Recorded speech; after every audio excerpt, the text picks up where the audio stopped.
So team, from here we are going to start. All right. So earlier days, if I talk about any IT organization, how they used to deploy their application. All right. So we are going to start from the very beginning. All right. So earlier days, we used to have some physical servers. Physical servers means physical computer, you can say. All right. We used to have some physical computer, physical servers. All right. And there, if we want to deploy our application, we put some operating system, whether Windows or Linux or any other else. All right. Then we install Java over that. Then we install Tomcat, your application, and then your application jar or war file. Okay. This is how we used to deploy your application on the physical servers in the earlier days. And your physical servers were quite heavy. All right. For example, they were 36 core of CPU, 500 gigs of RAM, 2 terabytes of disk space. These types of configuration were there on the physical server. All right. So team, if you have worked on the Tomcat application, can anybody tell me how much RAM utilization it normally takes for a Tomcat application to run? Any brief idea? Not the exact figure.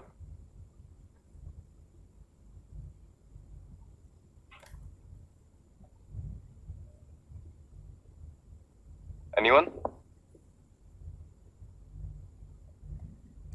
Okay, Shiju, 4 gigs. All right, got it.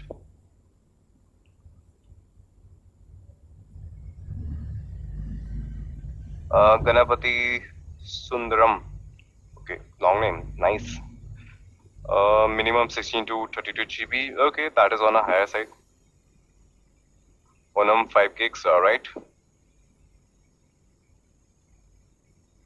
Okay, got it. So that is the case, right? Okay, Shiju, T2, medium instance. Okay, you went to the instances. All right, great.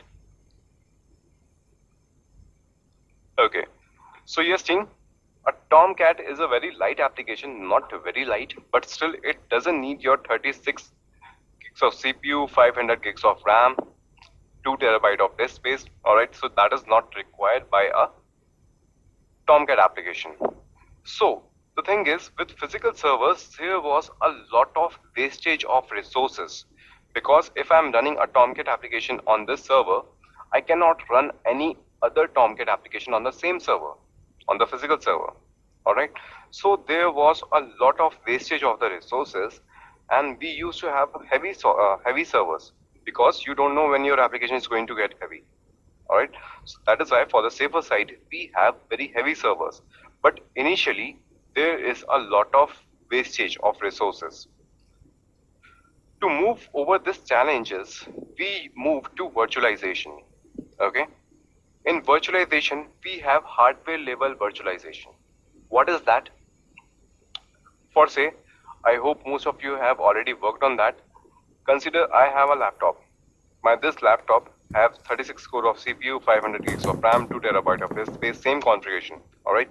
And I want to run multiple similar kind of application on this laptop. Right? That is my requirement, because I don't want to waste any resources that we used to waste in physical servers. To overcome that challenge, some organization came up with a solution, and those organizations were called VMware and Oracle. Oracle product is VirtualBox. Okay, so they started providing virtualization. And what is that virtualization actually is? If you have a physical server, or you have a physical laptop where you want to run multiple applications of similar environment, they used to provide you virtualization. And if I'm talking about VMware and your VirtualBox, these are the software that provide you virtualization. All right, and they are actually called hypervisor. So if you want to have some hypervisor, you're going to have some product like VMware or VirtualBox that is going to provide you virtualization. But what exactly the virtualization is? On this single laptop, I can have multiple machines, multiple virtual machines. They won't be actual physical servers, they won't be actual laptop, but I can create virtual machines. Okay, so that is your hardware level virtualization, or hardware level division of your resources among multiple computers on your single laptop. So earlier I was having a single physical server, now I can have multiple virtual servers. For example, I'm going to run a Tomcat application. Okay, in in that Tomcat application, I don't need all these resources. How much resourcing I need? I need 2 core of CPU, that's all. I can need hardly 5 GB of RAM, that's all. Okay, that is what I'm using. So what I have done, I have taken this much resources from this pool and assigned it to one virtual machine. That virtual machine can be of any flavor. It can be a Windows or Linux or Alpine or CentOS, any flavor, whatever you want. You just need some image for that. Okay, so then you're good to go. So you are not wasting the complete pool. You are just taking that much you need, and other resources are available to create multiple virtual machines. Alright, so you can run one application of Tomcat and one application of Nginx on the same computer with virtual machines which don't have any interference with each other because they are running on separate virtual machines now. And that's how you can create multiple virtual machines for your multiple application on the same machine using the same resource pool. Alright, and these virtual machines are complete operating system.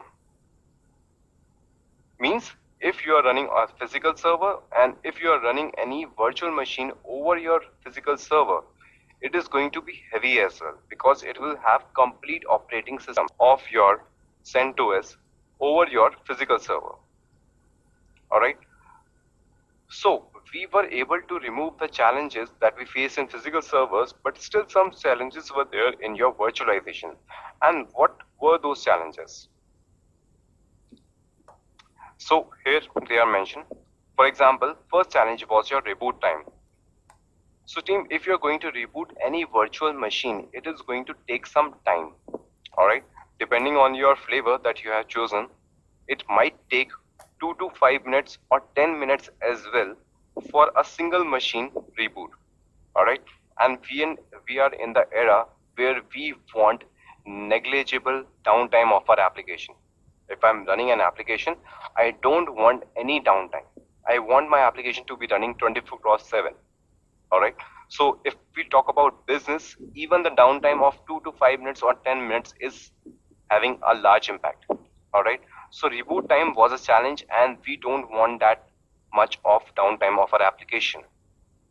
Alright, second is your full operating system. Full operating system means, as I told you, if you are running a CentOS virtual machine, we have to download a image, alright, and that image is going to contain the full operating system.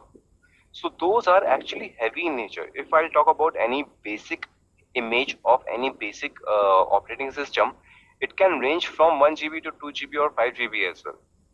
So those images are actually heavy. Cannot increase it in the real-time dynamic allocation. Alright, for example, your application is running on this virtual machine. Your current allocation is 5 GB of RAM, but your load increased on your Tomcat server, on your Tomcat application. Your load has increased and your 5 gigs are completely exhausted. So in that case, you cannot increase the RAM assignment to this virtual machine on the go. Okay, you have to bring down this application and then you have to restart your server, and then you are going to assign more RAM. You can make it 5 GB to 10 GB or 20 GB as per the availability of your pool. Alright, but you cannot go on the fly for this. You have to take a reboot, and as I told you, reboot take 2 to 5 minutes or 10 minutes. So consider that your application is heavy, your application is in much demand, you have a good traffic on your application and your RAM is exhausted, so you have to increase the RAM allocation and you have to reboot your machine and take a downtime for 5 to 10 minutes. And when your application is in heavy demand, there is a large traffic, so how it is going to work? We don't want that. When our application is heavy in demand, we don't want to take an unplanned maintenance time at that point of time. So that is also a challenge with your virtualization. Next is your scalability. Scalability means, consider that you want to create exact replica of this virtual machine with another virtual machine. You just want to do the load balancing for say, alright? So what you want to do, you want to do the load balancing. You have one virtual server and you want to create another virtual server. So it is going to take time. Or consider that you have all these resources and your pool is exhausted now. Alright, in that scenario, you have to bring down all the machines all together and you have to increase the allocation of your server. Then you have to allot allocation to the virtual servers. And again, it is going to take some downtime for all the machines. Okay, so team, these were the challenges with your virtual machines which we wanted to overcome. Alright, and to overcome all these challenges, your containers came into picture. Alright, so your containers are in the picture now, which has eliminated all the challenges in your virtual machine. Alright, we are going to discuss about them so that it is clear to you. Again, considering that we have the same physical server, 36 core of CPU, 500 gigs of RAM, 2 terabytes of disk space. Alright, we have the same server. Earlier, we used to install your hypervisor, your VM player, or your VirtualBox. But now we are going to install some container runtime engine. Okay, it is called CRE. We are going to install some container runtime engine. So what is it? It is exactly similar to your hypervisor if you compare, but these are the different software. At hypervisor, we have softwares like VMware, your VirtualBox. At CRE, we have some softwares like Docker, Rocket, Trio. Alright, so these are some containerization tools that I have mentioned here: Containerd, LXC, LXG, Rocket, alright, and Docker. Docker is the one which is in most demand.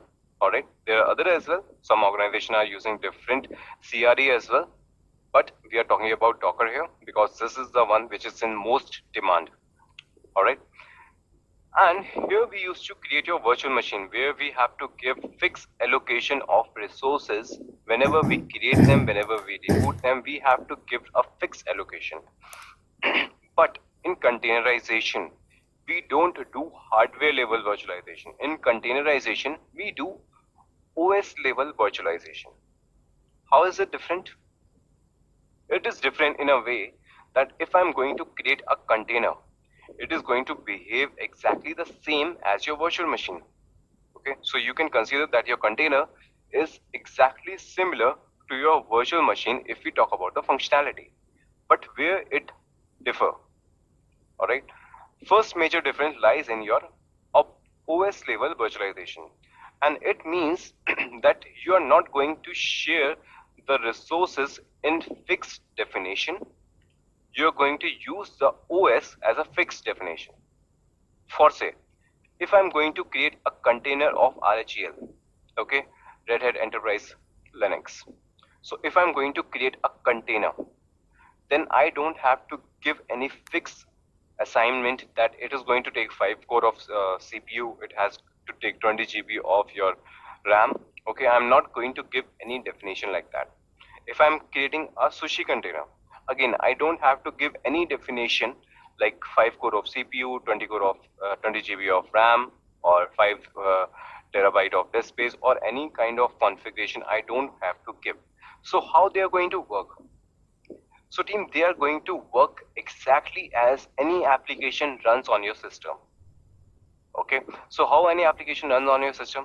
Consider I am having a Google Chrome, I have a Skype, I have a Teams, I have Outlook. How they use resources on your laptop? We have a large pool, and these resources take as much as they want in the real time. They are dynamic in nature. Alright, consider I am using Google Chrome. At now it is taking less space, less resources, but if I open multiple tabs, it is going to consume more resources. Okay, so it is dynamic in nature. Similarly, your containers are too. Okay, your containers by default take negligible resourcing to stay alive. Alright, this, my Google Chrome is running. As of now, it is taking this much of memory. It is running using this much of CPU. Alright, if I open more tabs, it is going to consume more memory. It is going to consume more CPU. If I'm going to close all the tabs, if I'm going to close your Chrome completely, it is going to release all the resources to the pool. so that other application can take care of that. Okay. Similarly, your containers do the same. Your containers take negligible resourcing just to stay alive. If your application is having a load and your traffic is increasing, they are going to take the resources from the pool dynamically. You don't have to do any reboot or anything like that. Okay, so that is one thing. Another thing is your containers are not complete operating system as compared to your virtual machines. Okay, for example, I'm running a Red Hat container. Okay, so this Red Hat container is also going to have some image, but that image is not going to have a complete operating system. It is going to have just the basic libraries or binaries of Red Hat so that you can have a similar environment for Red Hat Linux. Okay, consider this virtual machine is on Windows and I'm running a Linux container. So that Linux container is just going to have the libraries and binaries of your Red Hat, just that so that you can have the environment of Red Hat Linux. It is not going to have a complete operating system. It is going to use the OS level kernels from your server, physical server. Okay, so what advantage does it provide? First advantage, as it is not a full in nature. When we are talking about your virtual machines images, which ranges from 1 GB to 2 GB, your images in your Docker containers hardly takes few MBs. Okay, we have the lightest images with 50 to 100 MB as well. Okay, so they are quite light in nature. That is one benefit. Another benefit, as it is not a complete operating system, the reboot time has downgraded significantly. Okay, the reboot time in your virtual machine ranges from 2 minutes to 5 minutes, but in containers, your reboot time is a fraction of a second. Mark my word, fraction of seconds. Okay, not even a complete second it takes. It reboots just like that, within a second. So these are the beauty with containers. Okay, so we have the most demanded Docker container. All right, we are going to have a few labs also on that, so that you can have a good idea what basically a container is. So team, any question till now? Any question you want to ask?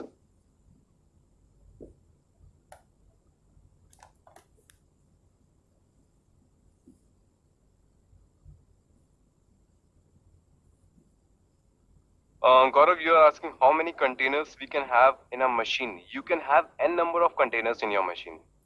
Just consider it like as an application. You can have n number of application in your laptop, right? You can install n number of application on your laptop until and unless your physical resources are exhausted or your CPU cores or any other resources are exhausted. You can have n number of application. There is no limit like that.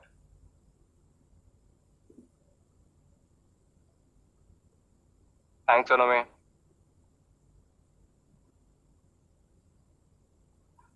Sanjay, can we run Linux kernels if we are talking about OS level virtualization?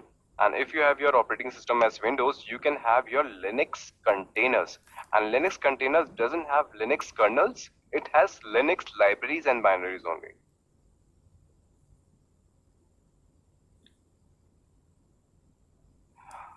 Guru Nathan, don't mind if I call you Guru Nathan. All right, you have a long name, so Guru Nathan will be convenient. All right. So you're asking what is the purpose of hypervisor in the virtualization? Guru Nathan, the purpose of hypervisor is to provide you the virtualization. If you have a laptop, I cannot create a virtual machine like just like that. I cannot divide my resources on my physical laptop just like that. I need some software, and that software is hypervisor.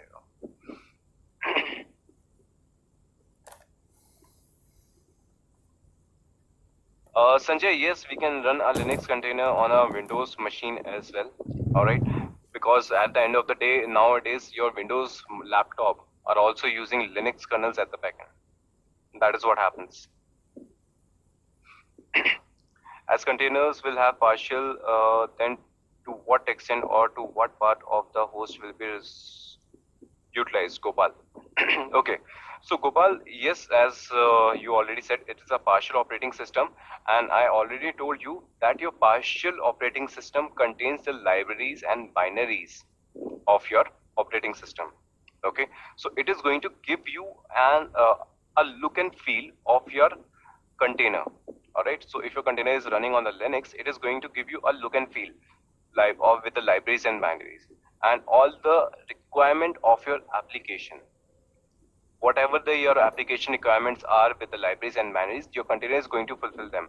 Otherwise, all the kernel parameters, all the hardware level resources will be taken from your full operating system at the backend.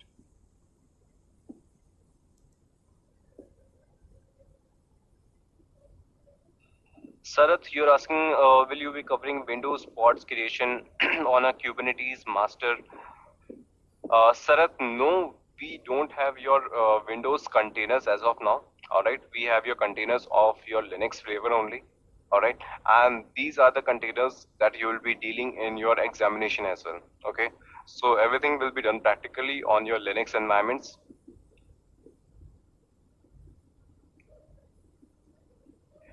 Adjudicator guest, you're asking, so what is different with physical? Looks like it's almost same because we have done hardware allocation and we can put application on the top of the OS. Please correct me if I'm wrong. The difference is that you can run multiple application of the similar nature.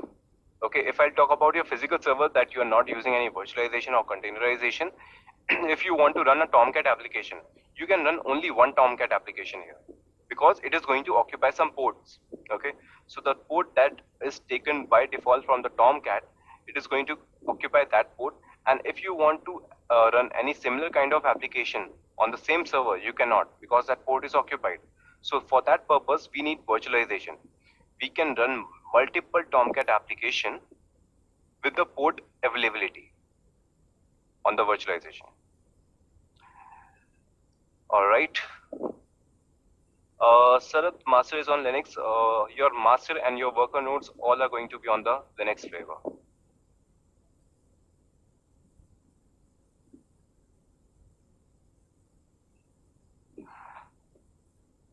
Yes, Sarath, I understand that you mean creating Windows pod, but no, that is not we are going to cover in this. Okay, Windows pod or Windows container, you can assume it's same. I'll discuss more on pods and containers as well in the coming session, but not right now.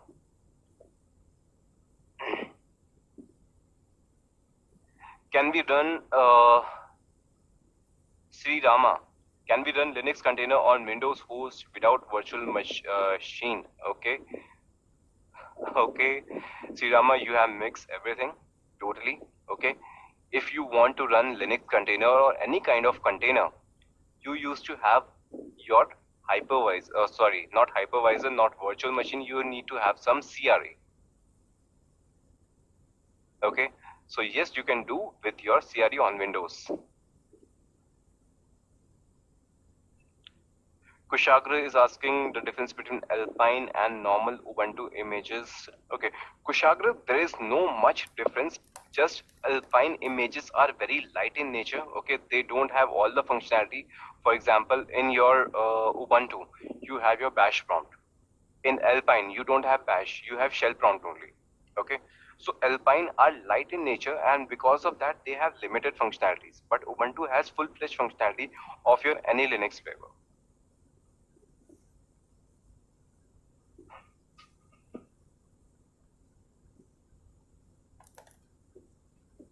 Okay. Kabil, yes, we can install your Kubernetes on Red Hat version as well. And if you want the steps for that, I'll provide you that. Okay, no worries.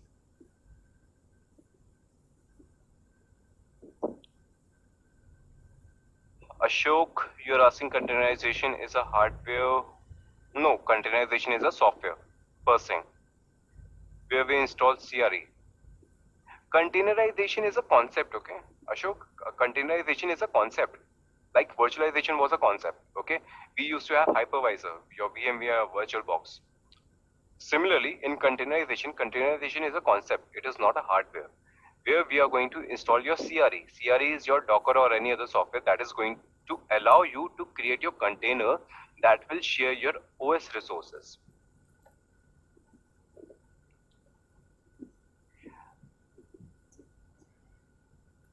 Mosomi, you are asking use case of containerd and Docker. Okay, Mosomi, both are providing you containers. For example, if I give you a very basic example, if you want to have some operating system, you have n number of not n numbers, all right. Like if you want to have a Windows laptop, you can have your Windows operating system. If you want to have a Linux flavor, you have your Linux flavor operating system, like your Red Hat, your Ubuntu, your Sushi, your CentOS. All right. So you have multiple flavors. Similarly, your Docker and Containerd are two flavors of your containerization. It is your call with which you want to proceed. Okay. It depends on the organization what containers technology they want to use. If they want to go with Docker containers, they can go with that. If they want to go with the Containerd containers, they can go with that as well. Okay. Both provide you same thing, but by the different vendors. That's all.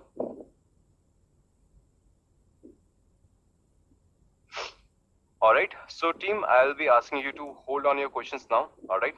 Let's proceed a little bit further so that we can understand all these things practically. Okay.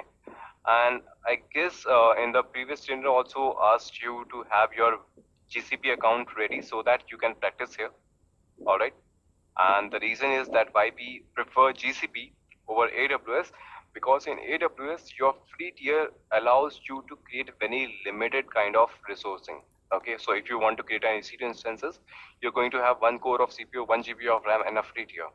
If you're going to create any heavier machine, it is going to charge you.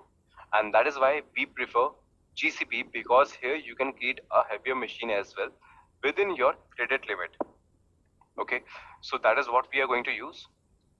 So let me create a machine here.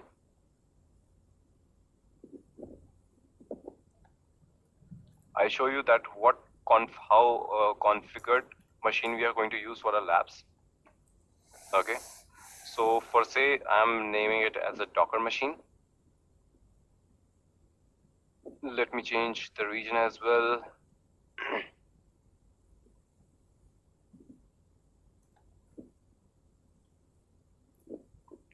Okay, so for the practical purpose, we are going to use 2 core of virtual CPU and 4 GB of RAM.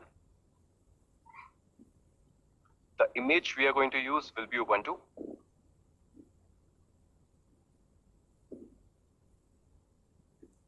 Not Sushi, Ubuntu. Okay, so when I gave my examination of CKA, they used to provide Ubuntu only. Nowadays, they are also providing Ubuntu only, but at that time, it was providing Ubuntu 16.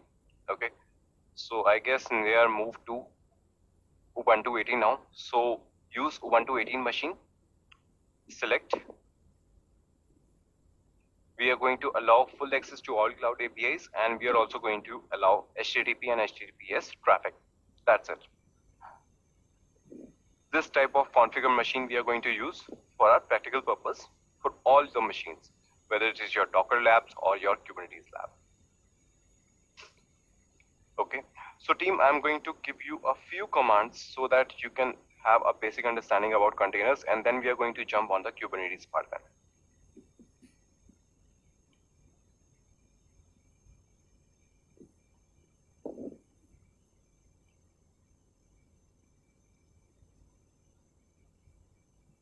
Okay, looks like our machine is ready. We are going to connect from right here.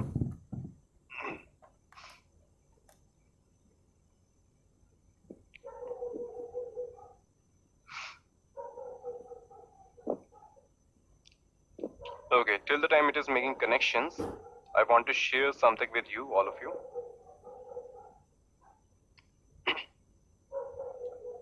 Onome, yes, you can use your CentOS servers also, but all the labs will be based on Ubuntu. Okay, I'll be doing everything on the Ubuntu. If you want, you can go with the CentOS also, and if you want steps for CentOS, I'm going to share that also with you. Okay. Why not Docker Swarm, then Kubernetes? Okay, I do take a guess. I'll come back to your question. Okay, as of now, we are just discussing about your containerization, your containers. Once I'll start with container orchestration, then I'll answer your question, difference between Docker Swarm and Kubernetes. All right. So team, one thing that all the content, all the things that you already have with your LMS portals are definitely with you. All right, all the course content, all the video lectures, all the prerequisites, everything you do have on your LMS portal, and it is more than enough for your practice. Okay, but I want to give you something more than that. Okay, so team, this is a GitHub repository that is going to help you with all the labs. Okay, everything that I'll be sharing, every content that I'll be doing, every lab, every project, everything is here in this repository. Okay, so this repository I'm going to share with all of you. It is an open source library in the GitHub. Okay, I am pinging this in the chat box.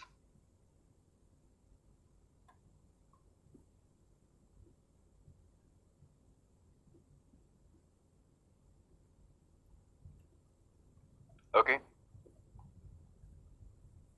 so team, this is the repository that I have shared with all of you, and this repository is going to have all the things that you need for your examination point of view and for your practice point of view also. All the test cases, all the YAML files, all the syntaxing, everything. And during the class also, I'm going to refer to this repository so that you can know how you're going to use this repository for your practical purposes. Okay, so I have pasted this in the chat box. I request you all to have it copied and bookmarked with you.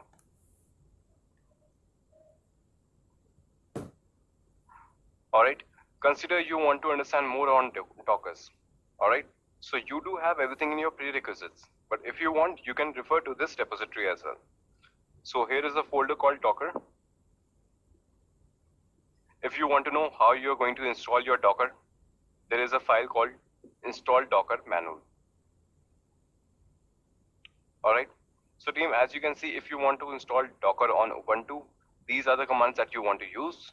If you want to install your Docker on CentOS, these are the commands. Okay, so some of the people, Onome and some few other people were also wanted to know that how you're going to do the things on CentOS. This is the repository for you. You can use this repository and have your commands ready with you. All right, so what I'm going to do, I'm going to quickly install your Docker on this machine. Okay, nothing much it is doing. It is just doing the apt get update. If there is any Docker components previously installed on the server, it is going to remove it first. Then it is going to update your machine. Then it is going to install some transport and certificates for your Docker. Then it is going to copy your Docker image, your Docker software on your server. And then it is going to update it. And finally, it is going to install your Docker CLI, Docker, and your container DIO. Okay, this is all what it is going to do. I'm going to run the same on this machine.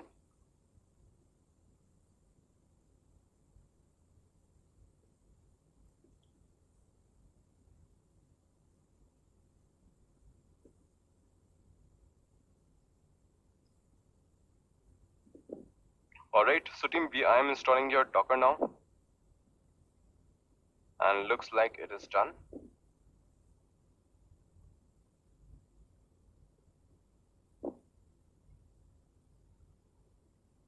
Okay, looks like all the commands are not executed. I have to install it one by one.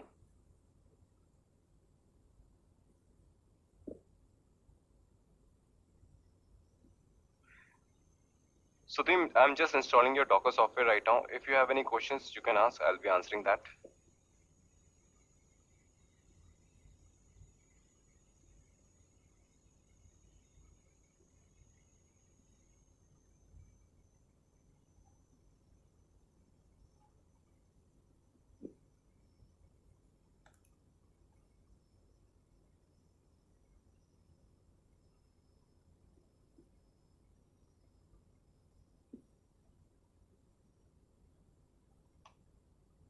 And that's the last command.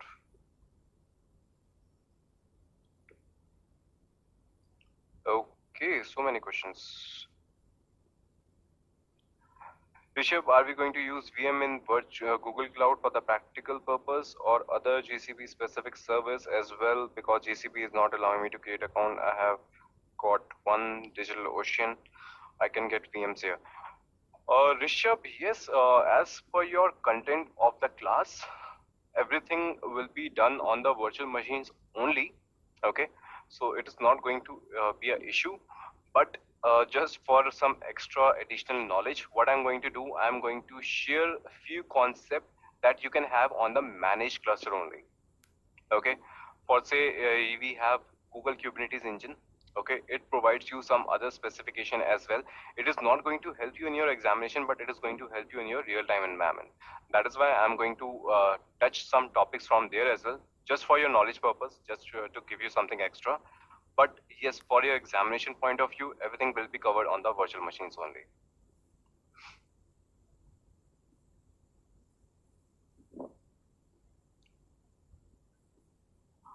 Anil, as of now, yes, I have installed your CRE.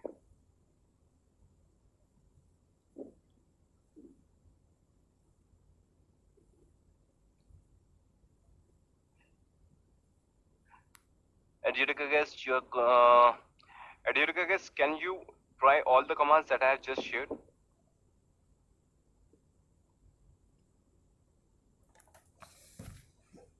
Yes, probably you are not using the right operating system. Okay, please check your operating system, whether it is your Ubuntu or any other flavor, and depending on that, use my repository to install the softwares. Okay, for Ubuntu flavor, use these commands.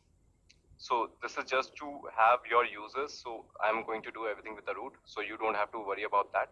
If you're working on Ubuntu, these commands are enough, and if you're working on CentOS flavor, these commands are enough. Yes, Anil, I'll be sharing the commands also for the CRE, whatever I am going to run.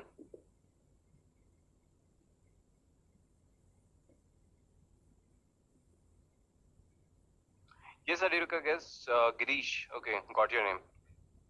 So yes, I'm going to run some commands. You can also practice that at your own, so that you'll be clear if your Docker has installed properly or not. Okay, all right. So team, these are the steps to install your Docker, and let's execute few commands. It is 7:51 IST.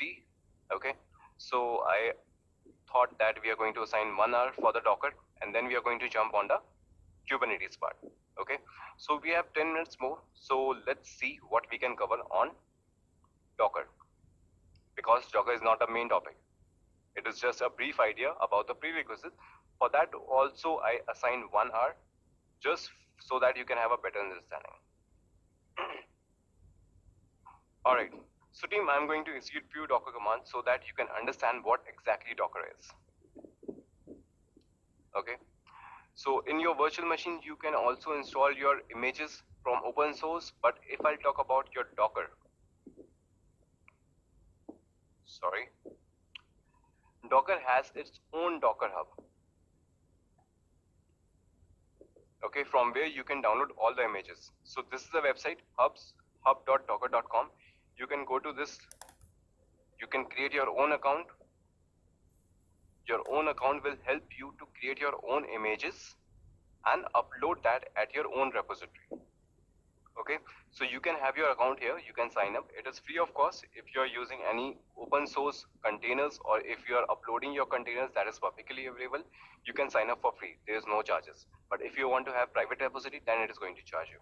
So as long as you are using public repository, it is completely free.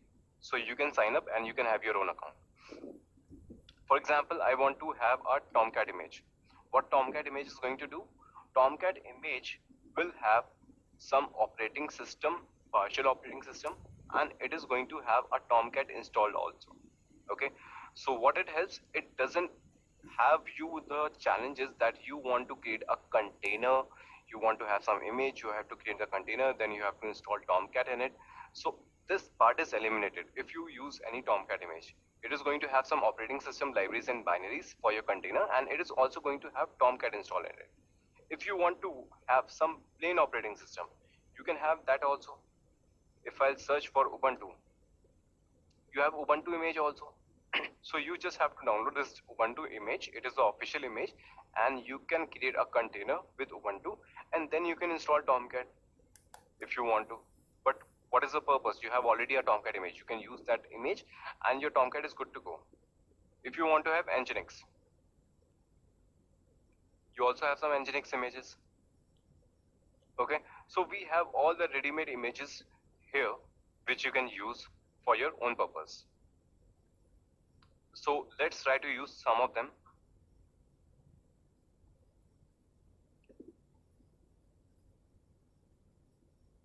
Okay, as of now you can see there are no images or no containers. If I want to have some image downloaded, first let's see if we have any images as well. So you can see there are no images as of now. If I want to download some image, I can simply use a name. This is your Nginx.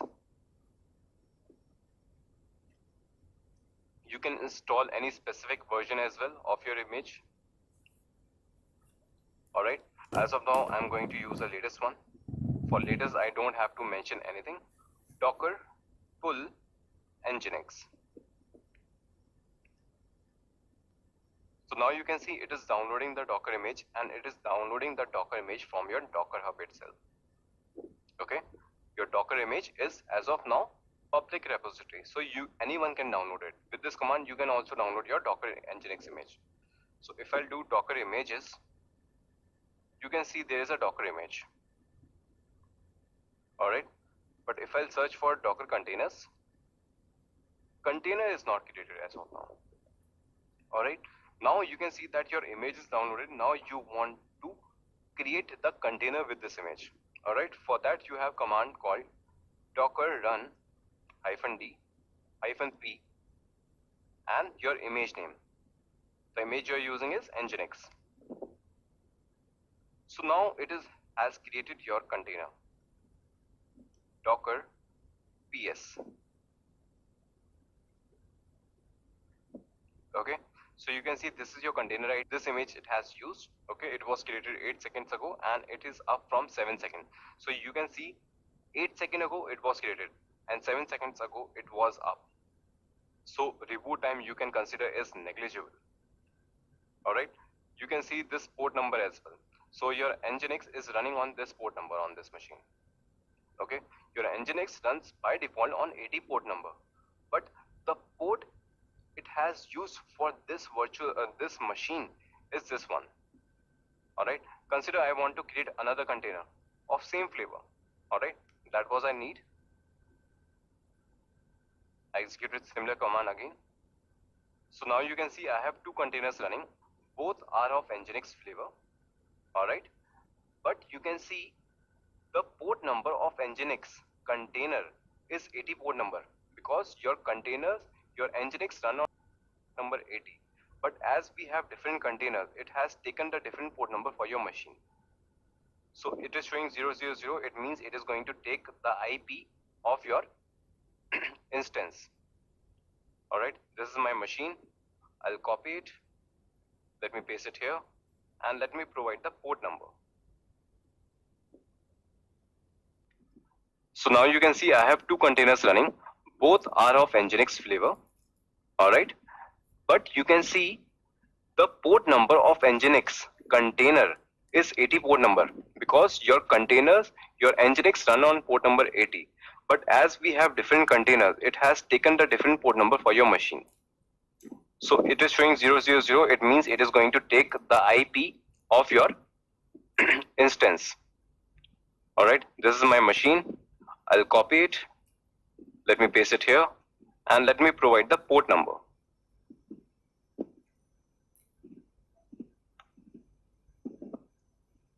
Welcome to Nginx. Okay, this is the port number of your first, and I can use the port number of your second container as well. With the same IP, I'm just going to modify the port number. So there is no difference, both are Nginx container, that is why you are seeing the same page, but now it is going to different container. Earlier it went to this container, now it went to this container. Okay, so you have created the container, it is doing its functionality, it is providing you an Nginx page. If you want to make some changes, if you want to go inside your container, we have the commands for that as well. So docker exec is the command to go inside your container.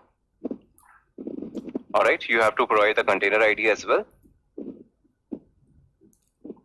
And then you have to give a prompt with what prompt you want to log into your container. I want to log into my container with a bash prompt. Okay, so team, now you can see the prompt has changed. Earlier the prompt was root@docker because Docker is the name of my machine, right? Docker is the name of my machine. And now the prompt has changed, root@, and this is your container ID. It means now I am inside my container. If you want to verify, you can verify that as well. Consider, let's see what operating system flavor it has as a container. Okay, so you want to go to this file, cat etc os release. Okay, so team, you can see this is a Debian flavor container. All right, so if I come out of this container with control PQ, all right, control PQ is used to come out of a container. All right, and if I see my operating system of my host machine, we already know that it is your Ubuntu, but just to verify, right, you can see your physical server on which I am working right now is of Ubuntu flavor 18.1. This is what we choose earlier, right? But the container that has Nginx installed in it is of Debian flavor. Okay, this is how your container varies. Okay, so team, anyone else have any question? I hope it is clear to you.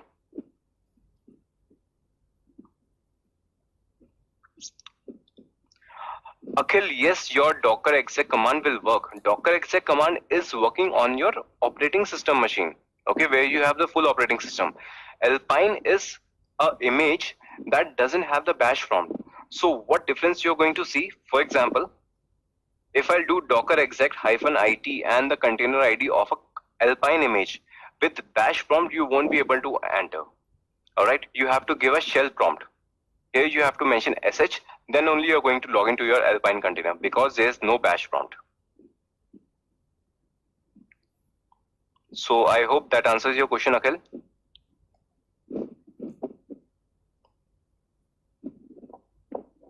Okay, anyone else? Any other question?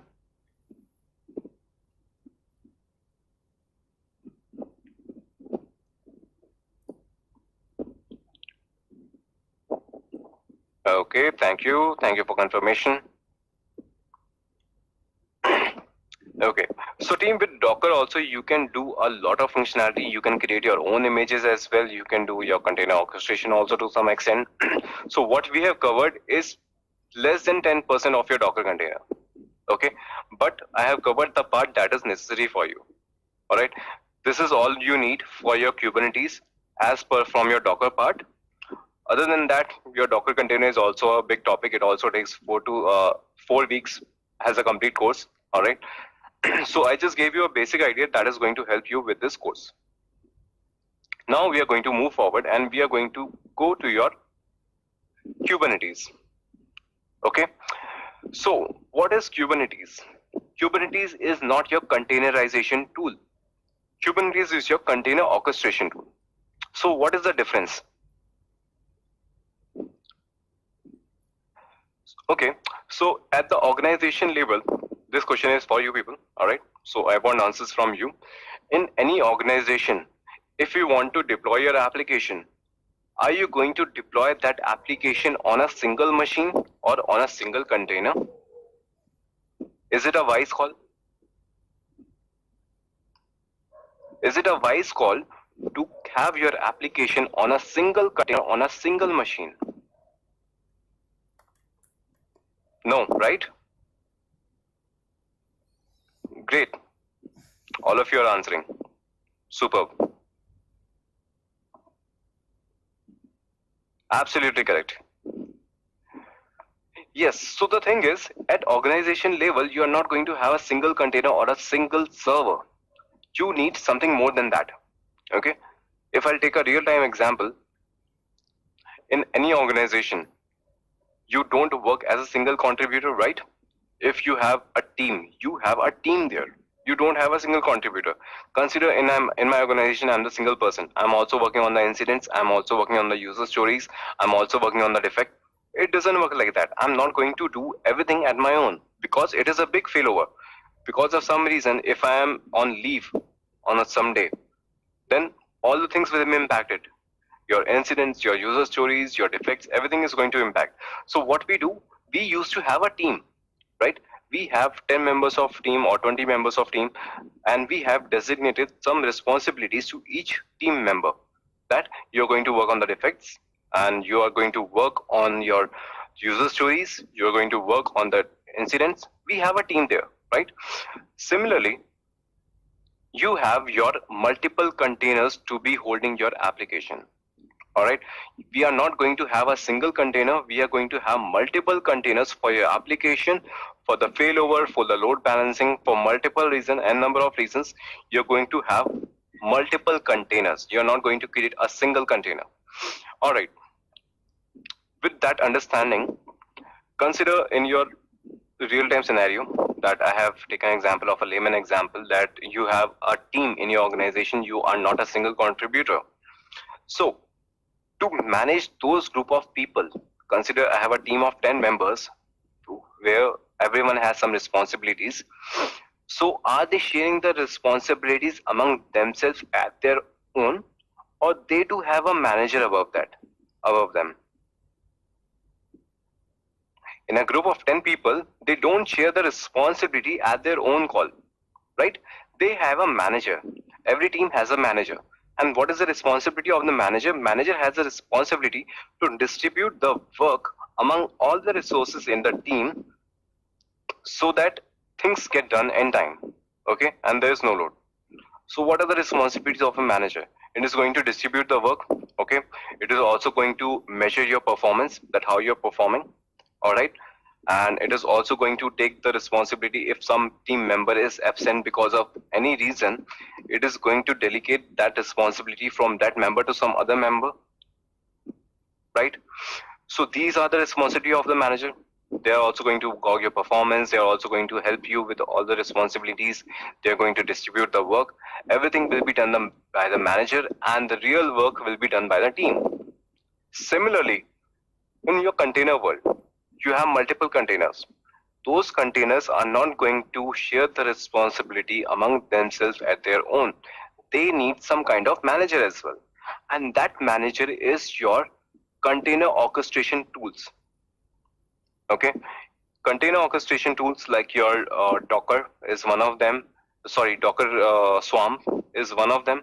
All right. Your Kubernetes is another container orchestration tool. All right.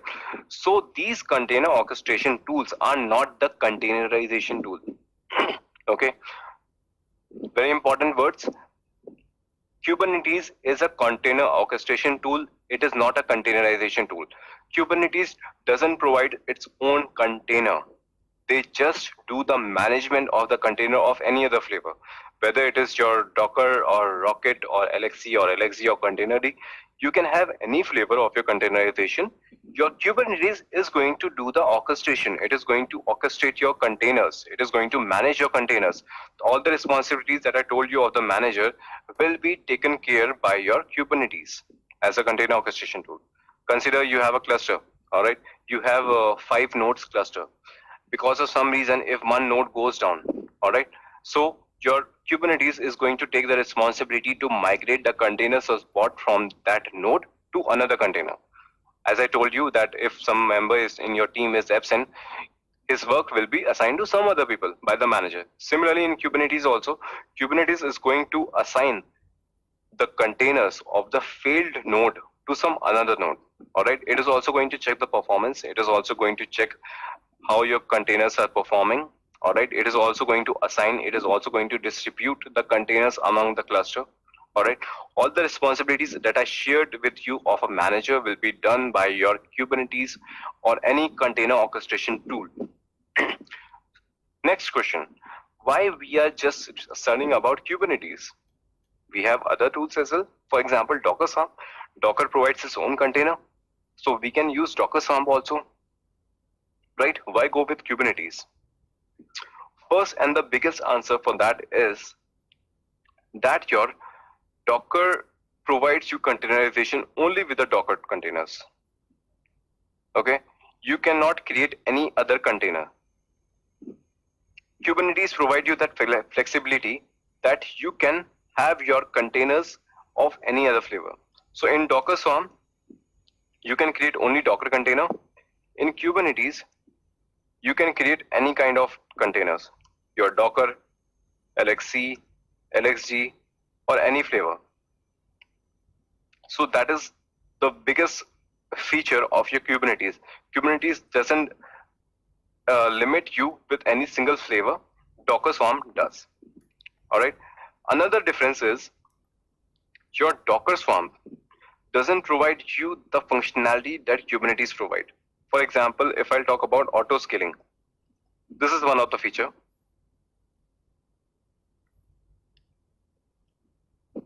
Auto scaling feature in Docker Swarm is not available. Okay, you have to scale your containers in Docker Swarm manually. But if I'll talk about Kubernetes, you have auto scaling enabled. You don't have to put any manual efforts. Your Kubernetes does it automatically. So these are some of the features, and some other features are also there. The security that is provided in Kubernetes, like role-based access control. Okay, these are the features of Kubernetes which is not present in your Docker Swarm. Okay, so functionality-wise, Docker Swarm is not that advanced if I talk about in comparison with Kubernetes. That is why your Kubernetes is most in demand at these days. Your Docker Swarm is not. Okay. So Kubernetes provide you more functionality. It is more flexible. It is more complex as well to understand as compared to Docker Swarm because of the functionalities. Whosoever gives you more functionality is definitely a little complex. But in real-time organizations, we need functionalities, whether it is complex or not. Okay, so that is why your Kubernetes is most demanded container orchestration tool in the organization at this point of time. All right. Any other question? Any question till now?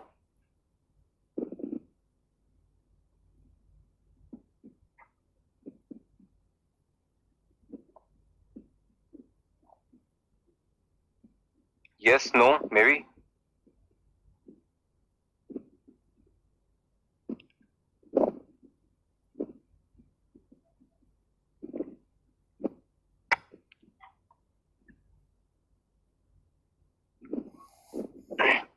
Great.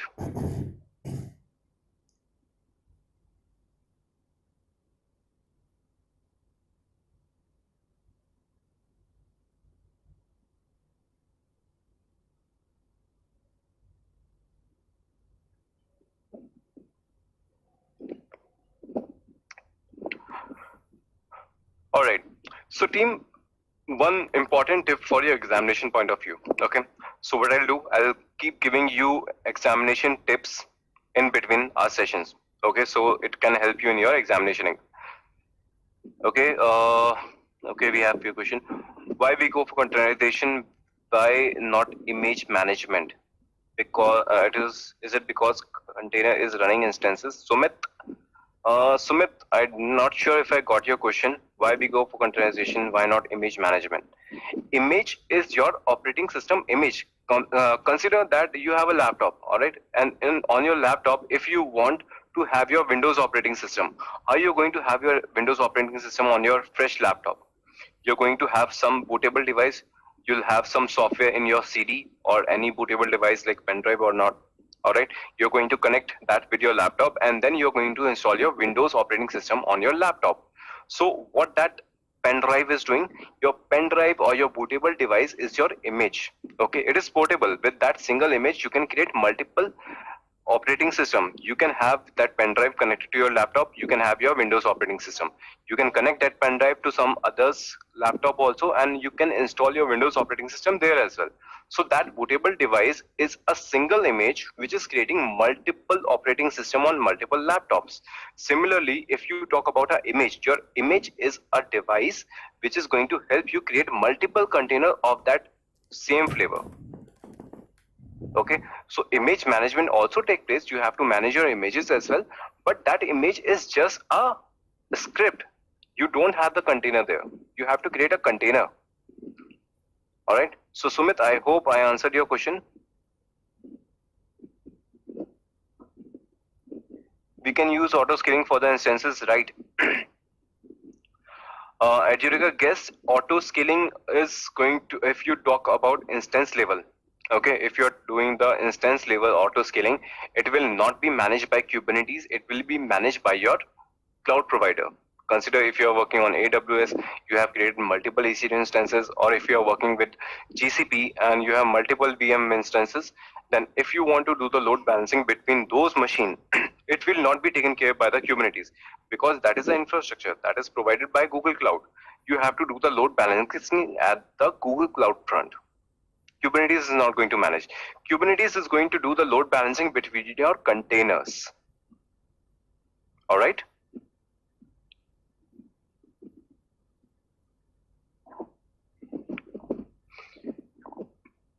Okay, so one team I was going to give you about your examination.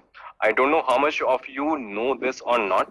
If you are preparing for your CKA examination, during your examination, your examiner allows you, as of now, if you know that your Kubernetes examination is taken care by CNCF, all right?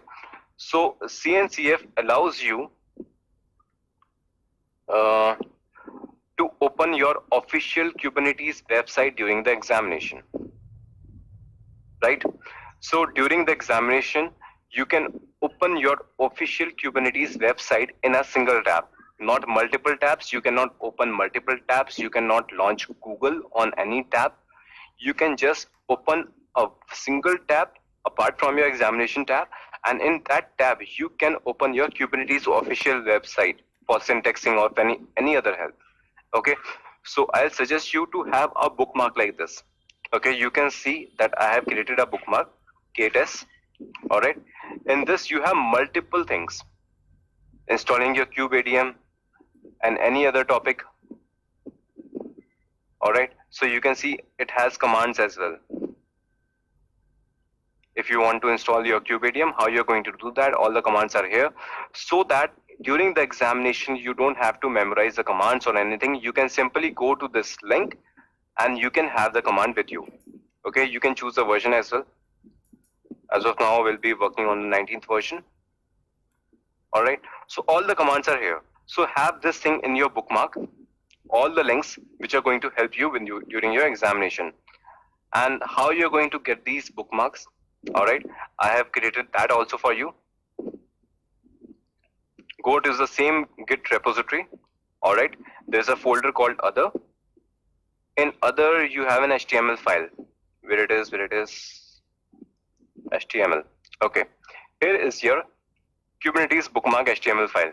Okay, you can simply Google how to have your Kubernetes. You can simply Google how you can have your bookmarks imported from HTML file. Simply, you can have the similar tab here. So during the examination, you can directly go to the field and you can open the page. So this is how it is going to help you in your examination. But just a single tab. That is also from the official website.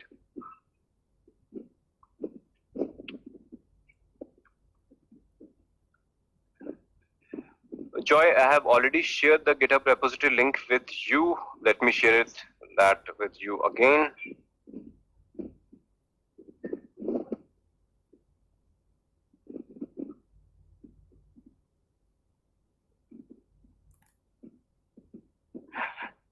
Joy, I have shared the link with you on one-to-one chat as well, and I'm also pasting the same link on the chat box again. Okay, have this with you. All the content you're going to find here.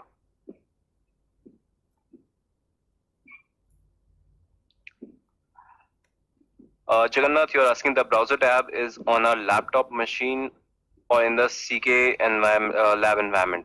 CKA lab environment, they are going to provide you some virtual machine where you have to do everything practically. CKA examination is not an optional multiple choice question. They will give you a scenario and you have to execute some commands on the terminal. They also provide you one to terminal. Okay, so you have to create your cluster, you have to create your pods or deployment, all the things we are going to cover in the classes. All right, so that is a terminal where you will be executing, and it is also going to be a browser window. Okay, so in the browser window, you can have an additional tab with the Kubernetes official website link only, not even Google. All right. Yes, CKA's exam is completely practical. You have to create the objects, you have to create the deployment, you have to create the pods, you have to troubleshoot. They will give you a scenario that this is the problem you are facing in the cluster, how you're going to troubleshoot it. Everything will be done practical. Okay. They will provide you up and running cluster. They will provide you a cluster and then they will ask you to do the things. Okay, so this is your official Kubernetes website. Apart from that, if you know that your examinations are held by CNCF nowadays, okay, Kubernetes was initially with Google earlier, all right. It has stayed with Google for created it as a open source. Now your Cloud Native Computing Foundation manages your certification, all right. So if you can go for the CKA administration, CKA, you can also go for your CKAD. Okay, that's your call. During the class, we are going to cover both the certification. By the end of this course, you will be able to complete the certification of CKA and CKAD as well. Okay, CKAD is the lengthy one because it has more topics. CKAD is your Kubernetes certified Kubernetes application developer. CKAD is that. So that has a little lesser concept than CK, and we are targeting for CKA. So if you are done with this course, if you are done with these classes, you are done with the content, you can opt for any examination, CKA and CKAD both. Okay, here are your examination details, how your examination take place, what is the deadline, what is the weightage, everything you can find, all the details are here. All right. So team, any other question before I move forward?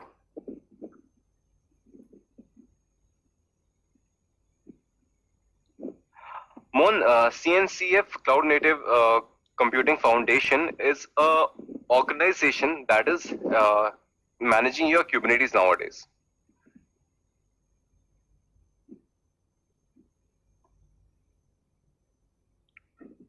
All right. All right, team. So now we are going to start with your Kubernetes architecture as the first topic. All right. Before starting that, shall we take a break?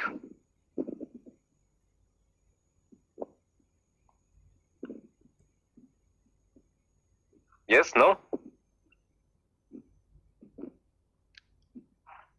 All right. So team, let's take a 15 minutes break. Okay, Gopal, you can come back in 5 minutes. Great. Okay. But still, we are going to take a 15-minute break. All right.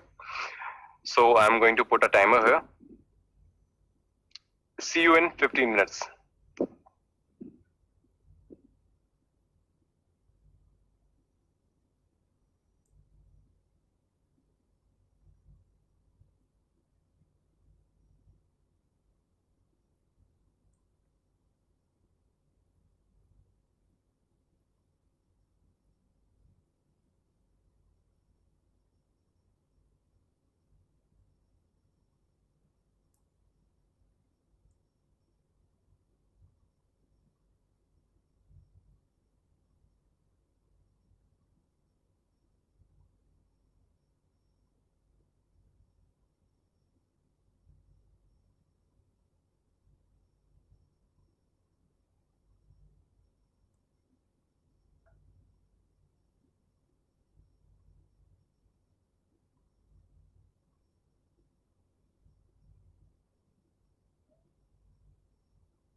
Team, I'm back.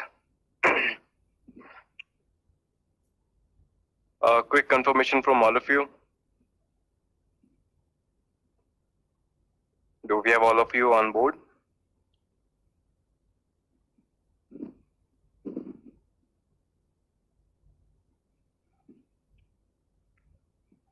Okay, few responses.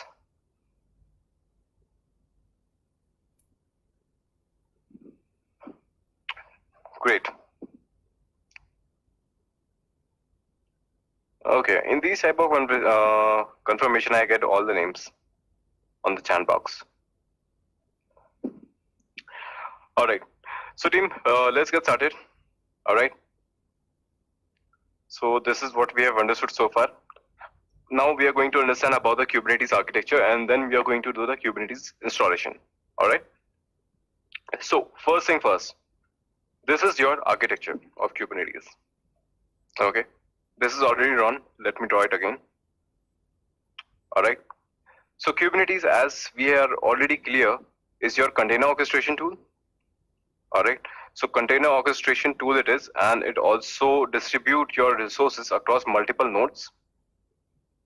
All right. So considering that we have a multi-node architecture, in this multi-node architecture, considering this is going to be your master. Okay.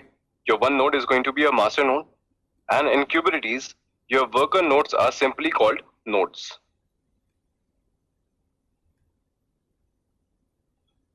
Okay, this is your node 1, node 2, and node 3. So this is how we are going to proceed. We are going to have one master machine, and we are going to have multiple. And in this architecture, the machines that we are going to create will have 2 core of CPU and 4 GB of RAM. Okay, this is what we are going to follow for all the machines. If you want to have higher machines, that is completely your call. But this loaded machine will be enough for our Kubernetes practice.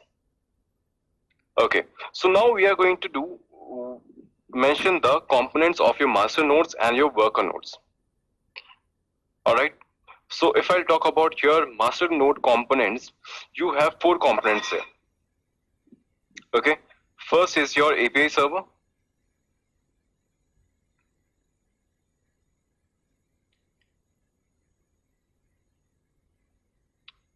Second is going to be your etcd, or first let's understand about scheduler.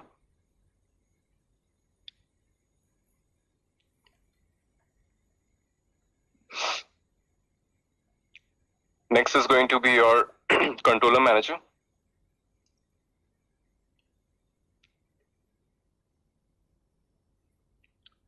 And the last component of your master node is etcd. Okay, so team, these are the 4 components that you have on your master node. If we'll talk about Kubernetes master architecture. Okay, what are the responsibilities of all these components? Now we are going to understand one by one. Okay, first is your API server. What your API server does. Consider that we have already seen practically how your Docker works, right? So if you can see, Control C. Okay, connection timeout, no problem. So in Docker lab, you have already seen that all the commands that I am giving starts with a Docker word. Okay, all the commands starts with a Docker keyword. Docker PS, Docker images, Docker exec, Docker run. All the commands start with a Docker keyword. So that Docker keyword is a client. Okay, that is a client that interacts with the Docker software on that particular machine. Similarly, with Kubernetes, there is also a client. Okay, and that client is called kubectl. Okay, so kubectl is a client that deal with all the Kubernetes related components in your Kubernetes installation or your Kubernetes management. All right, so all the commands that you're going to execute on Kubernetes cluster will start with a kubectl keyword. Similarly, like Docker keyword was used to do with all Docker related operations, kubectl is going to be the keyword that will start the command to interact with your Kubernetes cluster. Alright, so your kubectl directly interacts with your API server.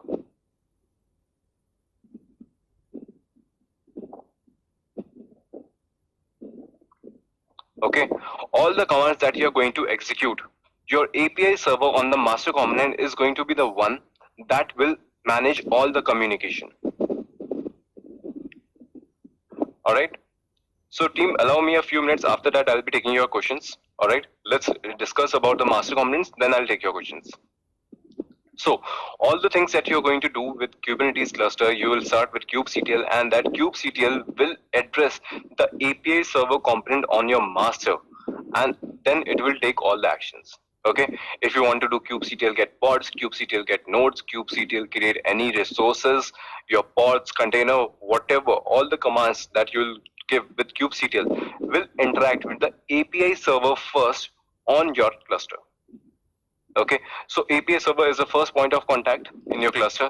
It will manage all the communication inside the cluster. API server is responsible for all the communication, whether that communication is being done with your kubectl, if the communication is happening between these components as well. Even these components cannot interact directly with each other. If etcd wants to talk to controller manager, it has to connect via API server. Any node component wants to connect with your master, it has to connect with the API server first. Okay, so that is about API server. Next is your scheduler. Alright, so scheduler does what? Scheduler is like an HR in your company. Okay, so scheduler is like an HR. What HR does? HR hire people and they assign those resources to the different teams depending on their specialty and depending on the requirement. Right? That is the responsibility of an HR in an organization. That responsibility is being fulfilled by the scheduler here. Consider I want to create a container.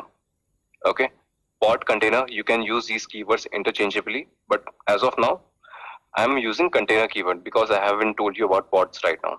I hope you might be knowing with the previous lectures, but I'll explain you again. So, as of now, I'll be addressing them as a container. So, if you have a container and you want to create a container, you will come to your API server with the kubectl command, definitely. Alright. Now, your scheduler is going to be the one who is going to assign the node to that particular container. Okay.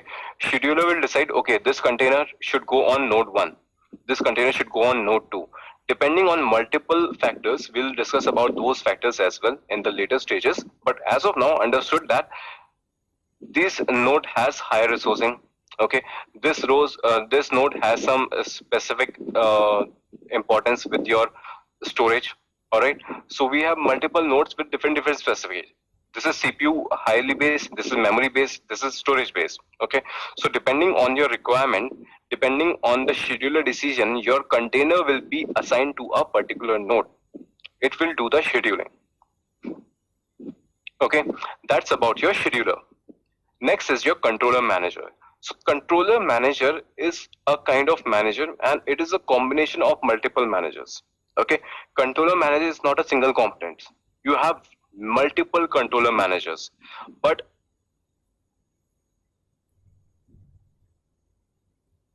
if I talk about in general, controller manager is the one which matches your desired state equals to actual state. Okay, so we have multiple controllers like your node controller, your pods container.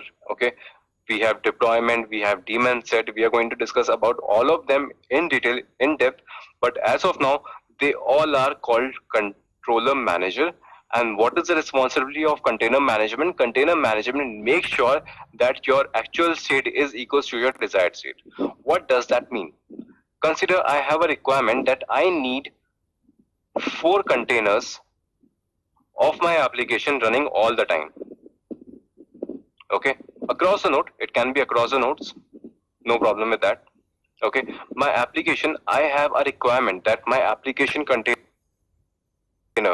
should be 4 at a time for the load balance purpose or for my application purpose. So at any given point of time, my desired state should be 4. So who is going to make sure that all time your 4 containers are running? Your controller manager is the one who is going to make sure that you have 4 containers running all the time. It means because of any reason, because of a problem or something reason, I went to this node and I deleted this container, maybe intentionally, maybe accidentally. So what will happen? My desired state was 4, but my actual state has become 3, right? I asked for 4 containers, but now only 3 containers are running. So now controller manager will come into picture. Controller manager will see that desired state is 4, but actual state is 3. So what controller manager is going to do? Controller manager is going to create that container again itself. There is no human intervention required, and this concept is called self-healing. Okay, this concept is called self-healing in Kubernetes. It means because of some reason, if this container goes down or this container goes deleted, your controller manager is going to create a container itself without any human intervention. That will be done automatically. Okay, that is one thing. That is one of your controller manager role. Consider because of some reason your node is not reachable, right? Your node went unreachable, so your container also goes down. So your controller manager is going to take the responsibility to migrate that container or create the similar container on some other available node. Okay, so that is the responsibility of your controller manager. All right, and the last component is your etcd. Okay, so what is etcd? Etcd is your database. Okay, all the information about your cluster, that how many nodes are there, how many containers are running, how many pods are running, how many deployment, daemon set, or any other object, all the information about your cluster is stored in your etcd database. Okay, and etcd database is your database with key value pair. Okay, it is not a SQL type of database. It doesn't create tables or something like that. etcd is a database with key value pair. You will have a key and you will have a value, and it will store the details like that. So that is the responsibility of your etcd. Consider that I executed a command of kubectl get nodes. It means I want to know the details about my nodes, how many nodes are there in my cluster. So how the flow is going to be? Your kubectl will give the command kubectl get nodes. It will ask your API server API server, tell me how many nodes are there in my cluster. API server will say, okay, fine, I'll do that, I'll check. So API server will ask the etcd database, because all the information are stored in your etcd. So it will ask etcd that how many nodes are there. etcd will fetch the details and give it to the API server back, and then API server will give you the results on the screen, that how many nodes are there in your cluster. Okay, so team, these are the 4 components of your master node. Now if you have any questions, now you can ask. I'll be taking questions now. Okay, a big one from Edutica guest.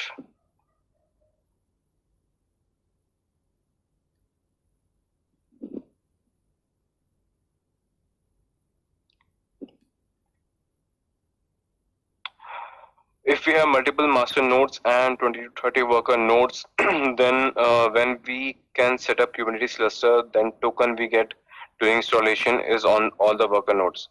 Is there a best way, any best approach to do in the real-time scenario? Okay, Edutica guest, you have a long question that if you have multiple worker nodes, say 20 or 30, and if you want to have the token with kubeadm join command. Okay, so if you want to do it on the 20 or 30 nodes, is there any better way to do that? So that can be done with some other DevOps tools, not by the Kubernetes. Say you have your Ansible. Ansible is a configuration management tool. You can have that same command, same token executed on 20 to 30 worker nodes with a single point. Okay, that can be done with other DevOps tools and your configuration management tools for, say, Ansible.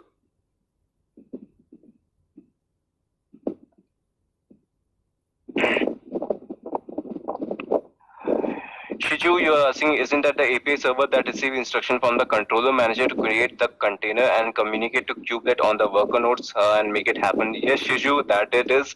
But I think you are one step ahead. You are asking about the kubelet. Kubelet is a worker component that I haven't discussed as of now. Okay, I have just given the brief idea on the higher level how these four components works. Okay, API server is a single point of contact. If any worker node component wants to talk to master, it will talk to API server.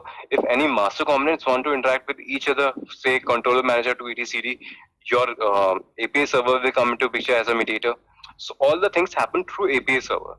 It receives instruction from everywhere. These four components we can install on different machine. No couple, you have to install all these four components on a single machine. Okay, there are two way of installation, hardware and kubectl way. I'll tell you about both of them. All right, but you have a master and all those components must be running on the master itself. If you go kubectl way, it will do it automatically. Editor guest, no container runs in master node. Adhirika guys, I'll come back to your question later. Okay, I'll ask the same question to all of you, and then you will answer me that if container runs on the master node or not. etcd will contain all containers, ID, and other specification. Yes, Anil, all the details will be stored in the etcd. Sanjay, can you explain call flow for one container creation? Sanjay, yes, I'll do that once I'll discuss about the components of your worker nodes. After that, I'll do that. Arjun, you're asking, can we access etcd directly to view the data inside the files? Yes, Arjun, if you want to see the details of etcd, you can do that as well. But that is not required, although all the commands you do with the kubectl command. But still, if you want, you can do that. We can take the backup also of etcd. In fact, in your examination also, they do ask how you can take the backup and restore your etcd database. This kind of question comes. Okay, okay, and we'll cover that also. Siddharth, can we have multiple master node? If yes, how the etcd is syncing up? It is automatically by design. Yes, Siddharth, we can have multiple master node. Even if I'll tell you honestly, in real-time organization, it is always suggested to have at least 3 master nodes. Okay, and Kubernetes is the one who is going to manage your etcd. It will keep it in sync. Okay, no manual work required there.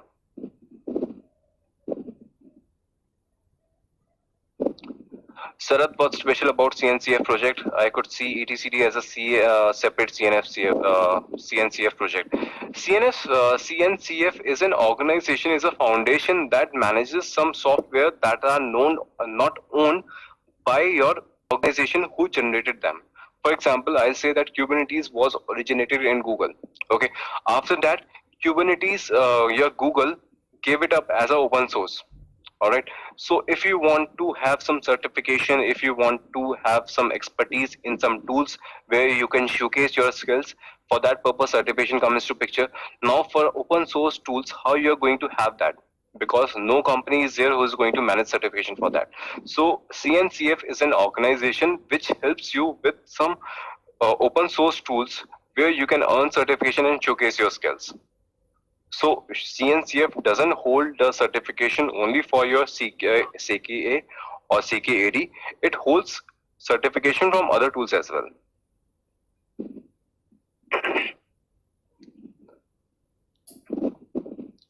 Akhil, is there any command to see the etcd details? Akhil, all the details that you see with kubectl command, as I told you, kubectl get nodes and you get details that how many nodes are there. You do kubectl get pods, you get all the details how many pods are there. You do kubectl get pods -o wide. It means you are asking about all the details. So that is the way how you get the details from etcd database.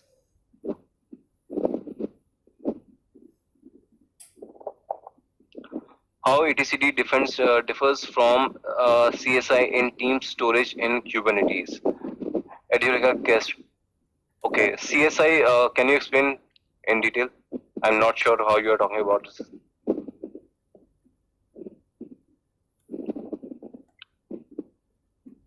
Is ETCL command part of CK? Yes, Jagannath, sometimes they do ask. It is not a mandate that you'll get that question, okay? But yes, ETCL command is also important for your examination point of view, and I'll tell you that also when we'll come to that part.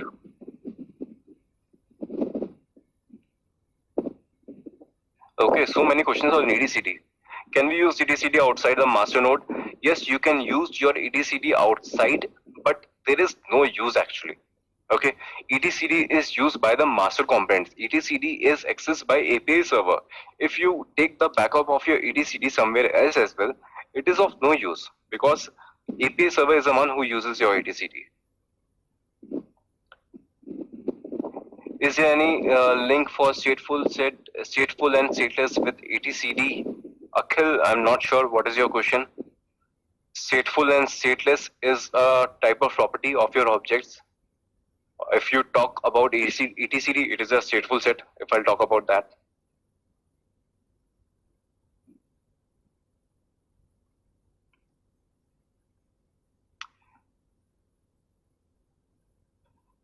Okay, container storage interface. So yes, I guess that is a different concept.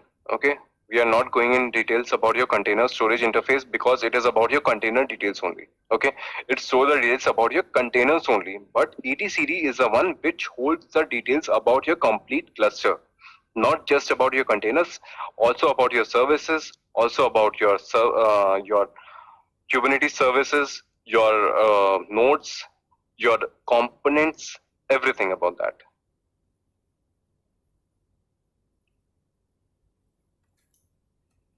Joydeep, I got your message. I mean, externalize ETCD out of the master node and refer to the ETCD. Okay, no, Joydeep, that doesn't work like that. You have to have your ETCD on the master node itself.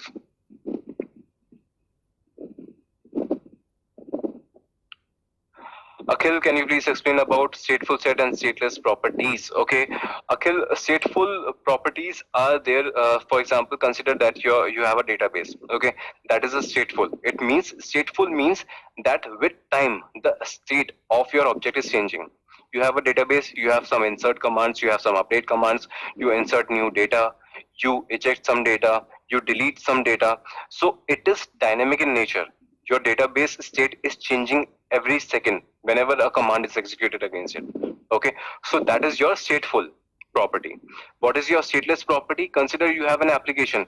You are using that from your browser. Okay, so on browser, if you refresh it again and again, it is not going to change. It is going to be just like that. So that is a stateless property. Okay, so you can use a stateless object again and again, but its state is not going to change. Stateful properties are the objects whose state get changed whenever you do some update or deletion or increase, anything like that. Since ETCD is a key value pair kind of DB, can we put our own details in terms to, let's say, environment variables across cluster? Siddharth, you have your environment variables topic also in Kubernetes. We are going to cover that, but we don't do that directly into ETCD. Okay, you do have environment variables in Kubernetes, but we define it as a separate object. We'll see that in further classes.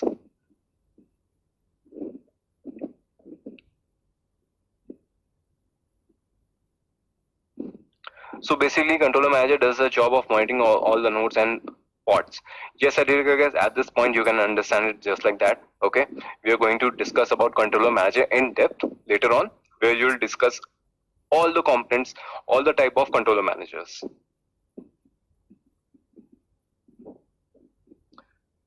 Okay, Siddharth, no, we cannot put our own details in the etcd database. Okay, if you want to create a database as a container to store your own details, you can have your database containers also.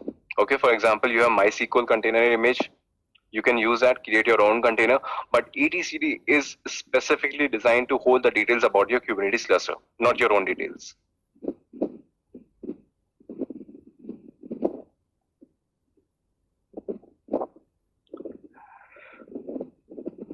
Do we have stateful and stateless application demo? Also, could you please provide a scenario of stateful and stateless example? Akhil, yes, like all the application containers that we are going to create, whether it is your Nginx or Tomcat, that is going to be an example of your stateless application. Okay, that is going to be an example of your stateless application. We have a stateful set, also an object in Kubernetes, and we are also going to cover that. Not right away, I guess on the 3rd or 4th week, possibly. Okay, but we do have stateful set in Kubernetes also, where we can create your database containers, and we'll cover that also.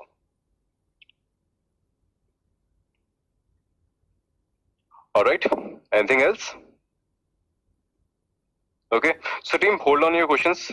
First, discuss about the components of your worker nodes, and then once our complete architecture is complete, we'll take few more questions and then we'll do the installation. So now what are your worker nodes component? First and the most important is your kubelet. All right. Next is your CRI. Next is your proxy.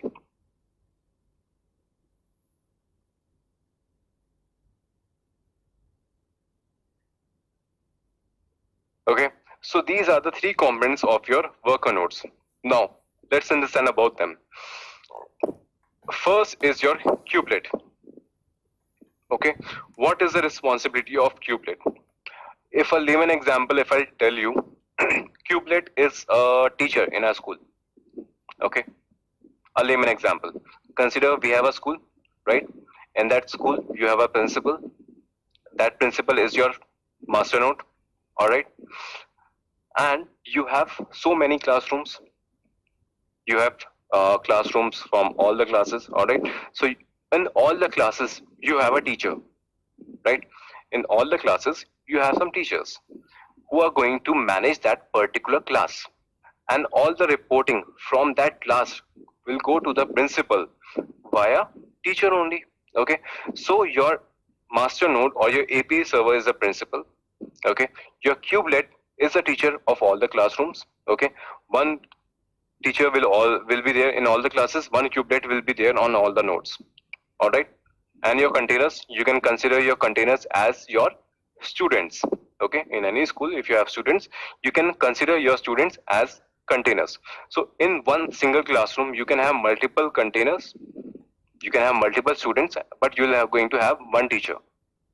Similarly, in all the worker nodes, you can have n number of containers, but kubelet is going to be one who is going to manage them.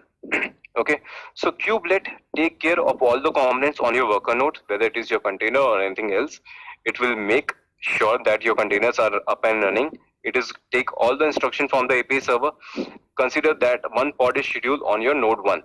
Okay, so scheduler will decide that node 1 is going to have that container. API server will instruct the kubelet. Okay, API server will instruct the kubelet that your node has been assigned to create this container. So create a container on your node itself. So kubelet is going to take the responsibility. All right, kubelet is the agent of all your worker nodes. Now, consider a request came that you have to create one container. Now, kubelet is going to have a container runtime interface. What is your container runtime interface? It is simply your Docker software. Okay, you have to install your Docker software on all the nodes. So kubelet will instruct to Docker then. Consider your Docker is your monitor in the class. Okay, so when teacher assigns some doing some work, it will create a monitor from the students who will manage the class for that time. So Docker is a container runtime interface. It will take the instruction from kubelet to create a container or delete a container. All the container related commands will be executed by Docker itself, and it will be instructed by the Docker kubelet. If you want to have some another type of CRI, you can have it. For example, you can have your container D, LXC, LXZ. Okay, you can have any type of CRI. Next is your proxy. So what is your proxy? Proxy helps in your networking. Consider that you have one container running on node 1 and one container is running on your node 2 or node 3. Okay, inside a Kubernetes cluster, all your containers can talk to each other. In any cluster, in a complete closed environment or cluster, whether your container is residing on node 1 or node 2 or node 3, they are allowed to communicate to each other, and that happens with the help of the kube proxy. Kube proxy provide the networking so that you can have your containers talking to each other across nodes. Okay, for that purpose we install a CNI as well. Okay, so what is CNI? CNI is your container runtime interface. So you have to install CNI as well separately. Okay, so you have to have your network plugin also. So Kubernetes is doing all the things. Why it is not providing you networking functionality? Can anyone tell me why Kubernetes is not providing network plugins? Docker, if you talk about your Docker containers, if you talk about Docker Swarm, they have their own network. Okay, that is called CNM. In Docker or Docker Swarm, they provide their own networking, but Kubernetes doesn't provide any networking plugins. Why? They can do that, but why they don't?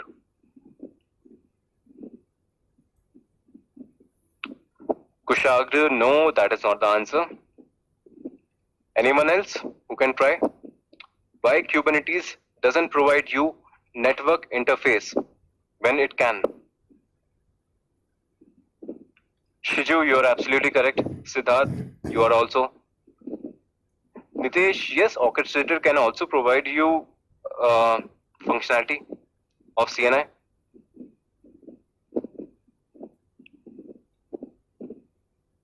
Also me, okay, to some extent, yes.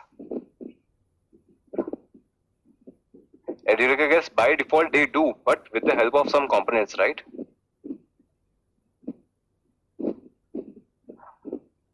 Anil, no, that is not the case. Ashok, yes, to the some extent you are right.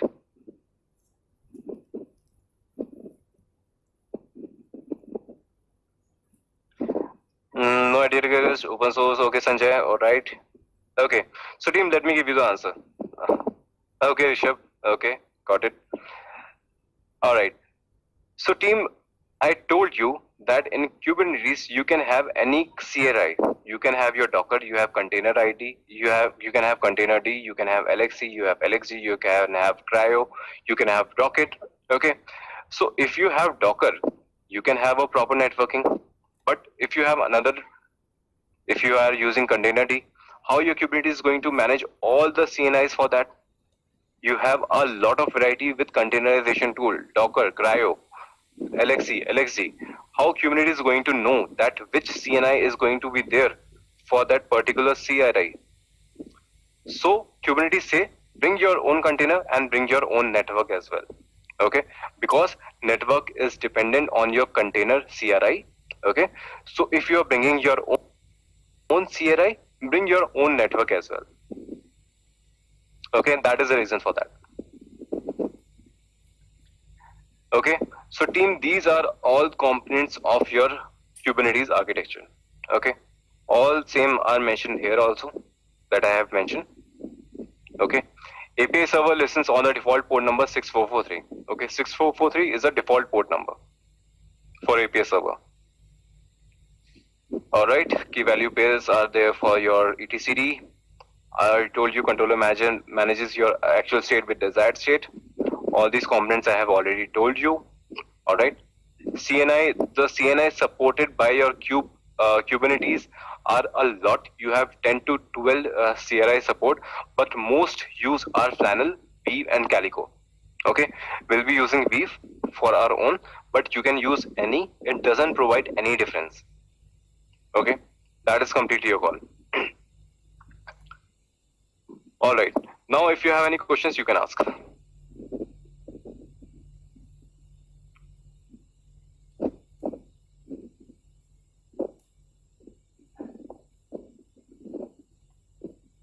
Shiju, what is C advisor? C advisor is not a mandate component. We are talking about the mandate components. of Kubernetes.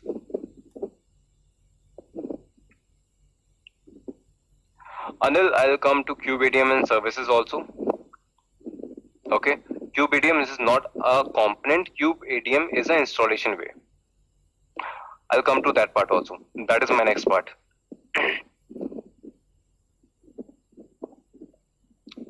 Arjun, can you please summarize network dependency one more time? Arjun, networking is there so that you have a complete cluster, right? You have multiple worker nodes.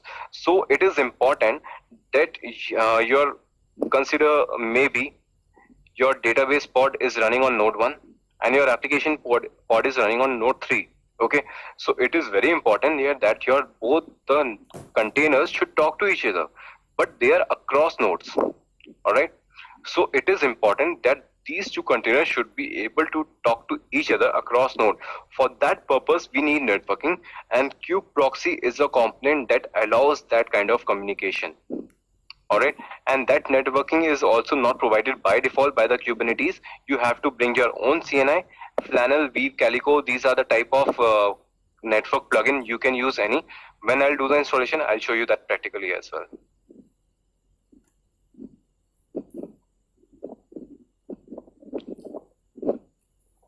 Yes, Rishabh, these are third-party CNIs. Jagannath, yes, kubelet is also required on the master component, but as I said, your master components are specific to your master component, okay? But your worker node components are also on their master. That is the difference. Akhil, yes, you can create your different CIDR block as well, okay? Although it is not required, but if you want, you can have your own CIDR block.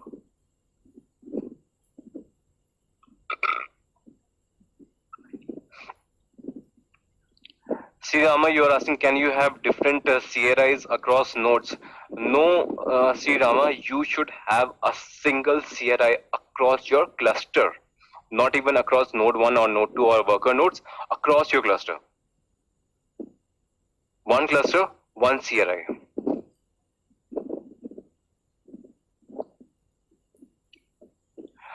Ashok, you want me to explain CRI again? CRI is not nothing. It is just a containerization software installation. Okay. If you want to have Docker container, Docker is going to be your CRI. Container runtime interface. That's all. So whatever the containerization technology you are using, that is called CRI. If you have installed Docker, Docker is going to be your CRI. If you are having container D, then container D is going to be your CRI. If you are using Cryo, Cryo is going to be your CRI. That's all about it. Can we control kubelet with kubeadm command as flows kubeadm, kubelet API server and kubelet? Sumit. Yes, Sumit. Yes, we can do that. I'll explain that in detail later on, as kubelet is runs as a service, not as a component. I'll show you that later during the installation. Ashok, you're asking what is the roles and how it works. So role is an advanced topic of Kubernetes. As of now, we are discussing about the architecture itself. So we'll come to the roles as well, but after some time. Master can be a VM and workers can be in servers, right? If we have to deploy a bare metal. Yes, Sarath, you can definitely have that, but you have to set up your own networking across those machines. Okay. You can have any kind of infrastructure. You can have a VM, you can have EC2 instances, but proper networking has to be set up there. If you are using Docker, we no need CNI. Edureka guess no. If you are using Docker as your CRI, still you have to bring your own CNI. Okay. Docker CNI is helpful when you use Docker Swarm, but we are using Kubernetes. So you have to bring your own CNI with Docker as well. Can you explain more about CNI, how it works? Kapil, if you allow me, I will do the installation, then I'll explain you more on CNI. It will be more clear to you. As of now, I have explained you everything on the drawing, but when I'll do practically, you will understand it better. If CNI is outside Kubernetes, then what is proxy? Little more elaboration. Anil, yes, I'll do all the elaboration when I'll do the installation. I'll show you all the components thoroughly, and it will be more clear to you then.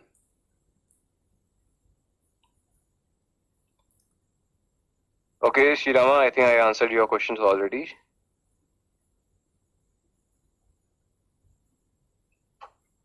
Sumit, can we control kubelet and kube as a flow?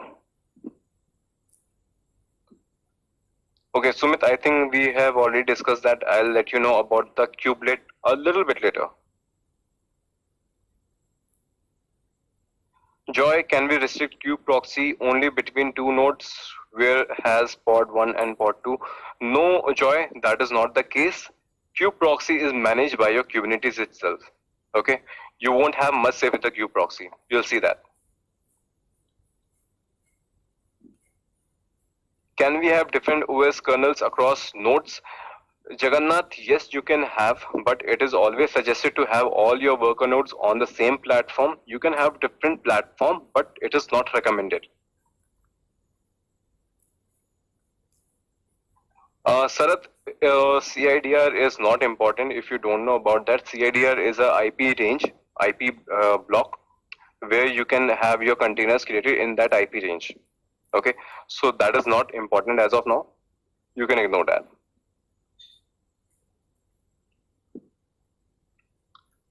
If CNI manages the master and cluster network, since master IP address is not coming under CIDR block, we provide.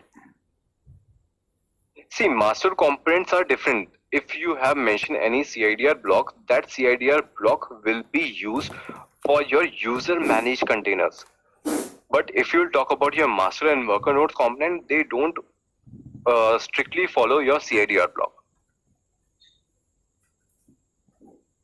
CNI depends on CRI you said. Does that means flannel? Kushagra, I didn't say that CNI depends on CRI. Okay, it is not the case. CNI doesn't depend on CRI. It is just Kubernetes says that if you are bringing your own CRI, you bring your own CNI. So there is no link that Docker works with flannel only, Container D works on Weave only. It is not the case. You can have any kind of CNI, you can have any kind of CNI. There is no link between them, but you have to bring both the things at your own.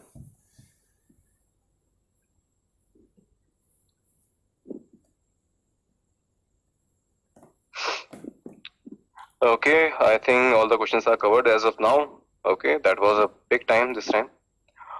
Alright, so team, as you have understood the architecture, now we are going to do the installation part.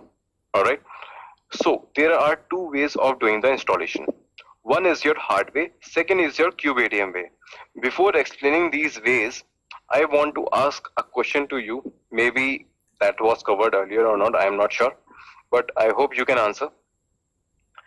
Your Docker is installed on all your worker nodes.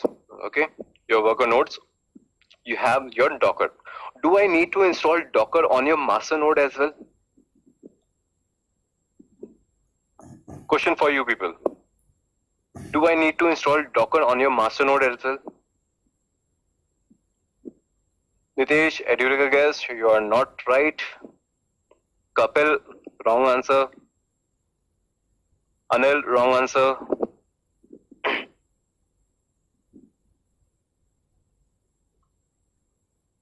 Gopal, again wrong answer. Srirama, wrong answer. Govinda, Sumit, Kushagra, wrong answer.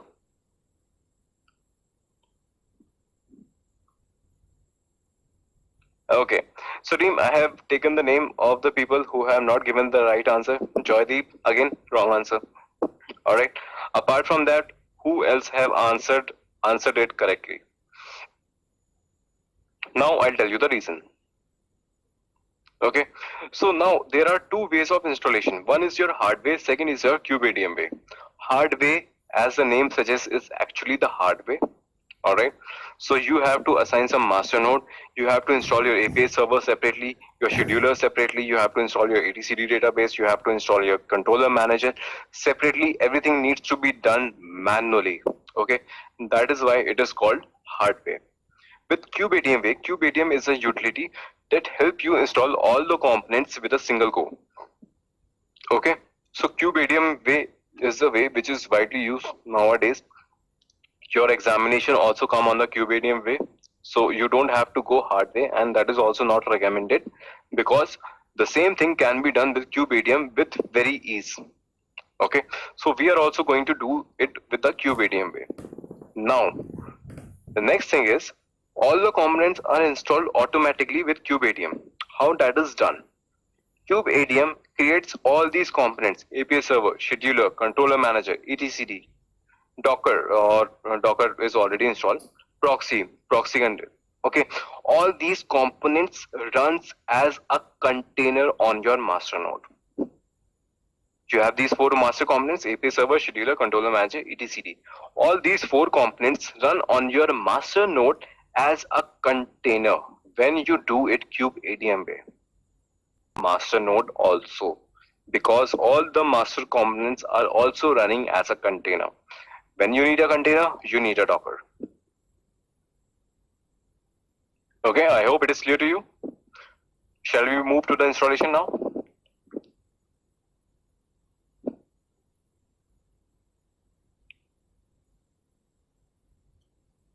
Great, thank you. Okay, so for the installation steps, also you have everything on this repository I have shared with you. You have to go to the install folder. You don't have to read all these README files. You just have to go to the bottom of this page, and all the steps are mentioned here.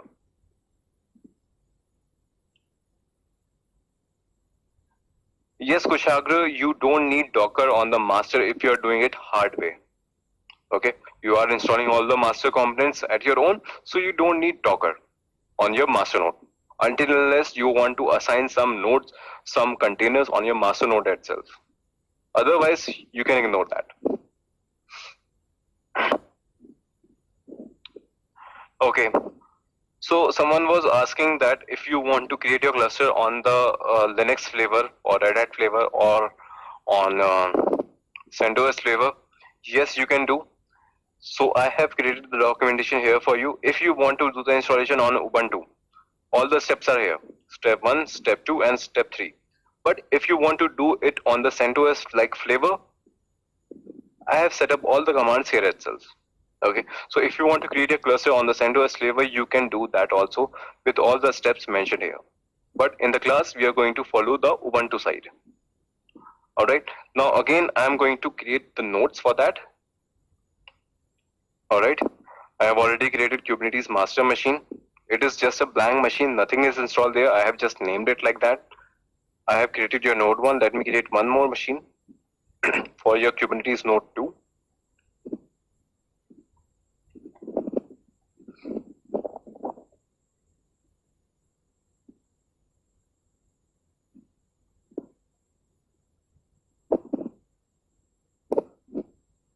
Okay, K node 2 zone. I'm going to keep it like this. Same. Sorry. Not Debian, Ubuntu. 18. Select.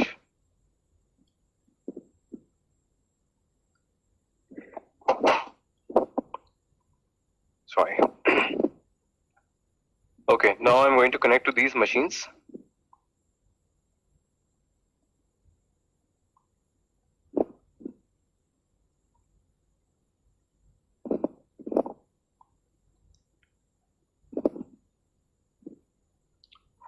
Yes, Kapil, if you want to do the hardware installation steps are also there in the GitHub repository. Edurek, I guess in the examination you get Ubuntu flavor.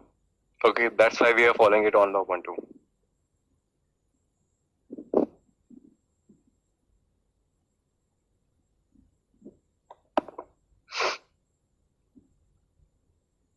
Okay, I am connected to all my machines. These are completely blank machines as of now.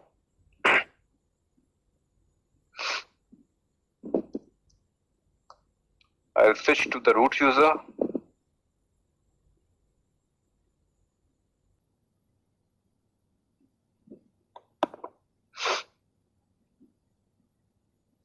Okay, I am connected to all my machines. These are completely blank machines as of now.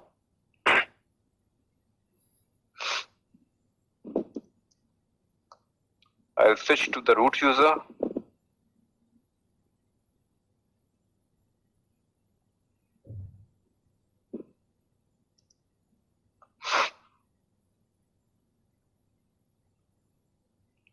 Alright, so I'm connected to all my machines. Now I'm going to do the installation.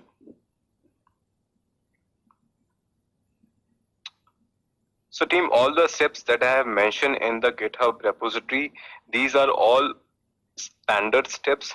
These are taken up from the Kubernetes website itself. Okay, all these are official steps, nothing of my own. So you can rely on that. I have just copied it here so that you can have everything at one place. But these are the official documentation step itself. So first step is you need to step one executed on all the nodes, whether it is your master node or your worker node. These steps need to be installed on all the machines. First, you are just installing some transport and certificate responsibilities. Then I'm going to do the Docker installation. Docker installation is also required on all the machines, as we have already discussed. Then we are going to install kubelet, kubeadm, kubectl on all the nodes. Okay, so these are the steps. Let me copy paste it on all the machines.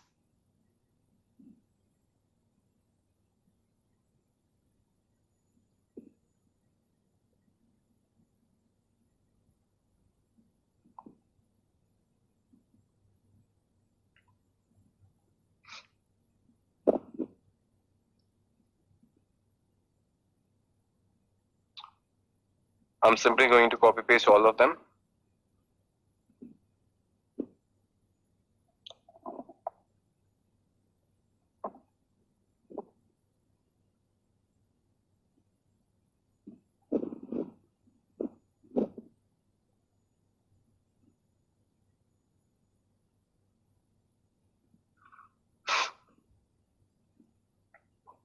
Okay, it is done on my one machine.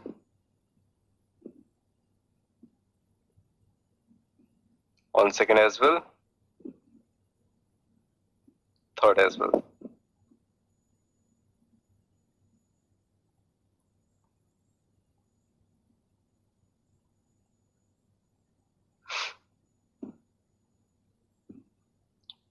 Sumit, that is your call.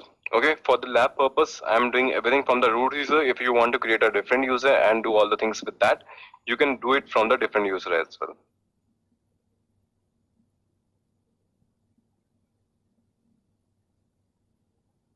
Once your Docker installed, I'm going to install your Kubernetes components.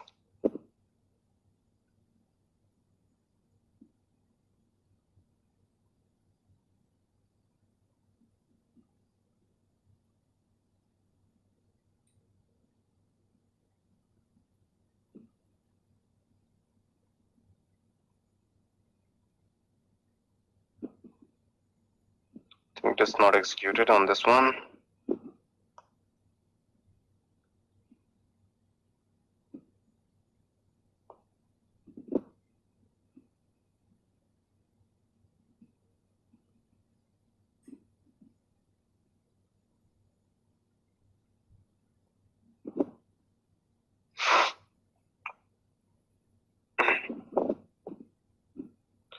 Alright, your Kubernetes components now.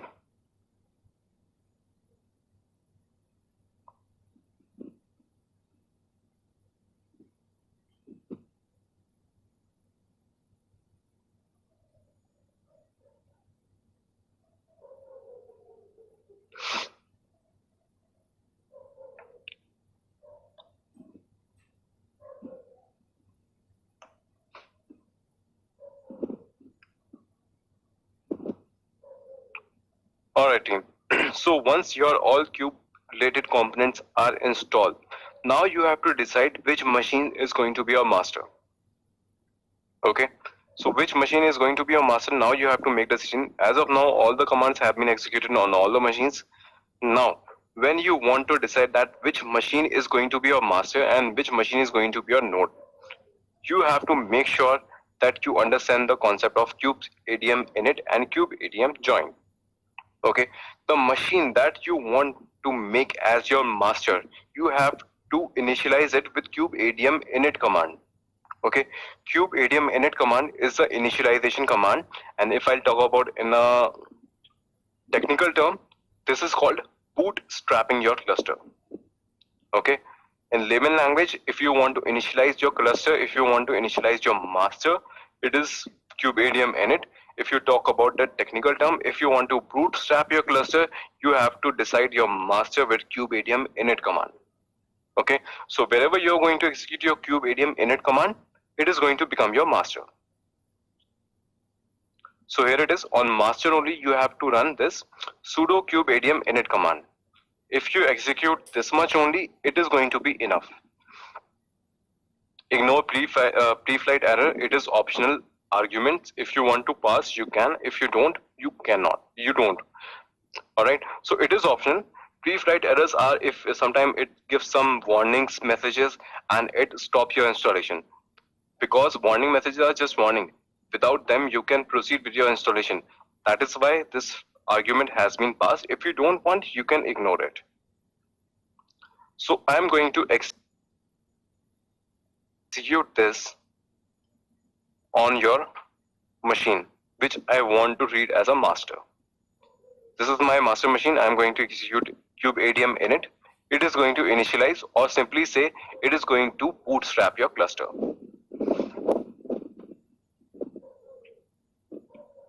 So team, installation is an important part for your examination point of view also. So we are going a little slow here. All right. We'll make sure that everything is clear to you. It is an important part.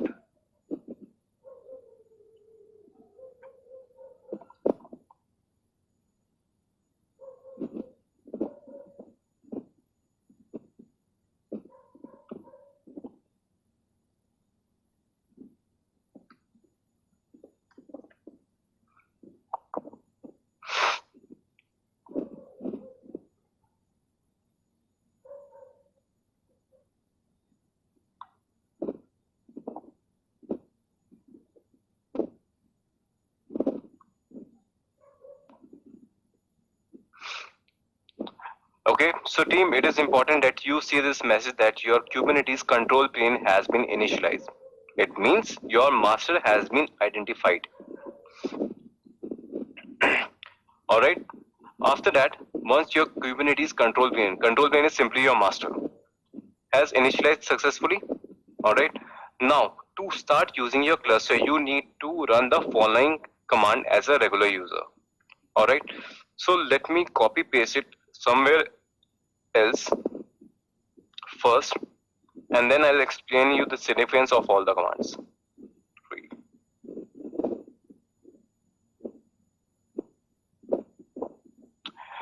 Okay, so team, if I'll see kubectl -- version,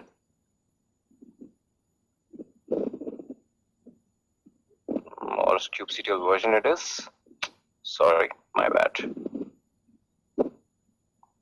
Right, so if you'll see that your Kubernetes version is installed, your client is installed, it means your kubectl is a client. Kubectl is installed. You can see the version is v1.21. Alright, team, hold on your question for a little while. I'll take your question in a little bit later. Alright, so if I'll do kubectl version -- short to have a shorter output, you can see the client version is v1.21, and then you get a message that the connection to the server localhost was refused. Okay, so you are getting some errors. If I'll do kubectl get nodes, it should get me some output, but it is also giving me some error. The connection to the server is refused.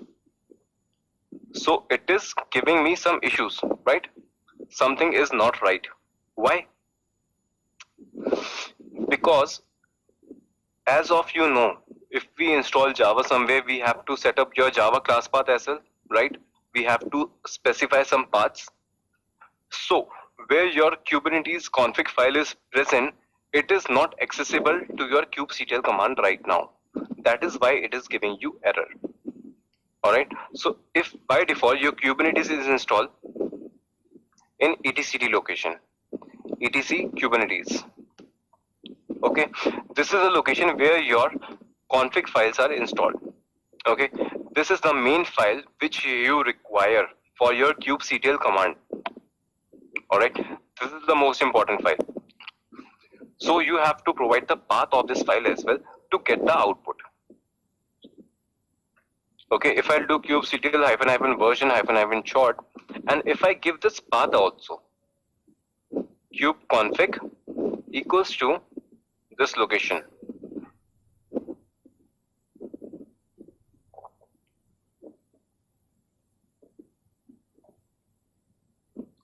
And your admin config file.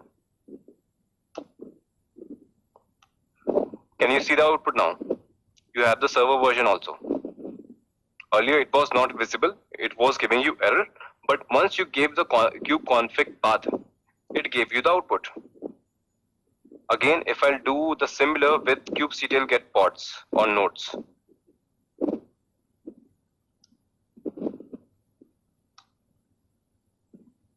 See, it is giving you output. As of now, you just have master. That is your control plane master. And this is running from last 3 minutes. This is your version. So now it is giving you output. So the thing is, you have to give the kubeconfig path. Now with every command, if you are giving you your kubeconfig path, it is a overload for me. I cannot remember the path every time. I don't want to give the path every time. I want to have this automated. And for the same purpose, Kubernetes has suggested you these options.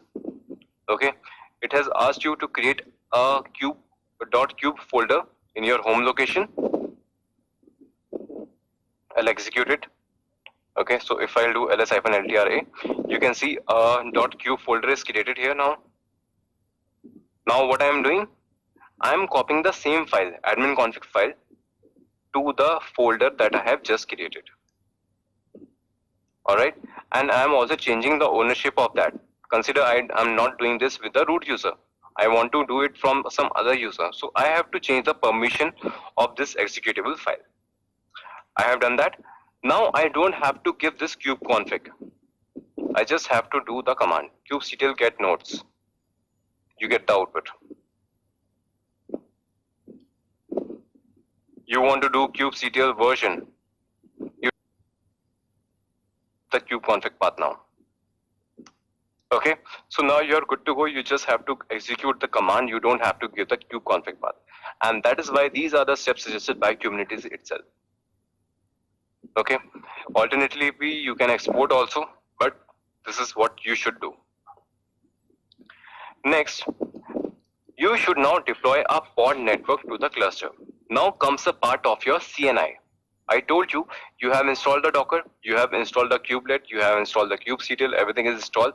But Kubernetes say bring your own CNI as well. And Kubernetes help you with the suggestion as well. Okay, it gives you a link also. You have to go to this link, copy it, and open it in a browser.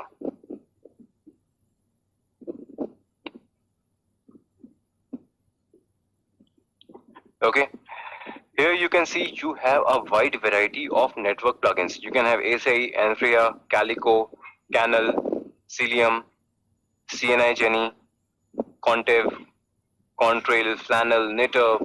A lot of variety is there. So it is up to you, whichever you want to use, you can use. As of now, I am going to go with a VNet. Here's a VNet one. You click on this one. And you just need to execute this command. Okay, copy it and execute it. The same command I have given in the steps also. You can see kubectl apply -f and the VNet line. This is exactly the same like this. So that is what I have said. I have provided you everything at a single place. Otherwise, all the steps are from the official documentation itself. This is my master, kubectl-apply. You can see some components are created. And that is why it was showing status as not ready, because your networking was not available. Okay, there was no network on your cluster, and that is the reason your master was in not ready state. Now once your networking has been created, now your master is in ready state. Here you see, earlier it was not ready because there was no networking. You have created your networking, you have installed your network plugin as suggested by the Kubernetes, and after that you have the ready state. So that is about it. Then you can join any number of worker nodes by running the following command. Now this is the token command you need to execute on the worker node so that they join your cluster. And you can see this is your kubectl join command. And this is the IP of my master node. If you want to verify, you can verify as well. My master 10.128.02. 10.128.02. And 6443, I told you this is the port number of your API server. So I'll execute this on the worker nodes, and worker nodes will connect to your API server of master node and become their worker nodes. Same command on node 2 as well.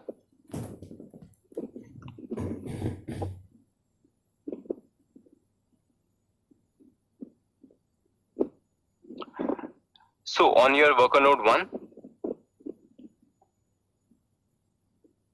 it has been done.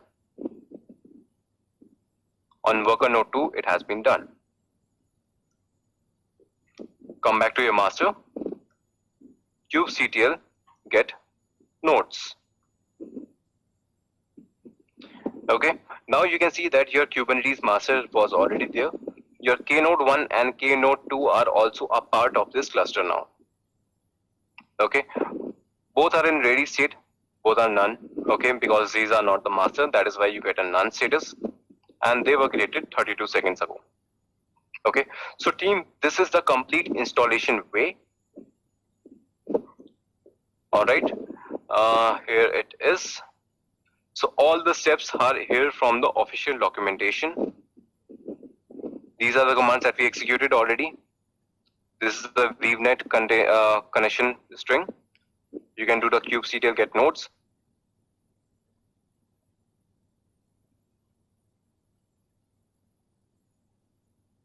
On the worker nodes, you have to do kubectl join command. That is also provided here. And if you want to do it on the CentOS, you can do on CentOS. How to find a kubectl join token? Consider that later on you want to add another node onto your cluster, but you don't have the discovery token.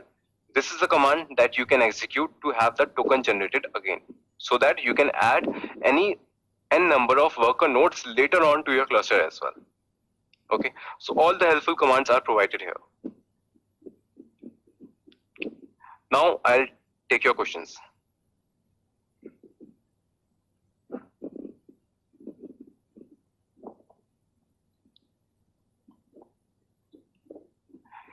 Joy, do we need to remember all these installation steps for CKA exam?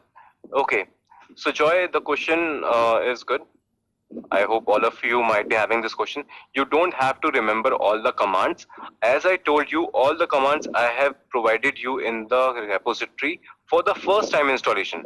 Okay, what I will suggest you, first set up your cluster from this GitHub repository, and once you are confident that your cluster is up and running, go to your official documentation and have the installation done by there. Okay, go to the K8s, installing kubectl. Go to this page. All right, what are the basic commands that you want to execute are all here. And here it is. Ubuntu, Debian, Hyperdesk, whichever flavor you want to use, all the commands are here. So if you want to see significance, see, if you talk about Docker, Docker will be provided in your examination. Okay, Docker will be installed by default. You don't have to install your Docker. So on your examination cluster, these things will be done automatically. You have to take care of only these commands if they ask you to install the cluster. So the same commands are provided here as well. You go to this website, that is why I suggested you to have it a bookmark. Have these commands handy. Open the tab, simply go to your cluster, your bookmark, and click on this. Simply have these commands copy pasted on your cluster right away. So that is why it helps to have bookmarks. All the commands are available onto here. All right. After that, what's next? Use kubectl to create your cluster. Click here.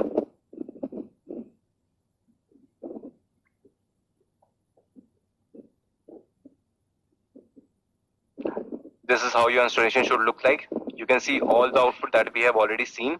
Okay, all the commands are provided here.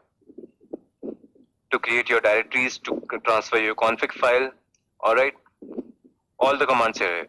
You want to have your plugins, any plugin you want, you can have it. All the commands are provided here as well. So I suggest you first go from the GitHub repository link. All right.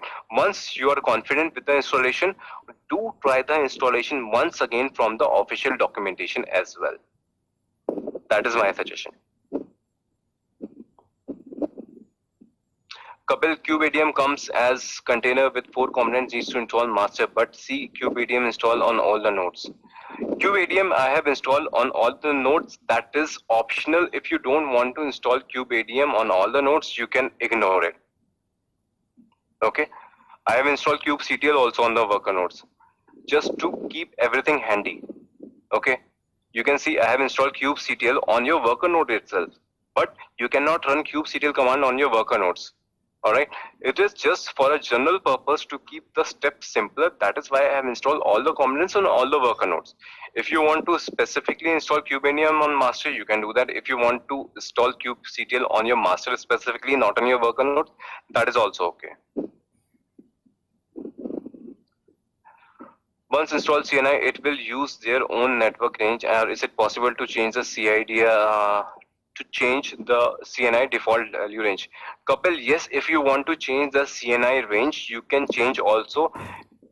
For that, when you do kube init, you have provided an argument, ignore pre-flight errors, you are going to give another flag for your CIDR where you are going to mention your CIDR block range. So you can do that as well.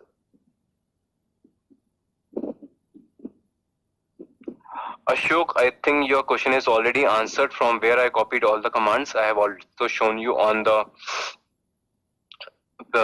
official website. And you can have this bookmark. All the bookmarks I have already provided you here. Simply go to other and have your bookmark downloaded from the HTML file. You'll have all the bookmarks, whatever I have filled here.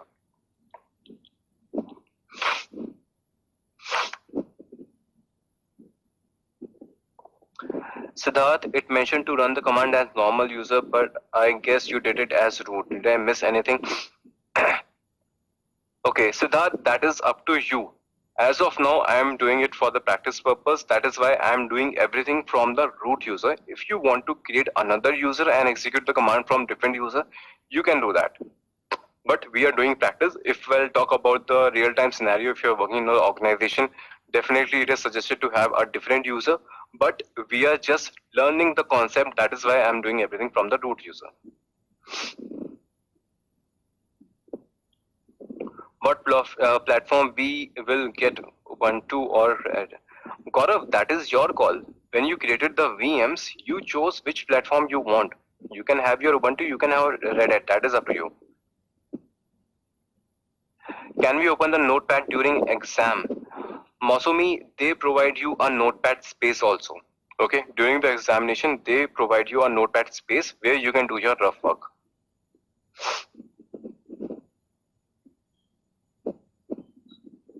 In exam, we have to create notes on any public cloud or any other arrangement. Sanjay, they will provide you a up and running cluster. Okay, they will give you machine terminals directly. All right, so you don't have to take care about the backend, whether it is GCP or AWS. They will provide you machine terminal. You directly work on there, so there is no need to worry about the backend, whether it is public or private cloud. Can a cluster have many nodes? Yes, Joy, we have already created 2 worker nodes for this cluster. You can have n number of nodes, 10, 20, 13. That is up to you. Kushagra, is it like CNI, like Flannel, Calico have their predefined CIDR? Yes, Kushagra, by default, they use their own predefined CIDR. You want to give your own specifically, you can do that. Otherwise, they will work it at their own choice. Please, how do I download the bookmarks from my Onam? Simply, you can Google it. Otherwise, if you want my help, I can do that also. Simply go to your bookmarks. All right. Here have import bookmark and settings. You can import here. First download this HTML file and then go to your bookmarks, import bookmarks and settings.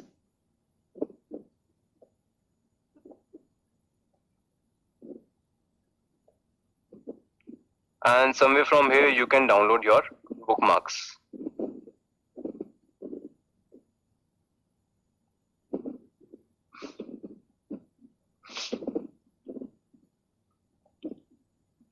Just a minute.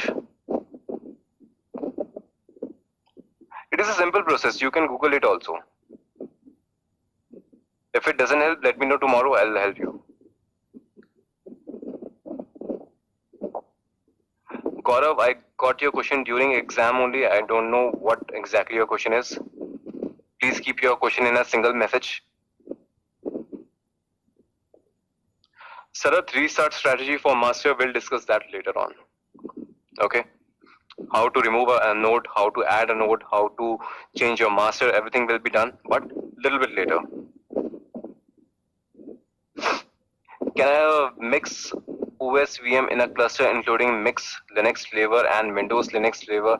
No, Siddharth, Linux type of flavor, you have to have Linux type of flavors, not Windows flavor included inside your cluster. Ideally, your complete cluster should be of the same flavor, whether Ubuntu or Sushi or CentOS. But you can have a different in a same cluster, but it should be of Linux flavor. You can have Sushi, you can have CentOS, you can have Linux, you have Ubuntu. In the same cluster, you can have that. But it is not suggested because it's complicated things. What during exam, what platform will we get, Ubuntu or Red? Gaurav, all the examination will be done on the Ubuntu. That is why we have chosen Ubuntu for our labs. Sanjay, can we get exam syllabus topics percentage? Sanjay, on the last day of our course, I am going to show you a complete picture. I will give you so many tips and tricks for your examination as well. But still, if you want to see it right away, you can go to the CNCF website. You go to the certification, Certified Kubernetes Administrator, and here you get the weightage. Okay. Your architecture installation configuration weightage weights 25%, workload and scheduling 15%, service and networking 25%, storage 10%, troubleshooting 30%. Okay, and you get 2 hours to complete your examination.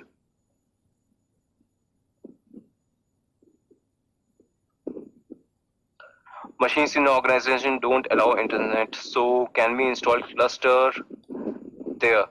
Kushagra, yes, you can install your cluster there as well. Then you have to go the hard way. Ashok, examination fees, I guess it is somewhere around 21,000. I have to double check that, but I think it is somewhere 21,000 rupees in INR.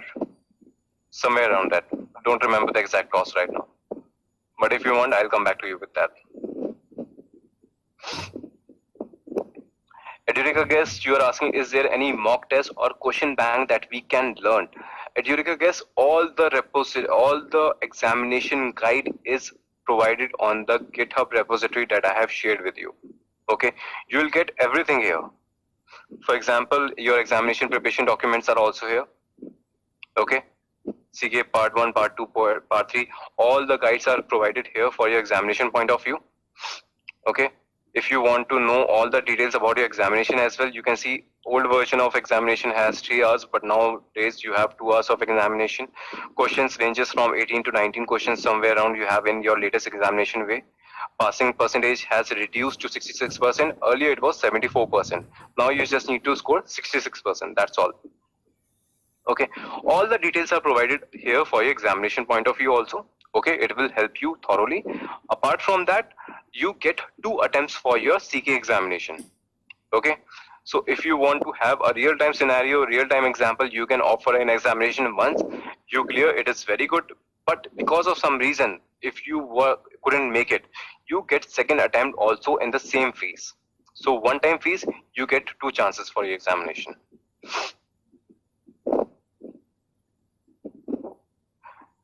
Shiju, Sanjay, I think you got your answer for the passing percentage now. How difficult is in the exam? Any idea on the passing percentage in the first? Okay, Arjun, I think you got your answer as well.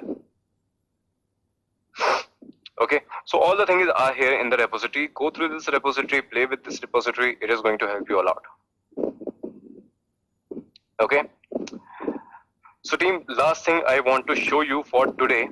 Okay.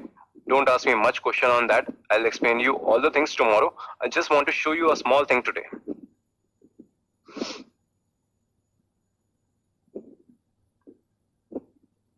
kubectl get pods -n cube-system. Okay, so team, this is the command with which you can see all the components which are running where. Okay, you can see APS etcd is running on master. Kube API server is running on master.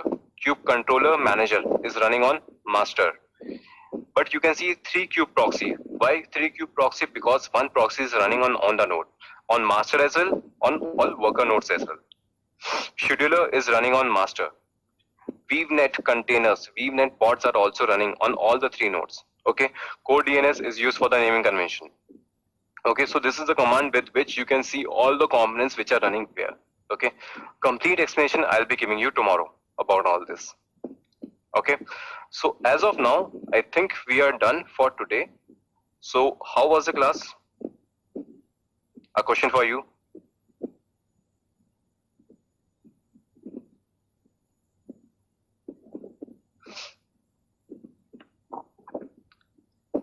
Okay, great, good, Kushagra, good. Let me know what you want to get for the excellent.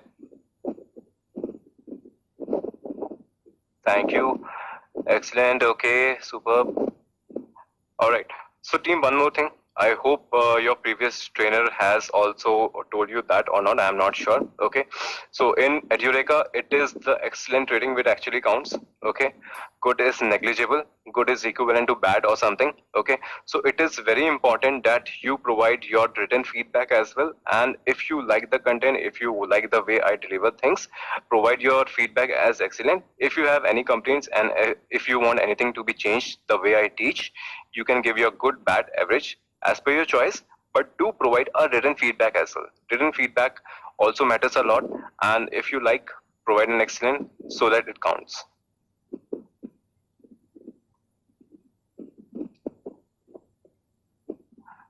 All right.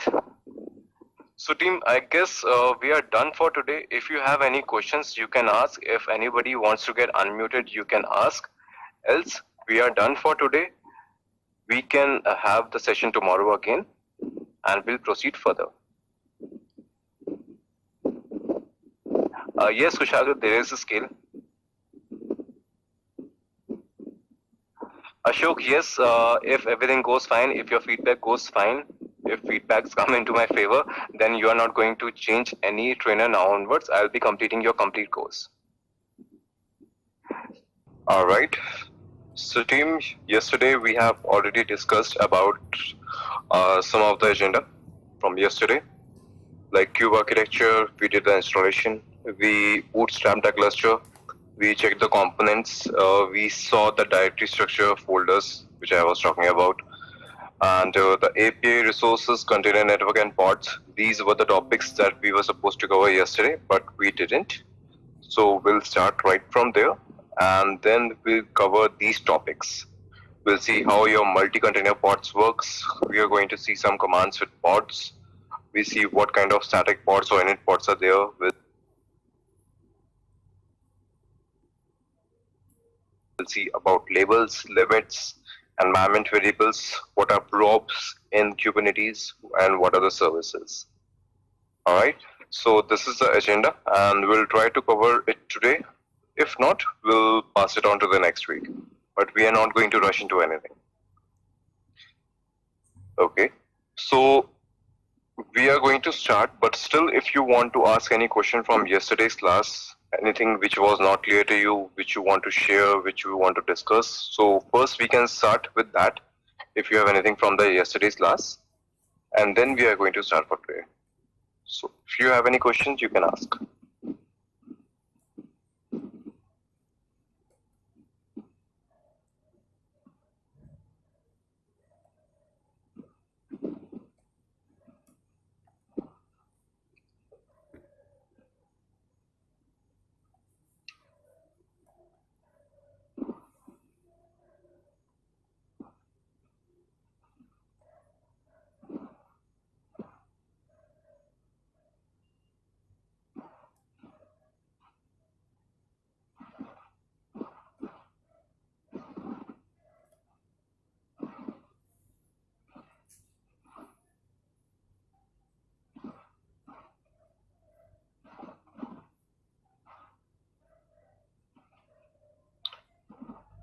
Okay, when we want to join to the worker node, we need to execute a token certificate. If we lost it, where can we find it?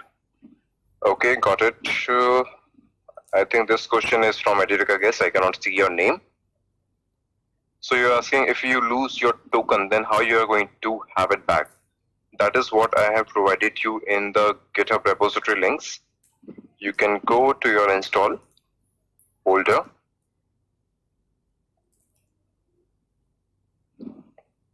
And this is how you're going to find your token back. Okay, this is the command that you need to execute on the master node, and this is going to provide you the token again if you want to add another worker node to your cluster.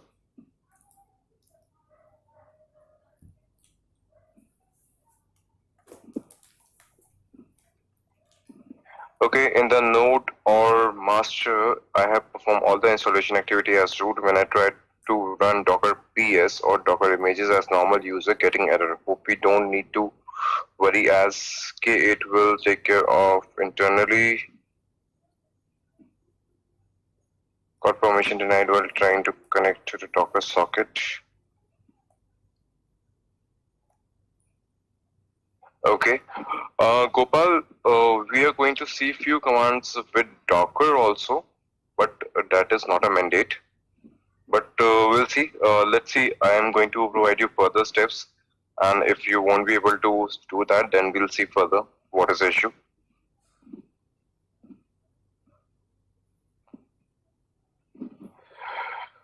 As we are 1 week behind, do we need to finish second week quiz because it's showing deadline for the third and fourth? Girish. Okay, Girish and everyone, it is not the case. It is okay if you delay your quizzes. You can complete your quizzes once we are complete with all the classes. You get some grace time. Once we are done with our 8 weeks content, then you get some grace period of, I guess, 8 to 10 days. And then you can also complete your all the quizzes. So no need to rush on that.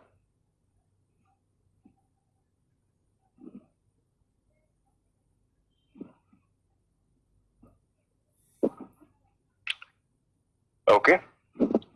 All right. So team, I guess we can start for today. All right.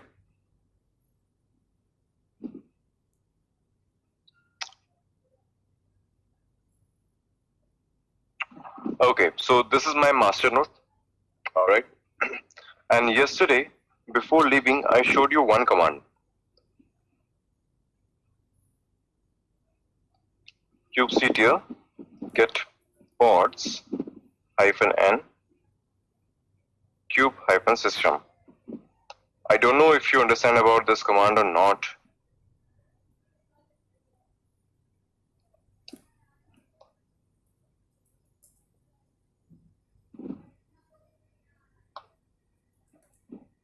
Yes, here it is. Okay, so team, one question for you now. All right. The thing is, you can see all the master node components. All right. All the worker node components are also here. etcd, API server, controller manager, proxy is also there, scheduler is also there. Okay. You have already seen that we have installed your CRI as well separately, Docker on all the machines. Still, there is one thing missing. Can anyone tell me what is that?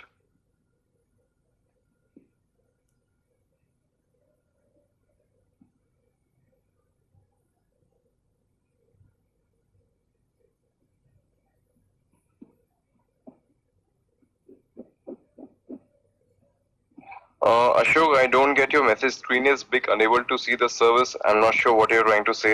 Can you please explain more clearly? Shishu, yes, you got it. Gopal, you got it too.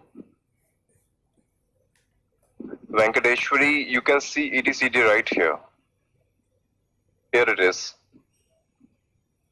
Yes, Arjun, you got it.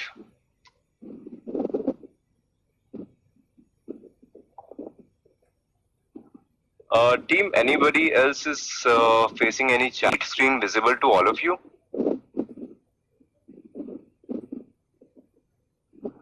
Virish, these are the pods. Sanjay, networking is not right. Ganapati, database is the etcd, so database is also there.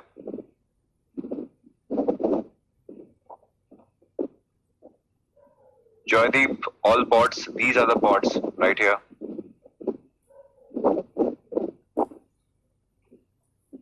Okay, Ashok, I think all can see my screen properly. I am not sure if you are facing any challenge with the screen pick.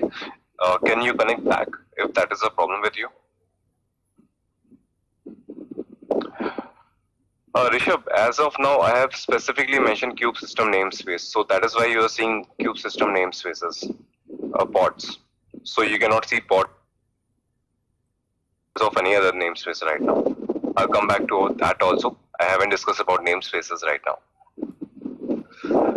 I'm just asking, as for the architecture, which component is missing? Girish, no, network is also there. Sanjay, you got it right. Okay, guys. So the thing is, kubelet is missing. If you remember the architecture, many of you gave me the right answer. Alright. So there was one component on the worker nodes that is called kubelet, which is not there. So kubelet is not there. Why? Everything runs as a pod, I told you, in kubeADMware. But kubelet is not there. No, Shiju is not like it is inactive, it is active. That is why you get the output of kubectl get nodes. And you can guess, even all the two proxies are coming from the worker node. Sanjay, so you can see the master node components as well. Sorry, worker node component also here. Master can get details from everywhere. No, Gaurav, that is not the case. Some pods are already running on the worker nodes. If you want to see, I can show you that also. See, 2 VNet pods are running on worker node 1 and 2. 2 proxy pods are running on node 1 and 2. Siddharth, you gave the right answer. Ankur, so do you. Great team. So the thing is that kubelets run as a service. Okay, kubelet is not running as a pod. Kubelet runs as a service on the worker nodes or on all the nodes. Okay, so if you want to verify that your kubelet is working or not, you have to check it if it is running as a service. Service kubelet status. Okay, so you can see that kubelet here is running as a service. Okay, so this is, you have to remember that kubelet is not a pod, kubelet is a service. Alright, so we have already seen all the components which are working here.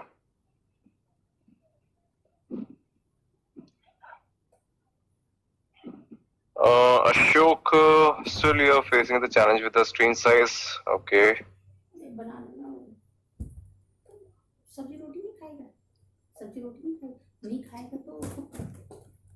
Ashok, there is some challenge from your end only because I cannot see any other complaint from any other candidate.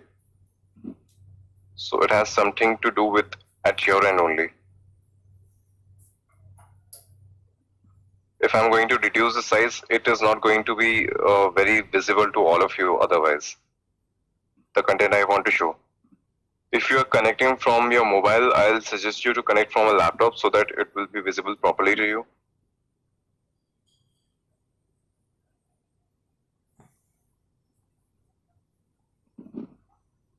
So is it better now? I have reduced the size of the window.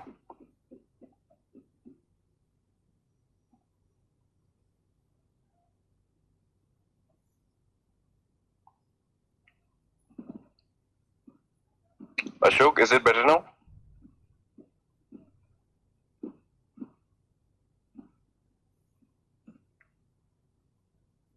Ashok, I cannot reduce the size more than that because it is going to hide the content for all other people. Yes, please try login again. Okay, guys.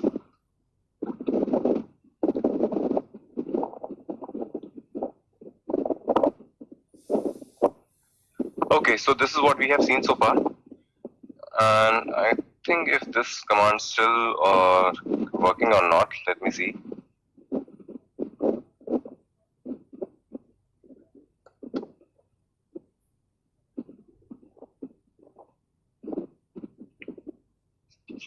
Okay, let it be now.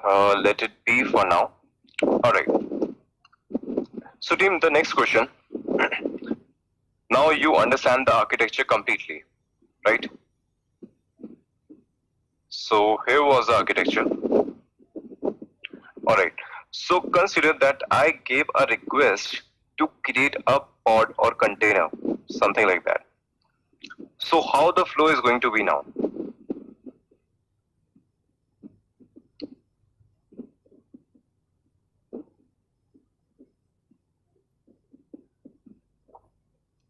Okay, so any command I'm going to give with the kubectl, I want to create some pod, I want to create some container. So how the flow is going to be? I'll give the command with kubectl. It will be heard by API server first. Okay, API server will listen to the request and it will check with the scheduler that at which node is capable enough to have that pod or container. Okay, so API server will check with scheduler and scheduler will see, depending on the details stored in etcd, that how many nodes are there, how many worker nodes are there, what are the capabilities of the worker nodes, which node has what configuration, how much RAM is there, how much storage is there. Okay, so scheduler via API server will check the details from etcd, and once it get the details that this node is properly suitable for that, scheduler will instruct API server that you should recite your container on node 2, and thus API server will connect with a kubelet of node 2 and it will instruct to create a container on that node. After kubelet gets a request, kubelet will ask Docker to create a container on the node 2. This is how your complete flow is going to be.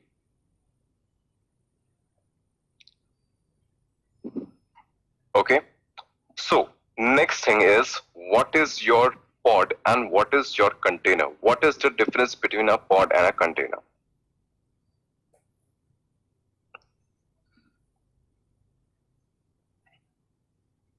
Sanjay, the role of the controller is to maintain the actual state with desired state.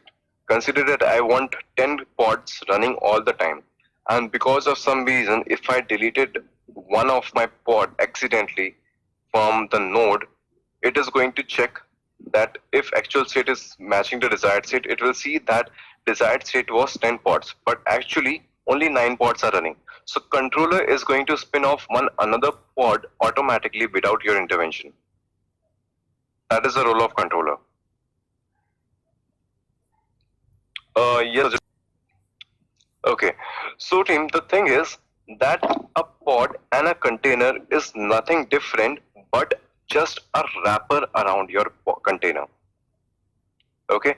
There is a container, and if you wrap a container with a layer of Kubernetes object called pod, then still it is going to be the same. Okay, so it is identical. A container is same as a pod in Kubernetes, only the difference is it add a additional layer called pod in Kubernetes. But why Kubernetes wrap another layer? Okay, now that is the question. If a pod is also a container, just a wrapper around it, why we are having a different terminology? The thing is, whenever you delete a container, whenever a container restart, it changes its IP and it changes its ports. Okay. Thing is, whenever you delete a pod or whenever you delete a container, whenever you restart a container, when you want to create a similar container again, what happens every time the IP of the container changes and the port number also gets changed. Okay, so that is the story with Docker containers. Why Kubernetes have pods, an additional layer around the container? Because the container IP is going to be changing every time as a basic nature of Docker container. Whenever the container restarts, whenever the container is deleted and recreated, the IP of the container is going to get changed. The port number of the container is going to get changed as a basic nature of Docker container. But in Kubernetes, pod provides you that functionality which doesn't change the IP of the container. Okay, the IP inside the pod of the container will keep on changing, but the IP of the pod will remain same throughout until unless you delete the pod directly. Okay, whether your container restarts, whether your container gets deleted and recreated, if your pod is still there, the IP is going to stay consistent with pods in Kubernetes.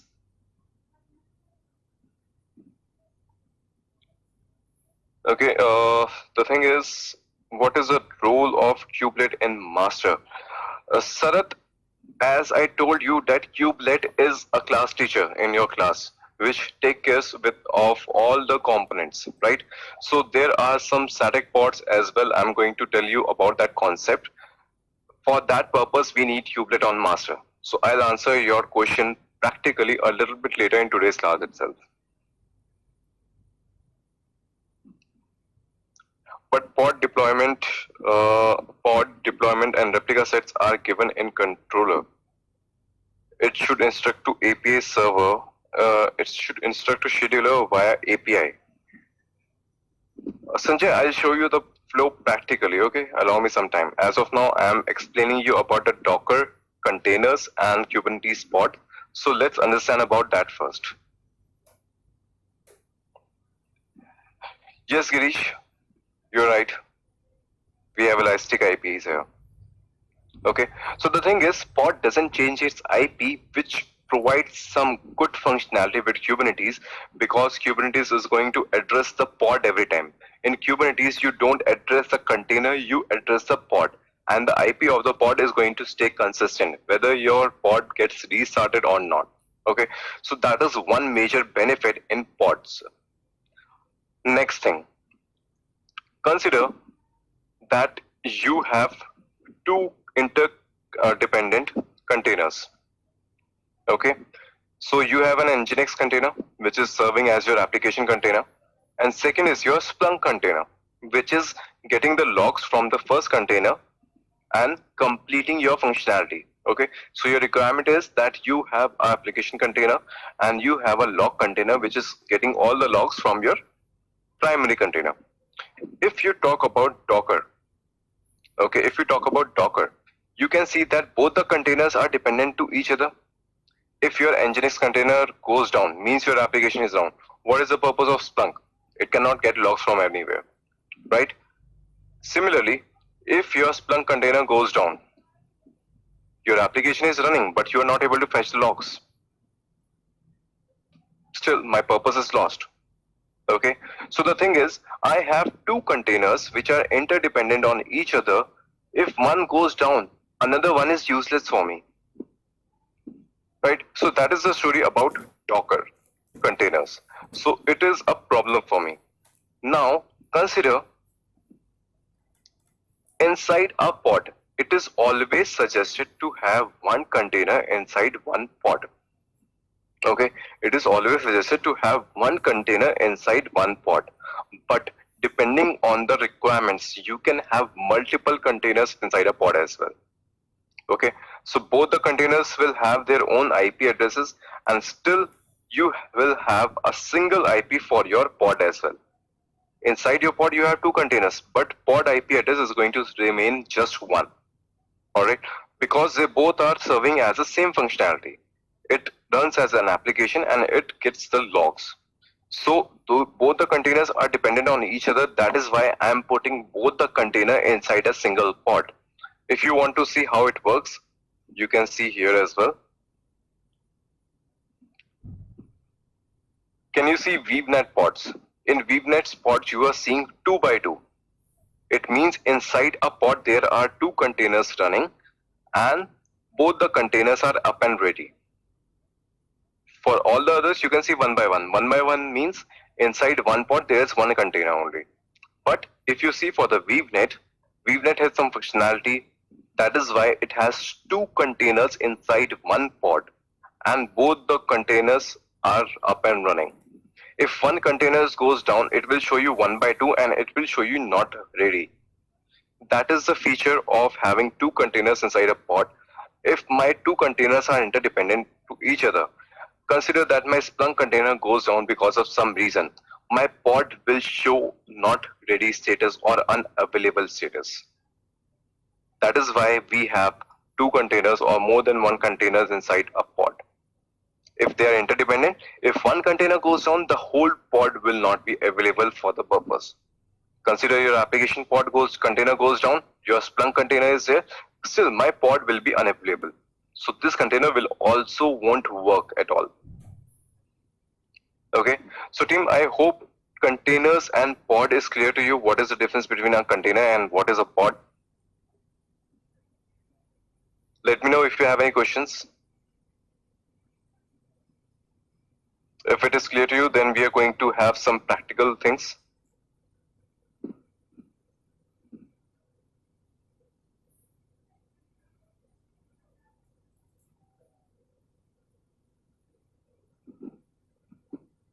Okay, Gopal, Sanjay, got your answers. Rishabh.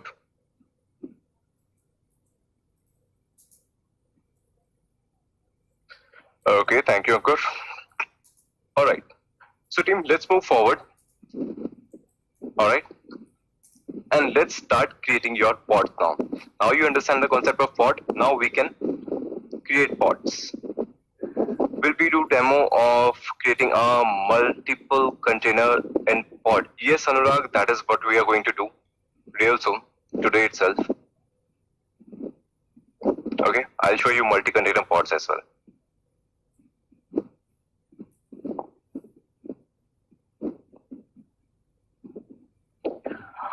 Alright, so team, as I told you that your Kubernetes has pod as an object, not your Docker containers. Alright, so you like replica set and deployment. So if you want to know that how many objects are there, there is a command called kubectl API resources.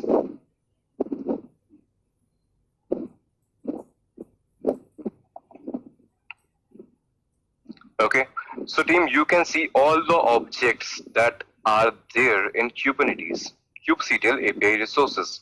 There are binding, component statuses, config maps, endpoints, events, limit range, namespaces, nodes are there, as we have already done kubectl get nodes, right? We have pods, we have persistent volume claims, and a lot many objects are there. We are going to learn about all the objects. That is the thing. We are going to learn about all the objects. Okay, so these are the complete name. If you want to use short names as well, you can use a short names as well. Okay, like for nodes, if you don't want to write complete NODES, you can use NO as well. Right? If you want to see kubectl get NO. See, I still got the output.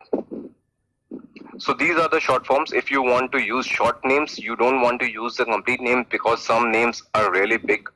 Like you can see this one, or this one, this one. You have a lot of objects with long names. So if you want to use a short name, you can use a short name as well. So this is one of the command that I wanted to show you. Now consider in Docker, if you want to create a container, you use docker run command. Okay, so you will see that so many commands in Kubernetes are very similar to your Docker commands. Okay, you're going to see that. So first of all, if I want to see if any pods are running or not, kubectl get pods is the command. Okay, as of now you can see no resources found in default namespace. Now I want to create some pod. In Docker I do docker run. In Kubernetes also I do kubectl run. Kubectl run, and let's name a pod as Shub. Then I have to give the image, which image it must be using. For say I'll use Nginx image right now.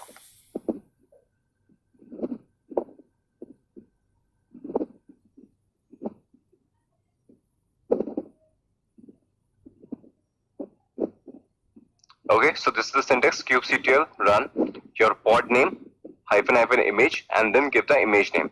You will see that a pod is created. Kubectl get pods. Okay, Now you can see a pod is running. There is one container inside it and one is also ready. So the status is running, that's why, and the age is 20 seconds. Now if I want to have a better look to it, I'll do kubectl get pods -o wide. It is going to give you a wider output or a lot of details. Okay, so you can see the name, ready, running status, restart. As of now, it has not restarted. Age is 44 seconds, and this is the IP. If you want to curl this IP, you can see a Nginx output here.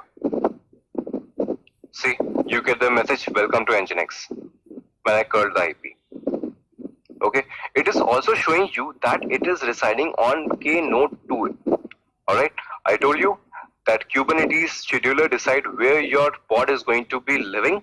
It decided it as node 2, and that is why you can see this pod is running on node 2.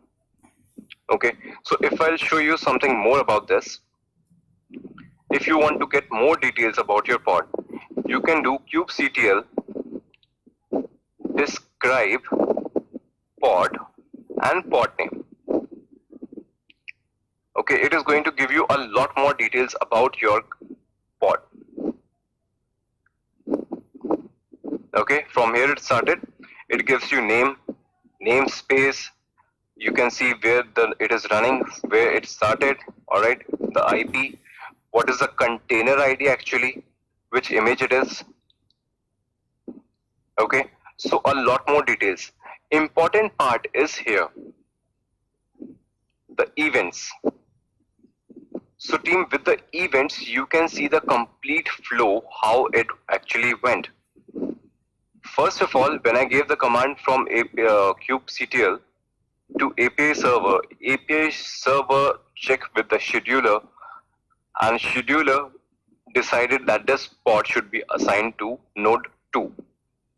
Afterward, the responsibility went to kubelet of your node 2, and it pulled the image of Nginx. It successfully pulled the image in this much time, and then it created the container, and then it started the container. Okay, this is your complete flow, how it goes when you request something to Kubernetes, whenever you create any object.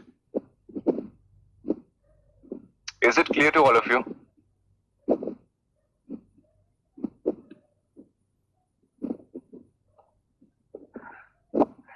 Yes, Ganapati, you can use -o wide to get a wider output. If there are more details with any command, it is going to show you that.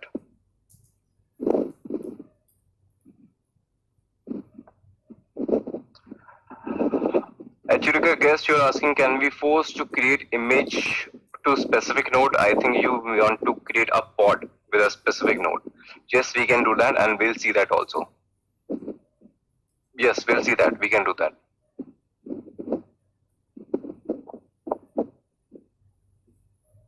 Sanjay, how many pods can be created in one node? Okay, there is a lot. Okay, so it was never a situation to reach the limit. That is why I'm not sure. Still, you can see the capacity here. All right. Afterwards of 19th version, there cannot be 5,000 nodes, more than 5,000 nodes, not more than 1.5 lakh of total pods. Okay, 3 lakhs of total container, not more than 100 pods per node. So this is the limits.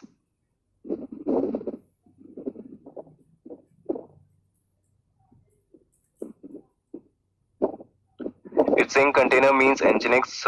What about pod? Okay, Grish, pod is already there. Pod is a logical wrapper around your container. So if your container is running on node 2, Kubernetes is going to identify it as a pod. Okay, so in description, it is giving you all the details. Description is a complete detail, right? So if a container is created inside a pod, it is giving you the events about that only. This container was created inside a pod. This container was started inside a pod, and that is why you are getting the output of kubectl get pods like this. We saw that this pod is running on your node 2, We can verify that as well. I'll come to your node 2. Okay, Docker is already installed here. Docker ps grep shub. Okay, here you can see this is your container ID, this is your image. This was running from last 5 minutes, and these are the details. So you get the container running on your node 2. You can verify that with Docker command as well.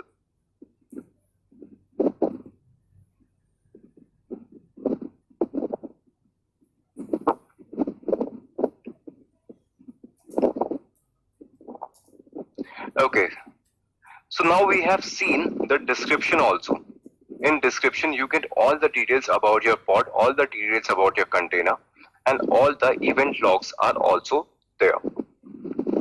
Alright, but in enterprise level, at enterprise level, we don't create a container or pod from the command line with like just I did, like kubectl run pod name. That is not the practice that we actually follow at industry level. We write YAML files. Okay, you have to give a complete definition into a YAML file to create a pod or any other object in Kubernetes. We never do that from the command line. This was a starting, that is why I showed you from the command line. But we use declarative syntax. Declarative syntax is called your YAML files. So whenever we are going to create any pod, any container, any object in Kubernetes, we are going to do that with a YAML file. Okay, so how the YAML formatting work? I hope all of you are pretty much aware about YAML. Is there anyone who don't know YAML? If there are people who don't know about YAML, I can give you a brief idea about it so that you can clearly understand about your manifest file, because YAML is really important to proceed with this. So if anybody has any doubts, if anybody doesn't know about YAML, you can let me know. I'll give you a brief idea.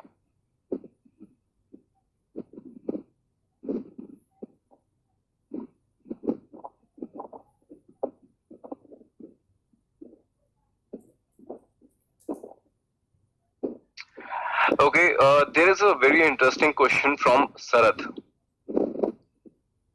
Okay, alright team, I'll give you a brief idea about YAML formatting also, but there is a very interesting question from Sarath. Nobody else asked about it. Okay, Sarath is asking, there is a pause image in the worker node.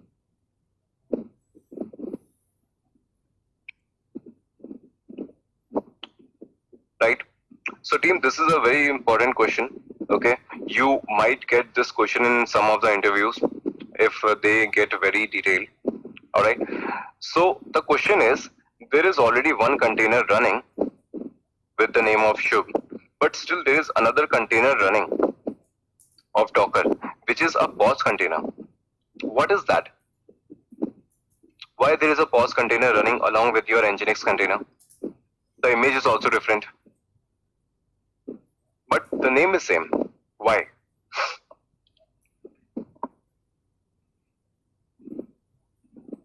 Anyone? No, Sanjay. Kushagra, you're right. You got the correct answer. Grish, yes, to some extent. Abhinav, you got the right answer.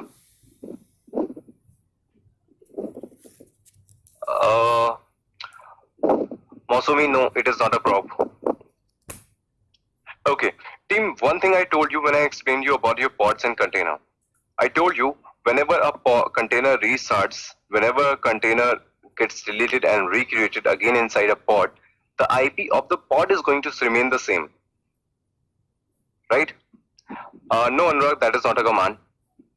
So these pod container, whenever you create a pod with a single container, one by one container, one pod, still inside that same pod, another container is always created, which is called a pause container. And this pause container is used to retain the details about the container. Because I told you in Docker, every time the container gets recreated or restarted, it changes its IP, but pod doesn't do that. That is why there is a mechanism in pods that whenever a container is recreated, its IP will remain the same and that details will be fetched from the POS container. Okay, that is the purpose of your POS containers.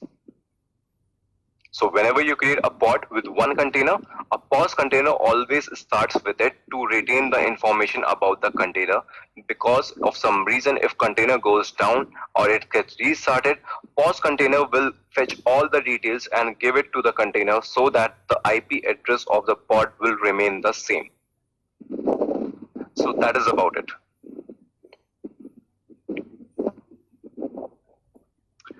Now let's have some idea about your YAML formatting. Okay, so team, YAML is nothing. YAML, the full form is YAML and a markup language. Okay, YAML is not a markup language, it is a data serialization language. Okay, it is a structured format. So there is only one rule in YAML.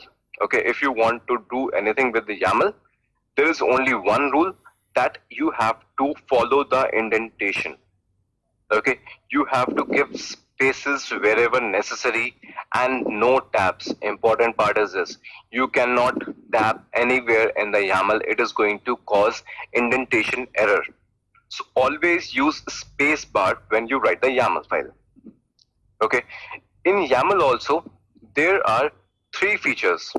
Okay, you can have a scalar, you can have a dictionary or map, or you can have an array or list. I have given the complete examples about that also. Okay, in scalar is a very basic thing. You will have a key and you will have a value. Okay, so in YAML you follow key value pairs again. Okay, you will have one key and you will have one value. Okay, so in scalar it is the most simplest one. You will have some key and you will have some value. For example, name is Shubh. Okay, or I give a variable a, I'll give the value as 5. Okay, scalar is just a key value pair. Next is your dictionary or map. In dictionary, you will have multiple attributes about a key, and those attributes will have multiple values. There is going to be one key, but there is not going to be one value. It will have multiple attributes and it will have multiple values. For example, if I have a car as a key, okay, what are the attributes of the car? The car will have some name, the car will have some color, okay, they will have some engine specification. Okay, so in dictionary or map, dictionary means that you will have one key and it will have some attributes, and those attributes are going to have values. Okay, so this is an example. The last one is array and list. In array or list, you can say there is going to be a key and there are going to be some values. There are not going to be any attributes. Okay, for example, consider in array and list, there is a list, so list is going to have multiple values. So now I am not talking about a car, I am talking about cars. There are going to be multiple cars. Okay, so multiple cars, if I'll do this, let me remove this part and let me remove this part. Okay, so in car, if I'll talk about dictionary, you can see I am talking about multiple attributes of a single car. In array or list, there are going to be cars and there are going to be values. There are not going to be any attributes. Cars, multiple names: BMW, Audi, Tesla, or many more. Okay, so these are the three definitions in your YAML formatting: scalar, dictionary, and array. And the beauty is this, that you can use each of them inside other one. You can have an array inside a dictionary, you can have a dictionary inside an array. So that is also possible, and that is why I just removed it. So now you can see cars have some array. Array are BMW, Audi, or Tesla. Now what I have done, inside an array, I have defined a dictionary, if you can see. Right? So you can see this is just similar like this. I'll have a car, I have a name, I have a color, I have an engine, and this is similar to this. BMW is a name. Inside that I have defined name as BMW, color as red. So what is happening? I have defined a dictionary inside an array. Again, I have done that. For audio also, there is a name called Audi. There is a color called green. Okay, so I have defined a dictionary inside an array. So the important part you have to follow is about the indentation. Okay, so if you're using your Notepad++, if you'll go to languages, you can see there is a YAML formatting. So you have this look, this kind of look. You can see a key started, and then I gave 2 spaces. Okay, for the definition of an attribute. If I misplace any spaces, it is going to create an error. You can see this key starts from here and ends here because the indentation is exactly the same. If I change the indentation, see, I gave 2 more spaces. So what happened? This attribute 2 becomes a part of attribute 1, not a part of the key. You can see here, your attribute 2 is a part of attribute 1 now because of the indentation. It has changed.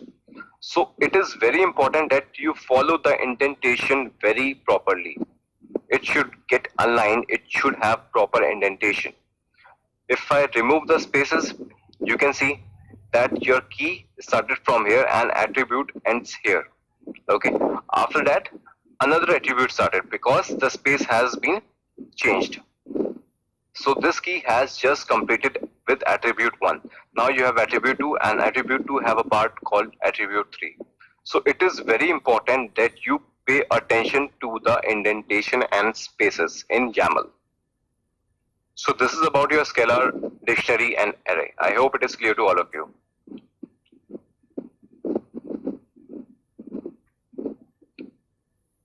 No, Gopal, you can give as many spaces as you want.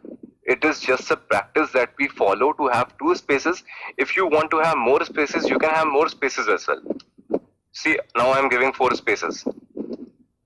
Still, you can see the indentation is correct. Your key starts here and ends here.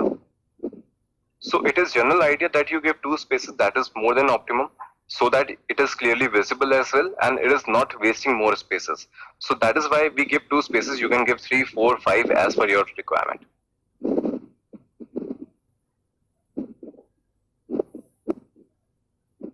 Okay, so team, now when your indentation or YAML is clear to you, now I am going to show you some of the YAML files with which we are going to create your pods. Okay, there is a folder called pods, and I'm going to pick one pod example from here. Okay, there is a pod.yaml here.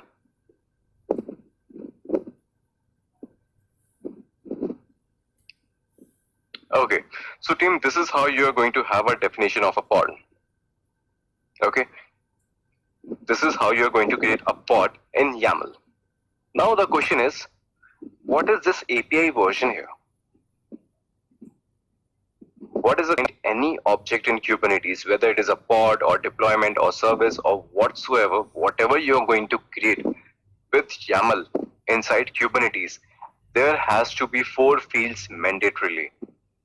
Okay, 4 fields are mandatory. And what are those 4 fields? You always have to mention the API version, you always have to mention the kind, you always have to mention metadata, and you always have to mention the specs as well. So whenever you create any object in Kubernetes, you have to mention these 4 always, without fail. Otherwise, your object is not going to get created. So Kubernetes has defined these 4 parameters as mandatory. So from where we are going to fetch these information? I'll show you that here.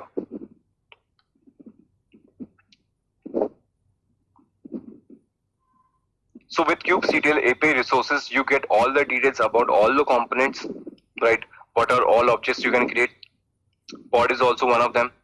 Now you can see this is a full name and this is a short name. This is the API version here, V1. It is visible you here.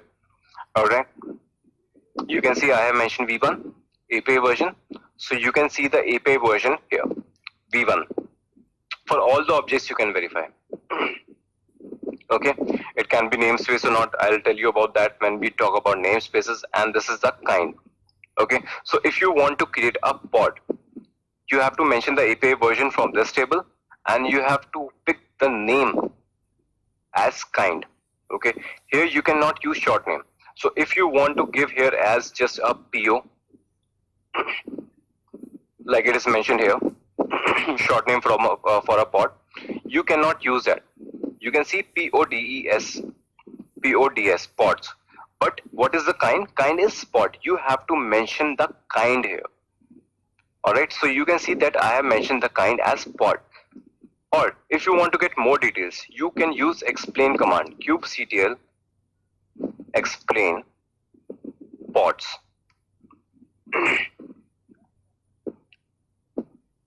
kubectl explain pod. Here you can see what is the kind? Pod. You have to mention this kind here. Next is version v1. You have to mention that here, API version :v1. Okay. Then you get other details as well, that what are the description, what is a pod. Pod is a collection of container that can run on a host. This resource is created by client and scheduled onto host. Okay. You get some one-liner description with of all the objects here as well. You can use explain command with any object. Okay. And what are the fields? It is mandatory. You can see here. In fields, you have to mention API version, you have to mention kind, you have to mention metadata, and you have to mention the specs. The status is optional. If you want to mention, you can. If you don't, you don't. But these are the 4 mandatory fields you have to mention in a YAML file. Now let's see about this definition. I have mentioned the API server version, API version. I have mentioned the kind. Then metadata. What is the metadata? Metadata is the details about your pods or container. Okay, what's the name it is going to have? Your pod will be named as pod 1. Okay, labels, I will come back to labels later. As of now, you can ignore it. Okay, metadata is pod 1. What are the specification? You have mentioned the name in metadata, but what are the specification? Your pod name is going to be there, but what kind of container I am going to create, how many containers I am going to create, which image I am going to pick for the container, that all you are going to mention under specification. Okay, so now you can see that specs have containers, and what is it? It is a array. Sorry, just a minute. So you can see it is an array now. Specs containers. And then under containers, you can see container have some attributes. Container name is going to be Tomcat. Image is going to be Tomcat. And if I'm running a Tomcat, I can give the port number as well if you want. If you don't want, you can skip this part. So ports, container port, Tomcat will be running at port number 8080. Okay, so this is one example. I have multiple example of single container pod as well. Okay, this is another definition. This is another definition if you want to use this one. Okay, so that is up to you. You can use anyone. As of now, I am going to pick this one.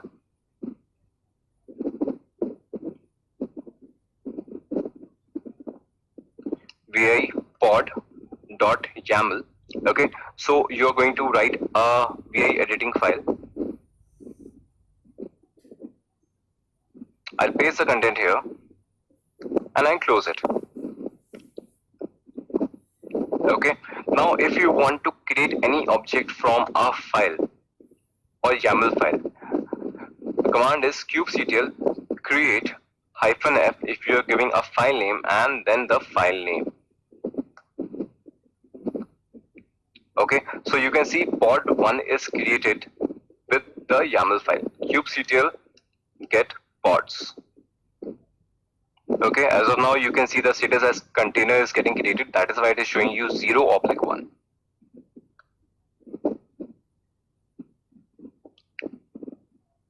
Tomcat is a heavy container, that is why it takes some time.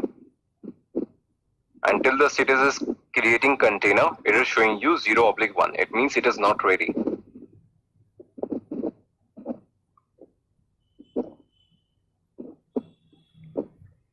Still taking some time.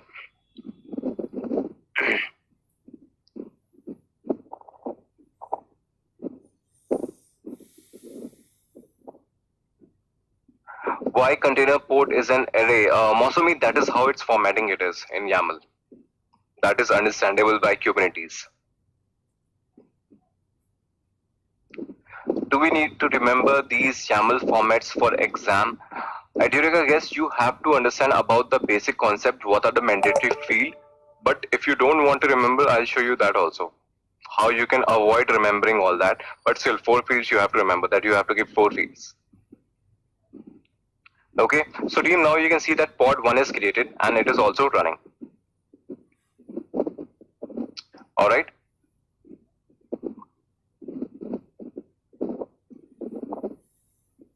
Let's see where it is running, shall we? So you can see the pod 1 this time is running on node 1. So it is always changing the node, okay? Because both the nodes have similar configuration, that is why it is going in round robin. First it's created on node 2, then it created on node 1. Can we use more than one kind in a single YAML file? Ganapati, yes, you can use, but the thing is you have to use for all the objects. Okay. Let me show you that. Just give me some time. So team, if you want to delete all the pods at a single go, you can do that also. kubectl delete pod. Okay, if you want to delete a specific pod, you give kubectl delete pod and pod name. If you want to delete all the pods, you are going to give a flag call -" all. Okay, with this command, you can see that pod 1 and pod shub are getting deleted.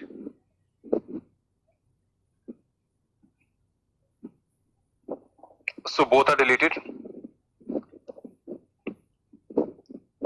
I'm removing the pod file also. So if you want to give more than one kind, then you have to give a separate definition as well. Okay, so you can see I have differentiated with 3 hyphens. If you want to create 2 pods at a single time, you can create 2 pods as well.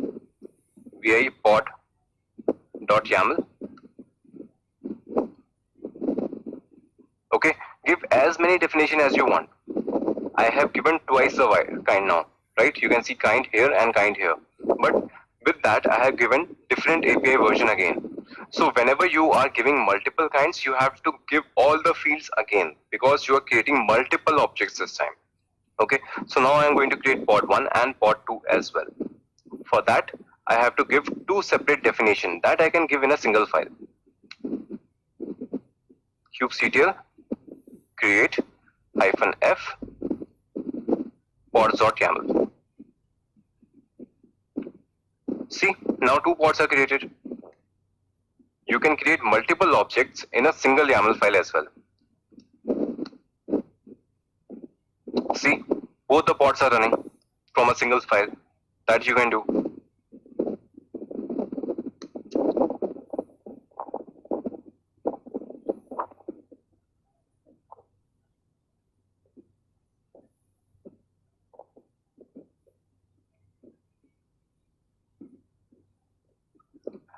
Can we install a pod on specific node? Yes, Himanshu, we can do that and we'll see that further.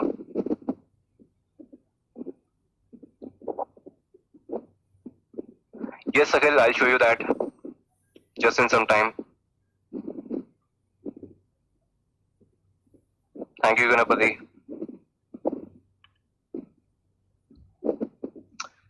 Siddharth, you're asking, coming back to pods container, is it created per container? If yes, then the total number of containers running on the node would be total 2. Is that fair understanding? Yes, Siddharth, you're absolutely correct. Your understanding is completely right.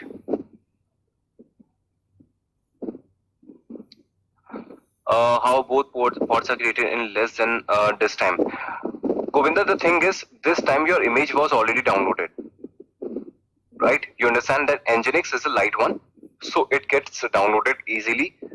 But Tomcat is also getting created very soon this time because it was already created earlier. That is why your image was there on the node and it picked the same image. But if image is not there, it has to download the image also. So that is why it takes some time at the first go. Sanjay, how 2 pods are created? Because this time I gave 2 definition in my pods file. You can see in this YAML, I have given 2 definition, one for pod 1 and one for pod 2. That is why 2 pods are created.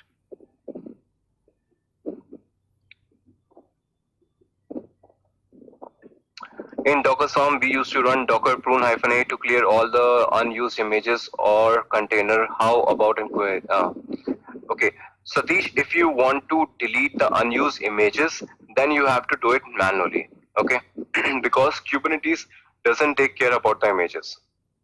That is why we install Docker on every machine, right? You understand that we install Docker on all the machine. What is the purpose of installing Docker on all the machines? Because Kubernetes is not going to take care about the images. Kubernetes is going to delete is going to delete the pods only. It is going to delete the containers. It will play with the containers and pods only. It is not going to take care about the images. So if you have to delete the unused images, you have to go to the nodes and use your Docker command only. Sanjay, why it should be one? I have given two definition. If I'll remove one definition, it will create one pod. If I have given two definition, it will create two pod. If I'll give three definition, three pods here. Any restriction when we create pods apart from 4 mandatory component in the YAML file?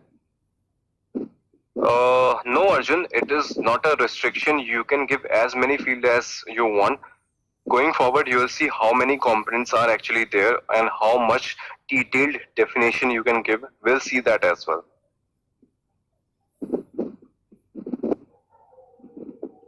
Sarat, the image is going to get downloaded where the pod is assigned. If your pod is assigned on node 1, your image will be downloaded there on node 1. If your pod is assigned on node 2, image will be downloaded at your node 2. Because you have to understand the basic flow. The node has been assigned for the pod. If node 2 is assigned, then the Docker living on node 1 will take care about creating the container and downloading the image.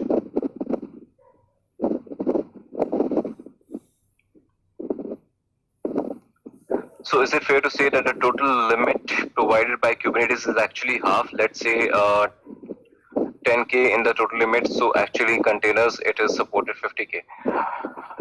Okay, Siddharth. It actually never happened that you reach this limit. It is also not suggested because if you have this much load, you will create multiple clusters and multiple nodes. Okay, this is the maximum limit it has defined, but we never go as per the maximum limits. If you have this much load, you will have to create multiple nodes and multiple clusters.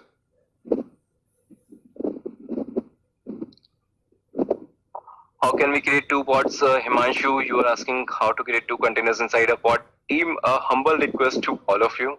Okay, a humble request to all of you. We'll cover everything, how to work with multi-container pods. I have already told you many times. Just bear with me. Please ask the question from the content that I have just delivered. Okay, when I'm asking you to ask a question from the content I have just delivered.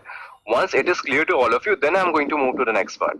So first, I'm trying to make you understand how one container works inside a pod. If all of you understand that properly, then I'm going to move to the next part. So definitely, we are going to see everything, how multi-container pods works as well, but one step at a time.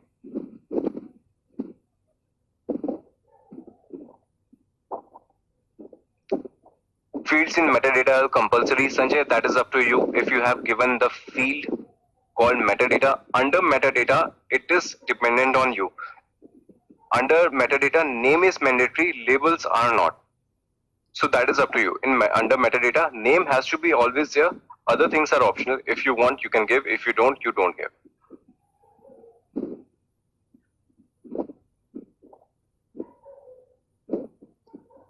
Gobinda, so right now in which nodes these pods are created? Okay, we can see that. kubectl get pods. Okay, -white.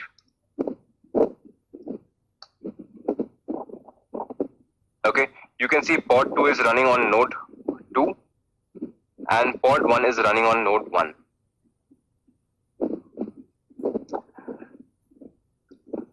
Sanjay, yes, pod will not get created if metadata field is empty. You have to give the name. Even if we create two pods from one YAML file, it will spread across multiple worker nodes as per the scheduler activity. Is it current understanding? Yes, Joydeep, you have also seen that now.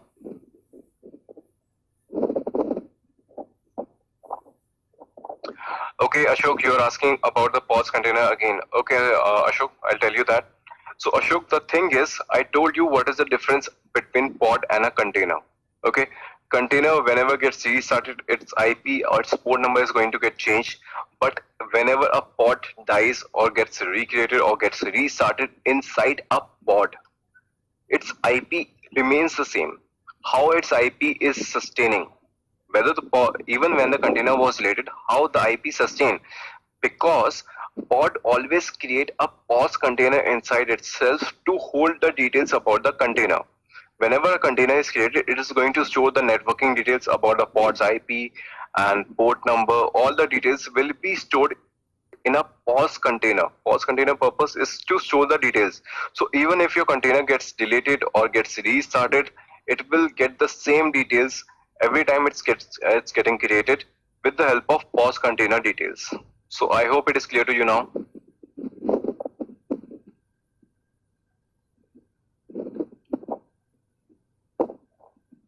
Akhil, you have the GitHub repository link, right? So all the structure are there. I'm giving you all the examples right from there.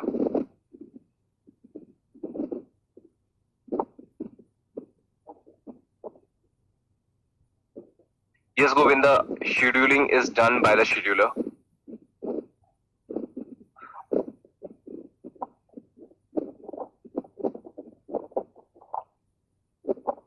Prempal, you are asking about the algorithm that scheduler takes. Scheduler takes a lot of consideration. If you want to see, I'll show you kubectl get nodes. So there's a question from Prempal that on what basis your nodes are decided for the pod assignment. kubectl describe. So now these commands must be handy with you, that what describe does, right? kubectl describe node 1. Let's describe it. Okay, so Prempal, the thing is, it takes the information and it checks for certain tick marks that if it is proper, healthy or not. Okay, it will check that network available is not available or not. Network unavailable, it is false. Is there any memory pressure on that particular node? False. Disk pressure is false. It means there is plenty of disk space. PID pressure, process ID pressure is also not there. The status of the node is ready or not. So these are the certain checks that your controller does on all the nodes, and depending on that, it assigns the pod to your nodes. Okay, so it gets all the details and then it is going to check for that. It is also going to check that your kubelet is available or not, or your node is available or not. If node is available, is there any memory pressure, is there any network unavailability?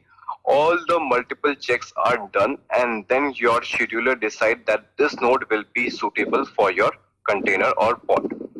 I hope it answers it.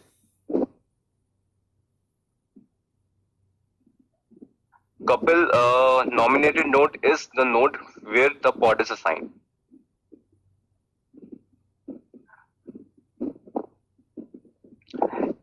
Ganapati, you're asking if one node is down for some reason, will K8 take care of the running those node in worker machine automatically? Ganapati, if one of your node goes down and there are certain pods running, if node goes down, controller manager will take care to migrate those containers to another node. For example, there is one pod running on your node 2 and the details are stored in etcd. So controller manager is going to see that your node 2 is not reachable. It is failing with kubelet connection. So what it will do, it will delete the details about that pod on node 2 in etcd and it will migrate that container or pod on node 1. Okay, that was a long question answer session. I hope it is clear to all of you now.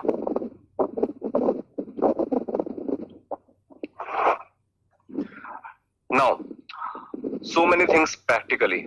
Okay, now I am going to bore you a little bit with theory part. Okay, because this part is important for your examination point of view only if you are opting for CKAD. If you are opting for application developer part, then it is important for you theoretically. Otherwise, if you are opting for CKA, it is not that important. Now I am going to move to multi-container pod now. Okay. So with the definition, there are three type of multi-container pods as per the definition. Okay. So team, again telling you, this is just for the import. It is important for CKAD examination point of view. They might ask this question theoretically. Otherwise, this question is not going to come for your CK examination. And honestly speaking, this is also not helpful for your practical work life also. If you are working in an industry, it is not going to help you at all. Okay, I have rarely seen the use of this. So this is just a definition how your multi-container pods are. There are three types of multi-container pod. One is your sidecar, second is your ambassador, and third is your adapter. So these are the three definitions for your sidecar containers. There are three type of sidecar multi-container pods. Okay, so what are they? We are going to see about that. A little bit of theory. So first is sidecar container. Sidecar derive their names from the motorcycle sidecar. Okay, so the thing is, inside a container there are going to be two pods. Now, two containers. We are studying about multi-container pod. So definitely there are going to be two containers inside a single pod. First type is sidecar container. In sidecar containers, you will have two containers and one container will be called sidecar. That is extra seat. So in Kubernetes, what it does, your container works perfectly well without the sidecar container, but with it, it can perform some extra functionality. Okay, so the thing is, a sidecar container enhances the main container in some way, adding functionality to it. Consider that you have two containers. One container is going to be there as a main container. Okay, one is going to be your application container, and your sidecar container is going to give some details to it. If I'll talk about a layman example, okay, let me take a layman example. Consider you are watching news. Okay, on news channel you are watching news. There is an anchor on the screen. Okay, so the anchor is reading news for you. What happens? There is going to be a helper at the backend who is going to provide the details to the anchor. Okay, it is going to pass on some chits. It is going to pass on some paper to the with the news to the anchor, and then the anchor is going to read the news for you. So the anchor is your main container, and the helper who is passing on all the details is your sidecar container. It is injecting the details, it is injecting the information to the primary container. So this is about your sidecar container. Okay, second is your ambassador. What happens in ambassador, your second container is used for traffic routing. Okay, so there is going to be one primary container, your application container, and there is going to be second container called ambassador container. It is used for traffic routing. Okay, for example, you can see an HA proxy ambassador container receives network traffic and forward it to main container. So now your second container is not passing on some details or functionality to your primary container. It is just routing the traffic so that from the outside world, no one can reach to your primary container directly. It has to go through the secondary container. So HA proxy, like you can say as a load balancer. Your second container will work as a load balancer. The purpose is we don't want to give the access to the primary container directly to the outside world. So that's why where we use ambassador. Okay, so you can read all the details, all the definitions here. I'm giving you on the higher level. Okay, so layman example for ambassador. Okay, let me think of something.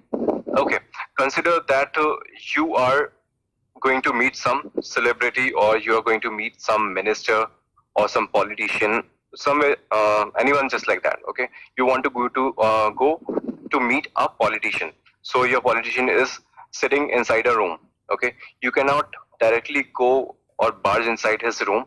There is going to be a PA, there is going to be an assistant. All right, you have to talk to the assistant first, and then that assistant is going to have your appointment, and then you can go inside the room to the politician with the PA. PA is going to guide you when you can go inside and when you are going to meet the person. Okay, that is a layman example for ambassador. So team, I'm giving layman example so that you can connect better. Alright, the third one is adapter. So the thing is with the third type, it is about the data reading, you can say.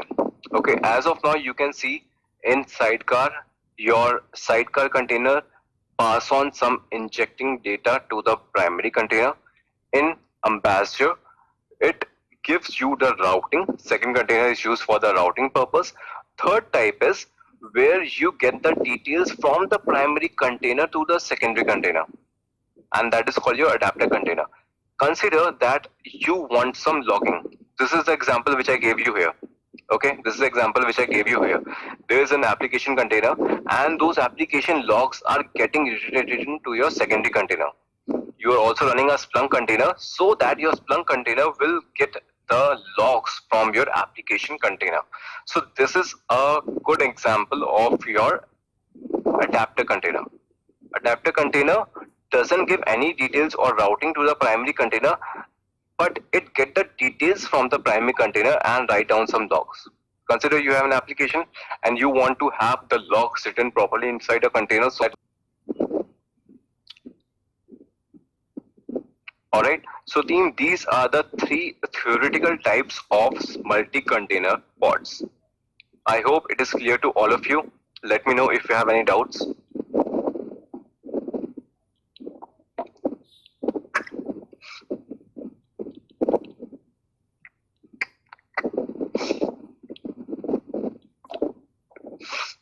Kushago, you are asking what is the purpose of HA proxy load balancing inside a pod. Consider you have three containers running inside a pod. Multi-container pod can have 2 or 3 or 4. There is no rule that inside a pod you can have only 2 containers. You can have 3 containers also. Consider you are having 2 application container and 1 HA proxy so that you can do the load balancing between 2 containers. So there you are going to use a HA proxy.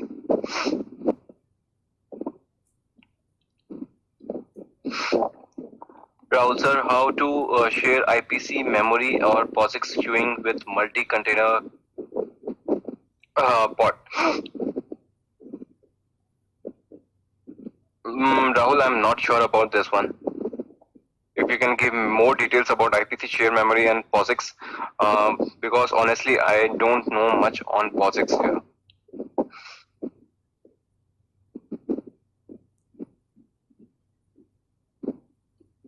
Edureka guest, you are asking to repeat on adapter. Okay. So Edureka guest, adapter is a completely different type from the other two. On the other two, you have seen sidecar containers. Your primary container get the details from the sidecar container. In adapter, in ambassador, your primary containers take the routing from their secondary container. In these two, your primary container is taking details from other one. But in adapter, it works as a vice versa. It is an opposite situation. In adapter, your primary container gives the details to the secondary container. Okay, like your application is being accessed, how many times your application is being accessed, you have to write down some logs about that. Okay, so you are using a Splunk container, or maybe you are using a database container as well. Okay, your application is having some front end. From that, your data is getting stored onto the secondary container, and that is your database container. So here your database container will act as an adapter container because it is taking details from the primary container. It is not giving the details to the primary container. Okay, so you can see the flow where it goes. In adapter takes the details from the primary container.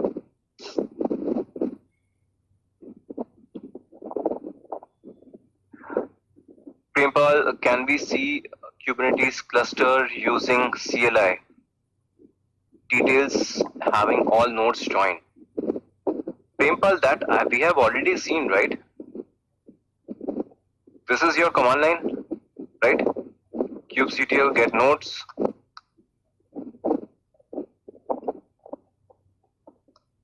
You can describe all the nodes and the installation we have done yesterday. So I'm not sure if you were there in yesterday's class or not. So you can have the recording. Your recording must be uploaded on the portal. You can watch yesterday's recording. Yesterday we connected everything from the CLI. We bootstrapped our cluster and we added all the nodes to the master from the command line itself.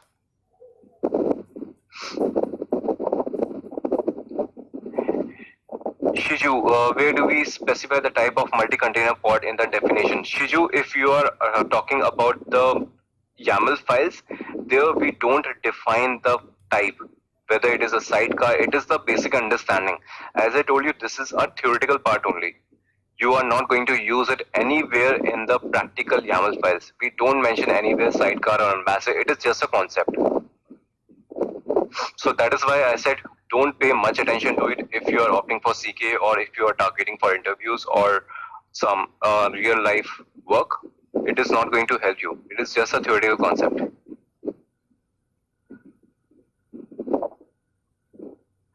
Does STO use as a sidecar container? Yes, Abhishek, you are absolutely correct. STO is used as a sidecar container. So Prempal, if you were there yesterday, so adding your notes and everything.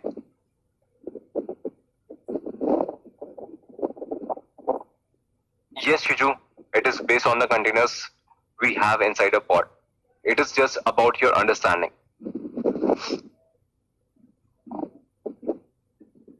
Okay, so team, I hope it is clear to you. Shall we have an example with this? With example, it will be more clear to you. kubectl get pods, kubectl delete pods -- all.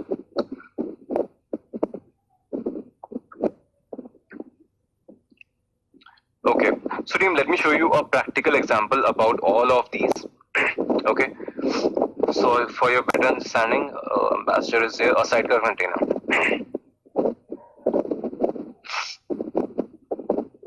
There are a lot of details, volumes are also there, that concept I haven't shared as of now. But inside containers, you can see this is your first container, Nginx, okay, and second is your Debian.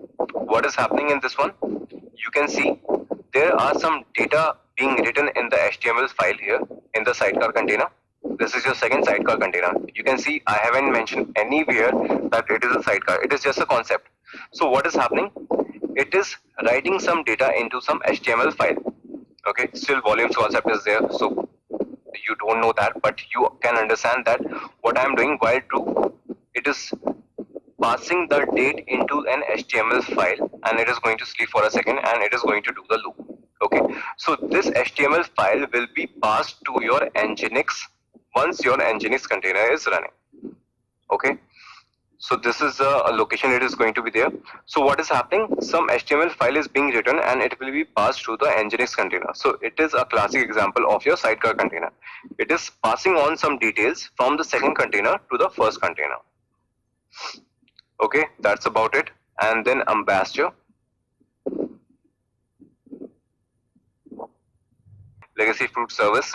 Okay, this is a open source GitHub Docker repository. You can use this image also. All right. So second container I am giving of a HA proxy. Okay, so that it is going to do the load balancing with your pod. It is just for traffic routing. HA proxy is being used for the traffic routing.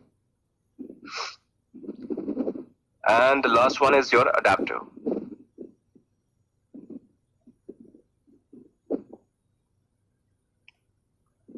So here are your containers.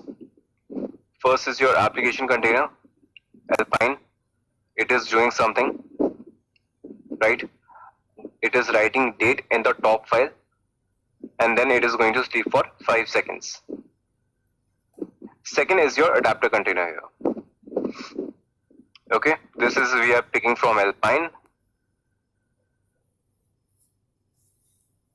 We are going to run some command.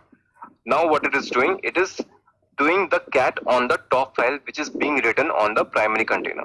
So whatever work is done on the primary container will be stored in your secondary container.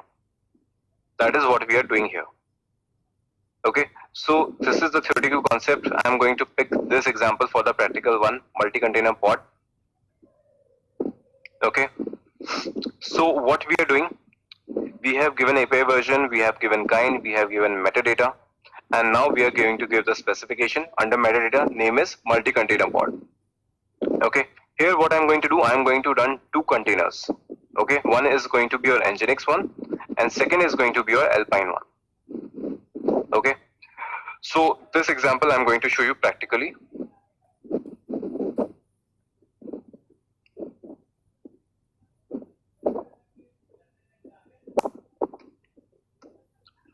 We are multiple dot YAML, escape I insert.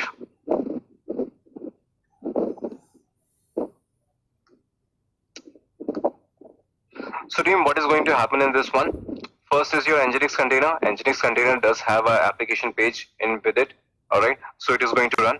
But second container I am taking as Alpine, and Alpine is a OS based image, so it is going to be live for 60 seconds only.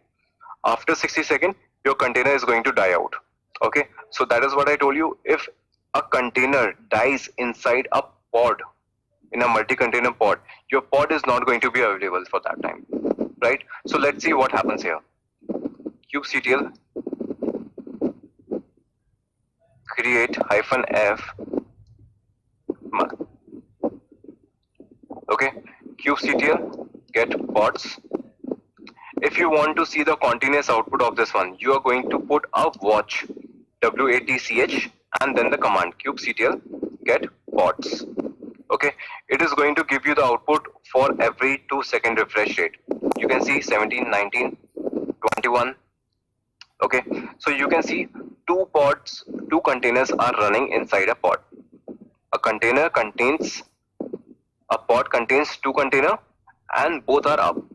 But your one Alpine container is going to die out after 1 minute. Okay, let's see what happens then.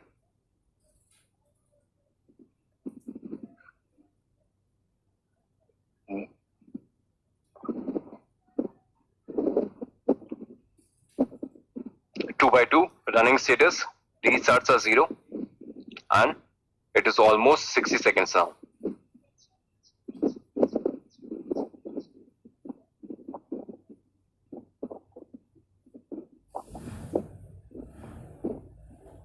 You can see 1 by 2 and not ready status. Okay, it means what happened, your Alpine container died out, and once your Alpine container was died, your Kubernetes, or you can say your controller manager, took care of it because the status was not ready. It restarted your pod. Your pod got restarted. It means your container which died out of Alpine, it was restarted, and that is why you can see the status as restart 1.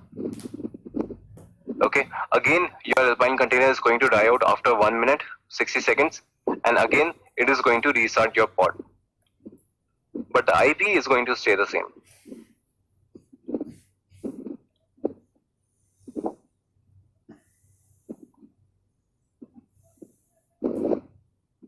Now you can see 2 minutes are there.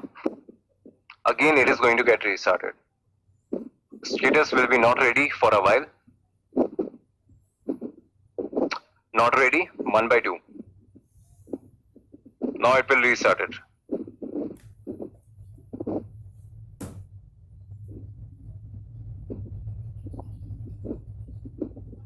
Okay, now it is in flashback loop and second restart.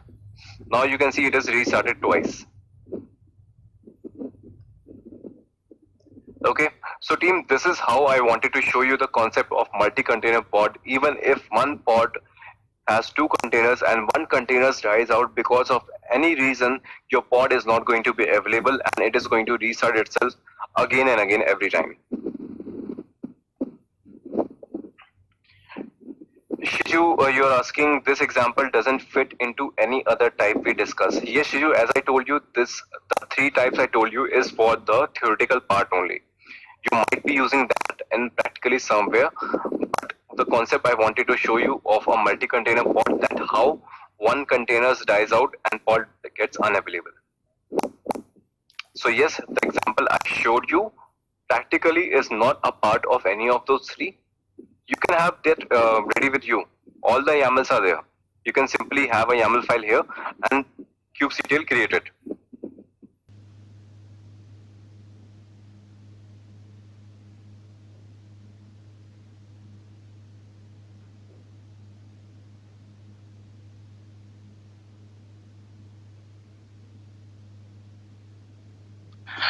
Yes, team.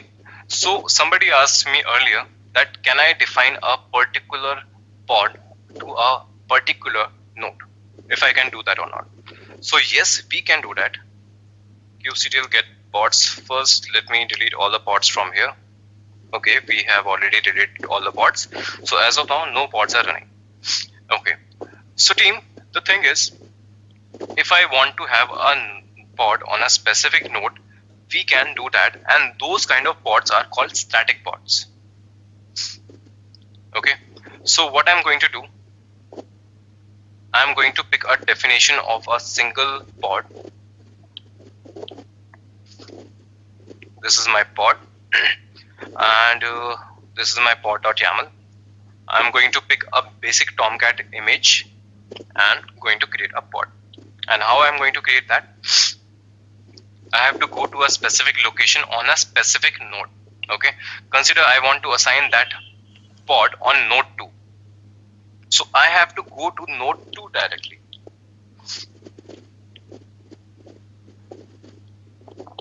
Okay, so first there is a file called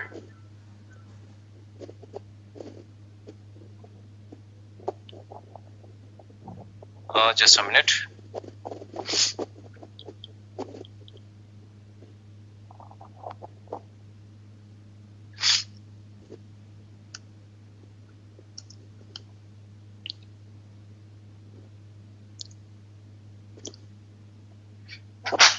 Sorry. So team, as I told you, on all the worker nodes you have a kubelet, okay, and kubelet runs as a service.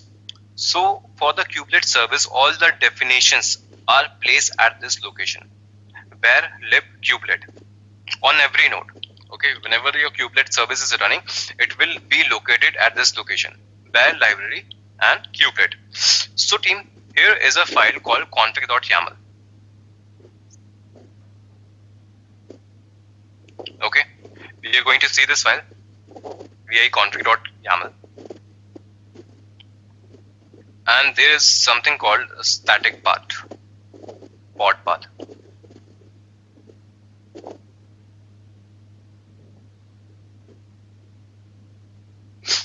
Okay, so team, here is a key value pair called static pod path etc Kubernetes manifest. So I'm going to pick this location and I'm going to go to this location.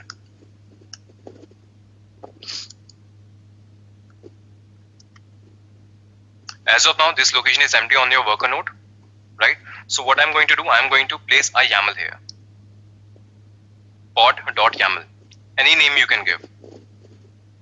This definition I'm going to place here, and I'm going to save it.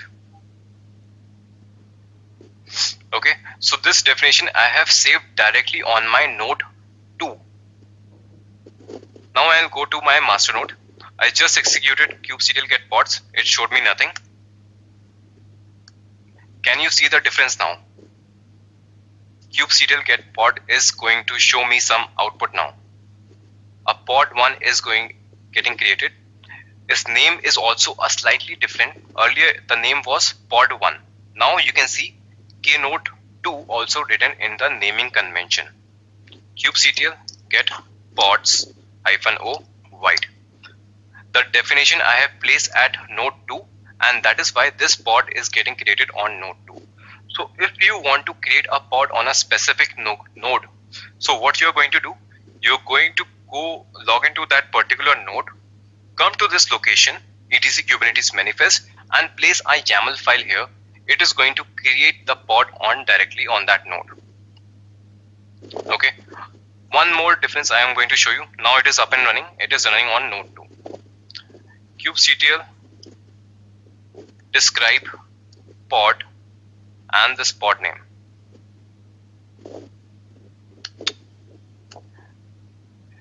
Team, tell me a difference here. With all the definition we have seen so far, what is the difference this time here? Is there something missing, or is there something addition, something plus or something minus? Tell me the difference. Gopal, Shiju, Jagannath, Abhinav. Ganapati, kubelet is here. Kubelet is here. Kubelet is not missing. Rishabh, Kushagra, Nitesh, that is done, but something is missing, Nitesh. What is that? Mosomi, no, that is not the case. Girish, right? Ankur, Kapil, Gaurav, Edurika guest, right? Yes, Siddharth, correct. So team, what happened here? The thing is, as a general rule, if you do anything from the kubectl command, okay, this thing should have your better understanding with the architecture. Okay, so what happens whenever you do anything from the kubectl command, it goes to the API server and then scheduler decide which node will be chosen. Okay, and once scheduler has chosen, then kubelet is going to take care of all the further work. Now what we did, we skipped this complete portion. Okay, we didn't give anything from the kubectl, we didn't went to API server, we didn't ask the scheduler, we scheduled it directly, and then we instructed the kubelet. So all the previous steps we have skipped and we have instructed the kubelet directly to create the container. Okay, that is why scheduling is not done by the scheduler. You have scheduled and you have went directly to the node and ask the kubelet of that particular node to create the pod. So kubelet can be instructed by the API server, that is also the case, but you can instruct the kubelet directly also. Okay, so that is one case. Now tell me one thing, can I delete this pod with kubectl delete command?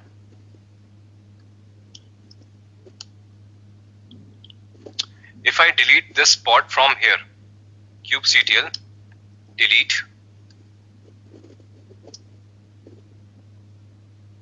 pods and this pod name.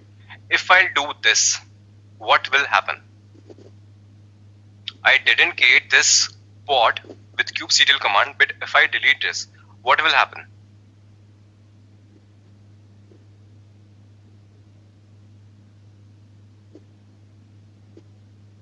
Kushagra, absolutely correct. Shija, you're also right. Kapil. Okay, so many answers. Shiju, Kapil, you're right. Moswami, right. Rishabh, you're not. Partially. Gopal, absolutely correct. Edurika guessed, okay. Girish, Anil, Jagannath, okay. Okay team, great answers. Some of you have given the right answers, some of you haven't. Okay, so let's see what happens. Let me try to delete this. See, I was able to delete it from the master itself. I was able to delete. kubectl get pods, but it got created again 12 seconds ago. It got created again.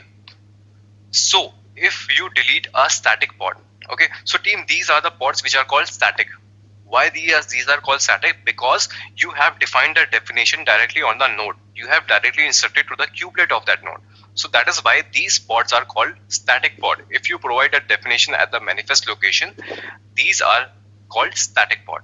So what I'm going to do, I cannot delete this pod from the kubectl command because this pod is being managed directly by the kubelet. Okay, so what I have to do, I have to delete the YAML from here. Then only you will be able to delete this pod. Otherwise, your kubectl delete command will not help you at all. See, your pod is gone. Now, I am going to show you something very interesting. Okay, so pay attention and see it. I am going to execute an old command -n kube-system.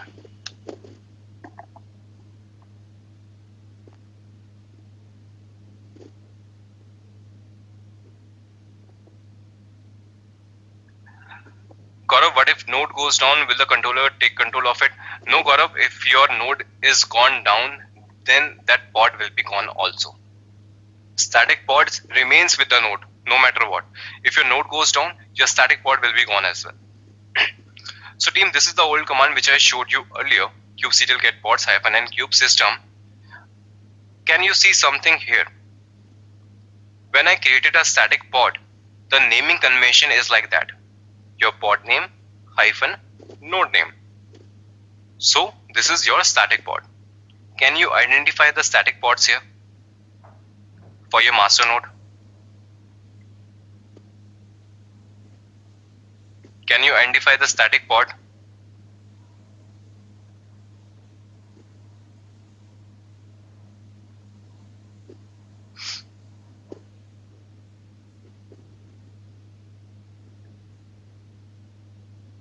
Jagannath, no, Weavnot is not the one. Sorry, Jagannath, you said etcd. Yes, it is. Shiju, no, Weavnet is not. Kushagra, you're right. Arjun, yes, I'm asking about which are of these are static pods.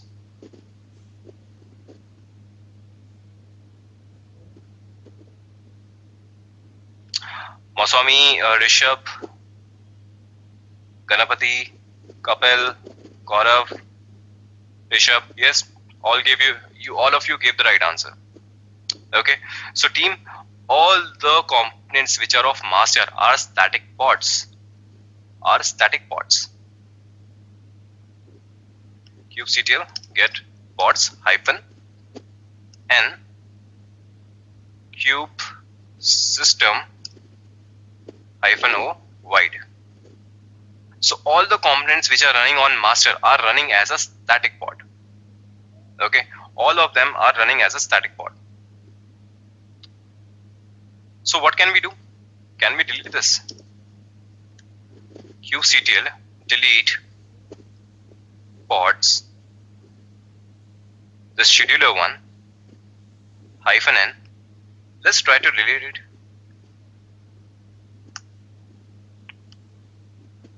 Team, I have deleted the scheduler itself.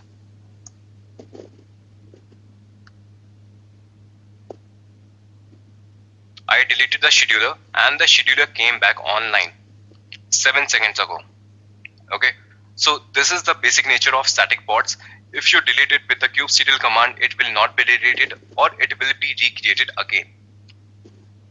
Alright, so that is why all your master components runs as a static pod.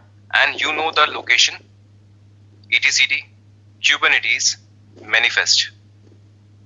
Okay, this is the location for all your static pods. You can see controller manager, API server, scheduler, etcd. These 4 components are running as your static pods.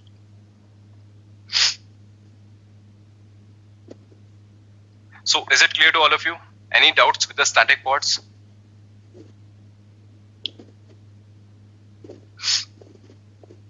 Any question on static pods?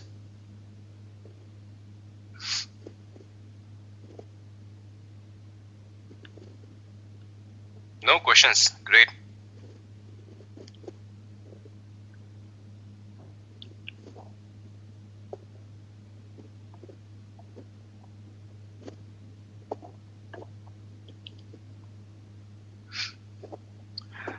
Why core DNS is not a static pod? Okay. Okay, so team, as of now, don't question me on other pods. Okay, core DNS is there and kube proxy is there, Weavnet is there. These are different type. As of now, I have explained you about the static pods. That is why I have shown you the static pods. There are some daemon set as well. There are some deployments as well. When I'll cover the deployment and daemon set part, then I'll show you about these naming convention, how these pods are running. Okay, so that is a topic about later.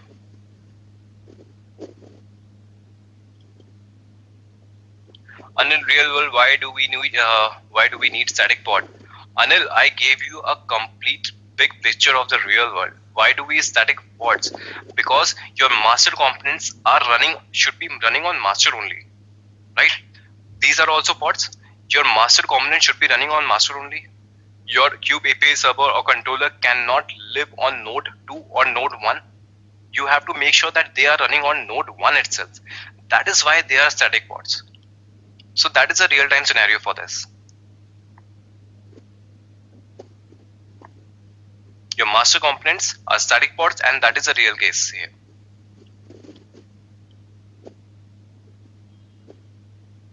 Yes, Gaurav, during the exam, you will have the access to all the cluster machines.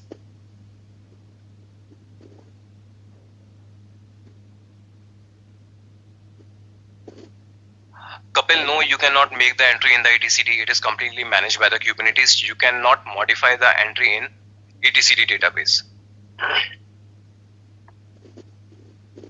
Arjun, I think I answered your question as well. What is a real-time scenario for your static pod?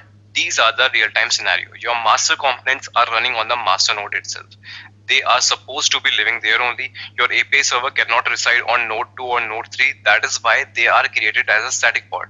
Otherwise, Kubernetes would also have created your API server controller manager as a normal pod. It could have done that. But they have created them as a static pod because they are supposed to be running on master node only. Similarly, if you want to have some logs connection, okay, you want to collect log from all the nodes. So what you're going to do, there should be a pod running on all the nodes. So you can create a static pod that this pod will pick all the logs from this particular node itself, not from any other node. So there you can also use static pod.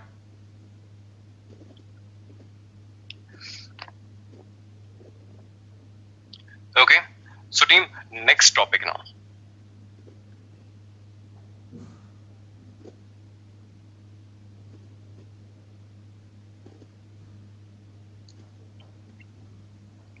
Chandrasekhar, yes, Kubernetes do have a GUI console as well. Okay, we are going to see that as well. But I think that is going to be in the 6th class, I guess. Probably we are going to have the GUI console of Kubernetes on the 6th class.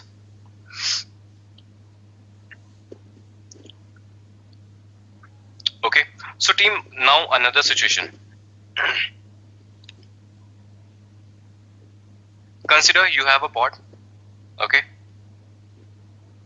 this is my pod, and I'm going to create 2 containers inside this pod.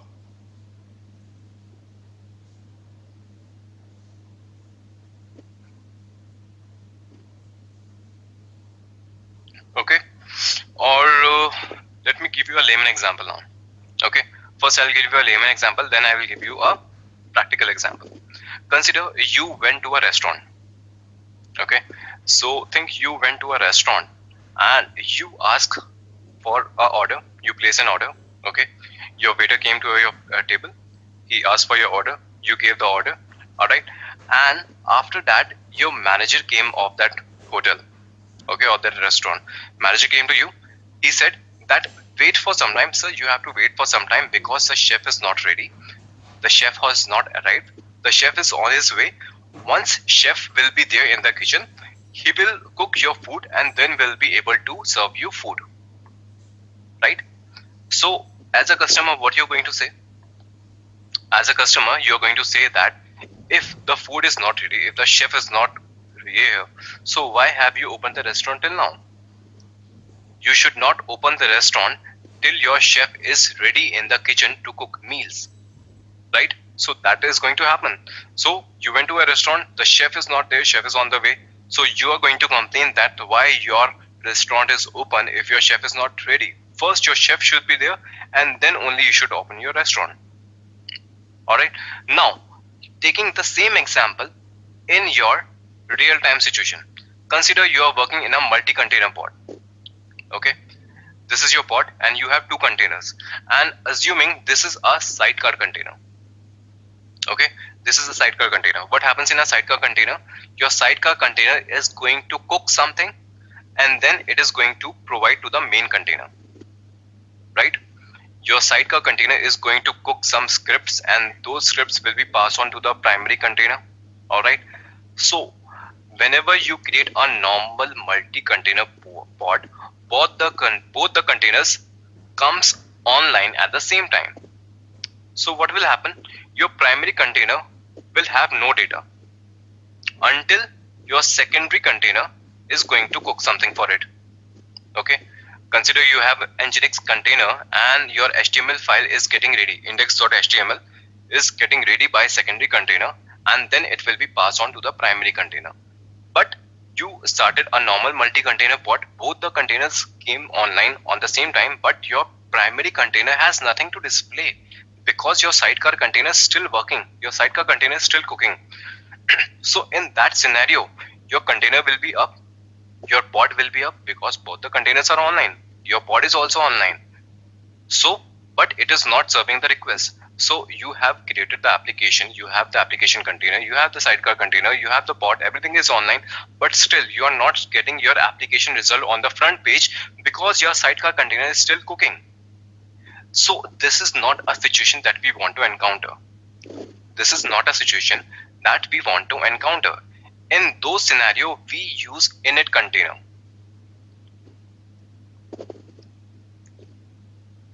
In place of keeping it as a sidecar container, what I'm going to do, I'm going to put it as an init container. How a init container is different? Now, once your init container has cooked the meal, then only your restaurant will be open. Okay, only when the chef is ready in the kitchen, then only your restaurant is going to open. So what happens? First, if you have defined a init container, your init container will complete its job. Until and unless your init container completes its job, your pod will not be available. Okay, your pod will not be available until your init container has completed its work and died out. It will cook some meal, it will pass it on to the primary container, and then your pod will be available. So your init container will do its job, your pod is unavailable till your init container is working, and once your init container has completed its work, then your container, primary container will be available, then your pod will be available, and it can die out. So init container has a basic nature to do its work and then die out. Its liveliness doesn't depend on pod availability. Okay, let's see this practically and then it will be more clear to you.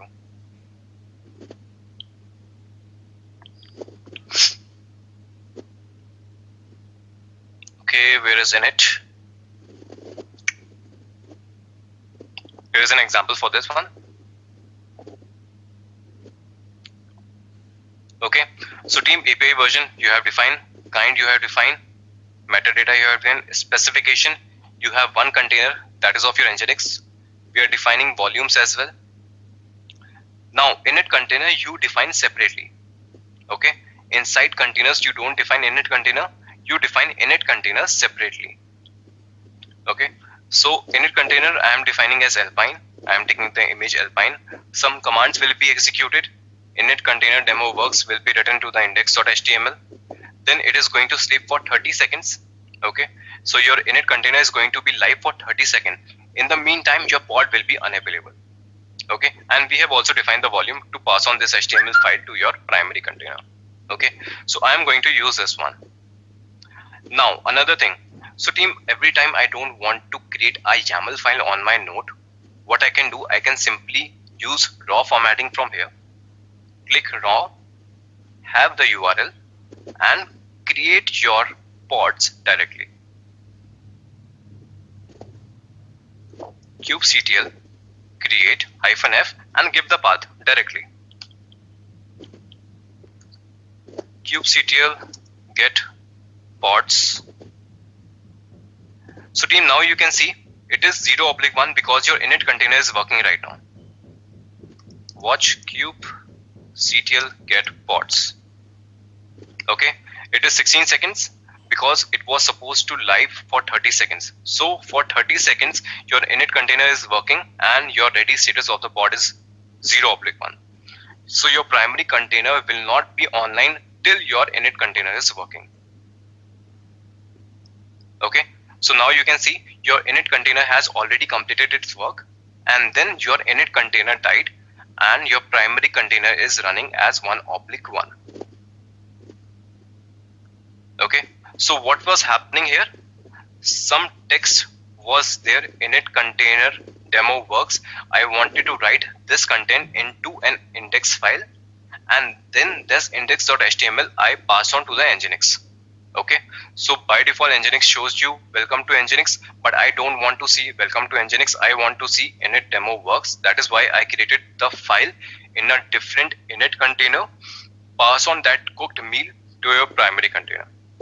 If I'm going to curl this pod now, this was our init container. Sorry, this was our Nginx pod. It should have shown me welcome to Nginx, but I have modified that as index.html, so I should get a different output. See, now if I curl, it shows me a different message. Init container demo works. Alright, so team, this is the concept of your init container. Init containers are used to do some predefined work first and then pass it on to the secondary container, which is your primary container, and then that primary container will be live to keep the pod online. Your init container can die out after that. Let me know if init container concept is clear to all of you.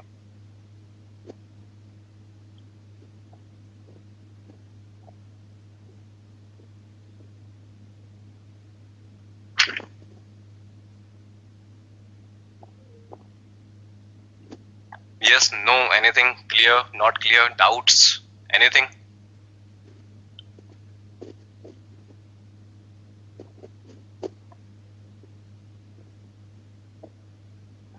Rahul, no, it is not mandatory to give the sleep time. See, this work, init container and creating a HTML file takes fraction of second. I wanted to show you how init container works. That is why I asked for sleep for 30 seconds. Otherwise, you won't have seen that practically. So I gave 30 seconds sleep time just so that you can watch it, how your init containers actually work. So it is not mandatory.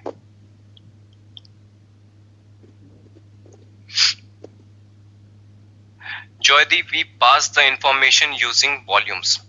Okay, you can see I have created volume here, volume mounts and volume. So volumes is an advanced topic. I know it is creating a little gap. I understand that, but volume concept is big. I want to have it for a dedicated day. So I will take that, but we are transferring this with a volume, and volumes also we are going to cover a little bit later. Akhil, yes, I want to explain all the commands, but all the things won't be clear because as I can, you guys shown you that volumes are also there, and it's a concept which I haven't explained you as of now. But still, in Alpine container, what I'm doing, I am having the shell prompt, okay. Then I'm providing command, sh for shell and -c is for command. I'm passing some commands. What commands? First, it is going to create a directory. Then it is going to create a blank HTML file with touch, and then it is going to pass init container demo works content into that empty file, and then it is going to wait for 30 seconds. So this is what the commands are doing. Is the init container runs along with the main container, or it has to complete before the main container start? Gopal, first your init container will work, and after that your main container is going to be live. Okay, they both run, they don't run along. Okay, first your init container will work, then your main container will be online, and then your pod will be online.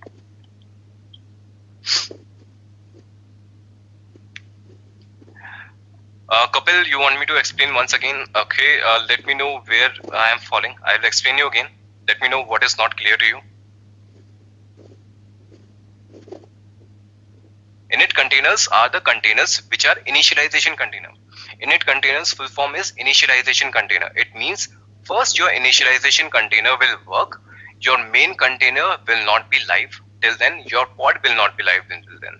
Once your initialization container has done some initialization, has done its work, then it will pass on that information to the main container, and then your main container will be alive once your init container has completed its works, and then your pod will be online. Is it necessary for init container to pass something to the other container? Rishabh, that depends. You have to give some work to the init container, and once that work is completed, then only your other container will be live and pod will be live. So it is not necessary, but it is the functionality of init container. Otherwise, if you are not passing anything to the primary container, then what is the use of init container? It is not necessary, it is a use case actually. Will init container always die out of after work, or will it retain? Yes, Edureka, guess your init container will always die out. Okay, it will not retain. Your init container is destined to die.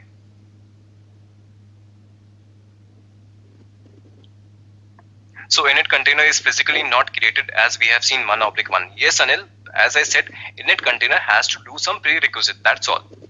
And once it is done, your init container will die out, or your primary container is going to be live.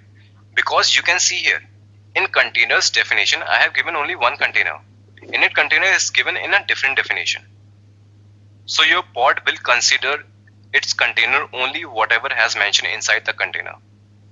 Pod will not consider init container as containers.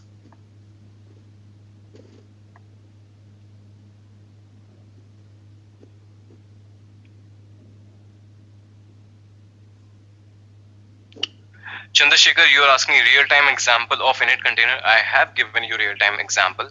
You have an Nginx image, but why you don't want to have an Nginx container right away?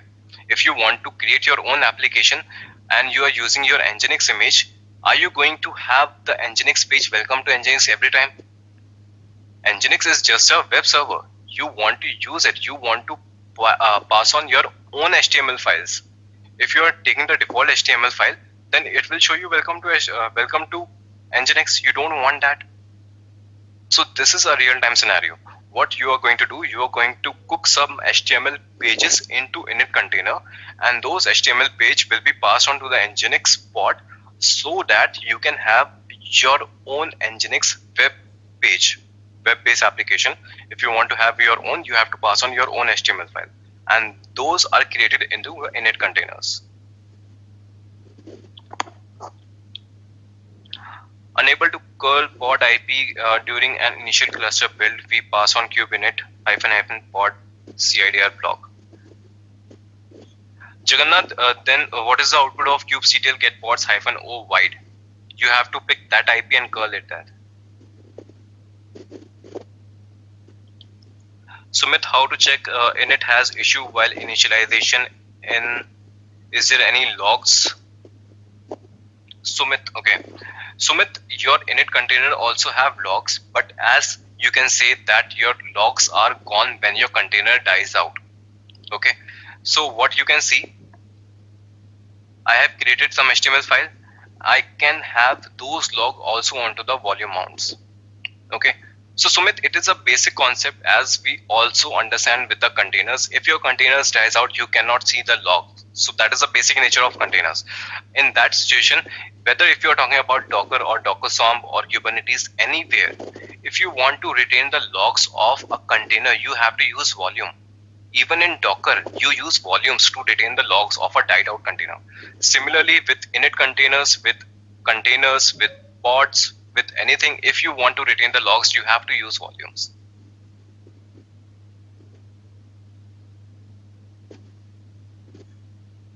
Rishabh, is it necessary for init container to pass something to the main container? Rishabh, no, it is not necessary, but the functionality is for that purpose only.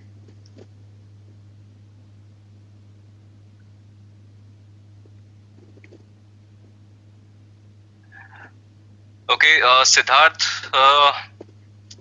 this is a big volume concept that you're asking right now. Yes, it asks for user share Nginx HTML location is the default path. I understand that, but it is a volume concept in Kubernetes. If you want to know what I did, I created a volume here. Okay, I created a volume of my volume name. Okay, and then the my volume path was /init container. So I created that path in the init container. All right, and pass on that volume to my volume, my wall. Then what I did, I mounted the my wall inside my Nginx container at this location, user share Nginx HTML. Okay, so whatever the work was done in the secondary container or init container, I pass on that value into user share Nginx HTML in Nginx container with the help of volume.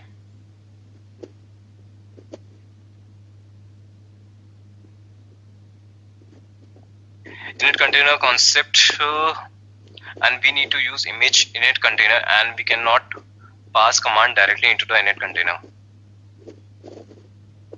Kapil, I passed on all the commands into your init container itself. You can see all the commands that I'm executing here, mkdir, touch, echo, everything is taking place inside your init container. Himanshu, no, we can create only one init container. Okay, init containers are supposed to be only one inside a pod.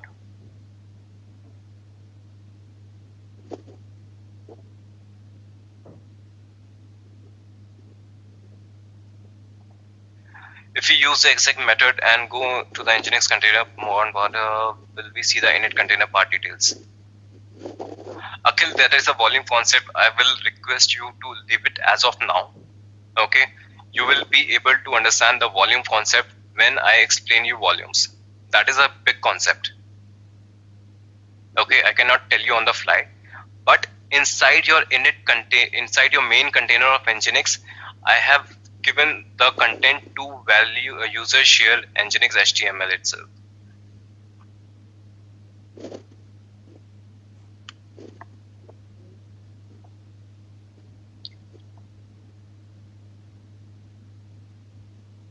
Kushak, that is the formatting that Kubernetes YAML formatting has suggested us.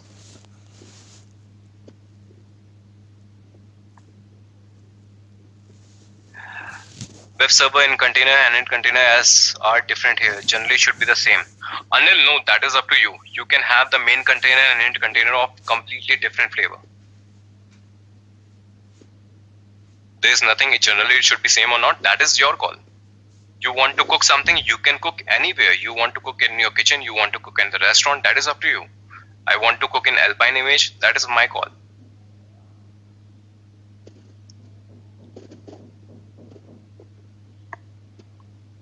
Is there any specific reason why we are not mentioning in log in object command and append that for the every restart? Why we are not mentioning in log in object command? Sumit, you can do that. Okay, it is just an example. It is not a standard. It is just an example. You want to use logs to do all this, that is your call. Okay, it is just an example. I have multiple examples here. Thing is, I just want to explain you the functionality. If you want to do with the logs, if you want to do with the sleep command, if you want to do it with the volumes, that is completely up to you. See, this is another example. Many of you are asking that, is your init container always supposed to pass on some information to the main container? No, it's not. But that is the reason why we use init container. In this, what I'm doing, I'm using a busybox image. It is going to sleep for 60 seconds. And after that, your main container will come online. Okay. So team, I want you to practice this example at your own. Okay. You are going to do this. Your init container will be live for 60 seconds. It is not going to pass anything, but in the meantime, your main container will not be live. Once your 60 seconds has passed, then your main container will come online and then your pod will be available. So it is not mandatory to pass on the information from your init container to main container, but that is the reason why we use it. But you mentioned image name, so it will use Alpine images. So instead of using image, we can directly start command like ch. No, Kapil, you have to give something at least. Okay, you cannot write some commands. You have to use the command somewhere, right? Init container is going to cook something, then only it is going to pass on something to main container. You need some space at least, right? If you have opened a restaurant, you need a kitchen, you need a space for that. You cannot cook anywhere. You cannot cook on your customer's table, right? So you need a space. That is why we are using init container. We cannot write the commands just like that anywhere.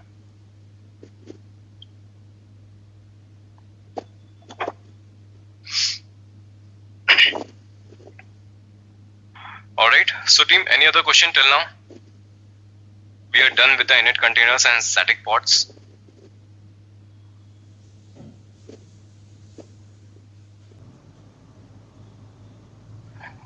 Fanny, you're asking if I can explain you on props once.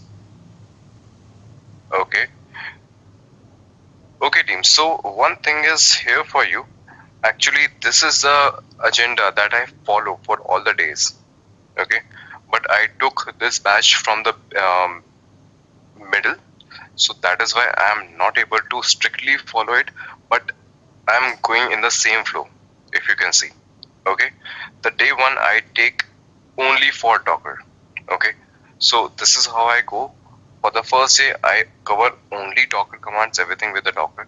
Second day, we start with Kubernetes architecture, installation, bootstrap component, folders, API resources, and pods. Okay, so as I took it from the middle, that is why we had a little overview of Docker, and we also did the same of day two on our first day. Okay. Afterwards, we discussed that how we are going to work with YAML. We studied about multipods. We studied about static and init pods. Okay. This is what was supposed to be on day third, but we have discussed some of them on last class as well. Okay. So currently we are at this stage. And how we are going to move forward. Further, we are going to discuss about namespace, labels, limits, variables. Okay. This is about it. Then we are going to discuss about your controllers, your rolling updates, and your services. And today only we are going to discuss about props as well. Okay, I think it is not mentioned here.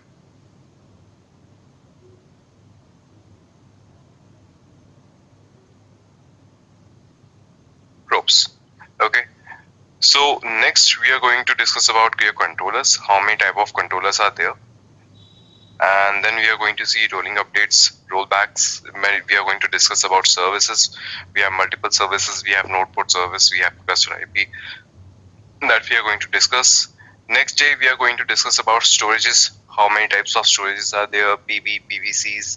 Okay, all of them we are going to discuss. Then we are going to discuss about your ConfigMap secrets. We are going to discuss about your cloud disk and service load balancer.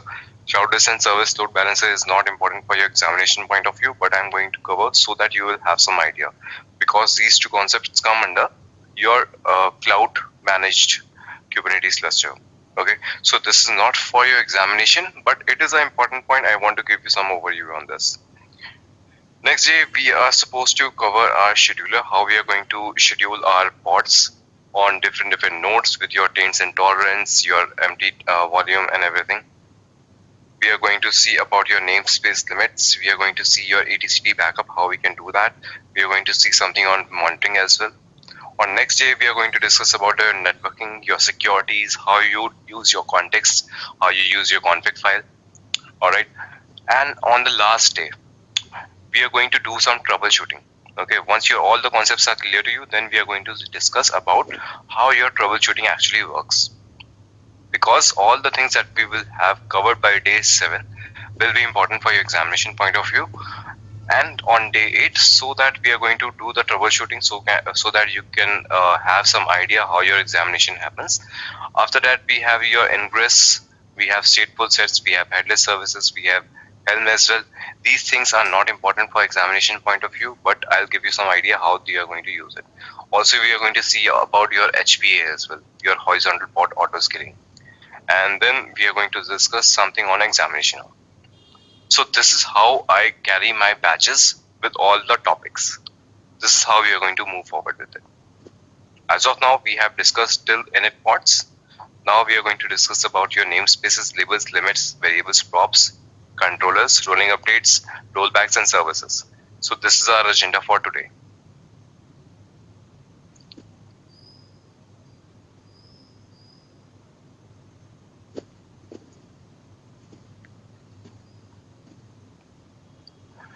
All right. Any other question before we start for today?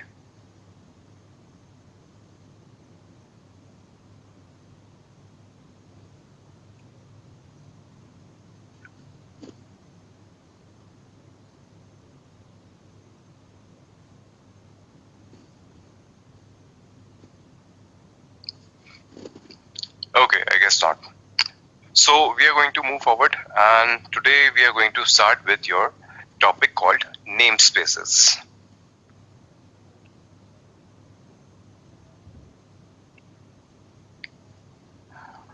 Okay team, so So as you all know that I start with a very basic example for the basic understanding in a layman language.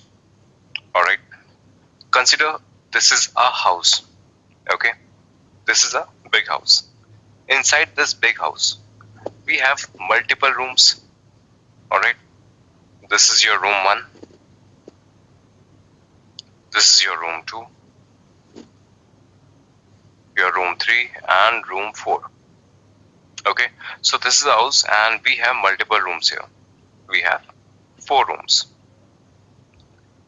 Now every room has some resources. Right? Consider that on room 1 you have a bed, you have a television, right? You have fan. Okay. Similarly, all the resources, all the rooms have some resources just like this. You have some bed, you have some TV, you have some fan. Okay. So you do have in every room. And you have some common area as well. Okay. For say you have a drawing room, you have a hall. Okay. Where you place the fridge. Okay. So some of the things which are placed in common area. Okay. So that it will be accessible to all the rooms. This is how it happens in a house, right? So, one question. Can you control the television of room 1 from room 3? A person who is sitting in room 3, can he control the television which is placed in room 1? Okay, provided there is no smart gadgets allowed. Okay, so team, the thing is, you cannot have any smart gadgets. No, right? So if you are sitting in room 1, the owner of room 1 cannot have access to any resources of room 2 or 3 or 4. Similarly, it happens with all the rooms. But there are some common resources. There is a common hall, there is a common fridge. All the people from all the rooms can have access to that fridge because that is a common resource. Okay. Similarly, now in Kubernetes, these different rooms are divisions, right? In a house, rooms provides isolation. They provide division. Similarly, in Kubernetes cluster, these rooms behave as a namespace. Alright, so in Kubernetes cluster, you are going to have a single cluster, but still you want to provide some level of isolation. You want to have some projects which will not interfere with the resources of different project. Okay, consider this is your project 1, this is your project 2, project 3, project 4 in your Kubernetes cluster. You have the same cluster. You don't want to create multiple clusters. So you have just one cluster and you want to have some kind of isolation between these projects so that they don't interfere with each other. I want the person who is managing, who is working on project 2 should work on project 2 only. He should not interfere whatever is happening in project 3. So we provide that kind of isolation in Kubernetes with the help of namespaces. This is what we call namespace. You're going to have a single cluster. It is going to be a single cluster, but in that single cluster, we isolate the space in namespaces so that they don't interfere with each other. Alright, we are going to see that practically as well.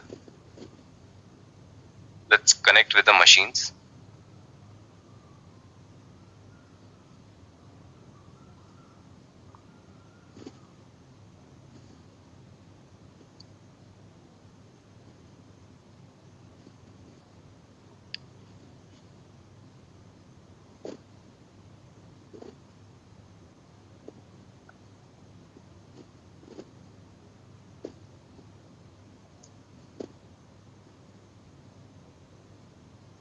Alright, so here I am on my master machine.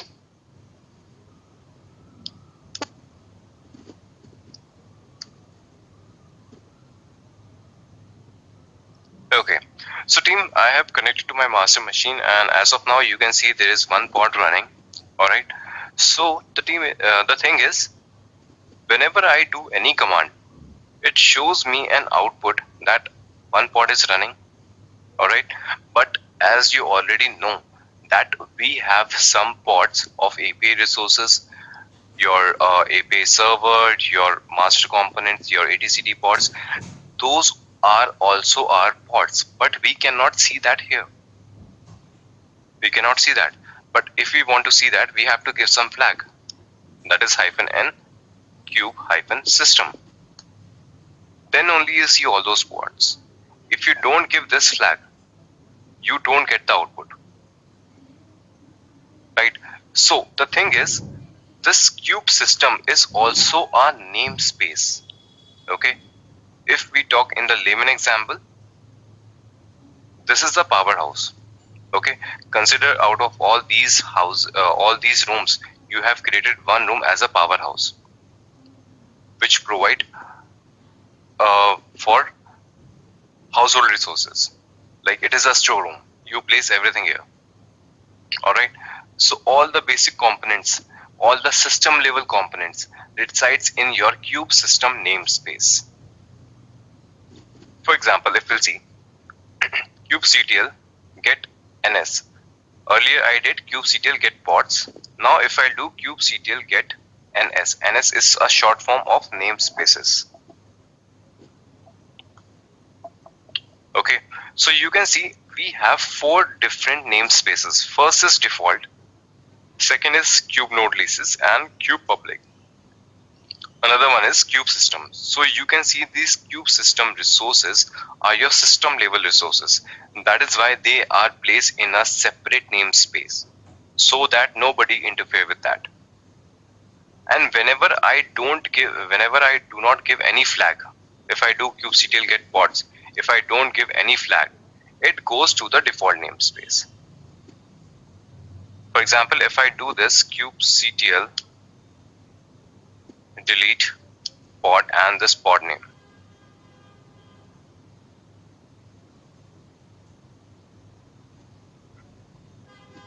it is related kubectl get pods. So now you can see no resources found in default namespace. So if you don't give any flag, it goes to the default namespace.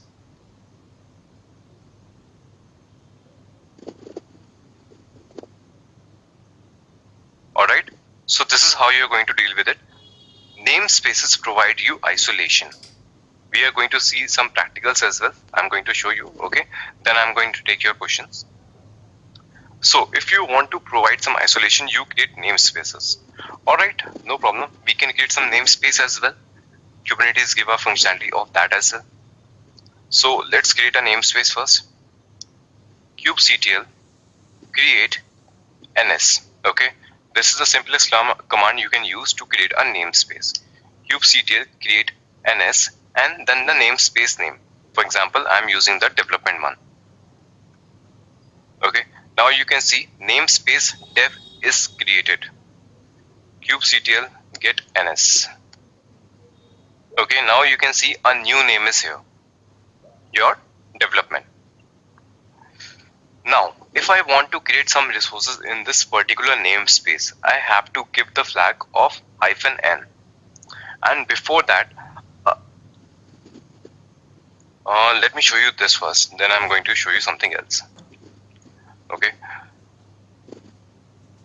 I'm going to create one pod, kubectl run dev pod -image. I'm using nginx 1. If I run this command only, kubectl run dev pod -image nginx. If I'm going to execute this command only, your pod will be created in the default namespace. But I don't want to create in default namespace. So what I'm going to do, I'm going to give a flag -n stand for namespace and then dev. Okay. Now you can see a pod is created. If I do kubectl get pods, you won't get the output, because this pod is created in the dev namespace. So I have to give -n dev as well. Only then I will be able to see this. Now this pod is created in dev namespace. Now, how you are going to identify what resources can be created inside a namespace and which resources cannot get created inside a namespace? Because I already told you, because some of the resources, for example, television, it is a room level resource, okay, but fridge is a house level resource. Similarly, you have some namespace level resources and you have some of the resources as cluster level resources. Cluster level resources are accessible to all of them, but namespace level resources can be created inside a namespace. For example, if you see this pod is running here, if I'll do -o wide, you can see this was placed on K node 1. So even if you can see the pod is logically inside a namespace, but still it is using the same nodes. It means nodes are not your namespace level resource. Nodes cannot be namespaced. Nodes are cluster level resource, but your pods can be a namespace level resource.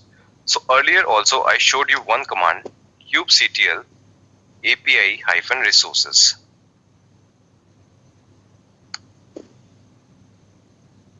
Okay, this command we have already used earlier. So all the components names are here and it shows you which can be namespaced. Okay, so if you'll see pod, you can see that pods are namespaced equal to true. It means you can place your pod inside a namespace. But as I told you, nodes are not. Where are nodes?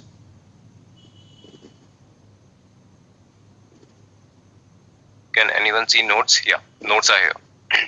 So you can see that nodes cannot be namespace because nodes are cluster level resource. They are not node your namespace level resource. Alright, kubectl get ns. Now if I'm going to destroy this room, okay, if I'm going to delete this room completely, so all the resources will also be gone. Okay, I don't have to remove everything particularly one by one, but if I destroy this room, everything along with it will be gone. Kubectl get ns.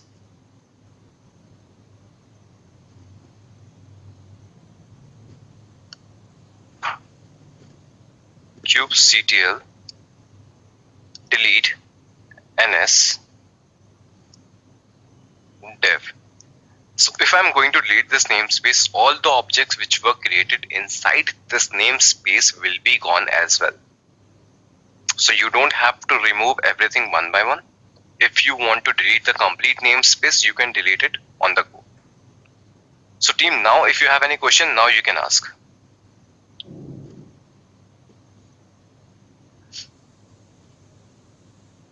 Sarath, what about C groups? I'm not sure what about you're asking about. What you're asking about?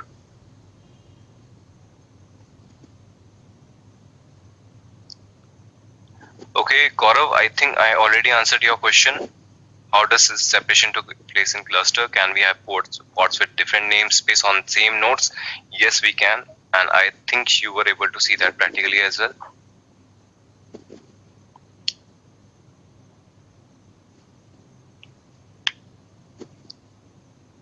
Fenny, we haven't discussed anything about replicas till now. Okay, we are going to discuss about replicas, but we have to hold on for this. Okay, so please ask the question whatever we have covered so far. If you have any doubt in that, then do ask. Otherwise, those topics will also be covered.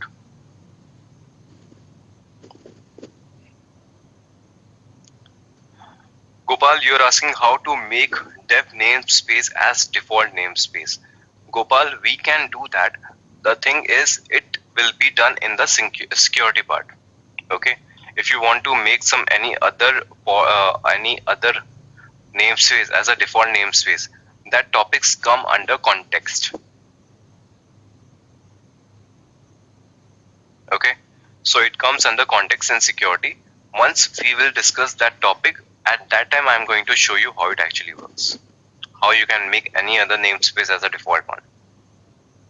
That is an advanced topic. That is why I cannot give it to you right away.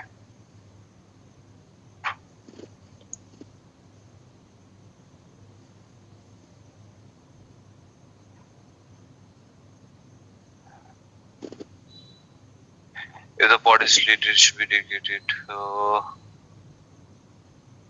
Okay, already covered that. Can we limit resources at namespace level?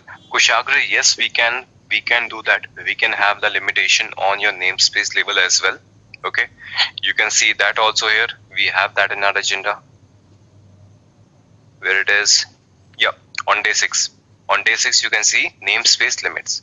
We can put both kind of limits. If you want to do resource level limitation, that this much of CPU it should consume, this much of RAM it should consume, or how many number of pods it should get created. It means object level resourcing and your hardware level resourcing. You can put limits on both.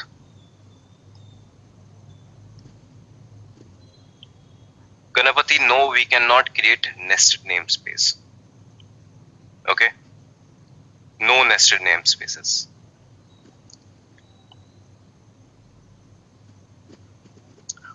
Yes, Akhil, it is about different projects as well. If you want to divide it as per dev, QA, prod, you can do that. If you want to have different kind of project, different application, you can have one application on one namespace, different application on different namespace. So it is a logical division. You can use it as the way you want.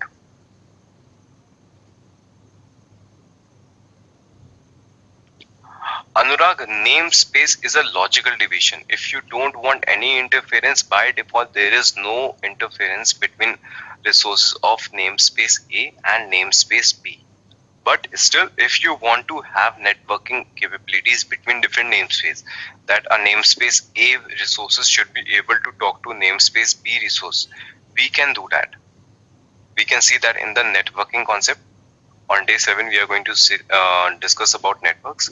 There you will see, by default, it is not allowed, but if you want, you can allow that as well. Amar, you are asking, can have 2 namespaces and different pod inside a node? Yes, Amar, you can. Namespace is a logical division. Okay, we have 3 worker nodes with master. Okay, so namespace A will also create all the pods on K node 1, K node 2. Alright, and if you have created a namespace 2, they are also going to create the resources on node A and node 2 only. Because we do have that nodes, we have created multiple namespaces, we are not adding multiple nodes. So ultimately the same nodes are going to be consumed. So nodes are your hardware level division. That is a different part. But namespace is a logical division.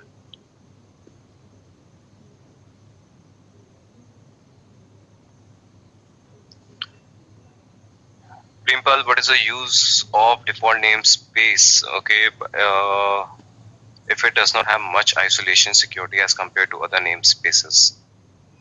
Okay, Primpal, every tool provide you something by default, right? So if you're going to execute some command, for example, kubectl get pods. If you execute this command or if you execute -n default, both are going to work as same. Okay, just for the handiness, they have provided one namespace as a default one. They don't want you to give every time the flag as -n default. They don't want to execute longer commands. Okay, that is why they say if you don't provide any flag, we are going to use a default one, and you can change that as well. So to have your commands handy, that is why we are using like this. That is why they are providing a default namespace. Whenever you create some source, they should get created inside some namespace, right? Why are we using namespaces? What is the role here? Sort of, I told you that in the beginning itself, right? If you want to have different projects, for example, you have a same cluster and you are having different application. You have 3 different application and you want that 3 applications should have completely isolated environment. So you are not going to create 3 different cluster of Kubernetes. You are going to use a single cluster of your Kubernetes, but you are going to namespace them so that there should not be any interference. Your node, your project A, your application A will not be interfere with the resources which are residing in your namespace B and namespace C. So to provide your logical isolation. That is why we use namespaces.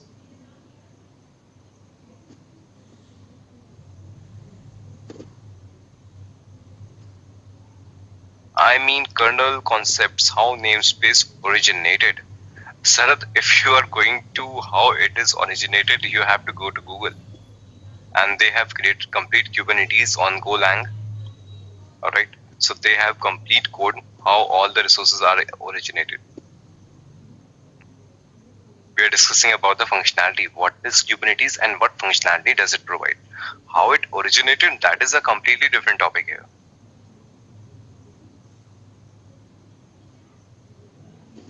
Himanshu, if database pods are on another namespace, can it be accessible by a pod application which is sitting on another namespace?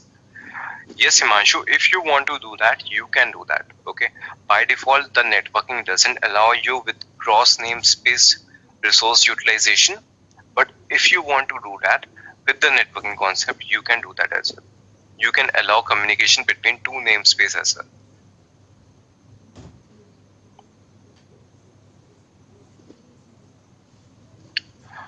Fanny, no, there is no as such limitation like that. Okay, you can create as many namespaces as you want.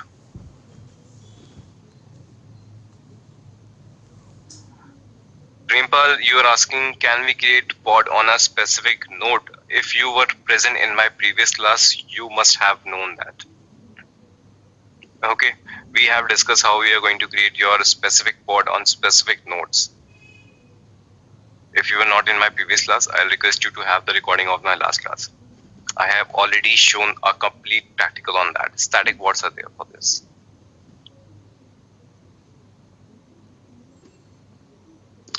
Sanjay, you are asking, can you show processes running in any namespace? Sanjay, by default, Kubernetes doesn't allow you to show real-time processes, how much your resource utilization are there. We have to install Matrix server for that. Okay, Matrix server is also a kind of deployment that you can have so that you can see the resource utilization. As of now, we have not covered that part. We are going to see that, but not right away.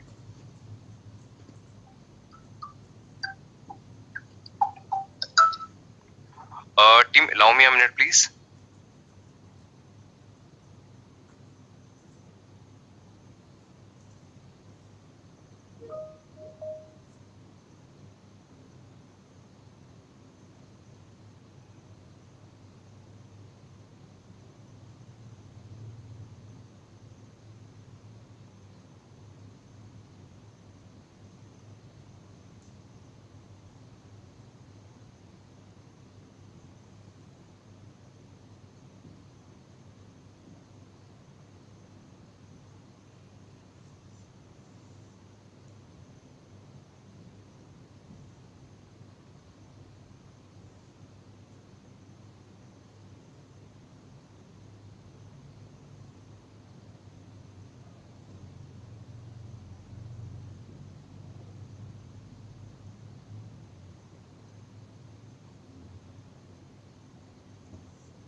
Hi, sorry for the delay. I had to do something in a rush.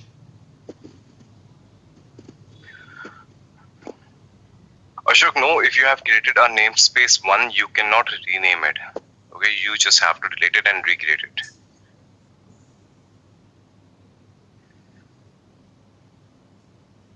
Chandrasekhar, the namespace name kube node leash and kube public are not used anywhere else. Okay, this is used for the internal processes of Kubernetes.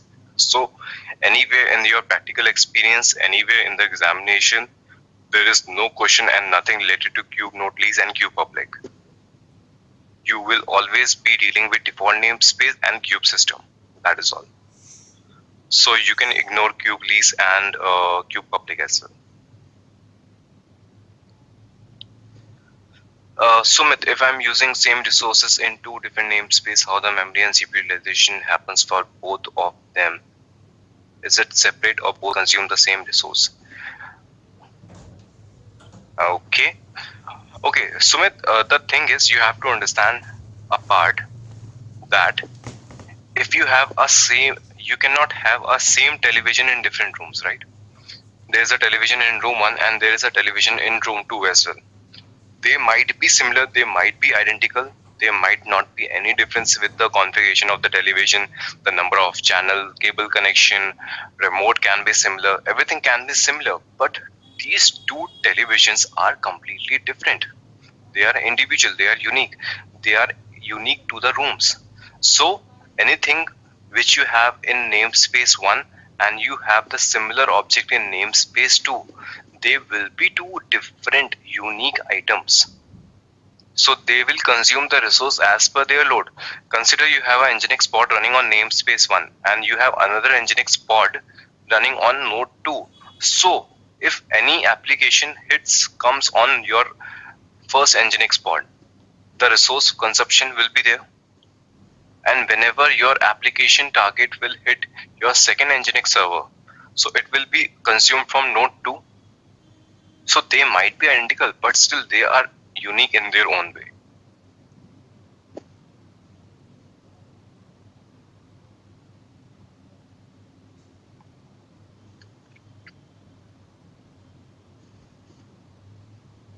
Maswami, in component status, my scheduler and controller manager is showing unhealthy. Why? Because of network.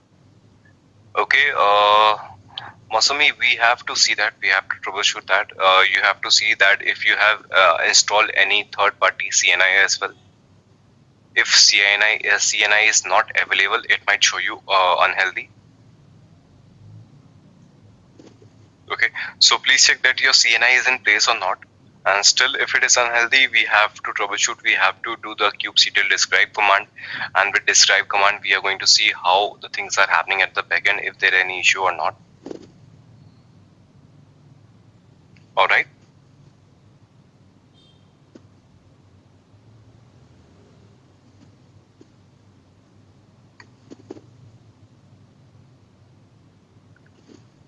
Any other question, team?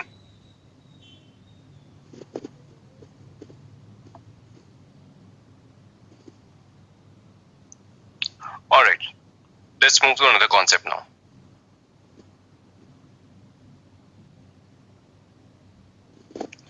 Now the part is, consider on in a cluster. Okay, we have a cluster. Inside that cluster, I'm going to create multiple pods. Okay, your namespace is gone. Okay, so we can ignore that now. Consider inside a cluster, inside any particular namespace, I am creating multiple pods.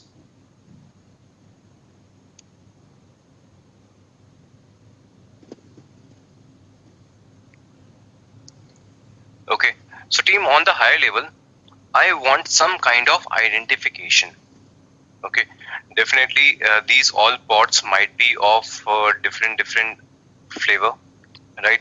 One may be your Nginx, second may be your HTTPD, third may be your Redis. Okay, that is based on the functionality, but I want to have some kind of differentiation as well. Okay, like this is my production pod, this is my dev pod, this is my QA pod.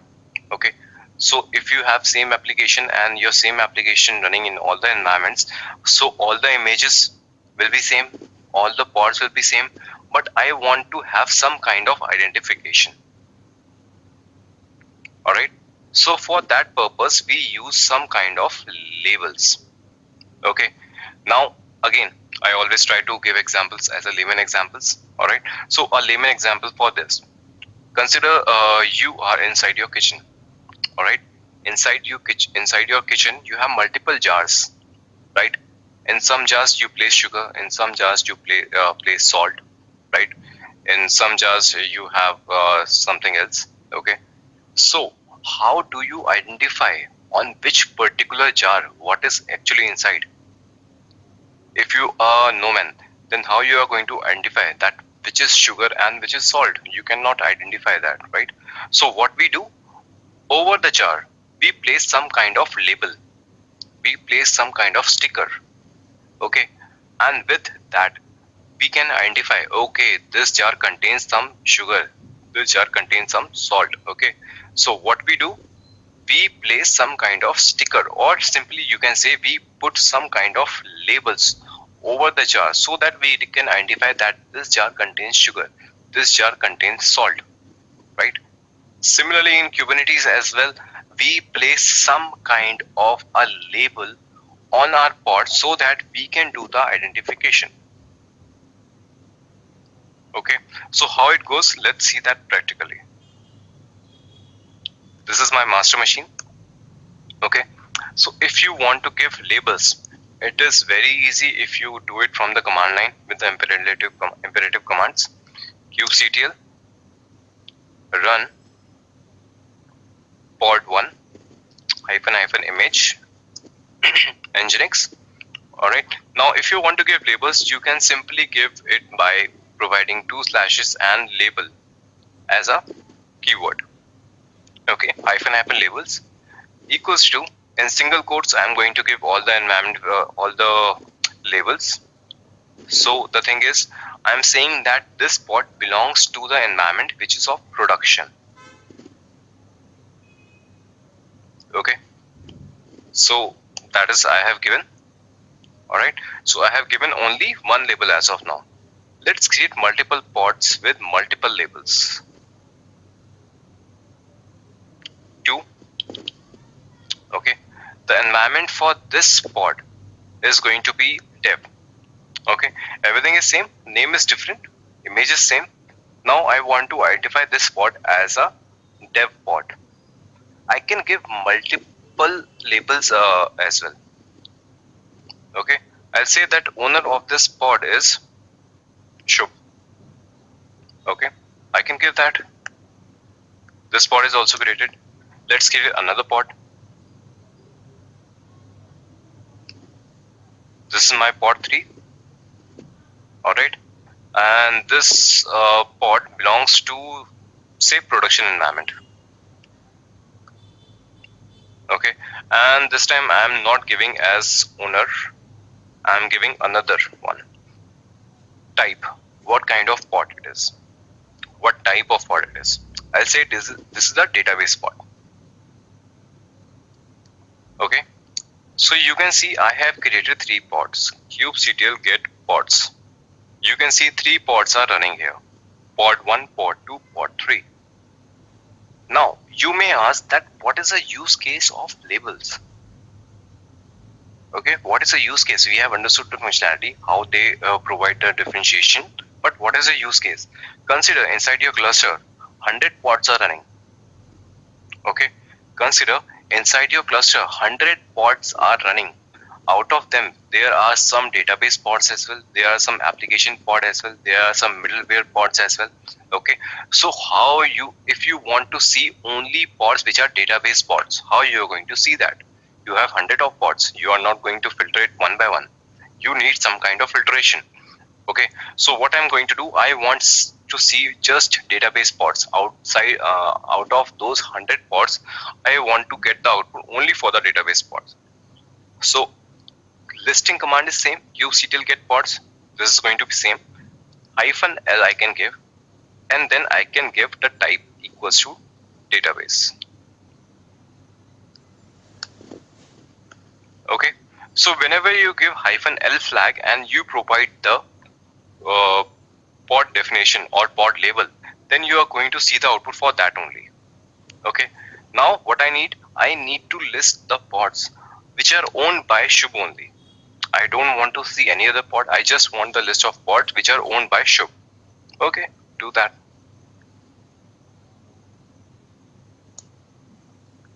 You can see only pod 2. You want to see only production pods. You don't want to see any development pod. You don't want to see any QA pods.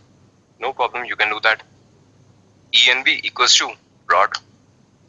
Now you can see only 2 pods, pod 1 and pod 3, because these 2 pods were defined as environment equals to production. Okay team, so this is how you're going to give your labels to your pods. Okay, so where does this label occurs? Label occurs on the pod level. So any doubts with the pod now?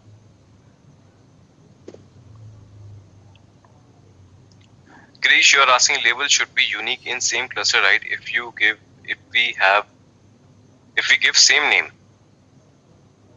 Krish, they don't have to be unique. You can see I gave environment equals to production to 2 pods.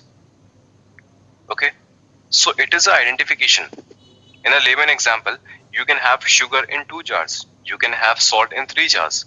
So you are going to place the same sticker on all 3 of them that this is salt. So your labels does not need to be unique. For creating pod instead of run, we can use create. Yes, Sanjay, if you want to use your YAML formatting, you want to have your manifest file, then you can have labels inside your manifest file as well. With manifest file only you use create command. Okay, I'll show you that how we are going to use your this. Just a minute. Yeah, so I'm going to show you how you are going to use your labels inside your manifest file as well. I'll show you that.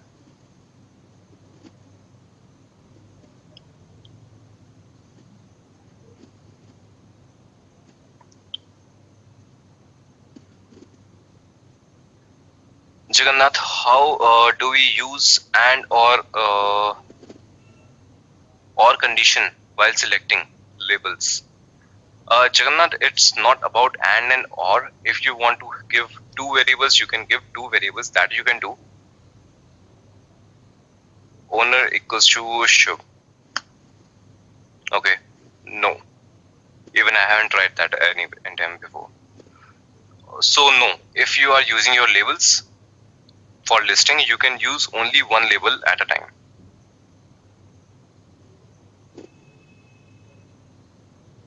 Maybe with a comma. So this is a different question. I have never encountered this. No, it doesn't work.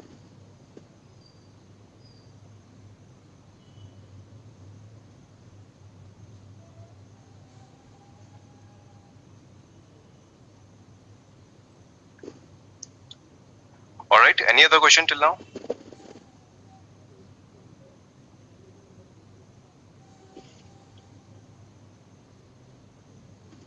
Oh, Shiju, it is working for you?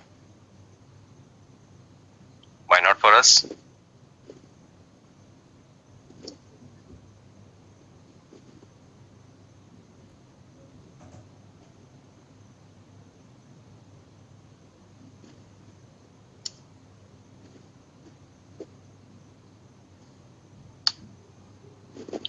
No?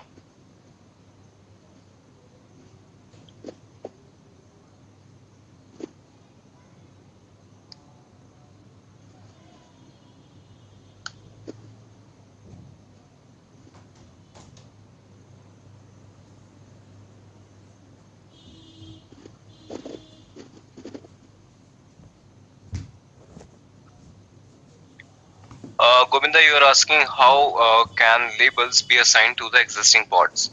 Govind, whenever you create a pod, a label is created by default.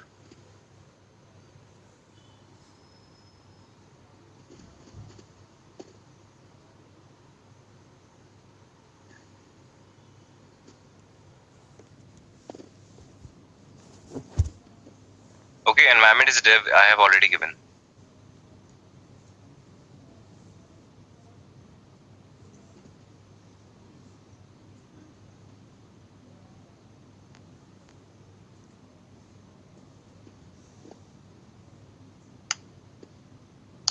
Okay, was I doing any spelling mistake?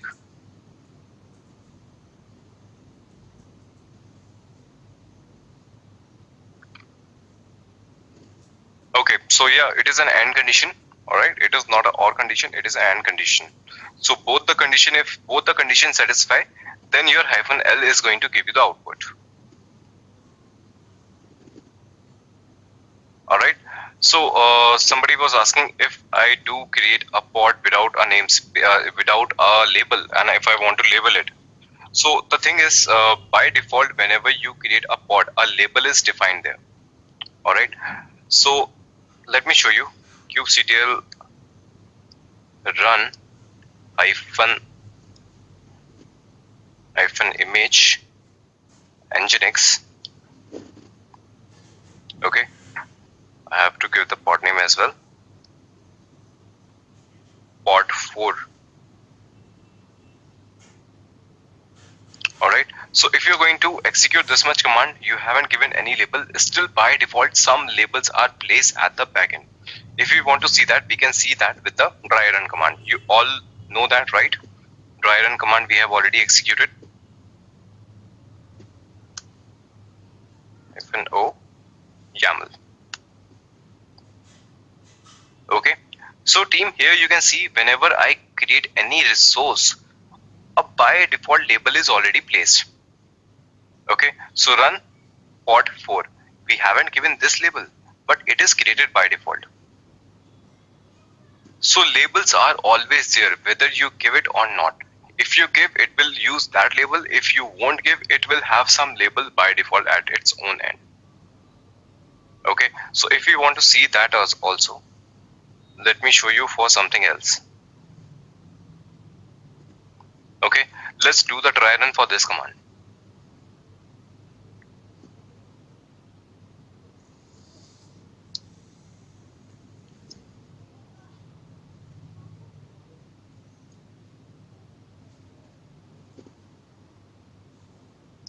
All right, so team, here you can see, here it didn't took the default one, right?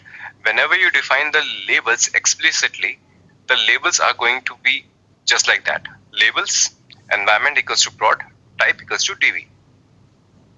All right, so if you don't give labels, some by default label will be there. If you will define the label, default label will be gone, and the labels that you have defined will be there. Okay, so if you want to create it from the YAML manifest, you have to give the labels under metadata. That is how it is going to be. Okay, any doubt with labels now? Any other question?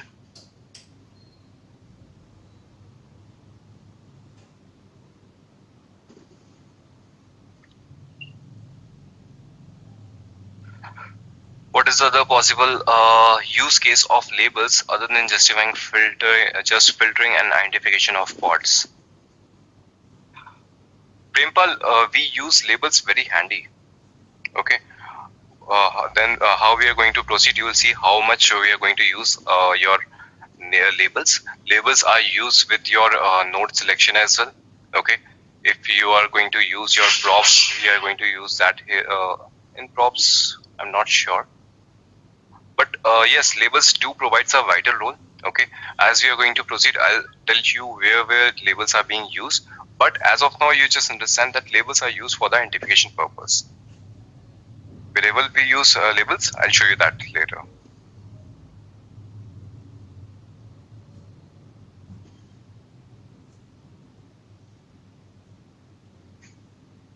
Any other question from labels?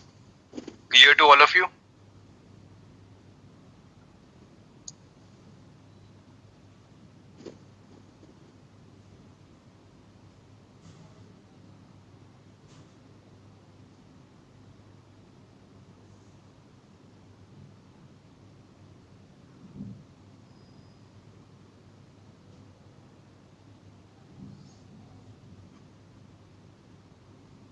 Okay, looks like not.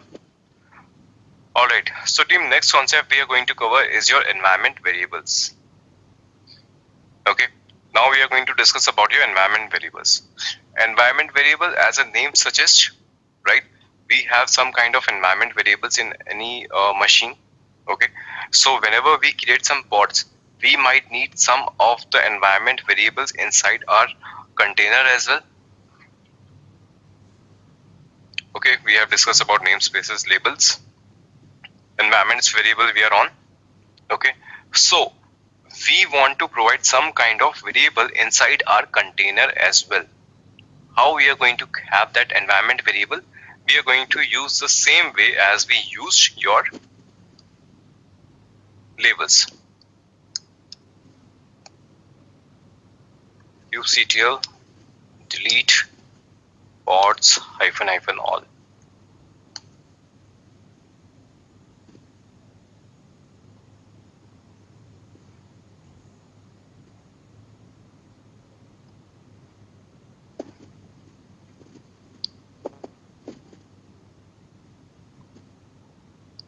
Okay, so now first I'm going to show you the dry run, then I'm going to create the label, environment variable.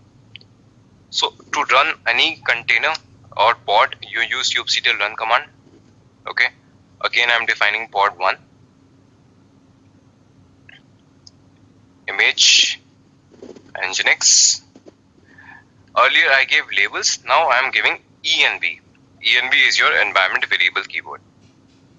Okay, single quote start. For say I am giving as training equals to CKA. Alright, quotes close. If I'm going to execute this much, a pod will be created with a container as a environment variable with training equals to CKA. Alright, but see, let's see the dry run first.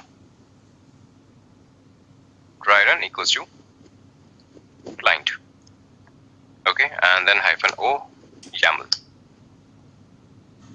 Okay, so team, where does your environment variable reside? You can see that. Okay, labels comes under metadata. So label is a property of a pod. That is why it is coming under metadata. But where is your environment variable?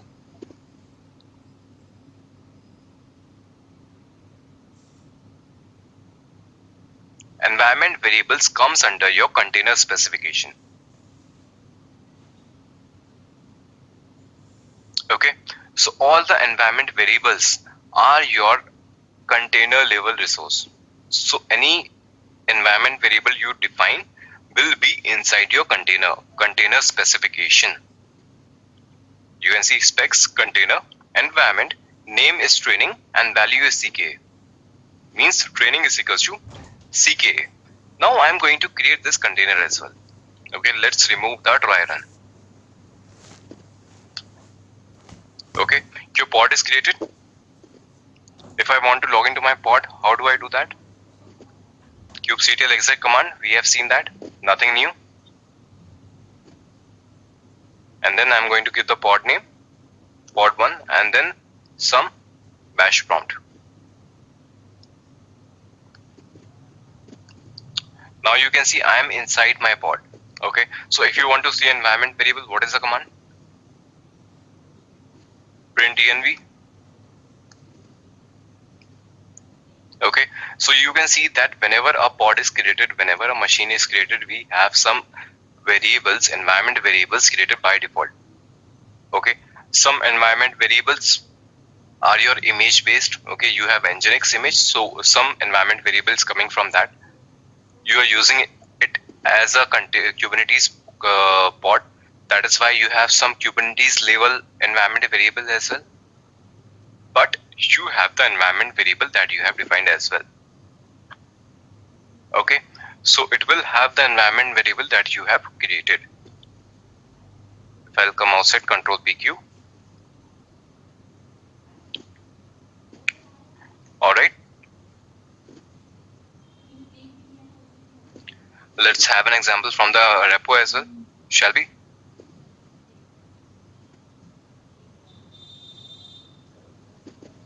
Oh, where are pods? Here it is. Do we have any environment variable pods? So yeah, here it is. I'm going to pick this one. So team, what is happening here? I'm going to create a pod. This is the name of the pod. I have given a label as well. Alright, these are the specification. Container is this. If you want to have the image from a private repo or not from the Git repo, not from the Docker Hub right away, you can have GCR repo as well. This is your Google Cloud repo. Okay, I'm giving the environment variable as welcome equals to hello from the environment, and CK exam equals to CK exam version 1.18. Okay, so this YAML I'm going to take kubectl create -f. Okay, your pod is created. Kubectl get pods. Still creating.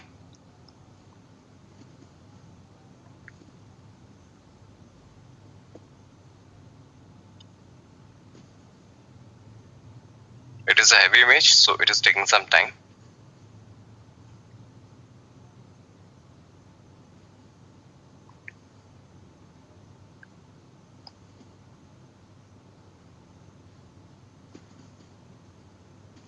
Yeah, now it is ready. Alright, so your environment variable pod is created. If you want to see the environment variable, you can again see that in this one also. Kubectl.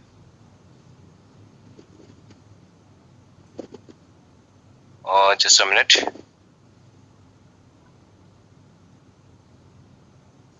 Yeah, kubectl exec -it. Alright, pod name --. If I'll give bash, I will be logged inside to my pod or container with a bash prompt. If you want to provide some command right away, you can do that as well. What I want to do, I want to go inside my container and have the print env.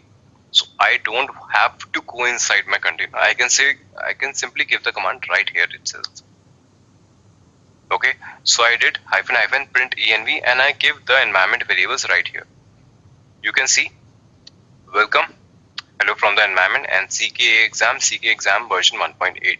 So if you want to provide any environment variables like this, you can provide with environment variables. env is a keyword, and how if you want to give it inside a definition, a YAML file, we have seen that as well. Okay, any question with environment variables?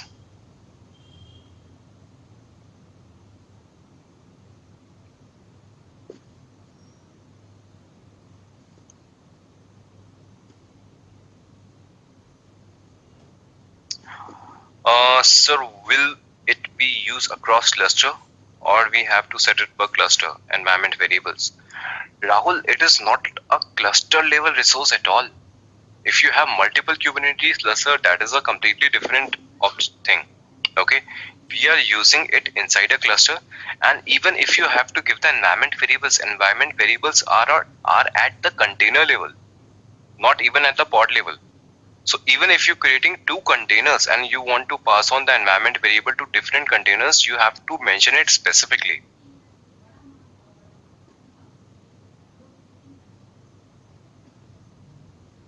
Okay, so it is not even at the cluster level, it is at the container level. Jagannath, you're asking if we have multiple containers inside a pod, is it the environment variable available to both the container? Jagannath, you can see the definition here. Okay, this is one container definition. Inside that container definition, you are giving variable. If you want to have another container, you are going to have this complete definition below, and you give another environment variables. So if you want to have two containers inside a pod, you have to define environment variable twice. Okay, because it is container specific.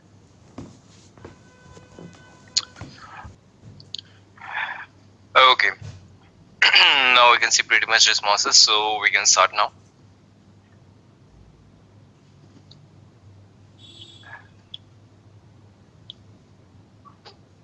Alright, so team, we have covered environment variables, we have covered limits. Next thing that we are going to cover are probes. Okay, so team, there are two type of probes. First is your liveliness.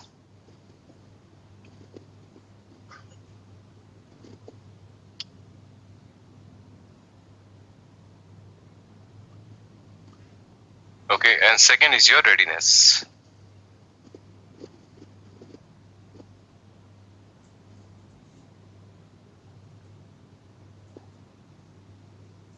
Okay, so you have two types of probes. First is your liveliness probes and second is your readiness probe. But what actually probes are there?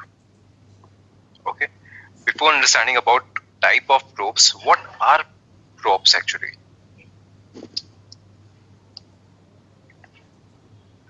So team, now you can see that one of your pod is running, right? Pod 1 is actually running. But how do you find out that your container inside this pod is healthy? Your pod is running, everything is fine. But how do you know that your container is working fine? Your container is healthy, or say your container is serving the purpose that for what it is created. Consider you have created a container. Okay, you have created a Nginx container. It should by default listens to port number 80. Okay, but because of some reason it is not listening to port number 80, it is listening to port number 800. Okay, and you are checking your application on port number 80, so your application won't be available at you to you at port number 80.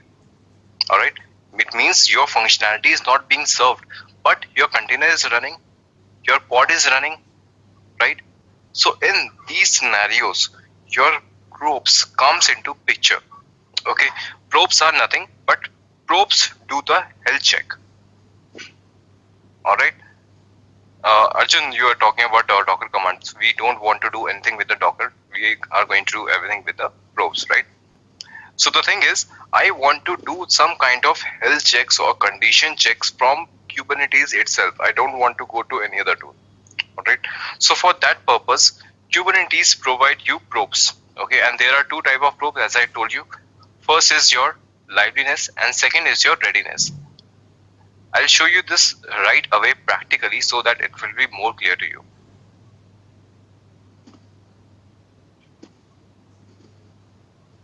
Alright, here it is probes and this is your liveliness probe. Let's see what it is actually. Okay, first is your API server version. All of this is clear to you. Metadata, names, label, this is all clear to you. Alright, the specs, termination grace period, you can ignore it for now. Alright, you have container, your container name, your container image, and your port number is 80. Alright, Nginx container will be running on port number 80. And I have put a liveliness probe check here. Okay, I have defined a liveliness probe. It means it is going to do some kind of check. Alright, these are comment out. Alright, I have just written here so that you understand that what you can do. Consider your application has some application URL, right? You can provide that at the HTTP GET. Provide the URL here. If that URL is working, then your container is fine. If not, it means your liveliness probe is failing. Alright, you can check for some path also, right? That a particular path is created or not. If that particular path is not created, it means your container won't be serving that purpose because we want that path to be there. So you can do the path check as well. You can do the port check as well for your application URL. Consider you have a database pod. In database pod, you work on the TCP ports. So you can see that if your TCP port is working or not, right? So these are the checks. Let's take this file and create your pod and then see how it goes. Okay, so what is initial delay second? It means it will wait for 5 seconds. After that, it will check for your liveliness probe. It is not that if your pod is created, it will do the check initially right away. It will have the initial delay of 5 seconds. After 5 seconds, it will check, and it will check after every 5 seconds. Liveliness probe will be checked after every 5 seconds. That it is val.yaml. Okay, so I have placed this YAML file here. Alright, so as of now you can see I am checking port number 800. So it should fail because your container port which is available is port number 80. So I have given a wrong port number. So your probe should fail. So let's see how it goes. Create -f l.yaml. Okay, so your Nginx demo pod is created. kubectl get pods. Okay, I should have removed that. kubectl delete pods.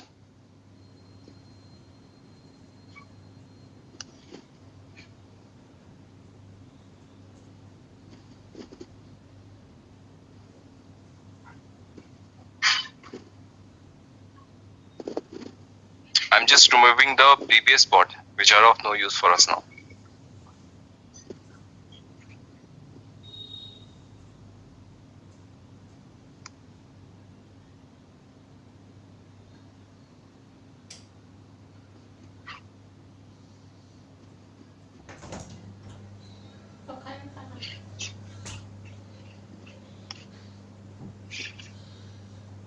Okay, team, can you see your Nginx pod has restarted twice? Right? Earlier it was 0 restart. Now it has restarted twice. Why is that so? Now see, it has restarted twice, 3-time restarts. So why it is restarting again and again? Because you have placed a probe check. Liveness probe is as per its own name.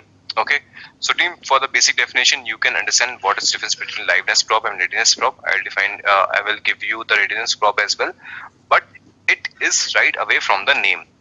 Liveness probe, it means your container will not be live if the probe is failing. If the probe is failing, it will delete the pod and it will restart the pod again and again, until and unless your pod is listening to it correctly. Okay, now you can see it has restarted 4 times. Now it has a crash loop app. It means it is again deleting and creating again and again. Let's try to explain it also. kubectl describe pod name. Team, what error you can see here? Unhealthy. Where? Liveness probe failed. It tried to do the TCP, and this is your this IP is of your pod. Okay, so if you want to see kubectl get pods -o wide. Okay, 104402. 104402 is the IP of your pod, and the port number it is trying to listen is port number 800, and its connection is refused. That is why it is keep on restarting this pod. Now you can see it has been restarted 5 times. Okay, so it will keep doing that until unless your probe is passed.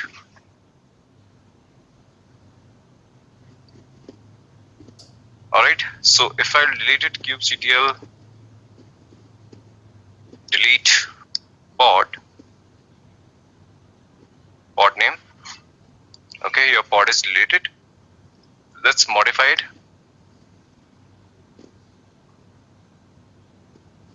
Okay, this time I'm going to check for your liveness port in number 80.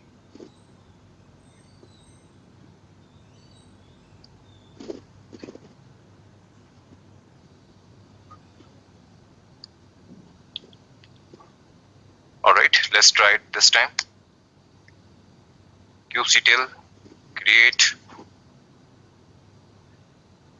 -f al.yaml.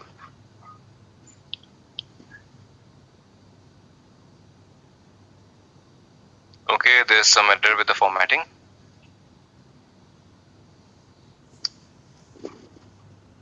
I hope it should work now.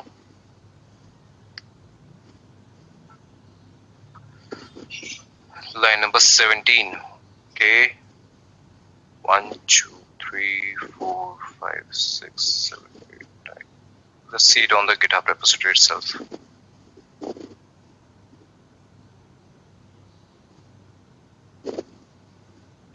Yeah, here it is on the same line.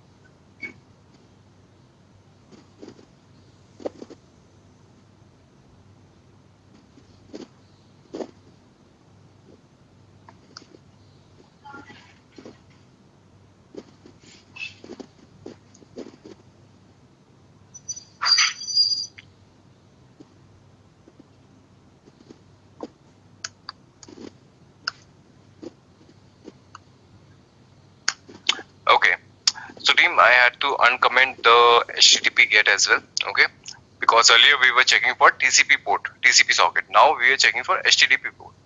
Okay, so now your pod is created. kubectl, just a minute. kubectl get pods. Okay, now it is running. It is not going to restart. If we want to verify, we can describe it.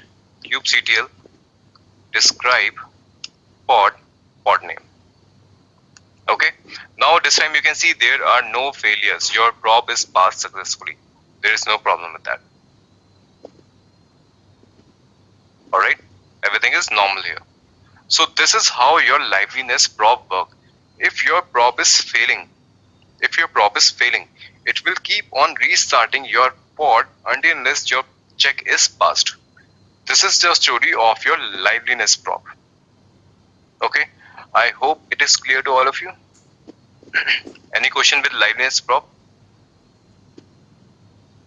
Okay, some of you answered as well.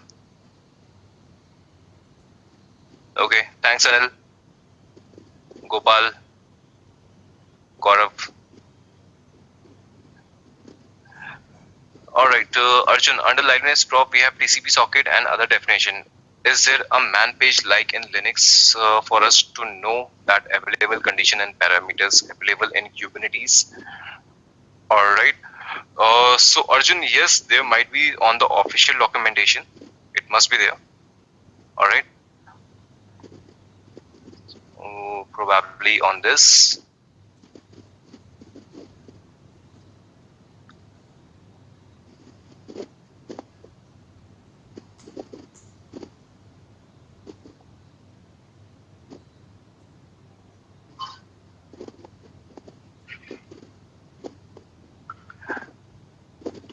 Okay, let's go to the home page.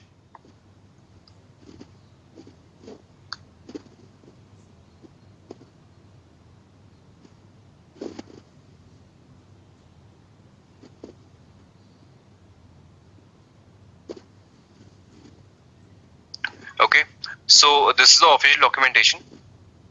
Whatever the probes you can use will be provided here.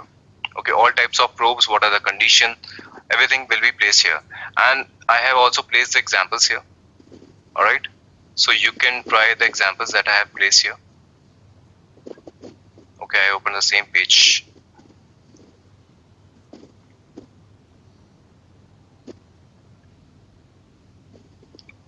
Your pods, and under pods you have probes. Okay, so I have placed multiple conditions here. So whatever the application you have, if you have database pod, there are two type of pods itself. Okay, first is your database pod. On database pods you can do the health check on the TCP port. So that is one story. If you have application port, how you can test about your application? There might be a URL, there might be a port number. So only these kind of checks are there if you want to do it on the condition in probes. So first is your liveliness probe that we have already discussed, and now I'm going to discuss about your readiness probe. Before that, if you have any questions, you can ask. I might have missed some questions as of now.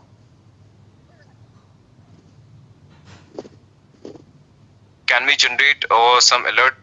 Yes, Ganapati, again, if you want some alerting system, that is a part of monitoring. I have repeated it today many times. Okay, if you want to get some alerts, if you want to get some notification, that is a part of your notifications, monitoring.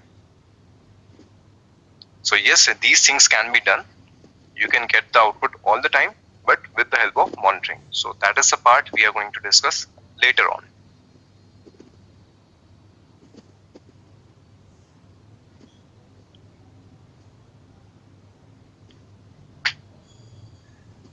Any other question with the liveliness probe till now?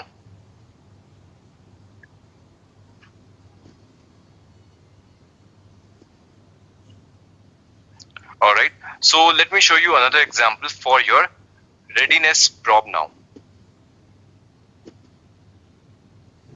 It will be used for only port, or we can use other couple I have shown you here.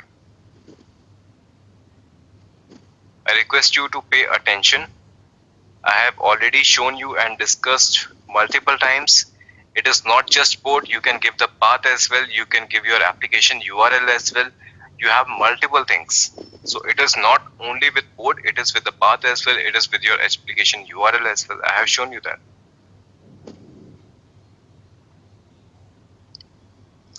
Okay, so let me show you another example of readiness prop this time.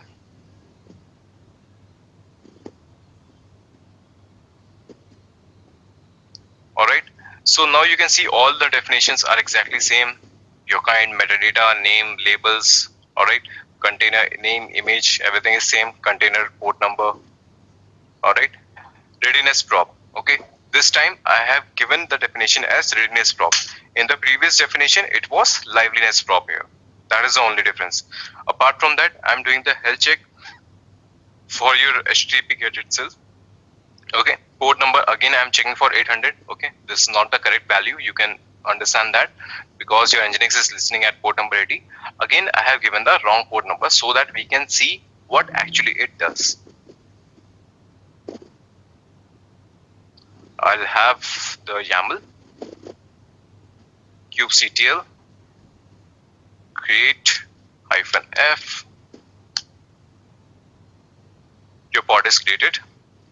kubectl get pods. Okay, so team, now you can see it is running.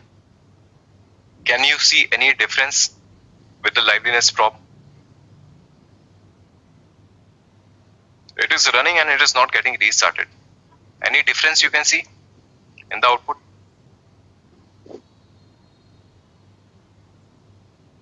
Gopal, Shiju, Anil, you are right. Kapil, pay attention. Still not the right answer. Arjun, Kadapati, yes Kapil, now you saw it, right? Feni, yes.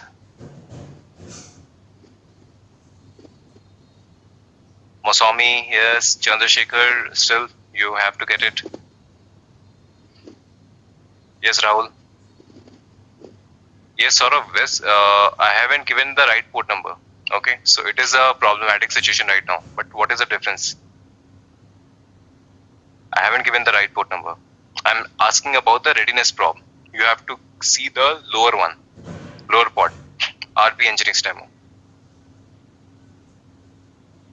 Yes, Aditya, port is not getting restarted. We have seen that. But what is the difference? Team, can you see the ready status as 0/1? Right? So readiness prop is not making it ready to serve the application. Okay? Your pod is running. Your pod is not getting restarted, but it is not allowed to serve the request. Okay? Your hotel is open, your restaurant is open, but your kitchen is not ready. So it is not serving any customers right now. Right? That is why it is showing 0/1. It means you have 0 container running inside the pod right now. Why is that? Because you have a prop condition and that is failing. If you want to see, you have to do kubectl describe pod and pod name. Okay. Now you can see warning unhealthy. Okay. Readiness prop failed at HTTP GET port number 800. It is failing at your port number 800. Connection refused. Okay. kubectl get pods. You can see it is still not restarted, but it is 0/1. So what is the difference between readiness prop and liveliness prop? The name explains itself. Okay. Liveliness prop, it means your container will not be live.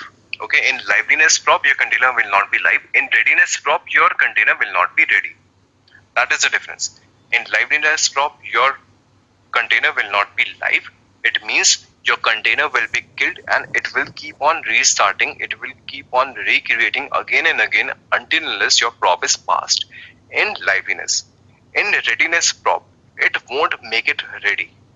It means if your check is failing, it means your container is not ready to serve the purpose. Okay, it will keep on waiting. It will not make it ready until and unless your check is passed. Even now, if you check, it will show you 0/1. Even after 3 minutes, it is not restarting. It is just not making it ready in readiness probe. Okay, so let's try to edit it.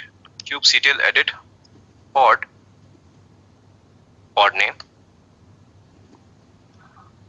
I'm not 100% sure if your props can be modified in the real time. Okay, so the thing is, it is not always that you can modify everything with the running pods.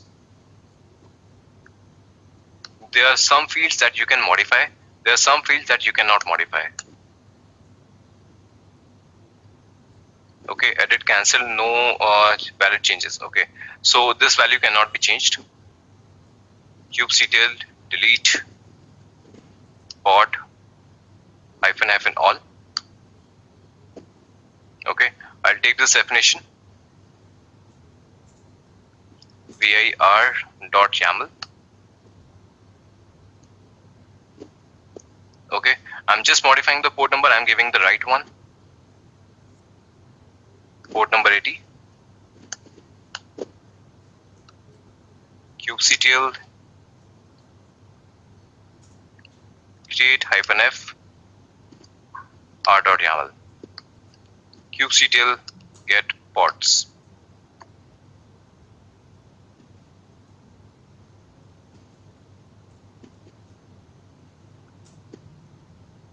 See, now your prop has passed, and that is why it is showing you 1/1. When you gave the right port number, it allowed it to be ready. Your readiness prop passed, so it made it ready. kubectl describe pod rppod. Okay, so you can see there are no problems this time. Everything is running perfectly fine. Okay, so readiness prop won't make it ready, and liveness prop won't let it live until unless your prop is passed. These are the two props which is available in Kubernetes. We have discussed both. Let me know if you have any problem with any of that. Any question with liveness prop and readiness prop.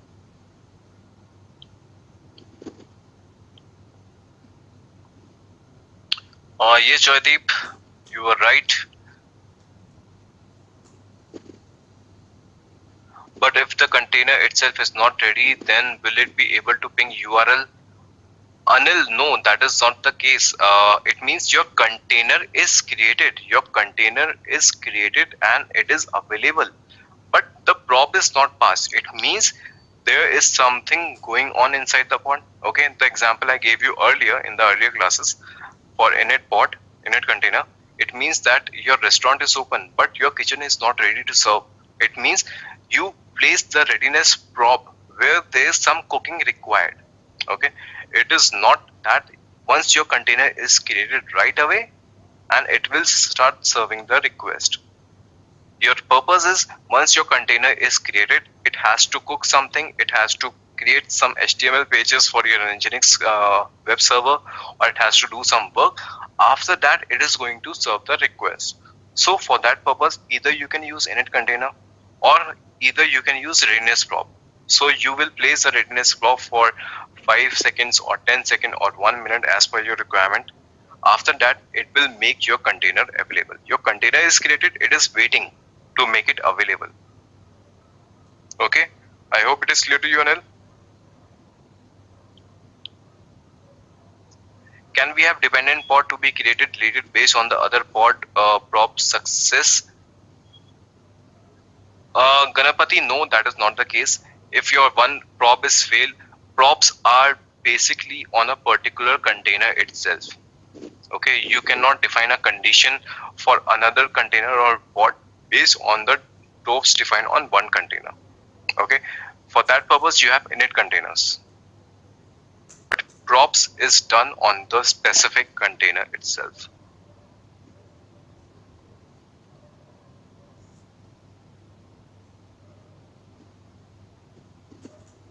Suppose my container is taking seconds for starting and liveness initial delay is 5 seconds. In that case, my pod will continue to restart forever. Yes, Kushagar, that is going to be the case. So you have to place your props very intelligently. if you know that your container comes up online after 7 seconds, so at least you should have an initial delay of 9 seconds or 10 seconds at least.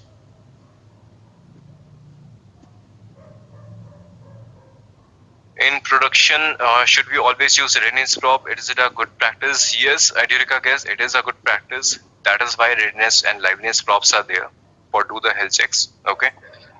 Also, if you want, you can use both the props itself. Okay, there is no hard and fast rule. You can use only one prop. You can use both the props. And here is also another example for that. Okay, in myapp.yaml. Okay, so you are going to practice this one at your own, right? You can use your own image. I have used my own image. Okay, so it is up to you. I have also used the readiness prop here, and I have also used the liveliness prop here. Okay, so in HTTP GET, you can see I have provided the path as well. It means I will provide the IP address, port number / pet clinic, and then you are going to do the complete check. Okay, if you want to execute some command as well, okay, you don't want to do this check on the URL, you can use the command as well. It means curl localhost :8080 / pet clinic. Okay, so if you want to execute some command as well, you can do that also. All right, so team, if props are clear to all of you, we can move to the next topic, can we?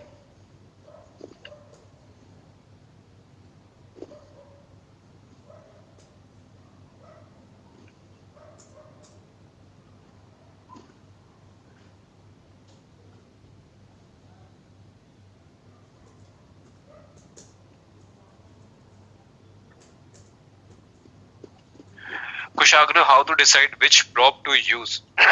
Use cases, please. Kushagra, use cases I have explained to some extent. Okay, readiness props are mostly used when we have some containers that has to cook something. So there is some time after that they will be available. Okay, so it is not on the go. So once your container is created, once your pod is created, it is not going to serve the request right away. It has to wait some time. After that, it is going to serve the request. In that case, we use readiness prop. Okay, and I told you that you can use both the props itself. So they are for the condition check. It is up to you which check you want to use. Liveliness prop is, consider you have some application with which you don't want to have some wait, because you know once your container is live, it will start serving the request right away. Okay, so there is no purpose of waiting for some initial delay second or for being it ready. There you use liveness prop. It means your container is live, it should start serving the request right away. If it is not serving the request, it means there is some problem with the container and it should be deleted and recreated again. So in that case, you are going to use your liveness prop. All right, could you please explain the difference between initial delay second, period seconds, and timeout seconds? Okay, there are so many variety. Okay, first is your initial delay second. It means this check will not take place when your container is created, your pod is created for 5 more seconds. Okay, consider my container and pod is created right now. So it will wait for 5 seconds before doing the readiness prop check. Okay, that is your initial delay second. It will wait for 5 seconds after creation of your pod and container. Then it is going to do the readiness check. Then you have period second. It means it will keep on checking after every 5 seconds. Consider your application is currently available. Okay, your application is available, your application URL is working, and after some time what happened, your application load increase, which your container was not able to handle, and that is why your application has stopped responding on that particular port number. Your application is not responding anymore. So then how you're going to check that your prop is being passed and failed? It means it is a period second that it will check after every 5 seconds. Even if your prop is passed, even if your prop is passed once, it will keep on checking after every 5 seconds. Consider after 10 minutes your prop has failed. So again, it will make your container as not available. or it will delete your container. Based on the readiness prob and liveness prob, it will take action, but it will keep on checking after every 5 seconds. That is your period seconds. And timeout second. Timeout second is once your prob has failed. Okay, if your prob is getting passed, it will check after every 5 seconds, but your prob has failed, then there comes your timeout second. Once your prob is failed, it will check after every 3 seconds this time. Okay, that is your timeout seconds. So this is the definition of all three. Sumit, I hope it is clear to you. You will be covering how to use local images in K8s. Sarath, what do you mean by local images? The images which are downloaded on the machines. So that is all okay, I guess. So even if you have local images, if you have a remote images, it doesn't matter because the image downloading is done by your Docker. Kubernetes is not downloading any images.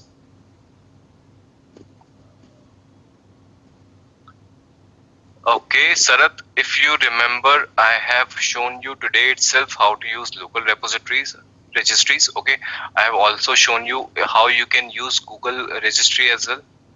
An example I took just today was from Google registry.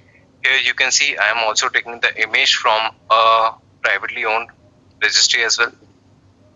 Okay, so both the example I have shown you.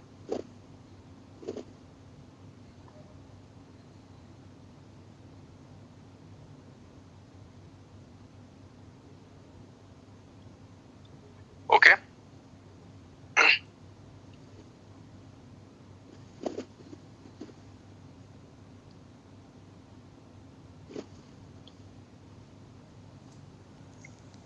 What is the maximum period second we can set, and it should be minimum suggested. Sort of that is all dependent on your business requirement. Okay, it is all based on your business requirement, that how much minimum downtime you have signed with the client, what is your service level agreement, that your application will be available 99.9% of time. Okay, so it is all dependent on that how much maximum period seconds you are going to define, what should be the minimum value. So it is based on your business requirement. You can give any, you can give 2 seconds, you can give 5 seconds, you can give 10 seconds, and it is also dependent on your image. Okay, that how heavy your image is, how much time it is going to get downloaded, how much time it is going to have something cooked. If your container is cooking something, then how much processing it is going to do, how much scripts it is going to execute. So it is all dependent on that how much processing needs to be done and what time it takes to do the processing. Consider you are executing some script before your readiness prob. Okay, so your script execution take 5 seconds, then give the initial delay second of 7 seconds. If your script's execution take 20 seconds, you have to give the initial delay second of 25 seconds then. So it is all dependent that how your business is defined, how your processing is being done at the back end.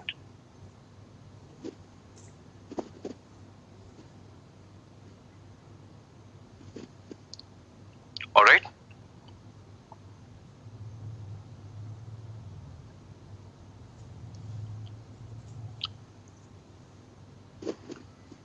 Okay, so team, next topic.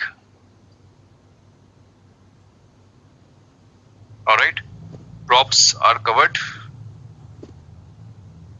Then we had services, but services are on this agenda as well. Okay, so what we are going to do, we are going to cover services at once only.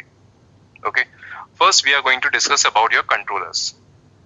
All right, so it is an interesting topic. All right, so do pay attention. I hope you'll like it. All right, so first is your RC. First controller we are going to discuss is RC, which is called replication controller.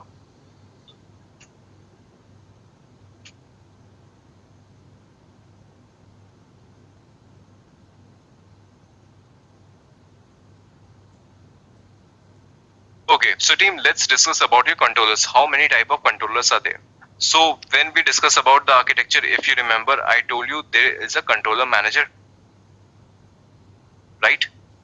In the architecture, you know there are controller manager, and I told you there are multiple controller manager. It is not just a single component. You have your node manager, you have your pod manager. Okay, So we have multiple controllers. Control manager contains multiple controllers. So we are going to discuss about those controllers now. Alright. So first thing first, as we have already understood that it is never suggested to have a single container for your single application, right? Because there is no load balancing being taken place, no auto scaling is there, no load balancing, no distribution of traffic. Okay, there is nothing. So if there is only one pod, it might get failed, it might get restarted, and during that time your application will be not available. So what we always need, we have some multiple replicas. We need to have multiple replicas so that even if a container goes down, your customer will be able to use your another container to have the application availability. Okay, so for high availability, we always create multiple replicas of your single application pod. For that purpose, one of the controller is called replication controller. Okay, so team, the thing is, I have to tell you, replication controller is kind of obsolete now. It is depreciated. All right, but I'm going to give you some idea about this.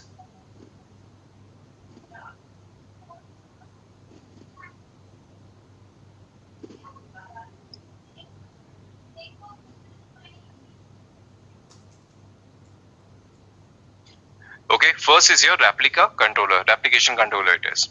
All right, kubectl API resources.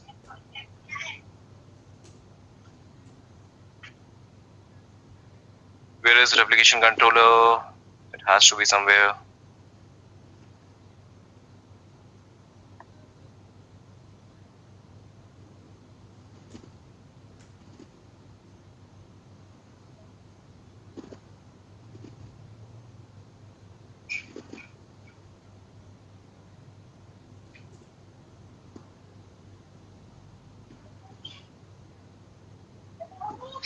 Here it is. Okay, so team, this object is called a replication controller. All right, and the short name is RC. So if you want to define the replication controller, you can give RC as well. All right, but the kind you have to mention is replication controller. So what is replication controller? I'm going to create 3 replicas of my same container. All right, let's take an example directly so that it will be more clear to you. You have to go to the controllers.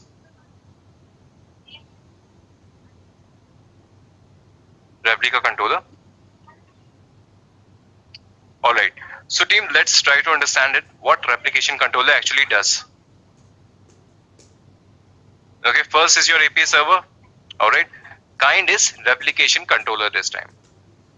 What is the name of replication controller is Tomcat RC. Alright, under specification I have defined 3 replicas. It means I am not going to create a single container, I am going to create 3 containers of the same type so that load balancing can take place. Okay, for high availability. Selector field is application Tomcat. It is for your labels. Okay, template. So now under template, you are going to give the definition of your pod.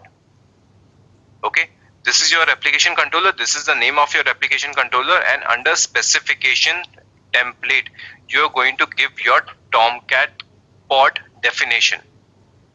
Okay, what is the metadata? Tomcat is going to be the name of your Tomcat pod. Okay, Tomcat RC, and this is going to be your label. I am defining label as well. So Tomcat is the name of your pod here. I am going to put some label also. Pod is equals to Tomcat RC. App equals to Tomcat. I am giving some labels. And what is the specification of that pod? Containers. I am going to use the container name as Tomcat, and this is the image I am going to use. Learn DevOps Tomcat. This is from the private registry. Okay, so let's have this example. Let's have the raw format. I'll copy it. kubectl get pods. kubectl delete pods -- all. kubectl create -f. So team, I'm going to create a replication controller. I'm going to create a RC. Alright. So let's see kubectl get RC. So you can see the desired count is 3. How much current state is 3? It means I must be having 3 pods. What I desired was 3 pod, and how much I am actually having 3 pods. As of now, none of them is ready. Okay, now you can see desired was 3. I asked for 3 pods. Current state, there are currently 3 pods running and 3 pods are ready as well. kubectl get pods. Okay, so the naming convention you can understand. This is the name of your replication controller. Okay, first the name of your application controller, then some random alphanumeric string is going to be there. And you can see the 3 pods created at the same time by the replication controller. So whenever you want to have multiple replicas, you are not going to create them one by one. You are going to use replication controller. Alright. So I told you this is a controller. What was the responsibility of controller manager? Controller manager responsibility was I have some actual state and I have a desired state. It has to manage them. Because of some reason, if one pod goes down, it should get created automatically. Right? That was our expectation. Let's try to delete one of the pod. kubectl delete pod name.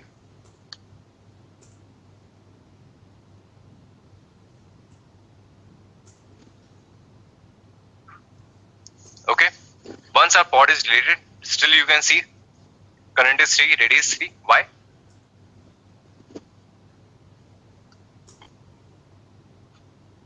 You can see when I deleted a pod, another pod came online 16 seconds ago right away. So what your replication controller did, even if one of your container goes down, even one of your pod is deleted manually, your replication controller is going to manage the state no matter what. Okay, so it will still be there. You can delete all, it will create them all. kubectl delete pods -- all.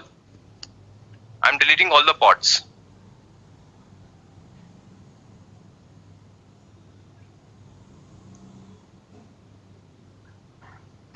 Still you can see the RC.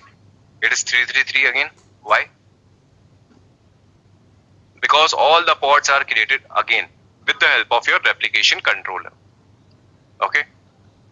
So if you have to delete the pods, you have to delete the RC. kubectl delete RC name, and once your application controller is gone, your pods will get terminated.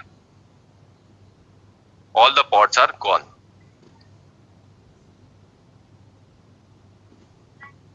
Okay, so team, this is the story of your replication controller. Yes, Sanjay, self-filling it is. So team, any doubts, any question with your replication controller?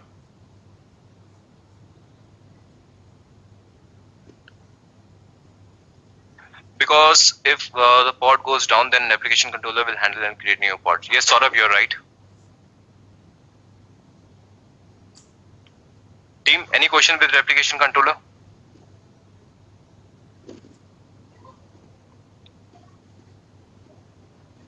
Clear to all of you?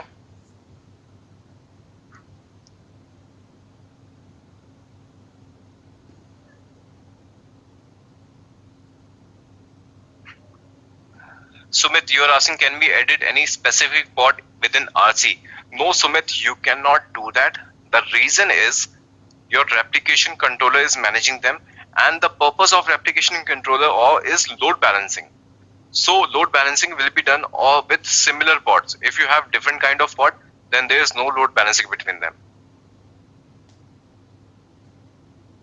Okay, so all the 3 pods, all the replicas that you have defined should be exactly the same.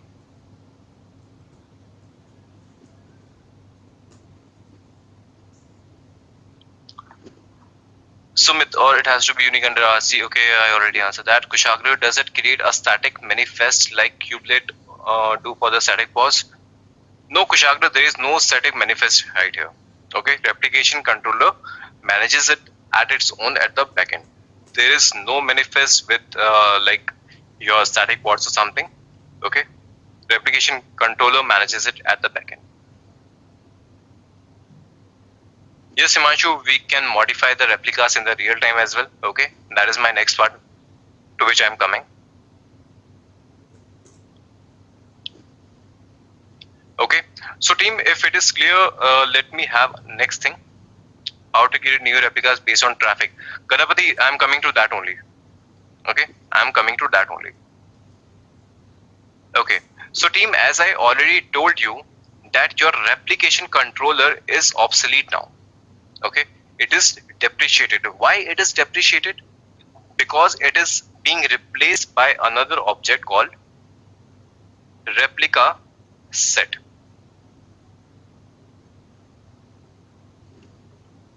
Okay, your replication controller has been replaced by RS, that is your replica set. So why is that? Because your replica controller had some shortfalling. That is why your replica set removed those shortcoming and replace it with the replica set. So what were the challenges with the replica controller and what are the additional features we get in replica set? We are going to see about that. First thing first. Again, I am going to take a layman example this time.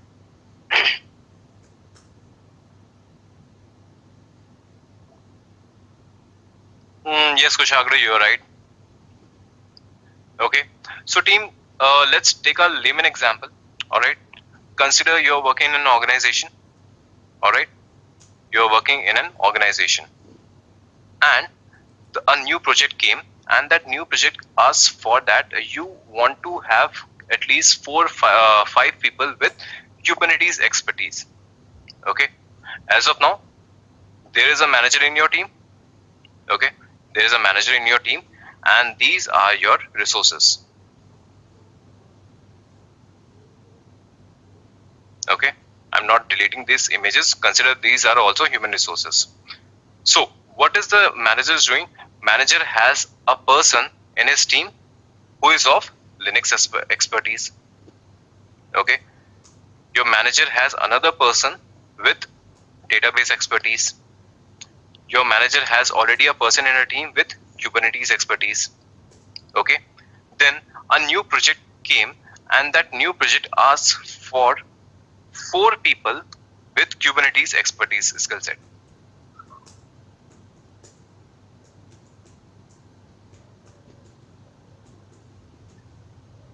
Okay, a new project came to your manager and it asked for 4 people with Kubernetes expertise.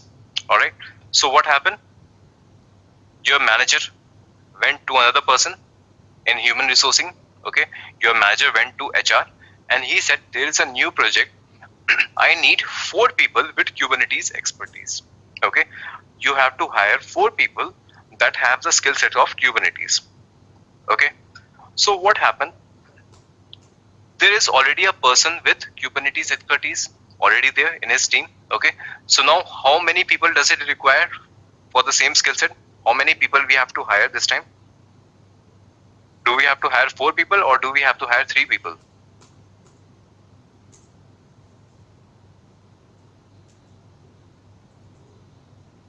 Yes, Rishabh, you're right.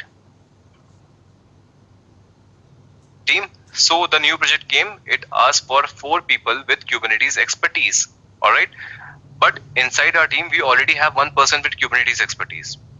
Then how many people we have to hire this time?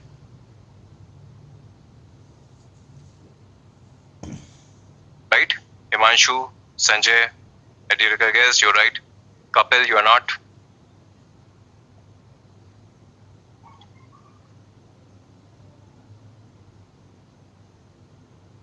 Okay, team, try to understand this. I already have 1 person in my team with Kubernetes expertise.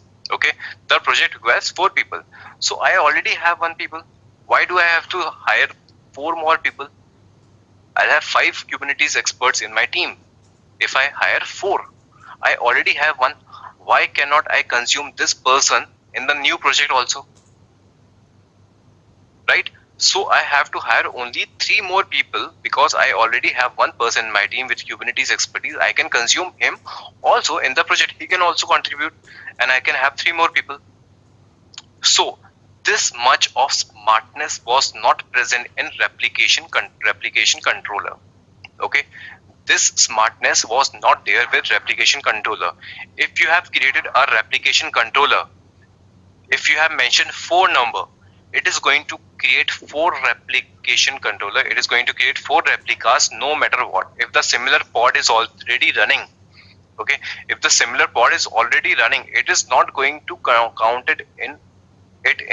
It is going to create 4 pods no matter what. It is not going to take care that if already a pod is running with the same functionality or not. It is not going to worry about that. It is going to create 4 pods right away. Replica set came with some smartness. Okay, replica set came with some smartness. It said, okay, if I already have a pod with the same functionality and you are asking for 4 replicas, I am going to create only 3 replicas. I am not going to create 4 replicas. Okay, so I already have one. I am going to count it in. Right? So that is why your replica set is a smarter one. It is also going to look into the cluster first, that if a similar pod is running or not, and if it is there, it is not going to create another one. If it is asking for 4, it will create 3 because one is already there. Alright. Now I am going to take an example for that.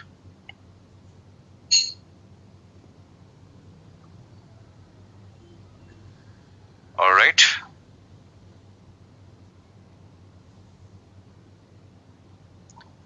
So team, now you can see the kind is changed. Now I'm using replica set. The name of replica set is test and I'm asking for 3 replicas. Here comes something in picture which is called selector field. Okay, selector field was not there in your replication controller, but selector field is here in your replica set. It is going to match the label here. Okay, it is going to match the label. Now under template, again under template you have to give the definition of your pod. Okay, metadata, labels. The pod label is going to be tier front end, and specification I am going to use a container, and the name of the container is LB, and this is going to be your image name. Okay, so I gave you an example that a person is already there with the same expertise. So what I am going to do, I am going to create this container with the same label first. kubectl run pod1 -- image. You can give any image. Okay, httpd. Alright, now I'm giving labels.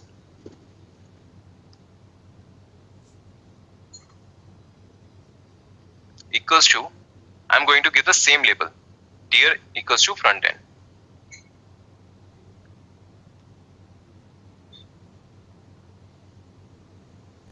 It is important the spelling is exactly the same.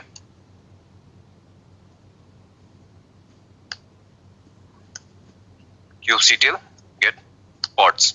Okay, so now a pod is already there. Alright, now I'm going to use this definition. Let's see if it is going to create 3 or it is going to create 2.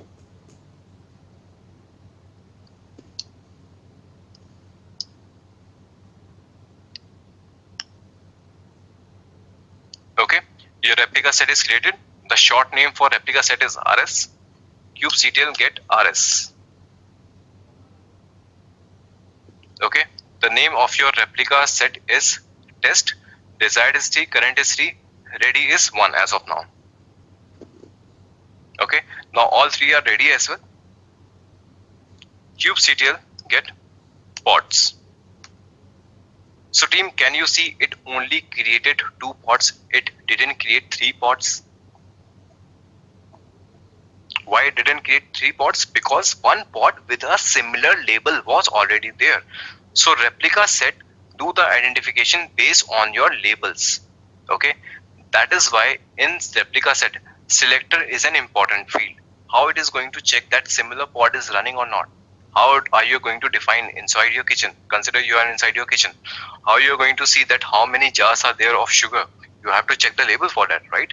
Inside your kitchen, you are going to check all the jars and you are going to see the sticker or label on the jar that how many jars are there of sugar, right? Similarly, your replica set checks for your selector field. It has to match the labels. If any pod is running with a similar label, it is going to count it in. Okay, so if I'm going to delete this pod this time, if you remember, I created this pod manually, but now it is a part of replica set.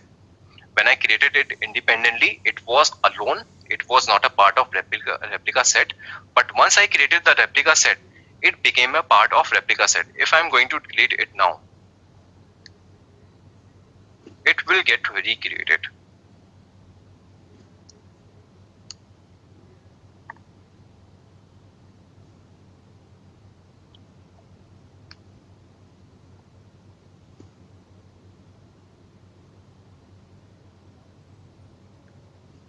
See, another pod was created 13 seconds ago.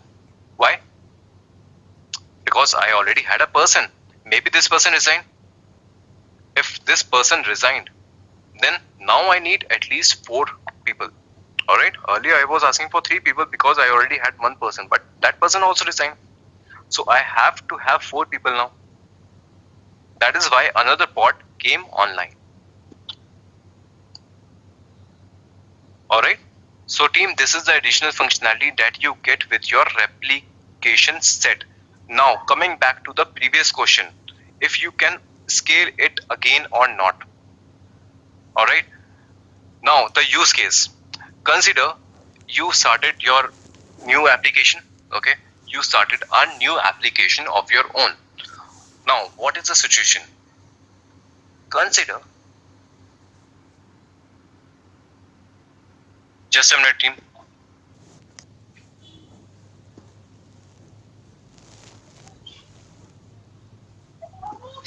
Here it is. Okay, so team, this object is called a replication controller. Alright, and the short name is RC. So if you want to define replication controller, you can give RC as well. Alright, but the kind you have to mention is replication controller. So what is replication controller?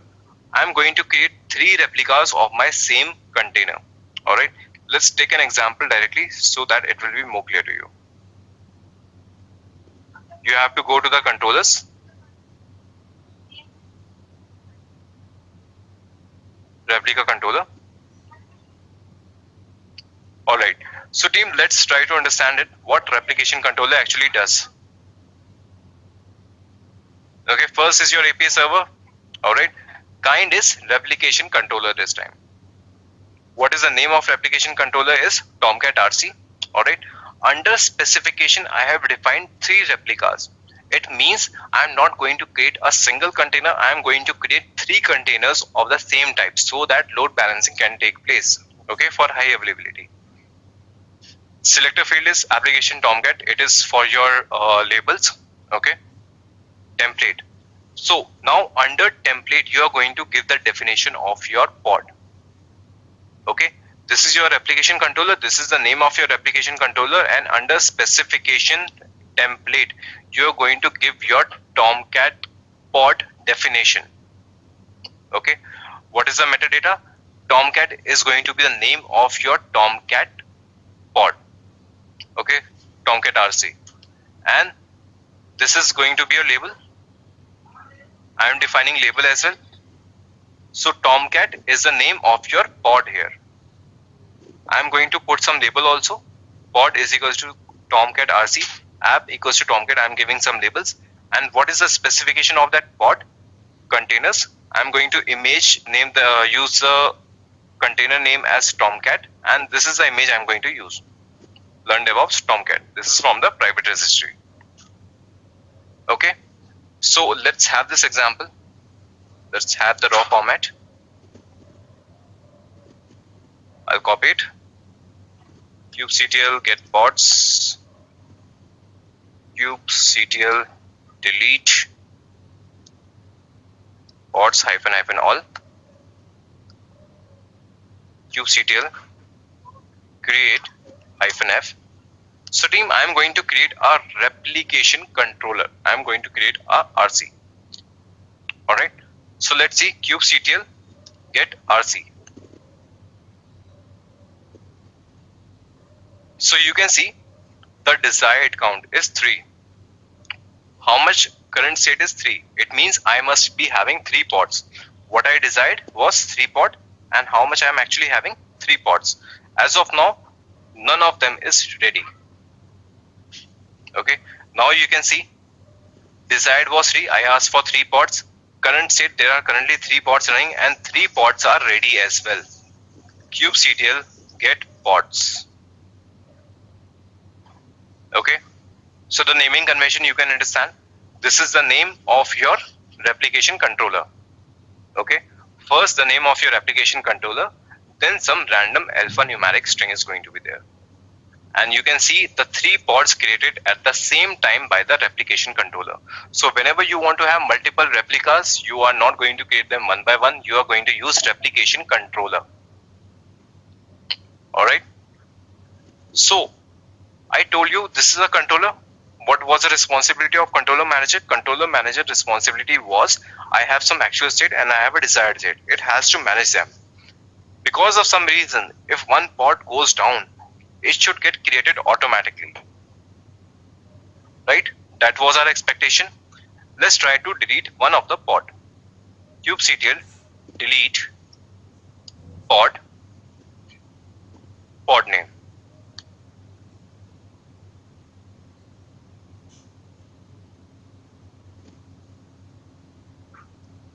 Okay. Once our pod is deleted, still you can see current is 3, ready is 3. Why?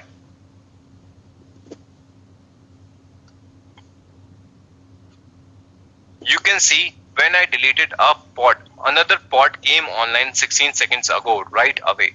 So what your replication controller did, even if one of your container goes down, even one of your pod is deleted manually, your replication controller is going to manage the state no matter what. Okay, so it will still be there. You can delete all, it will create them all. kubectl delete pods -- all. I'm deleting all the pods.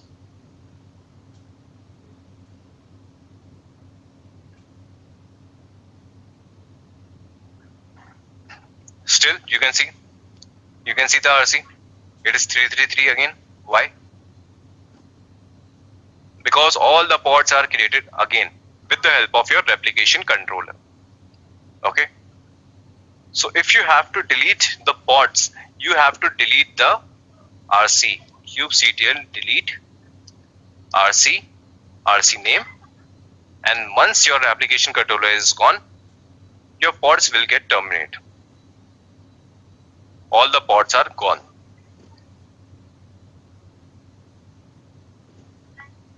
Okay, so team, this is the story of your replication controller. Yes, Sanjay, self-filling it is. So team, any doubts, any question with your replication controller?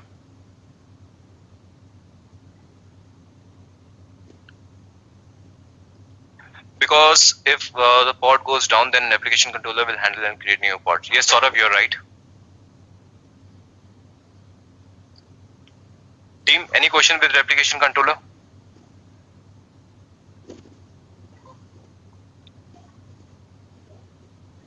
Clear to all of you?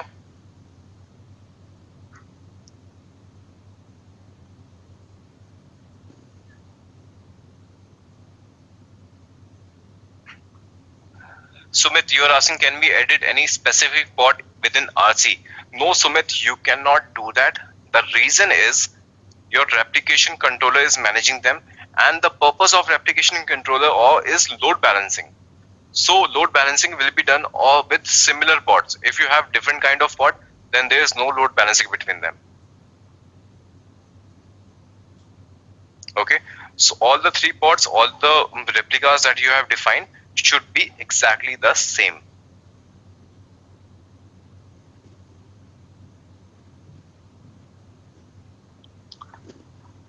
Sumit, or it has to be unique under RC. Okay, I already answered that. Kushagra, does it create a static manifest like kubelet do for the static pause? No, Kushagra, there is no static manifest right here. Okay, replication controller manages it at its own at the backend. There is no manifest with like your static pods or something. Okay, replication controller manages it at the backend. Yes, Himanshu, we can modify the replicas in the real time as well. Okay, that is my next part to which I am coming. Okay, so team, if it is clear, let me have next thing. How to create new replicas based on traffic. Ganapati, I am coming to that only. Okay, I am coming to that only.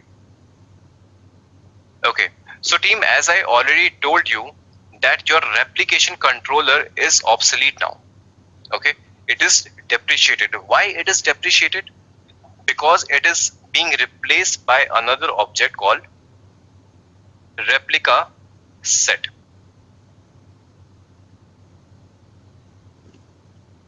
Okay, your replication controller has been replaced by RS, that is your replica set. So why is that? Because your replica controller had some shortfalling. That is why your replica set removed those shortcoming and replace it with the replica set. So what were the challenges with the replica controller and what are the additional features we get in replica set? We are going to see about that. First thing first, again I am going to take a layman example this time.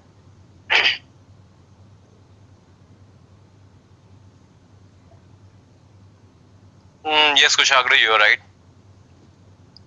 Okay, so team, let's take a layman example. All right, consider you're working in an organization.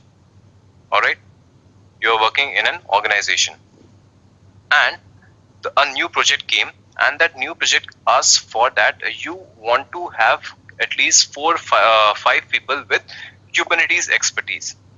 Okay, as of now there is a manager in your team. Okay, there is a manager in your team and these are your resources. Okay, I'm not deleting these images. Consider these are also human resources. So what is the manager doing? Manager has a person in his team who is of Linux expertise. Okay, your manager has another person with database expertise. Your manager has already a person in a team with Kubernetes expertise. Okay, then a new project came and that new project asks for 4 people with Kubernetes expertise skill set.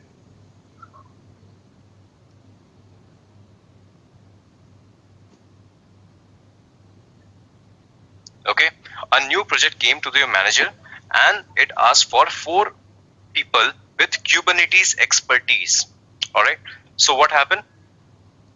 Your manager went to another person in human resourcing. Okay, your manager went to HR and he said there is a new project. I need 4 people with Kubernetes expertise. Okay, you have to hire 4 people that have the skill set of Kubernetes. Okay, so what happened? There is already a person with Kubernetes expertise already there in his team. Okay, so now how many people does it require for the same skill set? How many people we have to hire this time? Do we have to hire 4 people or do we have to hire 3 people?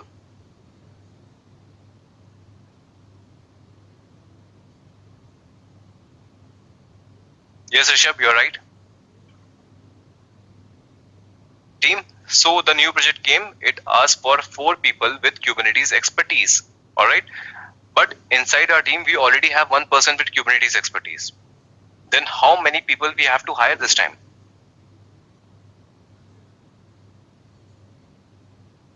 Right, Himanshu, Sanjay, Adhirika, guess you're right. Kapil, you are not.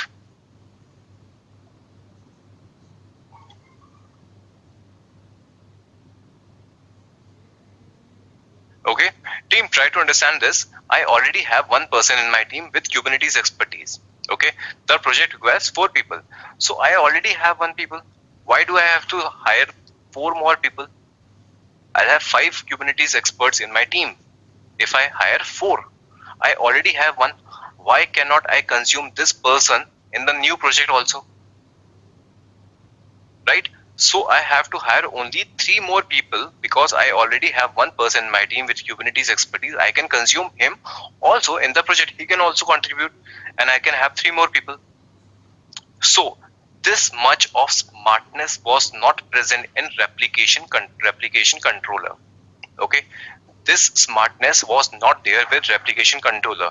If you have created a replication controller, if you have mentioned 4 number, it is going to create 4 replication controller. It is going to create 4 replicas no matter what. If the similar pod is already running, okay, if the similar pod is already running, it is not going to count it in.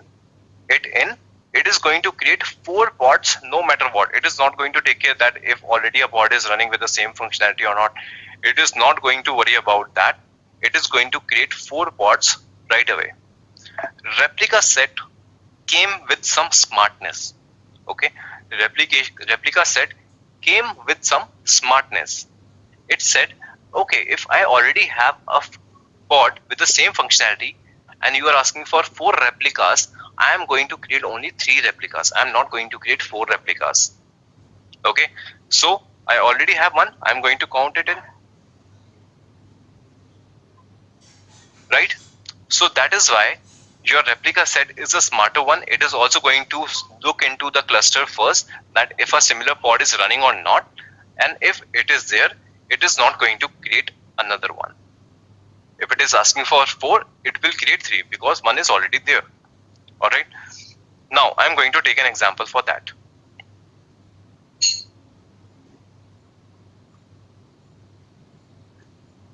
Alright.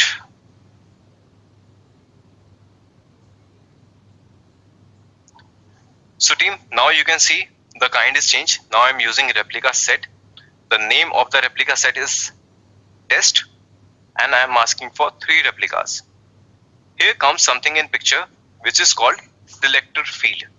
Okay, selector field was not there in your replication controller, but selector field is here in your replica set. It is going to match the label here. Okay, it is going to match the label. Now under template, again under template you have to give the definition of your pod. Okay, metadata labels. The pod label is going to be tier front end, and specification I am going to use a container, and the name of the container is LB, and this is going to be your image name.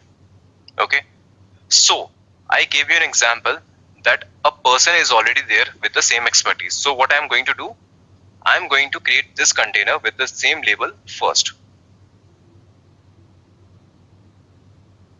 kubectl run pod1 -- image. You can give any image. Okay, httpd. All right, now I am giving labels.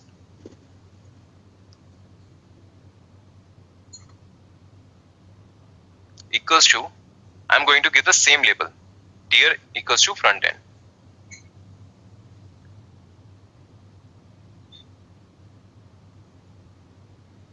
It is important the spelling is exactly the same.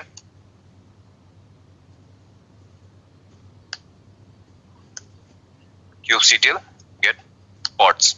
Okay, so now a pod is already there. All right, now I am going to use this definition. Let's see if it is going to create 3 or it is going to create 2.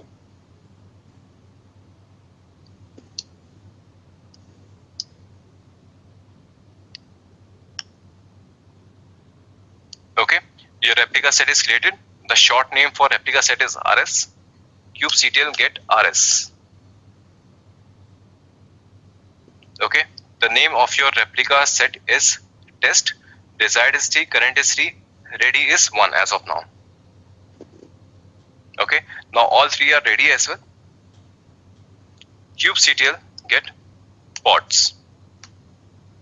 So team, can you see it only created 2 pods? It didn't create 3 pods. Why it didn't create 3 pods? Because one pod with a similar label was already there. So replica set do the identification based on your labels. Okay, That is why in replica set, selector is an important field. How it is going to check that similar pod is running or not. How are you going to define inside your kitchen? Consider you are inside your kitchen. How you are going to see that how many jars are there of sugar? You have to check the label for that, right? Inside your kitchen, you are going to check all the jars and you are going to see the sticker or label on the jar that how many jars are there of sugar, right? Similarly, your replica set checks for your selector field. It has to match the labels. If any pod is running with a similar label, it is going to count it in. Okay, so if I'm going to delete this pod this time, if you remember, I created this pod manually, but now it is a part of replica set. When I created it independently, it was alone. It was not a part of replica set. But once I created the replica set, it became a part of replica set. If I'm going to delete it now, it will get recreated.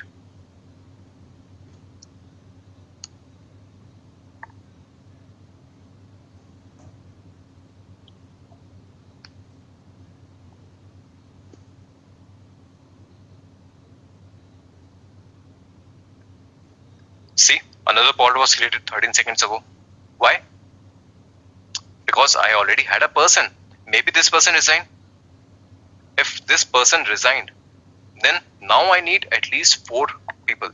Alright, earlier I was asking for 3 people because I already had 1 person, but that person also resigned. So I have to have 4 people now.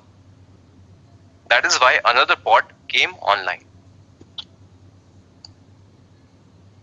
Alright, so team, this is the additional functionality that you get with your replication set.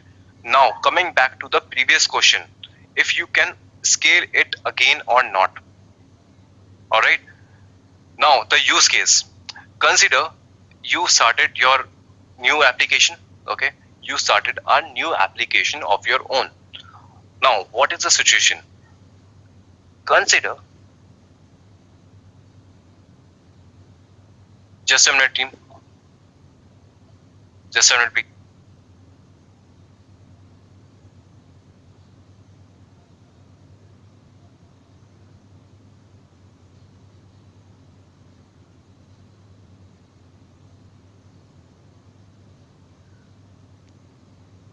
Yeah team, sorry. So what I was telling you, that in consider you have created your application in a single pod. Okay, but now your application is getting viral. Now a single pod is not able to handle that much requests. How you are going to multiply it? How you are going to create multiple pods so that load balancing can take place? Okay, earlier your application was so small that you created a single pod. Now your application is getting viral, it is getting all the loads. So now you want to have some load balancing, and you can also not delete your previous pod. Okay, so in that case, your application was created with a single pod initially. Now your application is getting viral, you want load balancing, so you create replica set. So earlier your single pod was serving the request, now your all the pods will serve the request. So even if one pod goes down, your another pod will be available. As of now you have asked for 3. Consider you want to have more replicas now because your application is getting more viral. No problem, you know the command kubectl edit rs test. Okay, you have defined replica 3, you modify it, ask for 5 this time. Okay, you can see your replica set has been edited. kubectl get rs. Now you can see 5 kubectl get pods. You can see 2 more pods was created just away 12 seconds ago. Okay, so in the runtime you can have multiple replicas with replica set as well. Consider your application load has decreased. Reduce the number, no problem with that also. Okay, as of now there are 5, I am giving 2 now. The load is not that much. Again edit it, kubectl get rs, kubectl get pods. Okay, you can see other pods are getting terminated. Only 2 pods will be live then. because you have asked for 2. All the other pods will be gone. So you can modify your replica set in real time as well. Okay. Let me know if you have any question with replication controller and replication set now.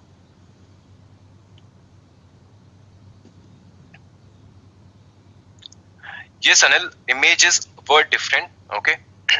That example I have just taken, but in the enterprise level, you don't use different images. You don't use different pods. Okay. Your Kubernetes is not going to identify on the image level. Okay. Your Kubernetes identify on the label itself. So if you have different image, if you have different application, it is not going to identify that. It is going to check for the label. So it is your intelligence as a Kubernetes administrator that you give labels on the pod based on the similar image or similar functionality. Okay, this is the smartness that you have to do as a Kubernetes administrator, that you don't use different application for the replica set on the based on your labels. You have to have same labels for similar application pods. Fanny, yes, load balancing scaling can be done. I think I have shown you that. Jagannath, if we have more than the desired pod and replica set, will it scale down automatically? Jagannath, no, it won't be done automatically. Okay, if you want to do it automatically, we have to use HPA. Okay, but if we talk about replica set itself, you have to scale it down. You have to scale it up manually. It doesn't do it automatically. What are the other criteria apart from match label in the object selector? Sumit, that is the only case. Okay. So Sumit, the thing is, your replica set works on labels only. You cannot do the load balancing. You cannot create replica set on any other term or any other object. It has to take with labels only. So that is also a use case. Somebody asked me earlier that what are the different use cases of labels. This is another use case of labels. Labels helps in load balancing in replica set and deployment also, that we are going to cover later. Deployment is the next topic per se. So if you have more than the desired pod and replica set, okay, I already answered this one. How and which pods are getting terminated for FIFO and LIFO? Chandrasekhar, that is not the case. Okay, so if you know about the application pods are stateless. Okay, application pods are stateless. It doesn't matter which pod is serving the request. All the pods are completely identical because they are application. They are stateless. Okay, so any pod can get deleted randomly. Any pod will be created randomly. Load balancing will be done randomly among them. Okay, so there is nothing like FIFO or LIFO. Any pod can be terminated if you are scaling down.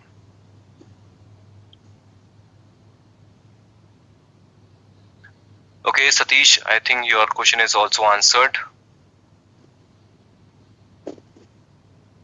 If the pod in the artist is still serving some requests and we scale down, how it will make sure that the pod is deleting and is idle and not processing anything?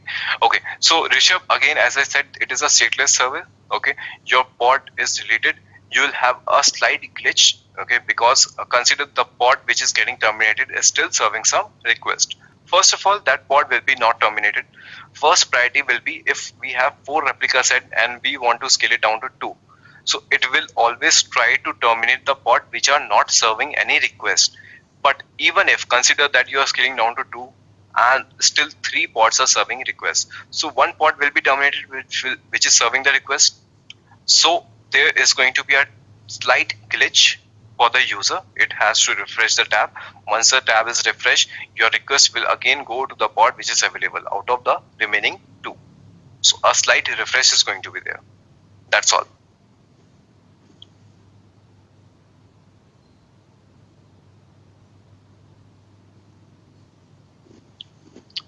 Based on CPU and RAM limit, we need to set replica set.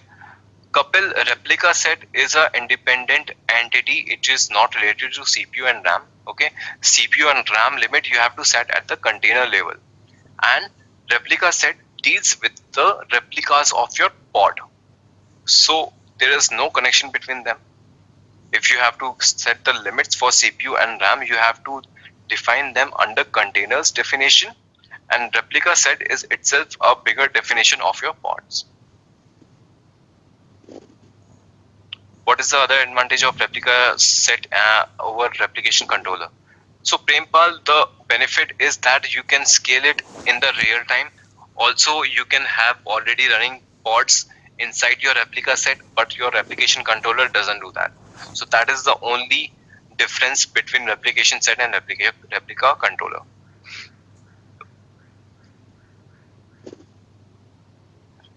Himanshu, that will be done on the round robin. Our user request will be handled by the replica pod. If you know about the load balancing, it is done automatically. Maybe your first request goes to pod 1, your second request will go to pod 2, your third request will go to pod 3. Again, your fourth request will go to pod 1 again.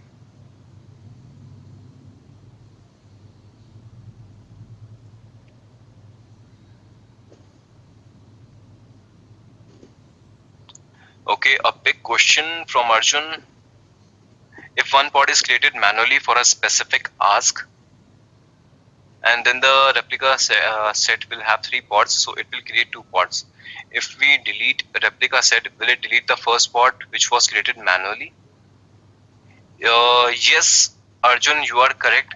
Consider one pod was created independently, and after that it became a part of replica set.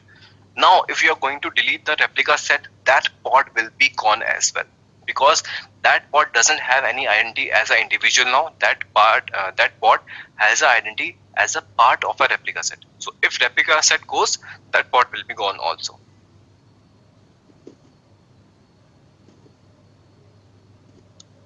Himanshu, it will be done automatically. What will be done automatically?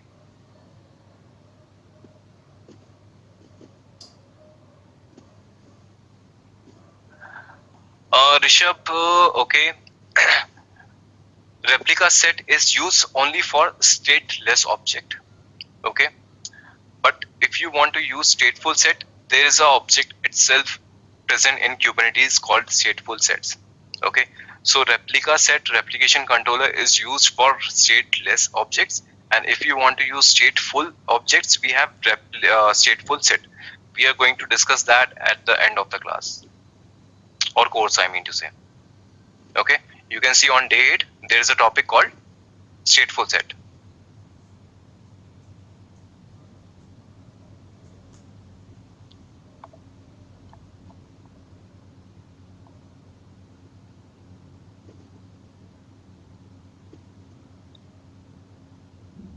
Kushagra, you are asking, can replica set pick up static pod with same label? No, Kushagra, it cannot. Okay, it is actually a good question. I haven't tried that anytime. Okay, so try it out, find it out at your own. To be honest, I haven't tried that, so I cannot give you an answer with certainty. But you can try that. Create a static pod with the same label and create a replica set. As per my understanding, as per the architecture, I don't think it will be controlled by the master, so it won't count it as a replica set, as per my understanding. But honestly, I haven't tried that. You can go on and try that. Kushagra. Yes, Himanshu, your request will be handled automatically using the load balancing. Akhil, you're asking what is the difference between stateful and stateless.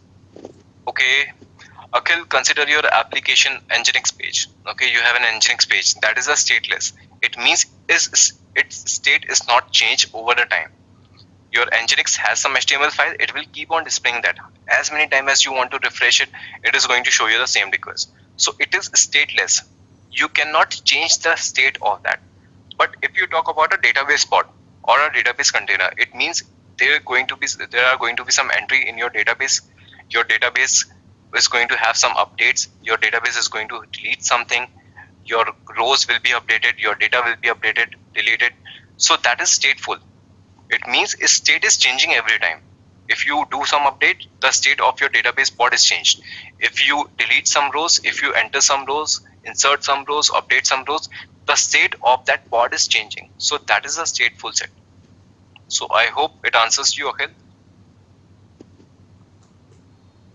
what is variables mentioned? Okay, Shiju, that is your environment variables that we have discussed today. Okay, those are the variables.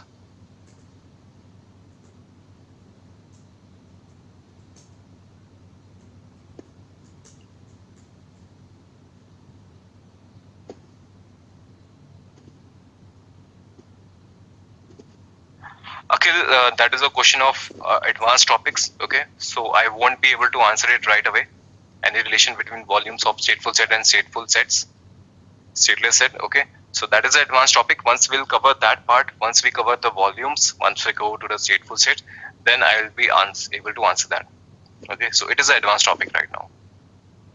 Any question? All right. So team, yesterday we have discussed a lot, right? And as per our agenda that we have here, yesterday we were able to discuss only RC and RS. Okay, RC was replication controller and RS was replica set.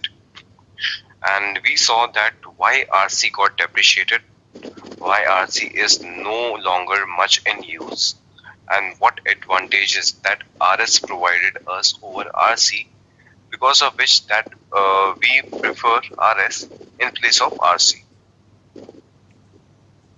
All right.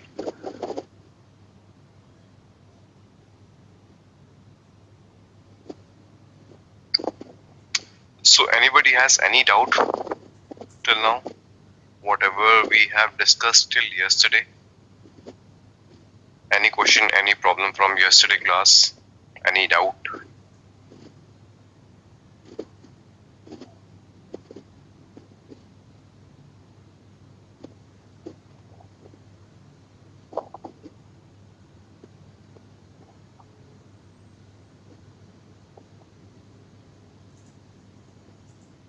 Okay, so everything is clear till yesterday?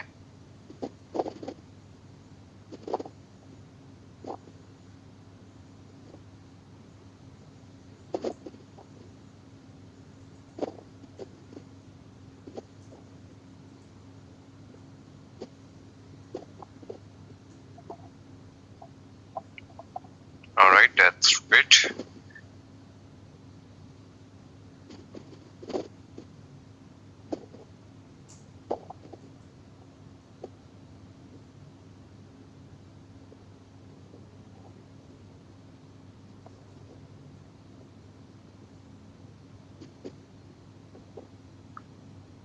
Okay, I'm just connecting to my machines first.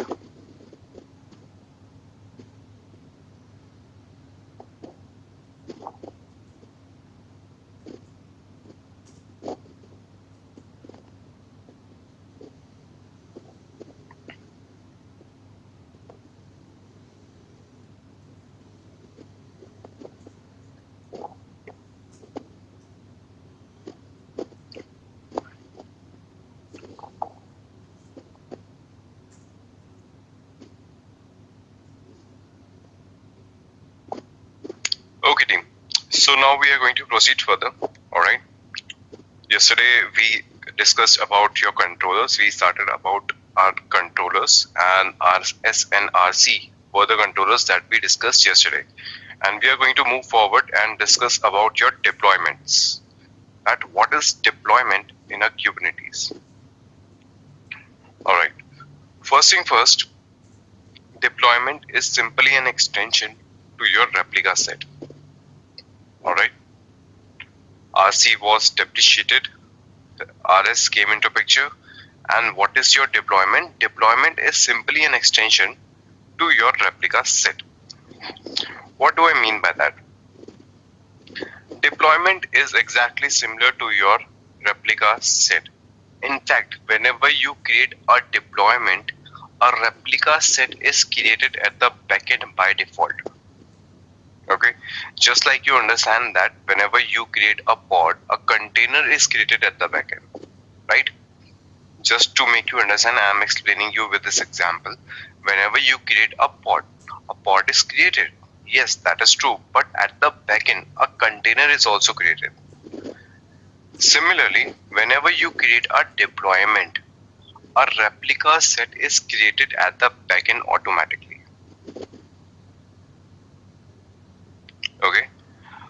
Team, am I audible to all of you, right? I got a ping that I am not audible to someone. Please confirm if you can hear me.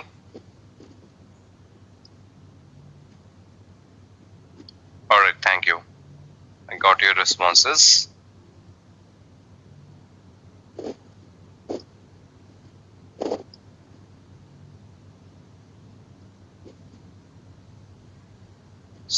Needed. Alright.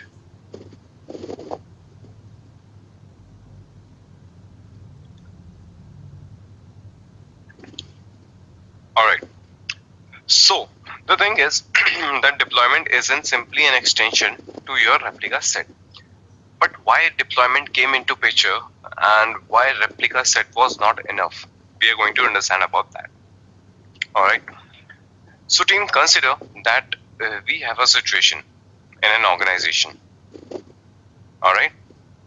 I hope this example was clear to you, so we can clean it up and have a different drawing. Alright.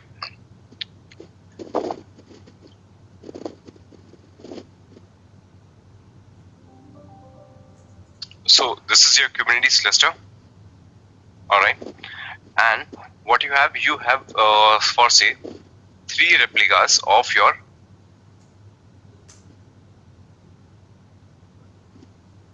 application.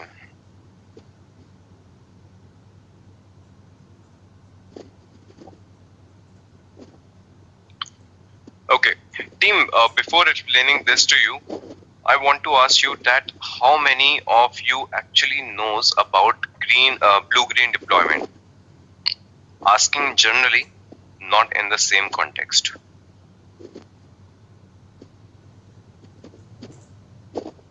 You don't have to know about Kubernetes. I'm simply asking what is a blue-green deployment? How many of you knows?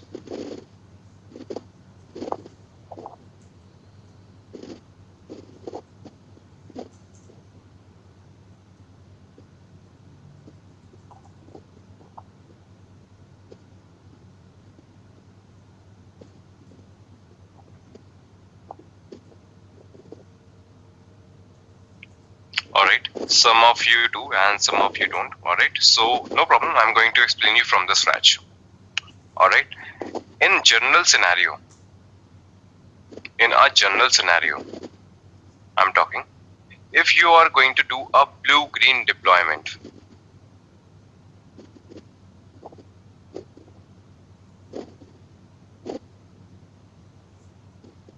if you generally want to do a blue-green deployment, what you do, you have a version 1 of your application. Okay, consider this is your version 1 of your application. In this you have 3 pods or 3 replicas. Okay, so your application is currently running on version 1. Alright, that is called your blue deployment. Now what you do, you create a exact replica with the latest version. Okay, you create the exact replica with the updated version. Currently my application is running on version 1. Now I have created a similar deployment of version 2 and I'm going to call it as a green deployment. Now simply what I'm going to do, if somebody is using my application, okay, someone is using my application and currently it is pointing to your blue deployment, that is currently your version 1. I'm simply going to change the pointing of my application to version 2. It means I'm going to have a negligible downtime. Currently my version 1 is also running, version 2 is also running. And as of now my client are using version 1. I'm simply going to change the routing. Okay, I'm just going to change the routing, like if I'm having route 53 entry or something like that. Simply I'm going to change the routing and I will now route all the traffic to version 2, which was already in place before. So both the versions are running at the same time, you simply change the pointing. That is your blue-green deployment. Generally speaking, not in the context of Kubernetes. In Kubernetes also, we do the same just like that. So I told you that it is exactly the same as a replica set, but deployment comes with some additional features or some additional functionality. All the features that replica set have, deployment also have. But deployment provide you some additional feature which is not present with replica set. For example, the thing we already have in agenda is rolling updates and rollback. This feature is not available with replica set, but it is present in your deployment. But what is that? Let's try to understand that. Consider I do have an application and I want zero downtime. Even if I do have a blue-green deployment setup where I'm simply going to change the pointing, still it is going to have a little bit of downtime at least. Okay, a little bit of downtime is going to be there for sure. Just for a fraction of a second even, but it is going to be there because it is going to shift from version 1 to version 2. But I don't want to have a downtime at all and I still want to update my application. How I'm going to do that? I still want to update my application, but I don't want to have a downtime at all. I want my application to be up and running all the time. In that scenario, what happens? Okay, let me remove it from here and let me write it here. It will be a better place to understand.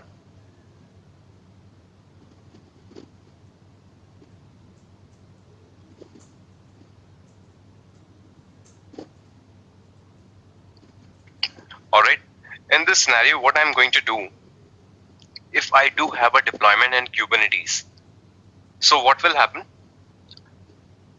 I will replace one pod at a time. Okay, first of all, what I'll do, I will take my version 1 down and I will replace it with version 2. Okay, don't think that I am having all the pods at the same time as a blue-green deployment. Okay, in my cluster at a time, I have only 3 pods. Alright, so what I do, I will replace one pod at a time. I first replace my first pod, which is now version 2, and other 2 pods are still running at version 1. Alright, so what's going to happen? Some of the users might experience version 2. Most of the users are going to experience version 1. But my application is not going down. Version 2 is also there, version 1 is also there.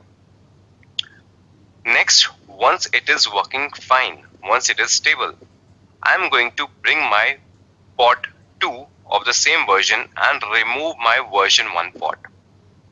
One pod at a time, not replacing all of them, not creating multiple pods at the same time. I'm just replacing it one at a time. After that, once 2 pods are working fine, finally I'm going to bring down my last pod of version 1 and I will replace it with version 2 pod. Okay, so you can see what is happening here. I am replacing one pod at a time. It is called rolling updates.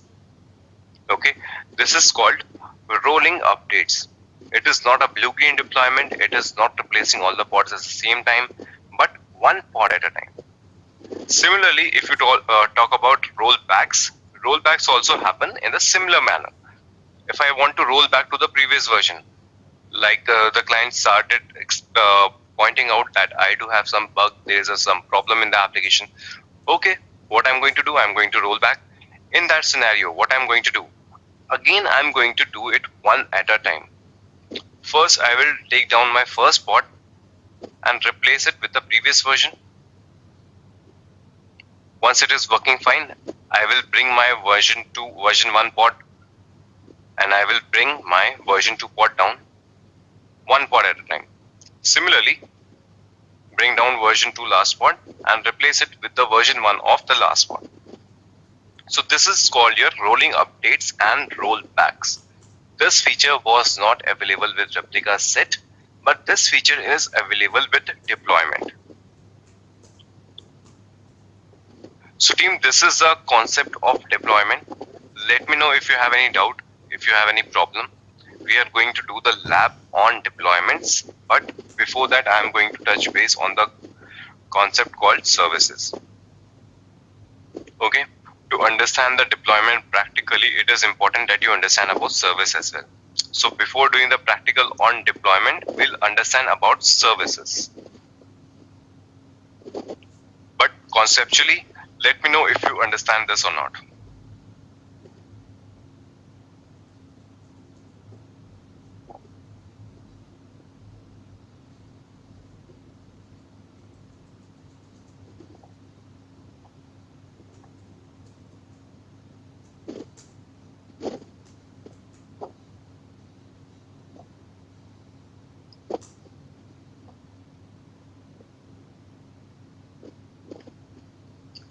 No doubts, very good. In only two situations, you don't get any doubts. Either you understand everything or you don't understand anything.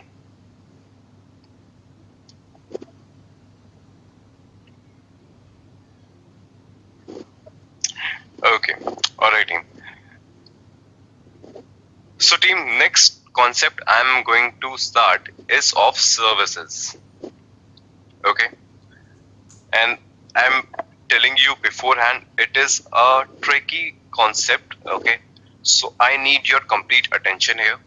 I will try to make you understand with ease. Okay, but services is a typical concept. Okay, it is not that easy at all. Okay, but still I'll try to make you understand, but I need your complete attention here as well. Okay, if you will miss anything, you will miss everything, I'm telling you.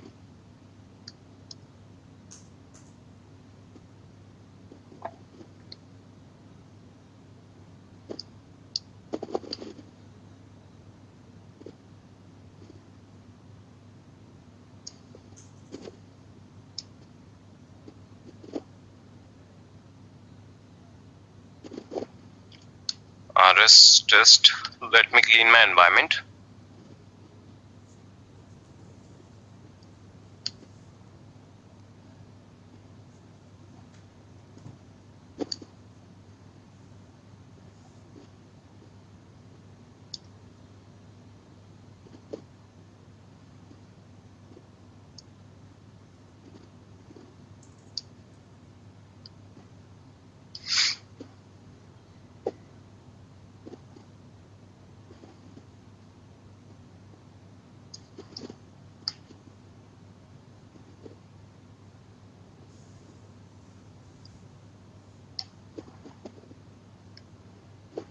Okay, my bad.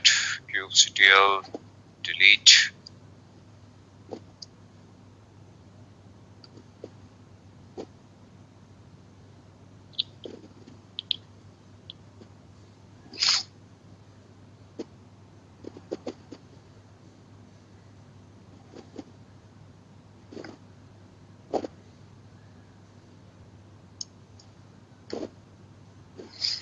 Okay, so team, I have just created a Nginx pod right here.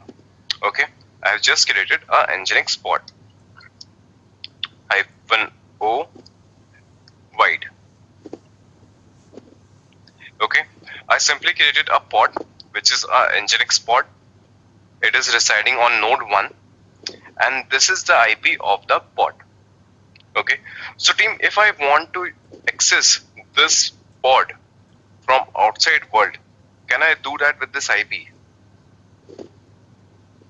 I want to use my Nginx web page.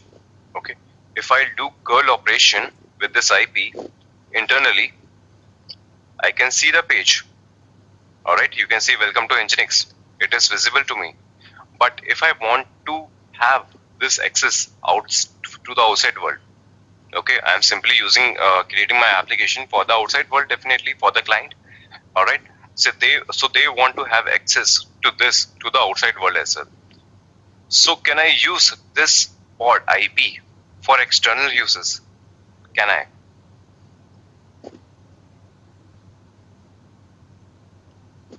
No, of course, right? Definitely not. So if I'm going to use this on the browser, it is not going to give me any response. This IP is provided to the pod by VBNet, the CNI that we use, and that is used for internal purposes only. if I want to have access to this container from the outside world, I need something else. Alright, I need something else.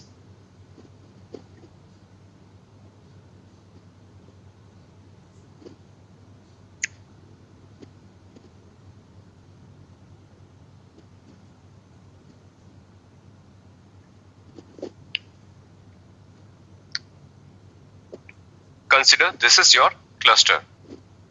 Okay, this is your cluster. Inside your cluster, you have a pod. Okay, team, I'm going to show you all the layers here right now. Okay, because your container is covered in this much layers.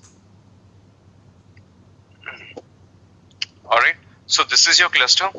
Inside your cluster, you have a pod, and inside your pod, you have a container. And here your Nginx is running. Alright, and the Nginx container is having this as a pod IP.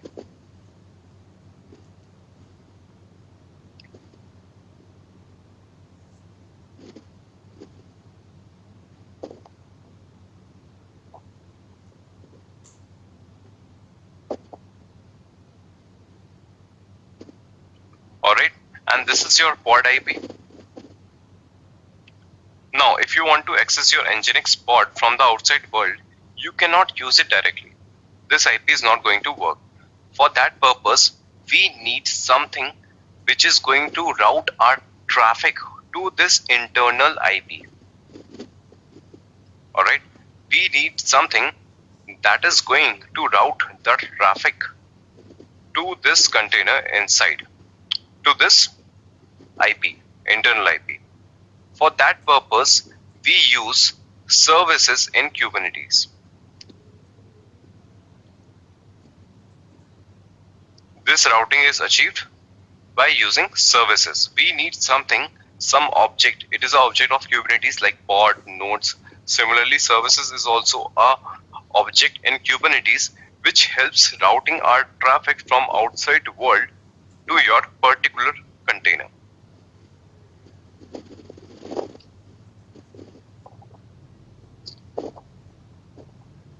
Alright, and how does it actually work? For that, you create a service type. Alright, first we are going to discuss about node port, and then we are going to understand about the another one. Okay, you create a service, and that service is first type is your node port. Node port provide you some kind of port number. Okay, it provides you some kind of port number. For say 30,000. Okay, 30,000 is the port number. So what you have to do, you have to use the IP of your cluster machine. Okay, IP of any working machine, worker node.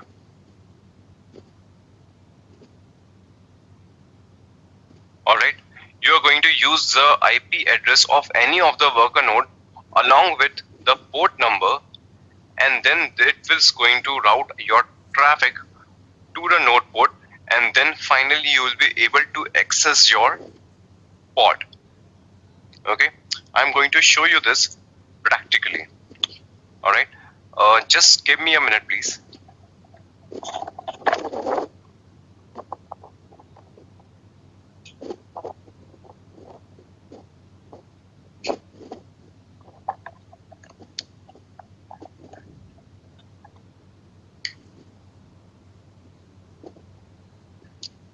Alright, so let's try to create a service from the command line first using imperative way.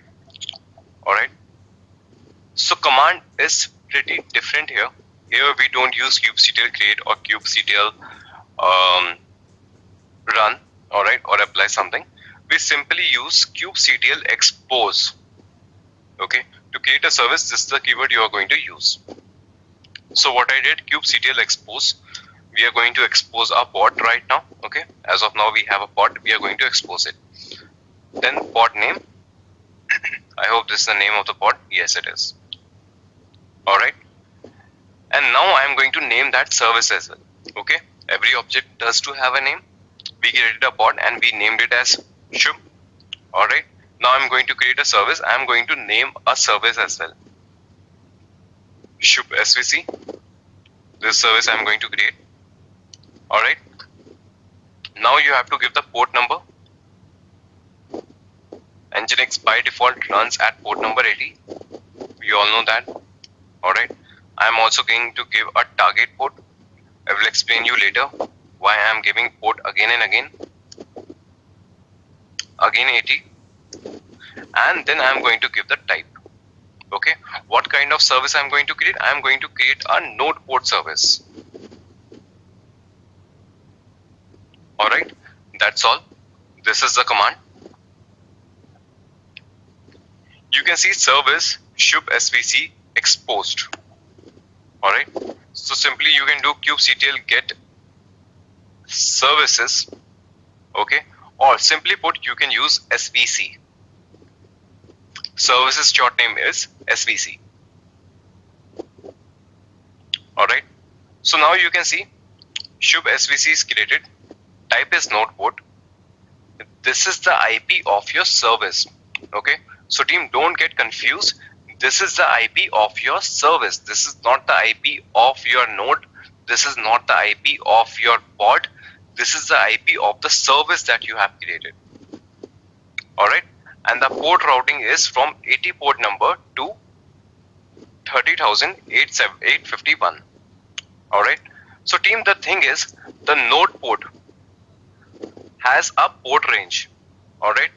Whenever you're going to create your node port service, it has the port range and it ranges from 30,000 to 32,766. Okay. Whenever you are going to create a node port service, it will range under this only.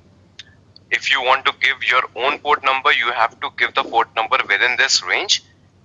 If you don't do that, you are going to have the randomly generated number from this range only. Alright. So what I told you, if I want to access my application now, I am going to use this port number along with the IP of any of the worker node. For say, I am going to use one of my machine IP VM instances.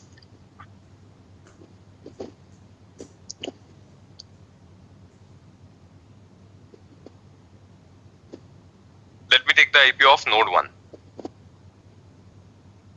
Node 1 IP.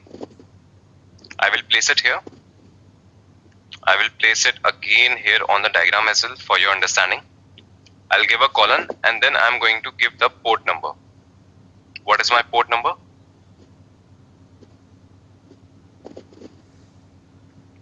30851, and I'm going to use it like this: IP colon port number.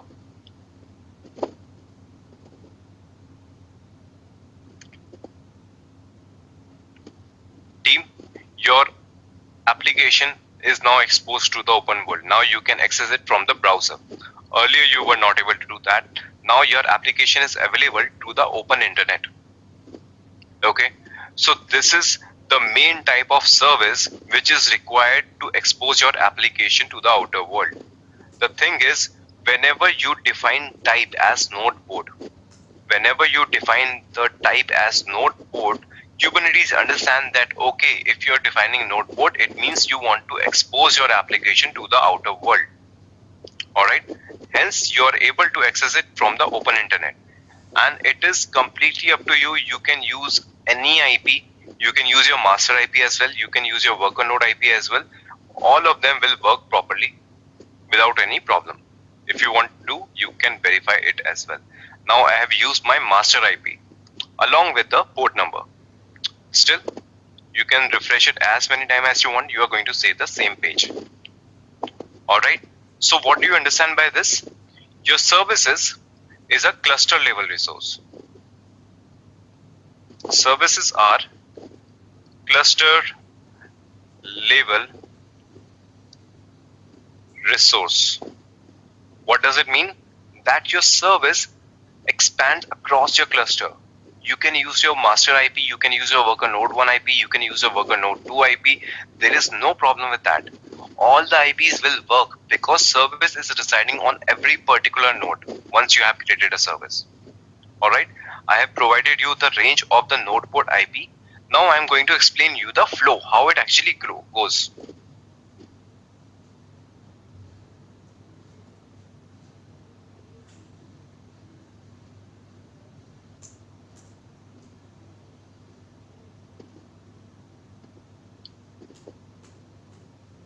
Okay, is it going to expand or not?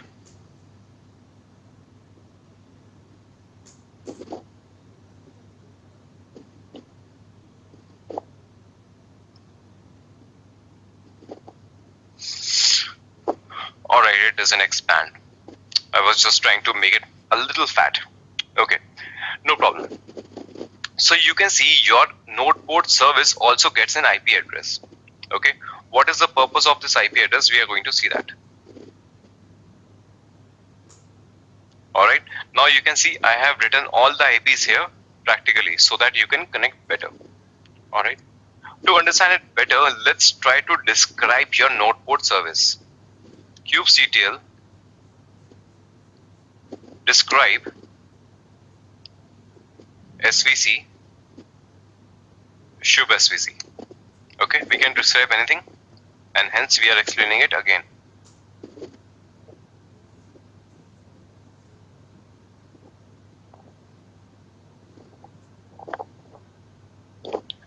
Alright, so team, what you can see here, let's see about the description. This is the namespace, default namespace, labels. Alright, it has some label called run equals to shub. Selector is also run equals to shub. Type is node port. Alright, so team, you can see a selector field here as well. This selector field is coming from where? kubectl get pods, kubectl describe pod and shub.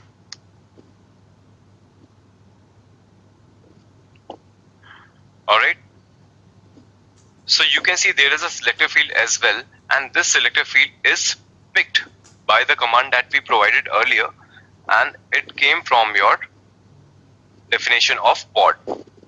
Okay, you can see the definition of pod, there is also a label called run equals to shub, so it picked that only.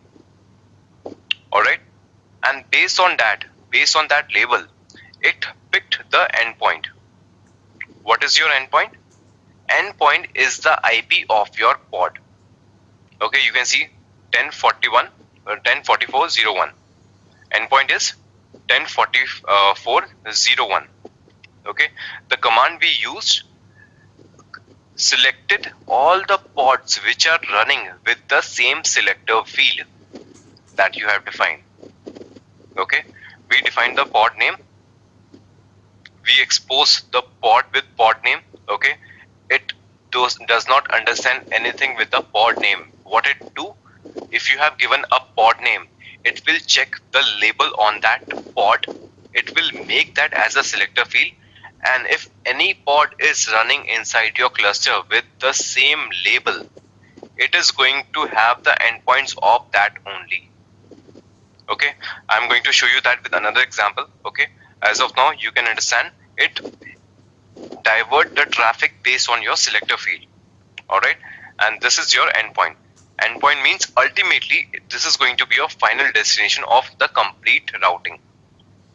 This is the IP of your service. So what happened? Once you have defined anything, you have a master IP or a worker node IP. Alright, you are going to use the node port. Once you use that node port understand, okay, I am going to divert this traffic to this particular IP. This is your service IP. Alright, you use the IP, use any IP of your worker node or master node, you use a port number along with that.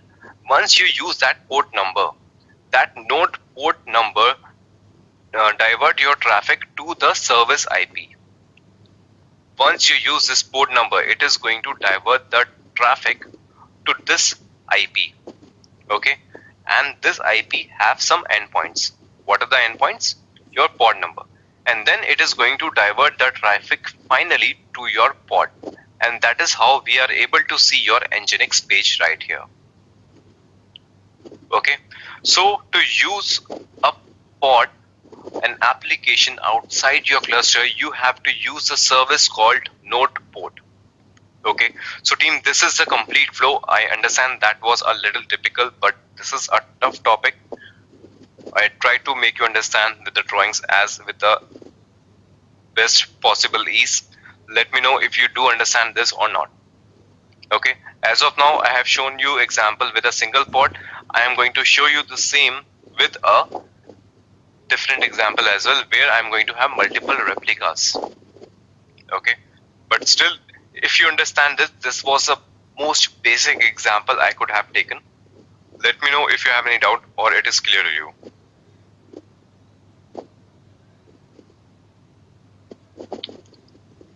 Feni, there is no concept like firewall here right now. Alright, firewall was, I just gave an idea yesterday because somebody was having issues. Firewall doesn't apply here. Alright, we are talking about services. Services are used to expose your internal application to the outside world, and the service which exposed your application from internal to external is called your node port service. Okay, let me know if you have any doubts. Sumit, what if I have same two labels with two different endpoints? How to pick one on the node port, since we are assigning service over name as match label? Do we have any provision of picking respective endpoints among both? No, Sumit, you don't have the provision to pick the specific endpoint. Endpoints are always chosen based on your selector field. Okay, based on your selector field, based on your labels, your endpoints are selected. If you want to choose the endpoints everything manually, then what is the use of automation? Okay, you want to automate things, you don't want to create it more manually.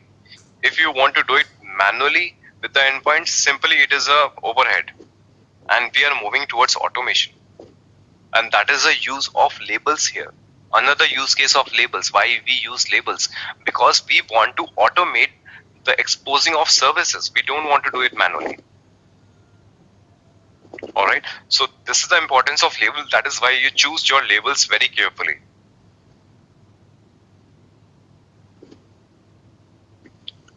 Gaurav, what is the role of port and target port? What happens, what will be the flow in case of multiple pod container? Okay, Gaurav, the first point is your port. Alright, so you know that you have a pod and you have a container. Alright, and you also know that your container also has some IP. Okay, and your pod has some also have some IP. Okay, so the port number you are using, is for your pod. Okay, but you know that your application is running inside a container, and the container also have some port number. Your application is also running on a port number inside your container. So internally also you have two different ports. Understood? So the endpoint that you are giving, okay, you saw that I gave the endpoint as target port 80 and port number 80. This port number 80 I am giving for your pod. That is why you can see the endpoint as the pod IP and the port number. This is about this. But still inside your pod you have a container which is with a different IP, with a different target port. It is possible it can have a different target port. So you give the target port here as well, that at what port number your application is running inside the container. For the sake of simplicity, we keep it as same. Alright? Not to confuse anybody, it is a normal practice that we use target port and port number same. But target port is the port number inside your container, and the port is of your pod.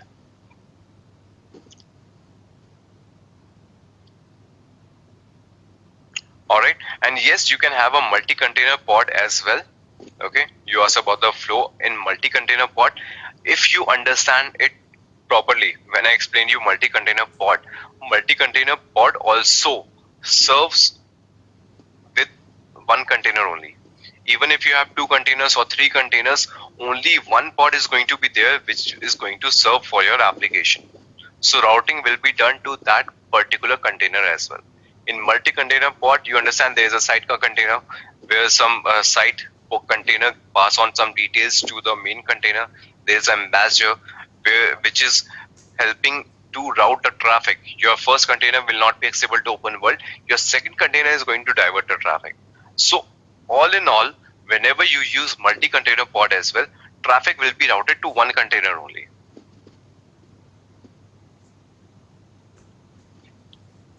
What about multi-port container? Okay, Akhil, you are asking about multi-port container pod. Okay, you can have a multiple port, but still your application will be running on one port only. Even if you're using your application without the concept of Kubernetes or services or anything like that, whenever you use a Nginx container, simply put, you use a port number with it. All right. So if your application is running on different port, you have to create a different service to expose that different port number. All right. So if your application have multiple port and having different services at different port, you have to create different services.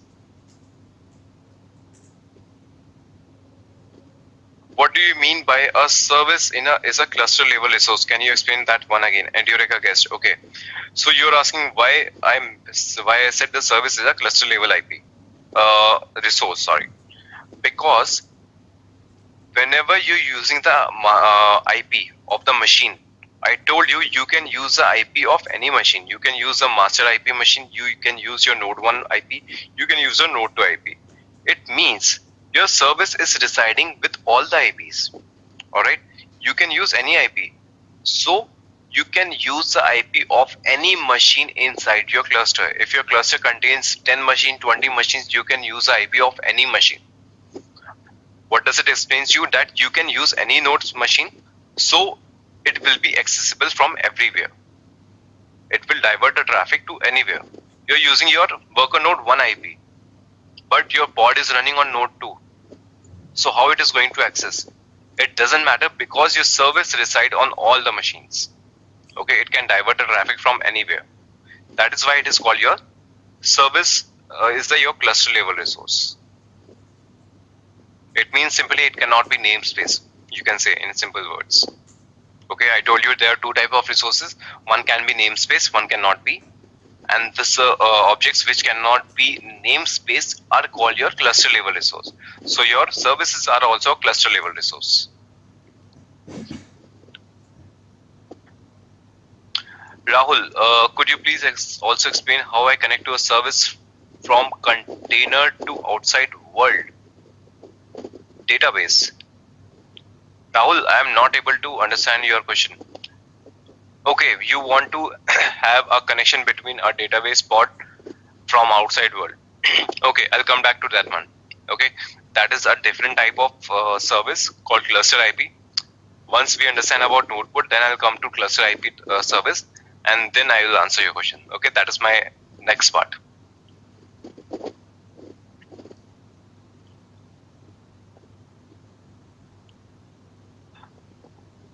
What is the target port mentioned in the command? Is that the port pod port? Satish, I think I already answered that.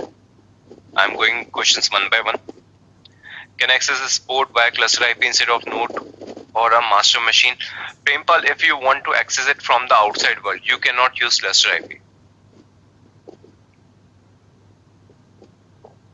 Okay, you cannot use the cluster IP anywhere. Cluster IP is also an internal component. It is not an external component. Only the node port, the port number is the external component. What is the target, Joydeep? I think I answered that as well. I guess HTTPS for the service will be a different topic. Anil, that will be a part of security. Okay. We'll talk about certificates as well.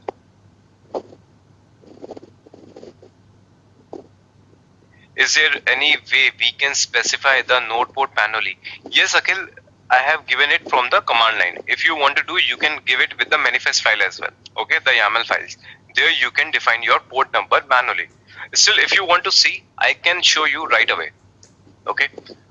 So you're asking, can I use my port number manually at my own? Definitely you can do that. And for that, what you are going to do, kubectl get svc.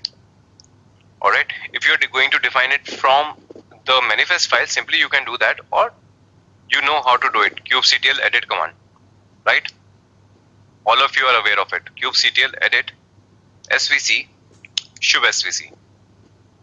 Alright, here you can see there is a node port component. Alright, you want to modify it, do it, 32000. Okay, I am modifying it. Okay, your service is edited. Now you can see the traffic is going to be routed from 32,000 port number. Alright. Now if I'm going to refresh it, it is going to fail because this port number is no longer in operation. I have to modify it. See, now it is working on 32,000 port number. So if you want to modify, if you want to have your own port number, you can do it with the declarative syntax.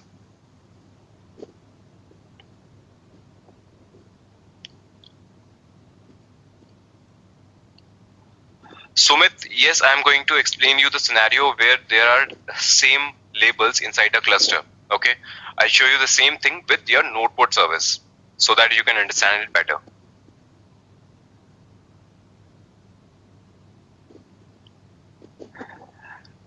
Then if I use one port number for one port, it can be used for another port. No, Rahul, you have to use a different port number. Try to understand that if you are talking about the port and target port, that can be same for different port. Okay, consider I am having two different port to serve for two different services and they both are running on port number 80. Then that is okay. Alright, then that is okay. Your application 1 is running on one port A. Your application 2 is running on port B. Both are serving at the port number 80. So both the ports are running at port number 80. Both the container are running at port number 80. That is their internal setup. Now you are going to create two services. First service will be created for application A and second service will be created for your application B. Now both the service will have some different port number, node port. Okay, your first service is going to have some node port of 31,000 and your second node port service is going to have a port number of 32,000. So the routing will be done based on the labels now. Alright, definitely your endpoint will have the port number as 80 because both the applications are running on port number 80, but your node port is going to be different. Alright, how can we predefine our node port? I think I answered that also, Gaurav. Alright, how to modify the port number. Pod and container is having the same IP. Sanjay, no, that is not for sure because Kubernetes doesn't understand any of your container IP. Okay, but it does know that there is a container running and some application is responding at this particular port number. Alright.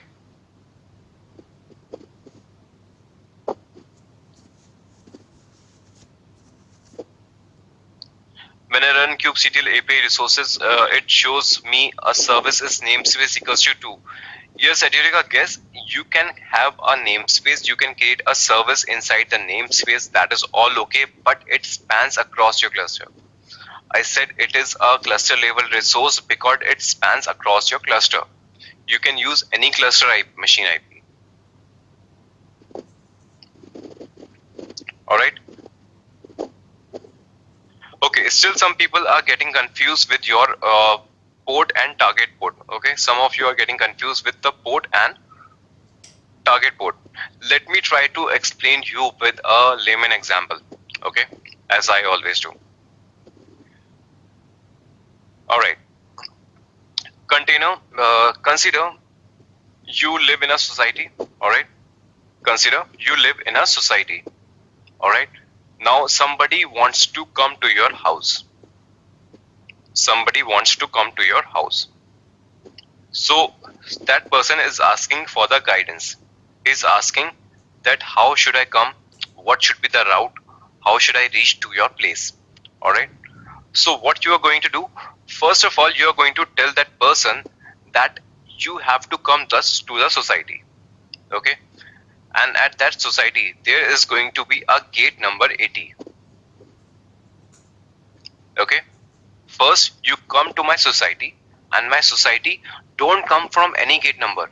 There are multiple gates. Okay, there are 4 gates, but don't come from any gate. You enter from the gate number 80 into my society. All right. Once you have entered into my society,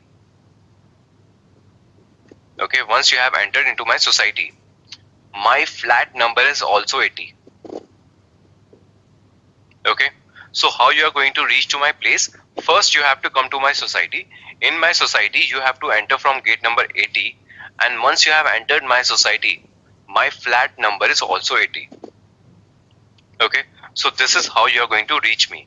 So the society gate number you are describing, the society gate number you are describing is called your port.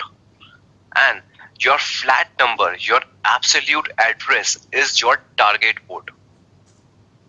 Okay. Your flat number is your absolute target port number. So I hope with this example, port and target port is clear to you.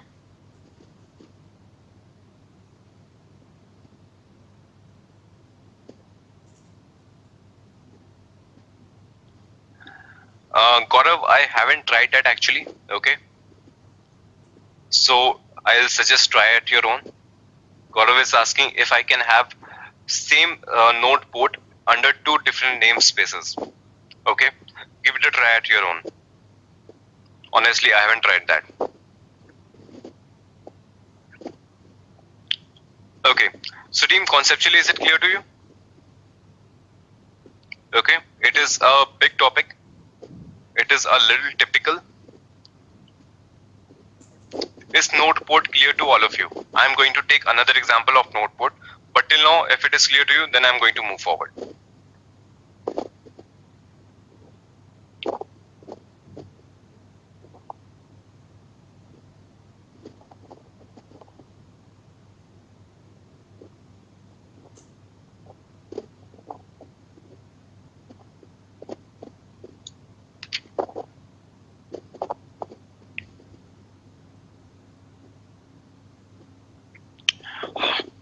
Alright, so now we have seen how it works with a single pod. Sorry. Now let's see how it works with a multiple pod. Okay, I'm going to take an example of your replica set. Okay, we understand about the replica set now. Let's take the second example.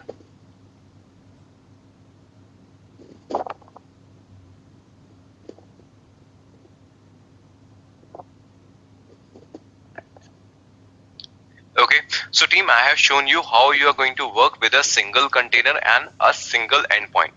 Now we are going to see how we are going to deal with the replica set. This is the definition of your replica set. Okay, sampler is going to be the name of your replica set, RS. Okay, your labels are going to be, I'm defining the labels as well. Okay, app equals to sample app, tier equals to front end. This is the labels I'm defining at the replica set label. So what is going to happen? Okay, this label is going to stay with your replica set, not with your pods. Okay, I'm defining the labels at the replica set label. Now, how much replicas I want? I want 3 replicas. What is the selector field? Now I am defining the selector field. All the pods which have the label front end equals to tier equals to front end will be a part of this replica set. Okay, I'm giving the same label on your replica set as well, and I'm giving the same label as a selector for my pods. If any pod is running with a tier called front end, that will be a part of this replica set. Metadata is the definition of your pod. Alright, container. I'm using a private image here. Alright, sample app2. Name of the container is going to be test, and the port number where this container is running is your 3000. So as per the drawing, this 880 is going to be 3000 this time. Okay, the absolute target port. Alright, so I have created a replica set with this definition. I am creating a service in the declarative syntax as well. Okay, I have shown you how to create a service from command line. Now I am telling you how to create a service from YAML. API version v1 kind equals to service. This is the name of your service. Alright, sample SVC is going to be name. Labels, I am calling app equals to front end. Alright, specs, under specs I am defining type. Type is going to be my node port. Okay, I am defining port as port number 80. Alright, so as I told you, for the sake of simplicity, what I am doing, I am keeping your pod port number as same. Okay, for the sake of simplicity only. Alright, protocol is equals to TCP you can give. Now selector field. So I am defining this service should expose all the pods, all the objects with the label called front end tier. Alright, I am going to take the raw format and create both the objects in a single go.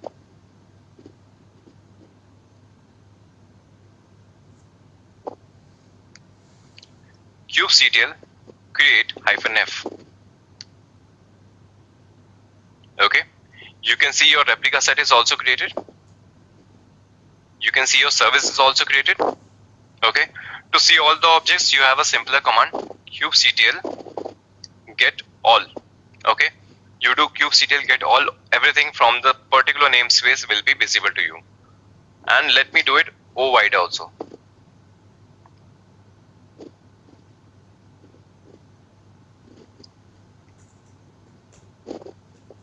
Alright, so team, let's try to understand about this now. Alright, first of all, I created a replica set. In replica set, I have 3 replicas. Alright, you can see selector field as well here.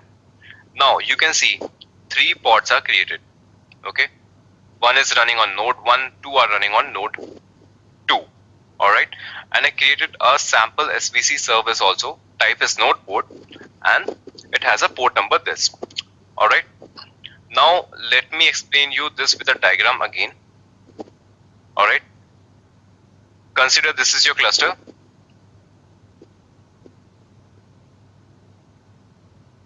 Okay, this is your cluster. This is your master machine. This is your K node 1. This is your K node 2. Okay. Now, in between you have your service. Okay, and as I told you, your service expand across your cluster. Okay, it is connected with all the nodes. Okay, so if you give your master IP, if you give your K node 1 IP, if you give the IP of K node 2, all will work. Alright, so with the IP of your master IP, you give the node port. Alright, it will divert the traffic to your service.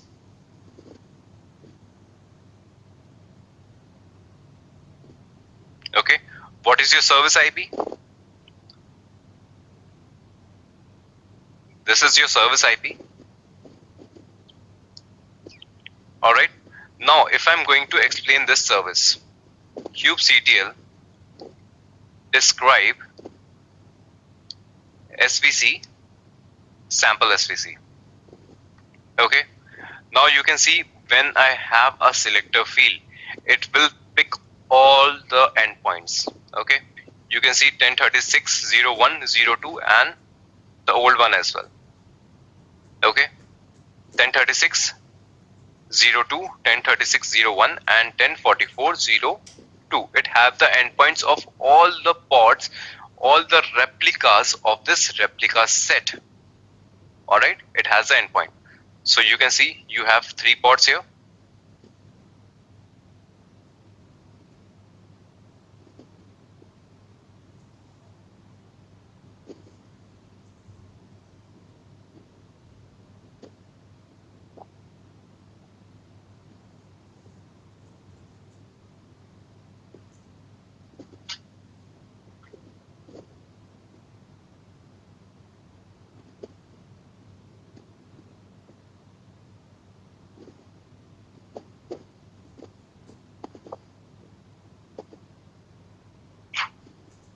Okay, so team, this is the complete diagram for your understanding. You can use your master IP, you can use your node port IP or node IP. Alright, along with the node port, it is going to divert the traffic to your service IP. Alright, this is going to be your service IP, and that service IP is going to do the load balancing across these containers. Alright, to show you that, let me have it here. Okay, I do have already the IP of one of my machine. Alright, let me have the port number. What is the port number of your service? It is 31205. Okay, so team, why I took my own image? Because I wanted to show you this. Okay, first of all, you can see the container ID is 6HH6G2. Okay, first of all, my traffic is going to my first pod. If I keep on refreshing it, you can see the ID is getting changed, MLK94. Now my traffic is going to the third pod. Okay, I'll keep on refreshing it. Okay, now again it went to 6HS62. Now it went to first one. Okay, so it is doing the load balancing now.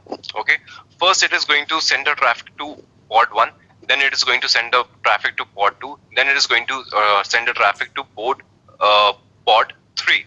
Okay, so for load balancing also it is helpful. If you have multiple pods, it is going to do the load balancing itself. Service is going to do the load balancing. Alright, you can refresh it as many times as you want. HP, MLK. Alright, every time you are going to see a different output because your request is getting served by a different pod every time whenever you do the refresh. It is doing the load balancing as well depending on the endpoint of your service. Alright, so team, now here I am going to conclude the topic of node port. Alright, we spent a good time on this. This was a confusing topic, I do understand.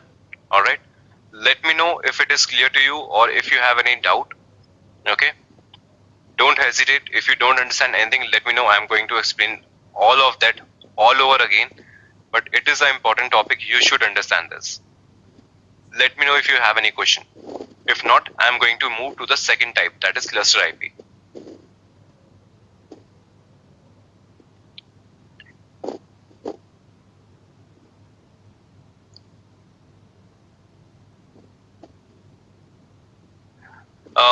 Prempal, you're saying when we have created service, it is behaving like a cluster as showing service IP under cluster IP.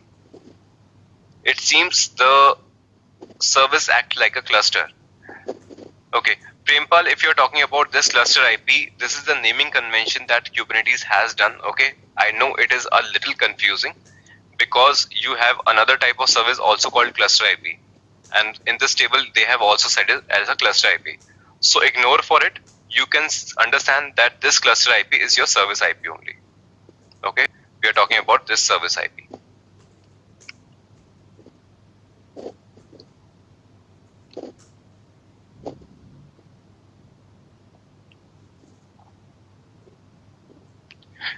Joydeep, can you show which external IP to access for node port? Joydeep, I told you you can use the external IP of any of the worker node. As of now, you can see I am using 34.123.96.211. All right, and this machine, this IP is of my master. All right, 34.123.96.221. I can use the IP of any of the external machine. I can use of master, I can use of worker node 1, worker node 2. Any external IP will work along with the node port.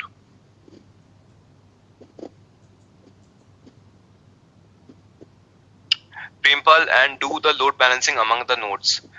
Prempal, if you want to do the load balancing among the nodes, you have to do it from the GCP, okay? Because your nodes are managed by your GCP. If your node goes down, Kubernetes is not going to manage it. Okay, if pod goes down, Kubernetes will manage, but if node goes down, Kubernetes is not going to manage. You have to manage it from the GCP. Okay, so actually, to be honest, there is a provision. You can get confused that which IP should I use? Should I use the master IP? Should I use the node 1 IP? Should I use the node 2 IP? Consider if your node 2 goes down, your service is still available, but your node 2 is gone. How your node 2 IP is going to respond? Definitely, that is a good question. For that purpose, we use a load balancer. We create a load balancer, okay, on GCP. On GCP, we are going to create a load balancer, and that is also a part of Kubernetes as well. When we use CKA, if we use managed service, we can create a third type of service as well called load balancer. Okay, then we are going to give the IP of load balancer.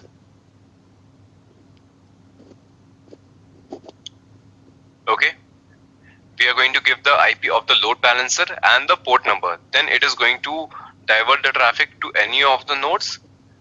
All the nodes will divert the traffic to your service IP, and then service IP will divert the traffic to your pods.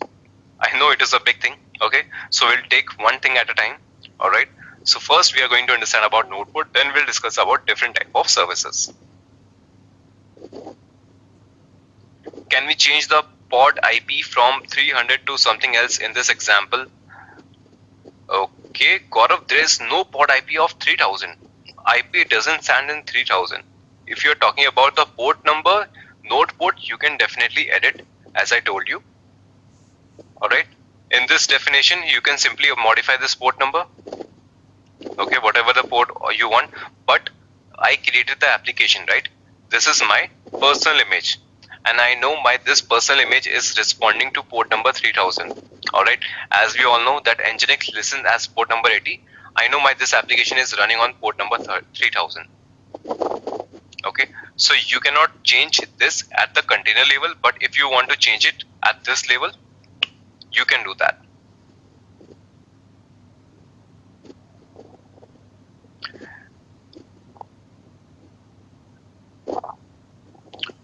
Fanny, you are asking, please explain on how container port and target port is different.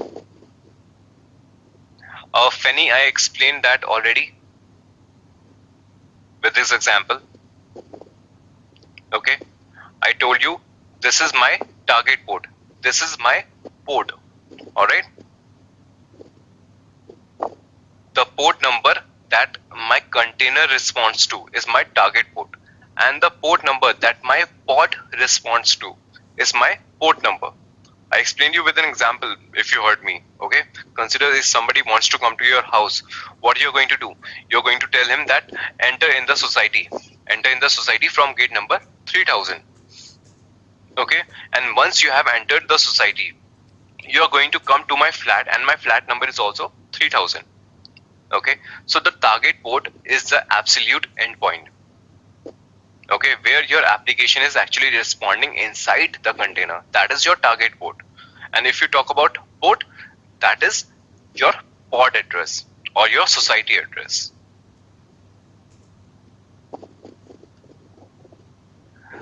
Why we gave container port in YAML instead of target port, as they are same? Arjun, if you have if the port numbers are same, okay, if your port and target port both are same, in YAML you don't have to give both if they are same. If they are different, you have to specify specifically. If both are responding to the same port number, you can ignore target port in your YAML.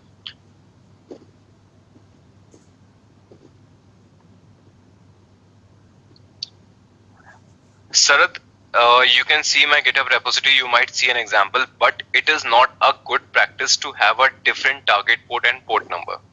Okay, we never follow it anywhere, whether it is your examination, you can do that, but it is never suggested, whether it is for your examination point of view or for your real life example, for your industry experience, it is never suggested to use a different target port and port number.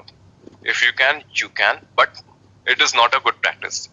That is why you won't see any example in my repo as well for this one.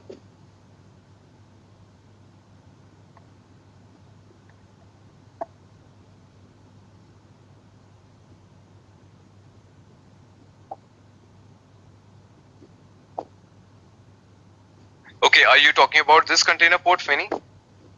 Okay, if you're talking about this container port, this is your absolute address as I told you. Alright, this is the port number of your container, because I know my application is running on this port. Okay, so whenever you define it in the YAML, you tell that your application is running on this port number. This is a part of replica set. This is not a part of your service.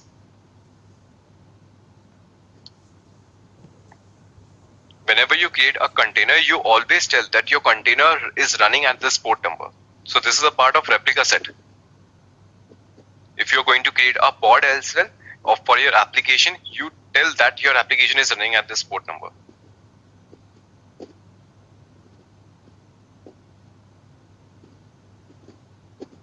Node port details can be specified in the YAML file. Akhil, I already created the node port service with the YAML itself. You can see that. Right? This time I created the node port with the YAML format. Gaurav, please correct me if I'm wrong. We define pod port while creating a service, right? Or it gets defined while creating pod. Gaurav, you define that at the port number when you create the node port, because you define the node port to which port it should go to the pod. Okay, a node port, the whenever you create the pod takes up the default port number of the container. Okay, by default you can modify it manually if you want, but whenever you create a pod, it takes the same port number of your container as well. And when you expose your pod, you have to define which port number you are going to expose. So that is why you define that in the service request.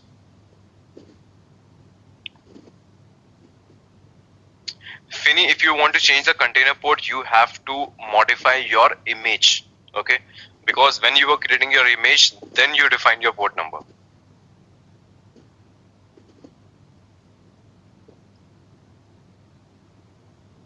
Akhil, 31215 port is node port is not mentioned. It is mentioned, Akhil. Okay, you can see this sample SVC. You can see it is running at port number 31205. Your application is running at 3000, but your service is exposed as port number 31205.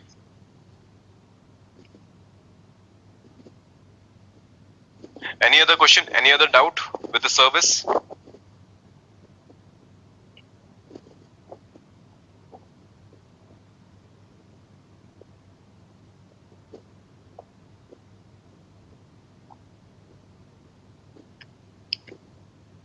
Team, if you do understand the node port, a quick yes from all of you.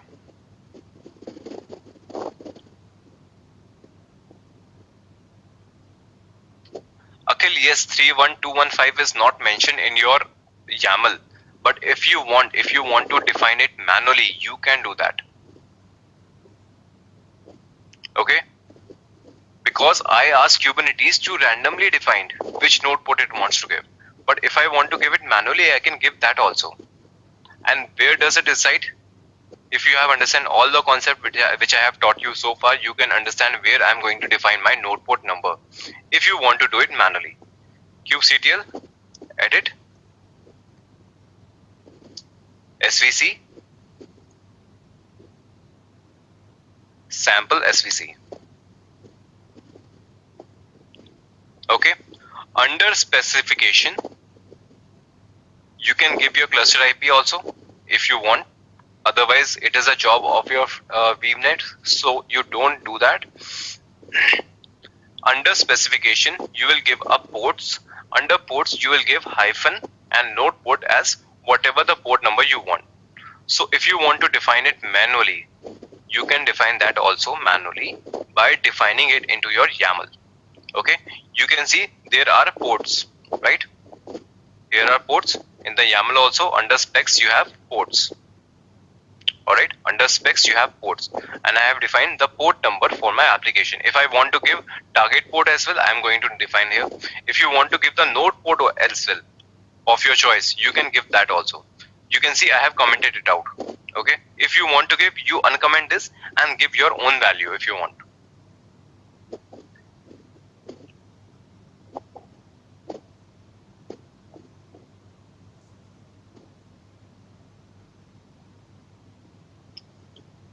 Joydeep, you want me to give the expose command. Okay, Joydeep, let me share. Alright, otherwise everything is there on the Git repo. Still, if you people want me to give the expose command, let me give you.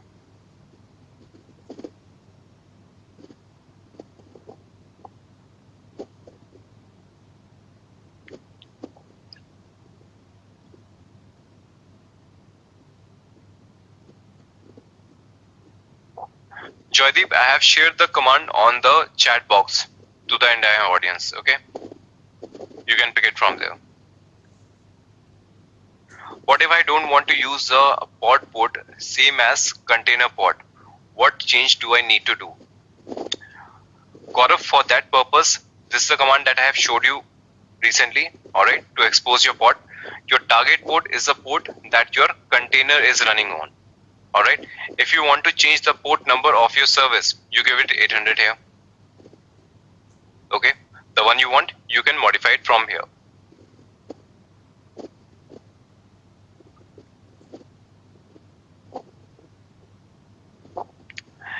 Yes, Fanny, you can use my own image. Okay, that is not a problem. That is an open source image. So if you want, you can use my image.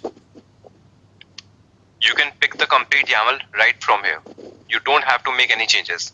It will be accessible to you as well. Alright, so team, this is the topic that we have just covered about your node port service. Alright, second type of service I'm going to explain you. Second service is called your cluster IP.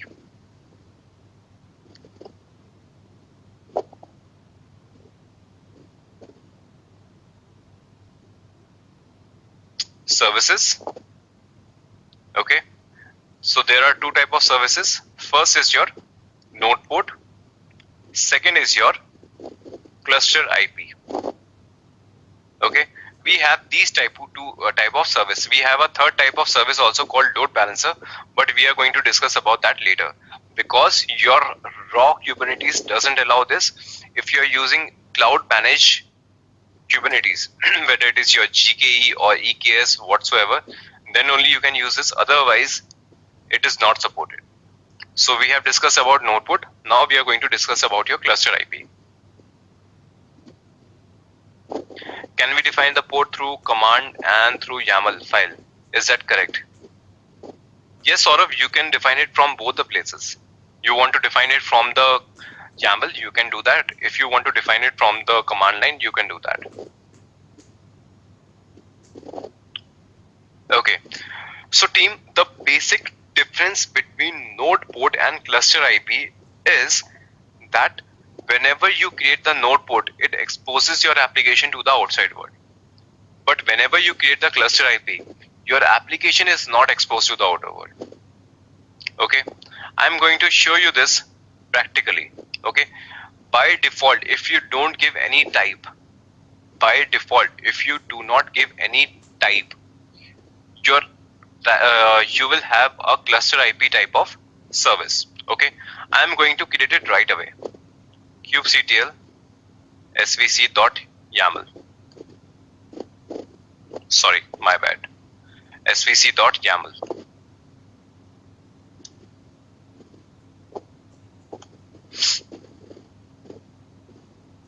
Alright, so team, what I have done, I'm going to create the service again. I'm going to change the name of the service. Okay, sample svc cluster. Okay, this time I'm going to create the cluster IP. Alright, and if you want to create your cluster IP service, you don't give the type. If you want, you can give the type. If you don't define any type, it will take the default value, and the default value is your cluster IP. Alright, let me create this service now without mentioning any type. I have just commented out the type. kubectl create -f svc.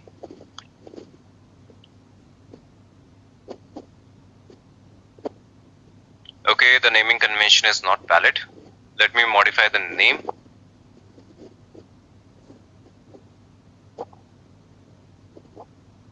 Sample svc2 I'm giving.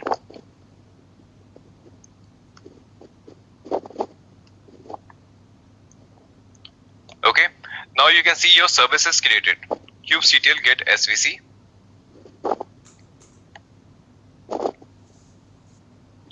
Alright, so team, now you can see sample svc2 is created. That is your cluster IP type. Okay, and sample svc is of type node port. Alright, I'm going to have it as describe, and you guys will tell me that what is the difference between these two.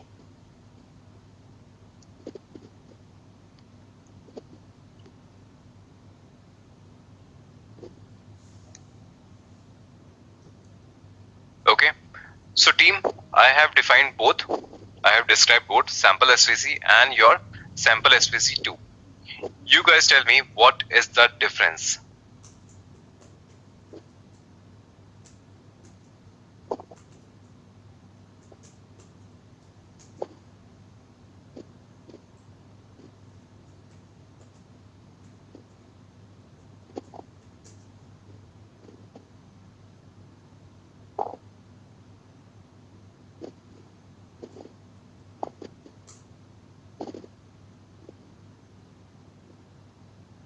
So team, don't give me answers like that type is node port and type is cluster IP. Okay, don't give me this description.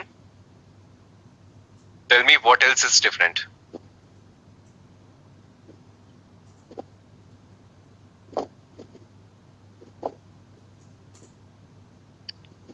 Don't give me type, okay?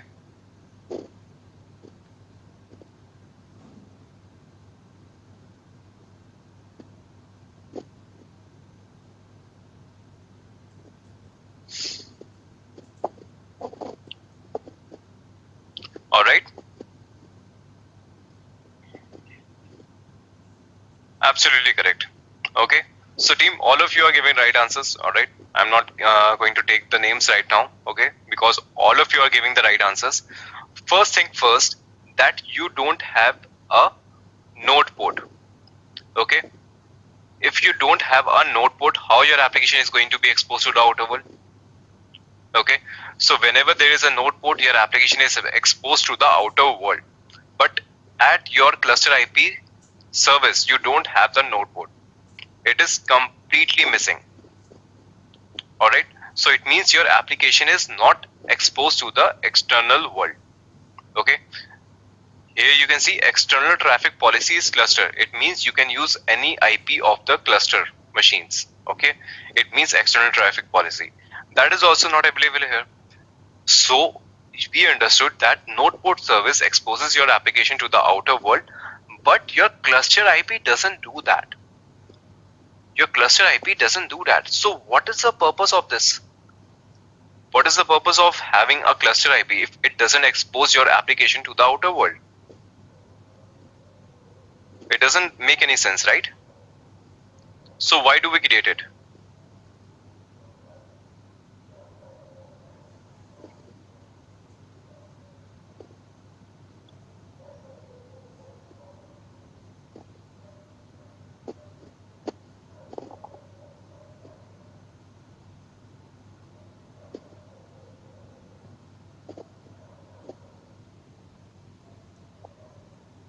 Okay, Fanny, Akhil, you are right. Arjun, you are also correct. Edureka guest, you are also correct. I cannot see your name. Kapil, absolutely correct. Mosomi, yes.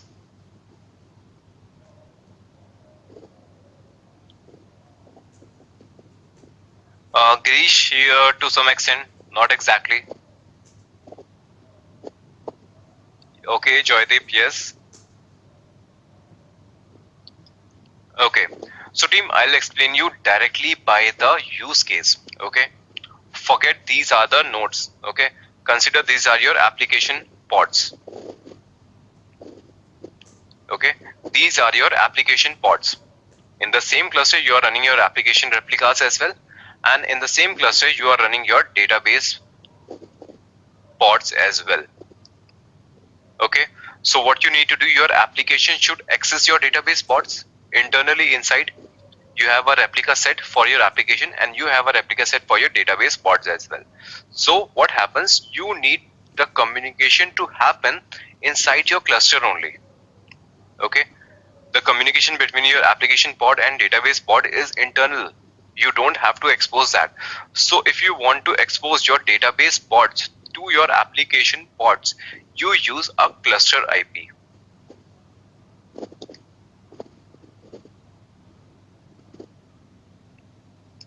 Okay, you use your cluster IP.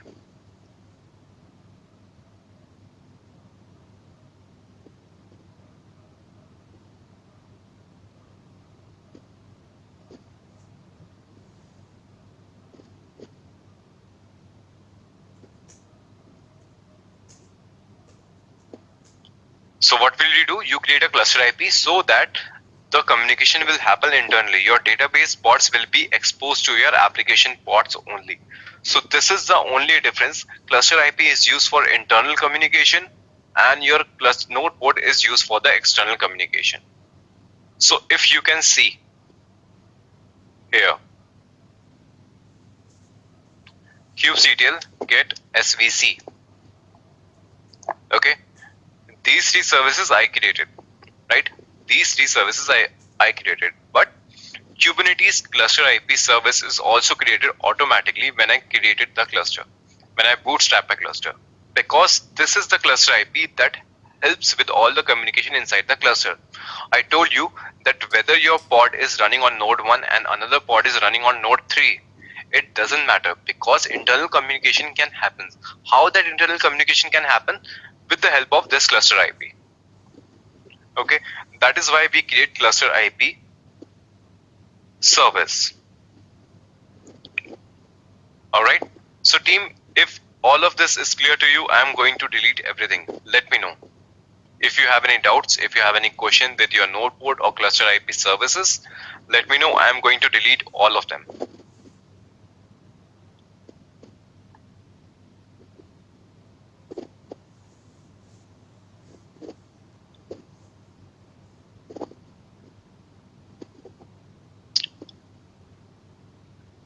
Rahul, if your database is running outside, if you're using some RDS services or managed database services, all right, in that case, you have to expose your application via node port. Okay, and multiple security constants is also going to be there. So that is a part of security. But if you want to expose anything from outside the cluster, whether it is on the browser, whether you want to expose your pods to an external database, you have to use node port then.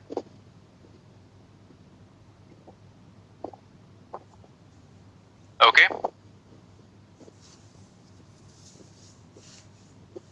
Rahul, I'm audible to all of them.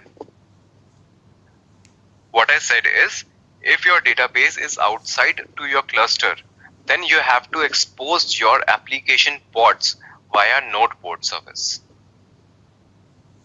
Okay, if it is inside the cluster, cluster IP. If it is outside the cluster, then node port.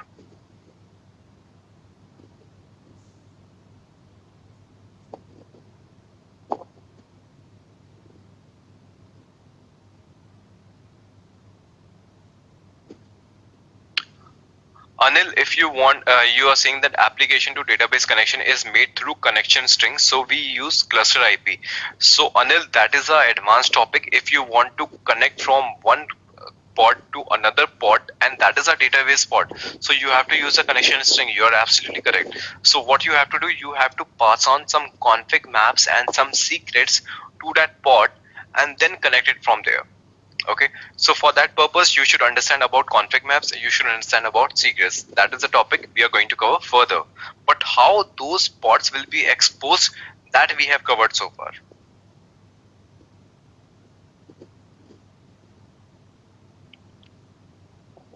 All right, so team, I hope all of it is clear to you.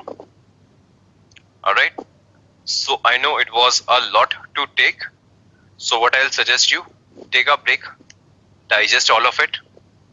Okay, take a break, digest all of it, come back after 15 minutes, and after that we are going to move further, and then we are going to see the deployment practical lab.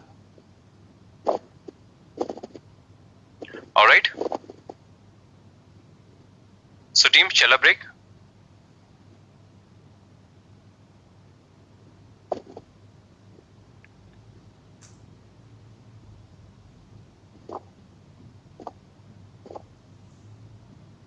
All right, so team, come back after 15 minutes. We are going to see the lab on deployment now. See you.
I'm back.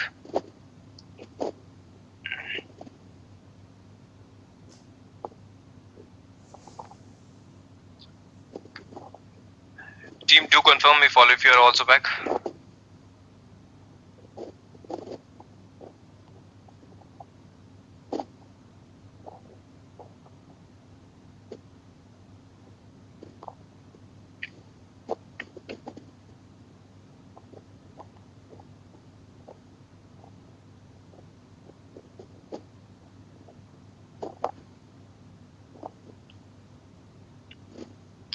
Only 10 to 12 responses I can see. The strength is around 50 responses from all of you.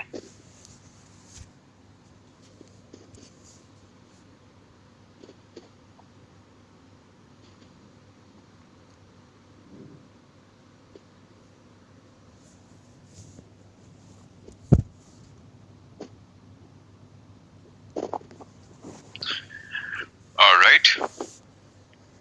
So team, now once you have understand the concept of your services, now I will take you back to the deployment. All right. Now I'm going to take you back to the deployment. So you do understand the concept of deployment conceptually. All right. First, on a very basic note, I'm going to create a deployment from the command line. Okay. Just for the basic understanding. All right. Syntax is pretty much clear. All right. kubectl create deployment. All right. And then you give the name of the deployment. For example, I'm saying shub dep. All right. And then I have to give the image as usual.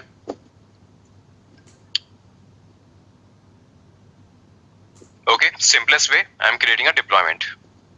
Your deployment is created. kubectl get all.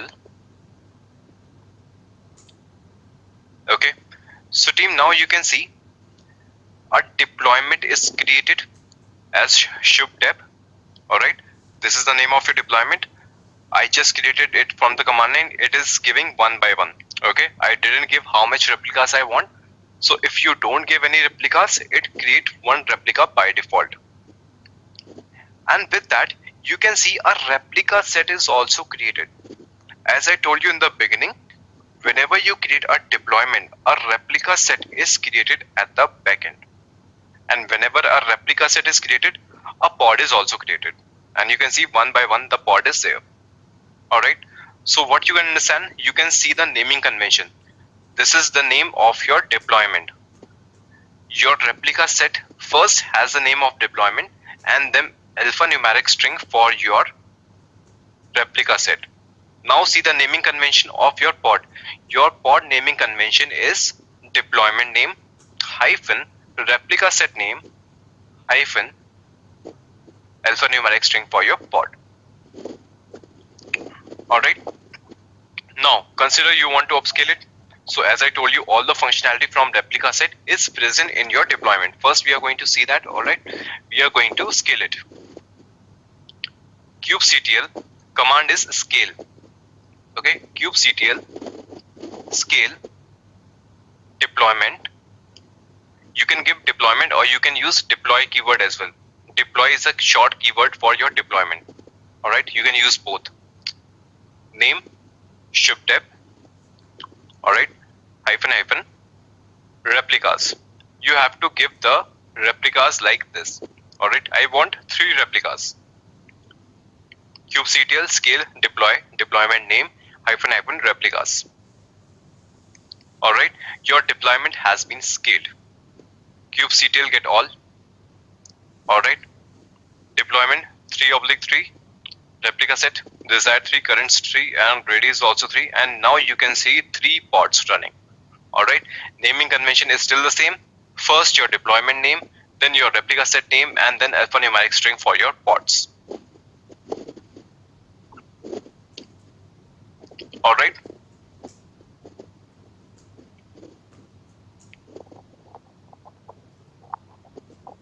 Clear to all of you?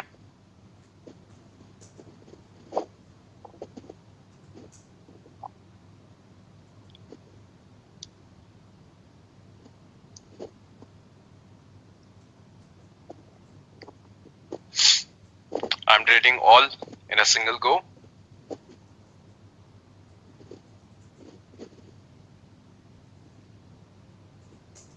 Now let's take some advanced example from the Git repo. Okay, I have some examples here. Deployment example 1. The DevOps, I want to use a specific image. Let's see, where is it?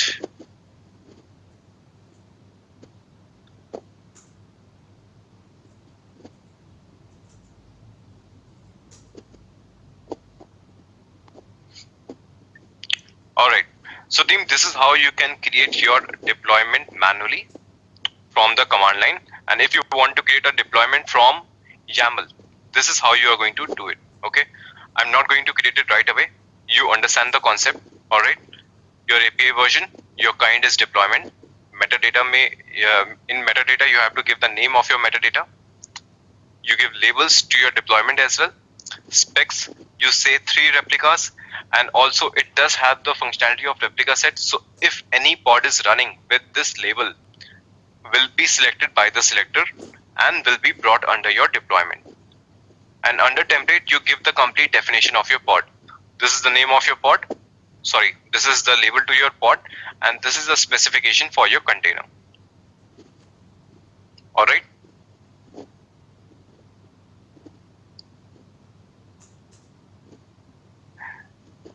No these replicas means the total count. It is not plus or minus. You give the total number exactly.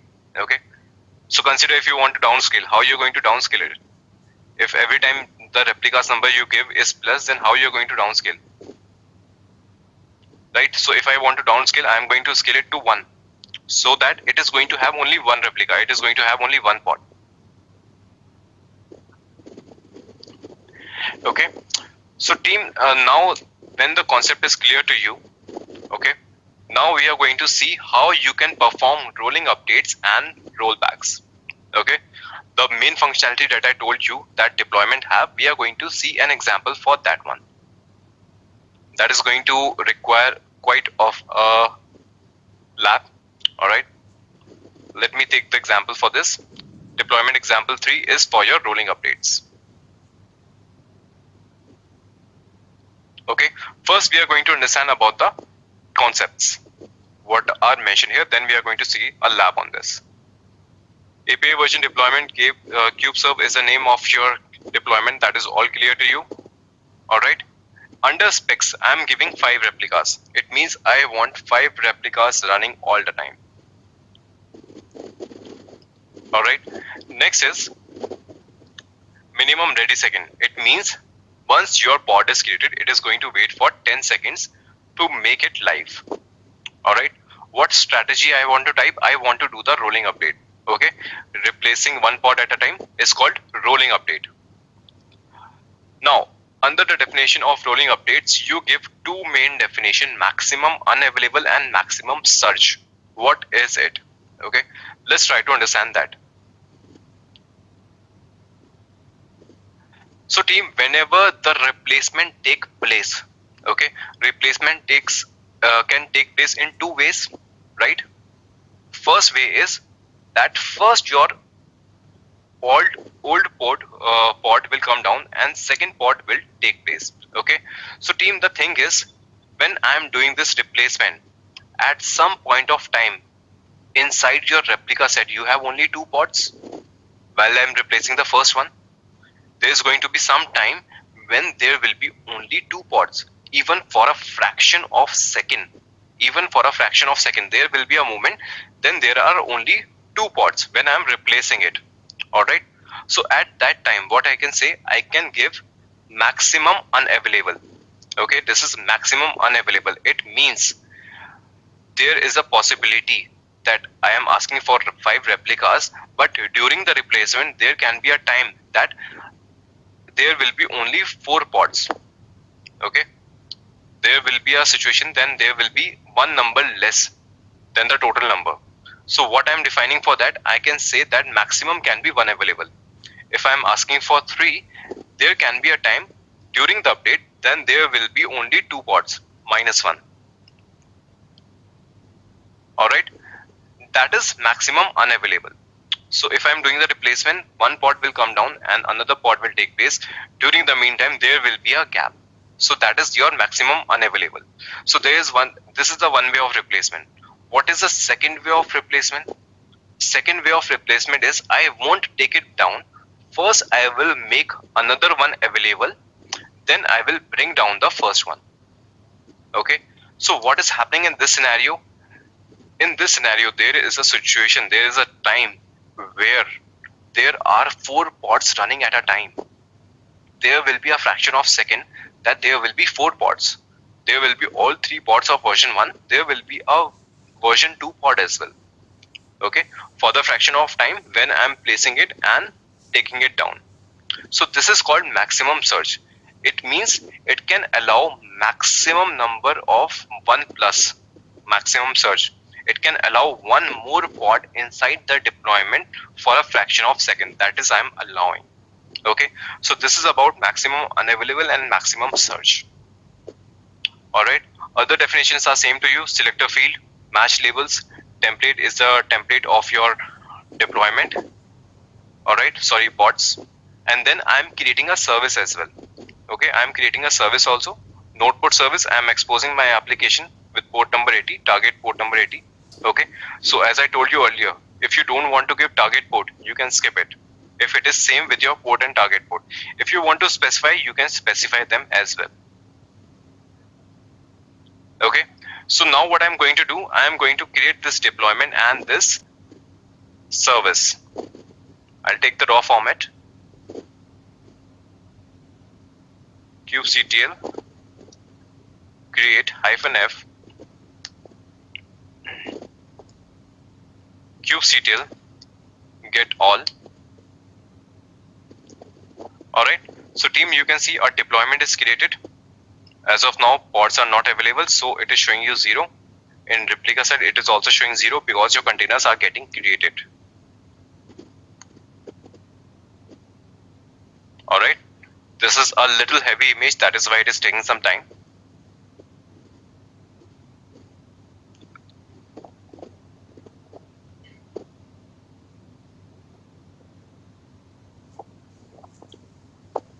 Let's wait for it.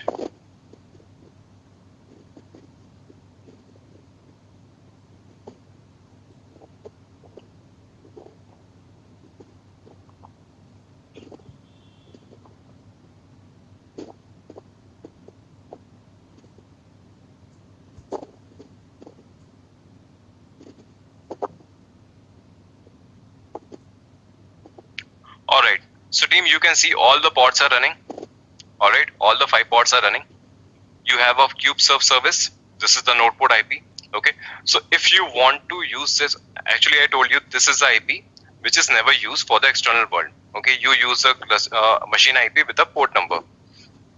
But if you want to check it on the local, you can curl this IP as well. Okay, because this is an internal IP, it can work internally. Okay, it will give you the response. Alright, and you can see that it is also doing the load balancing. This is V1 from pod D7.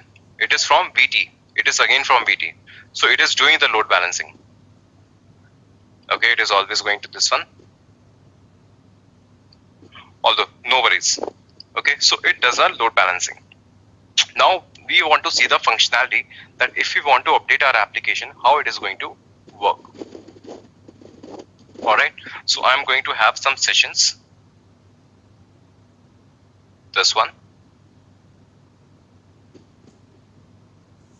And I'm going to say here sudo su-. This is my node 1. And I have a node 2 as well. Let me have this one also.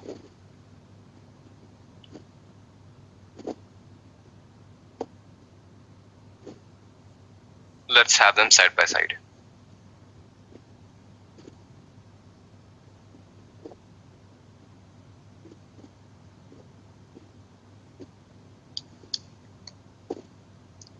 So team, I'm going to show you something very interesting now. Alright, so keep an eye here. First, I'm going to do the curl operation in a repeated cycle on node 1. Alright, so what I'm going to do, I'm going to create a loop here while true, okay, colon, do curl. I'm going to curl the IP of the service.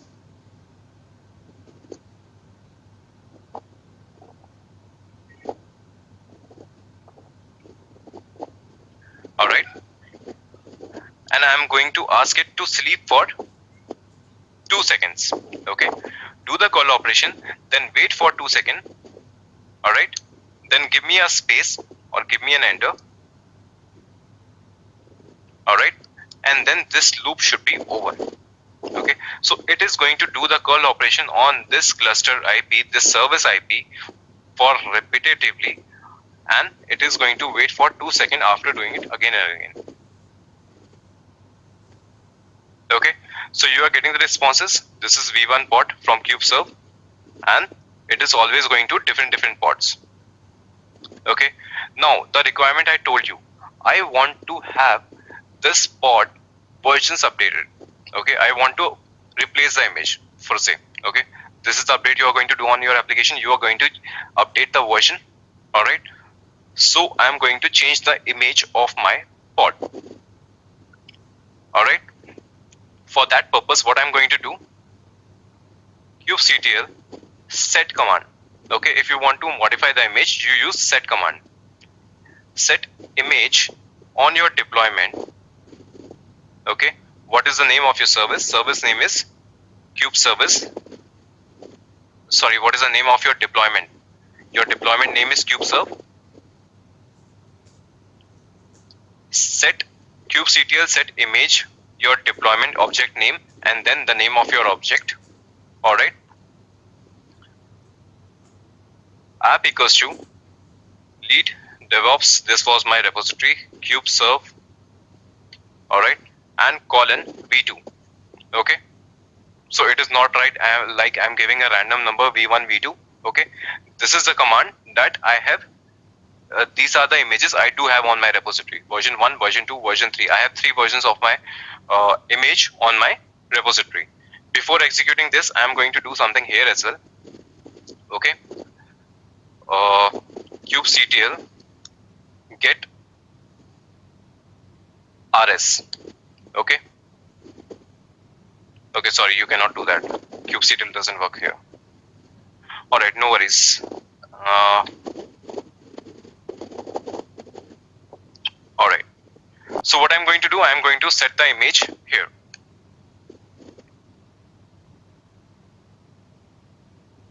Deployment name is kubeserve e.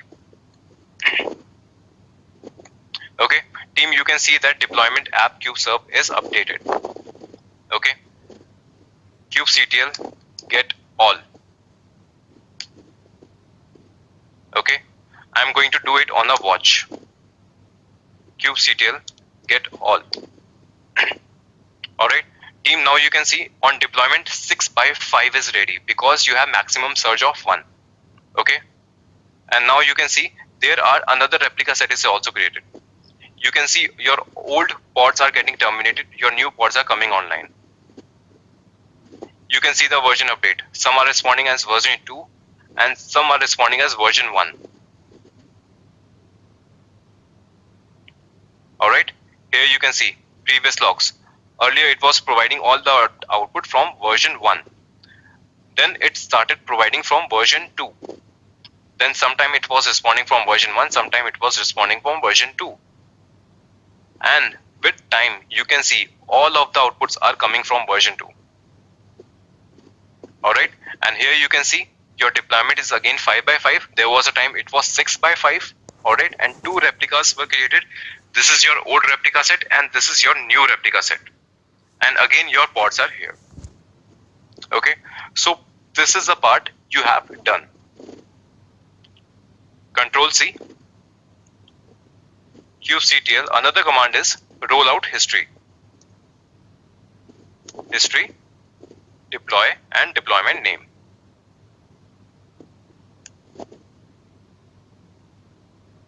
Okay, history.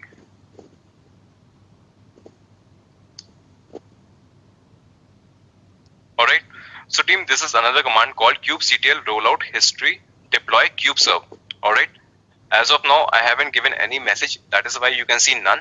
Otherwise, it can show you that currently you have two versions. You have version 1, revision number 1, revision number 2. It means you have two versions. It means you have two replica set at the back end.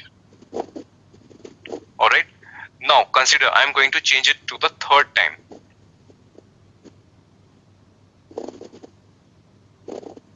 Alright. This time I am going to define as version 3. Alright. And as of now you didn't get any message. This time I want to have some message.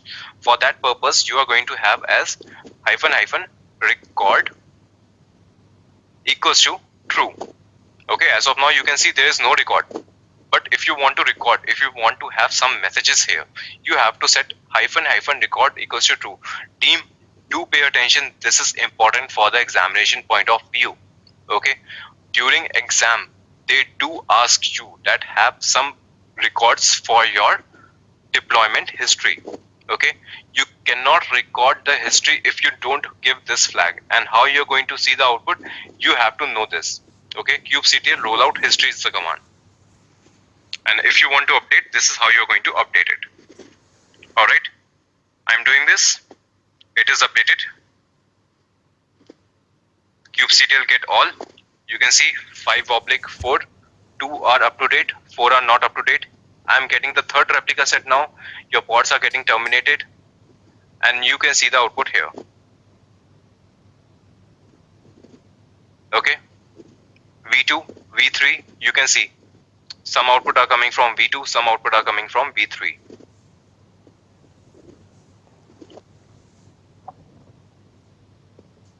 Alright, so you can see all the replicas are replaced. 4 are available, 1 is remaining. You will see sometime 4 will also come online. Your old pods are terminated, your new pods has taken the place. So team, this is called rolling update. Okay, this is called rolling update. Alright, so let's check out the history. Kubectl rollout history deploy kubeserve. Alright, so team, as you can see in earlier one you cannot see any output, but now when you use record equals to true, this command was present here. Okay, so make this a habit. Whenever you do the updation in deployment, always do record equals to true. Then only you're going to see the output in the rollout history. Otherwise, it won't be available to you. Alright, kubectl get all. So team, one question for all of you. Okay, one question is for all of you. When I updated the deployment remained the same. Okay, deployment remained the same. There are no multiple deployments here, but there are now 3 replica set. Why there are 3 replica set? Why it hasn't updated the previous one? Why it is creating a new replica set? Can anyone answer? So team, this is my buggy application. Okay, now there is a question for all of you. This is the second question I'm going to ask. Alright, why it created multiple replica set? Why it didn't update the same replica set? Shiju, Jagannath, Gaurav, you're correct. Edurika, guess you're not. Mohan, you're correct. Absolutely. Anybody else wanna give a try? Yes, Ankur. Akhil, no, that is not the case. Girish, no. Prempal, you are correct.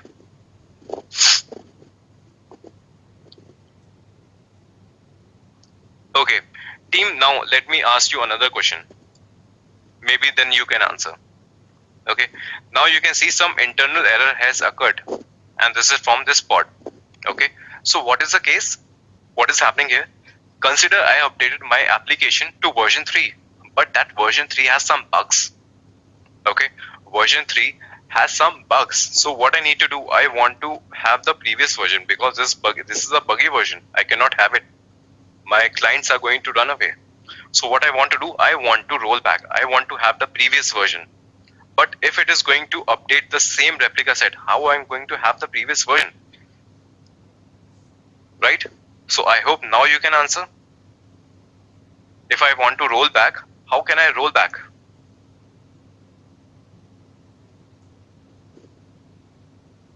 Team, if I want to roll back to the previous version, how can I do that?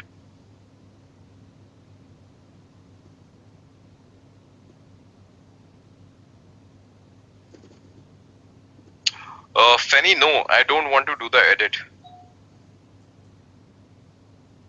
Yes, Arjun, you are correct. Gaurav, if you delete the old replica set manually, then it won't be able to go back to the previous version. Ashok, correct. Girish, you are also correct. Fanny, we don't want to do the edit.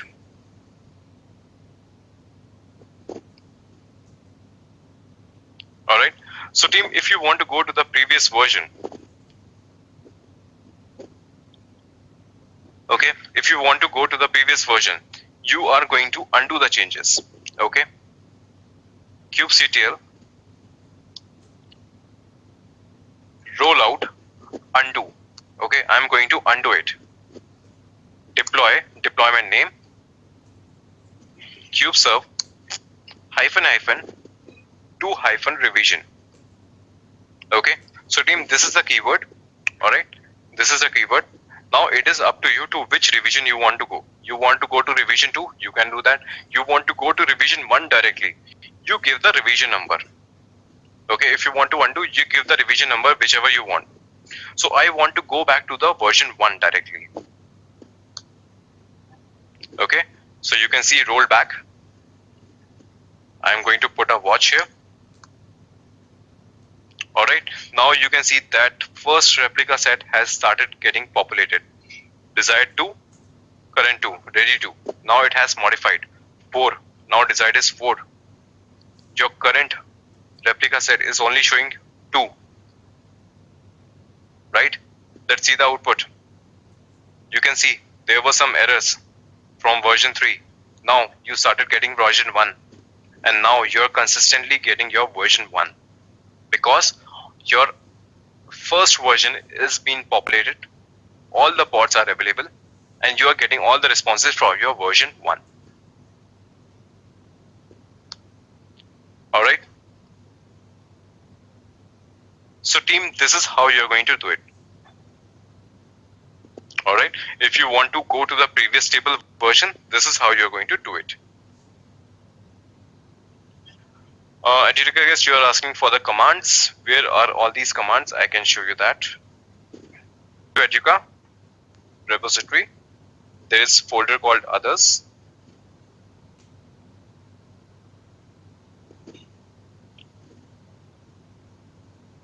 Alright, day 3 and day 4 text. Okay, the init command is also there. Okay, expose commands are also there. These are the commands. kubectl rollout status, kubectl rollout status is here. Alright. You can pause and resume as well. Okay. Delete, deploy. All the commands are here. Okay. Rollout history, undo to revision 1. Okay. All the commands are here. So where? Educa, on your repository, others, day 3 and 4. All the commands are here.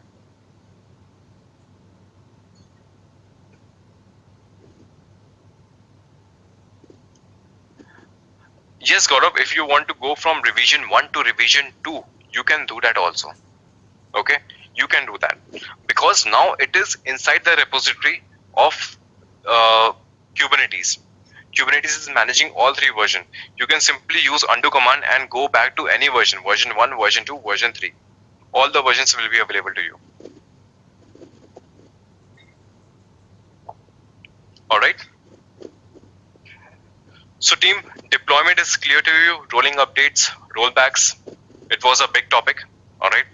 This is one of the biggest topic that runs into continuation, services and deployment. Otherwise, all the concepts are independently running. This was the biggest concept that works collaboratively. your services, and deployment, rolling updates and rollouts.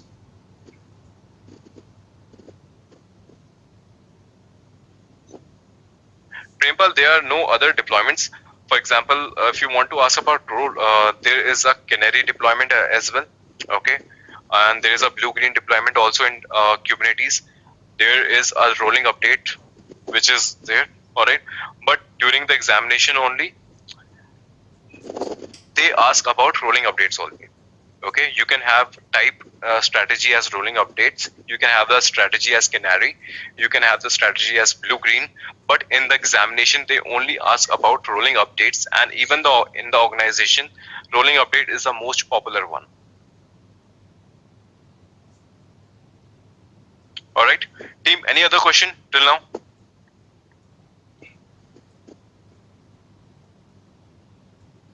If not, I'm going to move forward.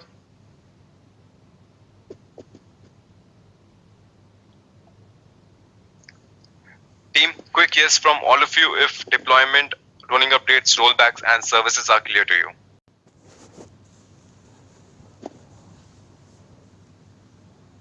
Instead of rollout, undo, what if, set the images. Sarath, you can set the image as well, but you want to do everything from the command line. Why you want to mess up with the manifest files when all the versions are managed by Kubernetes? In the last version 3, all the users were affecting when rolling update is applied. Yes, Prempal, all the users were affected. Some users were getting the output from version 3, some users were getting the output from version 2. We saw that with the curl operation. Okay, so it is still curling repetitively. So it works like that. All right, so what happens? Sometimes you get an output from version 1, so as many times as you refresh, as many times the user is going to refresh his browser, it is going to see a different output until unless the version has stabilized. But there won't be any downtime. It will always get some output.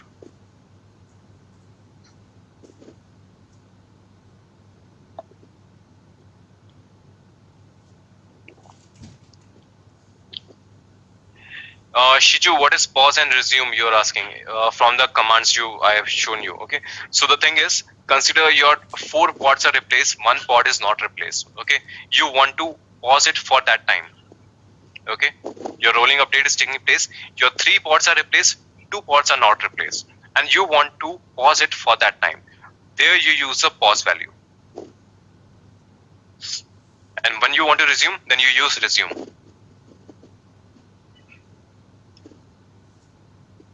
Anil, probs are defined under your pod definition. So in your deployment, you have pod definition as well. There you can define your probs as well. So you can use all these things. See, all the things that I'm teaching you, you can use collectively. Okay, it is not dependent that you have to use the probs only when you are defining only a pod. Okay, we are understanding about the concepts. You can use all the concept collectively in a singular way.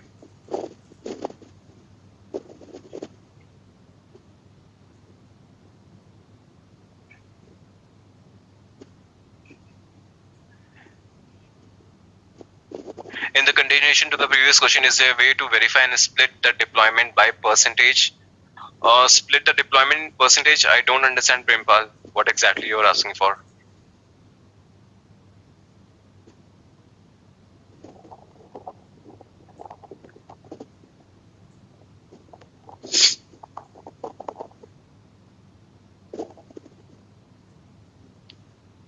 Okay, please ask more clearly. I was not able to understand.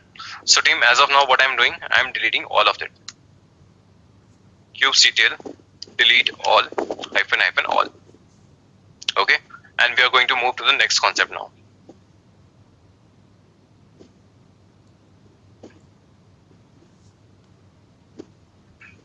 Oh, okay, Shiju. Okay, I got the answer now. Okay, Prempal, yeah, Shiju understood your question and she answered. Sorry, my bad. So if you want to do it with the percentage basis, okay, how much percentage you want to update? Okay, as of now we have given the values, maximum search and maximum unavailable. If you want to do the deployment on the percentage basis, then you use a canary deployment. Okay, that is not going to come under rolling updates, it will come under canary deployment.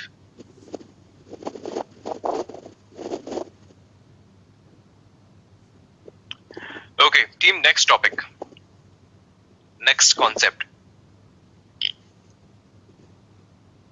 All right, one question to all of you. So team, as of now, with all your understanding, you understood that if you define 5 replicas, okay, if you define 5 replicas, it can all reside on node 1 also. 2 can reside on node 1, 3 can reside on node 2. All right, 1 can reside on node 1, 2 can, and 4 can reside on node 3. All right, it is completely dependent on the scheduler. Okay, you cannot make that call that this pod should go on that node, that pod should go on that node. If you are using some replicas, you cannot define that. All right, if you want to use static pod, that is a completely different story. But consider you want something with which you can place one pod on every node. Okay, if you have asked for 5 replicas, 1 can go on one, 4 can go on another one, 2 can go on one, 3 can go on another one. But what you want one pod should go on every node. And even you don't want to give the replicas number. Okay, you don't want to give the replicas number. You don't want to give 5 replicas or 3 replicas. You want your cluster to reside. You want that one pod should go on all the nodes. If your cluster have 4 nodes, then replica should be 4 automatically. You don't want to give the replicas number. And you want those 4 replicas, one to be running on each node. One should run on node 1, another one should run on node 2, another one on node 3, another one on node 4. Okay, so even if you add another cluster, another machine to your cluster, okay, you add another node to your cluster. So one more replica should be created and it should go on the last one. So your requirement is one pod on every node. So team, can anyone answer? Can we do that? Can we achieve that? With all the concept we have understood so far, can we do that?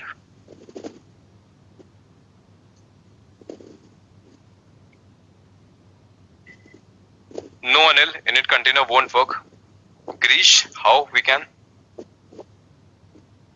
Okay, people who are answering yes, do let me know how as well.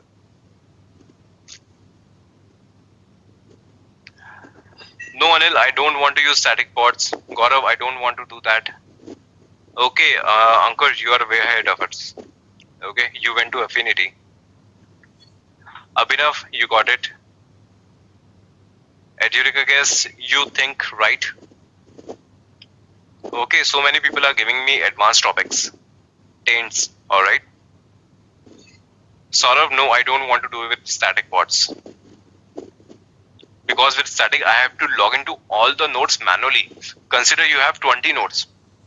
Are you going to log on all 20 nodes manually and do it? Enjoy the place, nothing like custom scheduler. Okay team, so I told you there are multiple controllers, okay? There are multiple controllers. RC we have discussed, RS deployment we have discussed. Next is daemon set.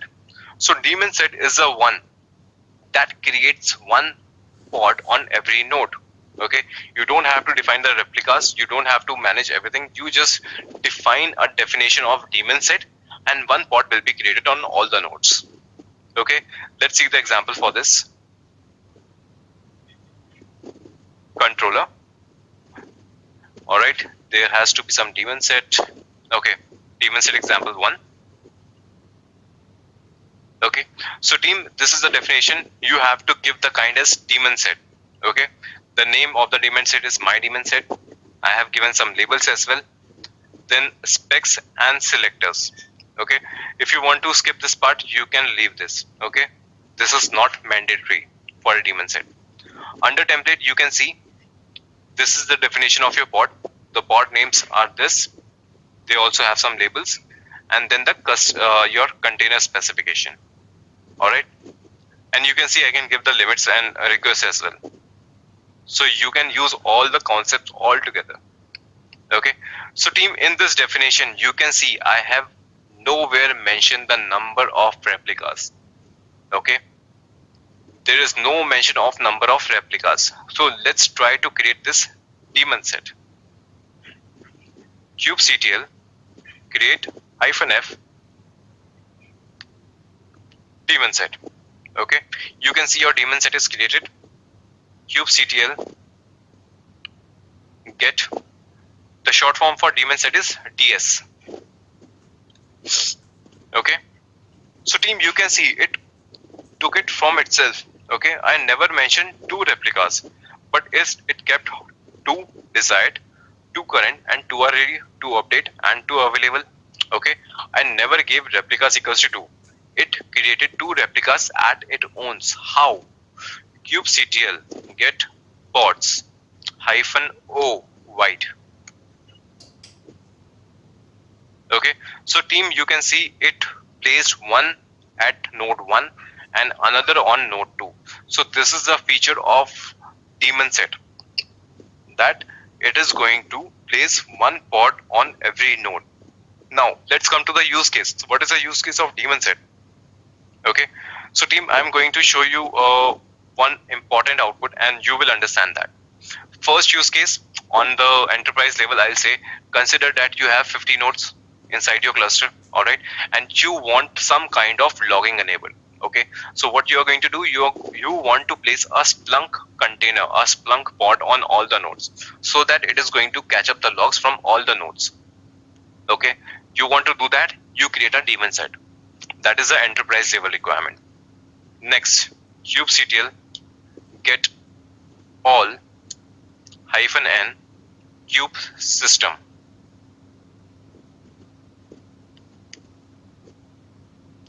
So team, now you are going to see everything that I have taught you today. Okay, all the components of your kube system are right in front of you. Okay, so team, you can see core DNS. Core DNS runs as a deployment. Okay, and we have 2 replicas. With that, we have a core DNS replica set as well. Right? So core DNS, this one, is running as your deployment. Okay, core DNS is running as a deployment. Now, kubeproxy and weavenet. Okay, this is a use case. I told you that if I'm using proxy should be running on all the nodes, right? Proxy should be running on all the nodes. That is why I want to have it as a daemon set. I need kubeproxy on every node. I'm going to define it as a daemon set. Okay, weavenet, that is your CNI. Sorry, weavenet is your CNI. So a CNI should also be present on all the nodes.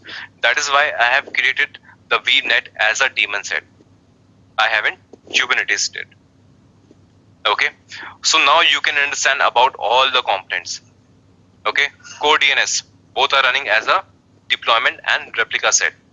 etcd is running as a static pod, kubeproxy as a daemon set. All right, scheduler as a static pod, weavenet as a daemon set.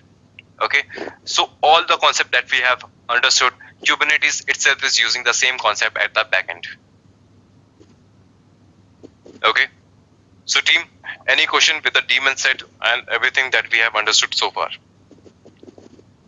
Any question, any doubt?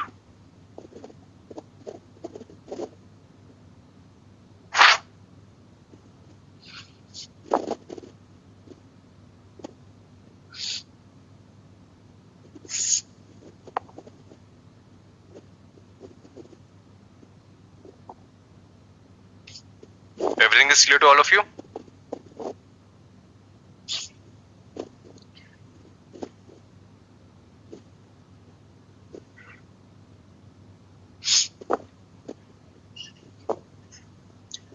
Yes, Shiju, please go ahead.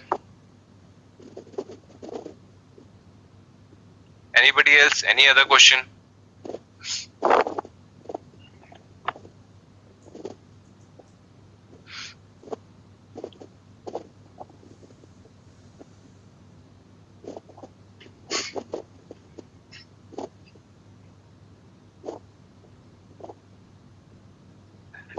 What is the use of this service? Ashok, if you have attended my first class, that was third in this complete curriculum. First 2 classes were not taken by me. I took the third class. So in my first class, I told you that VNet is your CNI. Okay, that is your network. I told you Kubernetes doesn't provide its own networking, so you have to pick your own networking. So VNet is a component that provides you networking. We have taken it from there. Okay, Shiju, you are asking that kubeproxy and Calico node or VNet is a daemon set. So why they are running on master as well? Okay, so alright Shiju, you saw that when I created the daemon set, those daemon set were executed on node 1 and node 2 only. That was not created on master. But here VNet and kubeproxy are running on master as well. Why is that so? Okay, that is your question. So the thing is, when you are using a default namespace, okay, default namespace is set up in a way that it is going to only take the instruction from master. Okay, this is a concept of taints and toleration. I can also tell you. Okay, so you have to define taints and toleration. So for kube system namespace, we have defined master as also a node because it is a master level component. It's a system level components. So in kube system namespace, we have defined it in a way that master is also considered as a node. All right, but if we are creating a daemon set in a default namespace or in some other namespace, it is not going to treat master as a node. So that is the story here. And to understand with this in depth, we have to go to the taints and tolerance. We were supposed to cover it today, but I don't think we are going to reach to that point today. Okay, so I hope that answers your question. Kube system namespace treat master also as a node, and other default namespace treats worker nodes as just nodes. All right, so team, next topic is your jobs. Okay, so team, what are jobs? Consider if you want to have some proper operation and then that is run. Okay, this is what we have seen in init containers also. In init containers, what happens? They do their job and they die out. Okay, these are the story of init containers. Prempal, if I had one node in the cluster, then how daemon set are manages among all three nodes? Is a daemon? Yes, Prempal, if you have added a new node, okay, you are going to generate a new token. Sorry, you are going to regenerate the previous token and you are going to execute on it on the worker node. So your new worker node will be added to your cluster. All right, and when Kubernetes will understand that there is one more node, daemon set is going to create it automatically. Okay, daemon set will be scaled from 2 to 3 and a new pod will be placed on node 3. It will be done automatically. Okay, so team, actually what I was trying to say, that you know the basic nature of init containers. They do some work and they once their job is done, they die out. All right, they pass on some information to the primary container and blah blah blah whatsoever, but they are destined to die. Similarly, consider you want to execute some jobs. Okay, consider you want to run a scan. Okay, you want to run a scan on a particular time in your system. So what you are going to do? You are going to do it with the job. If you want to do it on the random basis, you are going to create a job in Kubernetes, and then that job is going to do the work, and then it is going to get die. Okay, then your container will die once its job is done. So for that purpose, we use jobs in Kubernetes. That is your next type of controller. Okay, let's see its definition. So team, the next two topic is job and cron job. So don't ask me about the use case because that is actually not really used anywhere. Okay, this is just a concept that can help you in the examination. They might ask you, but in practical life, it is never used. So the kind is job. All right, we are going to do some countdown. Okay, back off limit, you can ignore it for now. Metadata is a name. Container, I am going to name the container as countdown. CentOS is the image I'm going to use. I'm going to do the min bash and I'm going to execute this. Okay, it is going to write down numbers from 9 to 1. That is what it is supposed to do. I'll take the raw format.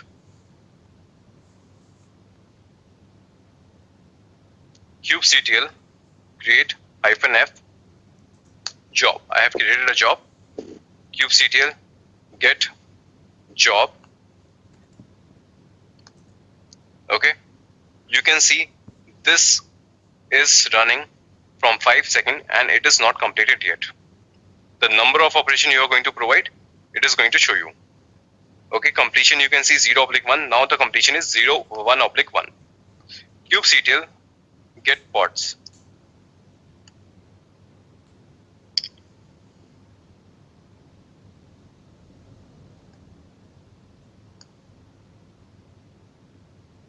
Okay, you can see that countdown pod is 0/1. It was ready for some time, but once its job was completed, you can see the status changed to completed. Okay, so the job pods shows you status as completed once their job is done. Alright, so they runs to completion and their status changed to completed. Now it is a job, you want to see the logs as well.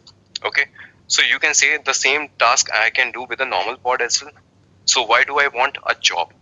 Because job retains the logs as well. If you want to do the same task with a normal pod, you can do that. But once the job inside the pod is completed, your pod will be deleted. Okay, your container will die out or your container will restart based on the policies you have defined. So once your container is gone, once your container is died, the logs are also gone. But if you have done that with a job, your container will stay there and will have that logs. So what is happening actually, your container has died out, but your pod is still there so that you can catch up the logs. Okay, so if you want to know the logs, kubectl get job, you get the job name, kubectl logs and the job name.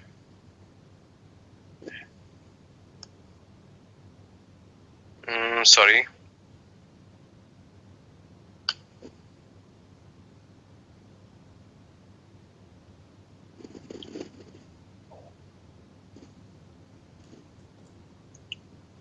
Okay, you have to do with the pod. My bad. kubectl logs, pod, and the pod name. What is wrong?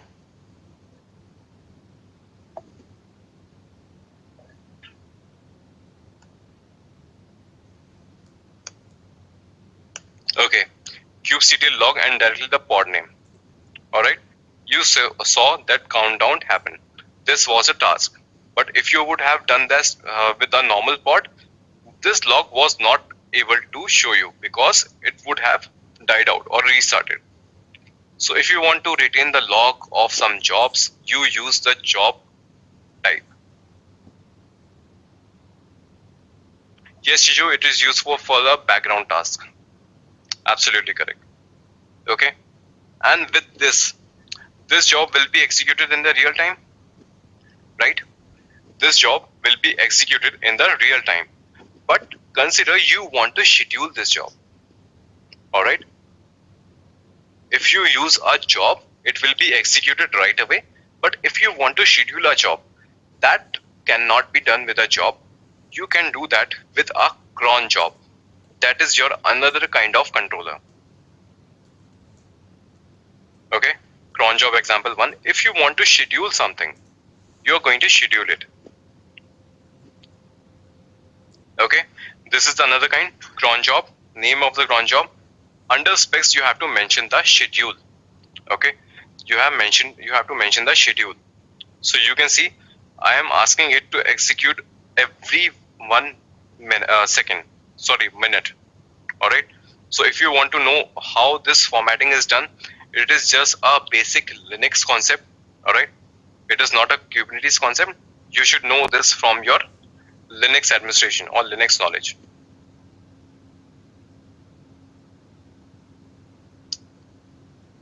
Simply check out for the format, how your cron job format is there. It is a Linux concept, not your Kubernetes one. Okay, this is how you define, and what star and what place means what you can see here. Alright, so you can see the example here, execute after every 5 minutes, and we have given the same format, but in the place of 5 we have given 1. Alright, so it is going to execute after every 1 minute. Alright, so about the formatting, you can understand it from the Google. It is a basic Linux concept, not a Kubernetes concept. So what I'm going to do, I'm going to have the raw format for this, and I'm going to schedule a cron job, and it will be executed after every minute. Job will be completed once, but cron job will execute as many times as you want. Create -f this. Alright. So what is happening? It will execute after every minute. What will happen? This is the metadata. This is the definition of your pod. Alright. It is going to, this is the name of your container. This is the image of your container. What it is going to do? It is going to write down the date, and it is going to highlight a message, hello from Kubernetes cluster. And this will be done after every minute. So let's see if it is happening or not. kubectl get pods. Alright. You can see this pod completed its job. kubectl logs and this one.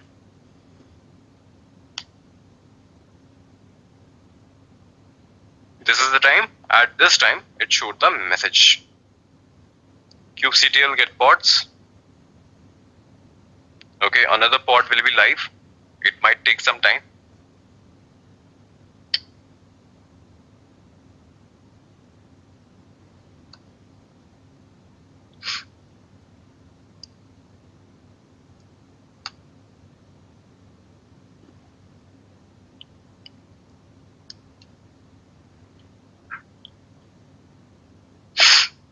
Okay, you can see this is the definition of your cron job. Team, can you see another pod was created? Okay, difference you can see. 60 seconds is the difference. That is 1 minute. So after every 1 minute, a new pod will be created and it will give you some output. So this is the latest one. kubectl logs pod name. Okay. So this job will keep creating every job after every minute. Okay, after another minute you will see it will be creating another pod for the particular job. Okay, so team, with this these concepts are covered. We have covered all the controllers, RC, RS deployment, jobs, cron jobs, daemon set. Okay, so team, the thing is, your jobs and cron jobs are important for your examination point of view. That's all. Okay, they don't have any much job in the enterprise level, but it is important for your examination. In exam, 90% of chances are there that you will get some question on job and cron job for sure. Okay, there are high chances of getting question from jobs and cron jobs. So you can see another pod is created. Now you can see 4 pods, right? So if you want to delete it, you have to delete the cron job. I'm deleting everything as of now.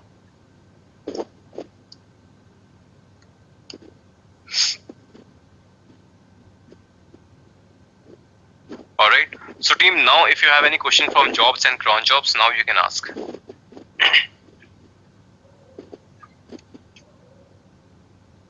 Kushagra, can we restart the job? Yes, you do have the YAML file with you, right? The number of time you are executing the same YAML file, it will create the job again and again. But it is for the real time. If you create a job, it will be executed right away. It will not be scheduled. But with cron job, you can do the scheduling as well.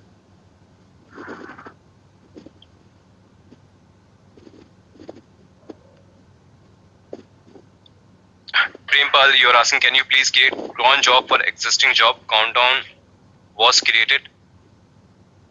Okay, Prempal, that is just a concept. You have to pass on the arguments. Okay. Also, you have to decide that if you are giving the timer 1. Okay. So the timer 1 has a particular task to do. So if you want to do it repetitively, you have to pass on the arguments only at that place. Okay. The arguments that you have placed here for the cron job, you can replace them with the arguments of your job. Here it is. Okay. Replace this with this and you're good to go.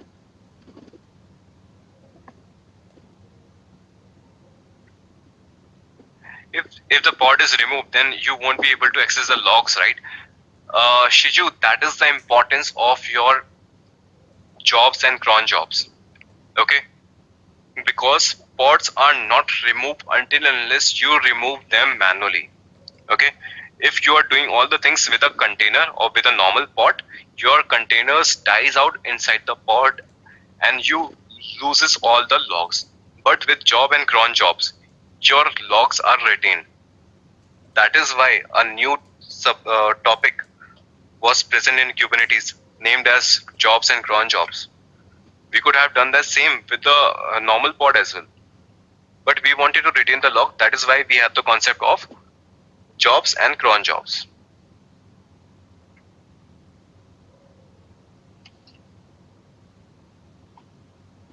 Team, anyone, anything else? Any question, any doubt?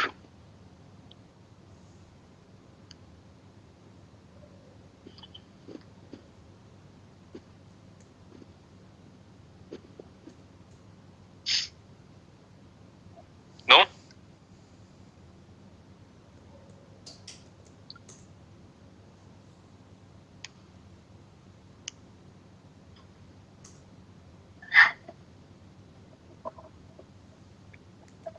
No, Gopal, you cannot log into that pod. Actually, I haven't tried that actually. Let's see that.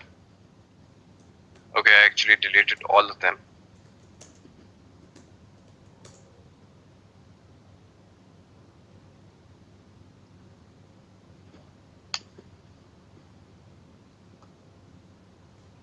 kubectl get pods.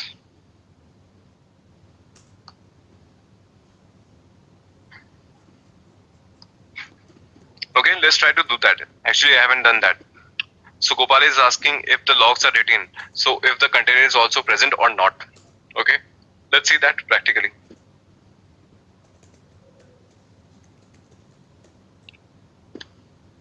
In the meantime, any other question, any other doubt?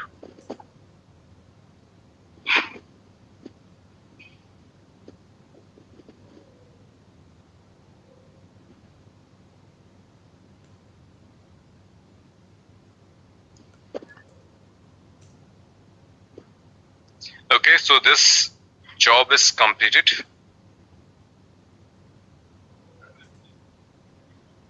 kubectl exec -it, your pod name --bash.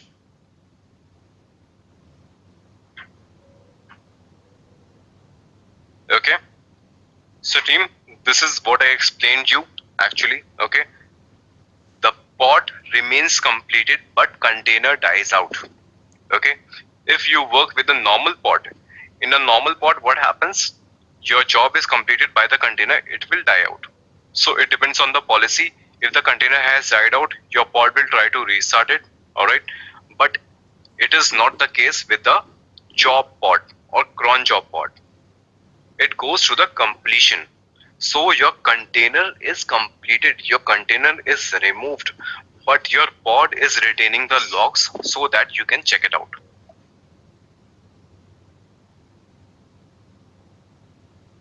Ashok, what you want me to explain again? Let me know, I will do that. But explain what? Okay, explain the job. Alright, Ashok. Ashok, the thing is, if you want to have some task to be done, okay, for example, at the enterprise level, I am saying that you want to have some task of scanning. Okay, you want to do some scanning on your nodes. Okay, you want to do some scanning inside your cluster. All right, so even you might want to know some count of your pods or something. You want to do some particular task. All right. If you talk about deployment, if you talk about pods, they are working as your application pod. They will be live all the time. Okay, but you want some task to be done. Okay, then those pods are not supposed to live forever. They have to complete a task and then they can die out. So these type of tasks are done by the job. You want to get some work done, get it done by a job. You don't have to create the pod, you don't have to create the deployment. Create the pod, create the job, and then once your job is completed for the pod, your container will be deleted and your logs will be retained. So that is the concept of job. You want to get something done, get it done by a job. You cannot do that with a pod. Okay, like I showed you, I wanted to run a countdown timer. Okay, so once that was done, it was deleted. Where it was? Here. Alright, I created the job. In the job, I wanted to have a timer. That was the simplest example I have given. You wanted to do some scan, you can do that. You can retain the logs. But I wanted to run a countdown timer from 9 to 1. So it counted that, and once it was done, it was completed.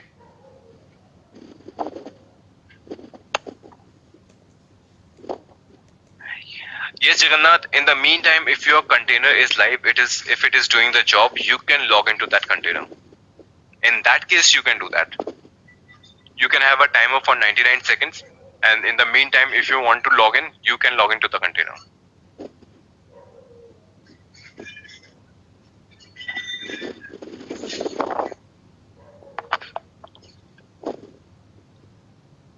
Alright, so team, if all of this is clear to you, we can mark all of this as completed. We have defined the controllers. We have done with the rolling updates, rollback, run services. All of this is completed. Next things we wanted to discuss was scheduling, taints and toleration, namespace limits, drain and uncordon, etcd backup, monitoring volume. This was the agenda we wanted to cover. Definitely it wasn't possible to cover all of it. But no worries, we were not able to start with this. We are going to start this with this next week. Alright, so this is the agenda for your next coming Saturday. So team, how was the class for today? Were you able to understand the concept? Today was a big concept that runs into continuation. I tried my best to make it as much clear as I can.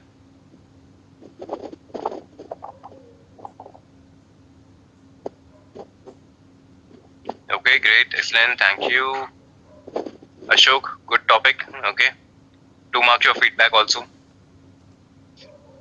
And if you feel it was good, do let me know what you want me to do to make it excellent. Okay, as I told you, that is only what counts here. So team, thank you for all your feedbacks. I am getting that. I do read all the feedbacks thoroughly, every single one, alright, and I really appreciate. So keep doing that. It gives me some motivation as well. Alright, so team, we are done for today. Do we need to go through the PPTs as well for examination point of view, exams? Gaurav, for exam, you can cover as much as you want. Okay, there is no limit. If you want to go through the slides as well, you can go through the slides. Alright, it is also going to help. And also, if you complete all the things in this repository, then you can consider that you're well prepared for the exam as well.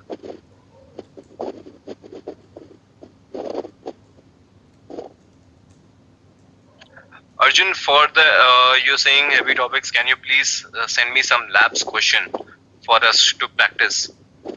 So Arjun, if you have went through this repository, everything is here. Alright, everything is here. Troubleshooting scenarios are also there, but we haven't discussed that, so that is why I haven't showed you that. Alright, if you want to know some exam preparation topics are also here. Okay, I have pasted here multiple PDF files. Some README files are also there, weightage with all the details. Alright, some scenario based questions are also there, but I haven't shown you this till now because it covers all the concept. I'm not going to open one PDF and show you all the topics which were covered so far because it contains all the topic. So this is what I have kept for the last, but still if you want to go through it, you can go through it. But if you want me to discuss these things, I'm going to discuss by the end of the session or the course.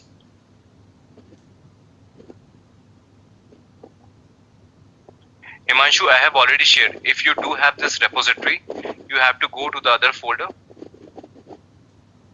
Okay, in other folder, you have HTML bookmark. Okay, Google it, how to download bookmarks from a HTML file, and you will have the similar bookmark with yourself. From where when we can practice some mock test. Gaurav, for that at least you have to complete the course. Okay, in mock test you will get the question from all the topics, and you don't know all the topics as of now, as per my teaching. So many concepts are remaining. So first you have to understand all the concepts, then you can go for the mock test. Alright, so a quick recap what we did last week. Alright, we studied about your Kubernetes controllers, how many kind of controllers are there, your RC, RS, and your deployment. We talked about your daemon set, we talked about jobs, cron jobs. Alright, this is all we discussed, and we also studied about your services, how many kind of services are there. That is node port and your cluster IP. We understood about all of them. Okay, that is what we did last week. And today we are going to start with scheduling. All right, we are going to see about taints and toleration. We already understood about namespaces, but today we are going to see how we can limit namespaces. We are going to see drain and uncordoning of nodes, etcd backup. We are going to see about monitoring also today, and if time permits, we'll see about volumes as well. Okay, this is the agenda we have for today. Before we get started, if anybody has any question from the previous session, you can ask.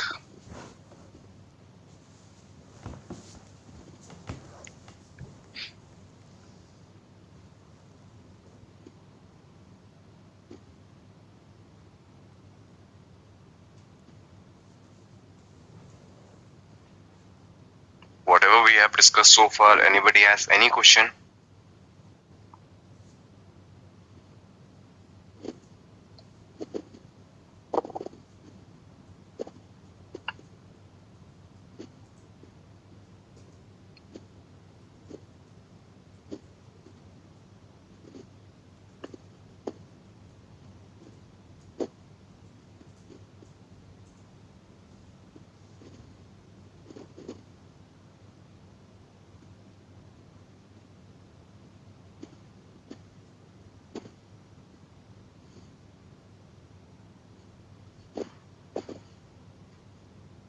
No one? No doubts, no question at all?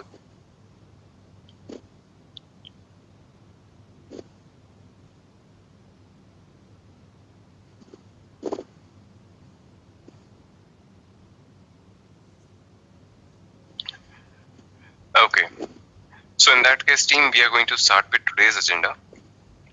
Alright. Our first topic for today is scheduling. Alright. So team, in the basic architecture class, we already studied that we have a scheduler also there as a master component. How many of you remember what is the purpose of scheduler?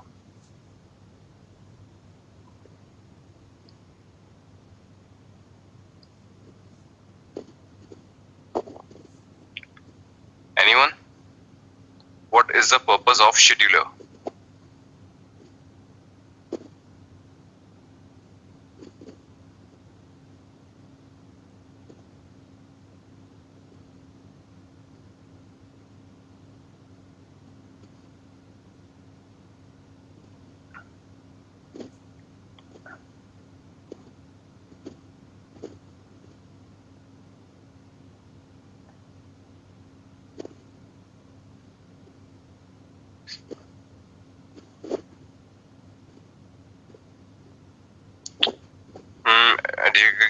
Distribute task as in what? That is not a clear definition. Mosomi, yes, you're right. Shiju, Akhil, Sanjay, yes, you're correct. Ankur, Jagannath, yes. Joydeep, Girish, yes.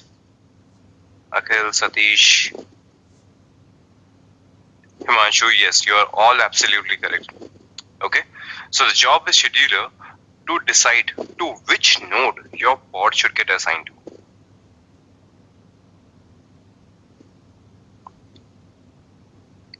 Okay, we have a master and we have a 3 worker nodes as if I am showing you.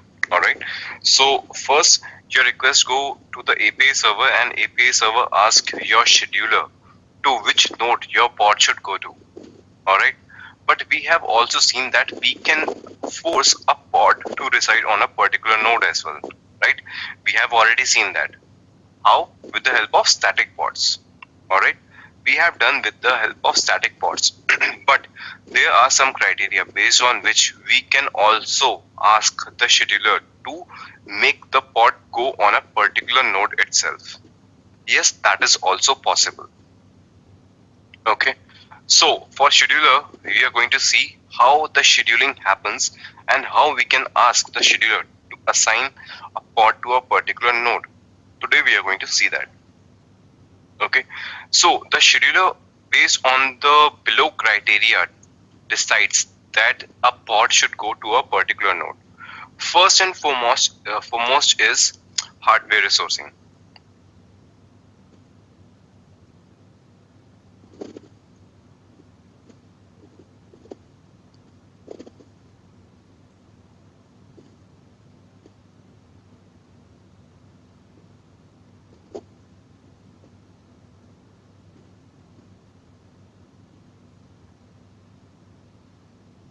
My bad.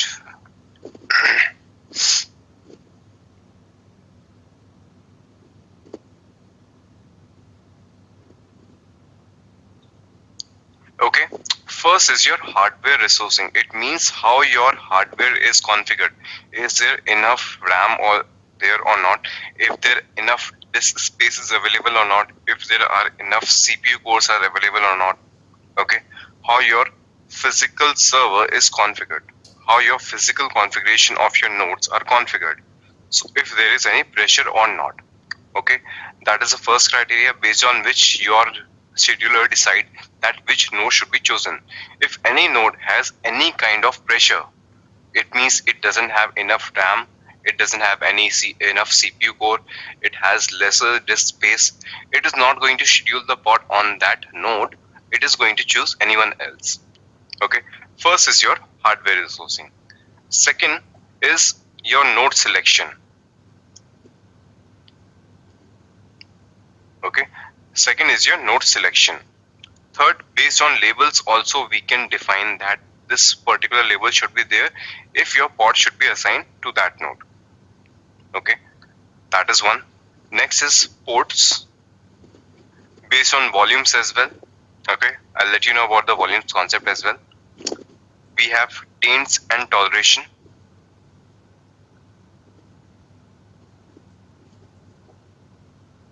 And we have affinity.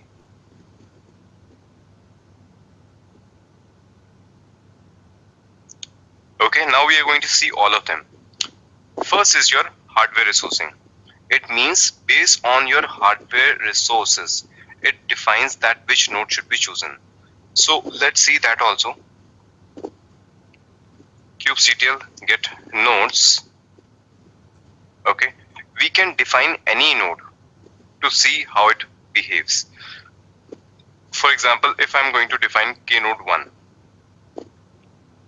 kubectl describe is the command that you already know. Node k node 1. Okay, so it gives you complete definition about the node, how it is like. All right, and here you get all the definition. What are the condition based on which it decides? All right, First, you can see that network unavailable. If the network is available or not, the status is false. It means network is there. It means VNet is available. Next is your memory pressure. That is also false. It means kubelet has sufficient memory. Alright, kubelet has sufficient memory available. Next is your disk space. Kubelet has no disk pressure. Kubelet has no disk pressure. PID. Are there enough process IDs available or not to handle the request? Kubelet has sufficient PIDs. Ready. It means that kubelet is posting ready stated. It means that your your node is available. Your node is available and is ready to take the request. Alright. All the information you get from here. So first was your hardware resourcing. Next is your node selection. You can choose on which node your pod should reside. You can give that in the definition as well. Next is labels. Similar to that node selection, it chose on the basis of labels as well. We are going to see that practically. Next is port. Consider that my application is going to listen to a particular port and that port mapping needs to be done on the node level as well. Okay, so it is going to check that which node have the available port. Okay, for example, if my application listens to port number 80 and that port number needs to be mapped from the node level as well. So it is going to check that on which node that port is available. So whichever node is going to have that port available, it is going to assign my pod to that particular node. Then we have volumes concept. Alright, so volumes I'm going to explain you once we discuss about volumes. Alright, this is the last topic in our agenda for today, if everything goes fine. Otherwise, tomorrow we are going to study about volumes. Next is your taints and toleration and affinity. Okay, so there are some topics that we cannot do anything. Okay, hardware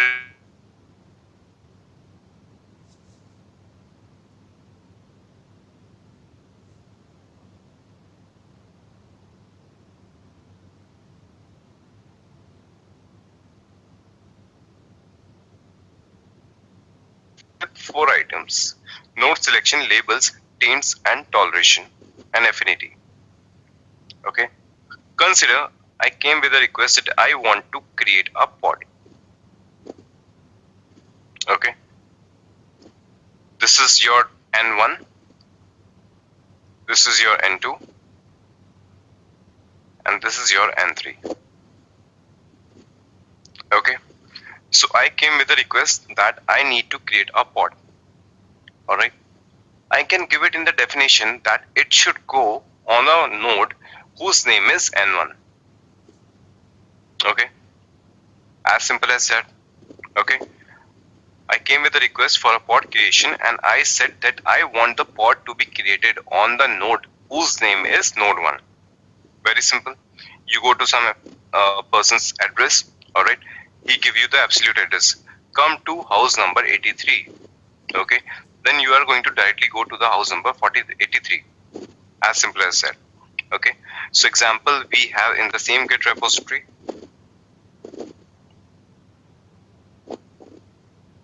You have to go to the repository, pods and placement. Alright.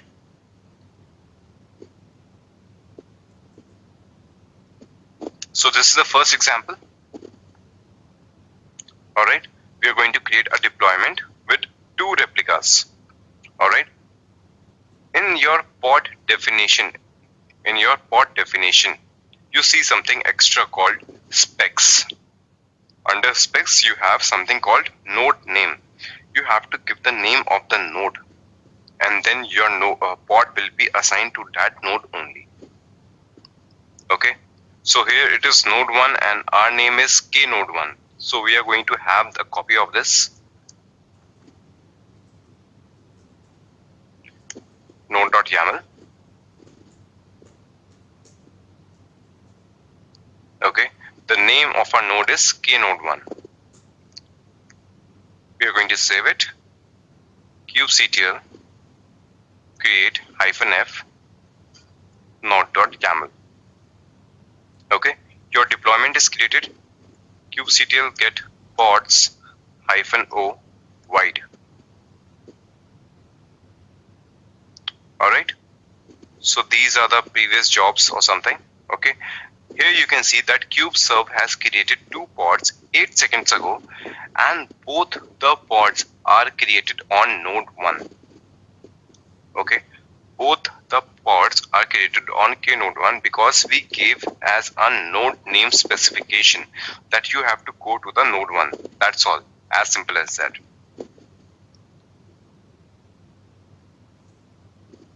Alright, next item. Consider your pods are colored a bit. Okay, just take an example.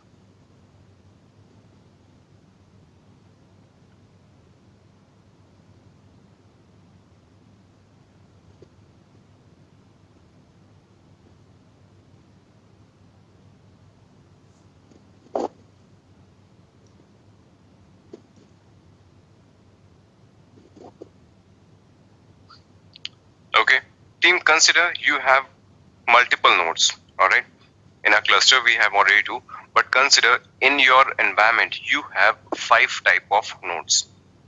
Okay, you have 5 nodes. Now next is you want to give a definition that your pod should go on some particular node. You can give the node name directly, but no, you don't want to give a particular node. You want to give some kind of nodes. Alright, consider you have defined some nodes as your production nodes, some nodes as your testing environment node. Alright, so when you are creating some testing pods, you want them to go on the testing node itself. Maybe you have testing node 1, you may have 3 testing nodes, you have 3 production nodes. Alright, so you want them to go only on the testing nodes. You don't want to create your pod on the production node. In that scenario, looking at this diagram, how you can define? Okay, you have one yellow node, you have one green node, and you have 2 blue nodes. So I want my pod to go on some blue colored node only. Okay, my pod should go on some blue color node only. If there are 2, it can choose any out of those 2, but it should not go on yellow or it should not go on green, but any blue node. If there are multiple, it can choose at its own. Okay, there comes the concept of your labels. Okay, you can put labels on your nodes itself. In previous classes, we have seen that I can place a label on my pod. That is what we have seen so far. But we can put a label on node as well. That is allowed, that is possible. I can put a label on my node as well. Alright, for that same purpose, we have another example here. Node selector pod. Okay, in this you give some label definition. This time you can see there is a difference. Earlier we had node name, now we are using node selector. Under node selector, we have something called a label. Alright, so first let me assign a label to one node. kubectl. Just a minute.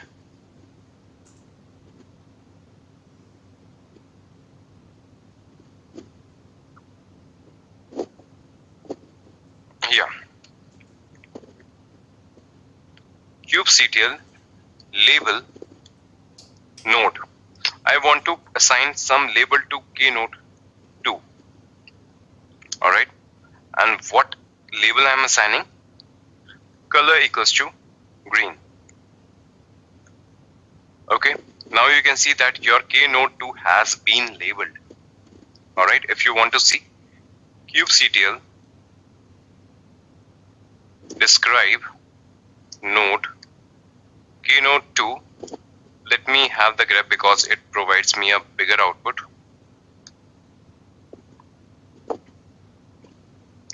Okay, you can see that your k node 2 has been labeled as color equals to green. Simple. Now I'm going to have this definition and create my replicas. It is also going to create 2 replicas, but it should get assigned to the node who has the label of node selector. That is color equals to green. From here, I am going to take the raw format, kubectl create -f and create. Okay, kubeserve name already exists. Kubectl delete all -all.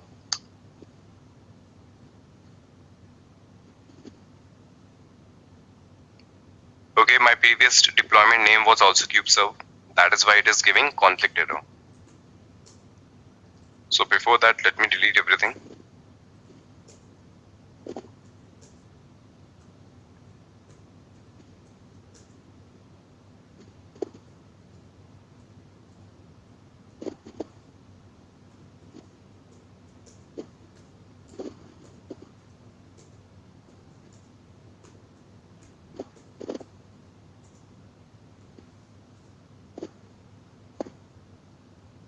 Okay, that's done.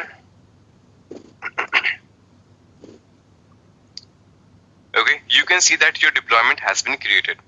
Let's see where your pods are assigned this time.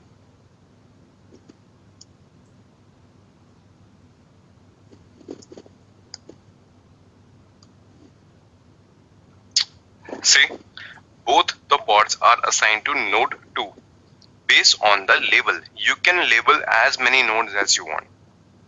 Okay, I can have 5 nodes labeled out of my 10 nodes in my cluster. So it will choose out of these 5 nodes only where your pod should get assigned. Okay, so team, any question in your node name and node selector? Is it clear to all of you? Any doubts, any question?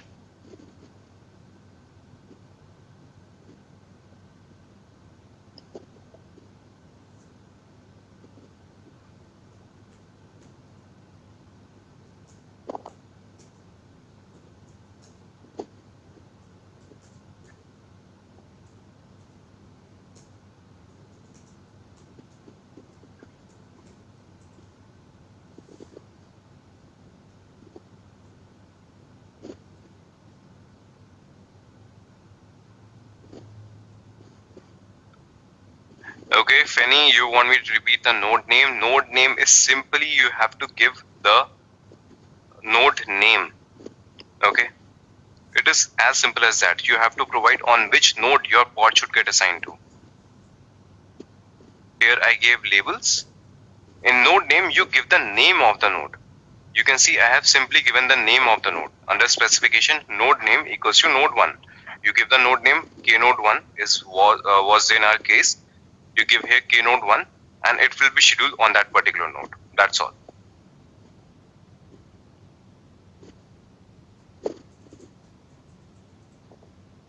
Sumit, why we have used specific node selector rather than only selector? Sumit, selector works with your pod labels. Okay, you have to provide the difference, and that is how your Kubernetes has defined the naming convention. If you use selector, it is going to check for the labels on your pods. If you give node selector, it will check the labels on the nodes. Yes, Gaurav, you can have multiple node labels. You can give as many labels as you want.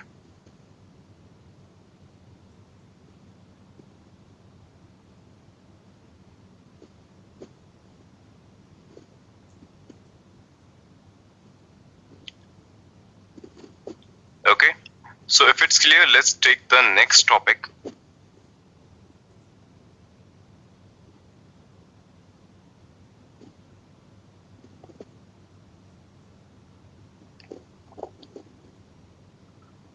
All right. Now, when you were creating the pods till now, a decision was made by the pod. All right.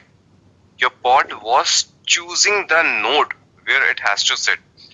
Your pod gives the definition that it wants to sit on node 1 in case of node names. When it comes to your labels, again your pod was the one that makes a decision that I will sit on either this node or either this node. Okay, now if you want to give some complex situation, okay, if you want to give some complex condition, for example, looking at the current picture, I want my pod should not sit on blue color nodes. Okay, in the previous example, we asked our pod to sit only on the nodes whose label has blue. Alright, now I want to give some complex situation that my pod should be sitting on node which are not blue colored, which are not blue labeled, or I want my pod to sit either on yellow node or either on green node, but not on blue color node. So you're trying to understand, right? If I want to give some complex situation, some complex conditions, in that scenario, affinity comes into picture. Okay, with node name and node selector, you can give simplest condition, but no, I want to give complex conditions. For that purpose, affinity comes into picture. Alright, let's take an example. You'll understand better that way. Okay, there is an example of affinity. Again, I'm going to create a deployment with 3 replicas. All the other definitions are already clear to you. Okay, now under specs, you have affinity. Under affinity, you have node affinity. Okay, first point first, you have 2 types of affinity. First is your node affinity. Second is your pod affinity. I'll explain you one after another. First, we are going to discuss about node affinity. What is node affinity? Okay, in node affinity, you give complex condition based on which your node is selected, where your pod should be living. Okay. Now under you have a big string preferred during scheduling, ignored during execution. Okay, I'll let you know about that. Now you can see I have given the weightage. Okay, in weightage you can see I have given 2 conditions. This is my first condition of weightage 80. This is my second condition of weightage 20. It means when the pods will be created, it will try to fulfill the condition with 80% weightage. When the pods will be created, it will try to fulfill the condition which has the higher weightage. If this condition is not able to fulfill, then it is going to go to the weightage 20 part. Otherwise, it will first attempt to make the pod in this condition. Alright, now you can see I have given complex situation. Weightage is 80% and I have given the preference. It means prefer this. If preference is not possible, go to the other one. Alright, so if I haven't given the preference, it means it has to fulfill this condition only. If this condition is not fulfilled, it will keep the pod in pending state. Okay, if I don't give preference, it means it has to fulfill this condition only. It means if this condition is not able to be fulfilled, it is keep the pod as pending state. But I have given preference. First try this, else try this. Okay, consider you want to come to somebody's place. Alright, he instructed you on the roadways. Okay, he said that you have to come straight, after that you have to take a left. Alright, if the left turn is busy, come straight. If the straight way is also busy, if there is traffic, if your left is trafficked, your straight is traffic, take a right turn. Then also you can come to my place. Okay, so that is about preference. You first prefer the left turn if that is available. If there is traffic, come straight. In the similar way, I have given the match label conditions also. Key is zone and operator is in and values are this. Okay, so if any node has zone equals to east or west, okay, you can see if any node has zone either east or west, your pod should get assigned to that node only.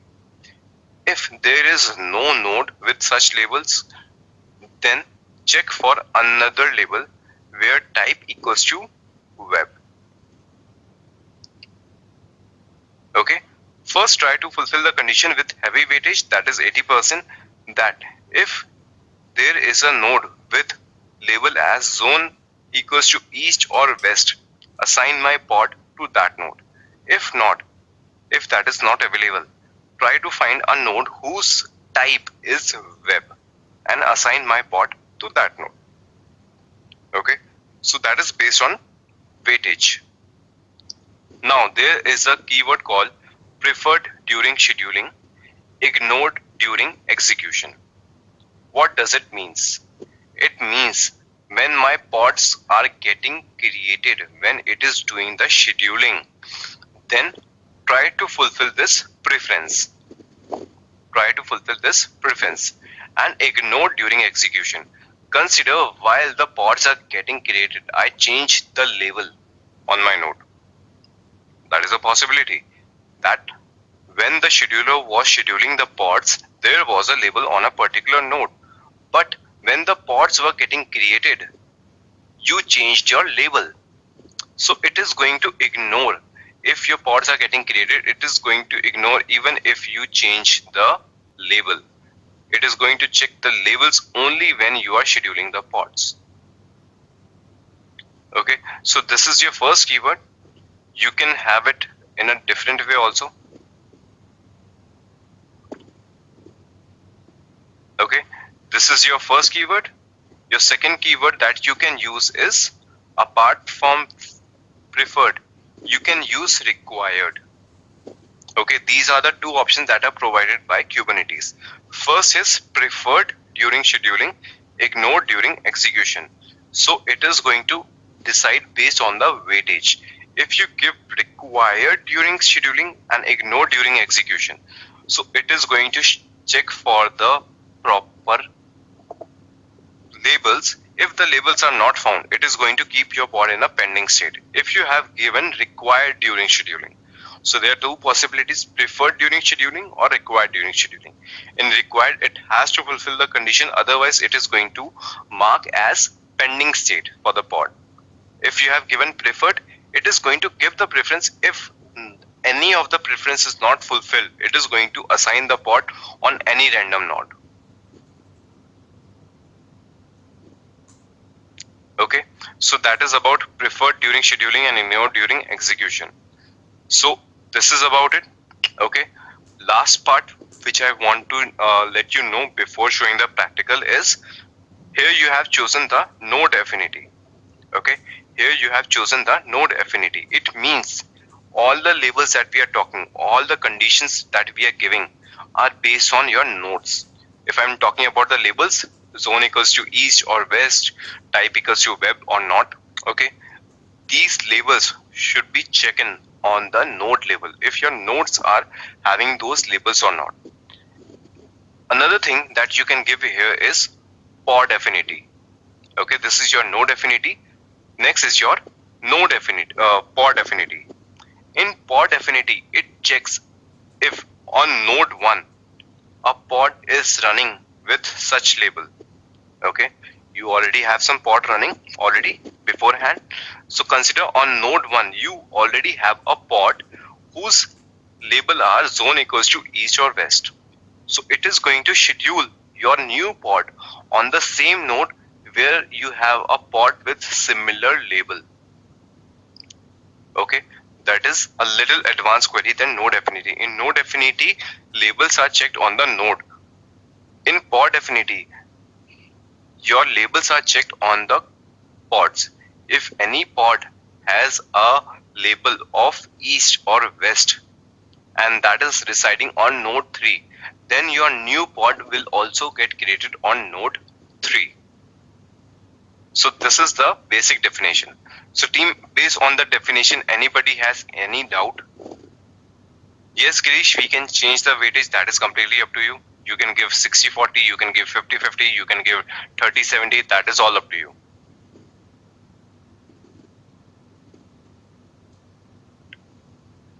Okay, or let me show you this example practically, then I'll take your question. Okay, so I'm not going to fulfill any condition from the 80% weightage. What I'm going to do, I'm going to put a label of type equals to web to your node. Alright, kubectl label node. Let's label your node 1 this time. Alright, type equals to web. Okay, your node 1 is labeled.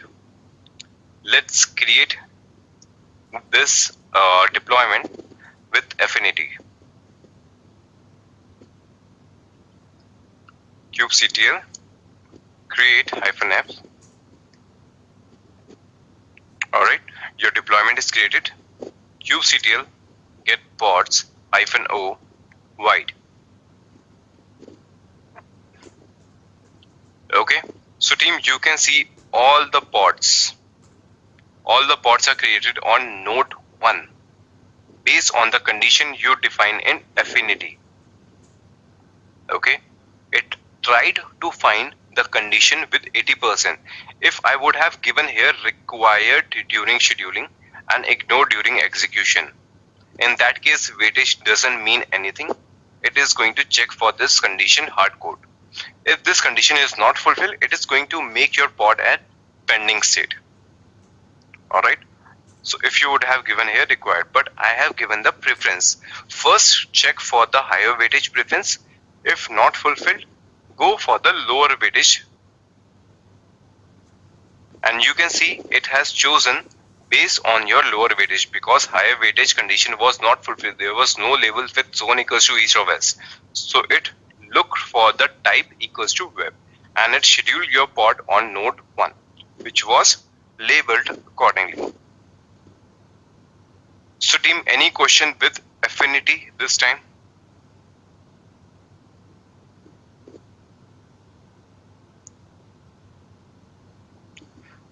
What are the different parameters that we can use apart from weight for node or port affinity? Arjun, it is not port affinity, it is pod affinity, POD, pod affinity.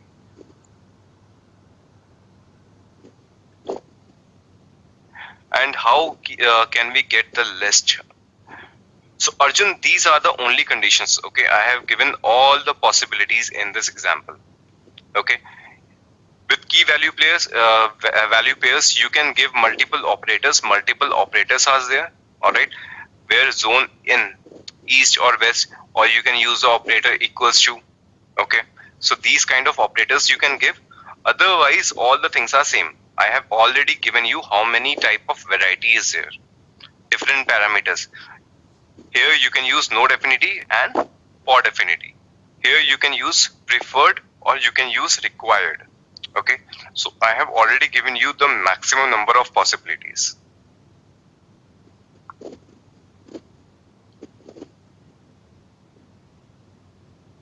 Then why we need % in required, as it is going with the first one? Grish, no, my pod was created with the second condition. It tried to search for the first condition because the weightage was 80%. If that was not fulfilled, then it is going to check for the lower weightage condition. Okay, Grish, I think you had some confusion. It didn't go with the first one. It went with the second one because it was not fulfilled. I labeled my node 1 as this. Okay, got it. Yes, Girish, if you have given required during scheduling, then this weightage and preference keywords means nothing. Okay, then you don't have to give the weightage, you don't have to give the preference if you are using required during execution.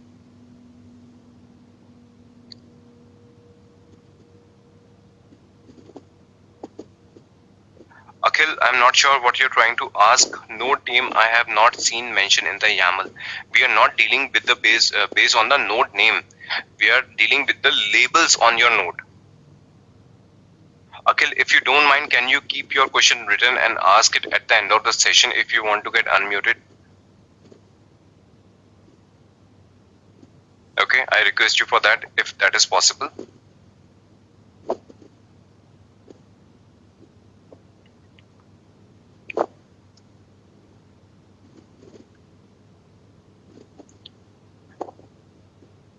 Okay, team, please allow Akhil to get unmuted for a while.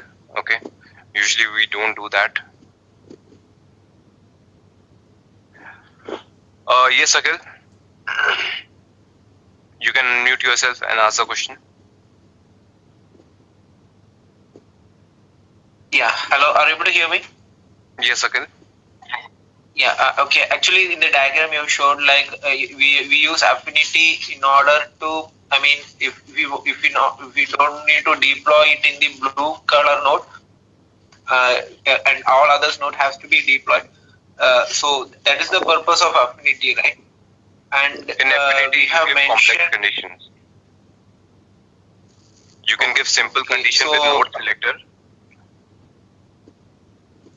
okay, so the label type, I mean, the labels might be mapped with the different node. I mean, the yellow and the green node. Am I right? Yes. Yeah. Okay, okay. Yeah, okay, yeah. Now it got clear. I got confused, like since it was not mentioned, like just a single statement, how it is identifying as a small dog.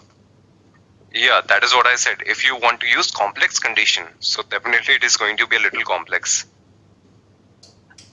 Okay, here we are deciding based on multiple factors. We are not simply saying that go on node which has blue color. So, I mean, if we have the two conditions satisfied, then how it will? If two conditions are satisfied, then it is going to do round robin. If two nodes are satisfying the same condition, it is going to assign one pod to each of them. Round robin. Okay, okay, okay. Okay? Okay. Yeah, thank you. Yeah.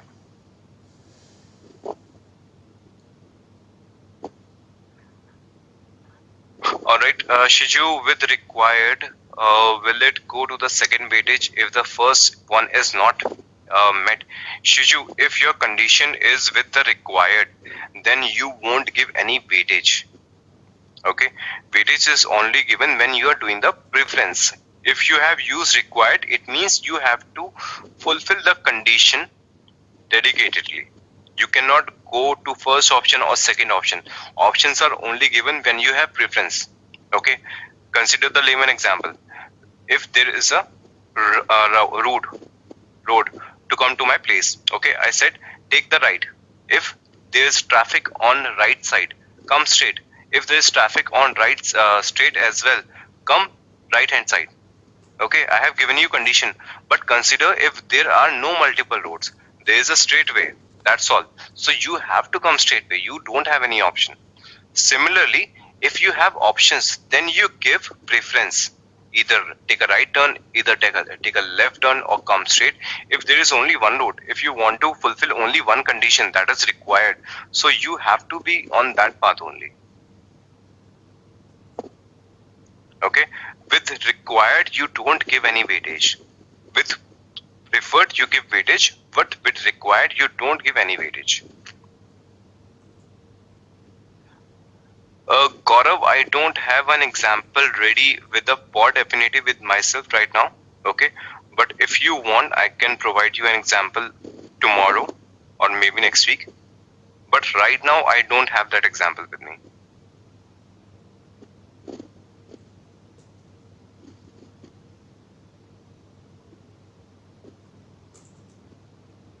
Also comment said assign the label to node. So if we are not able to match the label in the node, does it add the label? No, Arjun, you have to put the label beforehand. Okay. It is just for your understanding. I have commented it out. It means if you want this condition to, first of all, you should have some labels assigned to that node. That is about it. Okay. So this is the comment for you to practice. Yes, Kapil, weightage is similar to your pod priority also. Yes, you are correct.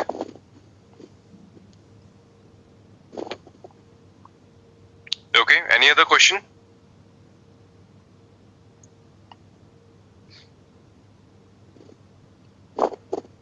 Team, if it is clear to you, we are going to move to the next topic, that is taints and toleration. Okay, that is a hell of an interesting topic. Let me know if everything is clear to you. Now we are going to move to the taints and toleration.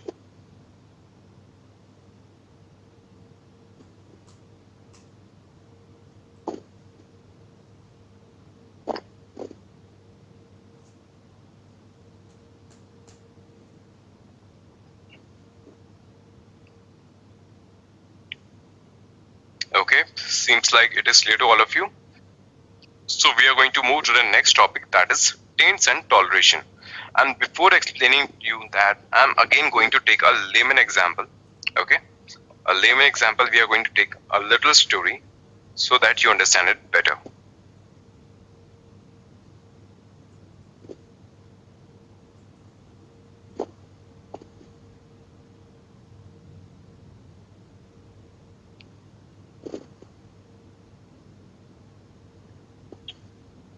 Alright, so team, a real-time example.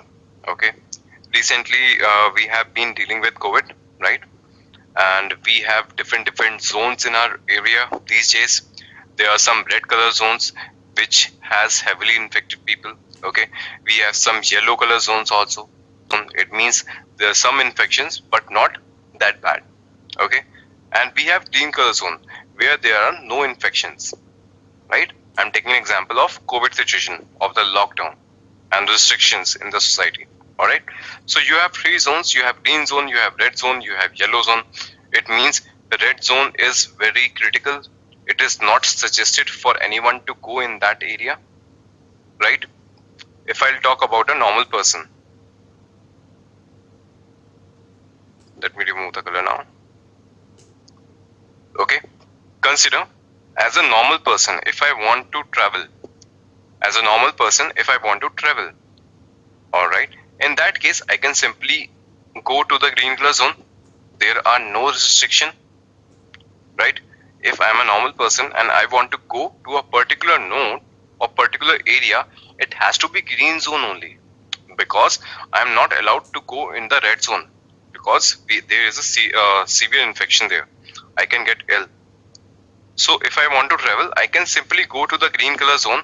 With some restrictions, I can go to the yellow color zone also, but I cannot go to the red color zone at all. Okay, there are certain restrictions. All right. Now, consider I am another person. All right, I am another person. Based on my profession, I am different from this one. Okay, earlier I was going as a normal person. As a normal person, I was not allowed to go to the red color zone, but I was allowed to go to the green color zone. But now, consider my profession is of a doctor, all right, or my profession is of a police, all right. I am a law and order person, or I am a healthcare person, all right. I am a doctor, I am a police. So, are there any restriction for me to go to the red color zone as well? If I am from law and order, or if I am from the medical facilities, are there any restrictions for me to go to the red color zone? No, right? If I am a police, if I am a doctor, I can go to any color zone. I can go to the red color zone, I can go to the green color zone, I can go to the yellow color zone. There are no restrictions for me.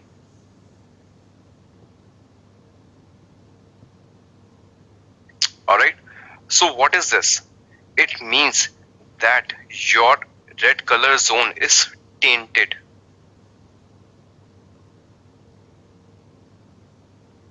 Okay, your red color zone is tainted. It means your red color zone is tainted. So what does it mean? Anybody cannot come to this area. Anybody cannot come to this area. If anybody wants to come to this tainted area, it should have some particular tolerance associated with itself.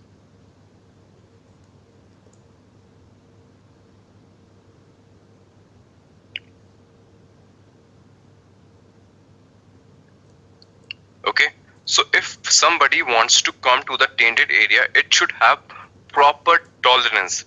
Then only he should be allowed to that area. Okay, Now the same example, what I'm going to do, I'm going to taint my node. Technical word is taint. I'm going to taint some of my nodes, and with that a simple pod cannot get assigned to that node. If I'm creating a simple pod, it is not going to get assigned to that node for whatsoever reason. Okay, it will not allow it because that doesn't have the tolerance. I have to give the tolerance to that pod or deployment or replica set. Then only it is going to assign that pod on that node. Otherwise, if the pod doesn't have any tolerance, it will not allow the pod to get created there. Okay, so this was the story time. Okay, that is over now. Now we are going to see this practically, how it actually happens.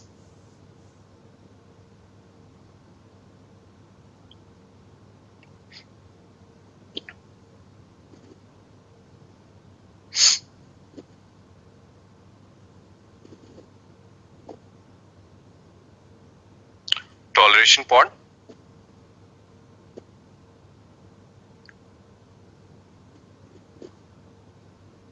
kubectl delete all -- all.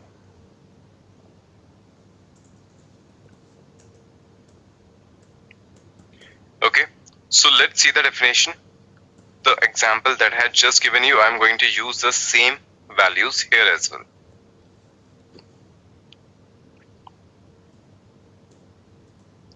Once everything is going to get deleted, I'm going to taint one of my node.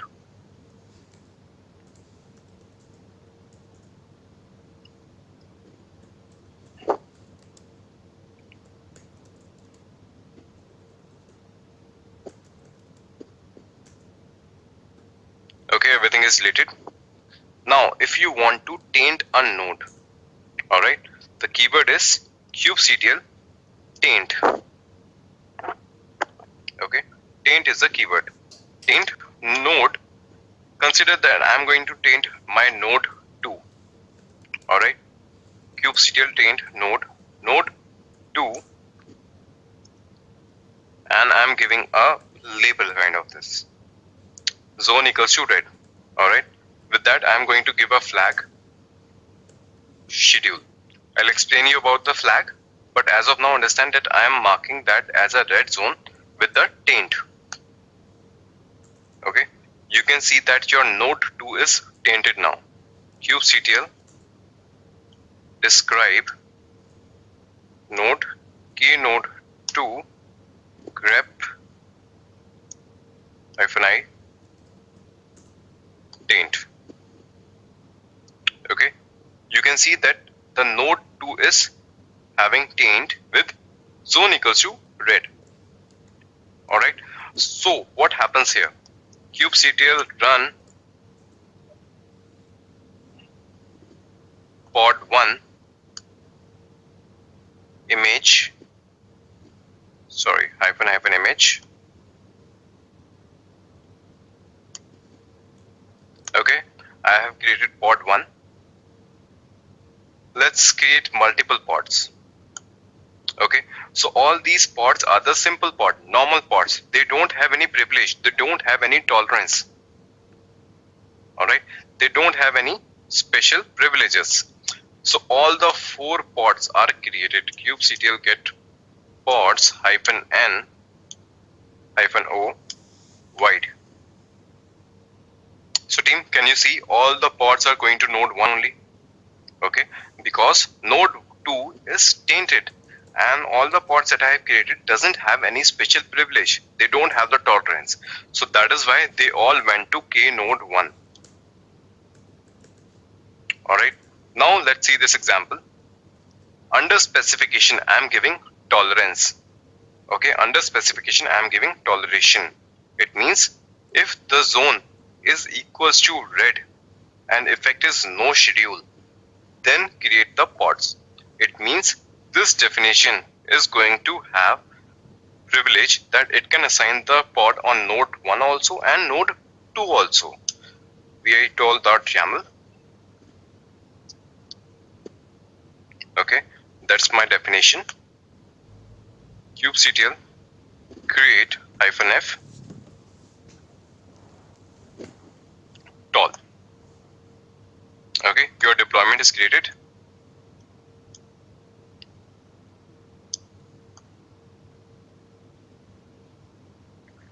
Okay, it created all the pods on node 2 itself. Okay, so it created all the pods on node 2, but you have to understand that it can create the pod on node 2 as well, and it can create the pod on node 1 also. Okay, it has the privileges. So it can go on the green zone, it can go on the red zone, it can go on any zone. If I'm a police person, if I'm a doctor, I can go on any zone. Okay, but as of now, it has created all the pods on node 2. Otherwise, it has the privilege to create the pod on node 1 as well. Okay, now before taking your question, I am going to show you one more thing. Okay, that what is no schedule. Okay, apart from schedule, there is another keyword called no execute. So what is the difference? No schedule means, let me explain you with the same example here. Okay, let me explain you with the same example. Consider it is a red zone area. All right. So in the red zone area, there is a no schedule. It means a new person should not go on that node. Does it mean the people already residing there, they have to leave as well?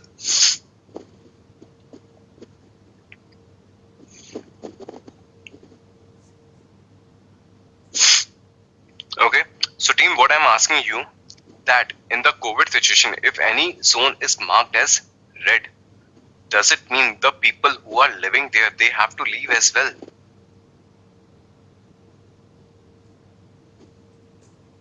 No, right? They have to stay there. They cannot go out, or nobody from the outside can come inside. All right. So it is the same as no scheduling. It means the people who are living at that area, they will continue to live there. No new people should go there. Similarly, in no schedule, that if any pod is already running on the tainted node, it should keep on running there. All right. If any pod is running on a tainted node, it should continue to live there. It should not get reside. So that is the condition of no schedule. The another thing is no execute.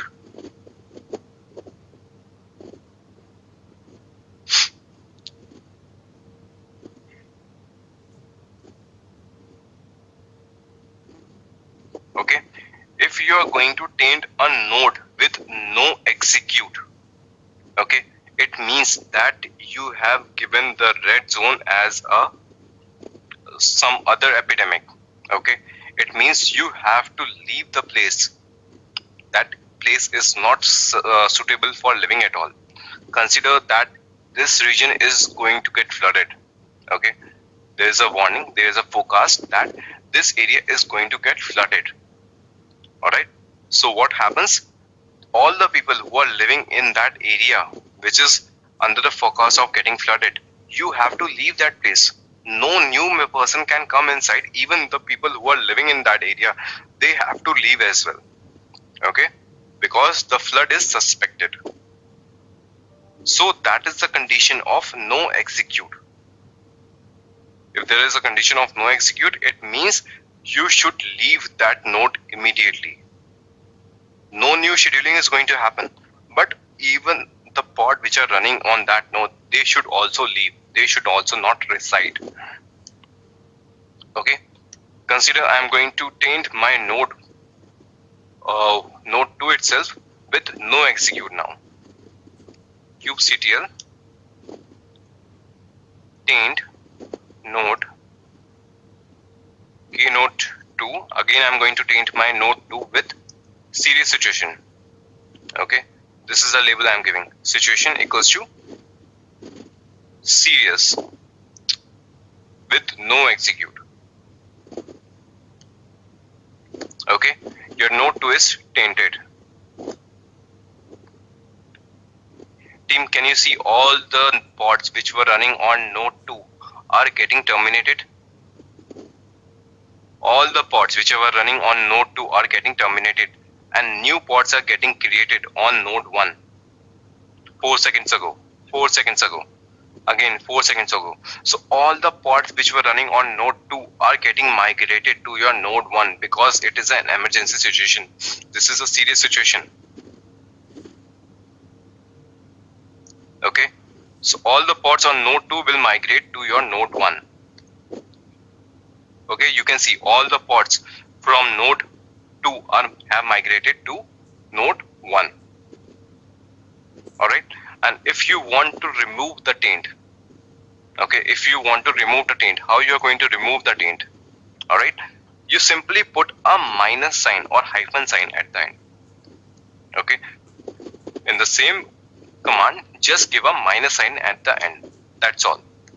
Okay, you can see that your node 2 is untainted. kubectl run pod 5 hyphen image nginx.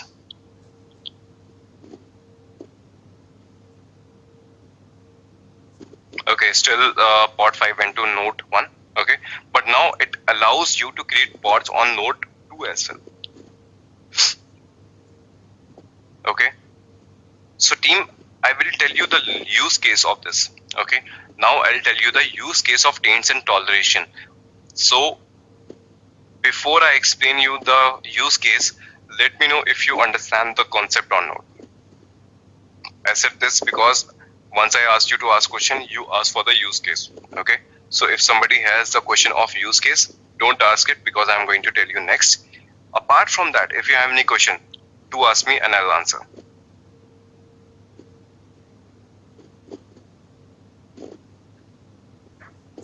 Any question, any doubt with taints and toleration, team? Is it clear to all of you or not?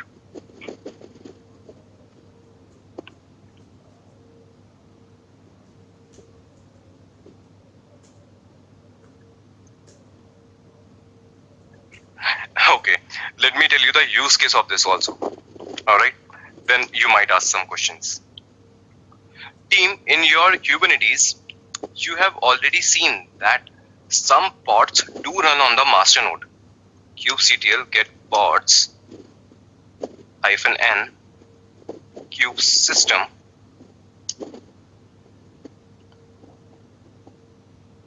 and -o wide.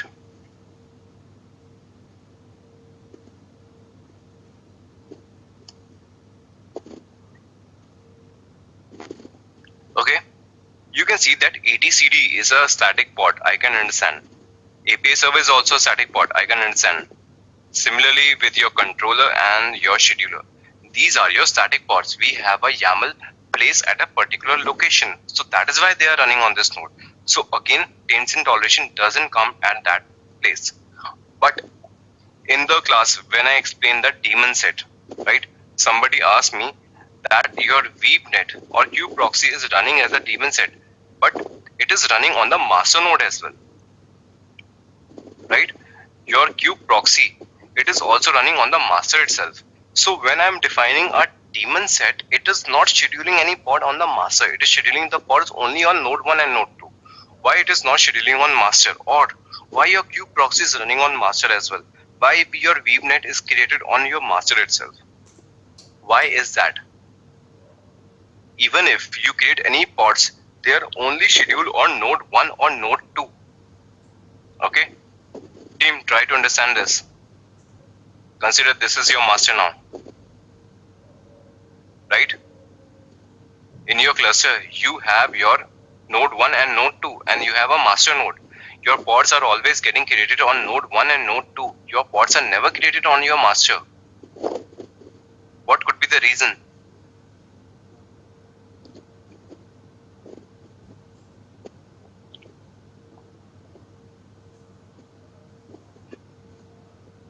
Anyone? You can schedule your pods on only worker nodes. They cannot get scheduled on your master. Why is that?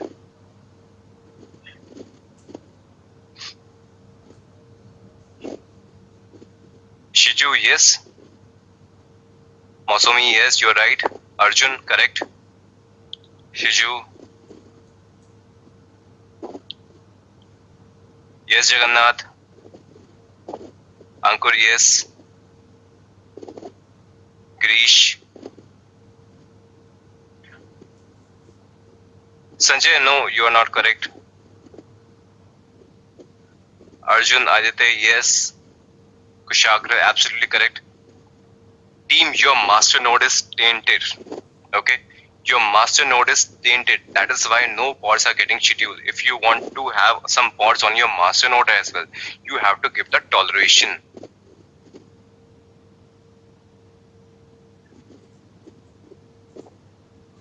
Okay, Rishabh, I think you got it. Your master node is also tainted. If you remove the taint from your master node, you can schedule your pod on your master as well. Or if you give some toleration, then your pod can also get created on your master as well. Okay, kubectl get nodes. Kubectl describe node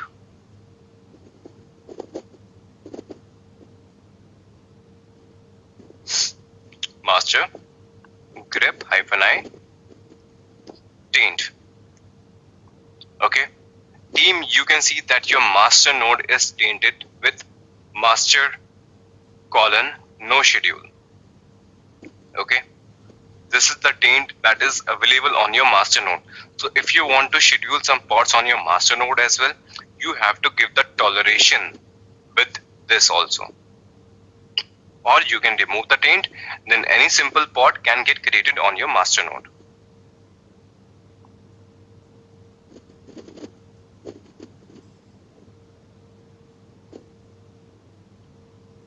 Alright, so if you want to see this as well, we can try to see definition of this. Kubectl describe pod name -n cube system grep -i toleration. Okay, you can see this pod has some toleration. That is why it is allowing it to schedule on your master node. Otherwise, it would haven't done that.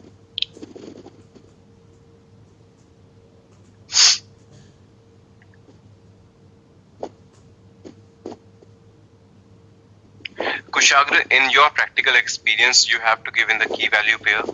This feature your Kubernetes is taking by default, so that is why they have used it like this. Okay, otherwise you have to give it in the key value pair. Some functionality Kubernetes has restricted for the users. All right, so this is the functionality is with Kubernetes itself.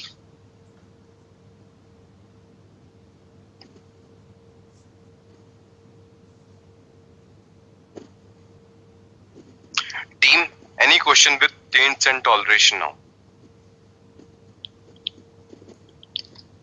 If it is clear to all of you, we are going to move to the next topic now.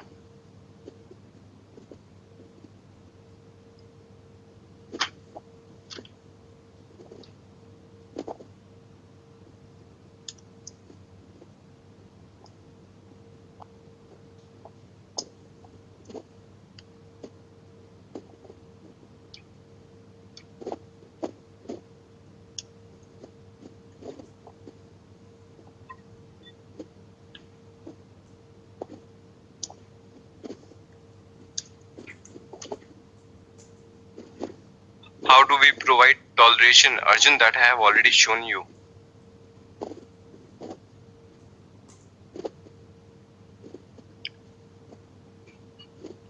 Here you can see, under specification of your pod, you give the toleration.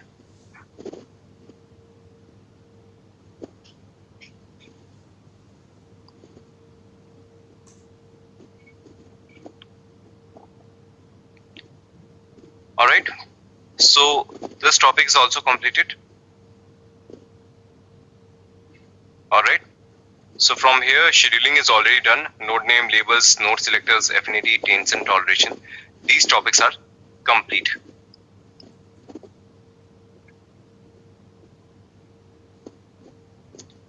No, Kushagra, you cannot give it in the imperative way. You have to give it in a declarative way.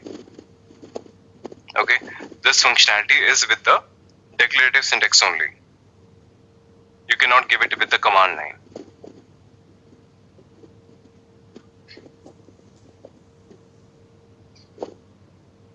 Alright, my pods are deleted. I'm going to create some pods again.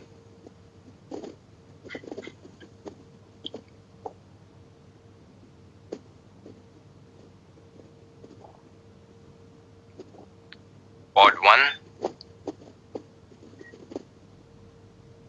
pod 2,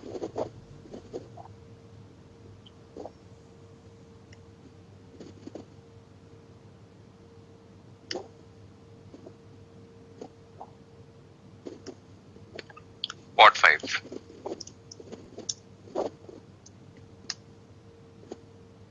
Okay, all the pods are still going to node 1. Why?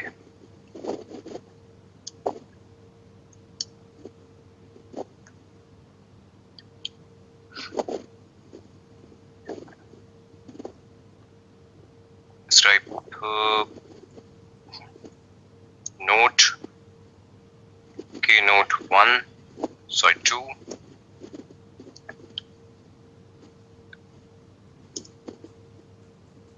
Still there is any taint or what?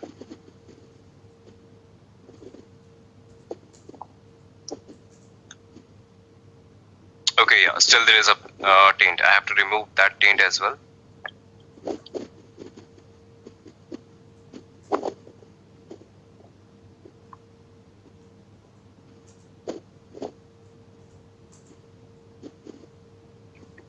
Alright, the taint is no schedule.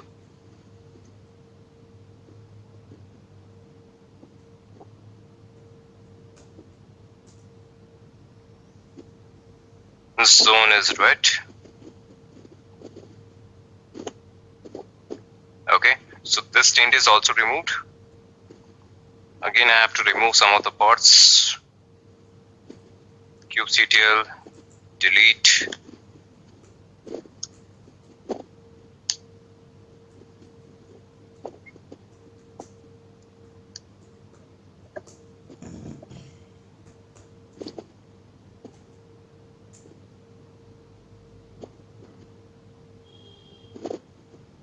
If you have defined toleration, then pod should be created on tainted node.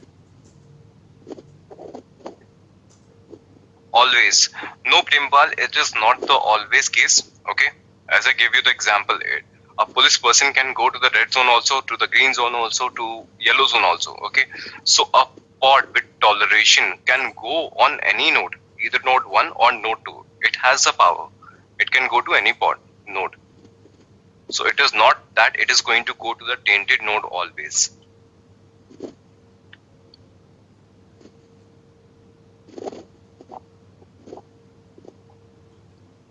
Adjudicator guys, you are asking when do we mark node as tainted? Is it during the patching, etc.? No, it is not related to patching or some schedule downtime or maintenance. It is just like that. Consider you have a node that has some higher configuration. Okay, you have one more powerful node which has good configuration of your CPU or RAM utilization, and you want to keep it reserved for some particular application pods only. Okay, so all the pods are running on the lower configured machine. Okay, all the normal pods will keep on running on the lower configured machine, but once you have some tainted node which has heavy configuration, okay, then you can assign your pod there as taint and toleration. You can give the toleration. So if it is going to check for the toleration that it can go on any node, now it is going to see that this particular node has the highest number of RAM utilization or CPU utilization. It has higher buffer there, so it is going to get assigned on node which is tainted. So it has the power to go anywhere.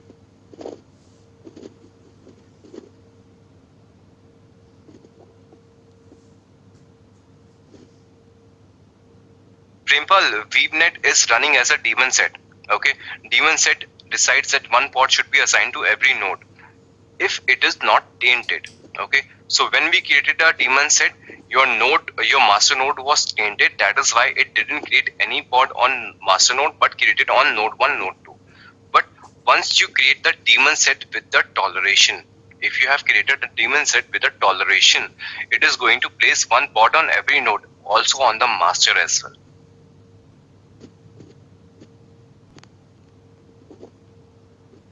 All right.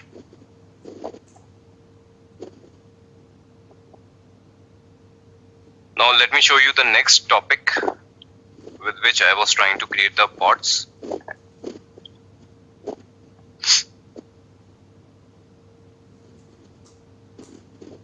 Four, three,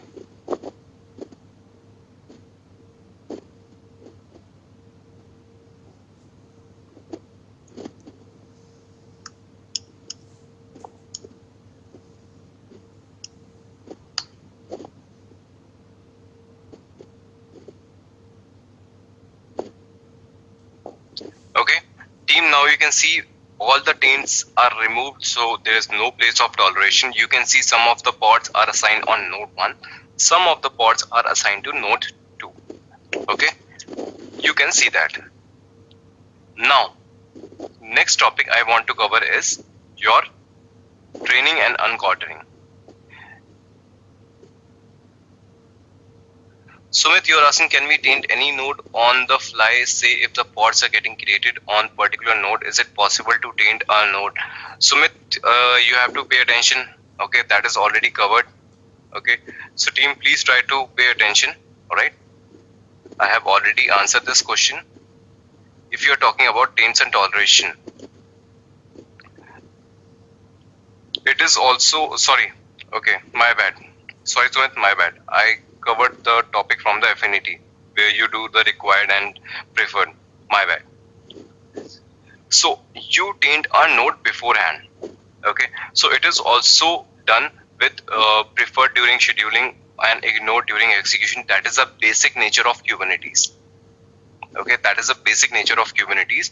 So if you have tainted a node when a pod is already getting created, and if you have given no schedule, okay, you have to make sure that you have given no schedule. If you have given no schedule and you have tainted a node when a pod is getting created, then it is going to live there. Okay, it is not going to leave it. It is going to get created even if you are tainting the node at the same time, if you have given the no schedule. But if you have given the no execute and a pod is getting created, it will get terminated and it will get created on some other node. You have already seen all the already running pods were also removed when you give the no schedule. Okay, Sumit, I hope I answered you. Sorry, my bad. I thought I already answered that.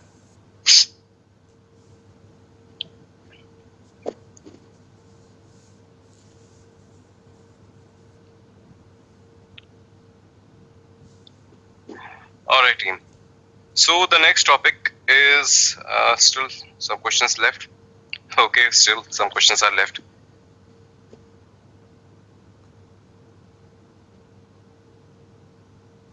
Shiju, are you talking about this one? This example I have commented out. You can try this, no problem.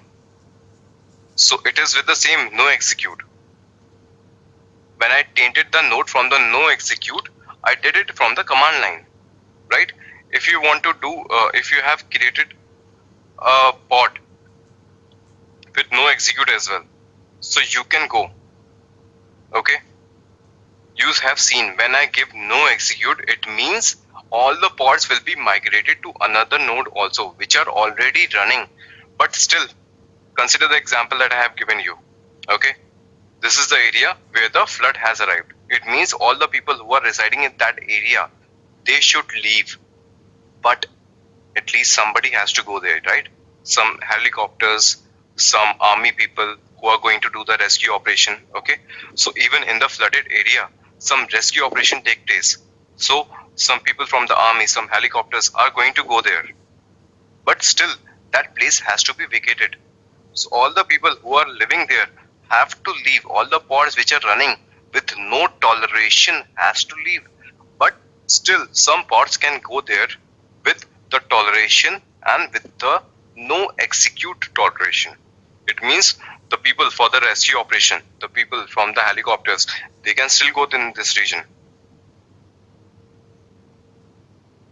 Yes, Shiju, you can create a pod, but again you have to give the toleration with no execute as well.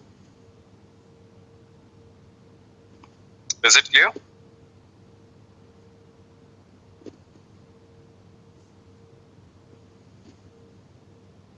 That is the concept of taints and toleration. So if you have taint, you can give the toleration always, whether it is no execute or whether it is no schedule. What happens to the normal pod? That is the difference with no schedule and no execute.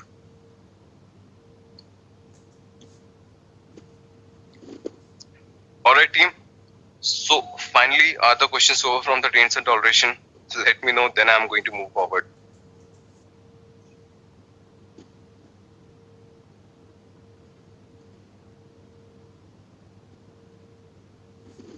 Finally, all the questions are over from taints and toleration.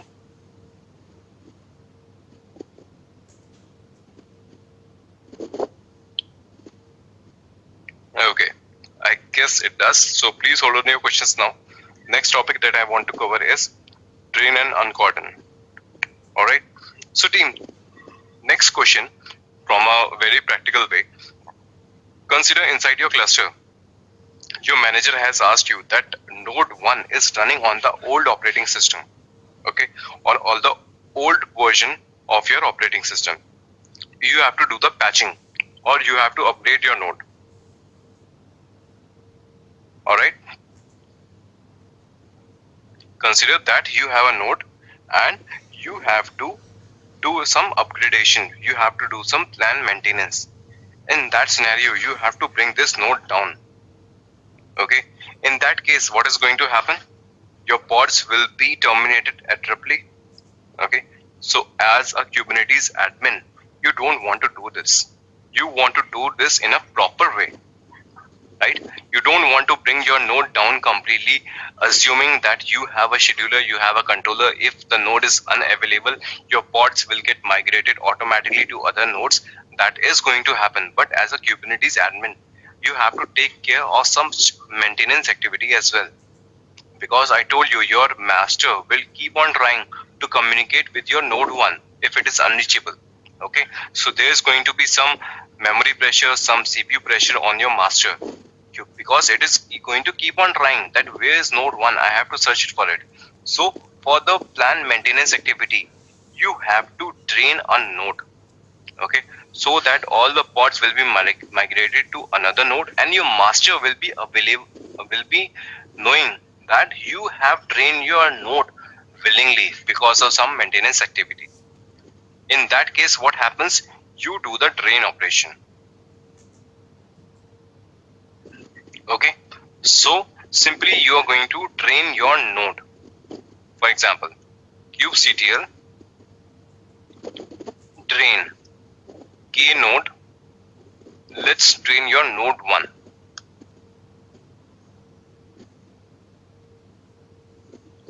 What happened? There are some pending nodes to be drained. Unable to drain this node.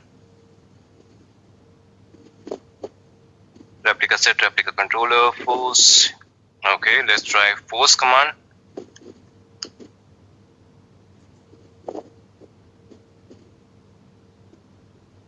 Okay.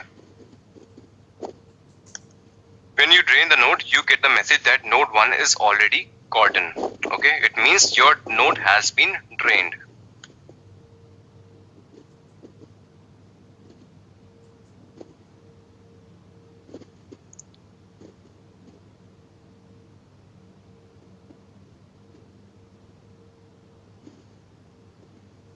Use ignore daemon set to ignore, alright.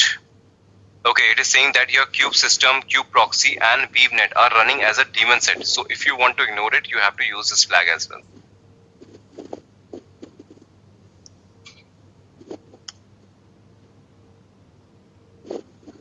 Okay, so you have daemon set, that is why it is asking you to ignore the daemon set as well.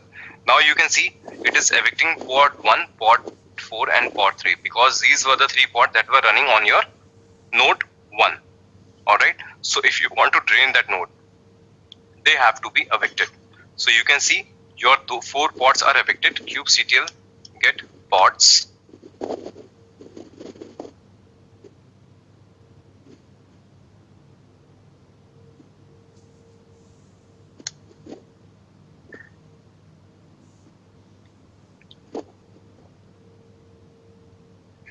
Okay, other pod should get created on your node 2 itself, but it is taking some time, I guess.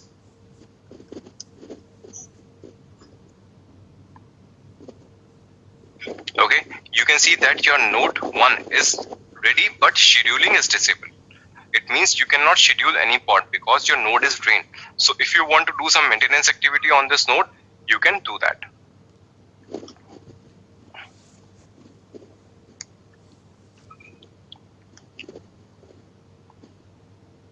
Okay, my bad. So team, if you create a deployment, alright, if you create a deployment, then it is going to migrate your pod. If you're creating a simple pod, it is not going to migrate. It is simply going to evict them. Okay, that is why you see that those pods are evicted simply. Alright, they are not coming online because you created a single pod. If you have some pods running as a deployment, then they are going to get migrated to your node 2. Otherwise, they won't. Alright, and similarly, you have 2 options here. First is your drain,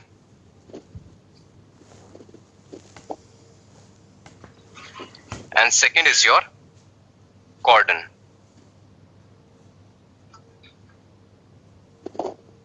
Okay, so it is similar to your no schedule and no execute. Okay, it is similar to your no schedule and no execute. Consider if you cordon a node. Okay, what you saw here, that node 1 is already cordon. It means that your node was cordon already. It means no more scheduling will take place. Alright, no more scheduling will take place. It means if you create a pod now, node 1 will not get assigned. Your node 1 will not get assigned because that node is cordon. So if you do kubectl cordon node 1, it means no more new scheduling will take place, but the pods which are running on your node 1 will keep on running.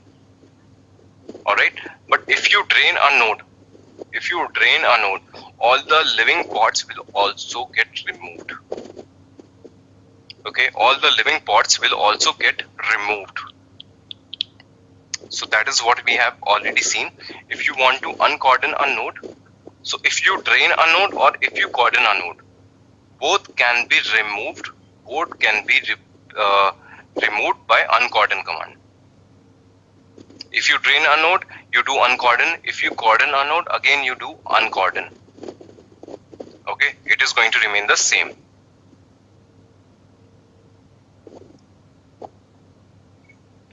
kubectl uncordon k node 1. kubectl get nodes. Okay, now you can see your node 1 is ready. Earlier it was ready, but scheduling was disabled. But now your node 1 is ready. Now if you are going to create some pod, it will get created on your node 1. But if you want to train a node, you have to make sure that all the pods which are running on that node 1 should be running as a deployment or something. Otherwise it will be removed.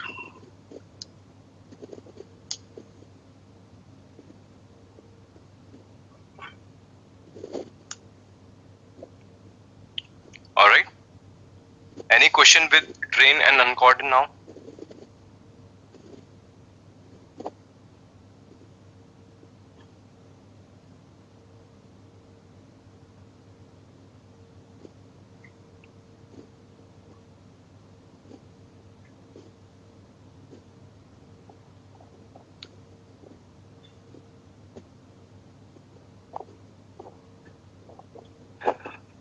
Gaurav, you are asking, do we need to set up a CNI again for drain node as BSNet has been evicted?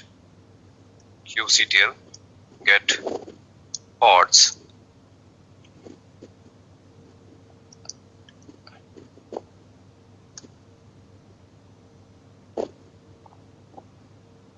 Gaurav, here is your answer. Your daemon sets are already running. They are not removed. If you remember when we did the draining node,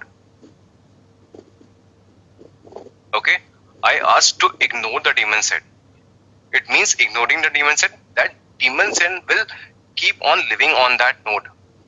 No more scheduling will take place, but it will keep on running. You can see all the pods were evicted, but daemon set were not evicted because it ignored them.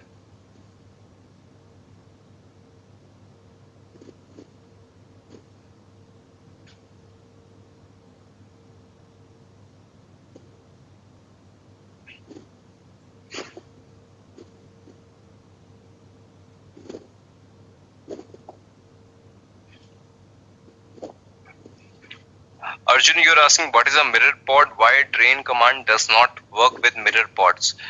Arjun, mirror pods are simply your static pods. Okay. Mirror pods are your static pods. So if your pod is running and being managed by your kubelet only, so definitely your kubelet, your API server has no control over it. So draining the node is done by the kubectl command, but a static pod is not managed by kubectl. That is why it will keep on running. There will be no impact of draining a node. All right.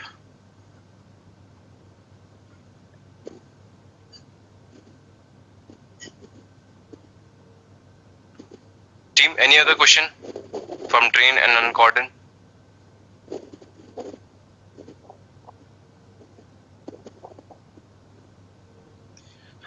Kushagra, you asked earlier, preferred no schedule means that if your node has both the taints, okay? If your node has no schedule taint as well and it has no execute taint as well, so it is going to prefer first no schedule taint. It will take action based on the no schedule taint. That is about the preference no schedule. Alright team, shall we take a break before moving to next topics? Okay, drain on cordon is also done. The topics which are left for today, we are going to see about the namespace limit, how to take etcd backup, and how about monitoring. Okay, these are the topics left for today. I guess we are not going to cover volumes today because it is a vast concept and it also needs to be done in a continuation. So next topic that we have for today is namespace limit. How many of you remember what is a namespace?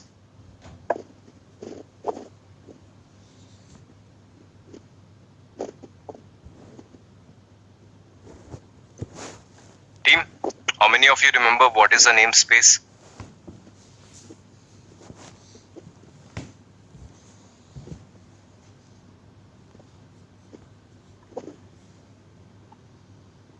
Siddharth, Sanjay, Shiju, yes, absolutely correct.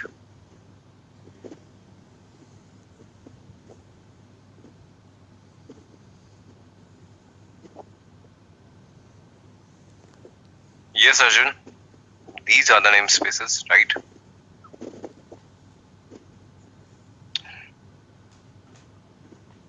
Nobody else? Nobody remembers what is a namespace?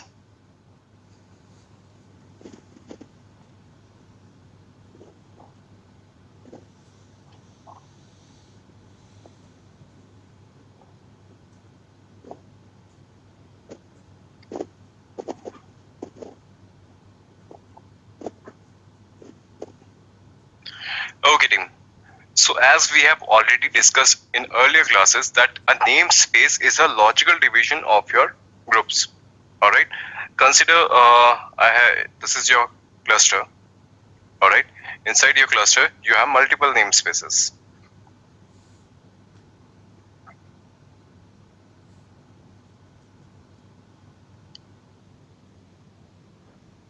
Okay, So you have multiple namespaces. Consider this is your namespace 1, namespace 2, 3 and 4, and this namespace is assigned to me. Okay, this namespace is assigned to a user called Shub. Okay, Shub came to me because I am a Kubernetes admin. So Shub came to the Kubernetes admin and said that I want a namespace so that I can have my own application isolated from all the clusters application. Okay, so as a Kubernetes admin, I said, okay, I'll create you a namespace and I'll give it to you. But there is a challenge that I have to take care as a Kubernetes admin, right? That maybe because of some reason, his application code might have a larger impact, that his code is buggy, his application is buggy, and it can consume complete resourcing of the node where it is going to get placed. Consider I'm going to create a pod, okay, and that pod is going to sit on node 2. And because of it as a buggy application, it can consume the complete RAM of node 2. It can bring node 2 down, right? So as a Kubernetes admin, I have to ask him a question. Okay, as a Kubernetes admin, I'm going to ask a question to Shub that how much utilization that you actually want for your namespace. Okay, so there are two ways in which the user Shub can answer me, right? He can say on the object level that I want to create 4 pods. I want to create 2 replica set. I want to create 1 deployment. I want to create 5 services. Okay, either Shub can answer me in this way, that you can give the object count. Okay, that is one way. Another way is that Shub already knows that his application is going to consume 5 GB of RAM. His application is going to consume 2 cores of CPU. So either Shubham can also tell me that his application needs 5 GB of RAM, 2 core of CPU, and accordingly I can assign the resource. So in a namespace limit, you can give the resource based on 2 trends. Okay, either you can give at the object level or you can give at the hardware level. Okay, on the object level, you can give the resource quota. Okay, the keyword is resource quota. You can give the resource quota based on the object count, 5 pods, 2 replica set, 5 services, 3 daemon set, like that. Okay, or you can create your service, you can create your namespace based on the hardware resourcing, that it needs 5 GB of RAM, 2 core of CPU, like that. Okay, so these 2 examples we are going to see.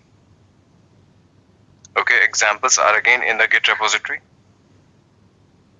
This comes under security. Okay, as a Kubernetes admin, I have to take care of the security, that how much access the user is going to get on the namespace.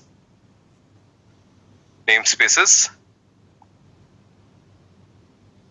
resource quota. All right. First, let's take the example of object count demo. All right, so first I'm going to create a namespace. Okay, the namespace is going to be prod. Okay, that is up to you. You can create the namespace as your own choice. You can create the namespace from the command line also, that I have already shown you. Second is resource quota. I am creating a resource quota. This is the kind, resource quota. And what is a resource quota? The name of the resource quota is going to be object counts. It is going to be a part of namespace called prod. All right. And specs are hard limits. Okay, how many pods? It should create only 4 pods. It should have only 2 replica set. It can create up to 10 services. It can create up to 2 deployments and 2 replica set. So this is the definition of your resource quota of your namespace limiting. Let me take the raw format.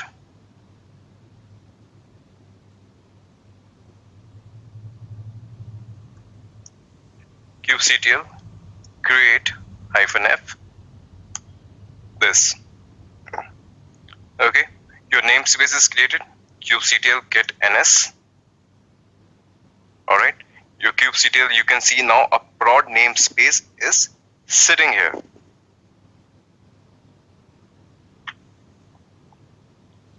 All right. Now I want to check the resource quota. kubectl get resource quota. Okay, if I'm going to give this much, it is going to give me from the default namespace. So team, I'll suggest you one habit. Okay, I'll suggest you one habit.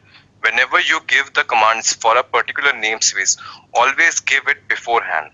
Okay, in the examination also it is important to remember, because sometimes you miss the putting the namespace, and because of which you get a different output and you lose your marks in the exam.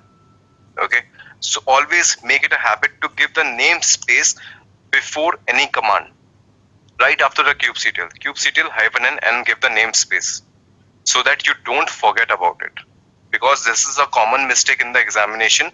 You are asked to give some output, you give the output from the default namespace and you don't give the -n flag. So always put it right after your kubectl command.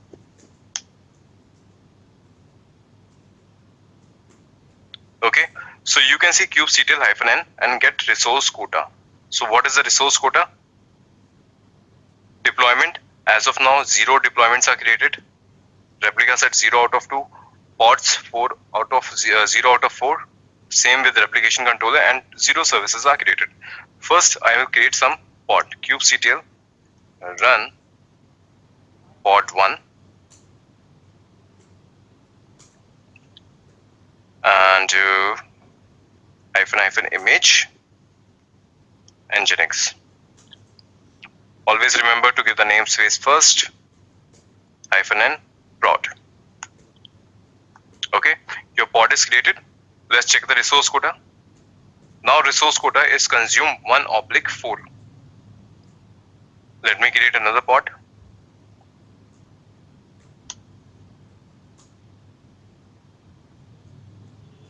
Two pods are consumed out of 4. Okay, now I'm going to create a deployment.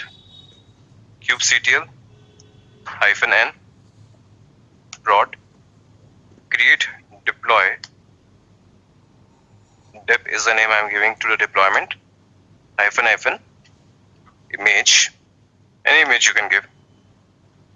Okay, I'm using HTTPD. Your deployment is also created. Now you can see 3 out of 4 pods. Replica set is 1/2. Deployment is 1/2. Alright. So team, if I want to scale my deployment now, kubectl -n prod scale deploy depth equals to replicas. Consider I want 3 replicas. Okay, team, you can see that I already have a deployment. Okay, I'm going to scale it. My pods limits is 3/4. Okay, and I'm creating 3 replicas. One is already there. It is supposed to create 2 more replicas, but it is going to exceed my limit. So team, will this command work? What do you think? Is this command going to work, or is it going to give me some error?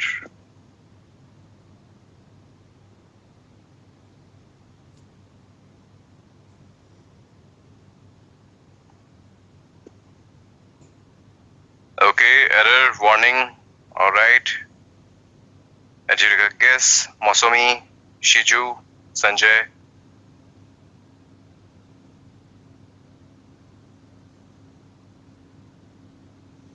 Kushagra spelling mistake. Okay.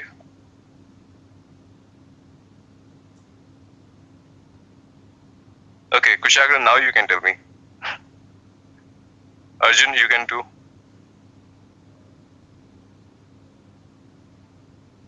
Himanshu, okay.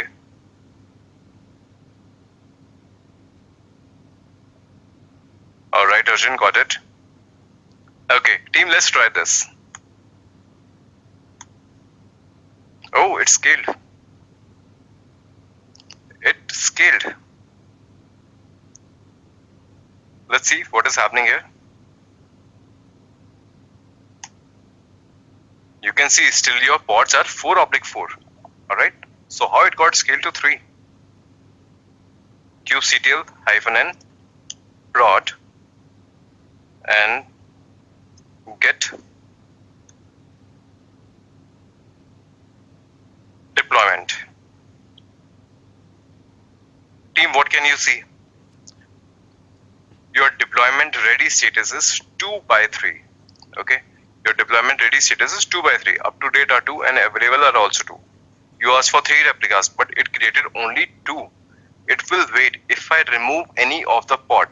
Okay, if I remove any other pod, it is going to get 3 by 3. Okay, so it is going to be in the waiting state.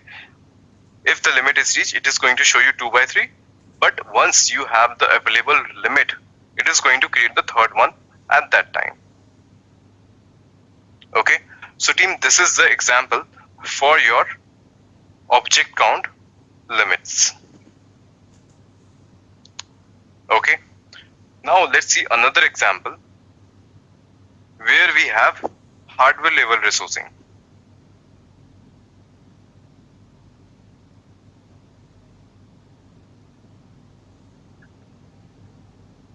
Okay, so again, I'm going to create a namespace. Team A, development, resource quota, compute resource quota, team A.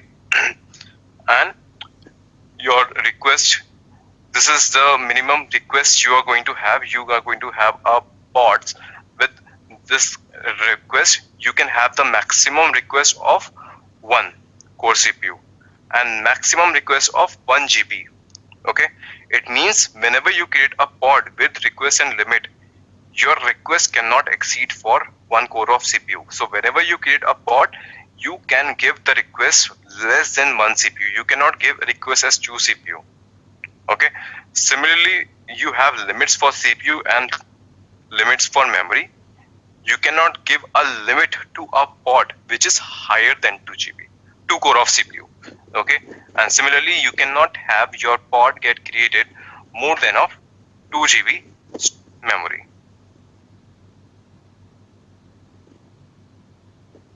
Alright, can we combine object and resource based quota? Yes, Kushagra, definitely you can do that. Okay, there are 2 types you can use. So all the things that we are studying independently. Okay, we studied about the probs as well. I told you liveliness prob and readiness prob. I showed you differently, but you can use it collectively. Same with the resource quota. You can use them collectively and you can use it independently. Okay, so team, I have shown you the object level. Alright, and this is your resource level. I want you to practice on this one. Okay, there is no difference. Everything is going to be same. You already know how to put limits. You already know how to put requests to your pod. Alright, we have already covered that part. Resource quota I have shown you from the object count. So this is the part I want you to try at your own. If you face any challenge, do let me know. I'll discuss that again in class. But try it from your end once. Shishu, this is your hardware level resourcing. Okay, this is your hardware level resourcing. It means that I am putting the limits on your hardware, that is your CPU cores and your memory utilization. I am putting the limits here. And what are the limits I am putting? I am putting the limits for the request also. Okay, so whenever you create a pod with a request and limit, okay, request is the minimum part and limit is the maximum part. Whenever you define a pod, so I am putting limits on that also. It means if I want to create a pod inside this namespace, I cannot give the request for CPU core more than 1 core of CPU. Whenever I am going to create a pod, the request for CPU should be less than 1 core, and the maximum limit of the CPU of the pod CPU utilization should be less than 2 core of CPU. Okay, similarly, if I'm creating the pod and I'm putting the request for memory, I cannot give the request for memory for 1.5 GB or 2 GB because the limit is set to 1. So the request, the minimum RAM utilization you can assign to a pod in this namespace is less than 1 GB. and what is the maximum number of RAM utilization that any pod in that namespace can consume is less than 2 GB. Okay, so Shiju, this is your hardware level resourcing. Alright, so team, any question with namespace limits? Is it clear to all of you?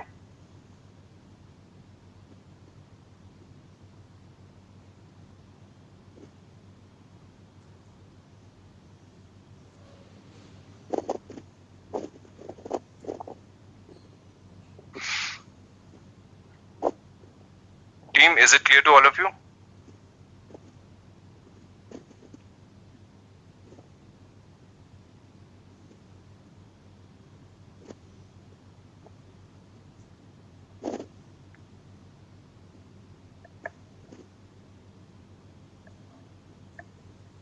All right. Okay, next question. So team, I told you this part comes in your examination as well. It is important for you in the real time scenario as well. Okay, you have a master component called etcd. Okay, there is a component called etcd, and you know it stored the complete details about your cluster. All right, it stores all the details about your cluster in the key value pair. So it is a database. It is a database pod, and it performs a very important role. So it is important that you take the regular backup of your etcd, so that if it gets corrupted or something happens, you should be able to recover it. Okay, so etcd run as a backup, and it is important to take care of it. So how we are going to do that? We are going to see that now, and do pay attention to this because it comes in your examination as well. If you're going to opt for CKA, there are 90% chances that you get the question for etcd backup. 90% chances. Okay, so do pay attention here.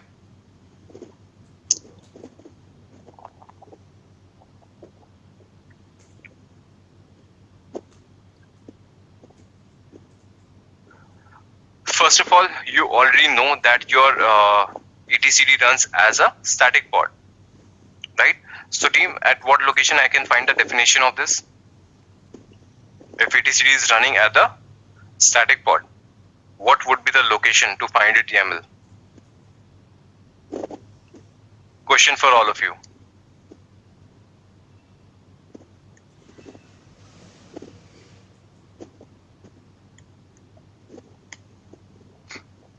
Gaurav, Arjun, Kushagra, yes.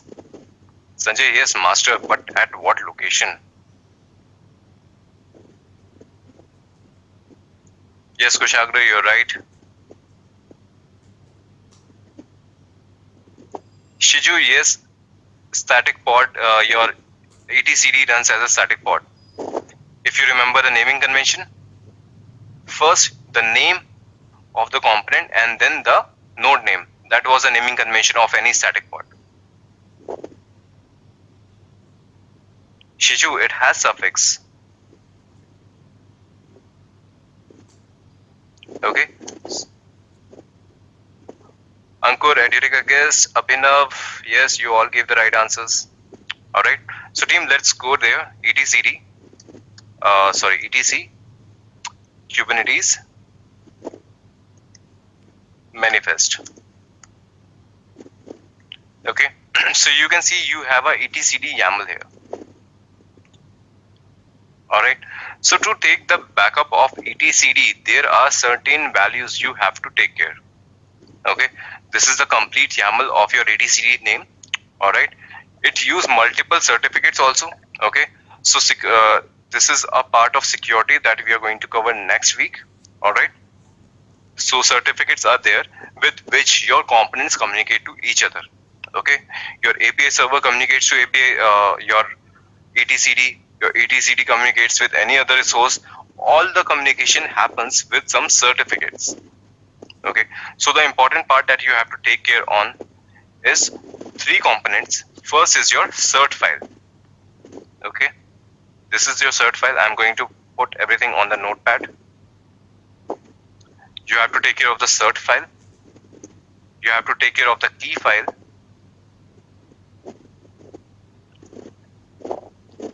And trusted CA. should have these 3 files with you so that you can take the backup of etcd.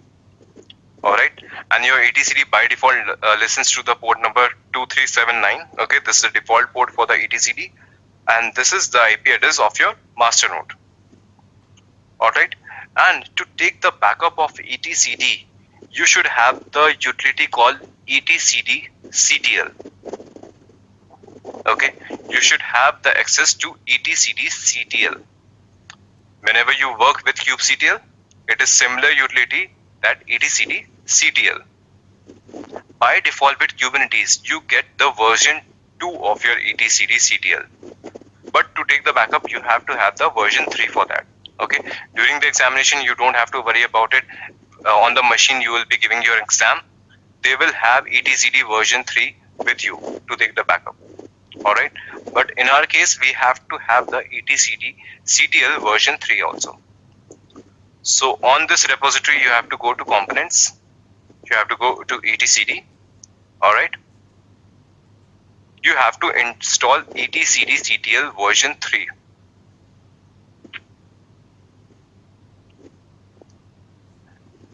Alright, so you have to execute these commands. These are the standard commands from the official documentation. There is no need to study about it. Alright, during the exam, you don't have to execute all of them. It will be already executed. Okay, you will have the etcd-ctl version 3 with you. But currently we don't have, so we are going to execute these commands. Okay, so your etcd-ctl is already installed. Alright, now to take the backup. Okay, now to take the backup, this is the command you have to take the backup. Let me have it in the notepad. Okay, so team, you don't have to memorize the complete command, but you should know about the format. First of all, you have to use etcd-ctl API version equals to 3. You have to memorize it. Alright, after that, like you give kubectl command, you give etcd-ctl command. Alright, then you have endpoints. In the endpoints, you have to give the IP address of your master machine, that is your internal IP. This is your master, this is your internal IP of your master. I am going to replace it. 2379 is the default port number. Alright, now you can see CA cert file. Alright, this is the trusted CA file, etc Kubernetes PKI etcd CA cert. It has the standard path, you can see. Alright, next is your cert. In cert, it is the same one, server.cert. Alright, then you have key file. Key file is also the same, you can see. And right, where you want to save the backup. Alright, I don't want to save at this location, I want to save it at the temp location, and give the name, whatever the name you want to give. Alright, so team, for your examination point of view, what you have to remember, I am writing it down. Alright,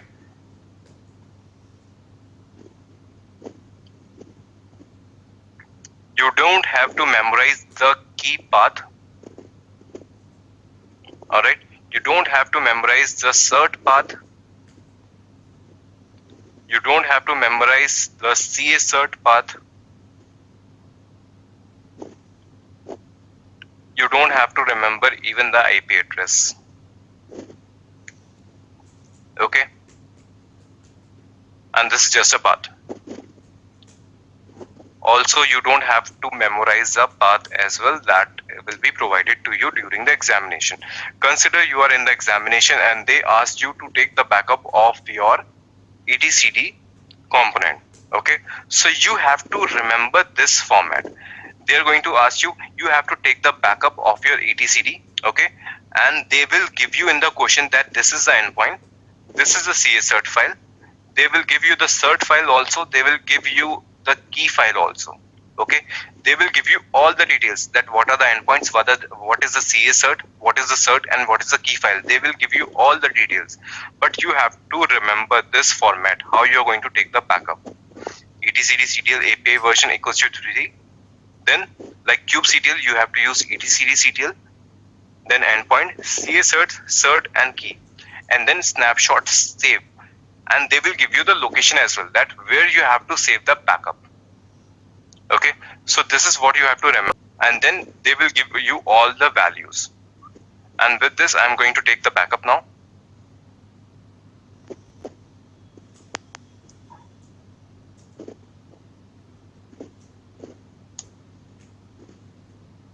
Okay, you get the message that snapshot saved at etcd location.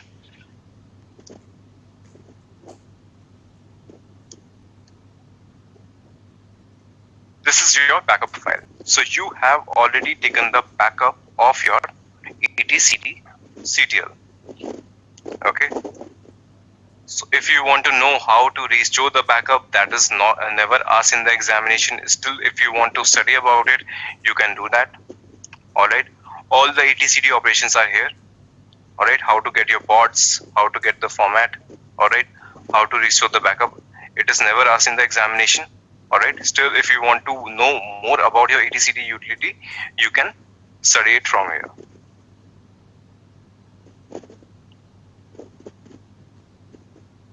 All right. This is how you are going to restore your etcd backup if you want to.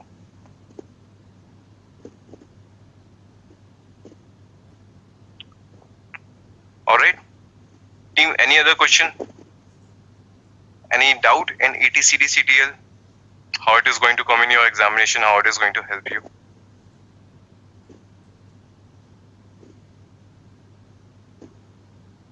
Any questions, any doubt with etcd-ctl?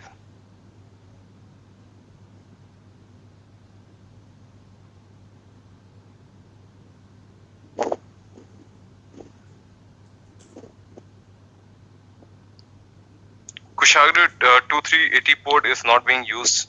I don't remember any component is using that port right now.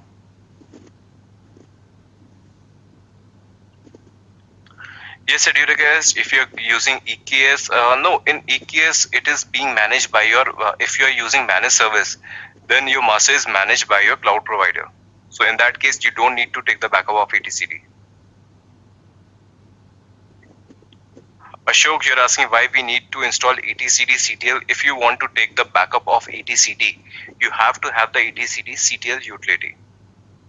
Without this utility, you cannot take the backup of etcd. So if we make an error during taking a backup, is there a way to recover? Arjun, I already told you, if you want to recover the backup of etcd, this is how you are going to restore it from the backup.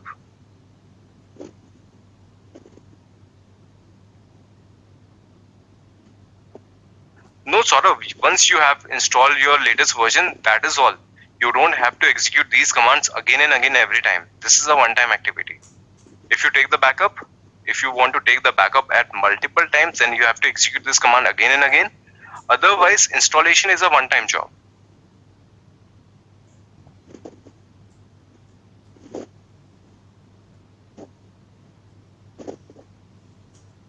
Okay, Kushagra, as I said, I don't remember if it is being used anywhere. Maybe it is getting used.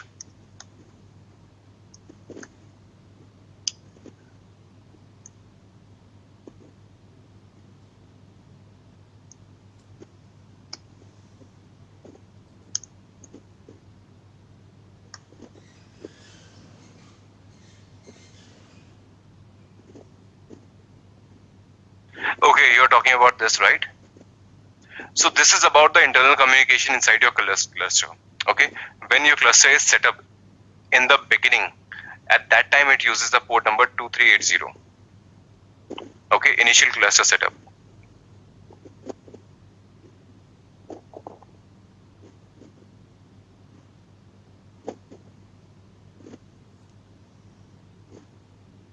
Gaurav, can we restore the backup of etcd from one master to another? Yes, Gaurav, definitely you can do that.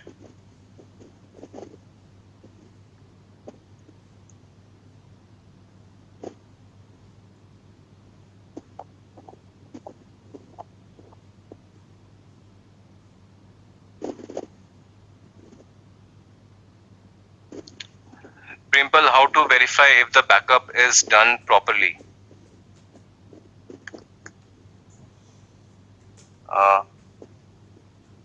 Just a minute. Primpal, whenever you take the backup, you get a proper message that snapshot is saved here. Okay, if you don't get this message, it means the backup has some problem. Otherwise, if you get this message, you are assured that your backup is proper.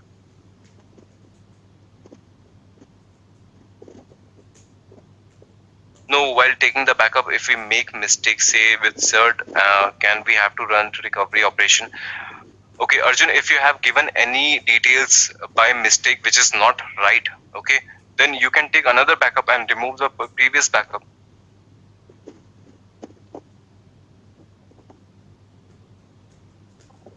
If you give any details that is incorrect, then your backup is corrupted. It won't restore it properly. Okay, so you have to make sure that you provide all the details properly, then only that backup will be proper and it will be restored. If you give any details wrong, then your backup gets corrupted and you won't be able to restore it properly.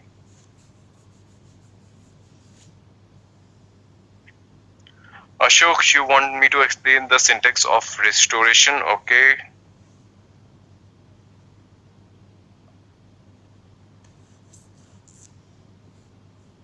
So Ashok, this is the syntax, alright. First, again, you have to give the the version number, then etcd-ctl command. Then you have to use a keyword called snapshot restore. If you want to do the restoration, you have to give the restore keyword. Then you have to give the location of your backup. Alright. Another keyword is initial cluster. You have to etcd restore. This is the IP of your master component. Master node, okay. This IP is going to be a master internal IP, and then you have to use a port number 2080. Okay, so as I told you in the manifest file, 2380 is the port number that is used during the initialization. So if you are initializing your etcd again, if you are restoring, it means you are initializing it again. All right, and then initial advertised peer URL is again going to be same, your internal IP and the port number 2380, and then name etcd restored if where you want to store your etcd backup. All right, this is about your syntax of restoring your backup.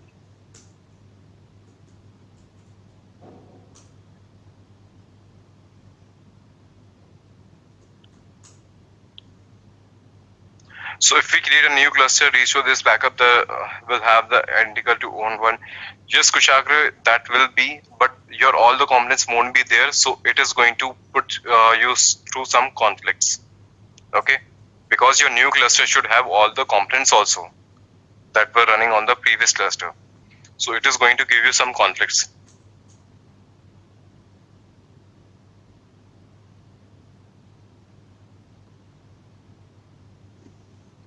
Kushagra, for etcd backup, this is the only option you have. Okay.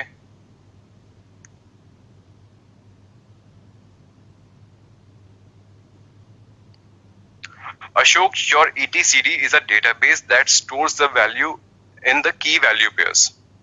Okay, so it takes the backup of that part. Your database has some key value pairs, it has a table structure. That table backup is taken in your etcd-ctl. Team, you don't have to drill down it that much, okay? You don't have to drill it down to that level. This is important for your examination point of view. Otherwise, it is always managed with your managed cluster itself. Okay, at the enterprise level, you are mostly going to work with the managed cluster, whether it is your GKE or EKS. All right, so etcd backup is managed internally. You don't have to worry about that.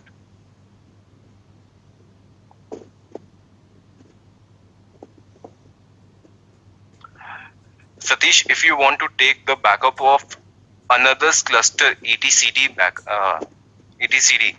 then you may have to make sure that there is a connectivity between both the masters of different cluster. Okay, You should be able to connect to that. Also, there is some security features. You have to use context. That is a part that we haven't discussed so far. You have to also manage about the context. That is a part of security we are going to cover next week. All right. So if you want to connect to another cluster from your machine, you have to make sure that your contexts are in place.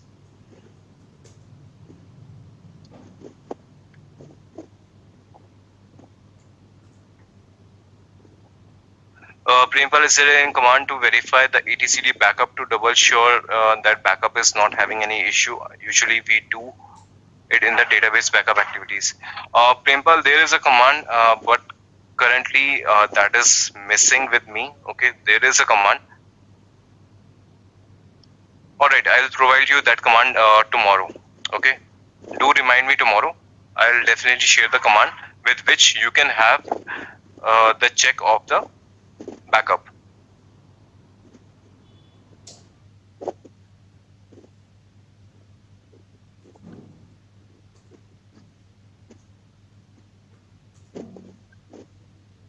Kushagra, as I said, port number 2380 is used during the initial setup. Okay, whenever your etcd or other components of your master are getting initialized. Okay, at that time that port is being used. So similarly, when you're restoring your etcd, it means you're initializing your etcd once again. At that time, your 2380 port number is used.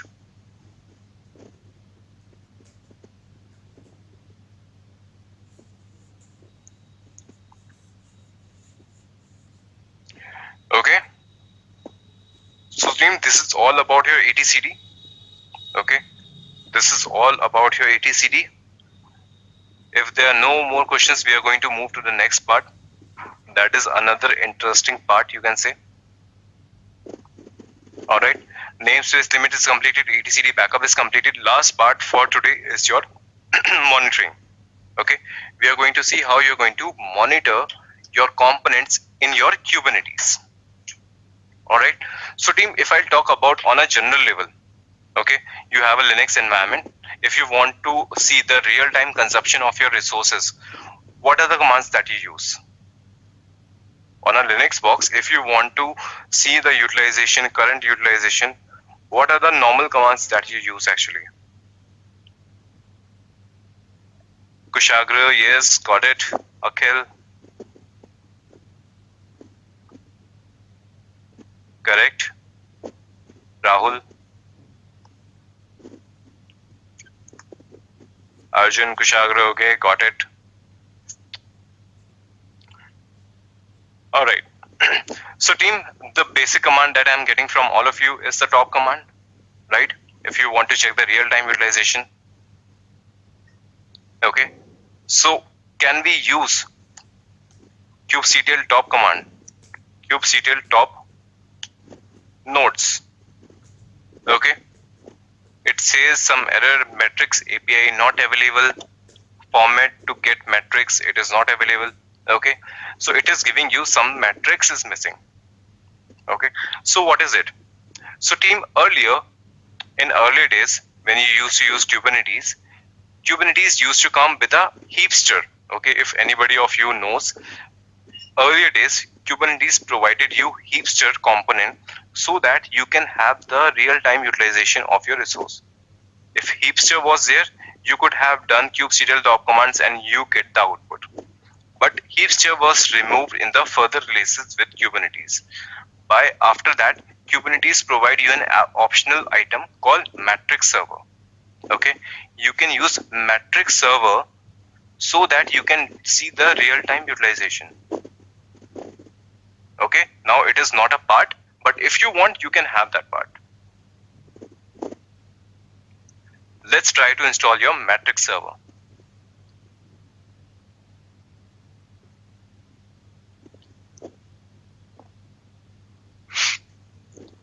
Okay, your main repository, it is a part of your monitoring. Okay, this is your matrix server. So team, again, this is from the official documentation. If you're going to find it, you can find it on the Kubernetes website as well. Okay, everything is a standard. Nothing is created by me only. I have just organized it at the one place. All right. So you have multiple files here. You have to execute all the files all together. Okay. So what I'm going to do, I'm going to clone this repository on my local. Git clone my repo.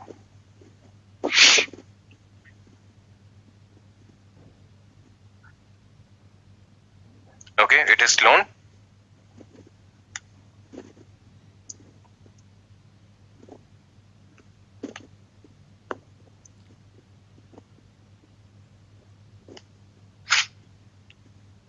All right. Matrix server. All right. So team, if you want to execute all the script at once, you have to use kubectl create -f and dot. Okay. All the YAML files at the present location will get created. Okay. So you're going to see multiple components are going to get created. Okay. Your cluster role binding. All right. API server, service account, deployment, services, cluster role again. Okay, so multiple components are created here. With the help of all these components, now you can use kubectl top command. Let's try that.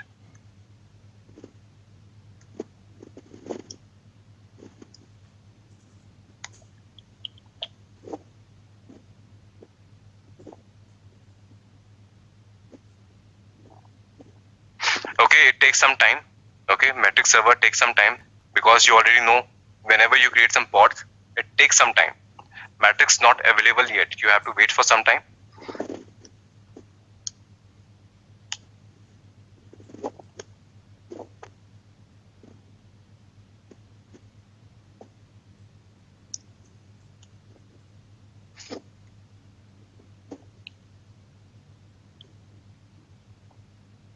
All right.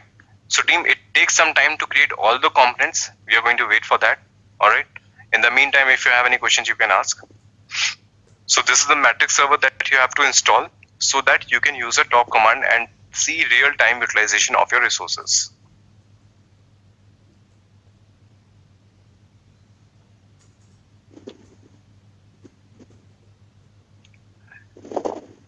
Kushagra, yes, you can namespace the.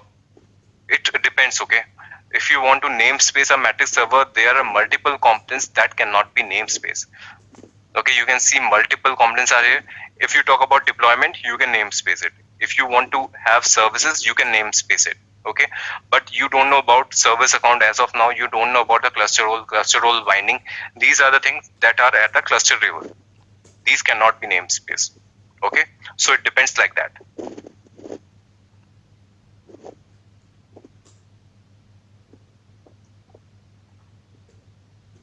Adhirika, guess, I suppose there is no matrix server installed in EKS. If you want, you can install it, but I don't recall that it is installed by default.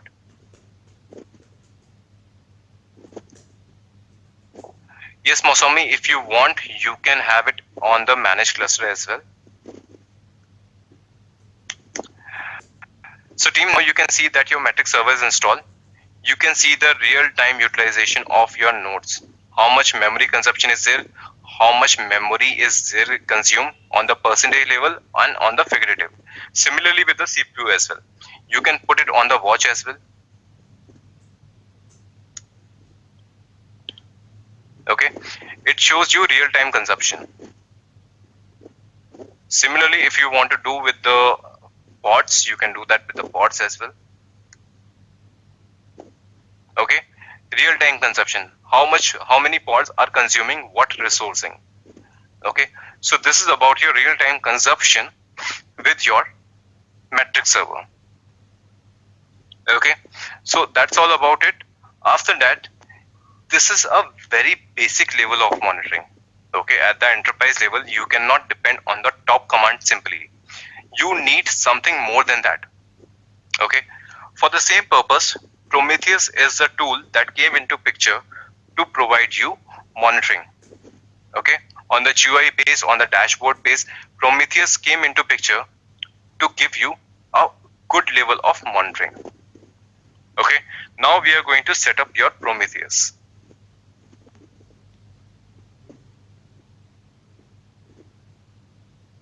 Here is monitoring. Alright. Before Matrix Server, you have Prometheus as well. Alright. And there is a file called prometheus.yaml. Okay. It also contains so many items. Okay. So this is going to get created inside a namespace. First, you're going to create a namespace. ConfigMap, you don't know as of now. Alright. A lot many things are there. You create also cluster role that you're not aware of right now. Cluster role binding. Deployment you are going to create. You know about that. What is a deployment? You're going to create some services. All these components are going to get created if you want to work with Prometheus. Alright, let's create it.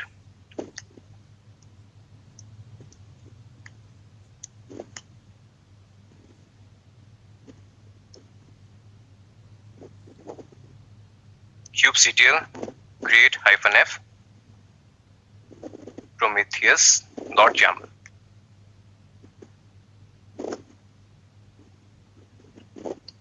Okay, so now team, you can see that your service Prometheus is already created under the namespace of monitoring. Alright, so I have to do kubectl get svc -n monitoring. Okay, you can see Prometheus service is created as a node port. It means that I can use this port number on the web browser with any of the IP.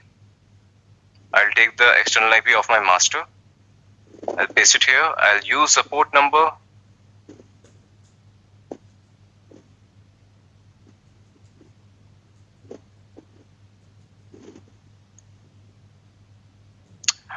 Welcome to Prometheus. Okay, so team, this is your Prometheus dashboard. Alright, whatever you want to query, you can query from here. You can give your own query or you can use a query that is already provided by Prometheus.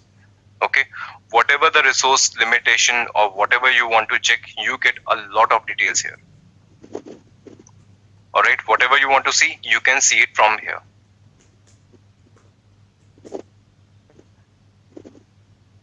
For example, if you want to see anything related to your pods, you have pod commands here.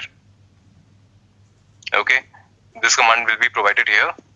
You do the execute. This is your console output. If you want to see the graph output, you can see the graph output as well. Alright, you can reduce the duration. You can provide the timeline and your graph will be available to you for a lot of components, whatever you want to have it. Okay, kubectl node names.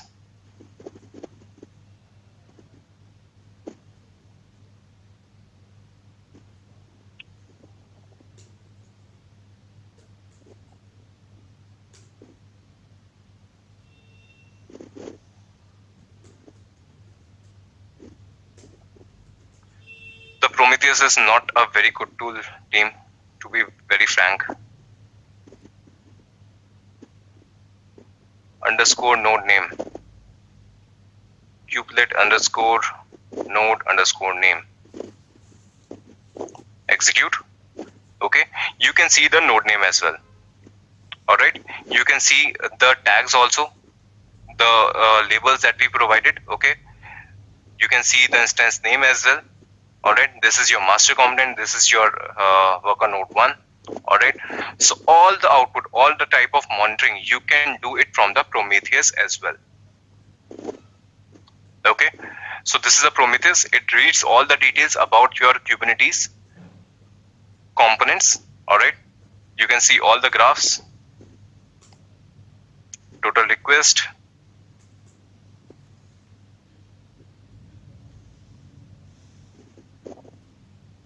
execute it. You can see the graphs as well. Okay, so you can see the graphs just like this. A lot of monitoring you can do from Prometheus like this.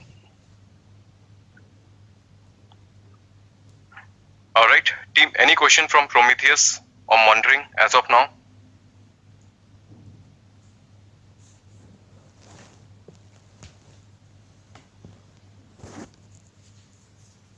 Primpal, there is no way to take the cluster level backup. Okay, cluster is a combination of your virtual machines from the cloud provider. If you want to take that, it cannot be done by Kubernetes. You have to use some backup utility from your cloud provider.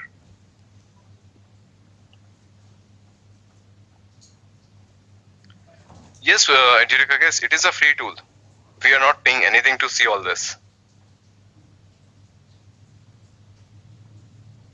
Sarath, you are asking what is the difference between Kubernetes dashboard and Prometheus. Sarath, Prometheus is used for the monitoring purpose only. Okay, it is going to monitor your resources. It is going to alert you whenever required. You can set up the alerting setup also. Okay, so that can be done by Prometheus. Kubernetes dashboard is something different. You can also manage your resources from Kubernetes dashboard. If you want to create some deployment, if you want to create some pods, you can do that from the Kubernetes dashboard, but that cannot be done by Prometheus. Does it store the metrics or it shows only the real-time data? Kushagra, it stores the data, right? That is why you can see the time frame also, right? It stores the details as well.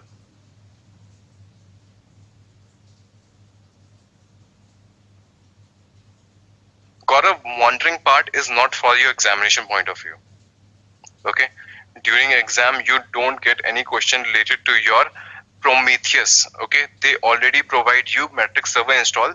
They can ask you about the resource utilization of any component in the real time. You can do that with kubectl top command, but they are not going to post any question related to Prometheus or something like that.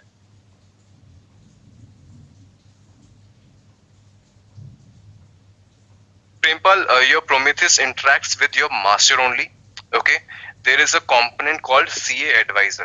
Okay, when you install your matrix server, there is a component also installed called CA advisor, and this component is installed on all the nodes. Okay, and with the help of your kubelet, CA advisor provide all the details to your master. Okay, and all the details are stored at the master. Your Prometheus interact with the master and get all the details from there.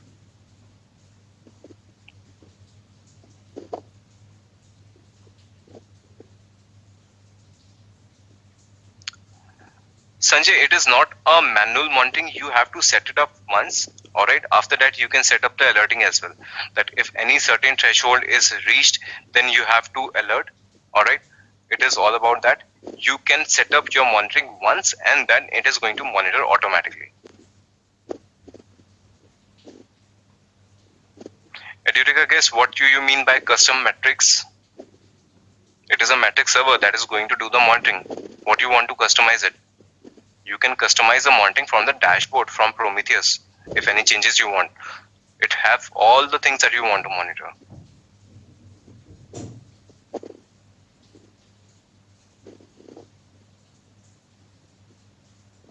Akhil, it is CA advisor that is installed on the worker nodes, which provide all the details to master via kubelet.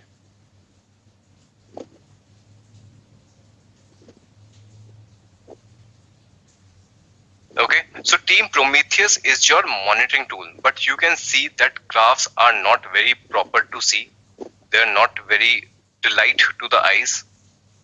Okay, so in that case, we use Grafana as well. Okay, so what is Grafana? Grafana is a visualization tool. Grafana is not a monitoring tool. Grafana is a visualization tool. Prometheus monitors, and if you want, you can pass your Prometheus details to Grafana so that you can have a better visuals on your monitoring level. Okay, so if you want to have your Grafana as well, you can have that. Okay, at the same location you have Grafana as well.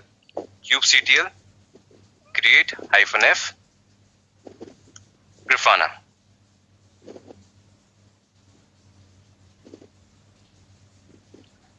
Okay, you can see your Grafana service is also created.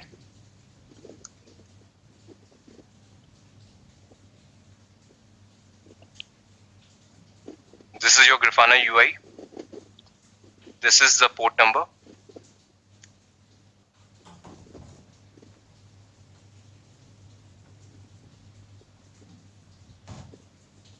Let me have the IP.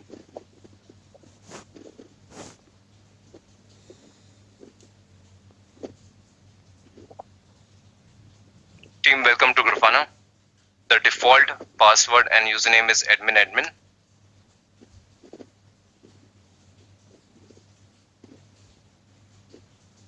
Then you can change the password.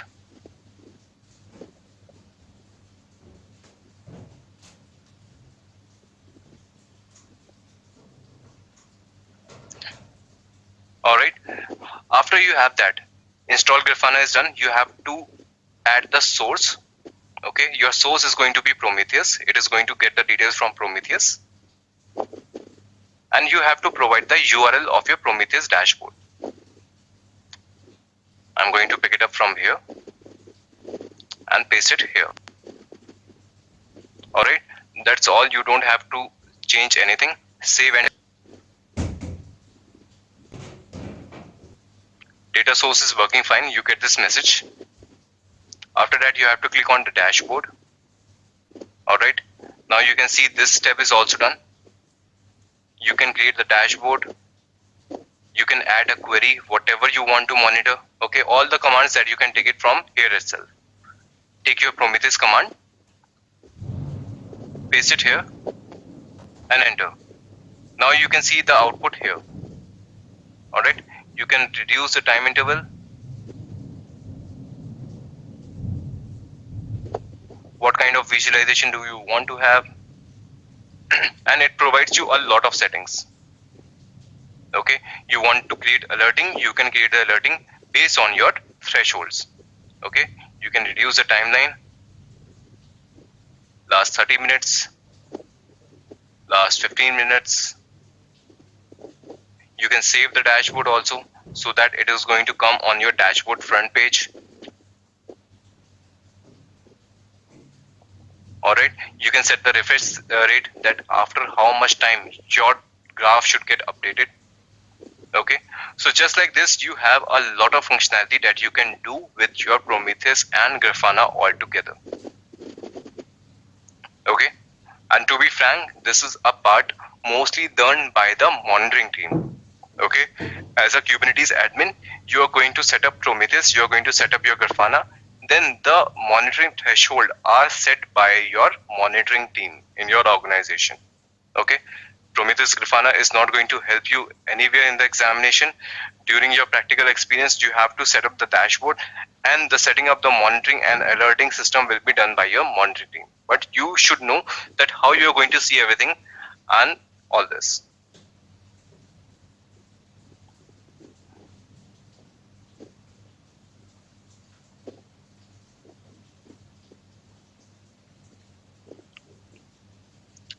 Ashok, there are plenty of monitoring tools. Okay, you have Datadog, you have Logic Monitor, you have Nagios. Okay, so it is completely your call what monitoring tool that you want to use. But Prometheus and Grafana are the most widely used if you are dealing with Kubernetes only.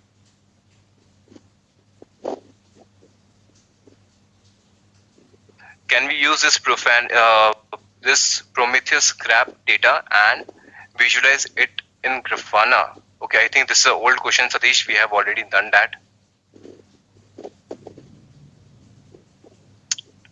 Oh yeah, all of the questions are old. I think I missed it earlier. Prometheus is total manual mentoring, or is it work on the command line? Sanjay, you have seen that if you want to set the alerting, you can set also. Otherwise, if you want to see the manual monitoring, you can also do that with the Prometheus. And if you want to set the threshold so that it can alert you automatically, you can do that also with Prometheus also.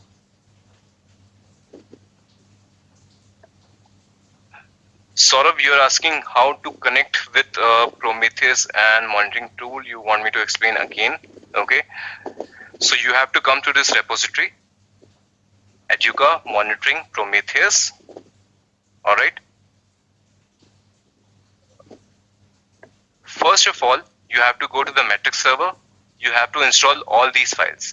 Okay, all these components should get created. Metric server should be installed first. Then you have to go to Prometheus and you have to execute prometheus.camel. You have to execute these two steps to have your Prometheus dashboard.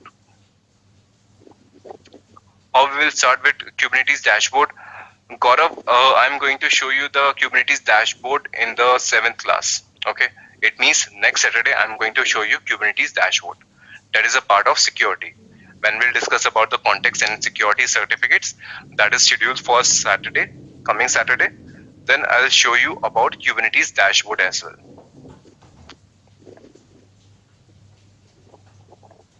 What is a good monitoring tool for K8s cluster? Gaurav, Prometheus and Grafana, as I told you, are the most widely used. Is there a website where we can learn more about Prometheus and Grafana? I am more interested to add various metrics and write custom rules. Arjun, definitely, they have official documentation on their own website as well. All right, so you can go there and study more about it.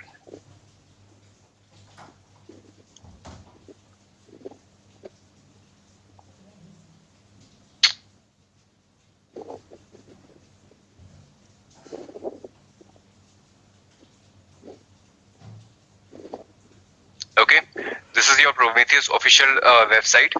You can get all the documentation here. And if you talk about Grafana,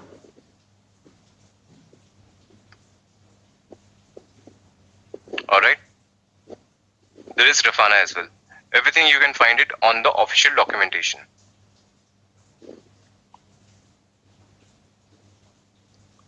So that data is stored in the container itself or the volumes is mounted for it. Kushagra, all the data is stored with the volumes inside your pods. Okay, that is up to you if you want to create a volume or not. But whenever you create a container, there is a volume inside it. It is not defined properly, that is a different way. But whenever you have some container, you are going to store some data. So definitely some volumes are there. You're not defining them explicitly, that is your call.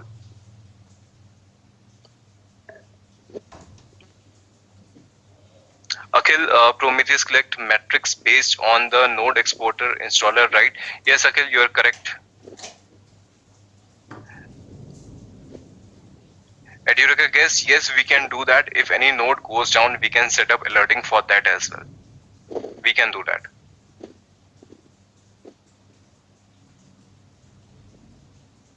Okay, Saurav, I have repeated plenty of time how to create your dashboards and monitoring. Okay, I'm explaining you once again. You have to go to Edureka and monitoring. Here first you have to install your matrix server. Go to matrix server and create, have all these YAML executed. kubectl create -f dot. Once you have all these files at your location on your server. Alright, once it is done, go to Prometheus and then you have to execute prometheus.yaml. If you want to have Grafana as well, execute grafana.yaml as well. That's all.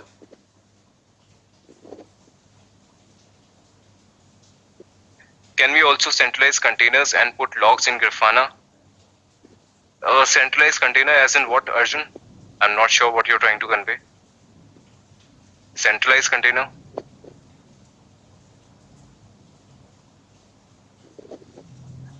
Yes, Mosami, as of now, your Edureka portal is showing you classes till tomorrow only, okay? But don't worry, once your next week starts, you will see your class 9 and class 10 link as well, okay? As of now, you can see only 8 classes.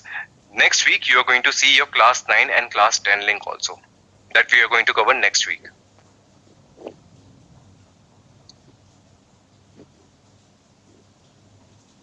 I meant to ask that matrix can be kept permanently by us or it get erased when the container pod series started. Kushagra, if you have used a explicitly defined volume, then it is going to store it. Otherwise, if your pod gets down or gets deleted or gets restarted, your logs will be gone. Your Prometheus and Grafana dashboard output will also be gone. Okay, so as of now, whatever that we have seen practically, it is going to remove it if your pod restart. If you want to store your data, you have to use volumes. We can have logs of all the pods and containers at one place in Grafana. Arjun, Grafana is a visualization tool. All the logs are getting stored in the Prometheus only, and it is just visualizing whatever is stored in Prometheus. Grafana doesn't store anything in itself. It is just a visualization tool. Prometheus is a monitoring tool.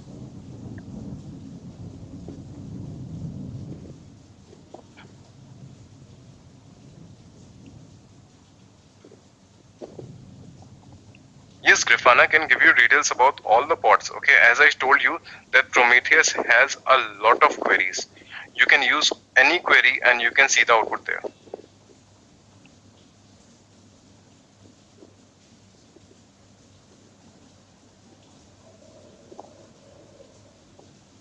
Alright, team, I guess this is all we have for today. Okay, we have covered all the content that we were supposed to cover today. Tomorrow we are going to study about the volumes. Alright, so team, how was the class for today? Did you understand the concepts?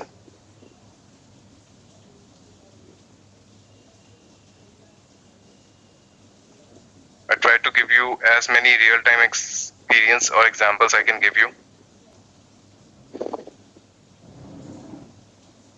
Great. So team, I do get all your feedbacks and I always appreciate whatever feedback you provide. I read each and every feedback. So keep providing that. It helps all of us. Alright. So we are done with today's content. If you have any question, you can ask or you can stay. If you want to get unmuted, you can do that. Otherwise, we are done for today. You can mark your feedback and leave for today and we'll see tomorrow.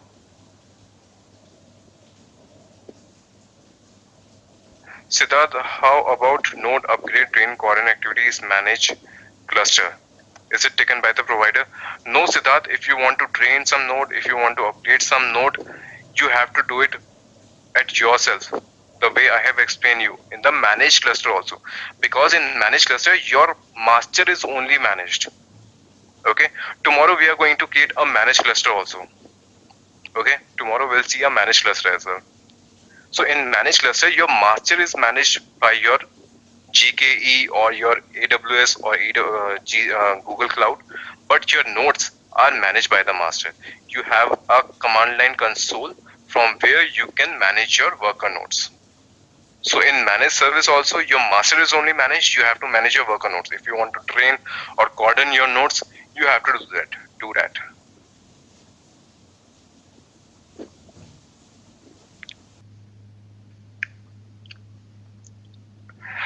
Alright team, so I hope all the topics from yesterday were clear to all of you, right? We studied how we can do the monitoring, how we can train and uncoordinate our nodes. We studied about the schedulers, how many type of schedulers are there, how we can schedule our pods, right? We saw how we can limit our namespaces, how taints and toleration work, right? That is all we discussed yesterday. Any doubts, any questions that you have from previous class? We can discuss it now before we start for today's agenda.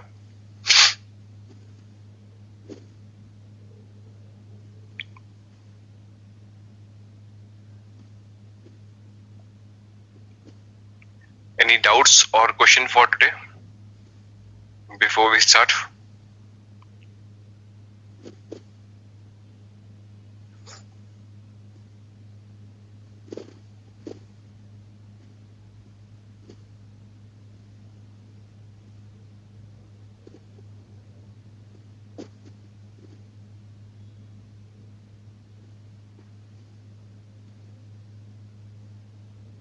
Okay, if not, then we can start for today.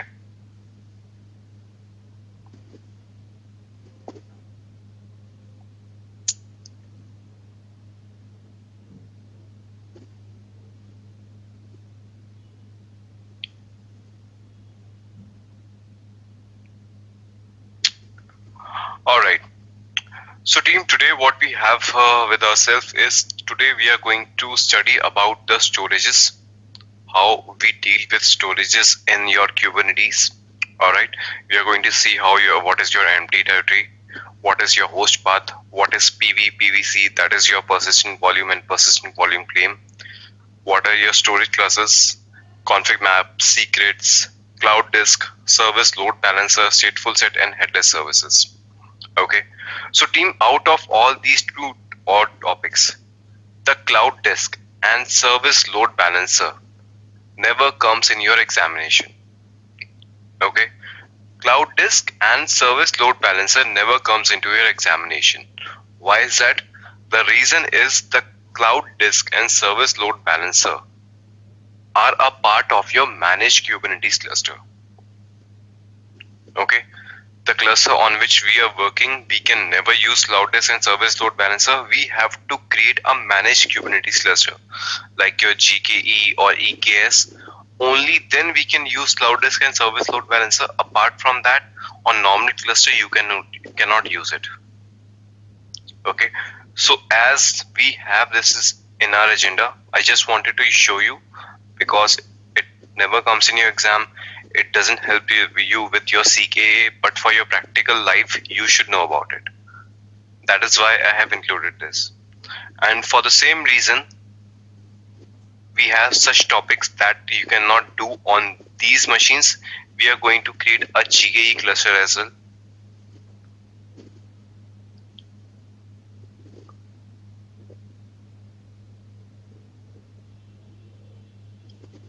Okay, so team, on your Google Cloud, okay, you have to go to this location, and here you have something called Kubernetes engine.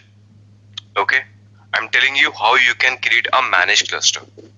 Go to Kubernetes engine and go to clusters.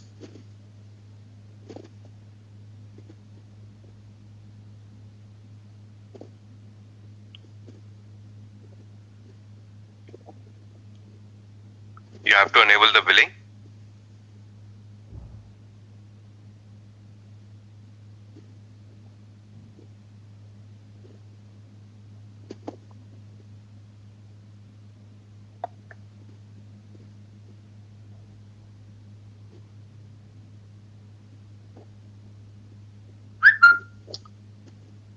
So team, all the topics we can practice on the normal cluster. But cloud disk and service load balancer, we need GKE. That is why I am creating the machine today. Alright, you have to create the cluster. You have to use the GKE standard one.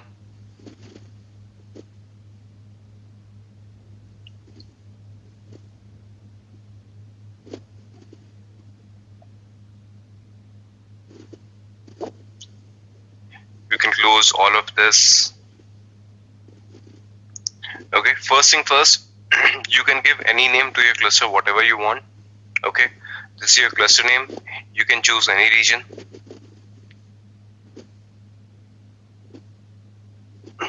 Okay, any region you can choose. I'm just using it just like that. Okay, and which Kubernetes engine is currently with you? Okay, you get a list here, but as of now you can see only one is visible. That is the previous stable version. Currently your Kubernetes has 1.21 version, but GKE has 1.20. So you can choose this one. That's all. Okay, you cannot see where are your nodes configuration. For that purpose, you have to go to default pool. Click on default pool right away. Alright, and here you get the number of nodes. Okay, I need only 2, I don't need 3, so I have made it as 2.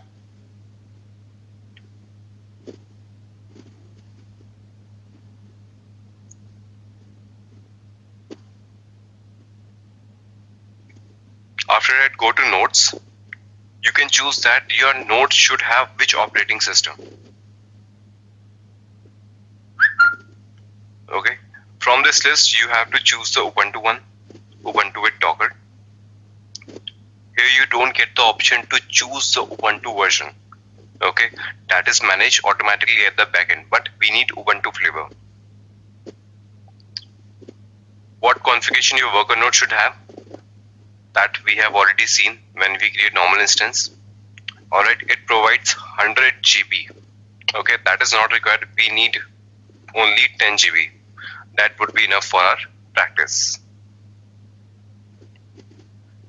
Okay, apart from that, you don't have to make any changes. That's all, and you can go and create your cluster.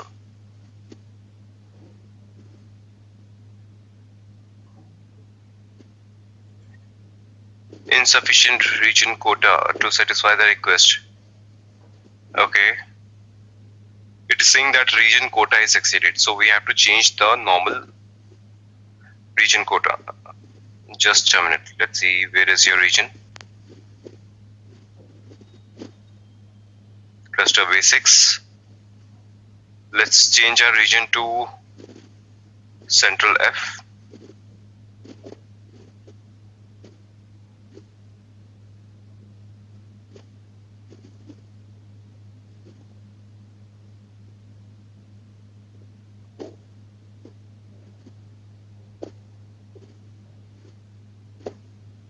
Okay, it is not length for the quota.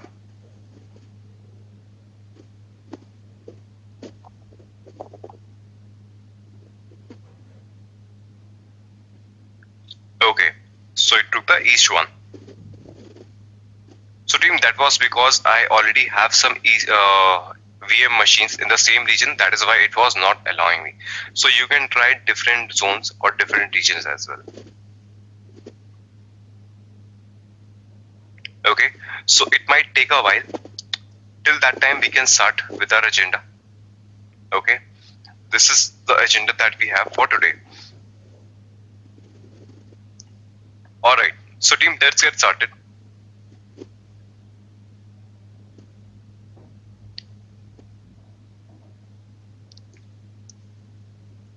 Team, consider this is your pod. Okay, this is your pod. And inside your pod, you have some containers. Okay, you have container 1. You might have 2 containers as well. Okay, that is completely up to you.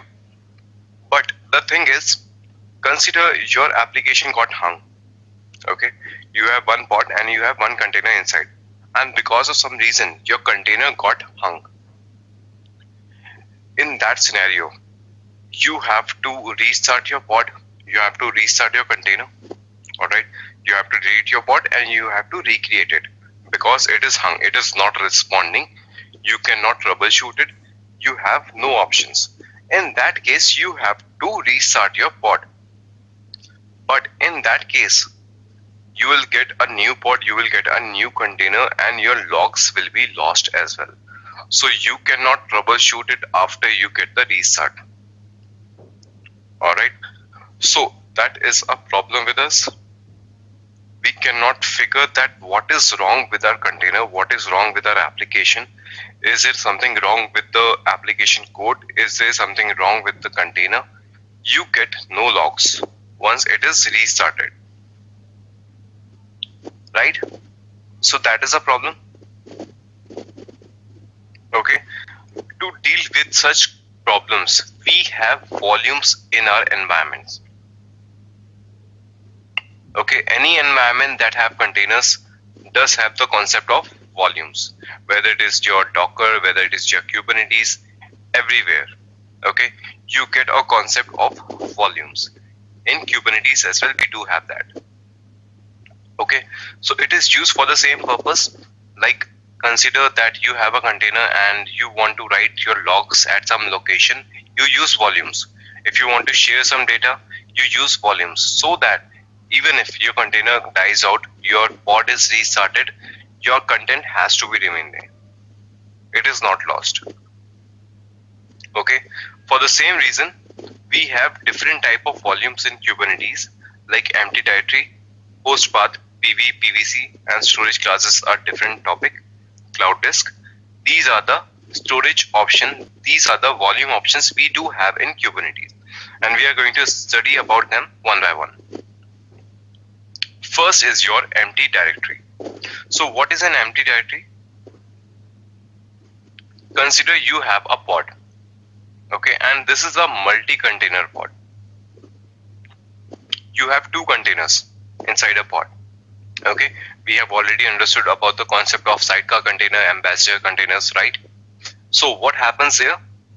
One container is going to do some operation and second container is going to have your application front end, right? So team, that is the case here. We have 2 containers inside a pod, and consider one of your container is going to have something from GitHub repository. It is going to cook your war file, and then it is going to pass your war file to your second container. Okay, consider this container is of your Nginx, which is going to have your web page, and this is some your CentOS container. In CentOS container, you are going to cook something. You are going to clone your Git repository. You are going to create your war file. You are going to build your artifact. That all work is going to be done in your first container, and then your first container should pass on that war file to your second container, right? But how is this going to happen? How they are going to share the data directly? They cannot. At that place, your volumes come into picture.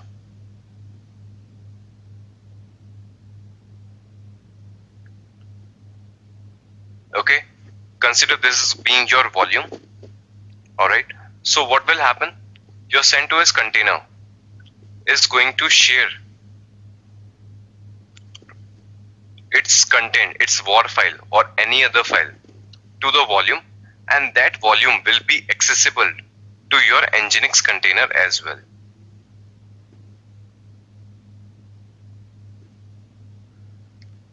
Okay, if I take a layman example, consider you work in your organization, right? You work in a team. So if you want to share something within the team, whether it is your outing parties, pictures, videos, all right, you want to share some presentation within the team, what do you have in your organizations for that?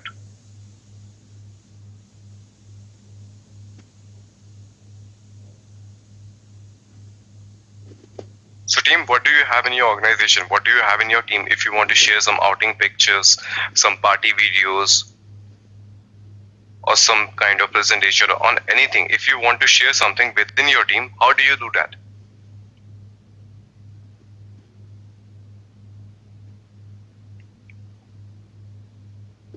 Yes, Girish, Edurika guest, Gaurav, Anil, yes. Rishabh, Satish, Akhil, yes, right? We deal with a SharePoint. We have a shared drive where we upload our items so that everyone can see it. Yes, Joydeep, exactly. Okay, so consider this volume as a SharePoint. Okay, any container can share any content with this SharePoint, and it will be visible to any other container inside that particular pod. And this is called your empty directory. Okay, it provides sharing the content with the containers of a single pod. Important point is, inside a single pod, you cannot share anything with empty directory cross pods. Okay, all the containers on the same pod can share the data with the help of empty directory. No other container from different pod can access it. Okay, so team, let's take an example for this one. It will be more clear to you. Alright, so you have to go to the repository again. Here you have something called storages.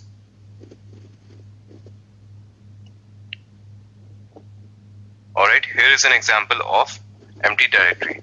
Okay, we have two examples, you can choose anyone.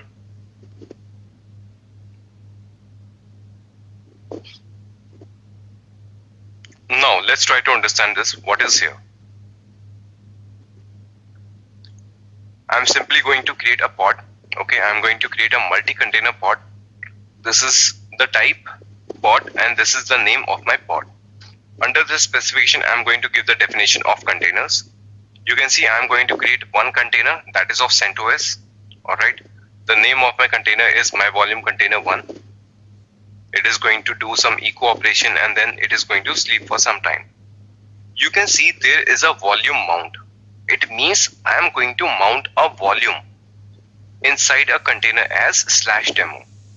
Okay, so team, whenever you read the keyword volume mounts, you have to be sure that it is a part of inside container. Volume mounts, it means you are doing it inside the container. So inside the container, you are mounting some volume, and then that mount path is going to be /demo. So if you log into your container, this volume will be visible to you as /demo. And which volume you're mounting? Demo volume. Similarly, in the second container, that is of your Ubuntu flavor, okay, it is also going to do some echo operation and sleep, but the volume which will be visible inside this container will be visible as /demo2. But you can see we are using the same volume, okay, demo volume here and demo volume here as well. We are using same volume, but in first container it will be visible as demo1, in second container it will be visible as demo2. Third container is again your Alpine, okay, we are doing the same operation, but it will be visible as demo3, but it is the same volume, demo volume. But where this demo volume exactly lives, for that we have to define the volume as well, okay. This is a different component now. I am defining a volume. The name of the volume is going to be demo volume, and what type of volume it is empty directory. So whenever you create a empty directory volume, this is the way you are going to define it, okay. Empty directory colon close brackets, closed curly braces, that's all, okay. So team, I am going to take the raw format of this one, and before I start, let's see if our cluster is ready or not. Okay, you can see your cluster is ready. You can click on your cluster. Alright, you get all the details about your cluster. Alright, we can come back.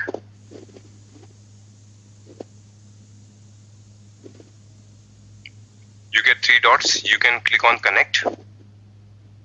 Okay, it is asking you that you want to use it in the Cloud Shell. So yes, I want to use it in the Cloud Shell. We can copy the command it has provided.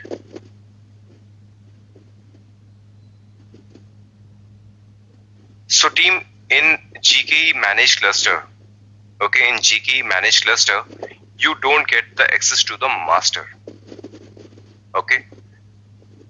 In GKE cluster, you don't get the access to your master. You just get the output of a Cloud Shell.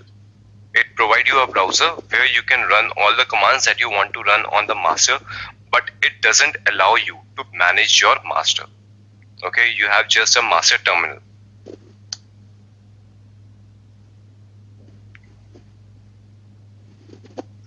Alright, as of now I am working as different user. I want to work as a super user, that is root, and then I am going to paste what I got earlier. Okay, that is the content I have pasted. Now I am connected to my master. So team, this terminal is not very big, it is not good visible. So here you can click open it in a new browser.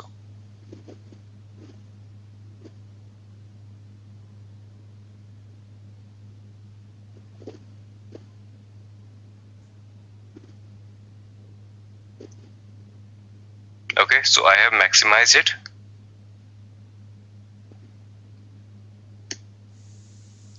kubectl get nodes. So team, you can see you have 2 worker nodes ready with you. Okay, you can see role as none. It means it is your worker nodes. So you don't get the output of master node as well, because master hasn't created as a node. It is being managed by Google and the backend. So if you do kubectl get nodes, you get the details only about your worker nodes, not about your master in the managed cluster. Okay, so this is done. Now we are going to create some of our components. I am going to create a pod with empty directory. kubectl create -f. Okay, your pod is created. kubectl get pods -o wide. Okay, currently it is creating your containers. So team, this is your node name. Okay, when we created, the node name was a little better, K-node1, K-node2, we can name it. But when Google creates your nodes, it gives such names, lengthy one. So we cannot do anything with this. Okay, so team, you can see that your my volume pod is created. 3 containers are running inside it and all are in the running state. So everything looks good here. All right. Now what we are going to do, we are going to connect to our containers inside our pod. All right. So same way, kubectl exec -it. All right. Your pod name -c and your container name. Let's connect with our first container first. My volume container 1.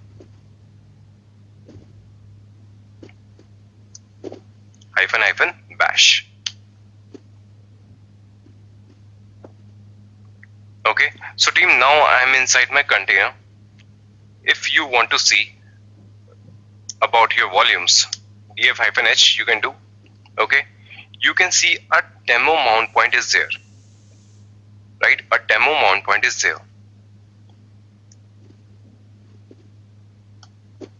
As of now, it has no content. Okay, so what I'm going to do, I'm going to create a file here. Okay, this is my CentOS.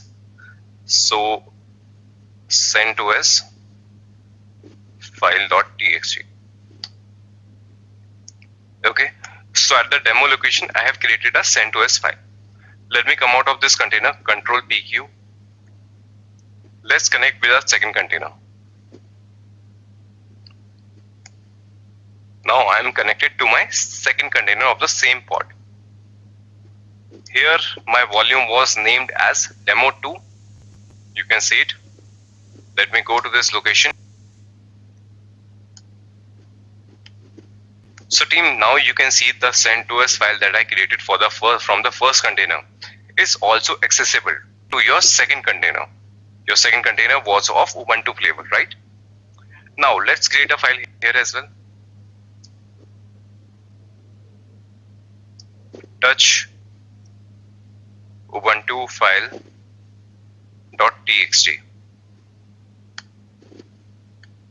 Okay, now you can see there are two files, CentOS file and Ubuntu file.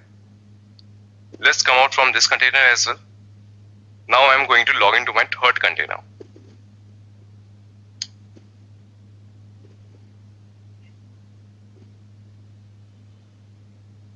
Okay, it didn't log in. Okay, so team, third container is your Alpine. Alpine is the lightest image you can have.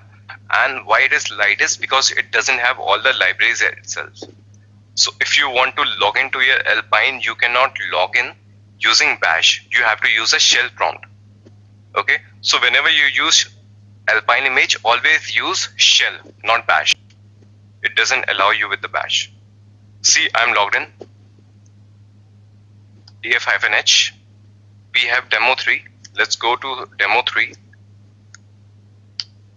Okay, so team, now you can see CentOS file and Ubuntu file both are present here as you have used the empty directory. Okay, I can come out from this. So team, this is the concept of your empty directory. Okay, it is used for sharing the data across your pods in the same, across your container within the same pod. All right, but the challenge is still a little bit there. Okay, now you can do the sharing, but once your pod goes down, once your pod is restarted, your volume is again gone. Okay, it is going to overwrite it. It is going to clean it up. Okay, so if your pod gets restarted, all the content is gone. It is just used for the sharing purpose within the pods, but it can not store the logs, because once your pod is gone, your volume is also gone, because it is inside your pod. Okay, so if anything happens to the pod, same thing happens to the volume as well. It is only providing you the sharing capabilities, that's all. Now, next part. Still we have the problem, we cannot share the logs. Okay, we cannot store the logs, because if something happens, your logs are also gone. So that also we need to address. To address the same concern, we have the next concept called host path. If we want to have our volume that doesn't live inside the pod, it lives outside your pod. Okay, it lives outside your pod, so that if you store the logs and if you have to restart your pod, your volume is going to remain there. Okay, there is not going to be any impact. Volume will survive, your logs will survive, only your containers and your pod will get deleted and get restarted. Your logs are going to remain there. So if you want to store your logs outside your pod, you use host path. Host path simply means any location on your worker nodes where your containers are running. Okay. For example, that you have defined a host path of temp/data. Okay, so what is going to happen? All the container logs will be stored at a location called temp data of your worker node where your container is getting created. So if your pod goes down or if you delete your pod as well, your host path is going to remain there and your logs are going to remain there. No impact of deletion of pod. You have the logs. Okay, so that is what you have in host path. Let's see how it practically happens.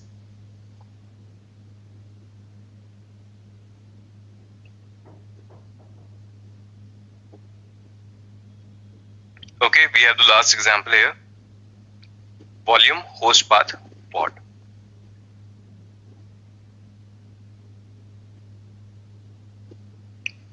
Alright team, so what I'm doing, I'm just defining the pod. This is the name of my pod. This is the name of my container. I'm using the Tomcat image. So team, if you have used a Tomcat container, you know that this is the logs location. Okay, where the Tomcat stores its log is a location called user local Tomcat log. Okay, so I'm mounting some volume, and I told you volume mounts means that your container will have the volume mount. This is the location inside your container. Ashok, don't worry, I'll explain you again. Let me show you an example, it will be more clear to you.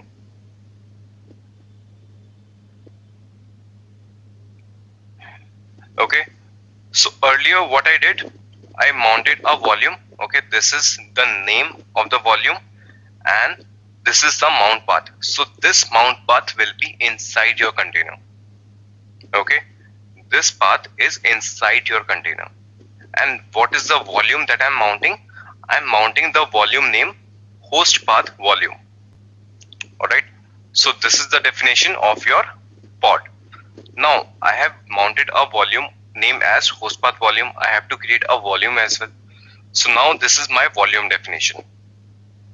Okay, under volume definition I have given the name of my volume, that is host path. So what exactly host path is? In the previous example you saw that this is a empty directory in the previous example, but now this is host path. It means this path will be a location at your worker node. And what is going to be path? Temp logs.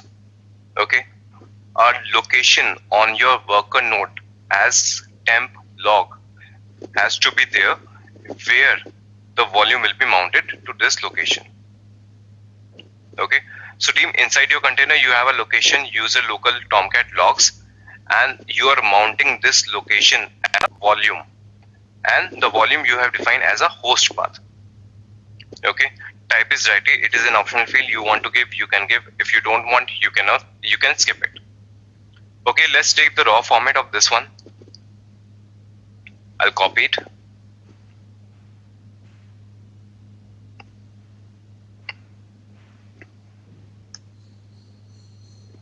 kubectl create -f. Okay, so team, you can see that your pod is getting created.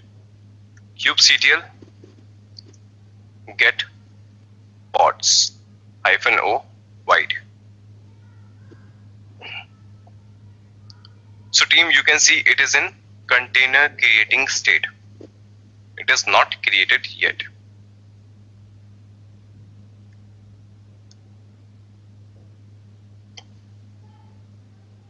And let me tell you, it won't get created. Okay, let me tell you, it won't get created. It is going to remain in the same state, container creating. Okay, so team, it is not getting created, right? How do I see the issue?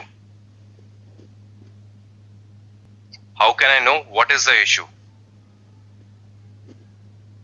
Some of you wanted to do the troubleshooting. Let me know how to troubleshoot this one. Why it is not getting created.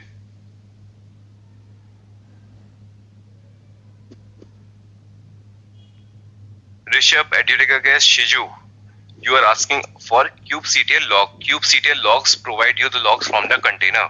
Your container is not getting created itself. How you can check the logs?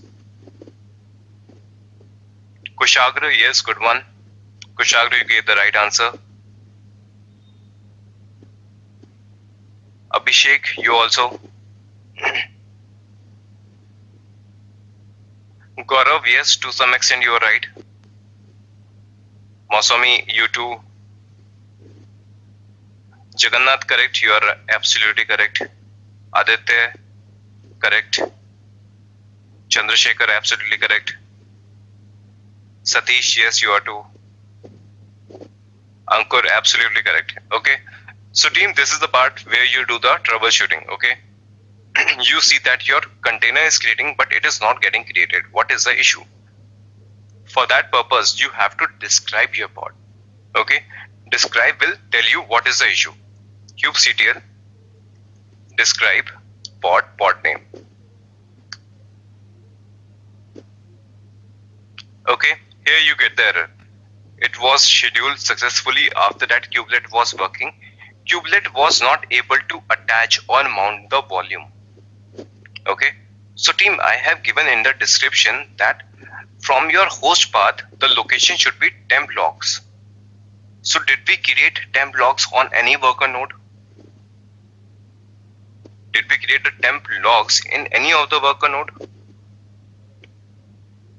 No, right? We didn't create that. So we have to create that as well. Okay, first we are going to see on which worker node it is getting created. It is R9 GB. Okay, just remember this. Let's go to your VMs.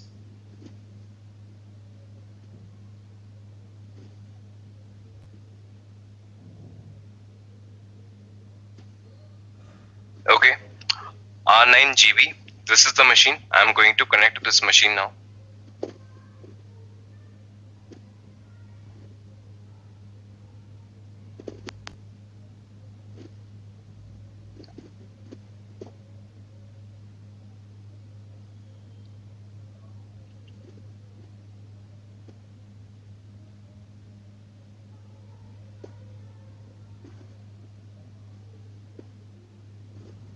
Alright, I'm connected.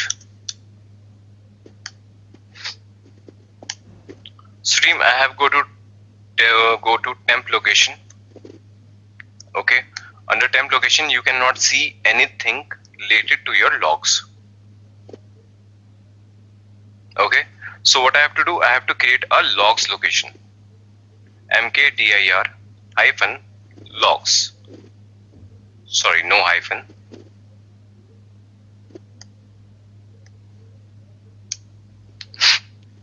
Okay, you have created the logs location. Let's go inside the logs location. As of now, you don't have anything here, right? The location is completely empty. kubectl get pods.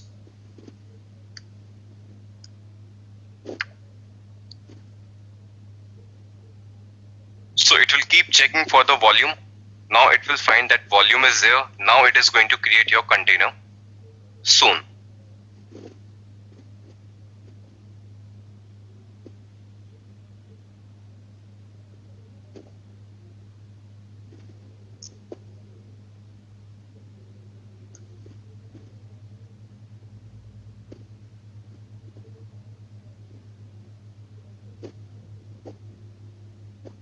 So team, it is from GKE.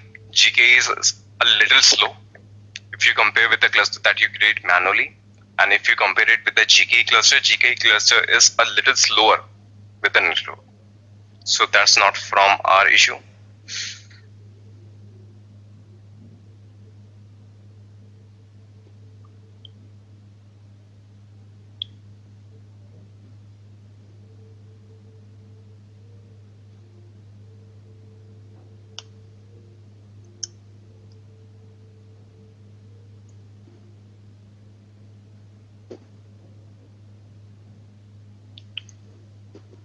catch it automatically.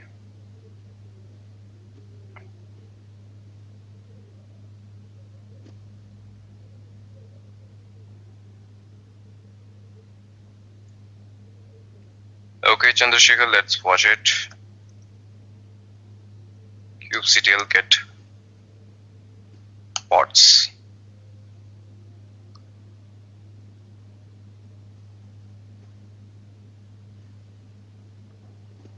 No, Siddharth, we don't have to create it on the both nodes. Okay, only on the node where your pod is scheduled.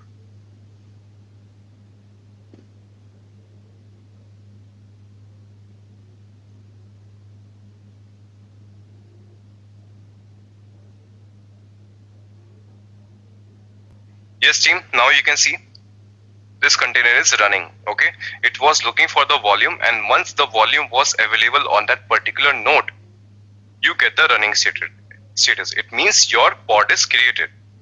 Okay. Also, if you go to your worker node, team, can you see the content here on your worker node? Okay, you can see these are the logs of your Tomcat container. Earlier you had nothing here. Okay, earlier you had nothing here, but once you mounted the volume inside your container at the logs location, all the logs of your container are placed on your host path as well. Okay, and your container is also running. kubectl get pods. Okay, your both the containers, both the pods are running, and your host path volume is also running. So team, if I delete my pods, will I still be able to see these logs?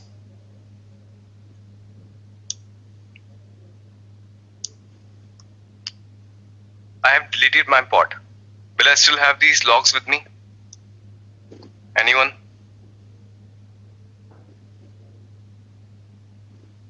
Yes, Chandrasekhar, yes, you're right. Your guess, Aditya, Ashok, Ankur, Satish, Rishabh, Masumi. Okay, all of you gave the right answers. Okay, so what I'm doing, I'm deleting my pod. Okay, it will be done in a while. So team, it is the problem with CKA, it is a little slow. We have to wait a lot for many things. Okay, your pods are deleted. Now if I'll do ls here, you can see your logs are still there. Okay, your pod is gone, your container is gone, but the logs are with you. Okay, so team, this is the option that you have with volumes of host path. Okay, you can create your host path so that you don't lose the logs of your application. Okay, team, any question with empty directory and host path, do let me know, we'll discuss that. Any doubt, anything which is not clear to you from empty directory and host path? If it is clear to you, then we'll move to PV and PVC.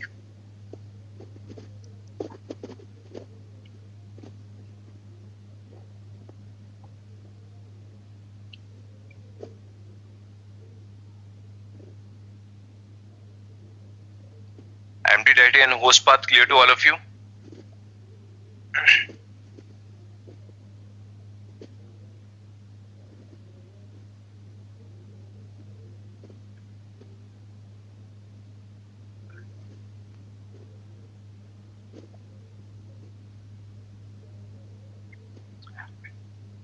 Shiju, have you created the folder within the specific node? Yes, Shiju, I created a location on the specific node one. In host path, if the Jagannath, good question. Okay, Jagannath, I'll come back to your question a little bit later. Okay, Ashok, I will repeat it. Okay, so Ashok, you understand the empty directory, right? In empty directory, the purpose is to share the content with the containers inside a pod. Okay, but you understand that once the pod is gone, your empty directory is also gone. Okay, so you cannot store your logs in that empty directory because it is purposeless. Your container is gone, your volume, your empty directory is also gone. So the first issue I discussed today, that you want to retain the logs. Even if you delete your container, even if you delete your pod, your logs should be retained. Okay, that was our agenda. That is what we wanted to have. So the same thing we can achieve with the host path. In host path, what you do, you mount a volume inside your container that corresponds to a location on your server where your container is running. Okay, host path correspond to a location on your physical server that will be mounted inside your container. Okay, consider that I am working, my container is getting created on node 1. Okay, at node 1 there is a location, on node 1 there is a location inside my server node 1 as u01 data files. Okay, and I have placed some data files at this location, and I want these data files to be inside my container as well. So I am going to mount this location as a volume, as a host path inside my container, so that I can see these data files inside my container as well. Also, if anything happens inside the container, if container wants to modify some data files or write some new data file, it will be available on my local worker node as well. Okay, so this is the address of my host where my container is getting created.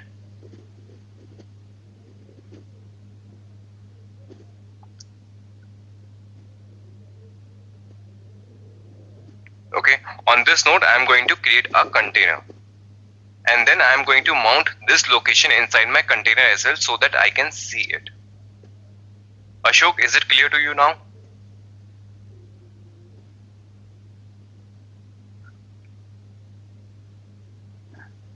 Ashok, temp log we created on the worker node, if you can see this. Okay, this is my worker node. You can see the address. Okay, the address is R9GB. Okay, if I go to my Cloud Shell,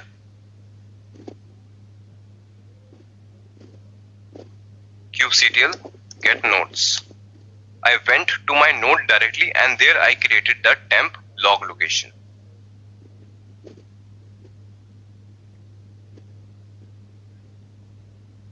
I want to know.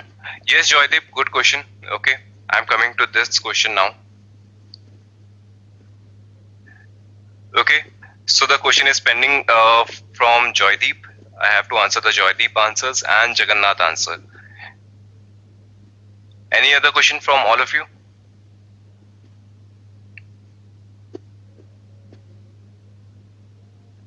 Okay, so team, two very good question arrived. Okay, so the question is almost similar from both of them. The thing is, consider you created a pod, okay, and you don't know on which node your pod is going to get scheduled, right? As of now, in my cluster, we have only 2 nodes, right? But there are chances that you might be dealing with 15 to 20 worker nodes, right? There are chances. So what you can do, first you're going to create your pod, okay? It is going to stay in the container creating state for a while. You will see with describe command on which node it is scheduled, and you will go on that node and create your host path, right? That is a lengthy process. You don't want to do it. You don't want to take that much pain. You are creating pod. Your volume should also get created automatically. Okay, it is a pain that I have to check on which node it is scheduled, and then I have to go to that particular node, and then I have to create the path. Or what else I can do? I can create the host path on all 20 nodes. I have to log in on all 20 nodes and create the location. So I won't face this waiting time. My container will be created on the go. So I have to create the path on all 20 nodes. That is also an overhead. I don't want to do that as well. Okay, I have to log in on 20 nodes. That is also a big task. Okay, so still you can see there are some challenges with this. This is the first challenge. Second challenge, consider because of some reason your container got hung and again your pod got restarted. Okay, your pod was restarted, and you know once your pod is restarted it can go on any node. Okay, there is no assurity that your previous pod was created on node 9th. Okay, if your pod was created on your pod was created on node 9th, if it is getting restarted, there is no assurity that it will go on the same node again. Your pod can also get scheduled on the 14th node or 18th node. Okay, so again your location is going to vary. Again you have to create a host path on that particular node. So team, there are still so many challenges with host path. Okay, it is not one of the most feasible options you have in Kubernetes to deal with the volumes. Okay, it is only feasible if you are using one master, one node machine. Okay, only then it is going to be useful, because you're going to have only one worker node. Your pod is always going to get scheduled on node 1. Okay, there is no option of getting scheduled it on any other node. So your host path is only usable when you have one master, one node cluster, and we never use that. So host path doesn't fulfill all your needs again. And to deal with this challenge, we have PV and PVC as our next topic. Okay, persistent volume and persistent volume claim. That is our next topic for today. It addresses all the issues that we have discussed so far.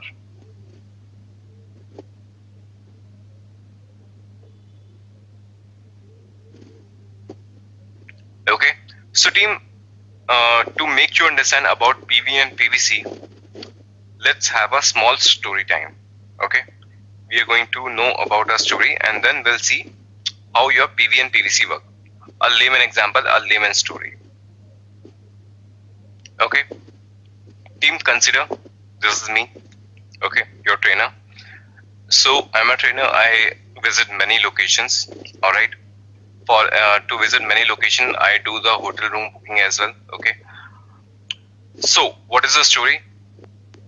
That I might have to stay in hotels. Okay. In hotels we have multiple rooms. Okay.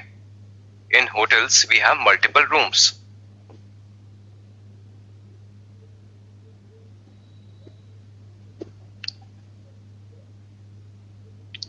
All right. So team, if I travel to some location and I want to have some room booking, what do I need to do? Can I directly go to the hotel and enter in my room of my own choice? No, it doesn't work like that. You have to make some reservation, right? And you have a variety type of rooms inside a hotel. Okay, consider this is your one bedroom. Okay, one bedroom. In the second one you have 2 bedrooms. Okay, it is a double bedroom. Some rooms are AC, some rooms are non-AC. Okay, so there is a variety of rooms in any hotel. Okay, so I have to choose accordingly. All right, and I have to make some kind of reservation.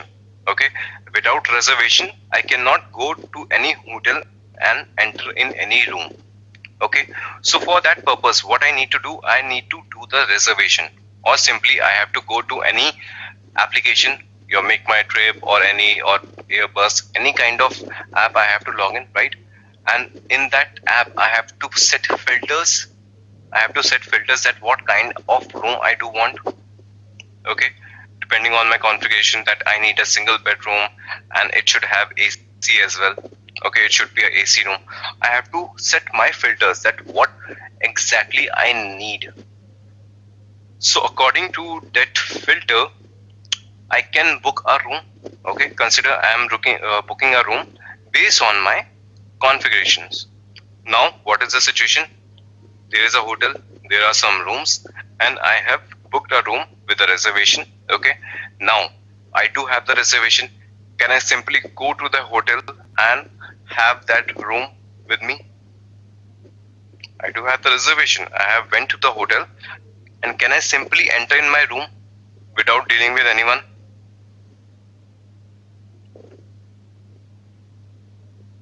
No. There is going to be a first point of contact. There is going to be a receptionist, right? There is going to be a receptionist. There is going to be a manager or someone. Okay, so I have to show him my reservation. Okay, so I made the reservation. I'm going to show that reservation to the receptionist or the manager, whosoever is there. I'm going to show my reservation to the receptionist, and after that, as per your reservation, that manager or receptionist is going to guide you to your room. Okay, sir, this is your room. This is your room number. Go to this one. Or this is your room number. Go to this one. Okay, so he or she is going to guide you that exactly where your room is, exactly what is your room number. Okay, so team, this is the complete process. How you deal with any reservation. Simple enough, easy to understand. Okay, this is the hotel example that I wanted to give you previously. So team, whenever you make the reservation, are the rooms already created or they get created in the real time? When I do the reservation, are the rooms pre-built or they are built when I do the reservation?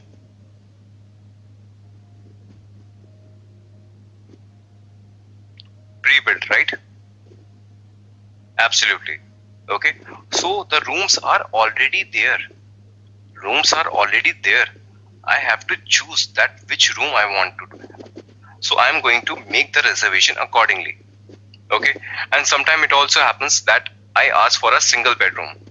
Okay, I ask for a single bedroom, but because of some reason in that hotel, your single bedrooms are not available. They are full.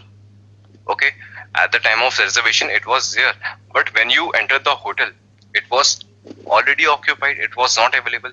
So sometimes you get the upgrade also, a free upgrade, right? So what the manager or receptionist is going to do, they say, sir, we don't have one bedroom, so we have upgraded your room to a 2-bedroom. We have given you a promotion. Okay, so based on your requirement, you get your upgrades as well. Okay, so team, this is the basic example of the hotel I wanted to give you before we start with PV and PVC. Alright, now I am going to correspond everything with this. So you already understand that rooms are already created. Now I am going to talk in the term of Kubernetes.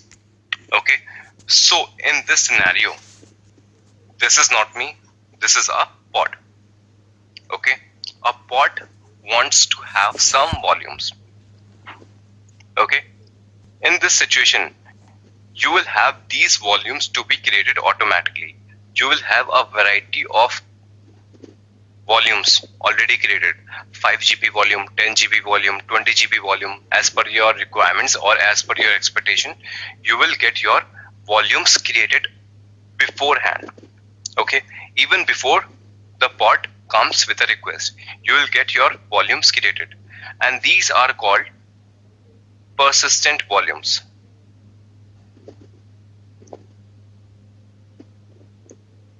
Okay, or simply say PVs. Okay, your persistent volumes are already created with different type of variety. Say 1 GB, your second volume is 2 GB,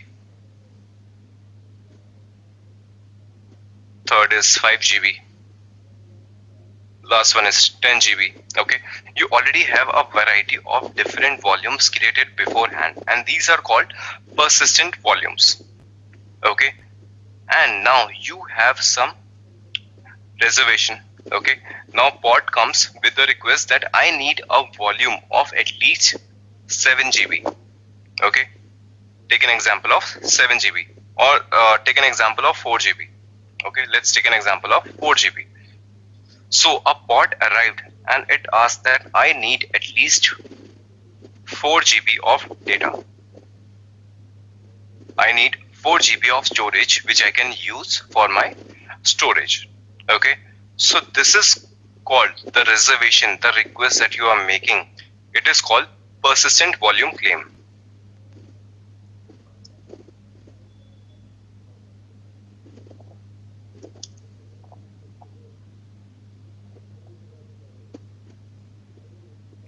Okay, this reservation that you are making is called persistent volume claim, or you can simply call them PVC. Alright, so you came with a request that I need 4 GB of storage. Your volumes were already created beforehand. Now you come to the receptionist, and that receptionist is called here storage class.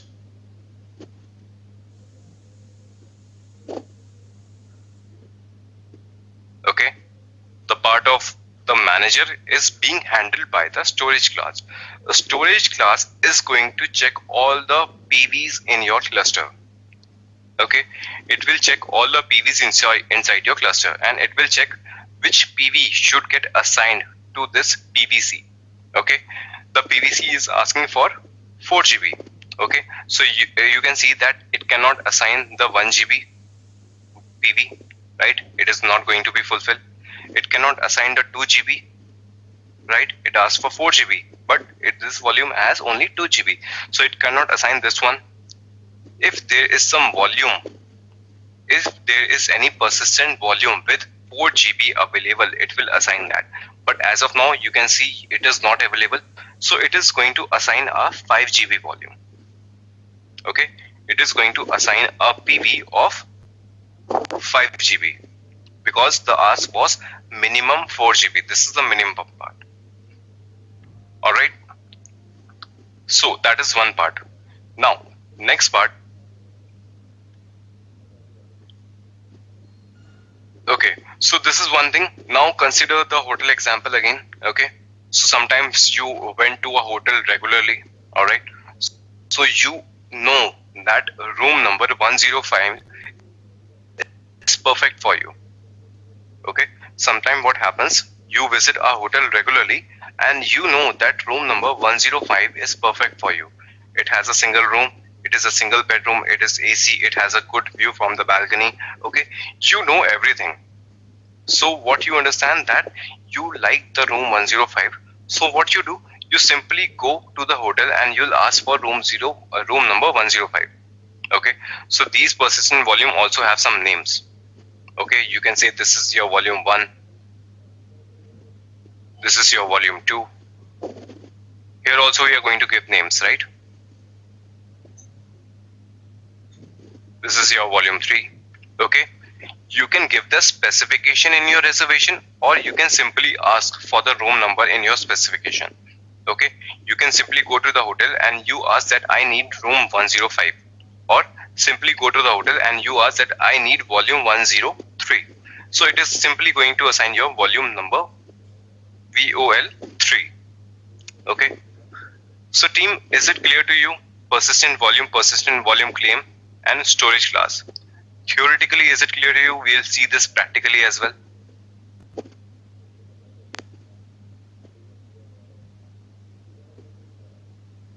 So team, I tried to explain you with the easiest way possible. Okay, the hotel example I gave in all my classes because I find it very connecting with this example.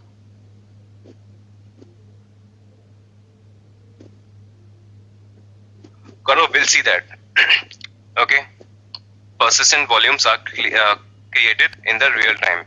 Yes, it is. I'll show you this practically.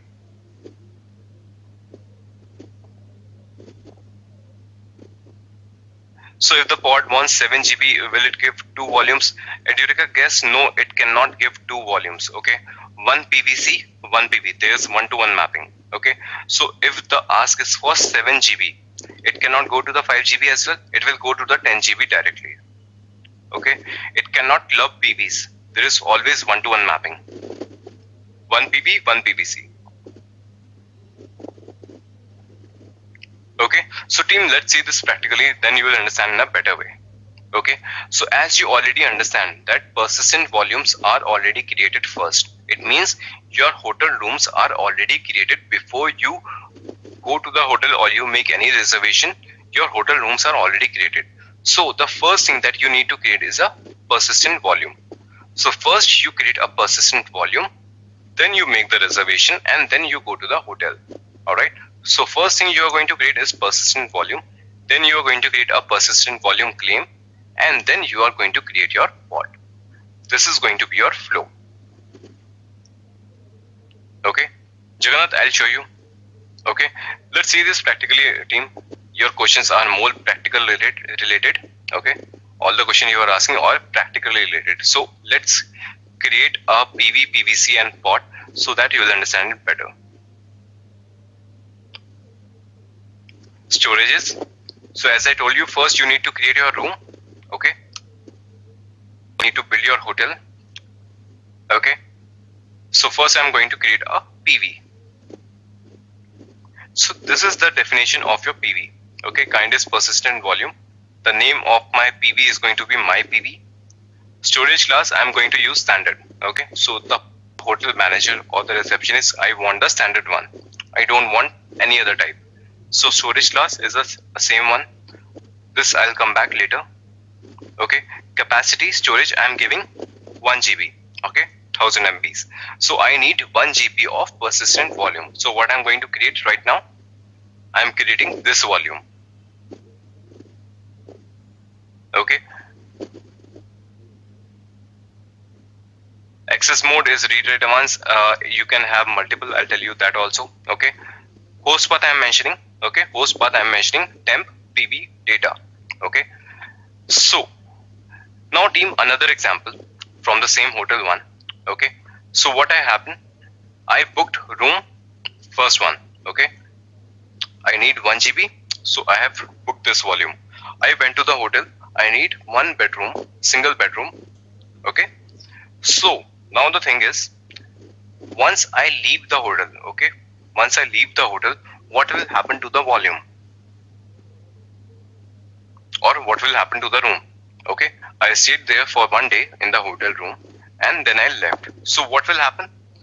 They will recycle the room. Okay, they will refresh the room. They will remove whatever the trash I have put or something. Okay, they are going to clean the room, and they are going to assign the room to someone else. Right? That is the first scenario. That what can they do? They can clean the room. They can recycle the room and assign it to someone else. That is first scenario. Now consider second scenario. What happened that I asked the hotel that today I'm going, but tomorrow I'm going to come back. So keep the room under my name only.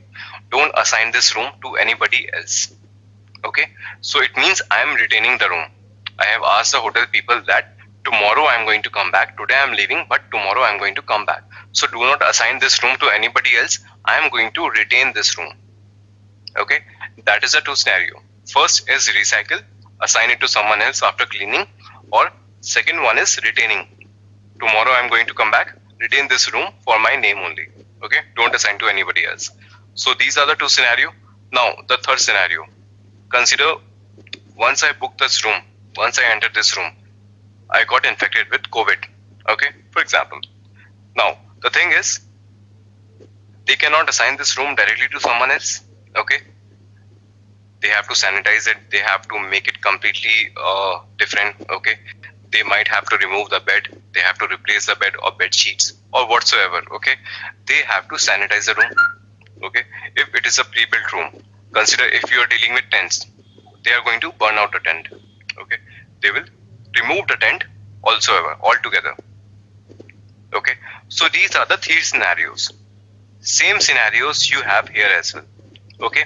Either you can recycle the volume. It means if your pod is getting created, it will assign this persistent volume to that pod, and once your pod is deleted, it is going to recycle. It will delete the data of that volume, and it will make that volume available for any other container or pod to use. Okay, that is recycle. You can do the retain also. It means even if your pod is deleted, it is going to be there. Your volume data is going to sustain. Okay, it is going to be there. Third is deleted. It means once your pod is deleted, your persistent volume should also get deleted. Okay, you have these three options. Next is your access mode. You have 3 access mode: read write once, read only many, and read write by many. Okay, it is on the node level. Consider that your volume was created on node 1. Okay, your worker node 1 gets. So what will happen? Only the containers or pod that are residing on that node 1 will have the access to that volume. They can read and do the write operation as well. Or read only many, it means only the node where your pod is getting created, that node will have the access of read write, but if any other pod which is running on another node will have only the read access. They cannot modify the data of that volume on a different or read write many. It doesn't matter where your volume is getting created, all the pods across your cluster will have the read write access. They can read the data and they can modify the data. Okay, so these three definitions you can provide in the access mode. Alright, so team, first I'm going to create this persistent volume.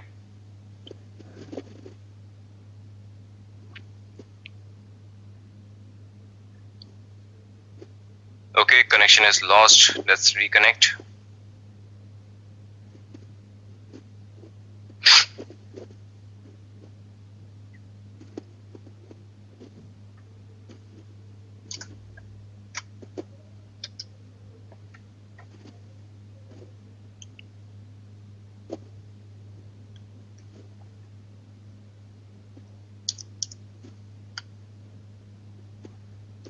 Okay, we have to set the cloud config again.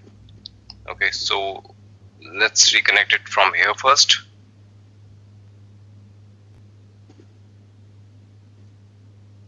So team, it has given the timeout, so I have to go and connect again from the Kubernetes engine.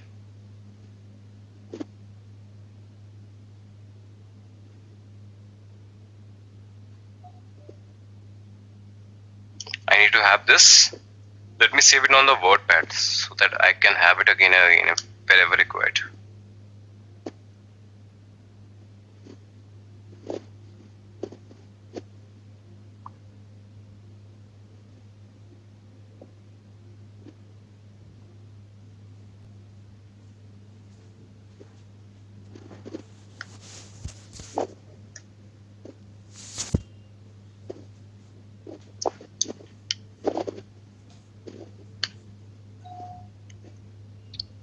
Okay, so yeah, now I'm connected. I'm going to create the PV, kubectl, get nodes,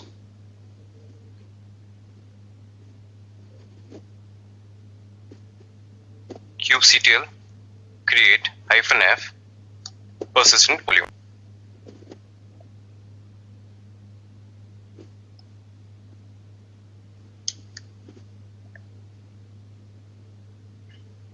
Okay, your persistent volume is created. kubectl get PV. PV is a short form for persistent volumes. Okay, team, now you can see a persistent volume is created of 1000 MBs capacity, read write only, and the reclaim policy is recycle. Okay, so even if the pod is deleted, it is going to delete the content and make this pod available, volume available for another pod to use. Okay, the status is available. Okay, so in the hotel the room is still available, it is not booked, it is not assigned to anyone. So you can see the status is available. Storage class is standard. Alright, now next is I'm going to make the reservation. Now I have to make the reservation. I have to create a persistent volume claim. Okay, so there is an example of PVC as well. Okay, this is a smaller one. I'm creating a persistent volume claim PVC. The name of my PVC is going to be my PVC. Storage class I'm using standard one. Access mode I need read write once. Okay. Resource request storage 500 MB.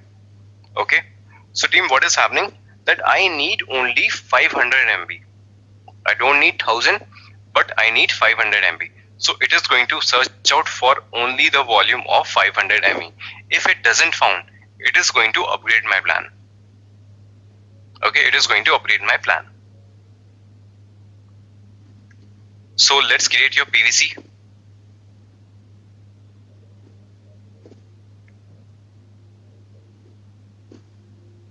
kubectl create -f. Now I have created the PVC. Now I have made the reservation. team, is my voice clear to all of you? Are you facing any challenge with my voice?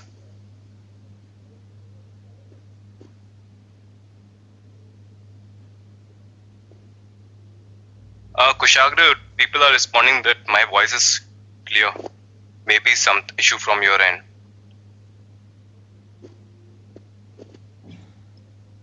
Okay, thank you. Okay, so team, now you can see your PVC is also created. Let's get your PVC. kubectl get PVC. Okay, team, you can see that my PVC is created and the status is bound. Okay, status is bound and it is bound to which volume? My PV, whose capacity is 1000 mi. Okay, but what you asked for? You asked for only 500 mi, but 500 mi was not available. Okay, you went to the hotel and you asked for a single bedroom, but they didn't have that available.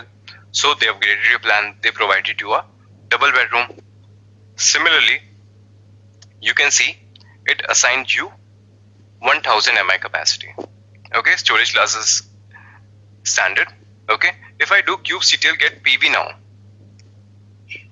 okay, now you can see the change. Okay, now you can see the change. Earlier this room was available, it was not booked, but now the room has been booked by a reservation. Okay, who has claimed that room? The room has been claimed by my PVC. Alright, so now your PV and PVC are bound together. Okay, the reservation has been made, your room is booked. Now anyone who will come with that reservation, okay, so the reservation has been made. Now if with that reservation I go to the hotel or somebody else go to that hotel, he can enter the room, right? I have made the reservation. If I go myself to the hotel with that reservation, I will occupy that room. Or if I give that reservation to my brother, okay, if I give that reservation to my brother or system to any other of my family member or my friend, he can go to that hotel and he can occupy that room, right? Same thing is going to happen. I'm going to create a pod and I'm going to give that pod my PVC. Okay, your pod will be using that PVC to use a persistent volume.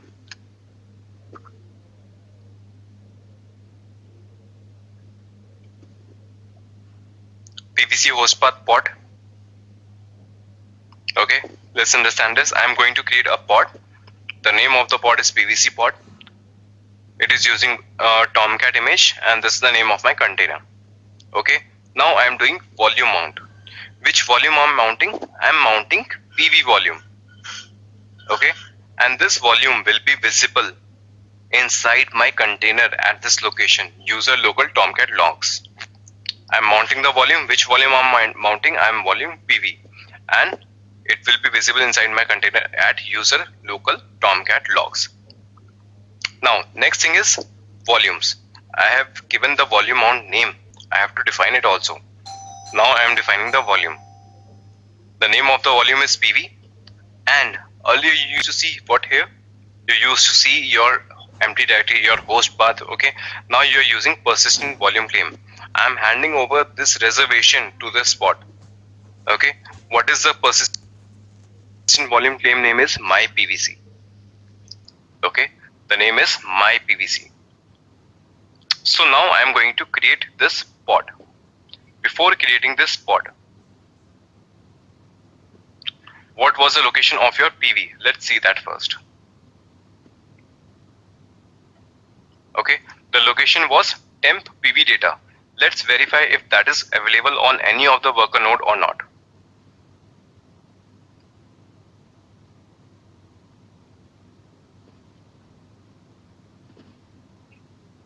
Okay, I'm already connected with one of my worker node. There is no directory as PV data, right? Under temp. Let's connect to my second worker node now.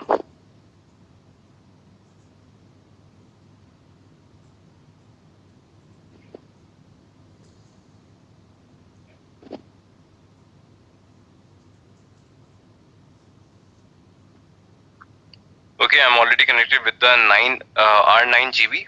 Let me connect to M38C.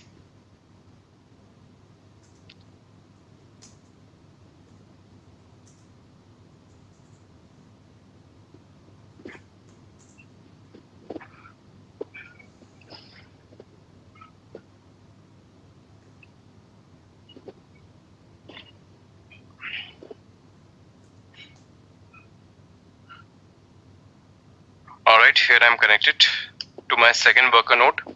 If I go to the temp location, okay, on both the worker nodes, you can see that under temp location, there is no folder called PV data. Okay, now I'm going to create my pod.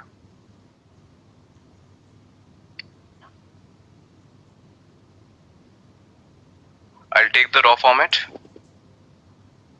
I'll copy it. kubectl create -f your pod. So team, your pod is now getting created. When we created your pod with host path, what happened? Your container was not getting created because the location was not found. kubectl get pods. Okay, as of now it is also creating state, right? Same thing happened with a host path. Same thing is happening with your this one also. But you see it was resolved automatically. Okay, you can see this time it was resolved automatically. How? kubectl get pods -o wide. With host path it was stuck. With persistent volume it didn't. It went to M38C. Okay, at that node also the path was not available, right? You can see M38C temp PV data was not created. Now you can see it is created. Okay, with host path you have to create it manually, but with PV and PVC you don't have to. Okay, it is created automatically. Why? Because in host path you provide a path. Okay, that path is manual, but here all the things that you are defining are your Kubernetes its own object. Okay, you have created a PV, that is a Kubernetes object. You have created a PVC, that is also a Kubernetes object. You deal with storage class, that is also a Kubernetes object. You created a pod, again Kubernetes object. All the objects that you have defined, are of your Kubernetes own. Okay, pod, PVC, storage class, persistent volume, everything is your Kubernetes own object, so you don't have to deal with anything manually. Everything will be done automatically. Okay, so wherever the pod is scheduled, whether in node 1, node 2, node 3, node 5, node 10, node 20, doesn't matter, your Kubernetes is going to create that host path on that location automatically. You don't have to worry about it. Okay, so even if you go on that worker node, okay, if I go to my PV data, you can see logs are already updated off your Tomcat container. Okay, so team, this is the concept of PV and PVC. Any question, any doubts? It was a complex topic, I know. I tried my best to explain you with the best examples. Whatever PV of 500 is available, but with different access mode. Okay, Gaurav, you're asking if there is a PV of 500 MI is available with different access mode. It will not assign that 500 MI. Okay, it has to match all the conditions. All the conditions should be fulfilled.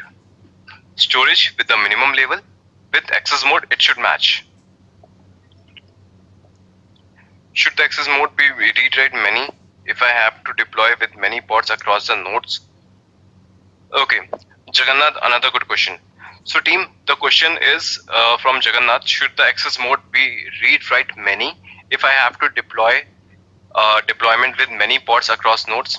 Okay, so team, as of now I have created only one pod, but in the real-time scenario you don't do that. You create a deployment, and in deployment what happens, your pods are distributed across the node.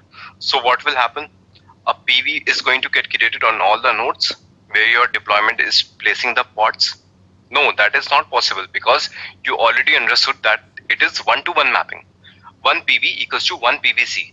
So if you are dealing with a deployment where the pods can spread across the nodes, okay, so in that scenario your PV in PVC is also going to create a problem. Okay, so for that, what you can do, you can have the read many access. That is one way. Another way is you can use some shared drive again. Okay, if you have 20 nodes, you can have a shared mount point, or you can have a NFS. Okay, you can have a NFS. It will be getting in sync with all the 20 nodes. All right, so doesn't matter wherever your pod is getting created, a shared location will be there across all 20 nodes. So it doesn't have to create the path again and again. That shared volume will be available for all the volumes. Okay, so if you want to do this with a NFS, okay, I hope all of you know what is an NFS. It is a shared volume. Okay, it will be attached to all the instances and it will stay in sync with all the machines. Okay, so team, I have kept an example with NFS as well. If you want to practice at your own, it doesn't comes in your examination. Okay, in CK exam they never ask about the NFS. Okay, because NFS is not a feature of Kubernetes. It is a feature of your cloud provider. So if you want to practice at your own, here is an example I have kept for you. You can work with local also, you can work with CKA as well. Okay, how to create your NFS PV, how you to create NFS PVC. Okay, all the examples are here. If you want to practice at your own, you can practice.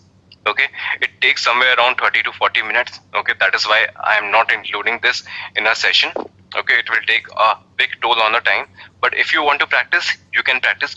All the concepts are same with your PP and PPC. Just you are going to have a shared mount point across all the nodes.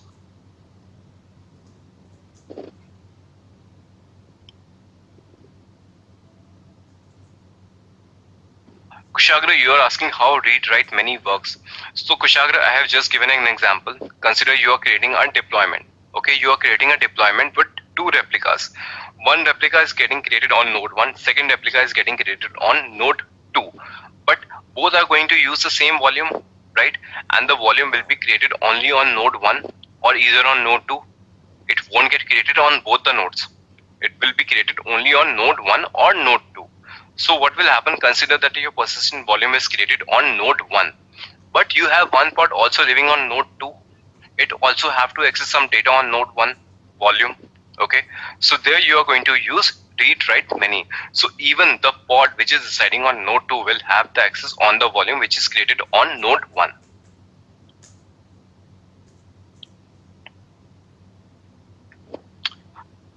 Mosomi, you are asking how to restrict the PVC to be used for a specific pod. Mosomi, it is already restricted, right? You have one reservation, right? PVC is a reservation and pod is a person who is taking that reservation to a hotel. So if I have made a reservation in a hotel, it means I am going to have that reservation with me.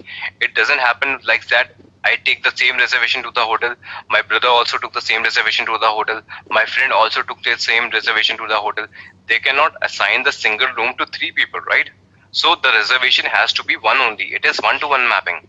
So only one pod can have one PVC and one PVC can have only one PV. It is already restricted. But consider I have booked a double bedroom. Okay, so consider I have booked a double bedroom. So I am going to go to that room as a double occupancy. So I will go with my friend, I'll go with my wife, I'll go with my brother. That is up to me. So that is a deployment now. Okay, your deployment has 2 replicas. I am going to that hotel with the same reservation with a double occupancy. So you cannot, if you are using with a deployment, you cannot have with for the specific pod. But if you are dealing with a single pod, you can specifically limit it to a single PVC and a single PVC to a single PV. Standard storage class uses from master storage. Sarath, I don't understand about the master storage. What do you mean by master storage?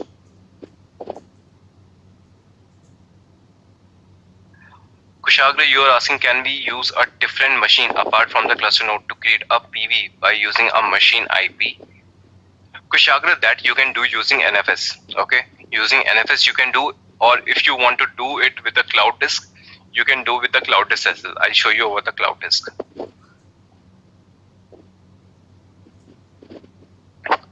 Kushagra, is it possible to make a PV namespace?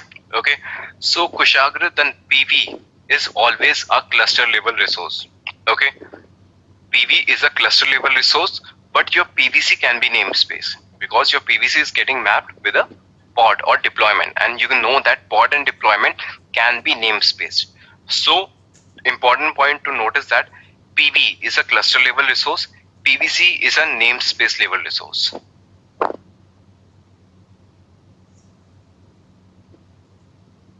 Sarath, no, it doesn't take the storage from the kube master. It will take the storage wherever your pod is assigned. If your pod is assigned on node 1, it will take the storage of node 1. If your pod is located on node 2, it will take the PV storage from the node 2.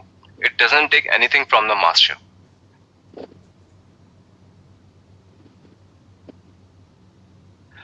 Mosumi, you are asking, please explain read write once and read or many again. Okay.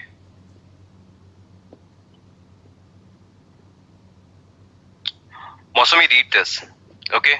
If you have defined read write once, the volume can be mounted as read write by a single node. Okay.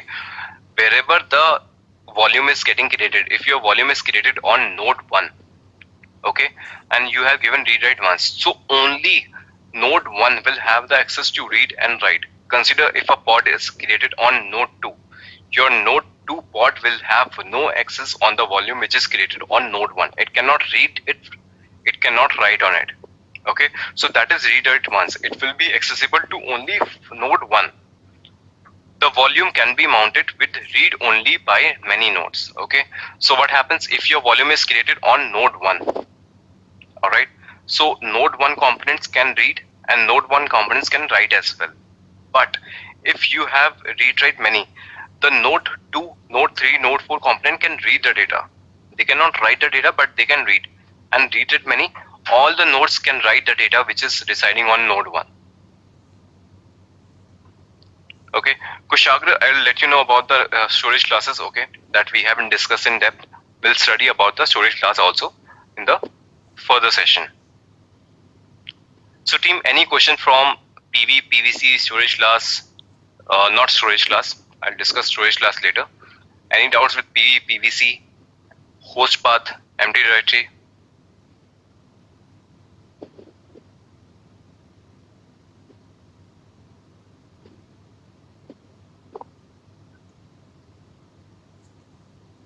No?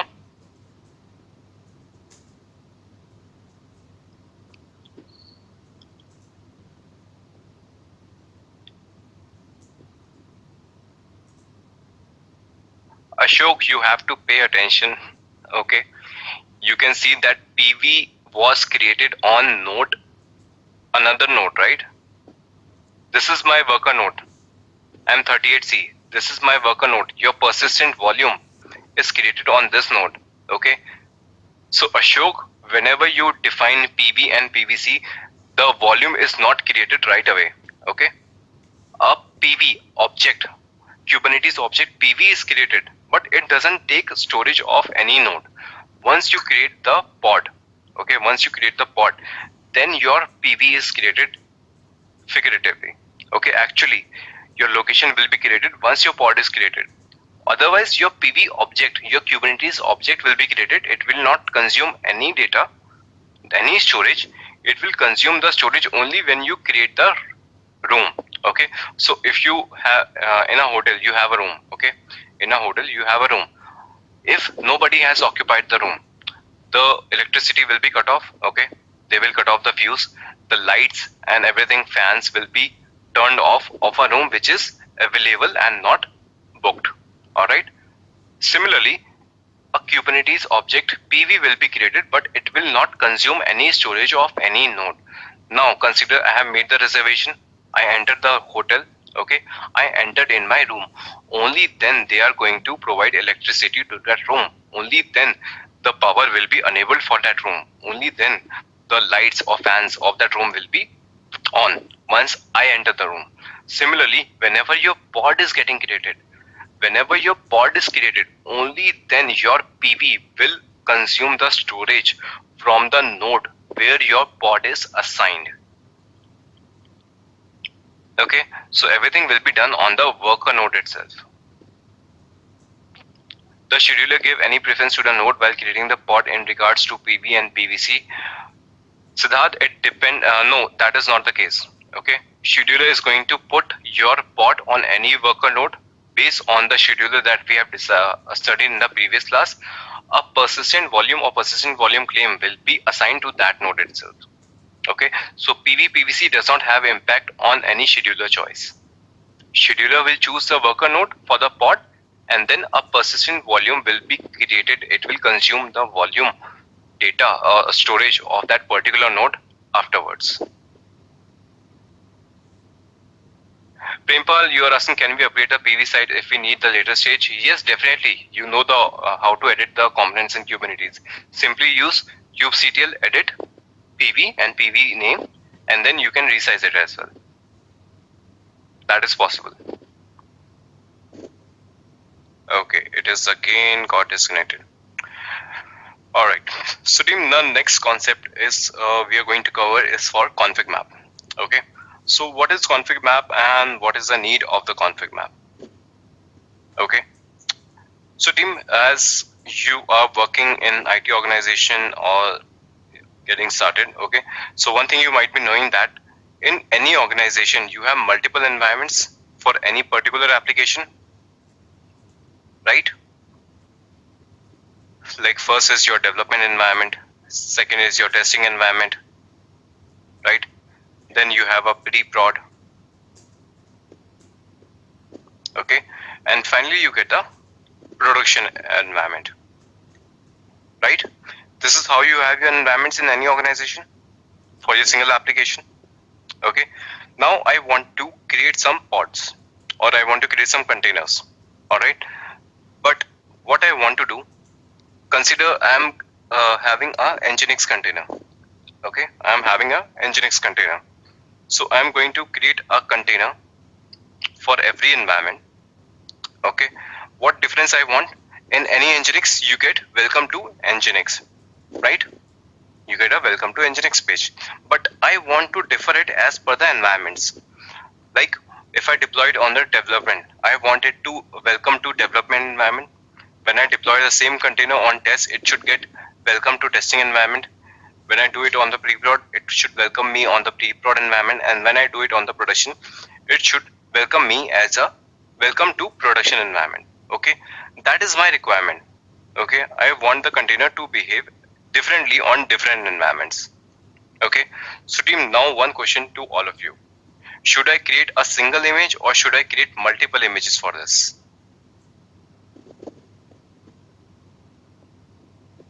Should I create one image or multiple images for this now?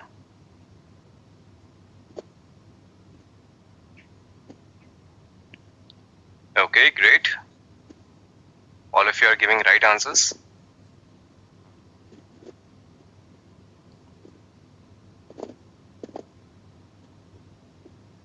Great. Team, so whosoever has answered, all of you have answered correctly. Okay, we are going to use a single image only. All right, because that is the purpose. Why we started using container? Because we wanted to have a singular environment. Okay, we wanted to eliminate the challenge that we used to have, that code is working on production, code is not working on production but working on a testing environment. Okay, that is why we come to container environment. So definitely we need a single image only, but still we want that image to work differently. Okay, it should behave differently. So for that purpose, what we have ConfigMap. We are going to pass some kind of configuration to the container so that it can behave differently as per the environments. Okay, we are going to pass on some configuration to this container, which so that it can behave differently in dev environment.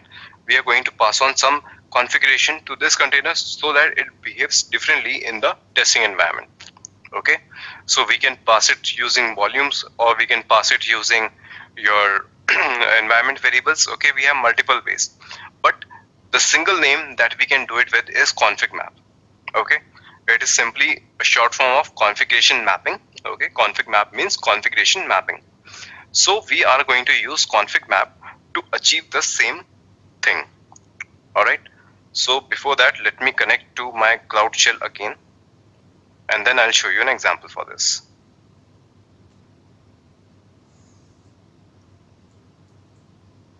Kubernetes engine.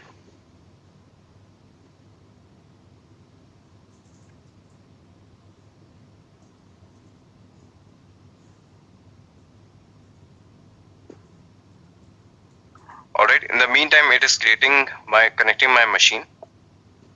Alright, so let's go to the storage again. And there's a ConfigMap example. Okay, there are multiple ConfigMap examples. I'm going to take the first one first.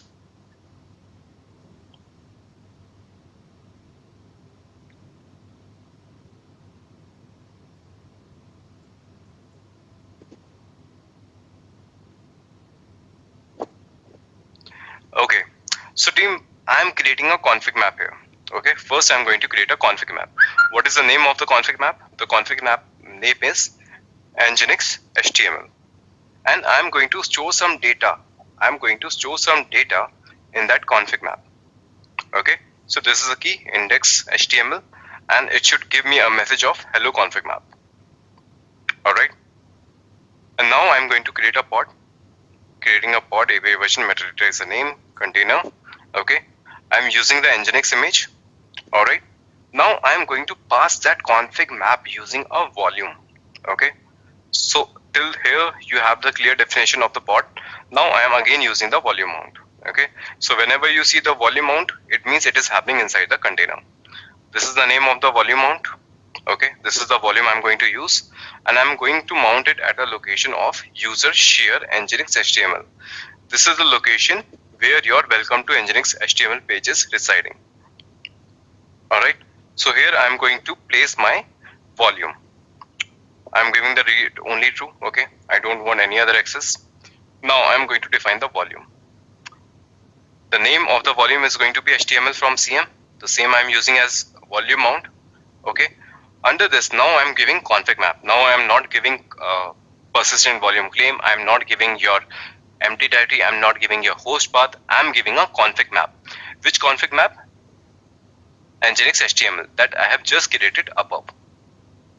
Okay, so we are going to take this example.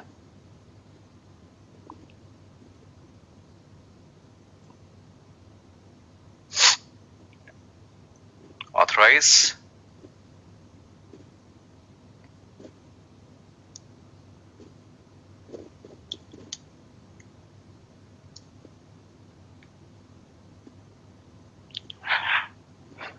kubectl. Let me delete all first.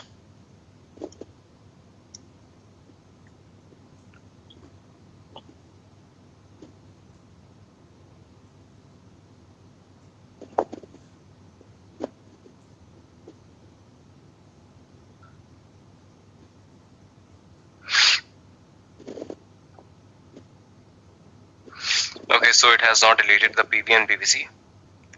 kubectl get PVC. kubectl delete PVC, PVC name. kubectl get PV. Okay, so now you can see the status is again available because now I have deleted the PVC. kubectl delete PV, my PV. Okay, so I have deleted both the PV and PVC. I have deleted the pod. I have a clean environment. Now I'm going to create the config map.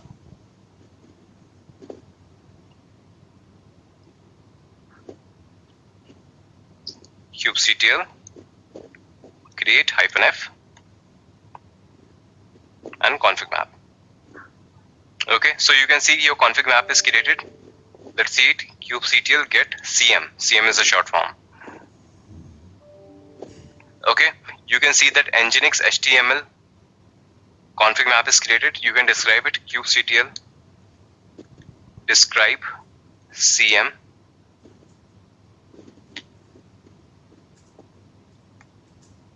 Okay, so team, here you can see that it is namespaced.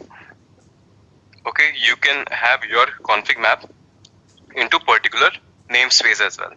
Alright, apart from that, what is the data? You have a key called index.html, and what is the value? Hello config map. Okay, so with this your pod is also created. Alright, So let's try to log in and see if it is placed or not. kubectl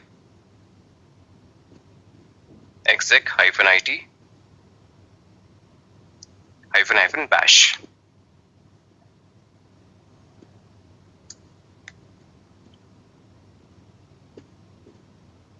Okay, now I'm inside my pod.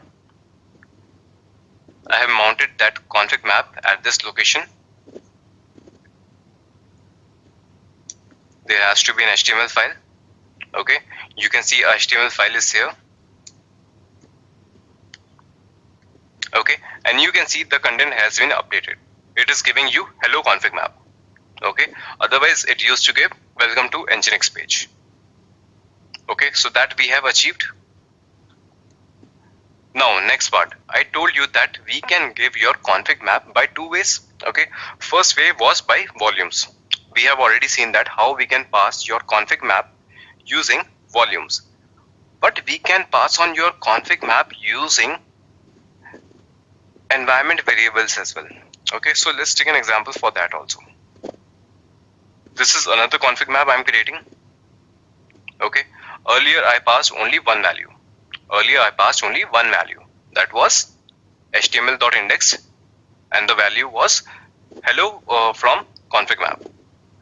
Now I'm giving two values. What I'm defining DB as my MongoDB and app as my app. Okay, I have defined two values this time in my config map.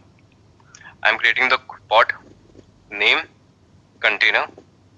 Okay, and I want to execute a command. Okay, I want to execute a command echo key value 1 and key value 2. Okay, and I'm defining those environment variables here. What is the name? The key is equal to going to be key 1. Okay, what should be the value of key 1? It should take the value from config map key reference. Okay, it should take the value from config map key reference. Which config map? The name of the config map should be special config. You can see this is the name of your config map. And which value it should pick? It should pick the value of DB. Okay, it should pick the value of DB. So what will happen? The value of DB is my DB, and my DB will be stored at key 1. Alright. So team, you have to understand the flow, right? Now, I am defining second key. Okay, I am defining second environment variable. Second environment variable is key 2. From where it should pick the value? It should pick value from config map key reference. Which config map? The name of the config map is special config, and which value it should pick? It should pick the value of app. Okay, so the value of app is my app. So this my app value will be stored at key 2. Okay, team, I understand it is a little boring. I do understand that, but I cannot do anything. This is how the subject is. Okay, so I am going to create a config map using environment variables this time. I'll take the raw format. I'll copy it. kubectl create -f this. Okay, your config map is created and your pod is also created. kubectl get cm.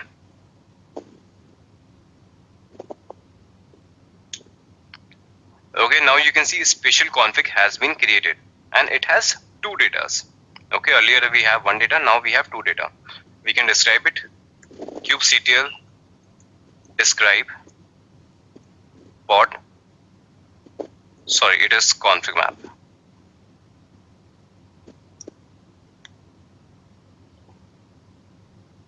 Okay, now you can see it has two data.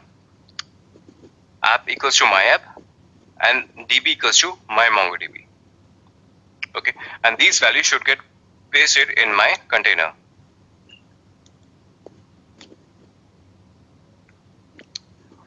Okay, so team test pod was created and it has only one job, right? If you see this, I just did a echo operation.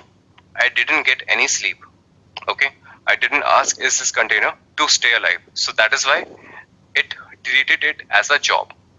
It is completed. Okay, so once your pod is completed, you can see the output as kubectl get logs, kubectl logs, and your pod name. So team, can you see? You are getting the output as my MongoDB, my app, as it was said, echo key 1 and key 2. And you get key 1 value as my MongoDB and key 2 value as my app. Okay, so team, this is the concept of config maps. You can use your config map using volumes, and you can use your config map using environment variables. So team, is config map clear to all of you?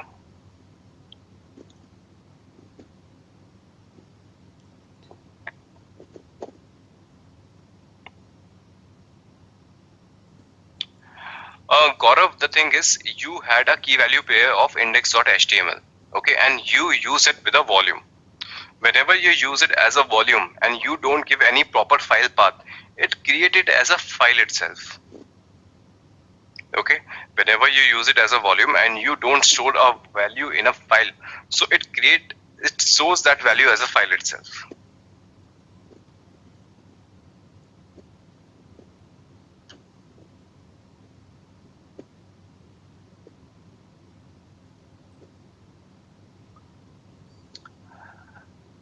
Rahul, you are saying how to create a config file using a config map. You can store it with the values like this, the first example that I showed you. Okay, let me show you the first example again, Rahul. Okay, so what happened? I created a HTML file here and I stored some values here, right? So what you can do, you can give here as a config file and you can store all the configuration here accordingly. Okay, it is just a single key value pair. You can use an array, you can use a dictionary. We already understand that how it works with a YAML. Okay, so it is simply a key value pair under data. If you want under data, you can have a dictionary and array so that you can store multiple things, multiple content inside a single file. So that is how you are going to use a config file. Ashok, you are asking what is the use of config map. Ashok, that is what with I started. Okay, I just started with the same thing. What is the use of config map? Okay, so you have different environments. You want your container to behave slightly differently in every environment. You want to pass on some details to the container so that you can identify that this container belongs to a lower environment. All right. So what I said, I should create a container created in the development environment, and it should greet me with welcome to development. Okay, so that I'm aware that this container is of development environment. This container should respond welcome to testing environment so that I can know that this container belongs to the testing environment. So what happens, depending on the environment, depending on your environment, you want to pass some details that is environment specific to your container in any organization. So for that you use config maps when you want to pass some configurations to your container. How can we pass binary data in config map? Kushagra, you cannot pass binary data in a config map. Okay, we have something different for that. I'll tell you about that.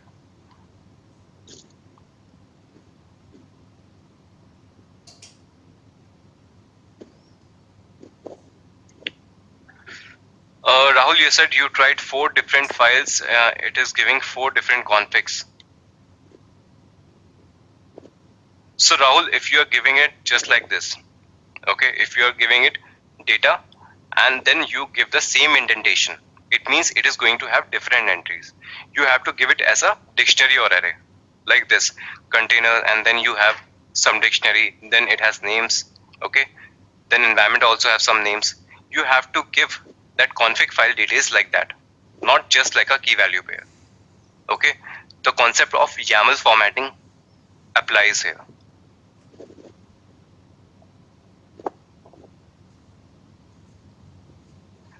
Gaurav, you are asking why we use a pipe signal symbol here in the example 1. So Gaurav, that is for the alignment. That is for the next line. Okay, you can also ask that why we have given this hidden sign /h1. So that is for the heading. So that is how your HTML formatting works. Okay, so it belongs to your HTML formatting.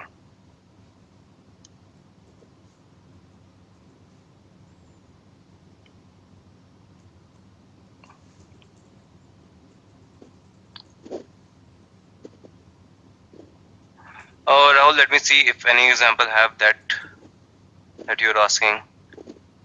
This is with database and database URL.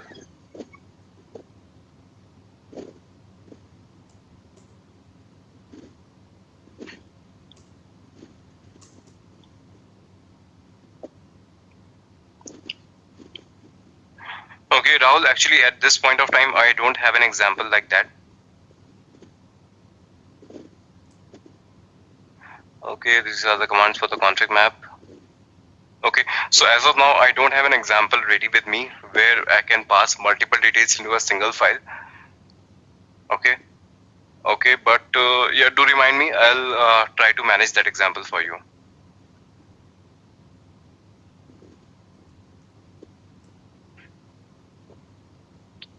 Masami, you are asking how to pass certificates in a config map. Okay, so Masami, certificate part we haven't discussed yet. Okay, certificate is a part that we are going to discuss in the next class. Okay, so I'll request you to keep your certificate related question in the next class.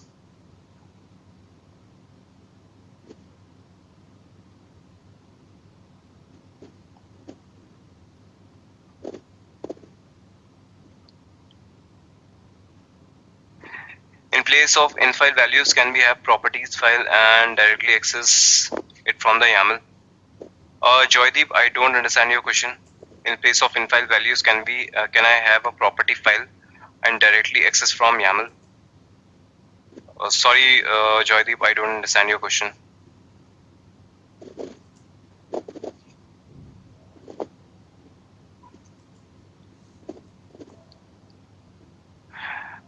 Rahul, you want to pass on the TNS entry for the config map for connecting to database. Okay, so Rahul, there are a lot of functionality. Okay, I am here to make you understand the concept. How you utilize it, you can, and that is up to you. Okay, you can use the config map for a variety of job. Okay, so I have made you understand the concept. It is up to you how you're going to use it. So if you want to pass a connection TNS string for that, you can do that. Okay. One more topic I want to tell you before you ask further question on this. Okay. Before you ask further question on this, I want to ask you one question now. Okay. So team, there was a question from someone, Rahul. Okay. He asked something related to Oracle database or something. Okay. So now I have to ask you one question. The question is, can you pass a database connection string, or sometime you have to pass some password as well? Okay, you want to have some environment variables, you want to have some configuration pass that enables you to connect to the database, or where you need to have some password details also. Okay, so can you pass on some password related details or some sensitive data using config map to the container?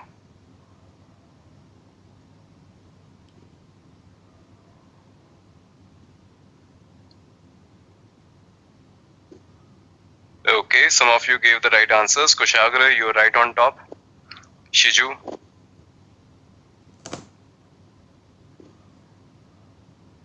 Masumi, yes. Ankur, absolutely correct. Okay, so team, we should not pass on any password related details or any sensitive data using config map. And why is that? Because if you're going to describe it, okay, if you're going to describe any CM, get CM. If you get any details in the config map, they are available to get read in plain text.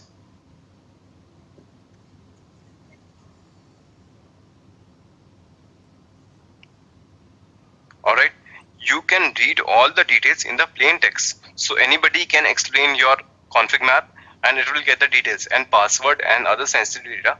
You don't want them to be exposed like that. Okay, so for that purpose in Kubernetes you have some concept called secrets. Okay, secrets are exactly same as config map. The only difference, the details are not visible here like this, and you can do the encryption as well. Okay, in secrets you can do the encryption as well. So it is same. So I have some examples here, all right, for secrets. But let's take an example for secrets from the official documentation. Okay, some examples we can take from the official documentation as well. So storage, use secrets.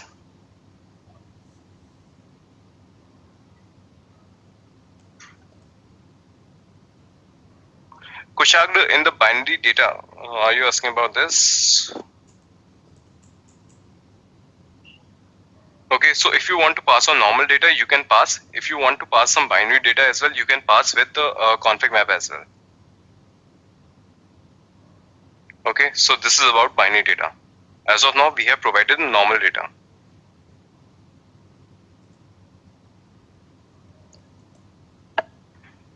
Alright, so team, this is your official documentation from where we can take the example of secrets. Alright, for the better understanding. Consider I want to pass on the username and the password. Alright, I want to pass on the username and password into my container using a secret. Alright, so this is being done using base 64 encryption. Alright, so base 64 encryption is usually available with all the Linux environment, whether it is your Ubuntu, Shell, Alpine, or CentOS, Red Hat. Okay, base 64 encryption is available with all of them. So for now, what I'm going to do, I'm going to have my app username. This is my username, and I'm going to have the base 64 encryption for this. Okay, so the encrypted value for my app is this string. Similarly, for the password, this is going to be my password, and I'm going to have base 64 encryption for this also.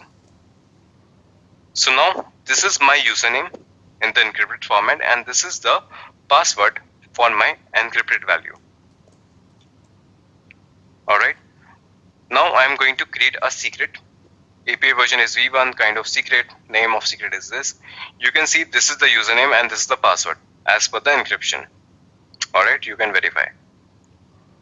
Now what I'm going to do, I'm going to create this secret.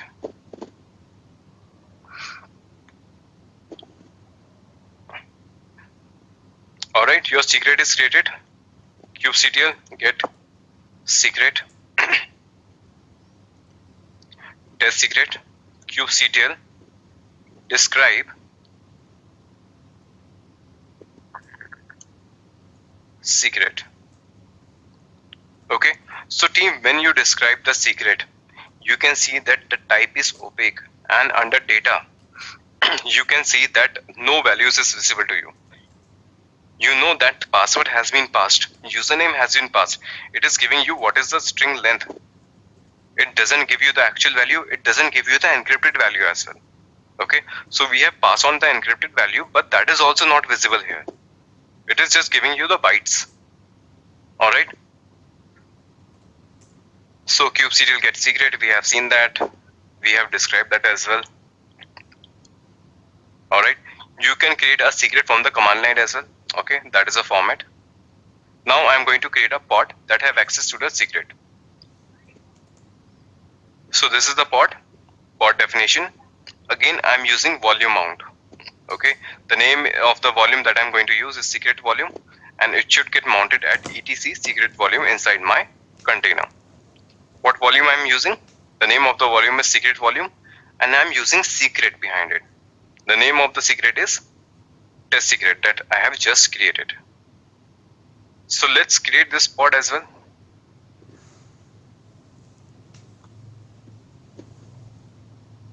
Okay, you can use apply and you can use create. Both will create your pod. kubectl get pods. Okay, your secret test pod is created and it is running. Alright,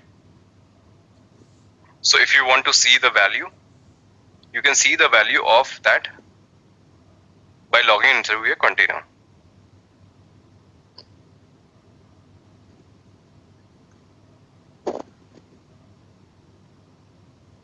Alright, now you're inside your container. At this location, you have saved your details. So team, you can see etc secret volume, you can see the password and username. Alright. So that is also encrypted. It is not visible to you directly.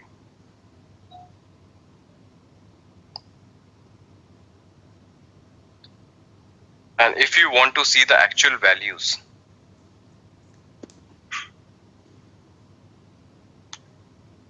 you can see the username. The username is my app.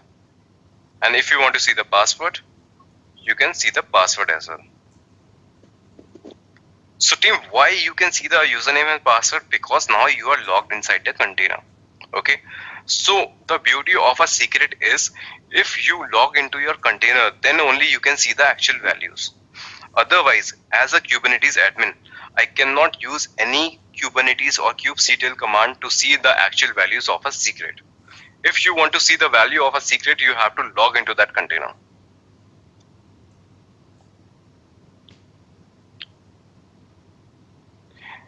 Alright, yes Kushagra, it is a plain text inside a container. The purpose of secret is it should get read inside a container, right? You should be able to read a secret inside a container, but you should not allow anybody else who cannot log into the container that it should read the content. So secret allow you to keep it a secret outside of container. Inside of container, you can definitely see it. Alright, so team, this is the example how you are going to use a secret using a volume.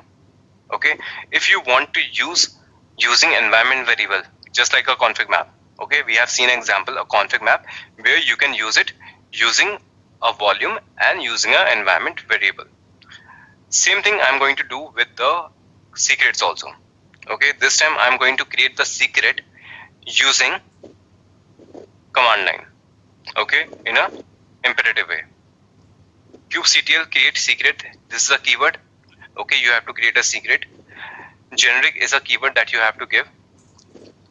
Backend user. Backend user is the name of the secret.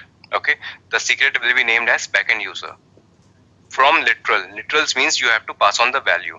So team, whenever you create a secret from the command line, you don't give the encrypted format. Okay, you give a plain text. If you create a secret using command line, pass on the values just like that without encryption. So the key is backend user name and the value is backend admin. Alright, so I'm going to create the secret now.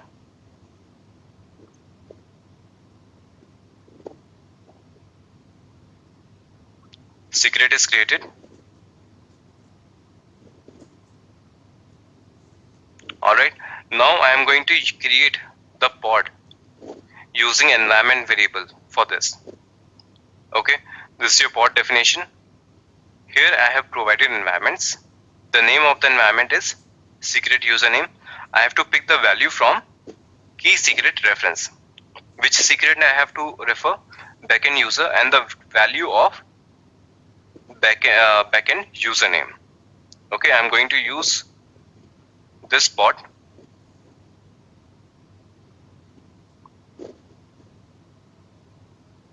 Alright. Now if I want to see the value, I don't have to log into the container every time. Alright. I can simply, in place of bash, I can simply give echo the secret username.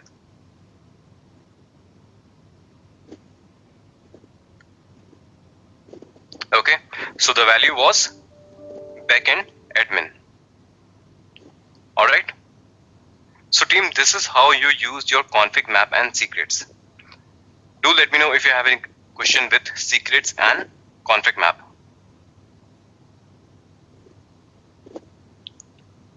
But we can also easily decode base 64 encoded data. So yes, Jagannath, you can do that.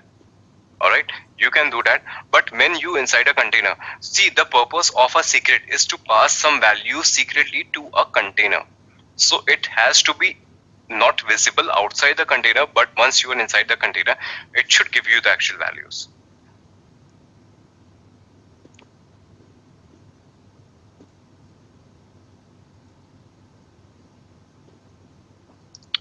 Gaurav, you are asking, we encrypt the values at what level the decryption took place.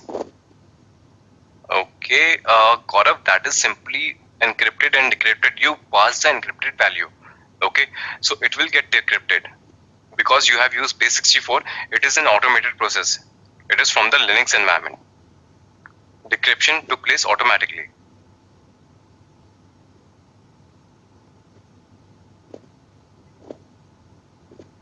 Rishabh, we have already seen even the encrypted value is not visible in a secret. You can describe a secret, you will get a blank area. Okay, when you describe a secret, you don't get the encrypted value, you don't get the decrypted value as well.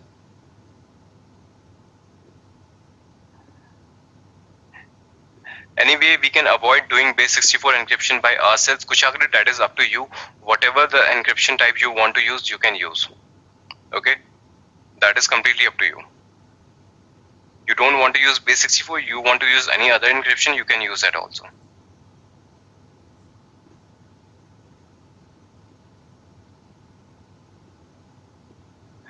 Sarath, will secret volume is created as PV in a simple example?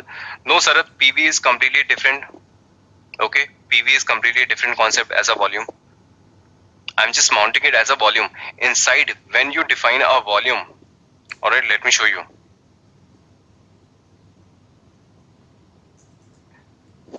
Whenever you define a volume, below that you give what is it. You can give my PVC. In the previous example you have seen here persistent volume claim. Previous to that example you have seen here host path. Previous to that example you have seen empty directory. Okay, so it is a way of passing something using volumes. Under volumes, what you have defined, that matters. So a config map is completely different from PV. We should not compare it like that. Joydeep, can we use a PV for secrets?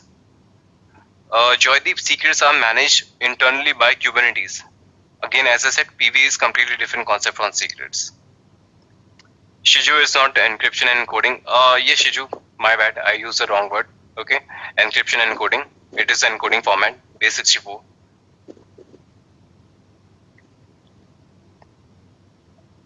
Ankur, majorly it is used base64 only. Okay, but it is not a standard. You can choose anyone. All right, but majority of the use is of base64 only.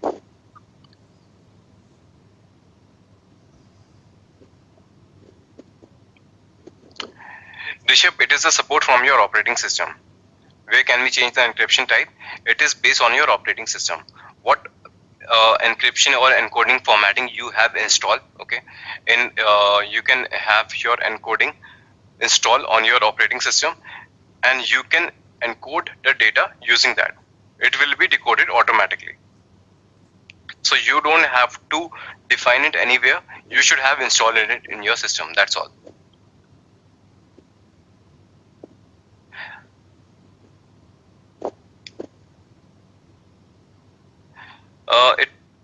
I meant, is it possible if a secret can itself encrypt our plain text to base64?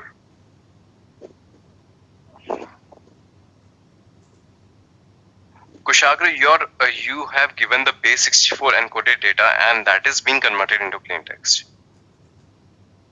Okay, so you are asking how to have your plain text to base64 format, and we have seen that how you can do that. There is a command already provided you in this documentation.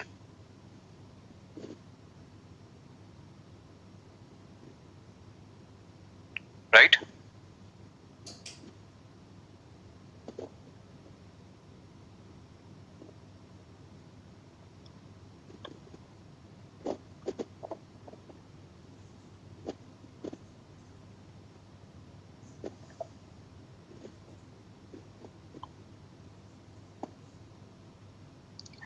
Okay, so team, is secrets and config map clear to all of you?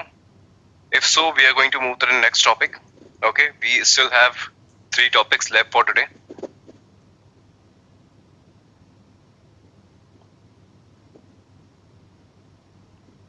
Sarath, that is a concept of security.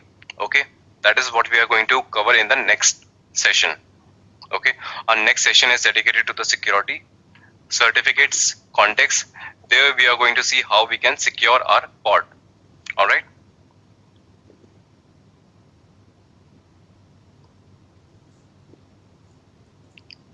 Okay. So team, now we are going to discuss two topics that is completely dependent on your managed Kubernetes cluster. Okay. Cloud disk and service load balancer are the two topics that you can only study with GKE or any EKS or managed cluster. All right. So team, you have understood about the PV and PVC concept, right? PV and PVC is clear to all of you. Now, one thing is, consider I have used an NFS shared mount point, right? Because I wanted to have consistency. So what I have done, I have created an NFS and it is attached to all the worker nodes. So don't you think it is not a cost efficient way of doing things?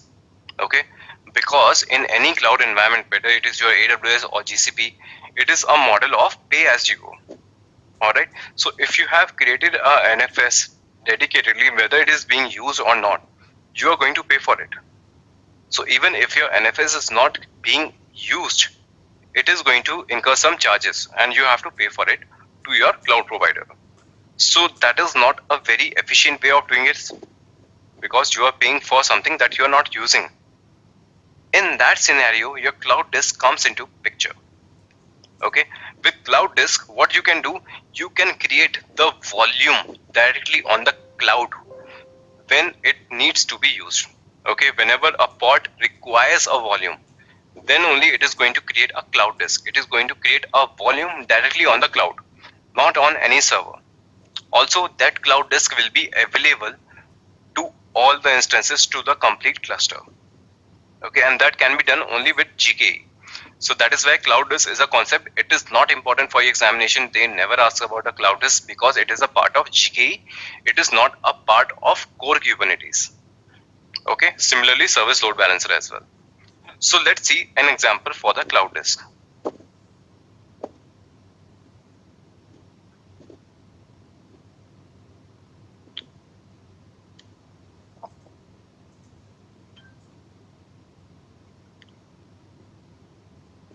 Okay, this is the one, CSGCP.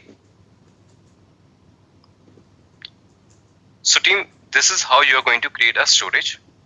All right, this is the API version storage class. Okay, I'm going to create a storage class now. All right, earlier what we did, we use a standard storage class, general one. Okay, that general one, what it does, it create the volumes on the instances. All right, that reception is only allow you to book hotel in that particular room. But if you want to book a room at some other place, you have to deal with another manager, right? So for that purpose, I am going to create another storage class that will be capable of creating volume from GKE Cloud. You can see the provisioner is GCE, Google Cloud Engine. So this storage class will allow you to create volumes directly on the GCP. That is why I have taken this. All right. So what I'm going to do, take the raw format of this. This time I'm going to create the storage class first. kubectl create -f.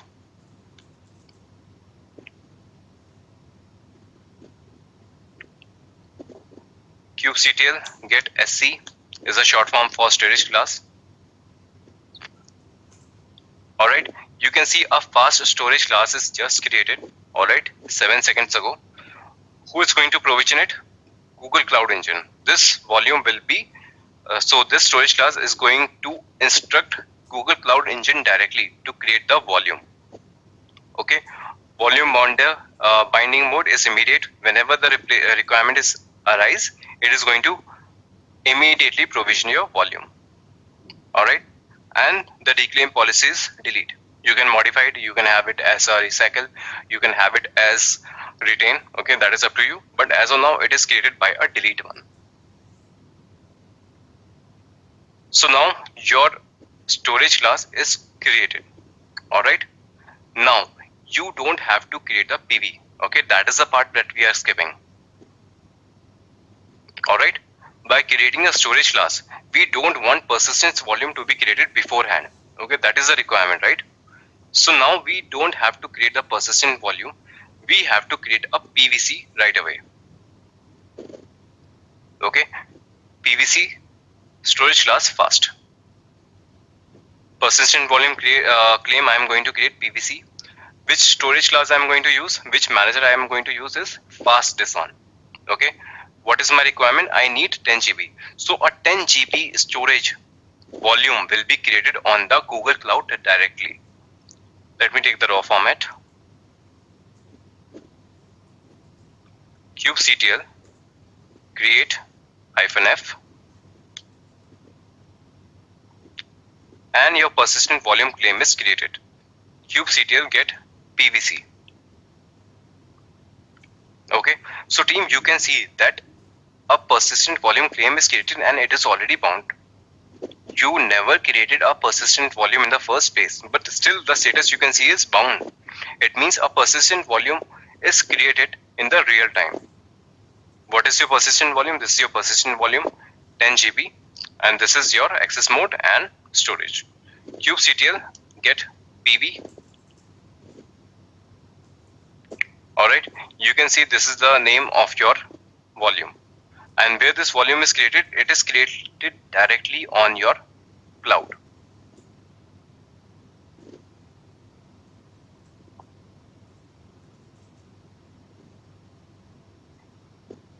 So team, can you go to storage and you can see a persistent volume claim is already created. Okay, this is from the Google Cloud, GKE. Let's see about the volumes. Cloud storage.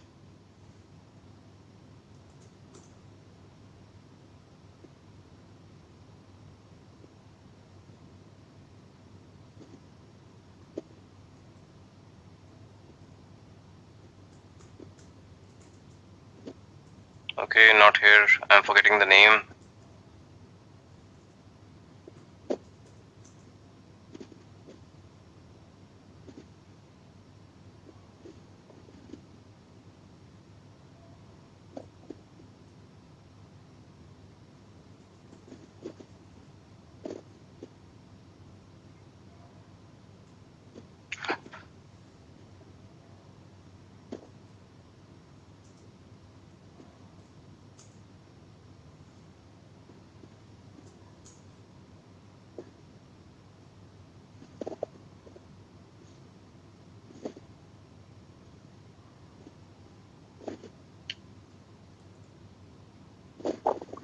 Okay, it has to be somewhere. I'm forgetting the location exactly.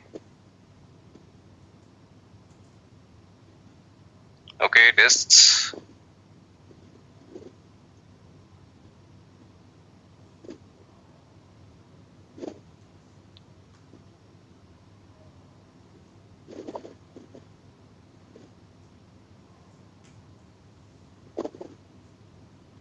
Okay, thanks Akur.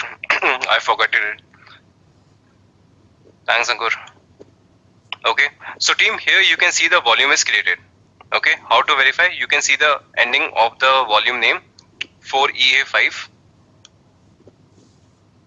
Alright, 4EA5. This persistent volume is created right away on the cloud disk. Alright, it is not created on any server. So even if the pod gets recreated on any other node, it is not going to impact anyway, because this disk is at the cloud level.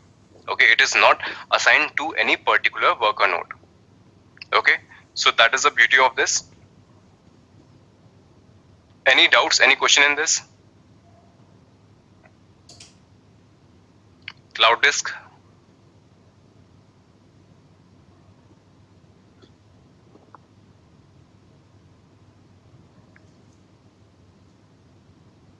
So let's create this pod as well.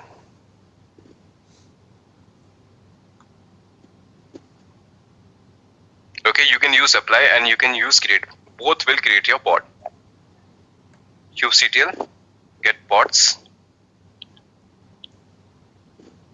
Okay, your secret test pod is created and it is running. Alright.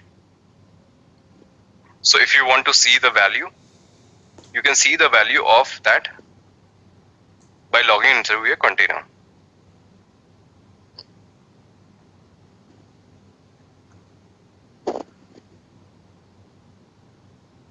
Alright, now you're inside your container. At this location you have saved your details. So team, you can see etc secret volume, you can see the password and username.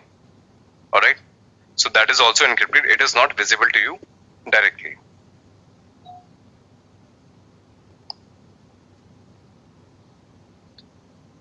And if you want to see the actual values,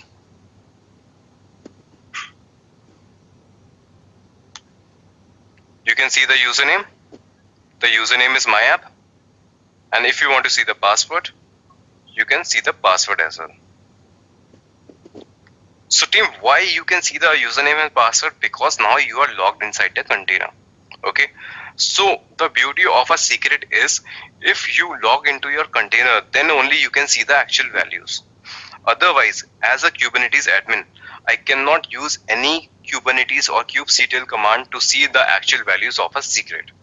If you want to see the value of a secret, you have to log into that container.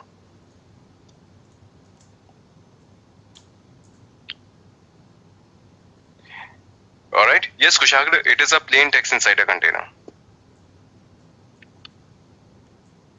The purpose of secret is it should get read inside a container, right? You should be able to read a secret inside a container, but you should not allow anybody else who cannot log into the container that it should read the content. So secret allow you to keep it a secret outside of container. Inside of container, you can definitely see it. Alright, so team, this is the example how you are going to use a secret using a volume. Okay, if you want to use using environment variable, just like a config map. Okay, we have seen an example, a config map, where you can use it using a volume and using an environment variable. Same thing I'm going to do with the secrets also. Okay, this time I'm going to create the secret using command line. Okay, in a imperative way. kubectl create secret. This is a keyword. Okay, you have to create a secret. Generic is a keyword that you have to give. Backend user. Backend user is the name of the secret. Okay, the secret will be named as backend user. From literal. Literals means you have to pass on the value. So team, whenever you create a secret from the command line, you don't give the encrypted format. Okay, you give a plain text. If you create a secret using command line, pass on the values just like that without encryption. So the key is backend user name and the value is backend admin. Alright, so I'm going to create the secret now.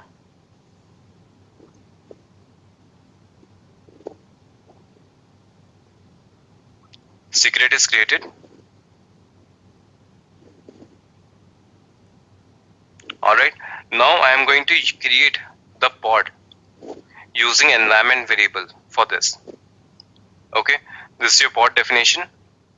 Here I have provided environments. The name of the environment is secret username. I have to pick the value from key secret reference.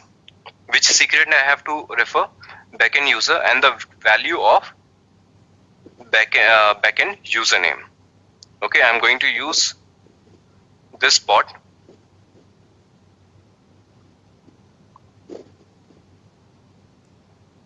Alright. Now if I want to see the value, I don't have to log into the container every time. Alright. I can simply, in place of bash, I can simply give echo the secret username.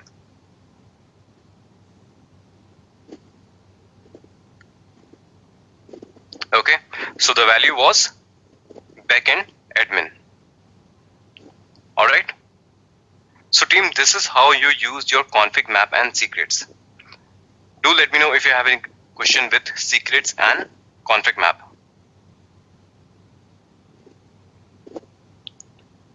But we can also easily decode base 64 encoded data. So yes, Jagannath, you can do that. Alright, you can do that. But when you inside a container, see, the purpose of a secret is to pass some value secretly to a container. So it has to be not visible outside the container, but once you are inside the container, it should give you the actual values.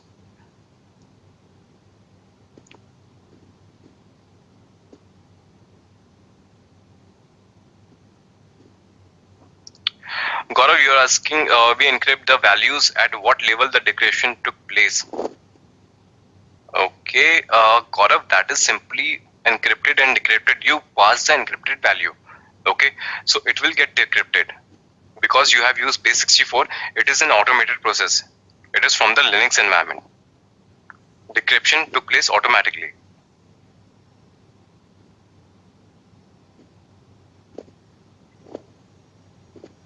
Rishabh, we have already seen even the encrypted value is not visible in a secret. You can describe a secret, you will get a blank area.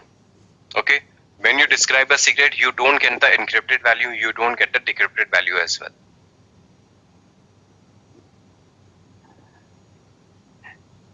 Anyway, we can avoid doing base64 encryption by ourselves. Kushagra, that is up to you. Whatever the encryption type you want to use, you can use. Okay, that is completely up to you. You don't want to use base64, you want to use any other encryption, you can use that also.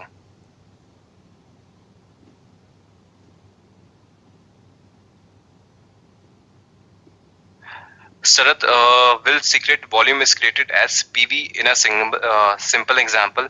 No, Sarath, PV is completely different. Okay, PV is completely different concept as a volume. I'm just mounting it as a volume. Inside, when you define a volume, alright, let me show you.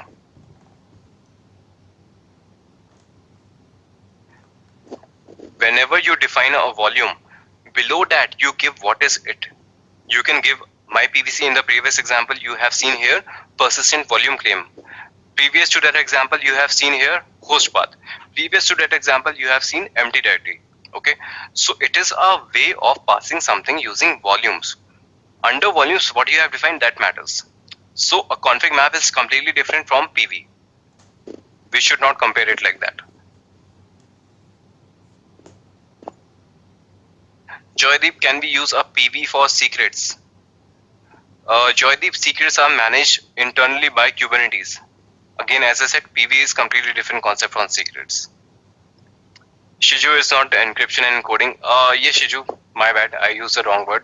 Okay, encryption and encoding. It is encoding format, base64.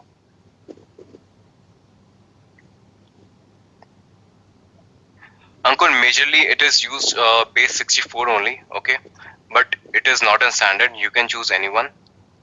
All right, but majority of the use is of base64 only.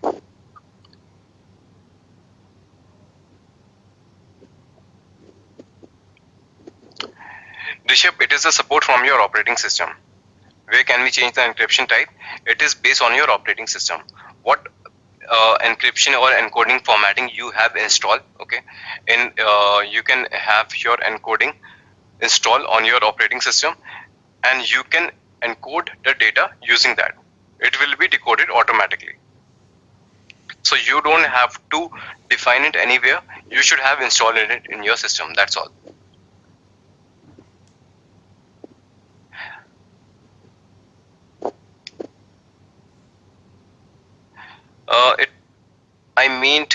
Is it possible if a secret can itself encrypt our plain text to base64?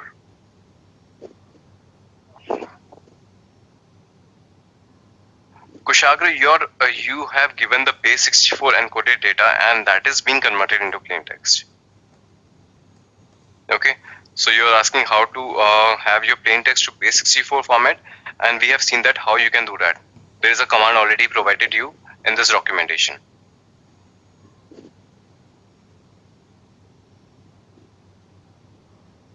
Right?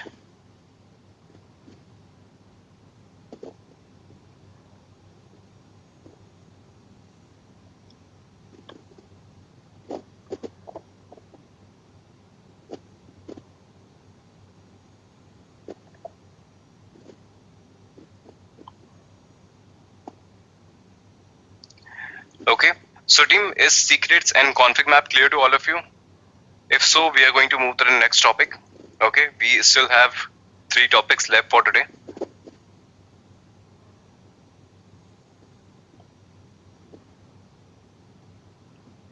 Sarath, that is a concept of security. Okay, that is what we are going to cover in the next session. Okay, our next session is dedicated to the security, certificates, context, there we are going to see how we can secure our pod. All right.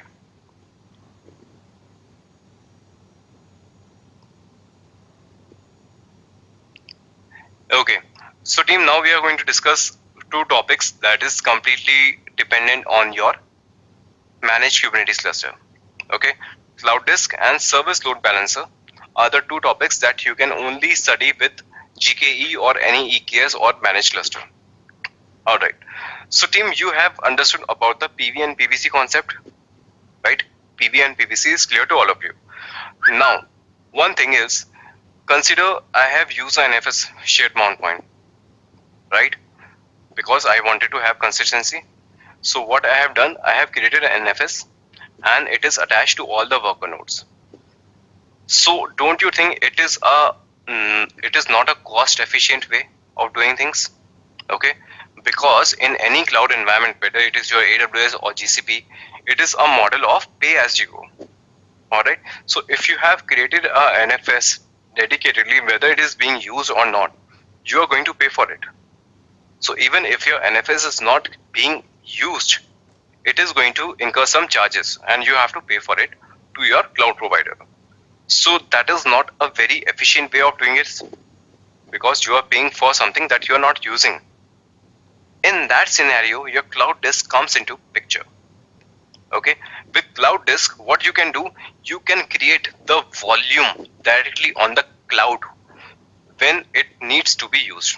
Okay, whenever a pod requires a volume, then only it is going to create a cloud disk. It is going to create a volume directly on the cloud, not on any server. Also, that cloud disk will be available to all the instances, to the complete cluster. Okay, and that can be done only with GKE. So that is why cloud disk is a concept. It is not important for your examination. They never ask about a cloud disk because it is a part of GKE. It is not a part of core Kubernetes. Okay, similarly service load balancer as well. So let's see an example for the cloud disk.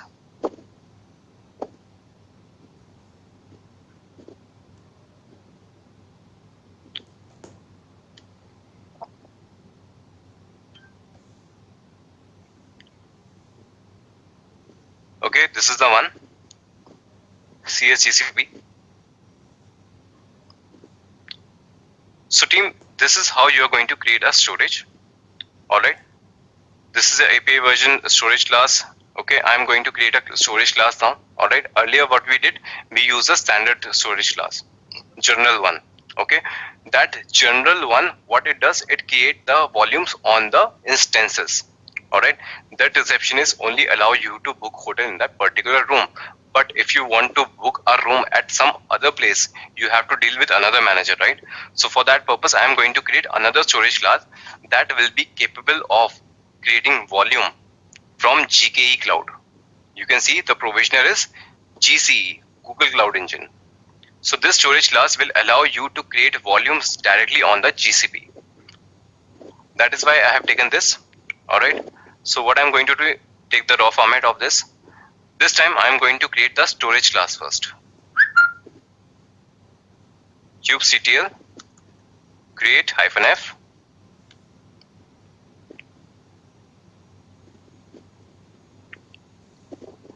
kubectl get sc is a short form for storage class.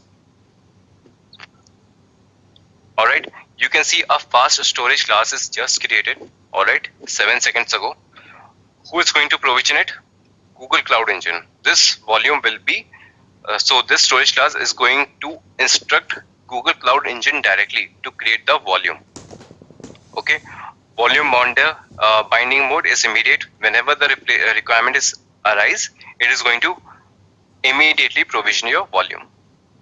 All right, and the reclaim policy is delete. You can modify it, you can have it as a recycle, you can have it as retain. Okay, that is up to you, but as of now it is created by a delete one. So now your storage class is created. All right, now you don't have to create a PV. Okay, that is the part that we are skipping. All right, by creating a storage class, we don't want persistence volume to be created beforehand. Okay, that is a requirement, right? So now we don't have to create the persistent volume. We have to create a PVC right away. Okay, PVC storage class fast. Persistent volume claim I am going to create PVC. Which storage class I am going to use, which manager I am going to use is fast this one. Okay, what is my requirement? I need 10 GB. So a 10 GB storage volume will be created on the Google Cloud directly. Let me take the raw format. kubectl create -f and your persistent volume claim is created. kubectl get PVC. Okay, so team, you can see that a persistent volume claim is created and it is already bound. You never created a persistent volume in the first place, but still the status you can see is bound. It means a persistent volume is created in the real time.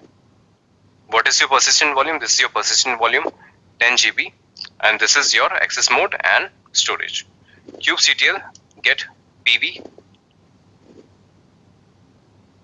Alright, you can see this is the name of your volume, and where this volume is created, it is created directly on your cloud.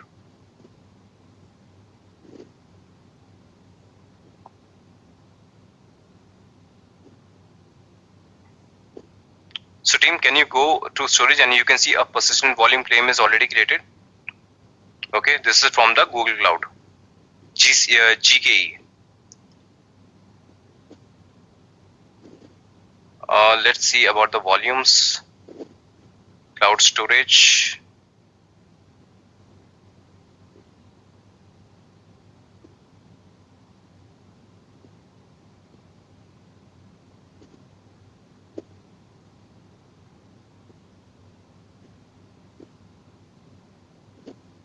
Okay, not here. I'm forgetting the name.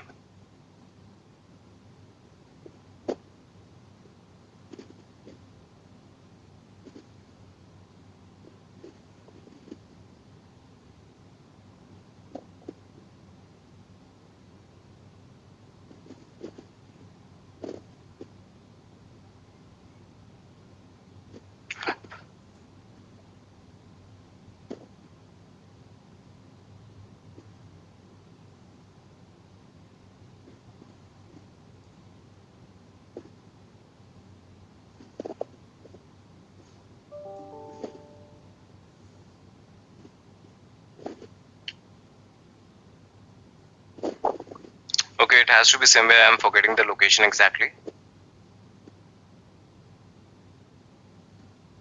Okay, disks.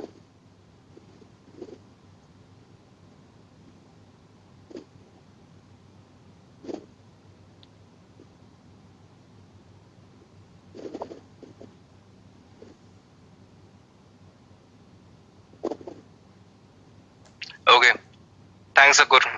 I forgot it. Thanks Ankur. Okay, so team, here you can see the volume is created. Okay, how to verify? You can see the ending of the volume name 4EA5. Alright, 4EA5. This persistent volume is created right away on the cloud disk. Alright, it is not created on any server. So even if the pod gets recreated on any other node, it is not going to impact anyway because this disk is at the cloud level. Okay, it is not assigned to any particular worker node. Okay, so that is the beauty of this. Any doubts, any question in this? Cloud disk.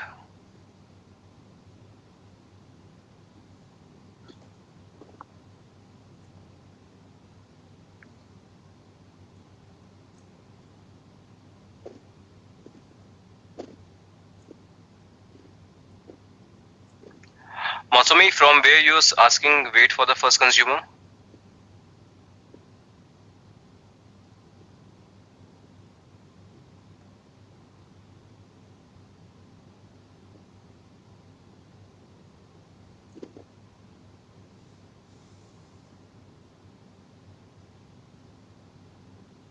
Storage class status.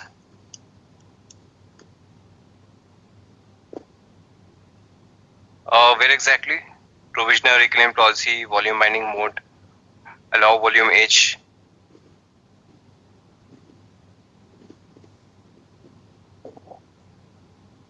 Okay, this wait for the first consumer. Okay, so for this, whenever you use this storage class, okay, first it is going to have a pod first, okay, and after that, a pod will be created, a volume should be assigned, but once you start putting some data at that volume, only then that volume will be created exactly. Okay, so that volume will be assigned. Even when you create the pod, it will wait until unless you write some data to that particular volume.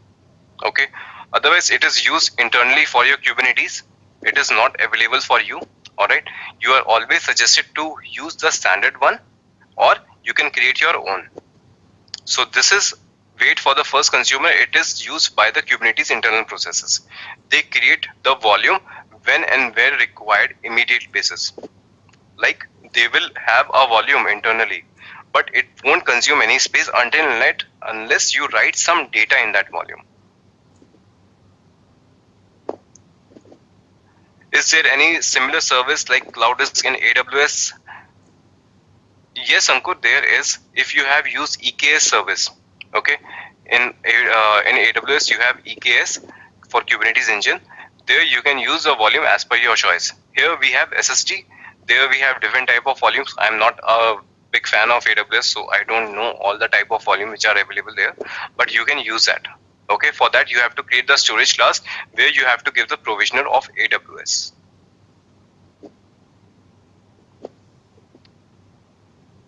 Any open source solution for storage class to create dynamically in a non-cloud environment? Okay, Sarath, that is up to you. If you want to create a non-cloud environment, you have to choose the provisioner accordingly. Okay, so here you can see for the storage classes, if you see the definition, this definition is for the cloud storage for GCP, Google Cloud Engine Provisioner.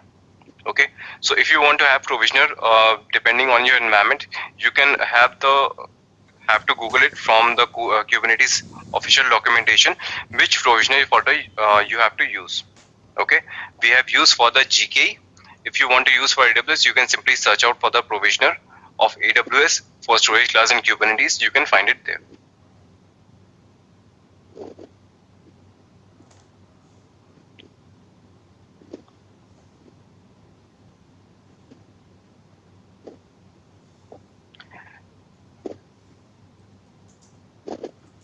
Rishabh, but here the provisioner for standard is GCEPD. Yes, it is GCPED, but here you are defining the type as PD SSD. Okay, here you're defining the type is PD SSD, so that it is going to create the volume directly on the Google Cloud. Okay, obviously provisioner is going to be GCE. If you are creating the volume also on the VM machine, the provisioner is going to be your Kubernetes itself. Let me show you here. All the volumes that are attached to your worker node 1, worker node 2, all the volumes that are attached on your master, all the volumes are provisioned by GKE itself. Alright, even on the worker nodes, it is provisioned by the GKE, right? So you have to give the type also, parameter.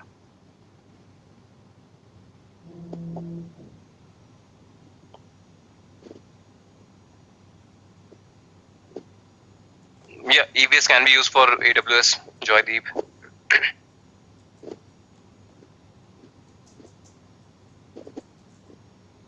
Okay, any other question till now?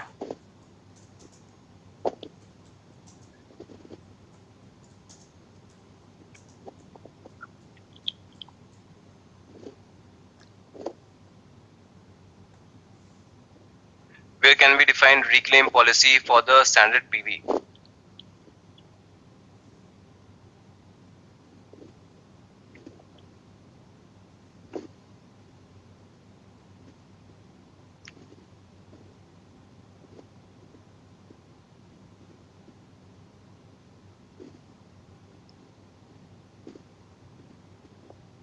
So under specification, you have to define it. Okay, Kushagra, if you want to define the reclaim policy, you can see a previous definition of any PV and PVC.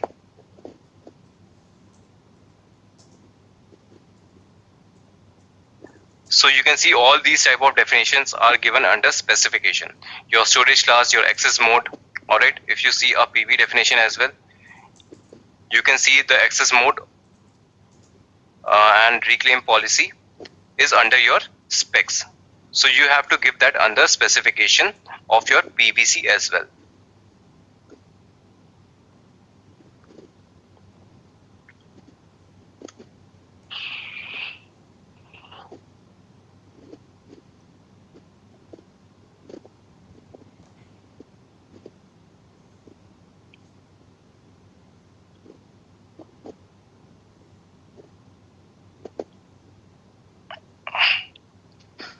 Okay, Mosumi, you're asking how read write once and read and many applicable for the cloud disk. Okay, so if you have multiple pods running on different nodes, okay, so read write once here is going to be defined as a particular pod and a particular deployment. Okay, so if you have created a deployment or if you have created a pod, it will be accessible. This volume will be accessible to that only. All right, one deployment, one PVC, or one pod, one PVC. That is how you're going to do the mapping. If you have given the read write once, that volume will be accessible to that only. But if you have given read write many, so it can be used by different deployment and different pod as well. All right. So team, I guess we won't be able to cover the StatefulSet and headless service today because of the time, because of the questioning. All right. But we have to cover the service load balancer because this is the part that we have to deal with GKA itself. Okay. So team, how many type of services you remember that we have in Kubernetes?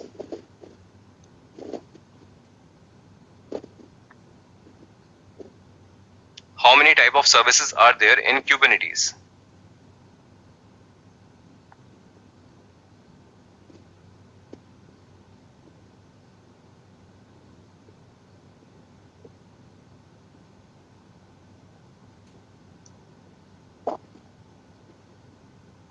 Cluster IP node port, right?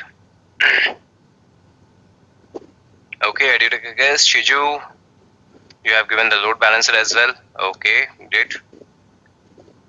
Okay, team, consider you have a deployment, and under deployment you have created 3 replicas.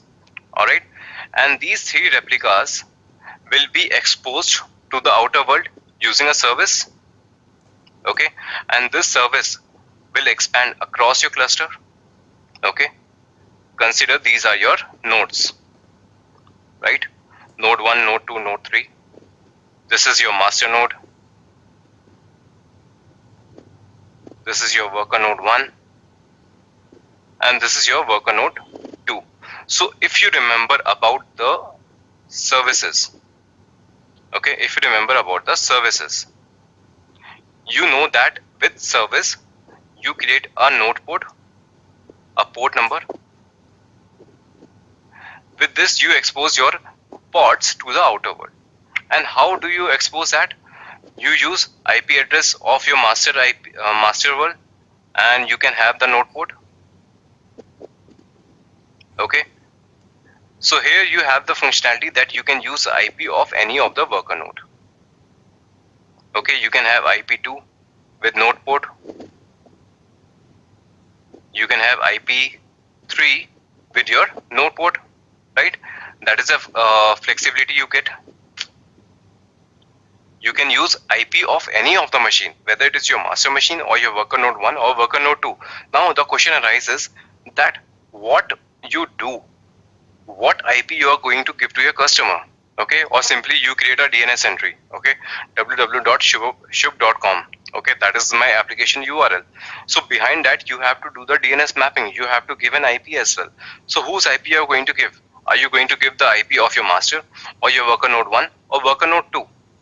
Because IP of any of the machine is going to work. All right. In that scenario, you need to do the load balancing. Okay. You're going to have a third load balancer that is called load balancer service.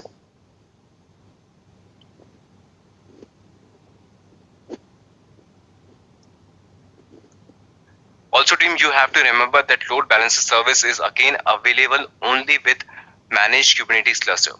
Whether GKE or EKS, it is not available with a core Kubernetes. Alright, it is only available with this. So what happens if you create a load balancer type of service? So you are going to have a single IP. Okay, you're going to have a single IP, you are going to use a node port, and then load balancing will take place across IP1, IP2, IP3 as well. Okay, a single IP, traffic will be routed with master 1 IP or worker node 1 IP or worker node 2 IP. Alright, so you have a definite endpoint if you do a load balancer service. Alright, so team, I'm going to create a load balancer service only. Okay, nothing much than that.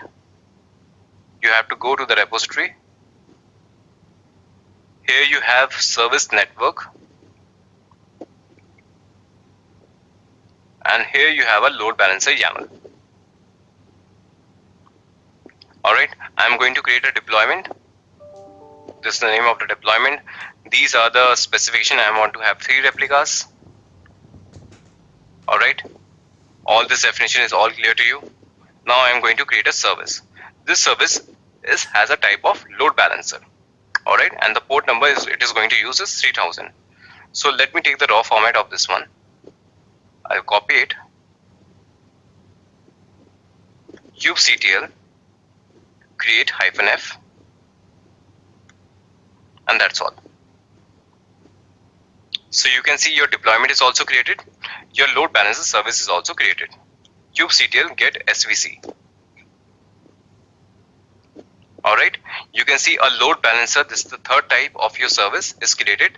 External IP is still pending, and this is the port number for you, 32556. Alright, let's see where it does get created in the cloud. Alright, let's search for the load balancer.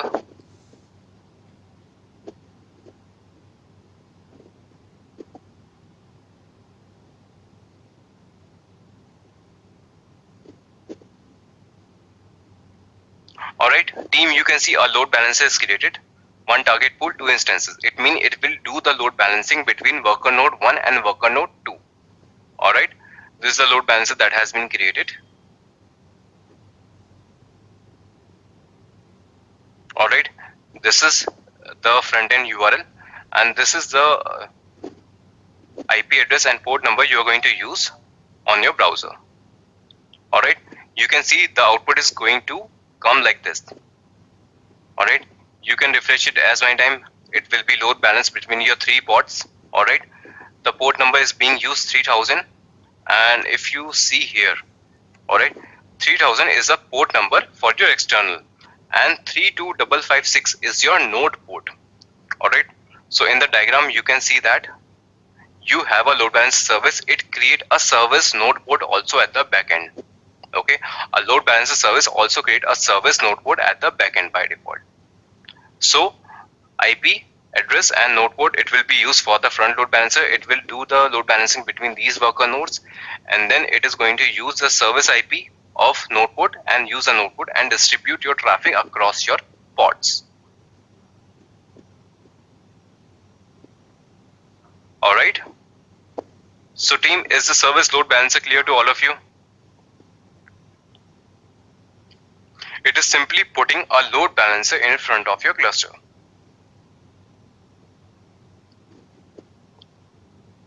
Alright, simply putting a load balancer in front of your cluster.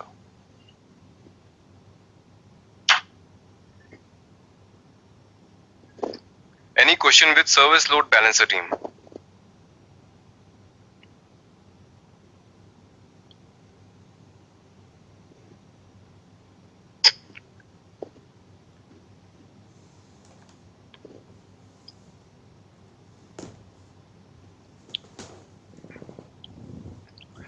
Gaurav, in the local cluster, you have to have a load balancer automatically at your own. You have to create a manual load balancer.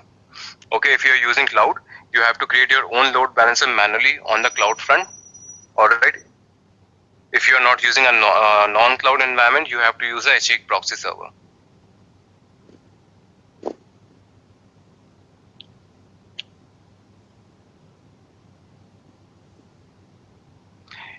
Himanshu, you want to create a load balancer for pods using command line. Himanshu, if you are creating a deployment, you are already doing the load balancing. Okay. If you talk about a deployment, it is itself doing the load balancing between your pods. Why do you want to do it differently when your deployment is doing the same job? No, Kushagra, it doesn't create the cluster IP because that is not required here, right? If you are doing the load balancing on the IP level of your cluster, all right, it means you want to expose your application.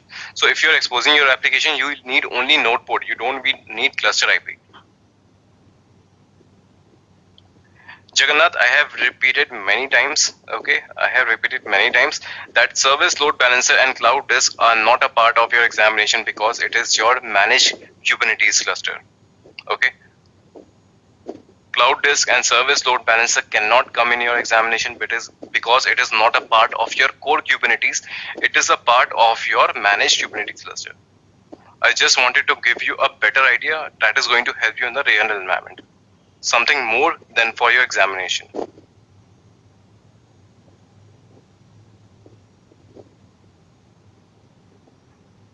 Where does the node port to the port mapping define? Is it default port number 80?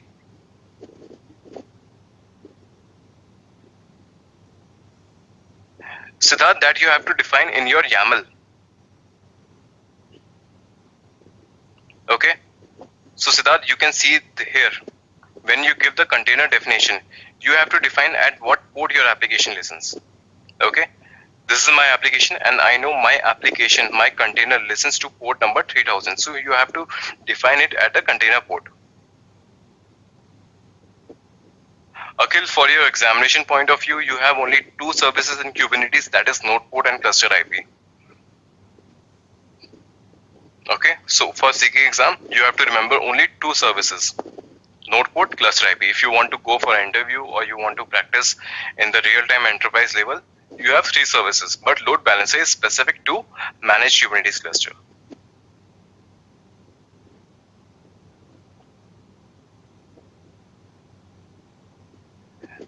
Kushagra, you have never created a cluster IP for other pods, right? All the pods can communicate to each other by the service that is created by Kubernetes itself. Okay, thus you have seen all the kube system pods. All right. Similarly, Kubernetes has a system level service as well. This is your Kubernetes cluster IP service. This helps with all the internal communication. Whenever you create a deployment, all the pods can talk to each other, right? But we never created a cluster IP service. Then how they are communicating to each other with this service? This is always created by default.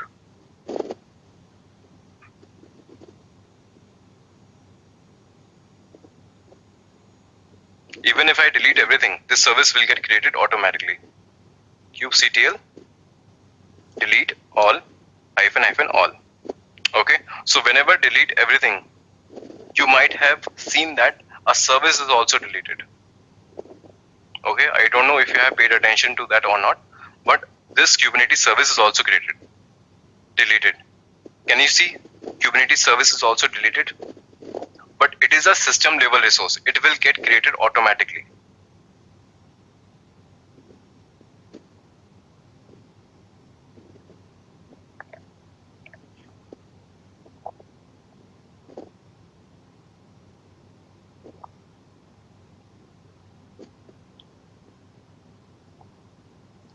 kubectl get svc.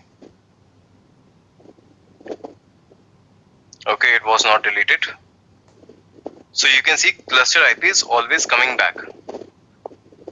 It is just like a system level resource that helps in with the internal communication.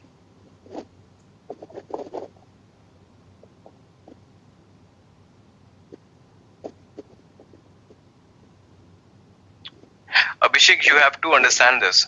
Does job support service and endpoint? Why do you want a job to support service and endpoint? Job is something the pod will do some task and it will die. So where you want to expose that? A job is completed. Once it is completed, your pod is going to die out. Then where you are going to expose that died container?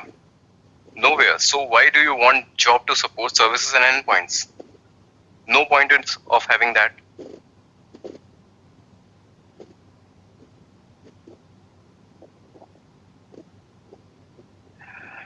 Kushagra, so if we are defining a separate cluster IP, it means we are isolating those set of pod from the rest of the cluster pod.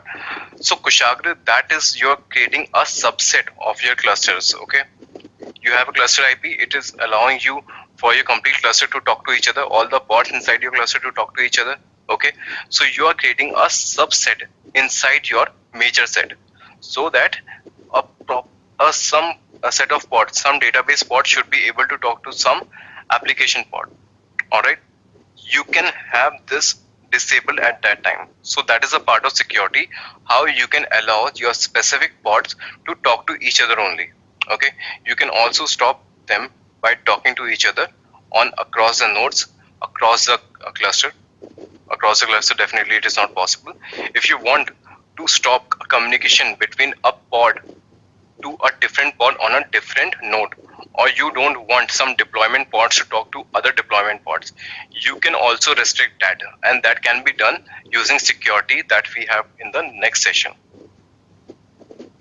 Okay, so cluster IP is used for the internal communication. By default, cluster IP is already provided. You can also create your own cluster IP, and you can provide a restriction as well that we haven't seen yet. That is the agenda that we have for the next class.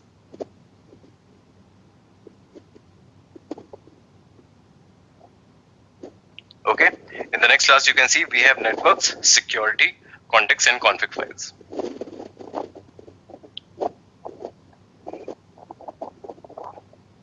So team, any other question for today? Alright team, so welcome to the last week of your Kubernetes training. Alright, and second last class. Team, one question for all of you. Actually, I missed that. I don't remember it exactly. Did we cover StatefulSet and headless services in the last class?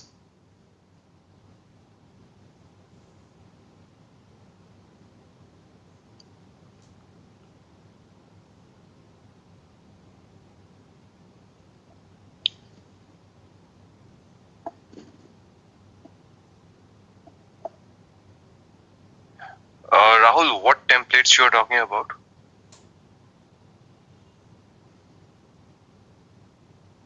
There's nothing like templates in Kubernetes as such.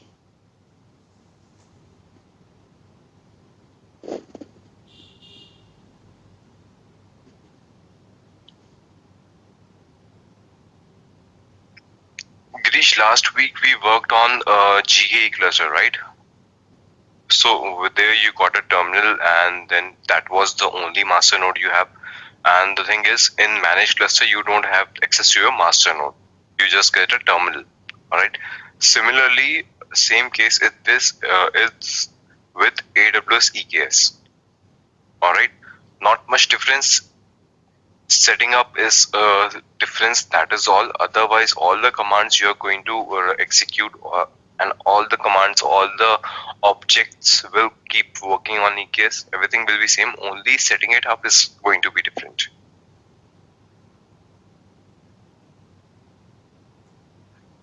Rahul, you want to make YAMLs files automate. We have already covered that, if you remember. I have told you with the dry run, right? If you remember, I have told you what are the dry runs, how you can create a dry run -o YAML file. Dry run equals to client and -o YAML. You get a template. You get a output. How you can create a YAML file. Okay, it is just like that. So if you're asking about that template, we already covered that.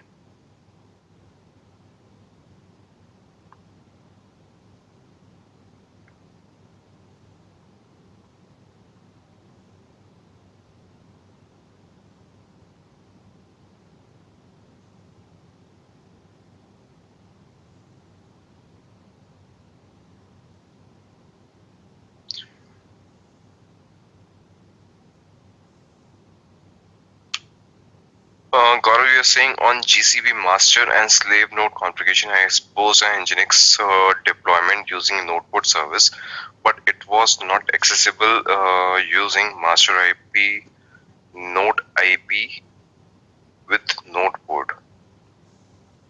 Okay, Gaurav, what was the error you were getting? Or the page was not loading, or you got some error or something?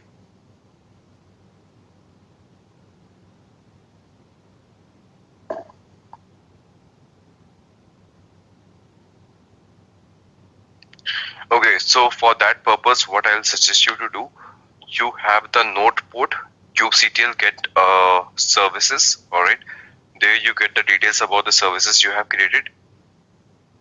Describe the service, node port service, describe it, and also do the curl operation on the cluster IP of the IP of your service. Okay, if you get kubectl get services, you will get the name of your node port service and you will get an IP also for your node port service. Try to curl it from the command line. Alright. If that is the case, if the curl is happening, it means your service is created properly and it must be accessible on the browser. What difference can be there then when you created the servers? Alright. When you created the servers, chances are there that you didn't allow HTTP and HTTP access at that time. Alright, that is one possibility. And I suspect that is the only reason because of which you are not getting it on the web page. Alright, because if curl operation is working on the cluster IP of your service, it means everything is set up properly. If you are not able to access from the browser, it means your servers don't have the access to the open internet.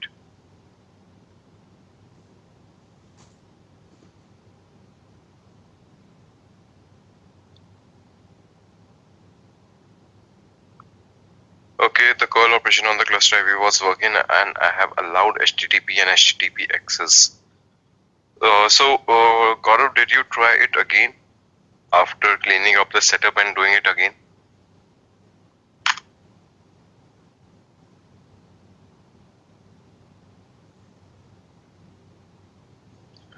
Okay, do that also. Apart from that, I'll suggest you to do one thing more. Alright. You have all your master IPs, all the servers, all the nodes, either your master or worker nodes component, do have Docker installed. Alright, simply create a Nginx Docker container with Docker command. Okay, with Docker command, create a container of Nginx on any of the machine. Alright, what will happen? That will create a container on the same node. You will have the local host there. So what will happen? You will expose a node. You will expose a port number to that also. Alright, so if you have seen my first class, you will get all the details how to create a single Docker container. Then when you create an Nginx Docker container with Docker, you will expose a port number as well. So use that port number and use its own machine IP address and try to access it from the browser. Alright, so a simple Docker container, if it is working from the browser, it means something is missing from your Kubernetes setup. If that also is not working, it means your servers don't have access to the open internet. Also, when I use this load balancer service, the IP allotment was remain in pending state for more than 15 minutes. Seems something not good with my GCP. Gaurav, 15 minutes is a long time. It was not supposed to take that much time. Alright, if it take that much time, you have to describe the bot, and in the event section, you will find out what was not going well. Okay, from there you can do the troubleshooting.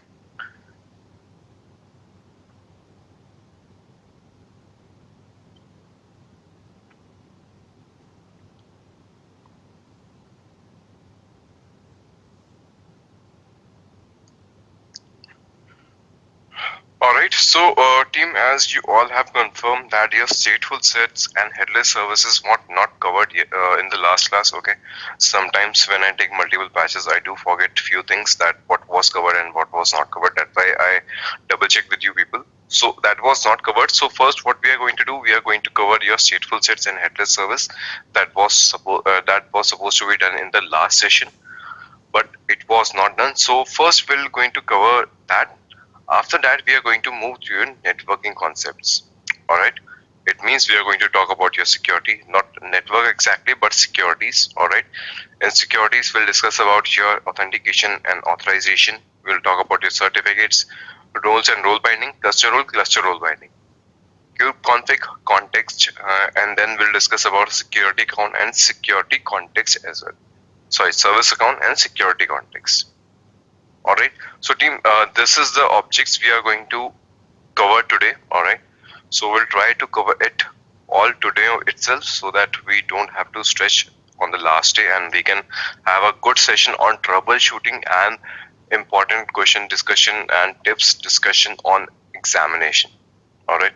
So we'll try not to leave anything. All right. So this is what we are supposed to do today. Sorry, Gaurav, you say what we should do when our nodes doesn't have access to internet. So Gaurav, in that case, you I think I have told you earlier as well. First is your HTTP and HTTP access should be there. You should have access to all cloud APIs that I have also shown you in the earlier classes. All right, these are the two sections which are important. Apart from that, you should have a firewall rule that should have access to 0000/0 IP. All right, that is, I'm just telling you for the practice purpose, not for the enterprise level. Definitely they have their own set of rules, but for your practice purpose, you should have a firewall rule in place that allow access from open internet, and that should be applicable to all the nodes that you have created. And two things that I told you: HTTP and HTTPS access, and access to all cloud APIs.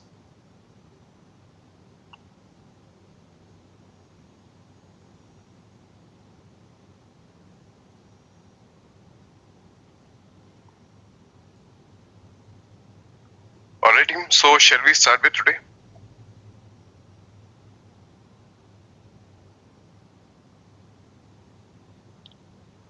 Okay, yes Gaurav, that is a possibility. Okay, in one of my session I have also shown you to create the firewall rule as well. That is as far as I remember. If I'm not remembering correctly, do let me know. If you don't know how to deal with the firewall, I'll show you that also. Okay, tomorrow you can let me know. I'll show you how to create a firewall rule also. Okay, so team, shall we start with today? With the topics that we have today? Any question you can ask before we get started?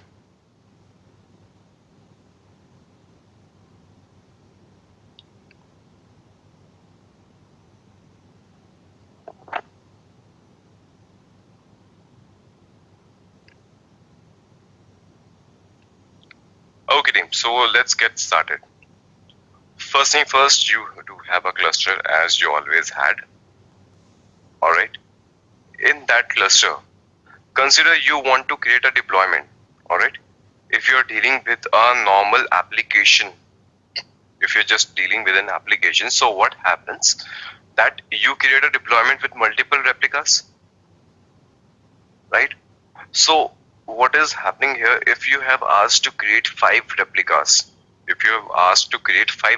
so what happens, all the 5 replicas are created on the single go. Okay, I'm not telling you anything new, I'm just telling you what we have already seen and discussed.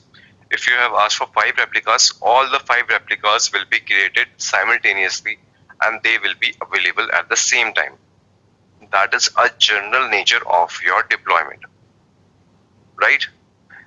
Now, consider you have some database pod this time. In the first scenario which I told you, that is an application pod. So application pods are stateless in nature. What is stateless in nature? They have a WAR file and it will remain in that way. So you will have a application, it will be a web-based application or any kind of application. It is going to remain constant. Its state is not going to get changed. State is not going to get changed. It means it is stateless in nature. It means even if one pod goes down and new pod will be taking its place. All right. So there is nothing like there will be some updates in the previous pod, and the new pod should carry that updates also. Because in application pods you have a jar and war file.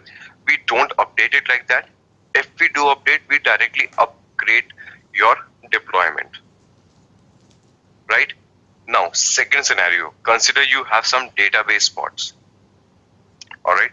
Now, what I'm doing, I am having some database pod. Alright, I do have the replicas.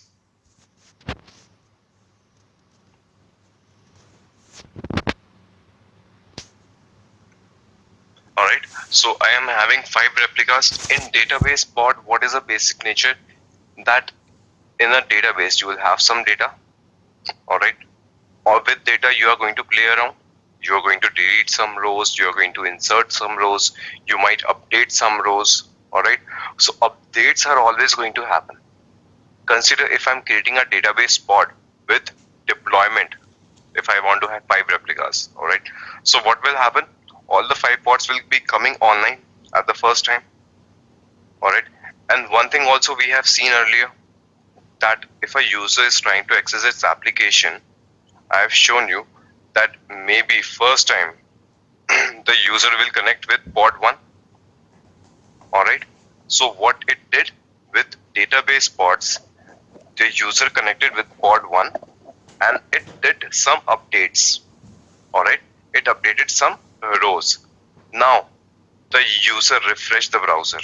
Alright, once the browser was refreshed, he got connected with pod 4. Okay, fourth pod was now serving the request. Now, does the fourth pod have the updates from the first pod?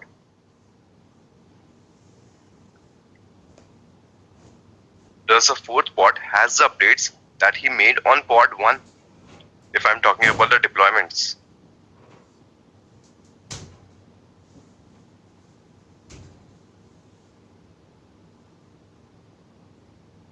No, of course, right? So deployment is a big failure if I talk about your database pods. Right? Deployment is a big failure if I talk about your database pods.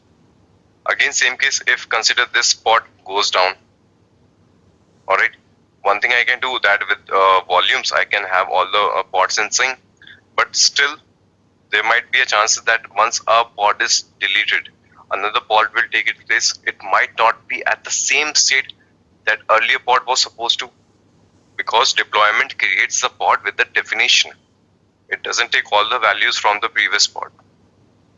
Right? So team, these were the challenges that I wanted to get addressed. If I talk about database pods, I don't have anything in Kubernetes that helps me with this. Alright. Then comes the concept of stateful sets. Alright. Stateful set is almost similar to your deployment. Alright. In stateful set, you also define the number of replicas. In deployment, you also mention the number of replicas. Now I'm going to tell you the basic difference between these two. If you create a deployment,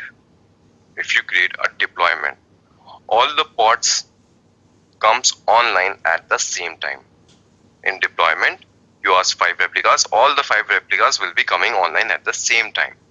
But if I talk about a stateful set, that is not the case. In stateful set, what happens? First, your first pod comes online. Once it is running, then your second pod will be coming online.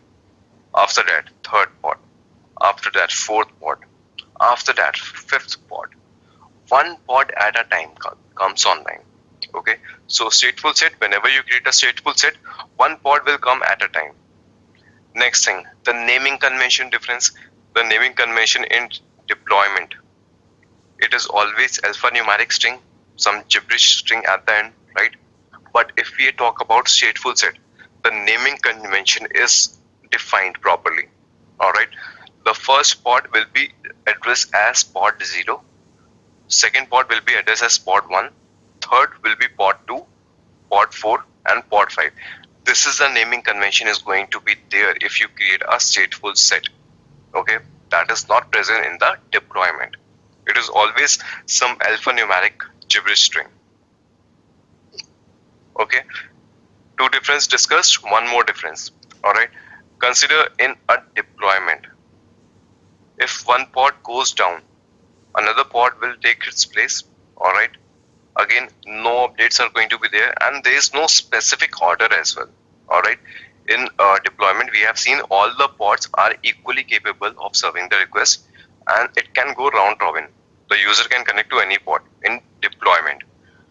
But in database stateful sets, in stateful set, if one pod goes down, consider pod 03 was brought down.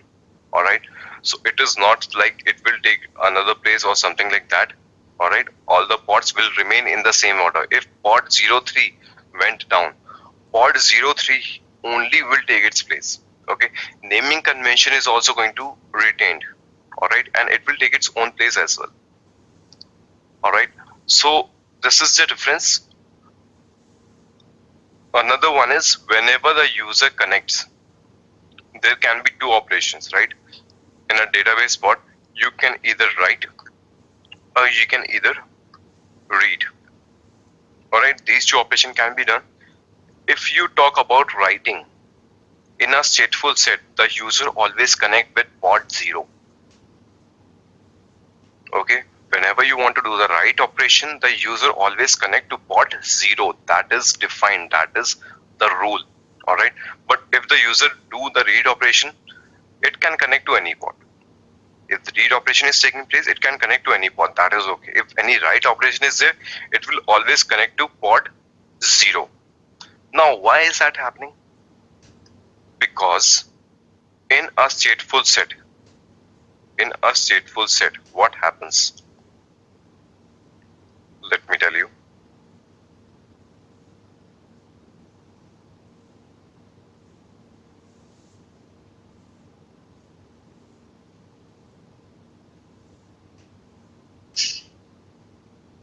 Alright, so looking at this image, you can now understand the pods are connected in a particular order. Alright, consider you did some write operation on pod 0. Once the pod 0 have those changes, it will make those changes in pod 1. Alright, once the changes are made in pod 1, the same will be reflected in pod 2, and then it will pass on the changes to pod 4, 3 and pod 4. Okay.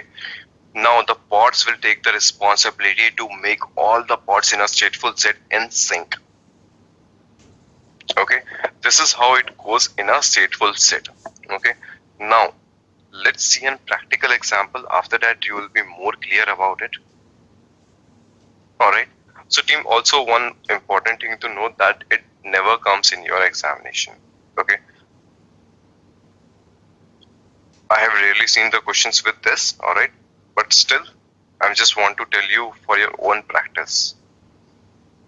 Really comes, it is not like it doesn't come anyways. It might come, but haven't seen these questions very regularly.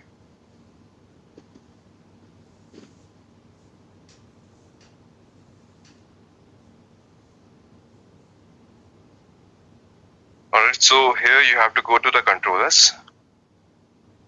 Alright, here is a folder called stateful sets.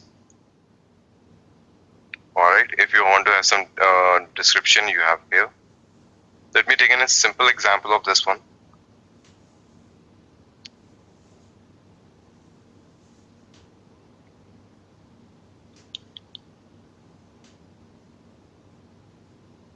Okay, so first what I'll do, I'll take the raw format and I'll create both things. I'll create a stateful set and I'll create a service also. I will tell you what kind of service it is.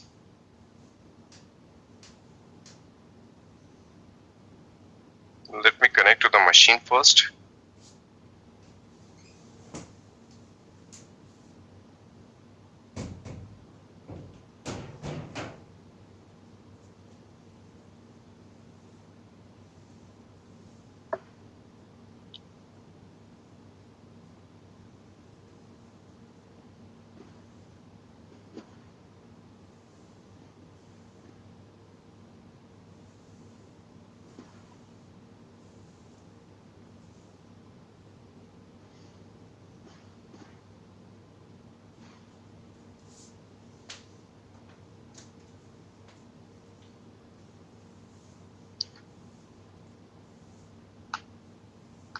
this was a cluster. kubectl get all.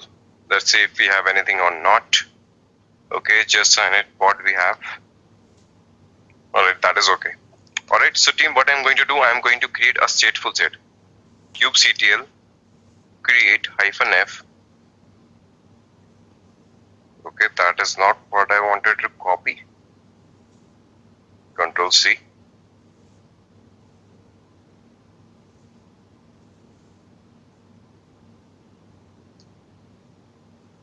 kubectl create -f YAML.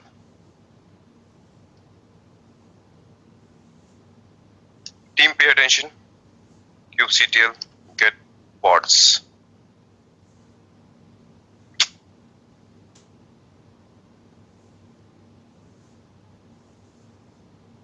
Team, can you see it is getting created in order? DB0, DB1, DB2, DB3, DB4 and DB5.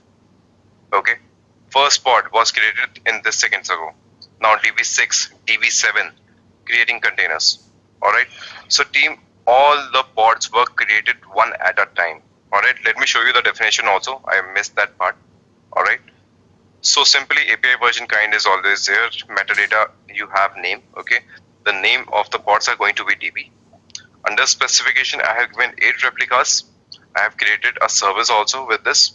Select a match labels, Redis. Okay, I'm having Redis containers. Here is a template and here is a specification of the container. Alright. So team, you can see with the time duration also. Okay. See the age. Alright, you will understand that DB0 was created first and DB7 was created last. And we have also seen that they are created one at a time. kubectl get pods. Alright, 88 seconds ago, then 80 seconds ago, 73, 70, 68, 66, 62 and 60. One pod was created at a time. Now what will happen if I make any changes? If I want to update anything in my database pod, the change will be made to database 0 first, okay? Just like it was created. In the same way, the way it was created, in the same way it will pass on. First the changes will be written to DB0, then DB1 will catch those changes, then DB2, then DB3 and in the same order, okay? One pod will be updated at a time and in the same order. Now, as I told you, if I'm going to delete one pod, another pod will be created at the same place. It will not take any other place. Alright, so it's not like if DB04 was deleted or terminated, so what will happen, the order will change and another pod will take the last place. No, that is not the case. It will take its own place always. kubectl delete pod and DB-4 for say if I'm deleting.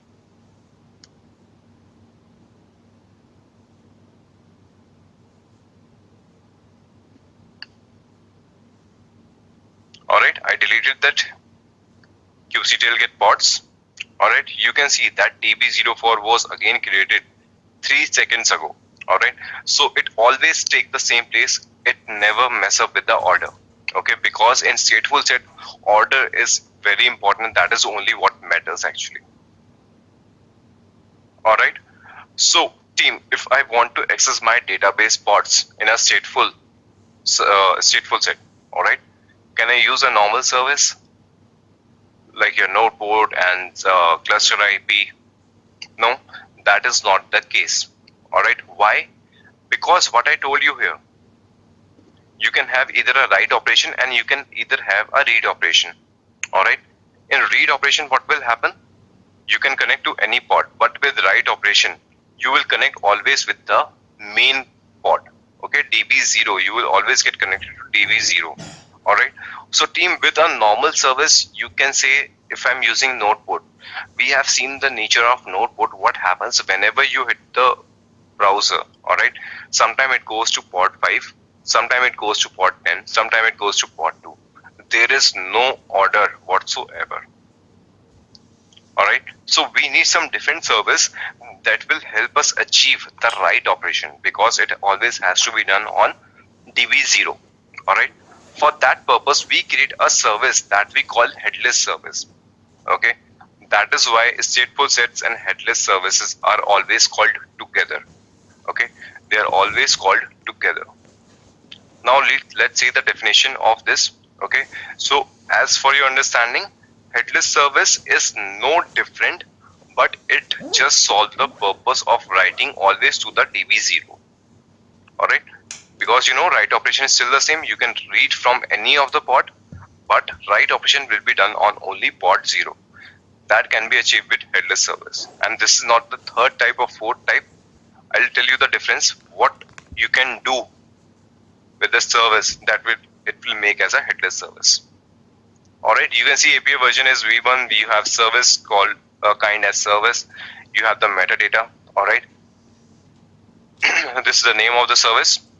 Under specification, you give the port number, where to expose. Alright, then you mention the cluster IP. Alright, you mention that cluster IP should be none. Okay, you should get cluster IP equals to none. Whenever you define this, it means that you are defining a headless service. Okay, headless service you can consider as it doesn't have the head. Alright, it means it doesn't have the IP. So whenever you create a headless service, this is the one that is going to identify that it is a headless service or it is a normal service. Let me show you here as well. kubectl get svc. Okay, so team, if you do remember from my previous classes, if you create the cluster IP, you always get an IP, right? Whenever you create a node port service, you again get the cluster IP. Alright, if you remember from the last class, when either you create cluster IP or either you create node port, always IP is always assigned. Okay, IP is always assigned. But how to create a stateless service? Headless service.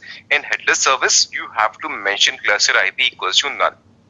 Then Kubernetes is going to understand, okay, he wants to create a headless service. Alright, so team, this is the concept of stateful set and your stateful set and headless service. Is it clear to all of you? Any doubts, any question with this?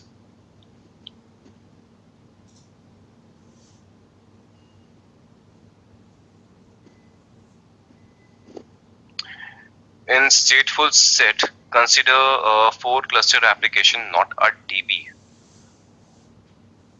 Okay, 4 cluster application, all 3 are running while scaling down. How will I ensure that the pod which goes down is not processing any requests? Rishabh, that is, I think we have discussed in previous classes. Okay, I think not in this class, sorry, my bad.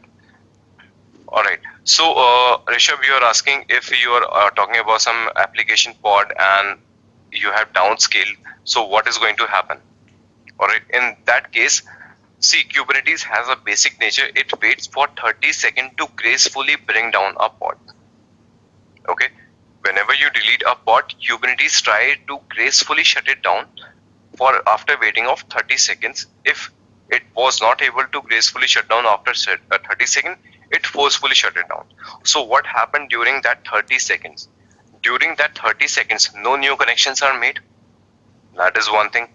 Consider if a previous connection is already made for more than 30 seconds, it will be terminated abruptly. Alright, so what will happen? For a second of time, you will see that your application is not available. So what you usually do in that case, you hit the refresh button, and once you hit the refresh button, your application is always visible. Alright, so whenever you hit the refresh button, your request will go to some available pod. Alright, that is what happens when you create the application deployment. That is the case.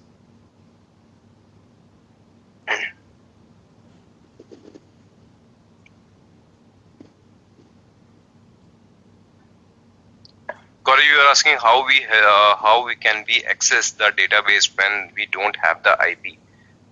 Gaurav, we never use the IP exactly. Alright, if you remember, then if we are using node port, alright, we use a node port number. We have never used the IP address. IP address is used for the internal communication.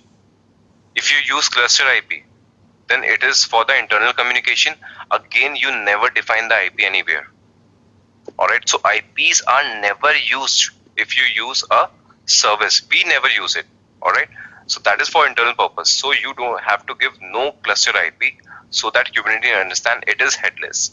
So it has to solve the purpose of writing to the main pod, and then it will write to the different pod. So if you are going to describe it, let me describe it also. kubectl describe svc Redis. Alright, you can see you still have the endpoints. It is not like that you don't have the endpoints. Alright, it means this server will divert the traffic to your pods. Alright, it will divert the traffic. It does have the endpoint. It doesn't have its own IP. That is the only thing. And that is how it is defined as a headless service. Otherwise, it will fulfill the purpose with which it is created.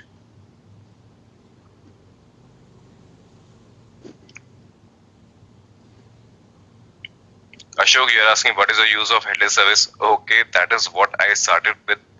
Alright, this is the most basic definition I gave earlier. So Ashok, the thing is, if you want to achieve this, it is something different.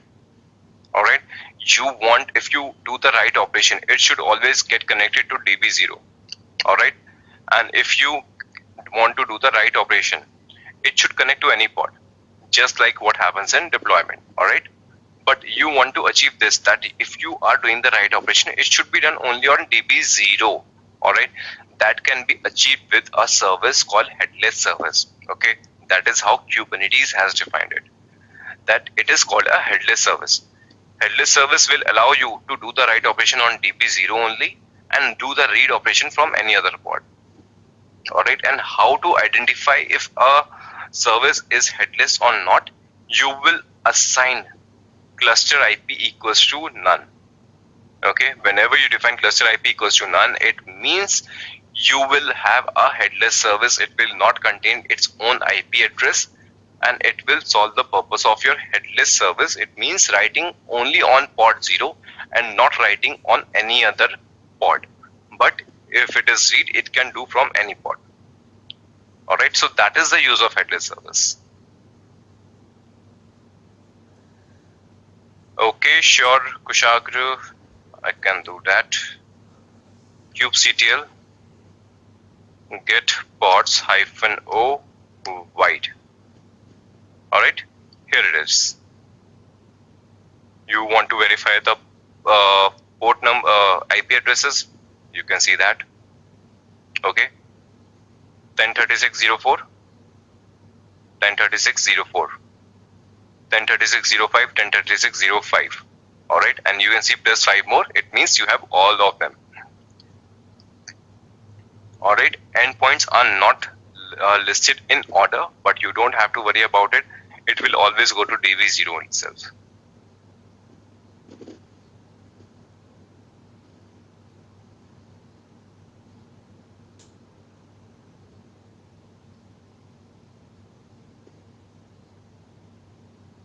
Okay, so many questions. All right. Arjun, can you please repeat why headless service is created here? Is it just to it is just so that first pod has write capability? Arjun, absolutely. Okay, because when you connect to some pod, service plays an important role.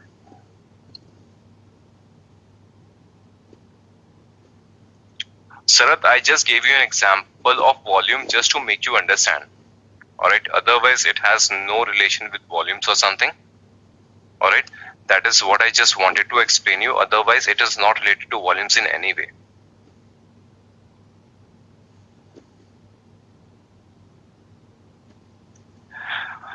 Saurav, you are asking if there is chance of database down, so can we take the backup?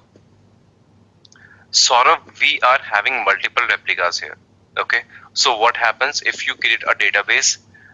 You have a data guard setup also, okay, so that you have real-time replication, and that is your backup strategy. If your primary goes down, you will connect to the secondary one. Alright, same thing we are having here. We are having 7 replicas. Alright, we are having 7 replicas. 1 may get down, 2 may get down, not all the 7. Alright, so this is itself a backup strategy. Okay, we don't want to have any other backup strategy. We always have 7 replicas right here. So we will always have some backup.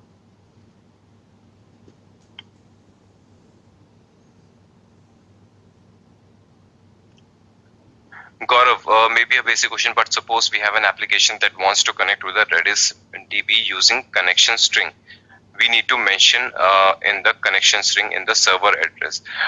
Gaurav, for that purpose, what you can do, it depends on what kind of database you are using. All right, you might be using MySQL or Redis or Oracle. Oracle is not available in the pods, but yes, MySQL and Redis is also the one. So if you talk about MySQL, I don't have much experience with Redis. So you have MySQL connection string, MySQL -h hostname -u username -p password. All right. So that is a connection string. So what you can do, you can pass on that string. All right. You can pass on that string to your application pods with the help of ConfigMap and secrets. Okay. So that is how you are going to pass your connection string to the application pods. In host, you can mention the pod IP, right? Or you can use the IP of where your database is running. If you're running your database on RDS in AWS, on if you're using your database. So it is not important that you always use database pod. You might be having your database at the backend with RDS services or a standalone database server. All right, so that is also the chances. So you can pass on those details using ConfigMap secrets to your application pods. Prempal, how fast pod will be in sync for reading values post any write operation happens, and what about the read and write operation at the same time? All right, so Prempal, you have already seen that pods are very fast. All right, if you do the reboot, it doesn't take even a second, just a fraction of a second. Mostly dependent on how heavy your application is, it takes fraction of a second. So the write operation is so fast. When I created these pods, okay, when I created these pods, you can see that out of 7 pods, 8 pods, 7 pods were created within a minute. Okay, first pod was created 12 minutes ago. Otherwise, if I take minute wise, 6 pods, 8 pods were created in the same minute. So it is so fast. If you have given multiple replicas, they are created in the same minute. So same happens. Even the lesser time it takes to do the write operation, it gets in sync just like that. Much more faster than the creation itself.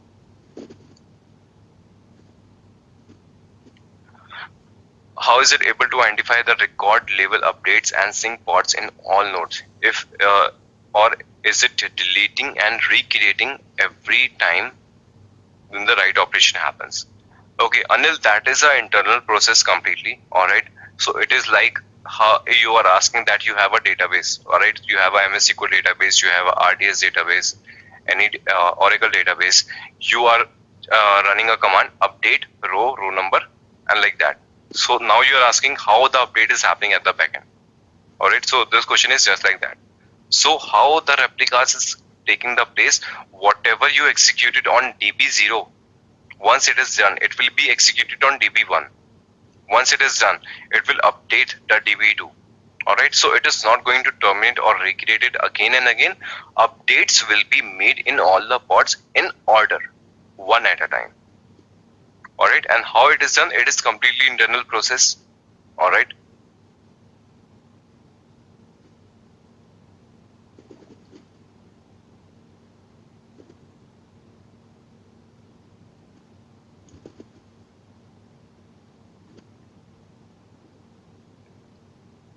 Any other question? Any other doubt with StatefulSet and services?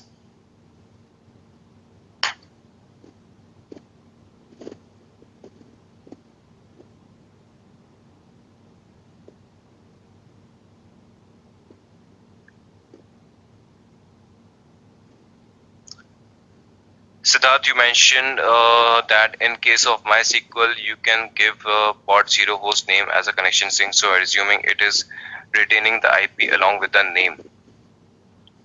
Okay, Siddharth, that is the example I gave on the higher level. As I told you that you might be having your database at the backend. You might be using your MySQL database as your RDS services or a standalone database. Okay, that is how I gave you. All right. So yes, if you want to give that also, you can give. If you can use the service also, you can use service also. In the connection string, you can pass on the service name. All right. So service name will be used. All right, and it will divert. It will first write it down on DB0, then it will write it down on DB1, and in the same order.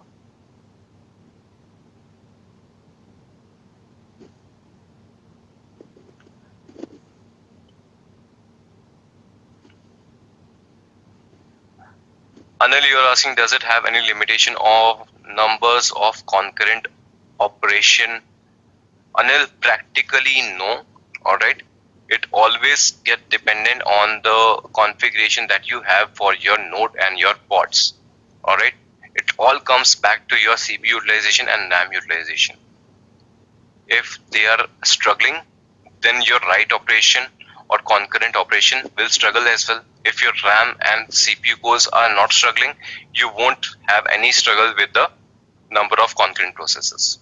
Okay, so it always bring down to the CPU and RAM utilization.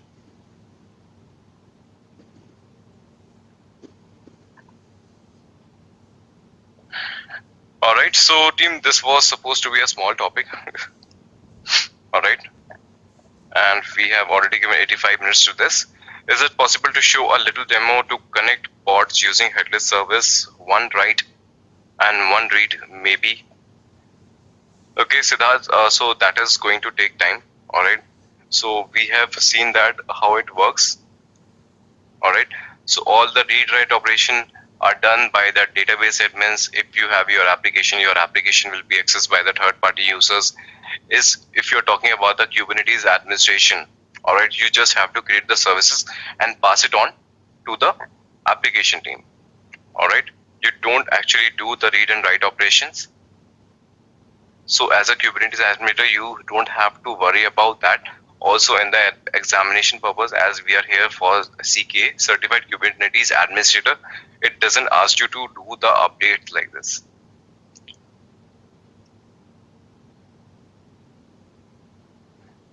All right, so also Siddharth, we have to cover a lot of content as well now in 2 days. All right, so I hope you understand that.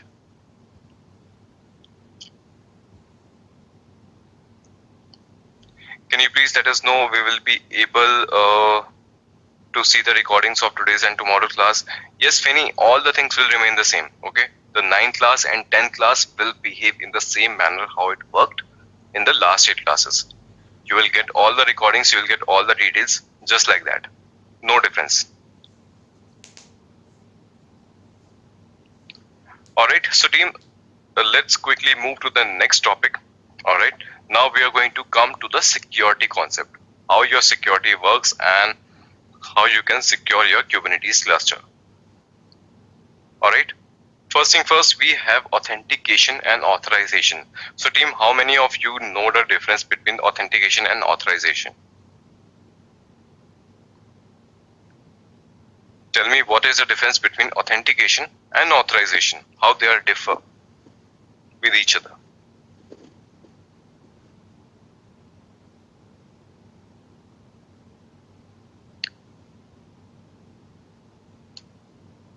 No one?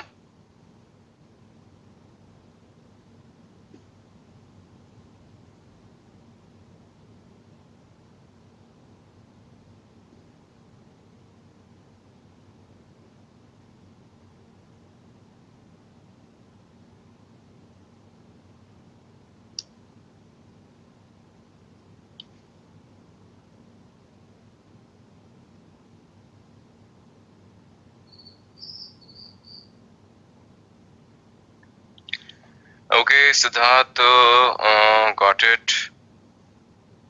Masumi, okay. Arjun. All right.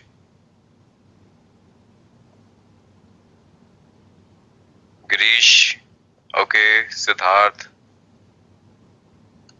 So Gaurav, what you have defined what? Okay, you have given 2 words. So which is authentication and what is authorization?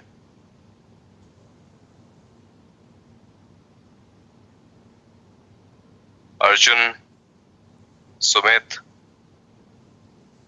okay, Joydeep, Rahul, Wasami, Rish Prasad, Rahul, Ankur, Sumit. Okay, so many of you. Okay, so team, all of you have given the right answer almost to some extent. All right. So team, as you have already said, I'm going to write it down the same. All right. What is authentication? Authentication asks you, who are you? Okay. Who are you? So it means it is going to check that if you are supposed to be here or not. All right. Or simply it asks for your username and it asks for your passwords. All right. It authenticates you. Okay. It allows you, it checks you, who are you are supposed to be here or not, or what is your username and password. That comes under authentication. All right. For example, if I take a layman example, let's take an example of this webinar only. Okay. You are here on this webinar. I'm also here in this webinar. All right. Because we are the authentic user. We have been authenticated. All right. You went to your LMS portal. From the LMS portal, you logged in with username and password. Then you are authenticated and then you are allowed to be in this session. That is why no other person is there in this session. Right? Only we are here. Anybody cannot be here in this room. All right. So that is authentication. You can authenticate it. All right. You can allow and not allow it. So first is your authentication. Now what is your authorization? Authorization defines what you can do. Okay. What you can do. All right. So classic example is role-based access control. Okay. I hope most of you know about what is a role-based access control. We define what user can do what. All right. We'll discuss about RBAC also in details in today's class. All right. But I'm just giving a one word right now. Role-based access control. We define that this user should be allowed to do this. All right. So taking the same example that we have here. All right. I am also in this webinar. You are also in this webinar. It means we all are authentic user. Okay. We have done the authentication. That is done. Now let's talk about the authorization. So the thing is, I am the trainer. All right. So I do have some different privileges than you have. All right. I have the power to mute you and unmute you. You can also unmute yourself, but you cannot unmute me or mute me. All right. So I have some greater authorizations. I can mute you people. I can unmute you people. All right. I can see all of your message. You cannot see all other messages. Right. I can see name of all the candidates. You cannot see the name of other candidates. All right. So that comes under authorization. I have higher authority and then you people. All right. So authorization gives you that what you can do exactly. Okay. I'm here sitting doing more things with this webinar tool than you can do. So it is all comes down to authorization. All right. So team, this is your authentication and authorization. I hope you understand that.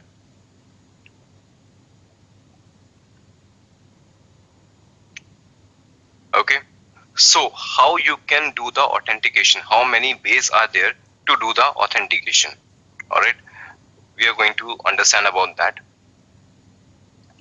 A very basic one you have already seen. Okay. You can have username and password. All right. That is one way. Another way, say you want to do it with username and token. Okay. You can generate token and you can use that token. All right. Next, you can use certificates as well. Certificates. All right. You can do the authentication using certificates as well.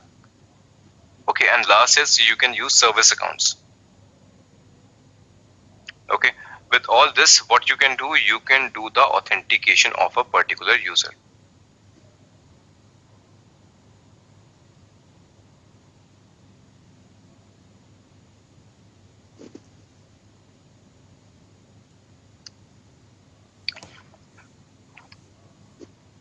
All right. So understanding about all of them. Okay. Understanding about all of them. If we talk about the Kubernetes, in Kubernetes, we don't use the username and password and username and token for authentication. All right. In Kubernetes, we don't use these two manners. We can use that, but it is never suggested, and it is never comes in your examination also, because Kubernetes understand that we always use other ways. We use server certificates and we use service accounts. Kubernetes itself doesn't suggest you to use username, password, and tokens, but it has given the functionality. But they always stand by your certificates and service account. Alright, so we are going to understand how your certificates works and how your service account works. Alright, so certificates are consider, if we understand about certificates are nothing. It is a two-way communication with which you get some public key and private key and you get authenticated user. Alright, so I will try to explain you certificates in depth so that you can understand it and never forget about it. Alright, so this is the important part. I'll let you know in detail from the scratch. Alright, I know security concepts are a little boring and mundane. I'll try to make it as fun as possible and make you understand the core concepts.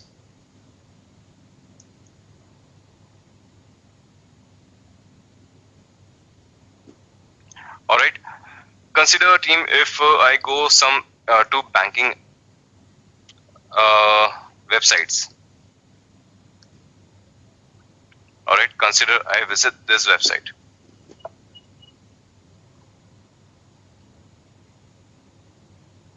Alright, this is a ICICI Bank website.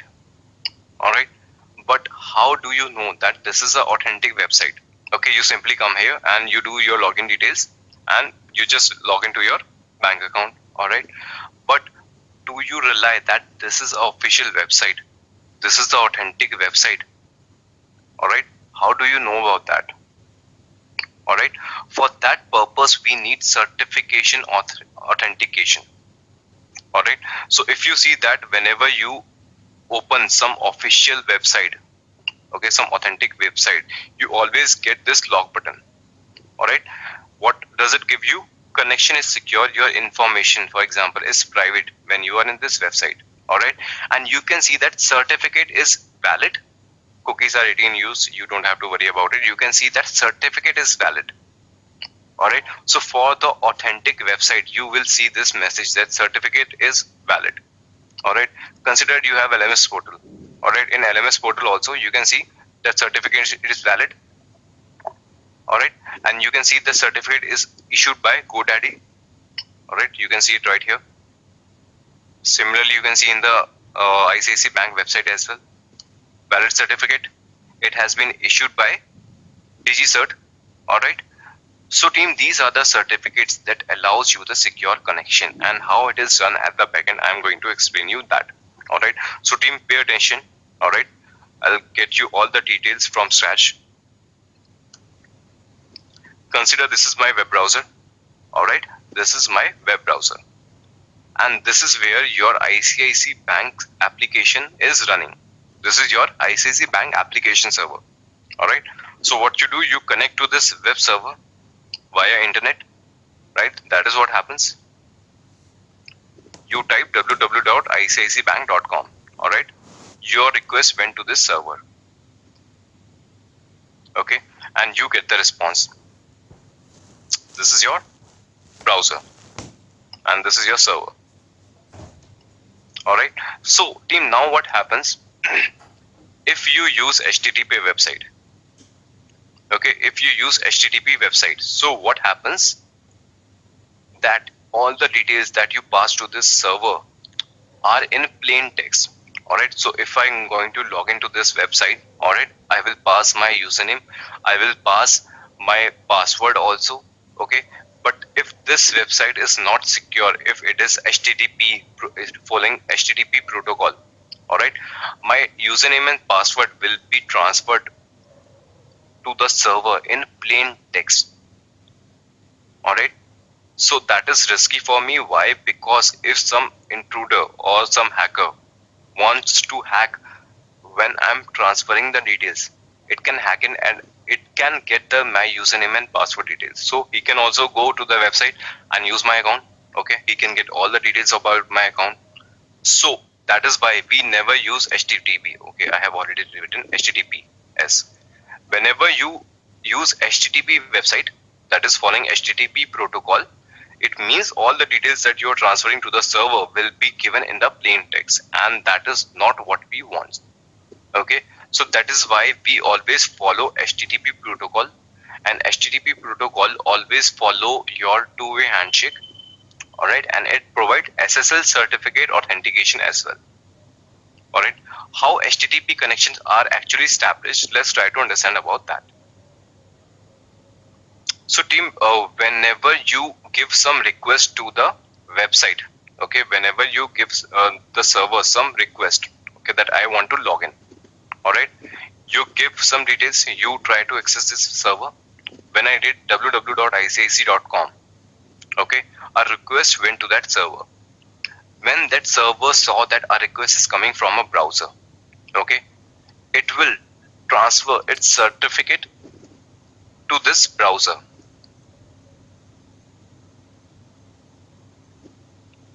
Certificate to this browser. Okay, the certificate to this browser will be transferred. That is why I can see all the details here. Alright, I can see all the certificate details. How I am seeing this? Because the server has responded to my request. Server has responded to my browser with the certificate. Alright, along with this certificate, it has also transferred its public key. Okay, it has also transferred it a public key. Okay, what is the purpose of public key? Public key allows you to transfer encrypted data to the server. Certificate is used for the authentication that my browser now trusts this website. Okay, that we have seen. But now I am going to give my username and password details here, right? I want to give my username and password details. They should also not get transferred in the plain text because intruder can hack it. For that purpose, your server shares the public key to the browser. Alright, now the browser is going to send the data encrypted with public key.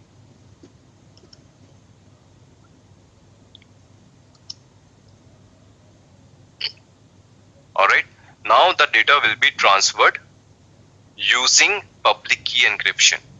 Okay, now server has to decrypt it. How the server is going to decrypt it? Server is going to have a private key that will be associated with the public key. Okay, encryption is done by the public key that was provided by the server. Now server got the encrypted data. Alright, now server has its own private key. Okay, and that private key only decrypt the data. Consider that you're transferring your data using public key, your data is encrypted. Your intruder has hacked and it has taken those details. Okay, that what username and password you are transferring, even in the encrypted way, it will try to hack it. But how he's going to decrypt it? How it is going to find it out what exactly the string is? He should have the private key. If the user doesn't have the private key, he will not be able to decrypt the data. Alright.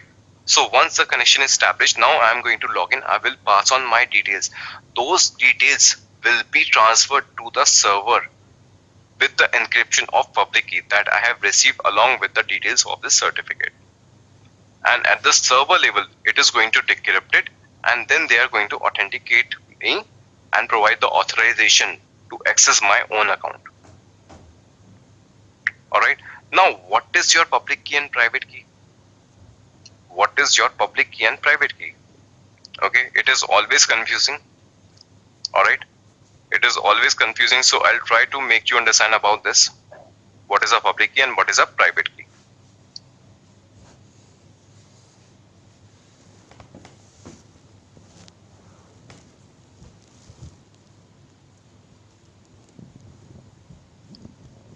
Okay, so team, consider that public key is not a key. Public key is a public lock. Okay, I'm just giving you a basic examples for your understanding. Consider that your public key is not a public key, it is a public lock. Alright, and you can open that public lock using private key. All right. So consider team again basic layman example. Consider I'm going somewhere. All right. I live in my house alone and I am going somewhere. So what I'm going to do, I'm going to lock. All right. I'm going to put a lock at my door. All right. So once I have left, I'm going to put a lock at my gate. So team, that is a public lock. How it is a public lock? Anyone who will cross my house will be able to see that lock. All right. Anybody crosses my house, he or she will be able to see the lock because that is a public lock. Anybody can see it.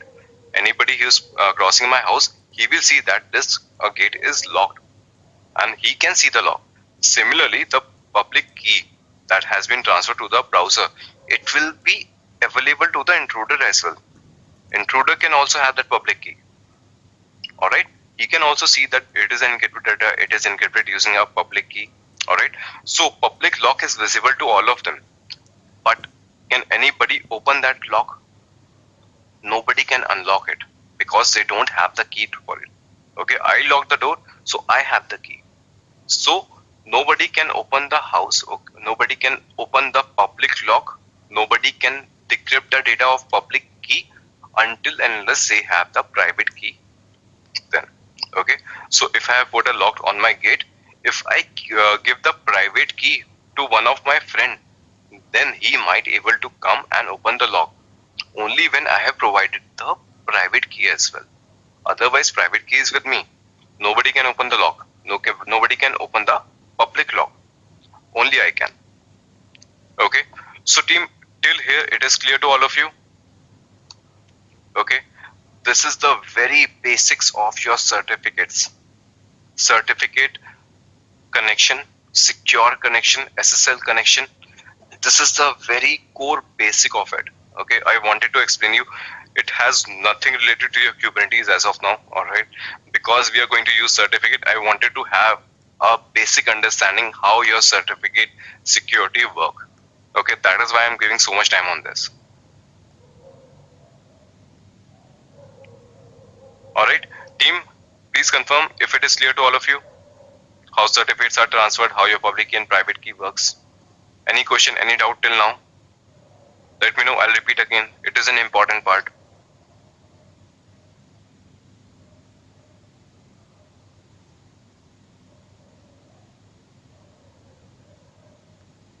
Okay, so if you are clear, next point.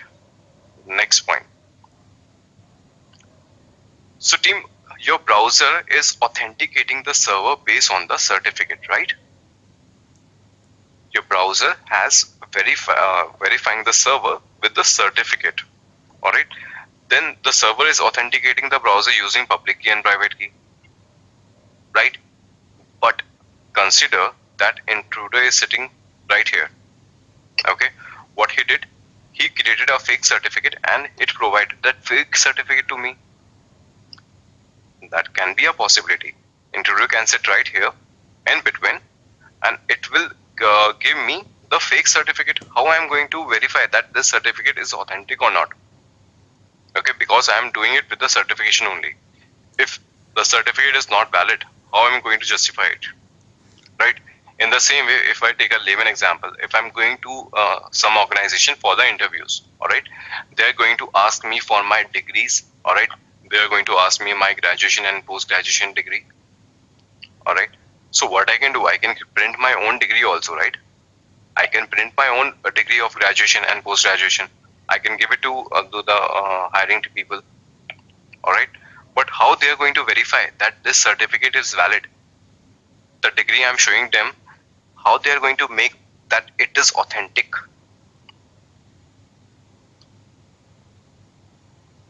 So team, how we are going to do that? I went to our organization, I showed them my degree. How they are going to verify if this is an authentic website, this is an authentic certificate or degree or not?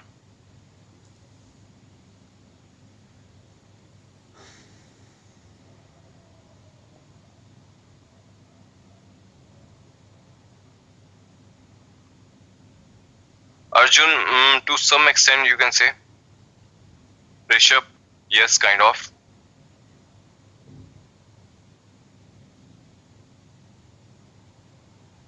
No, Arjun, not DNS.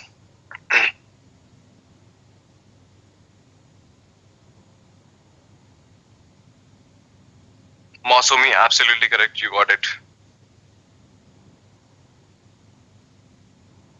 Anil, absolutely correct.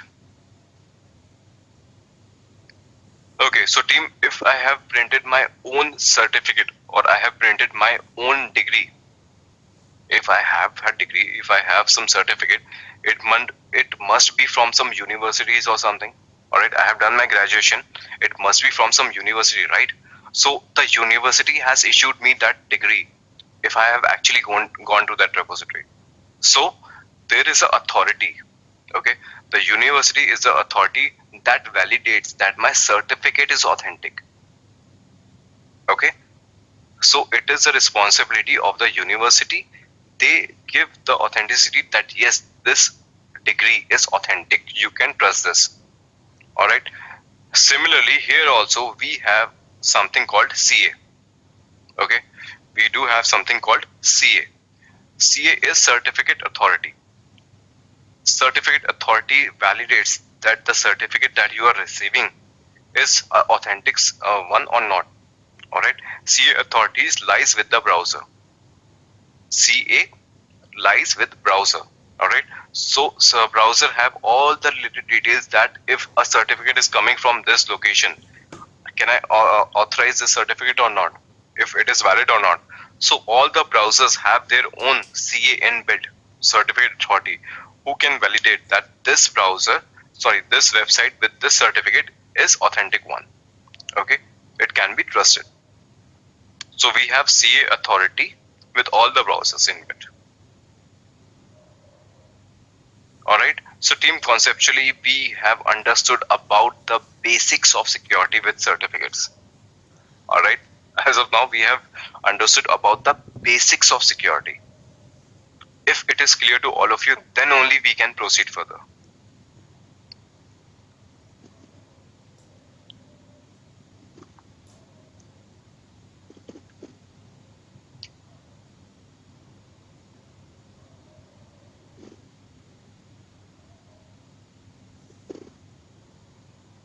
Akhil, you asking what basis CA certificates are issued.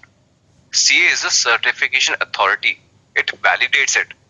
CA doesn't create its own certificate, it validates the certificates. Okay, so you can consider it as a repository.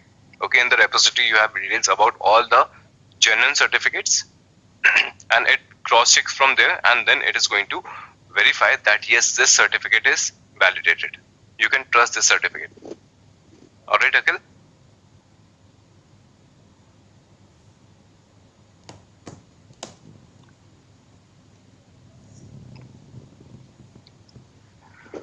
Alright, so team, if you have the understanding of Kubernetes cluster, Saurav, you're asking certificate authorities approve that this site is verified. Is that correct?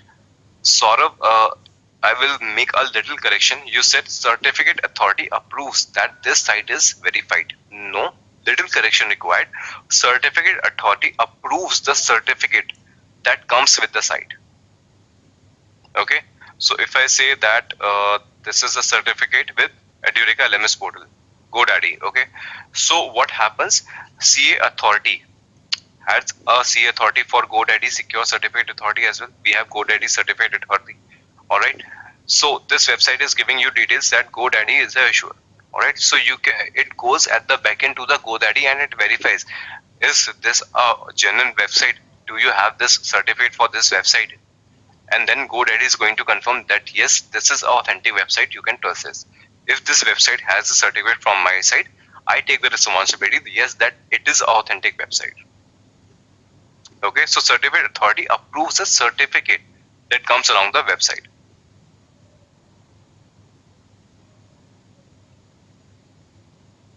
See, cross-check the namespace provider.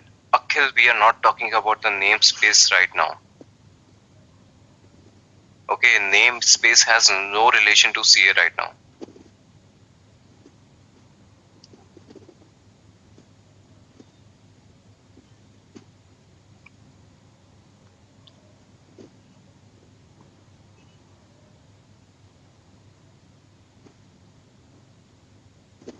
Alright team, so if you have understood, shall I move forward?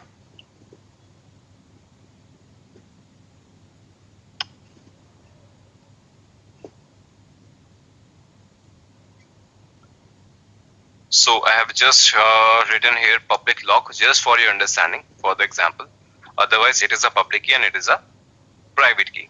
Alright, how you can identify that if it is a public key or private key, how you can identify that. Alright, with the naming convention you can understand that. Alright, so for public key, if I'll talk about the usual extension of a public key ends with .cert. Alright, .cert you get, or otherwise you get PEM. Okay, PEM is another extension that you can see behind a public key. Alright, and similarly with private key, if I talk about the extension, the extensions are usually .key, alright, or it is like -key .pem. Okay, if you want to identify by the naming convention, you can understand like this. Usually the public keys come with the extension .crt and .pem, and private key comes with the extension .key and -key .pem. Alright, that is for the identification purpose. Now team, let's understand about something called your Kubernetes. Alright, now you are towards the end of the session, so I expect you answer this one. Alright, let's see how much you prepare for your examination. If I connect with my cluster, which components are there, which component I get connected to directly?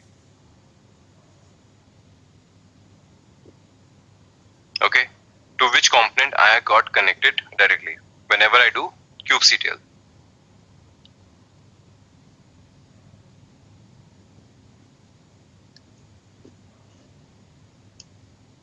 Gaurav, Kushagra, correct? Mosami, Arjun, Anil, I'm asking to which component it gets connected.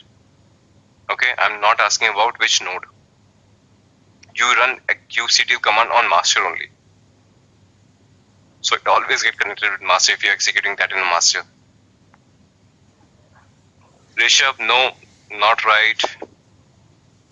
Ankur, correct. Siddharth, correct. Chandrasekhar, you have not written it properly. Akhil, no, wrong. Editor guest, I cannot see your name. Himanshu, correct.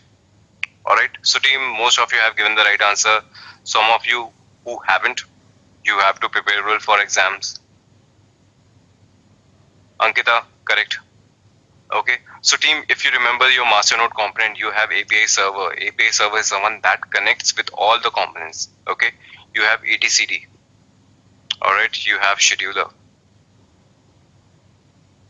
With scheduler, you have a controller manager. Alright, these are your master node components. Alright, whenever you execute some command with kubectl, it comes to your API server directly. Alright, it always comes to your API server.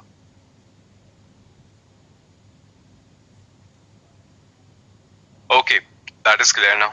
Alright, so team, I told you all the component inside talk to each other via API server itself. If etcd wants to talk, it talks to API server. Scheduler wants to talk, it talks to API server.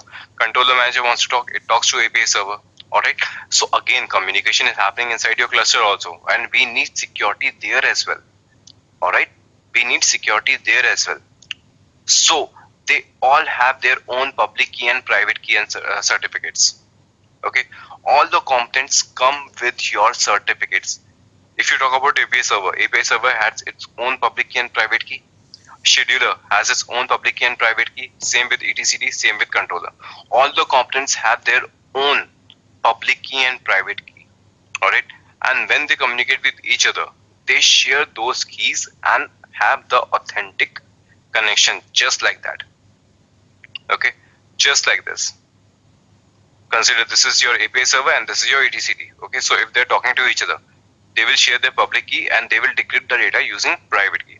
So inside your cluster also, whatever the communication is happening, it is also secured by certificate. Alright, and certificates provide you the highest level of security. Let me show you that right in the cluster. Okay, so this is the Kubernetes cluster on which we are working. All right, you remember the manifest location, etcd Kubernetes. All right, manifest.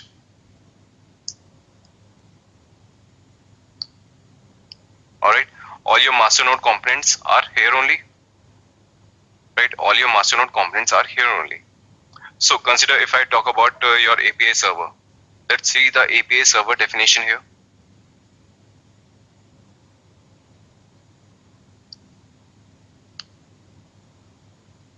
Alright, so team, these are the basic details, that what is the API version, what is the kind. Alright, you have some metadata. Alright, you have some labels. You have defined it in the proper namespace. Alright, after that you can see a lot of commands here. Alright, you can see a lot of commands. API server has the most number of commands. Why? Because it communicates with everyone.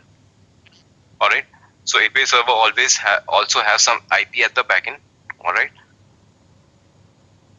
authorization, you can say it can do the authorization using RBAC. Alright, you have client CA file.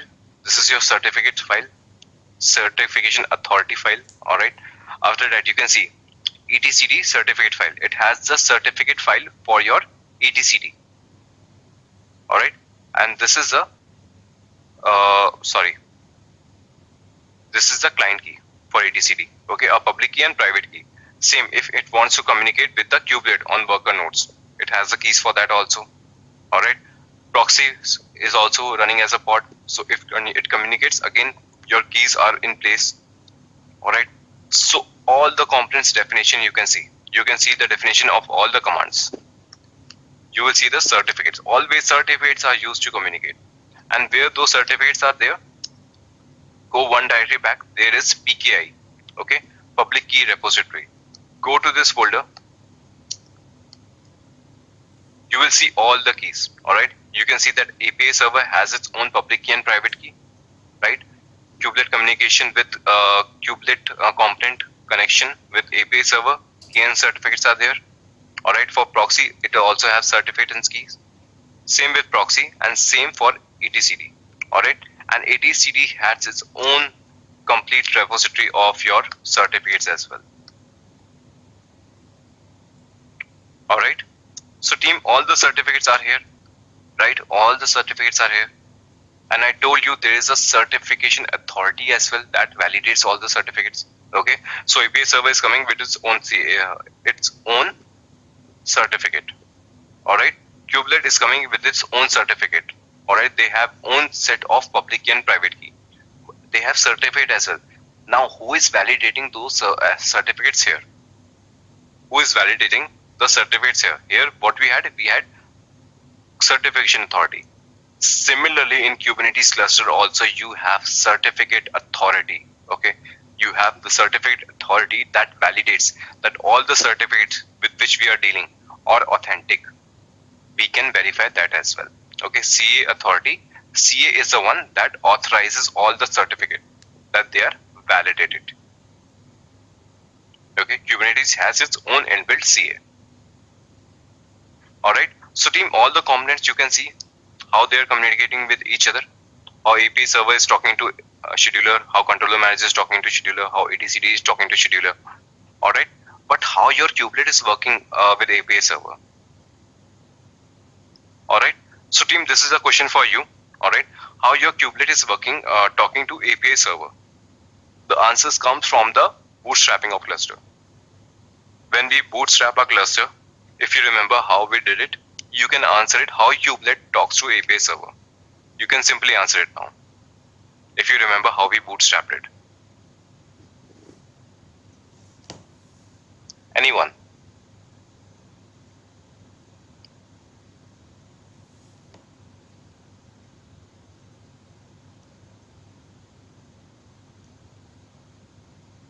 Siddharth, no. Mosumi, no. Ankur, no. Nobody has answered me correctly. No, Arjun. That is a network. Okay, I am talking how they are authenticated. Abhinav, absolutely correct. Okay, one right answer so far.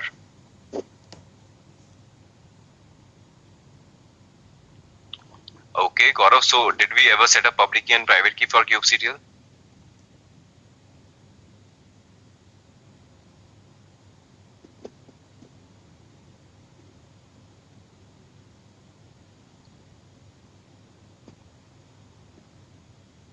Only one right answer, team.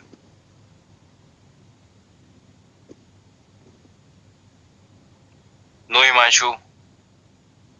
Aditya, no. No, not that case. I'm asking what we did in the bootstrapping class. Okay, when we initialize a cluster, what we did that time, so that your API server was talking to understanding kubectl commands. No, Anil. Team, if you remember, when we bootstrapped the cluster, we executed some commands, we created some directory, and we moved the config file, right? Siddharth, correct. Kushagra, correct. Now you're right. All right. So I told you, remember what we did in the bootstrapping cluster, right? Yes, Himanshu. We moved the config file. Okay, we created the config file. So you remember when we were able to give the commands with kubectl get pods without making the directories and moving the config file, we were getting error. If you remember, connection refused was the error what we were receiving because your API server was not listening to kubectl, because kubectl was not authenticated at that time. That is why your API server was not addressing all the requests that was coming from that kubectl. Then what we did, we moved your kube config file. Okay, in the home location, we created your kube config file. .kube. Alright, we have a config file here. Let's see what is there in this config file. Okay, so team, here you can see there is a API version, there are cluster as well. Alright, and see here you can see that certificate authority data. Okay, so this is base 64 encoded value of your certificate. Alright, this is simply your base 64 encoded value of your certificates. With the help of this only, he is able to communicate with the API server. Alright, this is the IP of your master node and this is the default port number of your API server. Okay, my bad again and again. Alright, so this is the default port number to which your API server listens, and this is your master node IP address. Alright, and this is the name of your cluster that is given by default by the Kubernetes. Okay, Kubernetes, whenever you create a cluster, it gives the default name. Alright, under here you can see something else as well.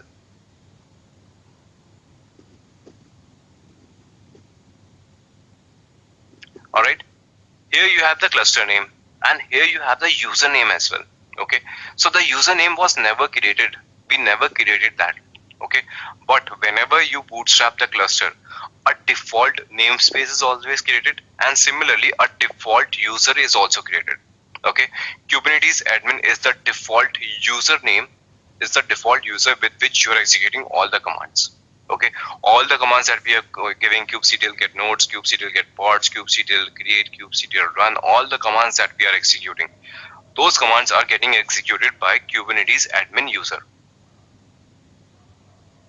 Alright, so you can create your own users as well. Okay, you can rename your cluster. That is all we are going to see today. Alright, but with this, he is able to connect with the API server. This is the CA authorization details, and if you come back a little bit, you can see the client certificate data. Alright, with all these certificate details. Okay, this is the certificate data of the user, Kubernetes admin user, whose data is this one. Okay, so this certificate of the user called Kubernetes admin is validated by this certification authority. Okay, and that is why once we had our config file, we were able to communicate with API server. So all the components talk to each other via certificates, and the kubectl talks to API server also via certificate. We have some user and we have the certificates for that. Okay, so next thing, how we are going to set it up at our own. Okay, what are the steps are going to be to have our own user and have all the certificates generated.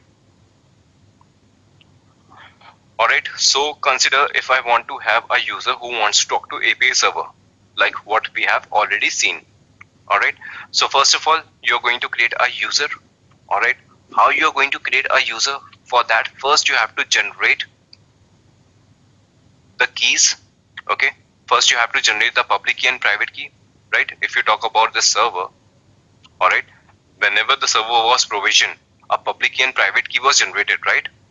So same thing, what I'm going to do, I'm going to generate the keys for my user. Alright, after that I'm going to raise a CSR. Alright, what is a CSR? CSR is the certificate signing request. CSR is certificate signing request. Whenever you create a request of CSR, then only CA authenticate your certificate. You have your certificate, you have to get it validated from the university where you were studying. Alright, the university issued you a degree. Alright, but you saw that there is no stamp, there is no validation, then you'll go back to the university, you'll say that you have to authorize it. Alright, you have to raise the certificate signing request. Then only the university is going to stamp the cert degree so that now it's validated. Similarly, whenever you generate the keys, alright, you get it authenticated by CA user. CA, alright, for that purpose you have to raise the CSR. Alright, so once the certificate signing request is there, you have to sign the request also. Who? CA has to sign the request as well. Okay, once you do all this, then you will have a user created for yourself. Okay, once you do all these things, then you have your user created, and then your authentication part is done. Okay, then your authentication work is done. Authorization work is still not done. You have a user, and now that user is authentic. Once you generate the keys for the user, you raise a certificate signing request. The CA authority of Kubernetes will validate and sign that request. Then you will have a user to connect to the cluster. But what he can do with the cluster, we'll talk about that in authorization. Alright, in role-based access control.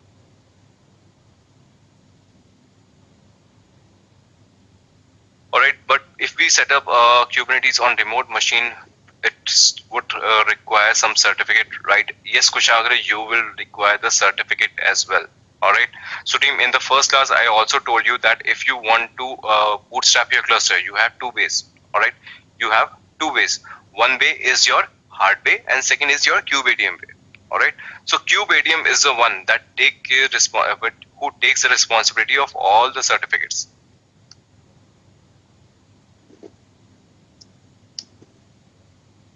Alright, so if I go to etcd and Kubernetes and PKI, alright, you can see so many certificates are there, so many public and private keys are there. KubeADM takes care of all of this. If you do the hard way, you have to create all the certificates. You have to create your certificates. You have to get them signed. You have to have some CA's authority. Alright, you have to do all of this in the hard way. But with KubeADM, it has been done automatically. Okay, so team, yes, I know it was a lot of theoretical part. I tried to make it as easy as possible to make you understand. I hope you understand whatever we have covered so far. Anybody has any doubt?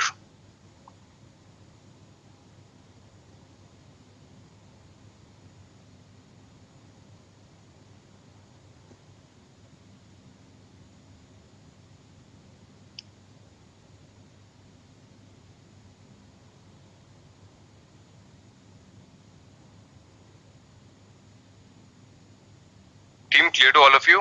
Yes, no, maybe, anything?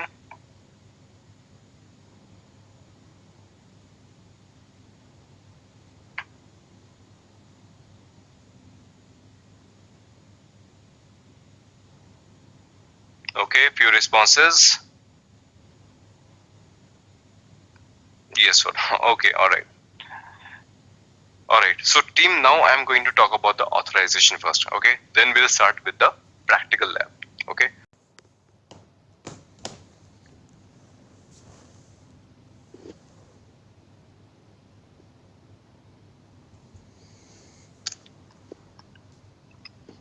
Team, very few responses.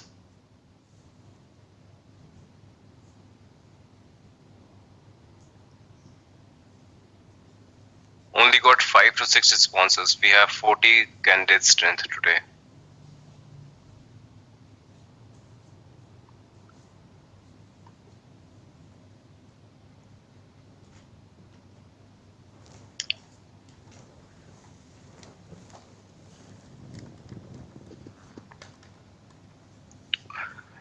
Okay team, so let's get started. All right. One more small concept I want to explain you here, and then we'll see everything practically. All right, everything will be done practically afterwards. All right. So team, by all these 3 steps, okay, by all these 3 steps, you will get a user created for you. Okay, with all these 3 steps, your user is created now.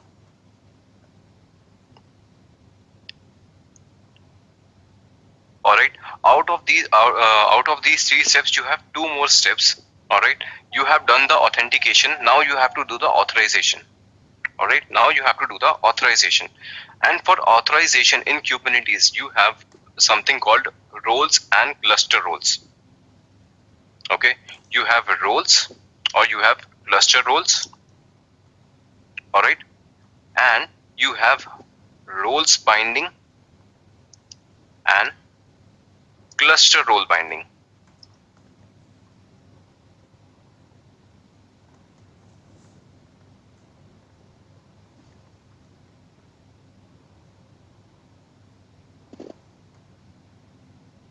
Alright team, so once you have your user created, now you have to do the authorization, and an authorization in Kubernetes can be done using these 2 ways. You can create a role or you can create a cluster role. Alright, and then you bind that role to a user or you bind that cluster role to a user. Alright, so first I'm going to show you a little bit what is a role and cluster role, what is a binding, role binding and cluster role binding. Alright, so if I go to my node and if you do kubectl API resources, okay, so this is the basic command we have used many times. Resources, alright, and consider now they have there are 2 type of resources, right? One which can be namespaced. Namespace equals to true. Alright, so team, these are the list which can be placed inside a namespace. Alright, if you talk about pods, if you talk about PVC, okay, these are namespace level resources. Daemon set, deployment, replica set, stateful set, okay, these all can reside inside a namespace. Alright, and there are some resources that cannot reside inside a namespace. Alright, and those are called cluster level resource. Okay, all the false component are cluster level resource. Okay, so if you talk about namespace itself, it is a cluster level resource. All right, if you talk about nodes, this is a cluster level resource. If you talk about persistent volumes, PVs are namespace, PVC are namespace, but PV is cluster level resource. All right, because it can get created on any node. All right, so team, this is the difference between your namespace component and non-namespace component, cluster level resources and namespace level resources. So consider you want to create a role that has privileges, that requires privileges that is on namespace level. All right, consider I want to have some access, I want to have some access only on pods. I want to see how many pods are there. Okay, I want to see what are the number of deployments are there. All right, I want to fetch details related to pods and deployment. I want to create name pods and deployment. I don't want to create any namespace. All right, in that case we are going to create a role. Okay, because role is always namespace level. All right, consider if I'm talking about roles, so I'm talking about namespace level objects. All right, and if I'm talking about cluster role, all right, I'm talking about cluster level resource.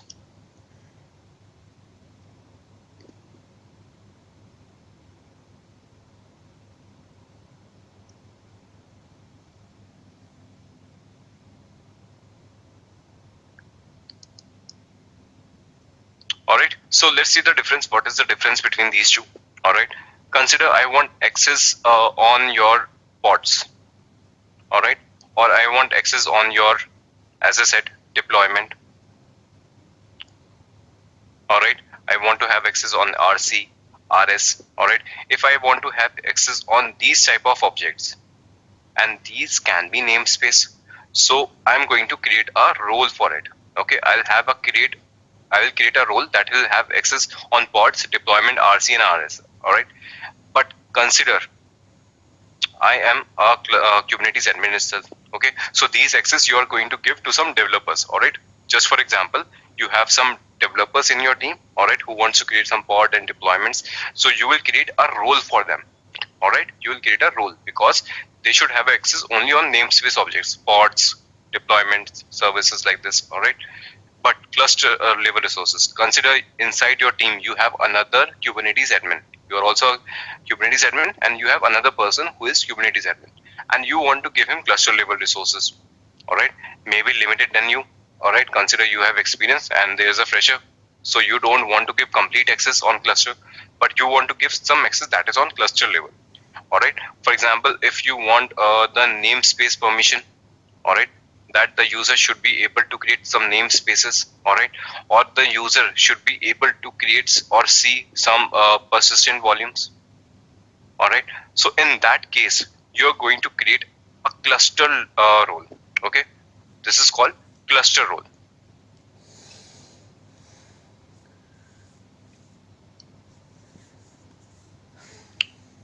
Alright, so team, consider with all these definition, okay, I have these roles. I have pods management, deployment management, RC and RS management. I have created a role here which is named as developer.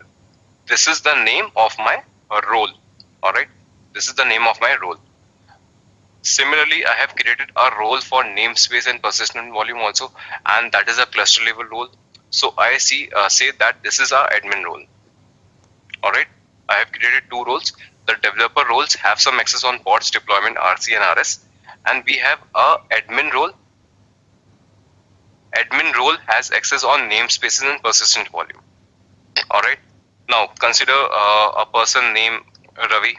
Alright, a person named Ravi is in a developer team. Okay, a person named Ravi is from a developer team. He wants to have access on the roles. Alright, no problem. What we can do, we can give him access.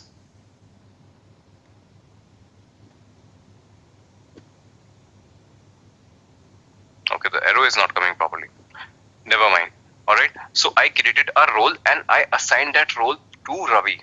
Alright, so what is happening here? This is called role binding. This is called role binding. It means assigning a role. Assigning a role to a username. Assigning a role to a username is called role binding. Similarly, consider that I am a Kubernetes admin. Alright, I am a Kubernetes admin here, and I want also some access on the cluster role, and I want admin role. So I am going to assign a admin role to myself. Alright, and this will be called cluster role binding.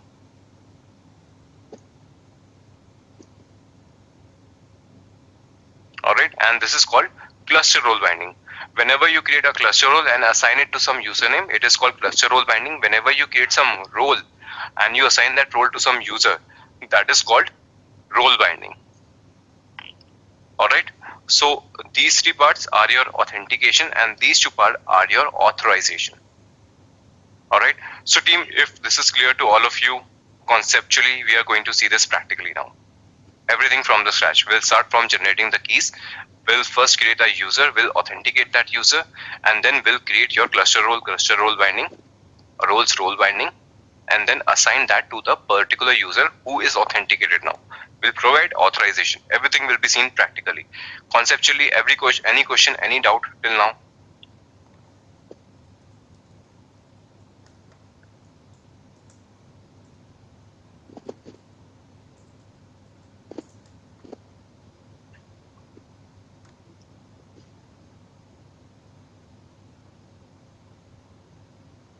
Okay, great. So as I always say, there are only two scenarios. If you don't have any question, you understood everything, or you don't understood anything. So I hope first one was the case that you understand everything. All right. So team, now we are going to do lab on this one. All right. We'll go to security. All right. Under security, you have RBAC. Okay. So team, all the things that you need to do, that how to create a normal user RBAC. Okay. You have a MD file for that here. All right. How to create a certificate signing request you have here. All right. So all the things are here in Edutica security RBAC. All right. And I have made this a little more easier for you. All right. Here is a history file. Okay. All the commands are provided here to create everything from the scratch. All right. You can simply copy paste the commands and you can understand what is happening. All right. So I have created all this so that you can simply copy paste the command, because the commands are very different here. That is why I have everything here. All right. So first, as we have already discussed, all right, first we are going to have a user and generate the keys for it. All right. Then we'll raise CSR and then we'll sign the request. First, we are going to do these things. All right. For that purpose, first simply I'm going to create a directory here. All right. I'll just create a simple directory. Okay. Under home, I have created a prod user. All right. This is going to be my username. All right, team. So this is going to be my username now onwards. And I have placed a certificate folder inside it. All right. After that, I'll go to this folder. Home prod user cert. All right. As of now, there is no content here, completely blank. All right. Now you can see that I am generating the keys. Okay. I'm generating the certificate with OpenSSL. All right. You want to use any other utility, you can use it. All right. But OpenSSL is also fine. All right. So what I did, I used OpenSSL to generate my certificate. All right. To generate my key. Okay. And this is going to be the name of my key. And I'm using 2048 bits. All right. So with this, you can create your keys. All right. Let me have it here. All right. Then you list. You can see the prod user key is there. All right. You can cat it also. Okay. So you can see that this is the begin of your private key. All right. If you see the diagram that I shown you. All right. First, for the authorization, I have generated my private key.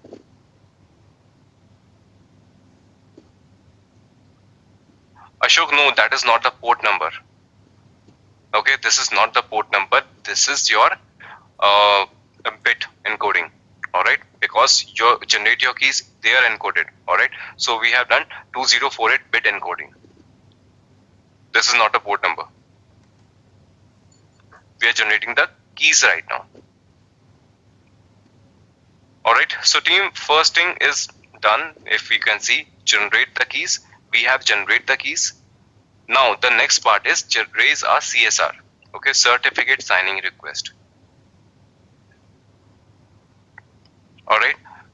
So team, this is the command again with the OpenSSL. So team, this is again up to you. If you have used the OpenSSL certificate, you have to raise a request with it only. If you have used any other SSL certification tool, you have to raise accordingly. All right. So we are using OpenSSL here. So you can see the keywords OpenSSL request. I'm just requesting a new with key. Which key? Prod user key. You will have an input as key prod key, and what you will get out, you will get a CSR. Okay, you will get a certificate signing request. All right, and this is just a subject. Okay, it contains the details. It is optional. If you want to give, you can give. If you don't, you can skip it. All right, it is just providing you the details. All right, which organization you are from, which username you are, what is your username, to which organization you belong. All right, so prod user is a username. DevOps is your organization. All right, so whenever you raise a certificate request, all right, you ask the authority, you give the details. Okay, I am this person, I'm from so and so university. Alright, so you studied from a college, and if you went to the university directly that I have my degree, you want to sign it. So you give details also, right? That this is my name, I'm coming from this college. You provide all that details. So this is that only. So now I am going to open a SSL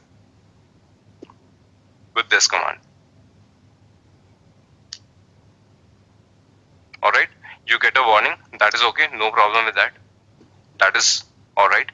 You can see a prod user CSR is raised.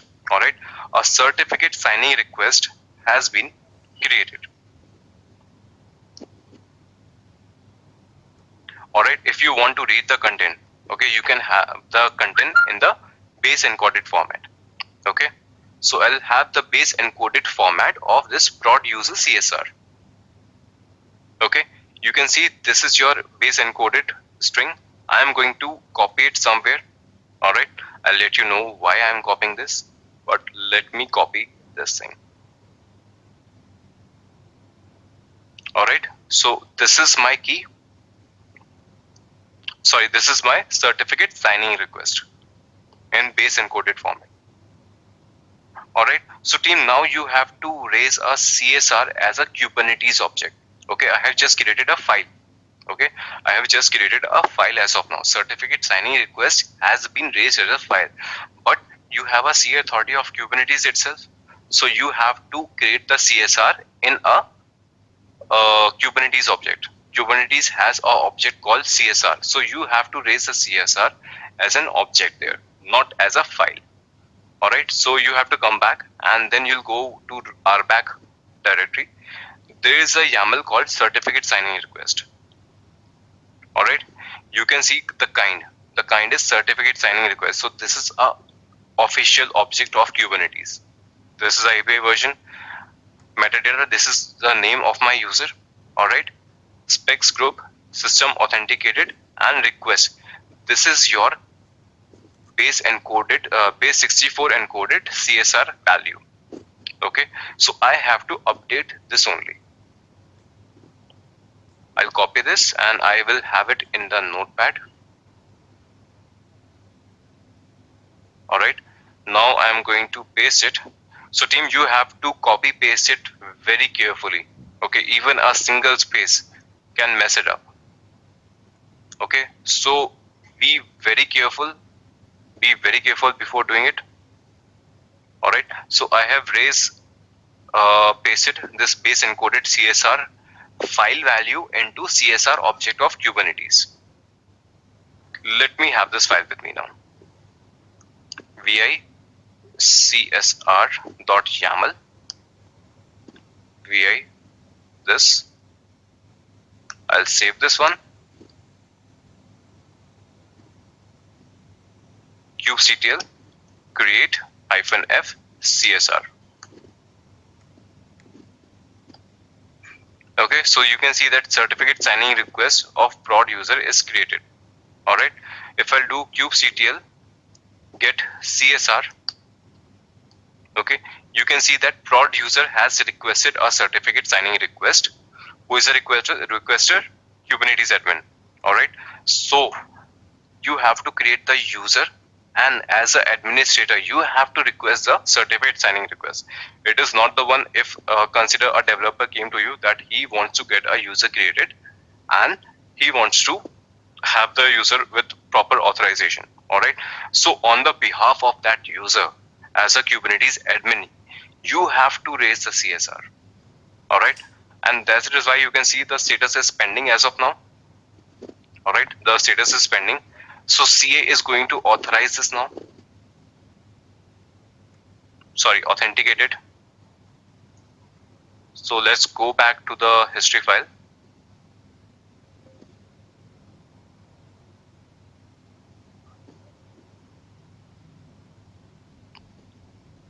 Alright, so team, this is the command with which you approve the CSR. kubectl certificate approve prod CSR.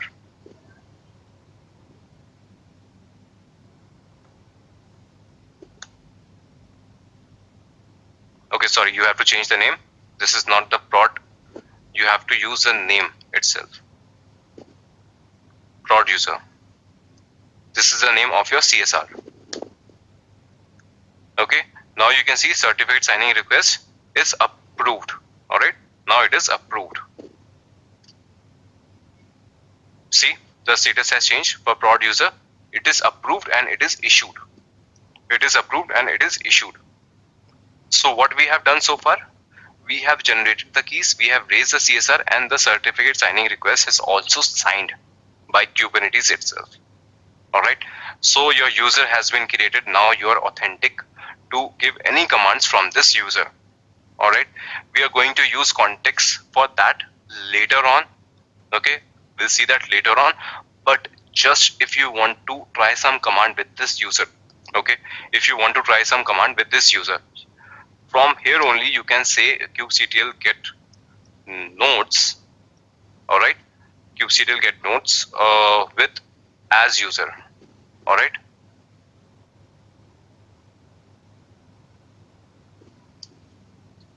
hyphen as prod user. Right. Okay, so team, you see that you get an error. Okay, error from the server. Nodes is forbidden for user, prod user. Prod user cannot list the resource node in API group as a cluster scope. All right, so team, what have you seen? Your user is created. Okay, your user is created. It means authorization is done, but sorry, authentication is done, but you haven't set the authorization. All right, you have created the user, but you have not defined what this user can do. Okay, you haven't given that also. So now, once the user is created, we are going to see how we can provide your access accordingly.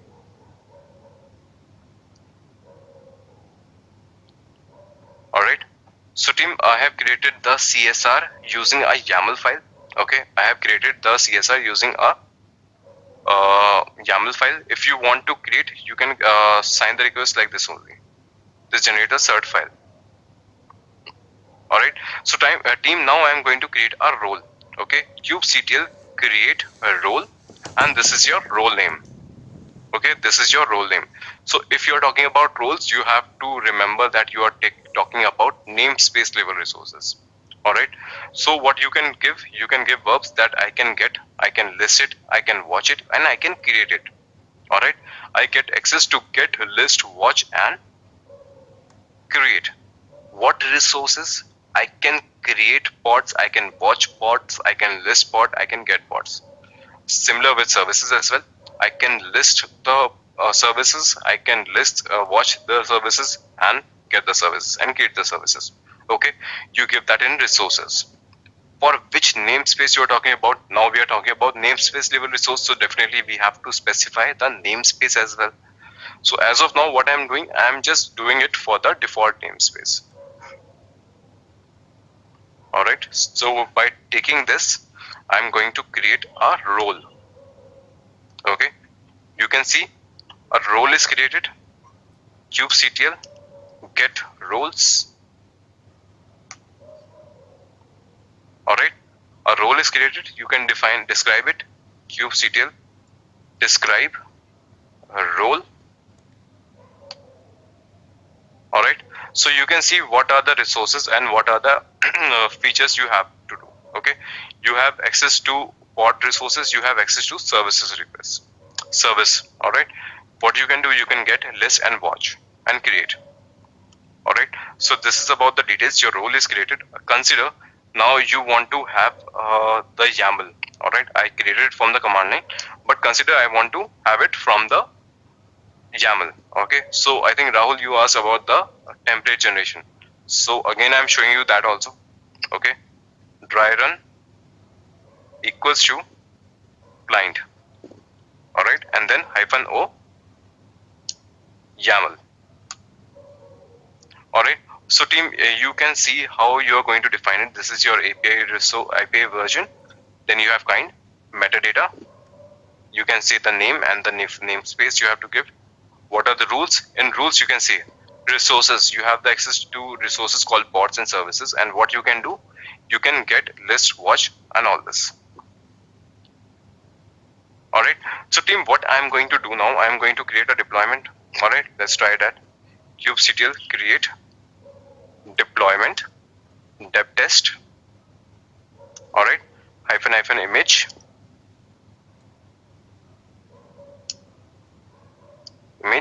nginx. Alright, so your deployment is created. If I do kubectl get pods and kubectl get nodes, sorry, not nodes, deploy. Okay, so as a normal user, as a Kubernetes admin user, you can definitely see all this, but consider I want to see this using prod user. Kubectl get deploy hyphen as prod user. Okay, so team, as a prod user, you are forbidden. Okay, you are forbidden. You cannot see the details of a deployment. If I do same as prod user, but in place of deployment, I am listing the pods.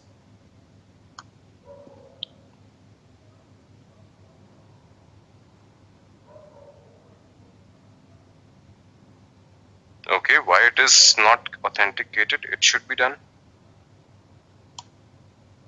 Team, right? It should be done. Anybody can tell me why it is not happening?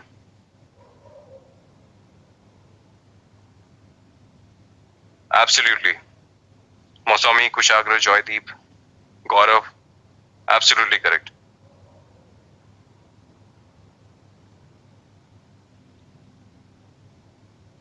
No, Anil, no, that's not the case.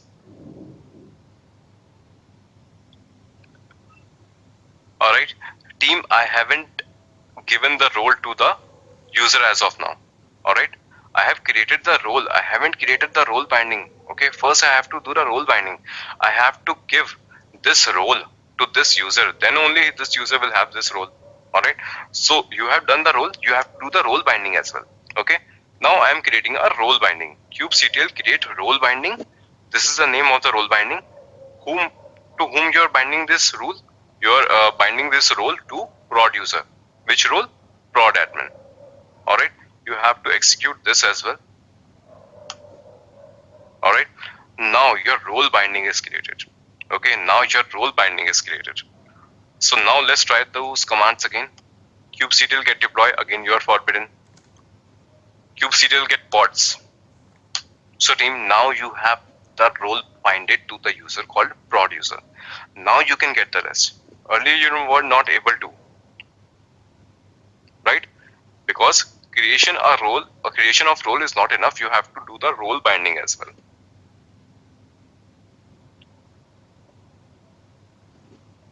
All right. So team, this is how you have created the role and role binding, right? This is how you have created the role and role binding. All right. So for now, what I'm going to do, I'm going to delete it. All right. Also, if you want to see other namespace objects, you can see. All right. You can get the pods from default namespace. But if you want to try to get the kube system, okay, kubectl -n kube system get pods as prod user. Forbidden. Why? Because you had access given only on default namespace. If you list the pod of kube system, you won't be able to see that. Alright, so team, we understood about the role and role binding. Now I want to show you the cluster role and cluster role binding. If you don't want to get confused, for that purpose, I am deleting the role and role binding I have just created. Alright, because I am going to assign the cluster role to the same user. That is why I have deleted your role and role binding. Alright. So team, whenever we talk about cluster roles, some of the cluster roles are already created. Alright, when I did kubectl get roles, I had only one role which I created. But if I do with kubectl get cluster roles, okay, you can see so many cluster roles are already provided by Kubernetes. Alright, so team, just hold on for a few more minutes, okay. Once we are done with the cluster role and cluster role binding, then I'll take your question. Alright, so some of the default cluster roles are already created. Some is your view operation. all right, so that you can see all the cluster level resources. You cannot modify it, but you can view it. All right, so I'm going to use this one only. I'm not going to create a row cluster role like I created the role. I'm just going to use a normal one. All right, if you want to describe a role, you can do also. All right, we have already seen how to describe a role. Now I am creating a role binding. kubectl create cluster role binding. Okay, the name of the cluster role binding will be ABCD. All right, to which user I want to assign? Prod user. Which cluster role? I am just assigning the view permission. All right, he can see the cluster level resources, but he cannot create or modify anything. kubectl create cluster role binding ABCD to which user? Prod user and the cluster role. Okay, your cluster role is created. All right, now if you want to get the details, you can get the details of all the namespaces. All right, you can see this: Prometheus, Grafana, Matrix Server, default namespace, Cube System namespace, monitoring namespace, prod namespace. All right, you get the details from all the namespaces about all the objects. Why it is permitting you? Because you have the cluster role to view anything. All right, you can view any namespace content, but can I create anything in any namespace? All right, so let me try that. I want to create a Nginx pod 1 in Cube System. Forbidden.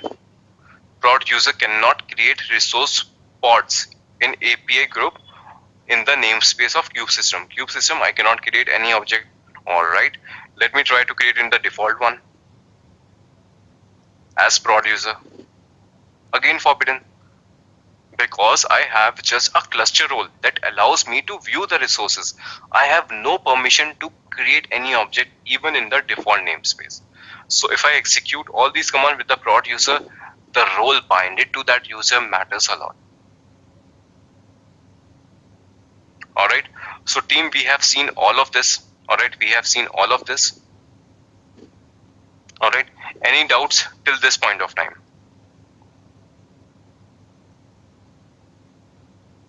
All right, we have understood how to generate keys, how to raise a CSR, and how to sign it. All right, then we have also seen how to create a role. Cluster role is also going to get created in the same manner. How we are going to bind the roles and cluster roles. All right, so we are at this point. If anybody has any question to whatever I have told you, let me know. I'll explain again. Can we bind a system user? Like instead of using as prod user, we just name a system user, assign a role. Gaurav, yes, absolutely. Okay, the username is just a keyword for identification. All right, you can see the prod user. I haven't created the user on the OS level or anywhere. All right, you can give ABCD, you can give your name, you can give Gaurav, you can give Shubh. That is no problem. It is just a string. Username is just a string. You can have it the way you want.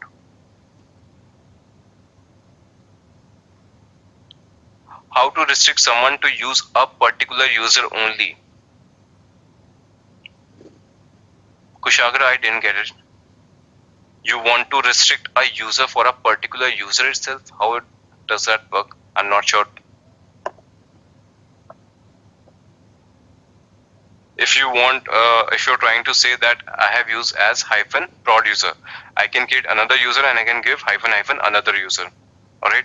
If you're talking about that, I'm going to come on that part right now. All right. Once you have understood all this, how to use these users actually. Okay. That is the next part I'm coming to. That is the next part I'm coming to. How these users are getting used actually.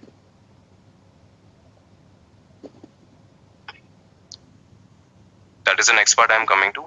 How these users are getting used actually.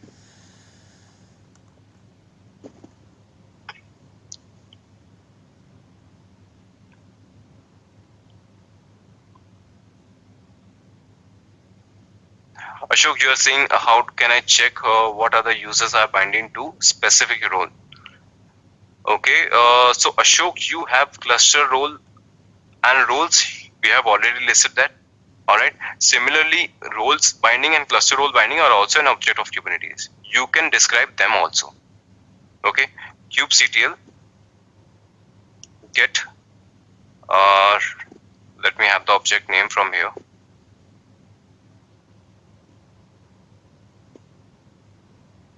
Role binding. I have just deleted it, so I might not have that. Let me have the cluster role binding. kubectl get cluster role binding. Okay, you can see this many of cluster role binding are there already in place. All right, but this is the one which I created, right? So you can see that ABCD cluster role binding is there. All right, and this was created 4 minutes ago. If you are going to describe it, you can describe it. So this is the cluster role binding, and what are the role you have, it is mentioned here, and you can describe this also. kubectl describe, just a minute.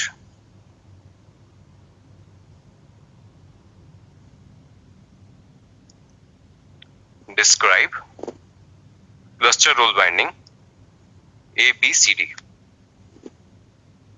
All right, this is the cluster role binding. All right, and to which user it is assigned. This is how you can check it out.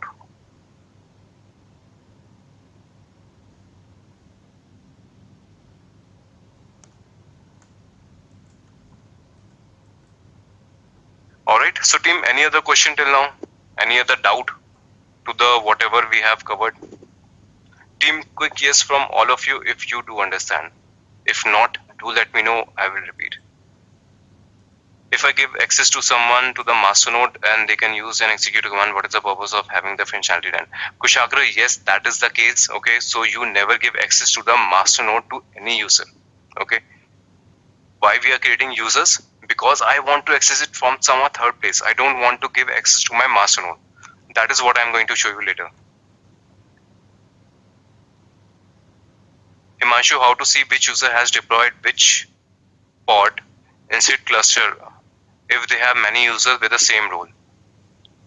Alright, Himanshu, for that purpose you have to manage some other kind of monitoring. Alright, but if you are going to describe that, you can describe the pods. Alright, so let me show you that.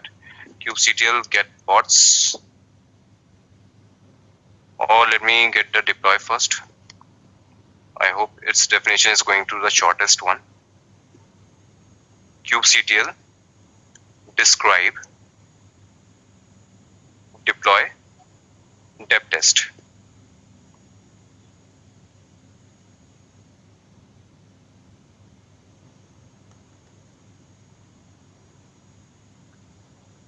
Name slitter, rolling update.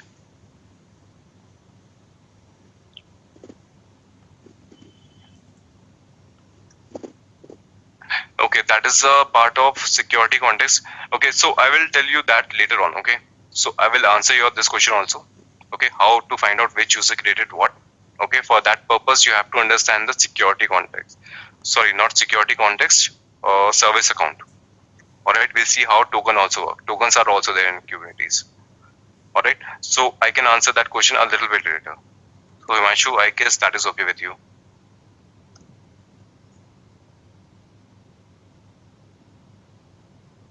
Kushagra, I'll tell you now, okay, have some patience. Okay, I'm asking you the questions from the content I have covered. Okay, I'm coming to that part, how to execute the commands from another node.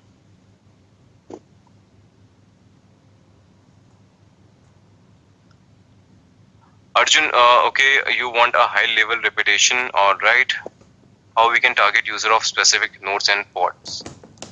Anil, as I just requested all of you, please ask the question from the content that I have covered so far. Okay, because I am going to show you everything once it is clear. Okay, you are asking advanced questions that yes, you have understood whatever I have taught now, but how I am going to use it? These are your questions. So I will show you that. But whatever I explain, if that is clear to you, then only I'm going to move forward.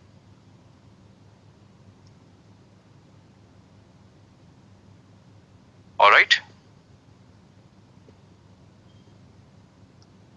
Okay, so Arjun, a quick repeat for you. All right.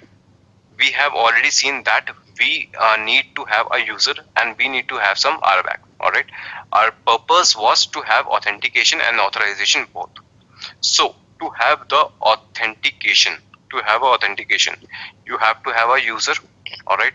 You have to generate the keys for that user. Once the certificate is generated, all right, your certificate needs to be get signed by someone also. That is your certificate authority. All right. And certificate authority we are using here is of the official Kubernetes itself one. Okay, so we can raise a CSR. All right, we'll have a CSR file.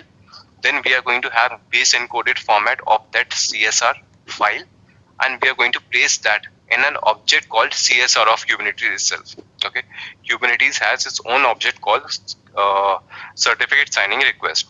So you have to create a YAML for that, and there you are going to have base encoded CSR file value. All right. After that, you have created SR, CSR, your certificate signing request is raised. Now your Kubernetes has to sign that request. Once these all tasks are done, once all this task is done, it means your user is created, your authentication is done. Now you have to give the authorization. In Kubernetes, you have two ways of giving the authorization. You can create roles if you want to give permission to a specific namespace. But if you want to give access on the cluster level resource, you have to use cluster roles. If to a particular role, namespace, you use roles. All right. So if roles are there, you have to do role binding. If you have cluster role, you have to do the cluster role binding. It's not like you have created a cluster role and you are doing role binding. That is not possible. All right. So team, if this is clear to all of you, we are going to move forward a little bit.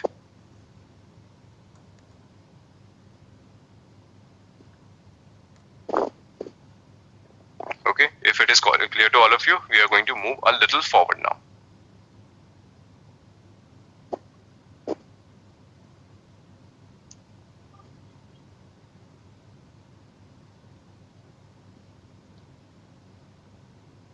All right, so team, this is part is done. Now, as I told you, you have your Kubernetes admin as a main user. All right, we have already seen that in the kubeconfig file. All right, we have another way to see that also. kubectl config view. Okay, this is also there in the repository, so you don't have to worry about it. All right, kubectl config. All right, as of now, what I have done, kubectl config view. That is what I am doing. All right, so team, here you get all the details in a YAML format.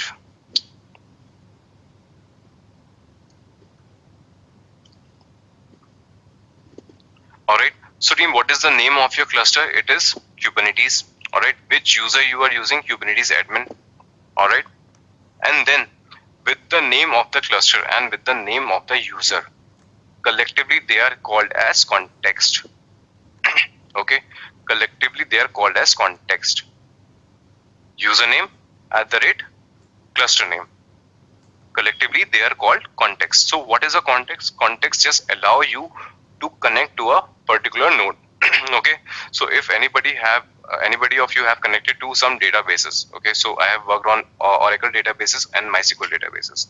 So just to make you understand about that, I can tell you in Oracle database, if somebody of you has worked, so how is your connection string is SQL plus, then you give the username /password @ database name. All right, in MySQL you have -h host name, then you give -u username and -p for password. All right, in Kubernetes you give the username and @ cluster name, because we don't use password, so you don't need to give the /.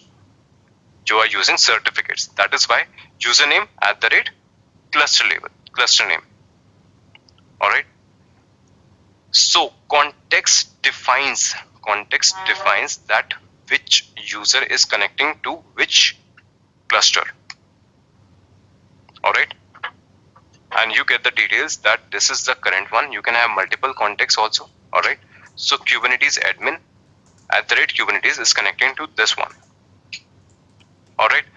So team, now the next part is consider, due to security reason, like we are already discussing about the securities in Kubernetes, I don't want anybody to access my worker master node. All right, Kapil, I showed you the command for that also. All right, let me show you again. All right, when you do the kubectl get CSR, all right, you get the status, if it is approved, if it is issued, if it is expired, you get all the details. All right, so team, please hold on for your question. Okay, I'll ask you to ask question, then post your question. All right, so because of flow breaks. All right, so team, now you don't want anybody to access your master node directly. All right, you don't want anybody to access your master node directly. So what you want to do, you want to have a jump server. All right, so I am creating a jump server. Okay, a complete blank vanilla machine. All right, so what you don't want anybody to access your master node. You want to have a jump server from where the user will connect to the master node. All right, you don't want access given to anybody for your master node. So this is what I'm going to do now. I'm creating a clearly blank machine. All right, a small one will also work. Change this one to Ubuntu 18. Select, allow full access to all cloud APIs, allow HTTP access. Okay, nothing new. You have already seen that in the first class. All right. So team, if you understand all the concept till now, you understand that your kubectl utility is required to use your cluster. All right. All right, and kubectl has some config file. With that config file, I can access my Kubernetes cluster. All right, so it is all dependent on your config file, because config file has all the details about your cluster. It has the certificates, it has everything. All right, so what I just need, I need a config file so that I can connect from another node as well. Okay, I can connect from another node as well. Let's see how we can do that.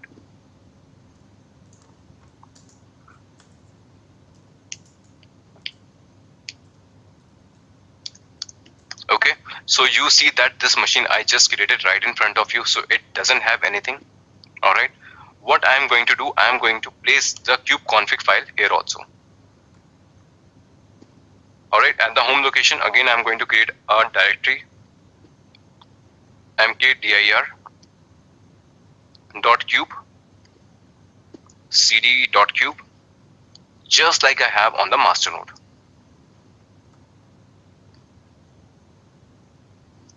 cat config. Okay, this is my complete file. Again, you have to be very careful by copy pasting it. All right, just to understand, you have API version. All right, you have mentioned the cluster, you have the cluster certificate. All right, here you have the name of the cluster. All right, this is the IP address of your master, and this is the API server node port number. You have the cluster name. All right, you have the username, you have the context, you have the current context. Okay, all the details are here. The username certificates are also. So you do have everything with you. Okay, you do have everything with you. I'm going to create same file here. vi config. So team, question for you. I have created this config file. If I do kubectl get pods, will I able to get the outputs from here?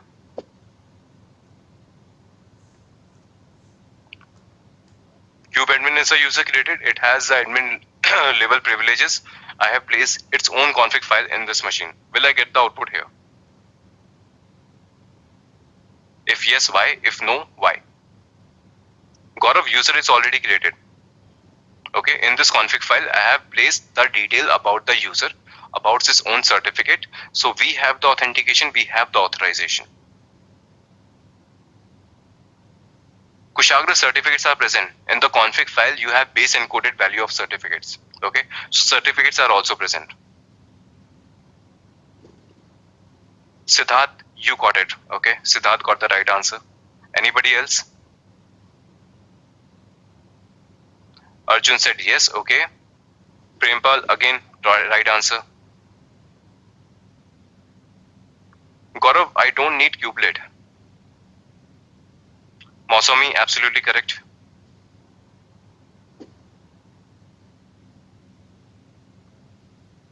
Okay, so team, let's try. It's not working. It is saying that snap kubectl first.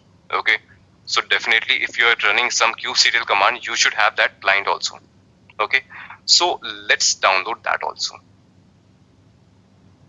I'm not going to install anything. I'm not even going to install Docker or something. I'm simply going to install your kubectl. Install. All right. I'm just going to update the repository and I'm going to install only your kubectl. Okay. First, let me have the dependencies first.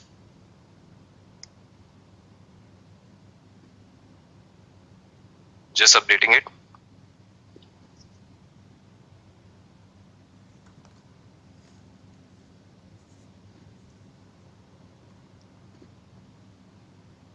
Alright, I'm just installing kubectl, no other component at all.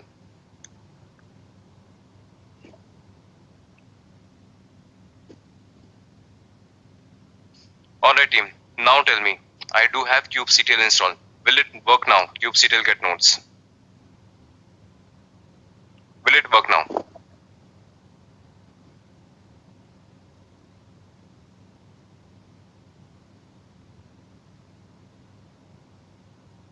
Mosami Prempal, right? Enter.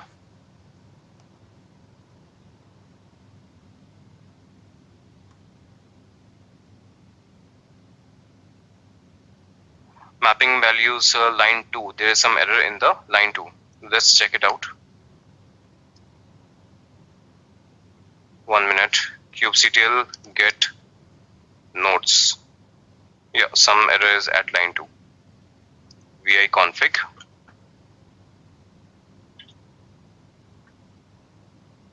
Okay, I didn't get the complete output. Let me have the kubeconfig file once again.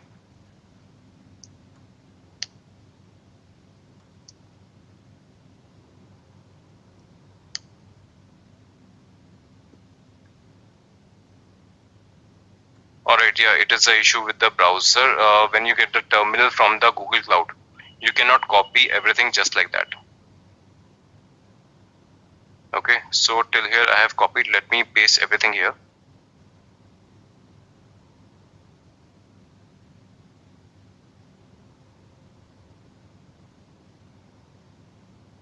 From kind to this.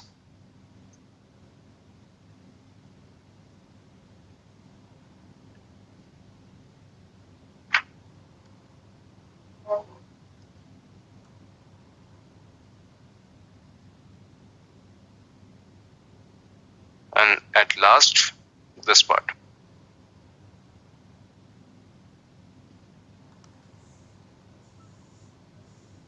Alright, so this is done now. Let's see if it is working fine or not. Alright, done.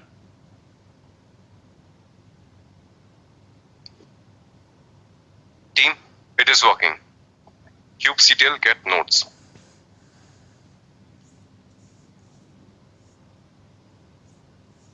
Alright, so team, now you can connect to your master cluster from a testing machine. Okay, you can connect to a cluster from a testing machine. You don't have to give the access to your master node. kubectl get nodes. Alright, kubectl get pods. Alright, you can get all the details from your testing node. Alright, so team, now you can see that I have created a context, I have created a config file. Alright, consider from this testing machine only. Okay, I want to connect to my production cluster. I want to connect to my testing cluster and production cluster and QA cluster and pre-prod cluster. Okay, can I put multiple config file at this location so that I can connect with all the clusters? Is it possible?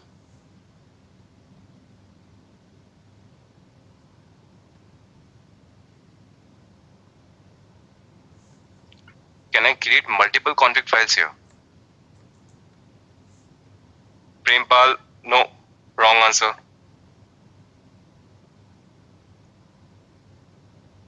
Mosumi, yes, you are right. Arjun, okay, you think so?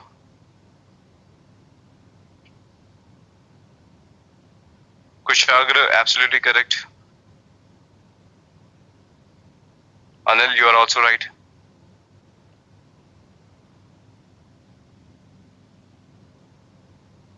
Absolutely correct. So team, if you are going to create multiple config files, okay, if you are going to create multiple config file, how you are going to define which config file you want to use? All right, whenever you give kubectl command, how it is going to identify that which config file they have to follow. Okay, so we don't create multiple config files. Okay, we always use only one config file. What we can do is we can create multiple context. Okay, I just told you about the context, how context works. All right, under context you can see it is a list. Okay, it is a list. You can have multiple contexts. You can give multiple cluster name, you can give multiple username as well. All right, so if I'll go here, I can create multiple username and multiple cluster. All right, consider, let me show you this diagrammatically. All right, consider team, this is your this is your production cluster, this is your testing cluster, this is your development cluster. You have 3 Kubernetes cluster. This is your prod, this is your dev, and this is your test. You have 3 cluster. Now you have multiple users as well. Just a minute, please. Yeah, sorry. Consider you have multiple users as well. All right. You have Shubh. All right. You have Ravi. All right. You have Naresh. Okay. You have multiple users as well. All users have their own level of roles and role binding, cluster role and cluster role binding. All right. Now you want to connect. Consider Shubh want to connect with dev server, dev cluster. Ravi wants to connect with prod server, prod cluster. Naresh wants to connect with test cluster. So you can manage that with the help of context. Okay, you can create the context accordingly. That Shubh should always connect with dev server, dev cluster only. Ravi should always connect to test cluster only. Naresh should always connect to prod cluster only. You can do that using context. All right. So let me show you that here. All right. Consider I'm creating some dummy values here. Okay, just a minute. Okay, I'm going to have some dummy values.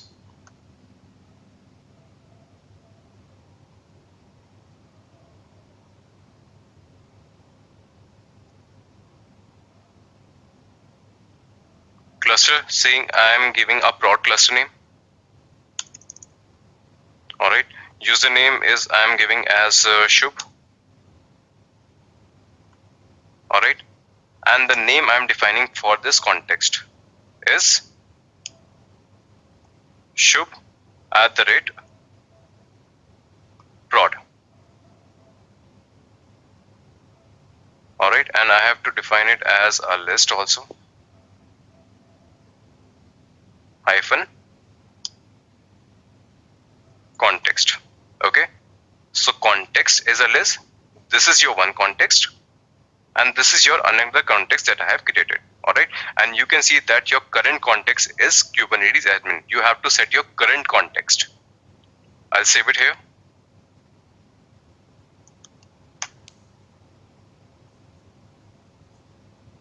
All right, so team, I have created your context. Let me list them. kubectl config get context.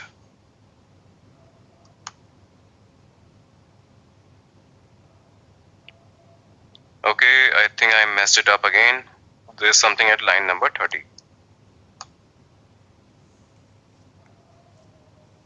All right, let's go to line number 30.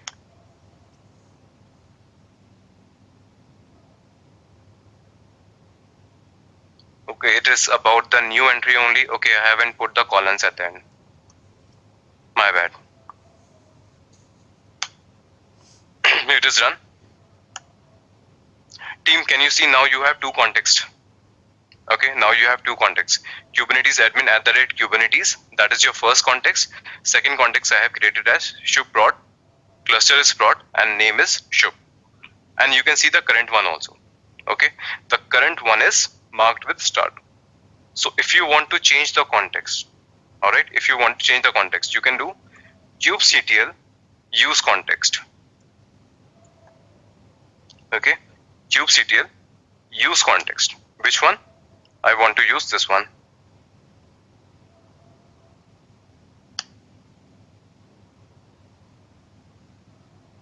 Okay, I have to give config also. kubectl config. Okay, switch to the current context. Alright, now you can see that my current context is this one. So team, if I do kubectl get pods, will I get the output now?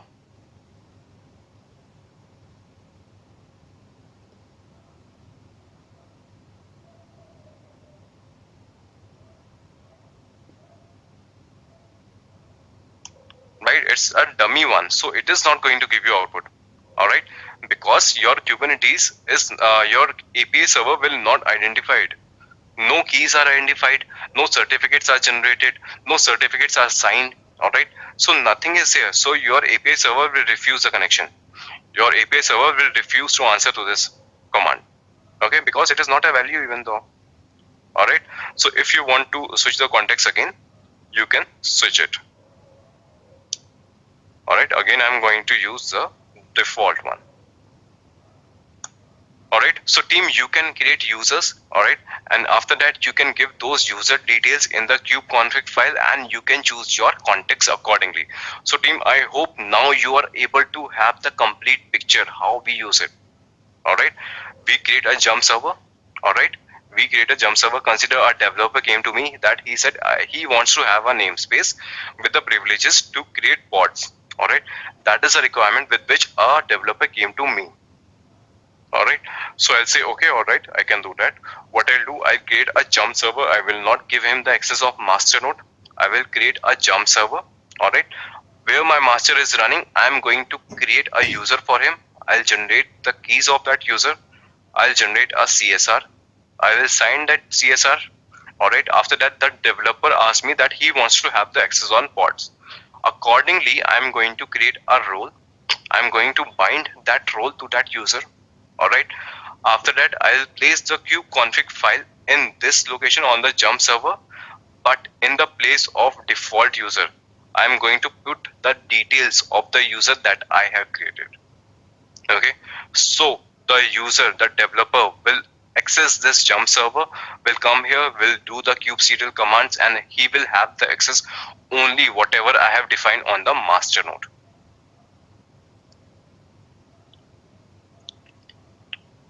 Alright team.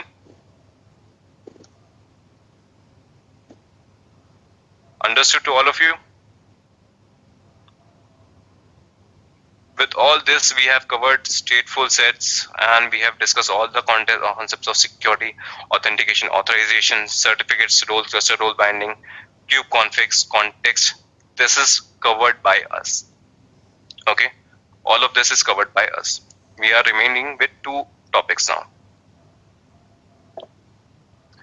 Siddharth, you're saying let's assume that your dummy prod cluster is actually present, but I guess still you won't be able to do that because same CSR role binding needs to be created. Is that understanding correct? Yes, Siddharth, absolutely correct. Okay, by mistake you might have given the context details accordingly, right? There are chances that there is a cluster of prod, there is a user called Shub, but it doesn't have the role and role binding. So definitely you won't get the output.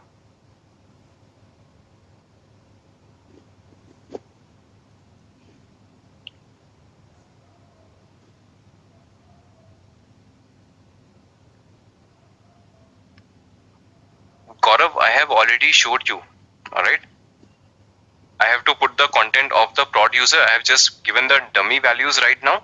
But if you want to give the details about the prod user, then you have to give the details of what I'm saying about the certificates also. Okay. So when we created the user, you had the CSR. All right.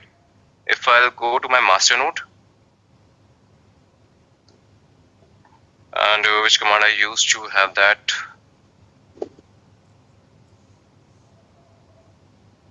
Just a minute.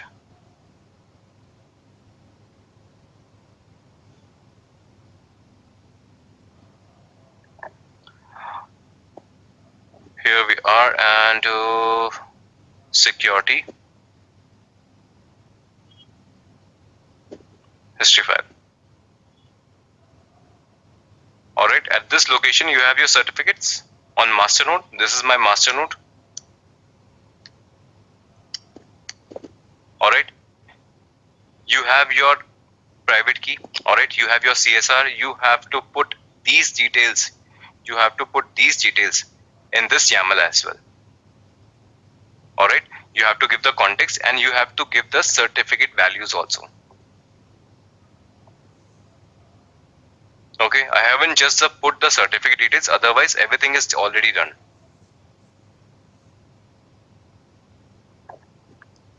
Then can you please show us how do you configure multiple contexts with multiple certificates in Jump server? Okay, Siddharth, let me tell you that. All right. So Siddharth and Gaurav, I think this was a question from both of you. Okay. So as you can see, that context is a list. All right. You see that context is a list. Under context, you can define multiple contexts as I have defined. This is one context. This is another context, which is the current context I have given here. All right. Now, if you want to have multiple cluster as well, you can see that clusters is also a list. Okay. Clusters is also a list. So under cluster, you have to give your cluster CA certificate details. Okay. I showed you where your CA resides. Your CA resides at etc Kubernetes PKI. Okay, from there you are going to have the CA authority data, all right, base encoded format.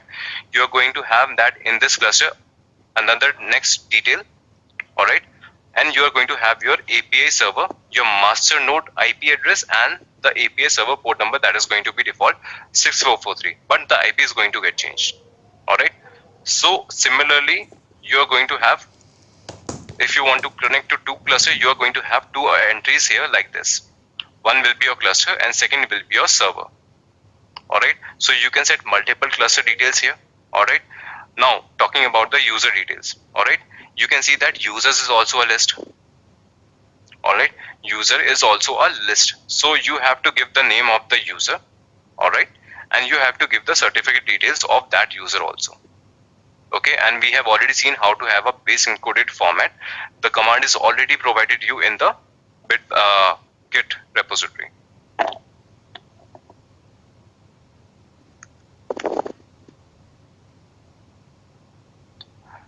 Prempal, is there any way to connect to cluster without copying config file on the Jump server? Prempal, how can you connect to any server without authentication and authorization? If you're not going to move the config file, how you can connect to a cluster? Authentication and authorization is the main thing.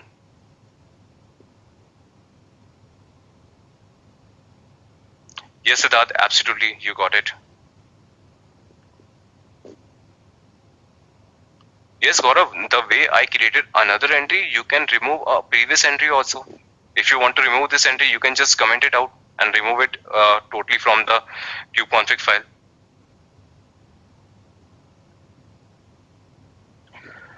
Kushagra, you want to know about external name service. All right, so Kushagra, if it is okay, can we discuss about that tomorrow? Okay, because we already have some topics remaining from today's class. Yes, there is an external service name. It is never used, honestly speaking. In my complete experience, I have not used it any enterprise level, and in the examination also, they don't give the question with this. Can we create service account and add users to it so that we can create certificate for any service account instead? Anil, that is what I wanted to show you with the remaining topics. All right. The service account we are supposed to discuss. Okay. So team will take some time. All right. We are going to extend a little. Security context we can do tomorrow, but I want you to understand about the service account today itself. Okay. Because it is all related to your security. The flow breaks because that is the reason I kept the all security content on a single day. Alright, so team, what is the service account? Certificates, you understood that certificates allows you one component to talk to each other. Alright, now, but if you want to have, and also important thing, I'll show you the dashboard also. Okay, so if you do a little overtime, I'll show you the dashboard also today. Alright, so team, consider where your service accounts are used. With all the communication, you can see that I have used certificates, but consider that if you're using bots, alright, consider as I went to the ICICI Bank website, it has a small prompt at the corner with the chat option. Alright, for example, if I show you HDFC,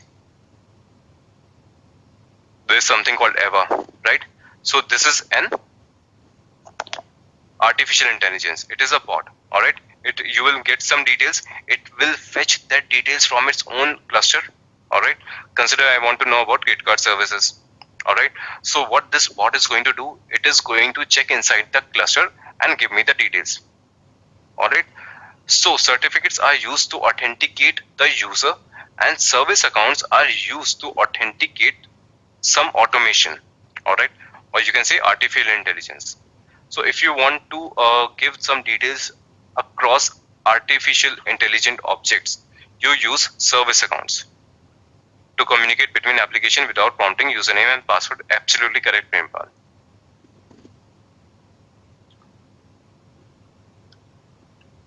All right. So team, with this, I am going to show you something with the dashboard also. All right. So team, what is a Kubernetes dashboard? Kubernetes dashboard allows you to do all the operation from the dashboard on the UI. All right. Not on the command line. Everything you can do from the dashboard also. So what is happening? Dashboard is also a UI. All right. You are going to give some permission. You are going to create something from the dashboard. It will be created on the node. You do kubectl get nodes on the dashboard. All right, so it will get authenticated via a service account and connect to your command line cluster and get the details from there. So if you talk about that, there your service accounts come into picture. All right. So team, service account, again, I'm telling you, it is not important for the examination point of view. All right. I'm just giving you for your own good. All right. I want to show you the dashboard as well. That is why I'm covering this. Otherwise, it is not important for exam. They never give you dashboard or service account in examination. Alright, so team, I'll come to the dashboard. Under dashboard, you can see I have insecure dashboard also and secure dashboard also. Insecure dashboard you want to use, you can use it. Alright, so it will not use any authentication. It will simply give you the details on the dashboard. But I want to use a secure one because I want you to understand about the service accounts. Alright, so you can see this is a YAML. I'm going to create a namespace. I'm going to create a service account. So team, what is a service account actually? Under Kubernetes, kubectl get SA. Alright, you can see a default SA is already created. Alright, let's describe it. Kubectl describe SA default. Alright. So team, with our service account, our token is already connected. Okay, you can see this token is with every place. All right, this token is in a place of everything. If I do kubectl get pods and I describe a pod, kubectl describe pod name.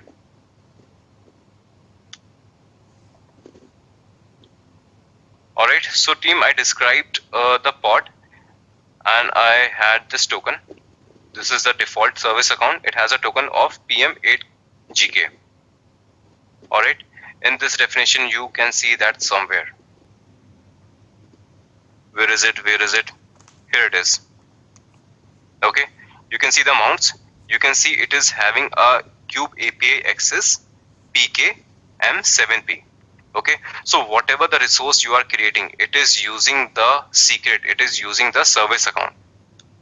All right, it always uses that. So along with this, you can see this is the token. Okay, you can see this is the token, but you can see that mountable secret also. So with the same name, a secret is also there. All right, kubectl get secret name. All right, you can say a secret is also created along with it.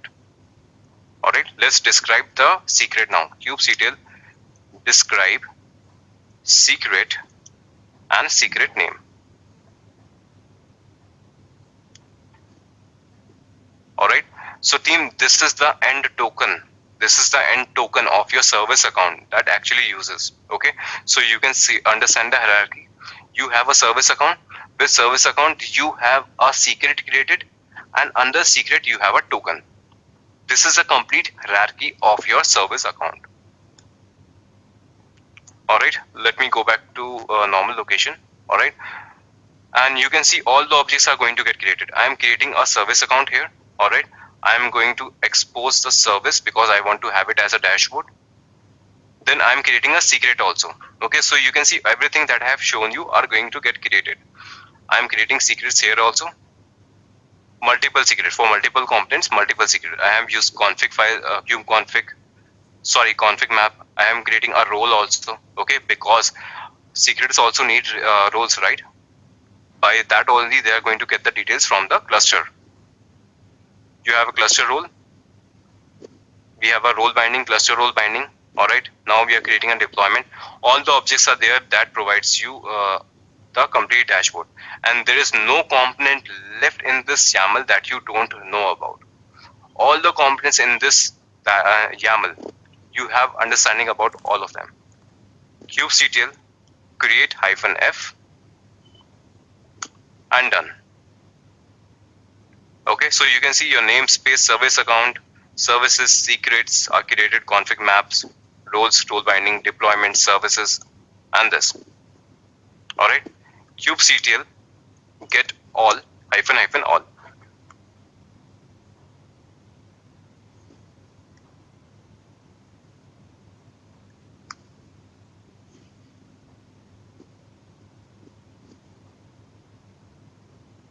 Okay, -all was there.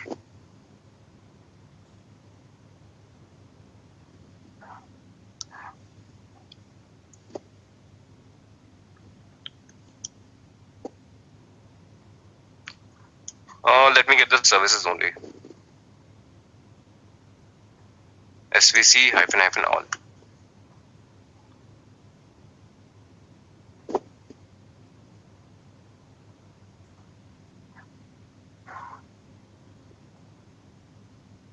Okay, anything wrong I'm doing?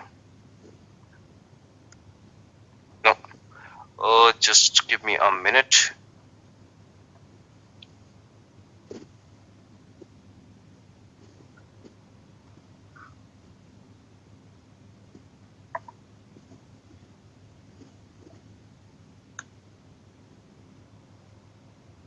Okay, thanks Arjun. That slipped my mind. Thank you. Alright, so team, this is your stateful set, this is your replica set. I am looking for a service. Alright, you have a service for Kubernetes dashboard.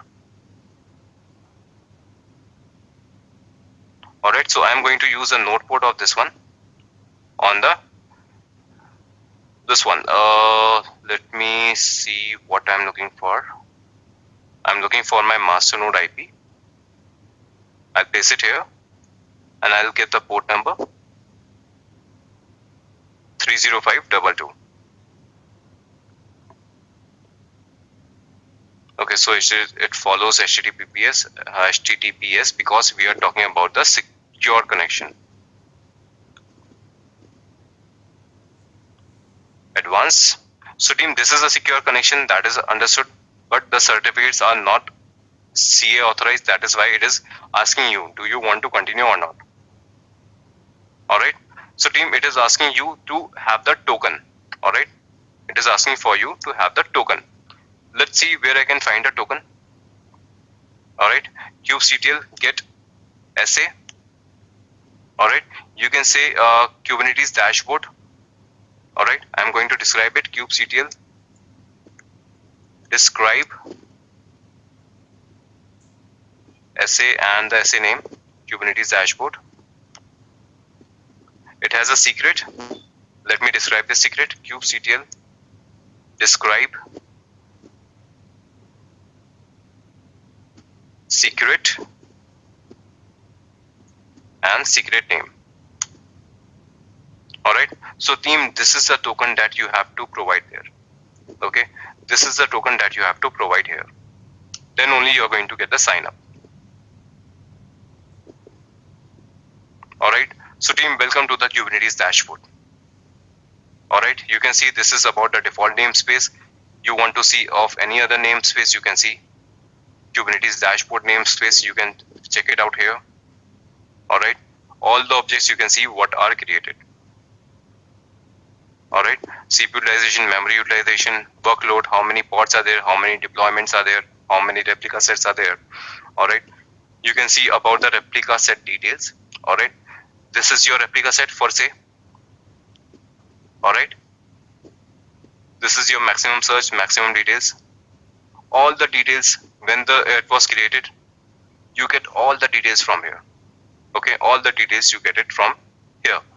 Consider I want to scale my deployment. Okay, this one, it has as of now 1/1 pod. Click on the 3 dots, scale. Okay, consider I want 3 replicas now. Okay, I want to have 3 replicas. I'll scale it. Okay, so on the command line, if you want to see kubectl get deploy. Can you see dep test has been scaled to 3? All the things that you can do from the command line, you can do it from the dashboard also. Okay, these are your number of pods. Alright, how much your pod is consuming actually. This is your RAM utilization, this is your memory utilization, and how it is fetching all these details because your metric server is installed. Okay, so you can see all the details here. You can edit anything, you can create anything. Alright, this is about your services. If you want to make some changes, edit your service, delete your service, everything you can do that. Alright, so team, this is all about your dashboard. So today you have seen your dashboard as well.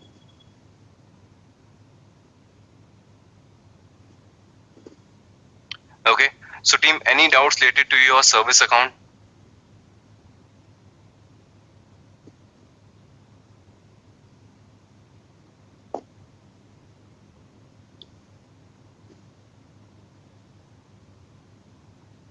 Prempal, you asked that how to prepare a project and submit in Edureka LMS. I'll request you to confirm that with the support team.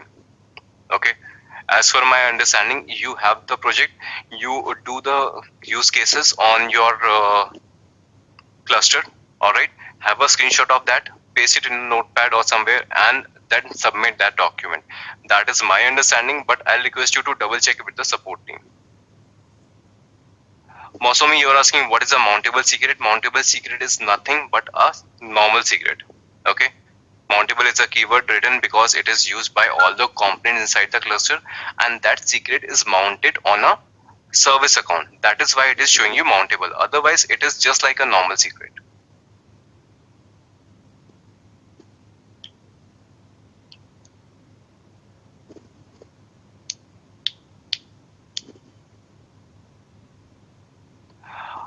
How to control read-write access of volumes using roles and service account. Okay, Mosumi, I think I have already told you. For example, if you want the access limitation on a persistent volume is a cluster level resource. So if you give any user a cluster level resource, you can define it that he should not have the access on persistent volume, or he should get the access only of getting the persistent volume, not creating, not deleting. All right.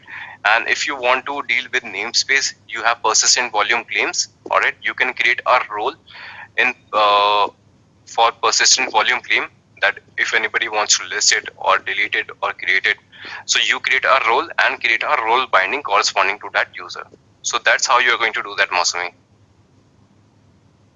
Sir, can I create a pod from the dashboard?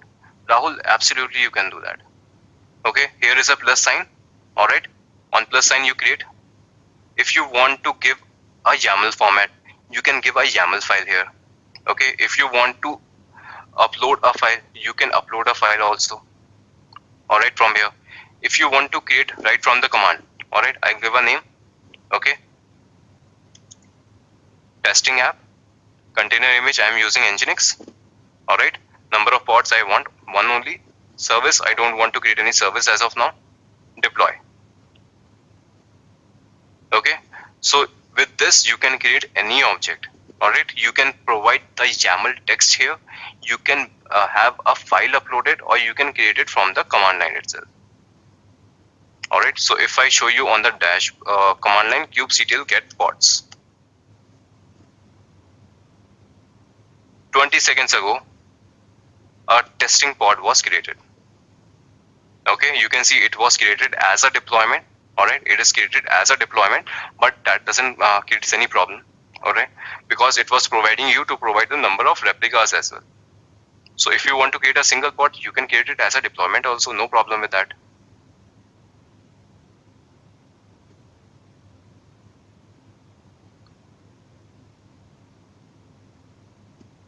Ankur, that is the question I was not expecting, honestly. Okay, you're saying that this dashboard didn't ask for the username and password. I told you what are the ways of authentication. There are 4 ways of authentication. Okay, username and password, username and token, and you have your certificates, and you have service account.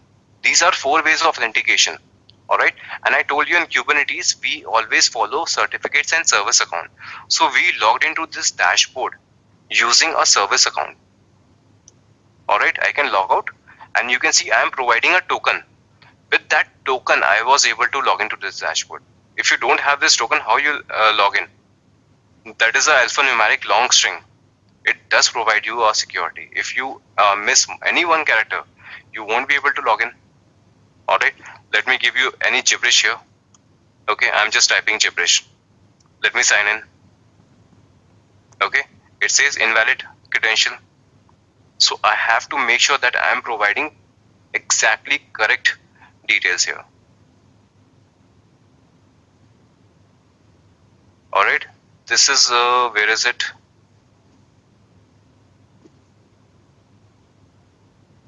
This is a token. Okay, and this is a token of your service account. You give that detail, then only you will be able to log into your cluster. Otherwise, you won't be.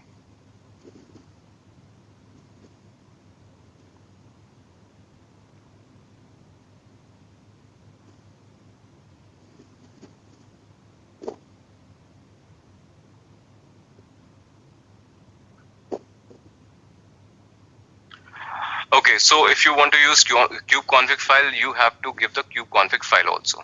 You can do that also. Okay, the config file, you can browse it from the local machine. All right, consider I have a kubeconfig file of Kubernetes admin. All right, so token is used by service account. If you want to use service account, you use token. If you use certificate, you use kubeconfig. All right, in kubeconfig, you have the config file. You place it on your local machine, download it on your local machine, then browse it, select that file, and then you can log in to the dashboard using kubeconfig certificates. Okay, Sarath, that is how you're going to do that.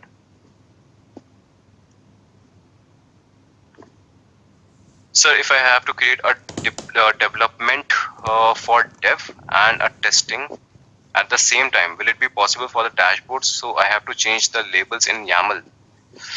Rahul, I didn't get it. So if I have to create a deployment, okay, you have to create a deployment for dev and testing at the same time.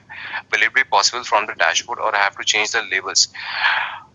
Okay.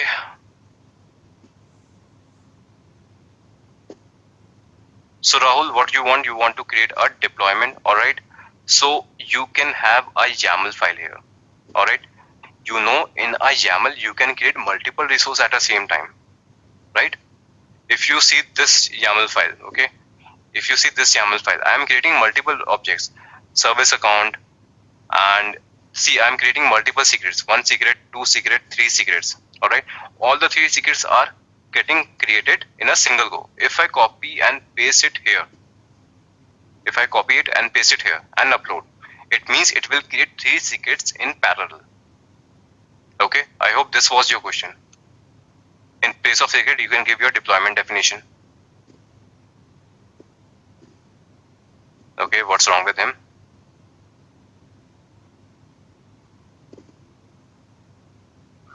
Alright, in order to restrict dashboard access in terms of Kubernetes object, I guess I need to restrict the role of the particular service account during the cluster role binding. No, Siddharth, if you're talking about the cluster role and cluster role binding, what I have created in this YAML are used to fetch all the details about your cluster and see it on the dashboard. Okay, the cluster role I have created, with this YAML, I have given the permission to create the resources from the dashboard. Alright, but if you want to restrict the access of dashboard, you have to keep the YAML file with you properly. Alright, or consider you can have the multiple dashboard. You can have a multiple dashboards of the same cluster. In some, you give all the roles and responsibility with cluster role and role binding. Alright, in some dashboard you can limit the access, and you can vary, you can change those dashboard access using the port number, because you will see that always a new service is also created with a new dashboard. Okay, so yes, by that way you can also restrict the access.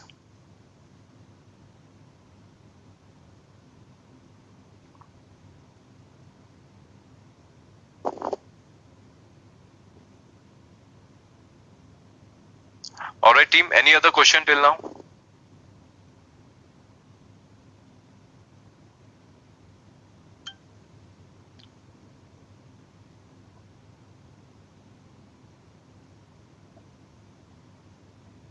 Everything is clear to all of you? Any doubts, any question?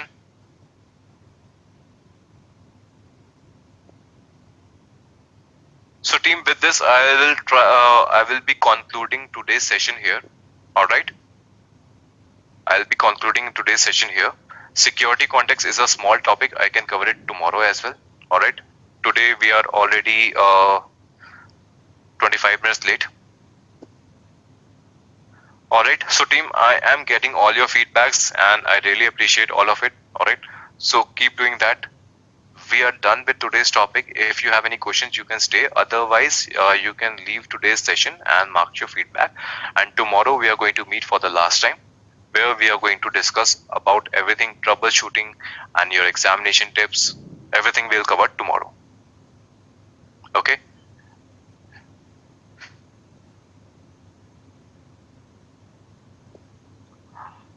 Yes, Anil, I'll provide you all the content about your mock papers and CKA questions, what kind of questions comes. We are going to have a good discussion on examination point of view. Okay, we'll do that.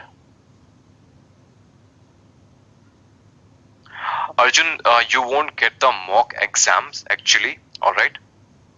You won't get exactly that, but I will try to give you as much as content I can give. Today we are going to wrap it up, alright? After today, you will be ready to take the examination of CKA.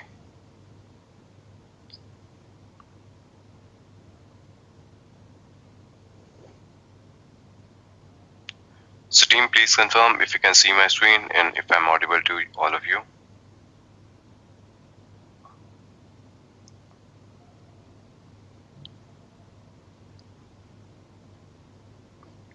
Yes, Ashok, ask a big question if you have.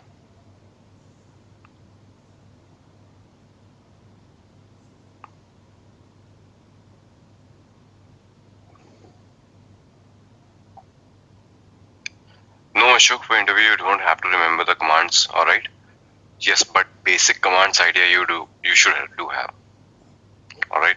Like how you can list the pods, kubectl get pods, okay, basic commands you should have. How to create a service from command line, kubectl expose is the command, all right? And if you're going to write the YAML, what are the mandate fields? It is API version, kind, metadata, and specs. And if you want to scale a service, so kubectl scale deployment name -- replicas equals to 5. So all the basic commands you should be knowing, all right? So that comes with practice only. If you're going to an interview and you are showing your experience that you do have experience in Kubernetes, so definitely somebody will expect that you should know basic commands.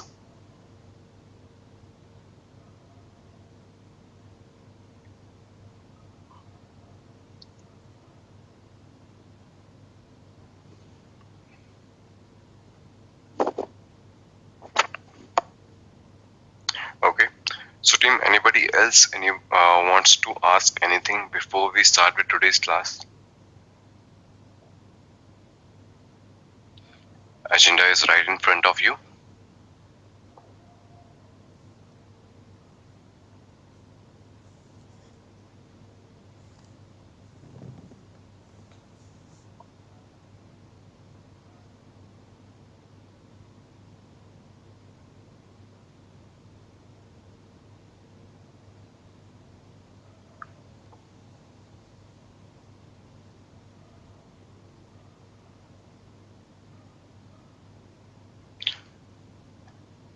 Team, I'm audible to all of you, right? I got only one response today.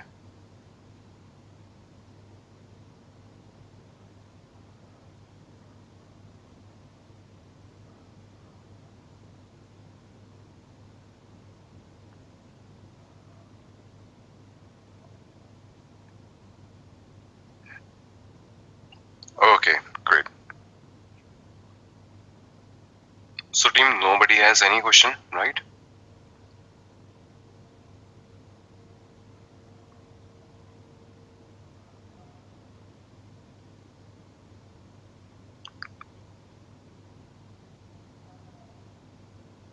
Ashok, let's discuss that by the end of the session, alright? Because to discuss on the interview, if you want to start a discussion on interview, we can have a complete session for that, and even that won't be enough. Right? Still, if you want to prepare for the interview and if you want me to give a one-liner, you should have your core concepts very strong. Alright? Today we are going to see the troubleshooting. Alright? So from there you can get an idea that your core should be strong, your concept should be clear, your basic should be clear, how the Kubernetes is architectured, and if you want to troubleshoot, how you can troubleshoot.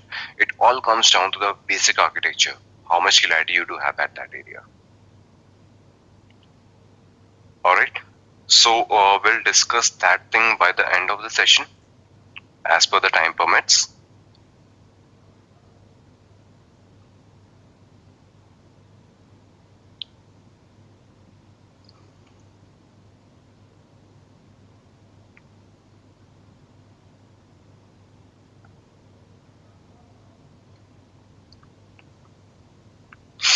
Alright team, so I think we can start for today, right? First thing is that we left on which yesterday, alright? Security context was left from yesterday's class, alright? So first we are going to go over that, and after that we are going to move to the networking part, right? So to be very honest, security context is hardly 5-minute topic, alright? It doesn't have much time for that. So team, what is security context? Security context is nothing like, for example, if I give you a basic idea, I'm using my laptop, right?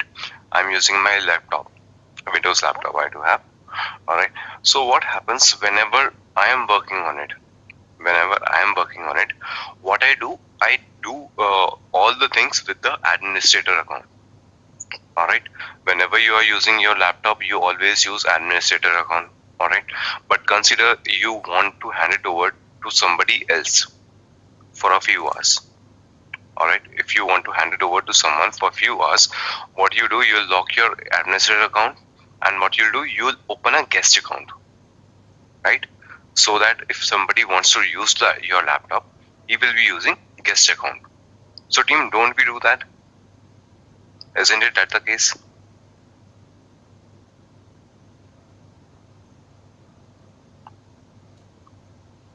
Yes, no, maybe. Isn't it?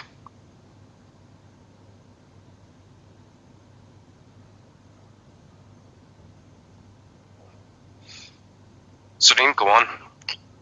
Are you sleeping or what? I'm not getting responses enough today.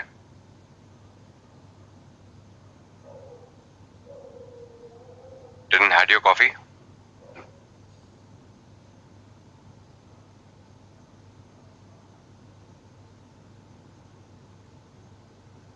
So team, today is the last class, alright? So definitely topics are going to get a little complex.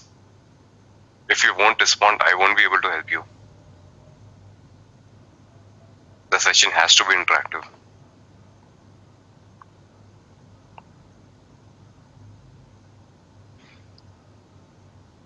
Okay. So team, few of you said yes, right? So whenever you're using your laptop and if you want to give it to someone for some few hours, so what you do, you always have a guest account so that he can use it and he won't have the complete permission of your laptop, right? That is what we do. Similarly, in your servers and containers, all right, consider your system administrator of your organization. So you are responsible to take care of all the servers, all right. Again, in that server also, you have a Linux server, all right. So what you'll do as a Linux administrator, you will have the super privileges, all right. And the person who are from other team, for example, a person from database administrator team came to you that I want access on this server. So what you will do, you will create a user and you will provide that user access to that particular database administrator, so that he will log into that machine with that username and he won't have the complete access. All right, he won't be having super privileges. Okay, so team, these are the two use cases that you have seen on daily basis. Same thing we want to have it for our containers as well. All right, same thing we want to have for our containers as well. So team, what happened by default whenever you create a container? Okay, kubectl run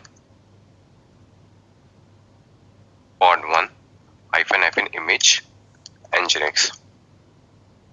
All right, your pod is created. kubectl exec -it pod1 -bash. Okay, so team, by default, whenever you create a container and you log into that container, you are entered as a root user. All right, you can see I logged into the container. All right, by default, the user I get is a root user, and I don't want anybody to have the root access inside my container.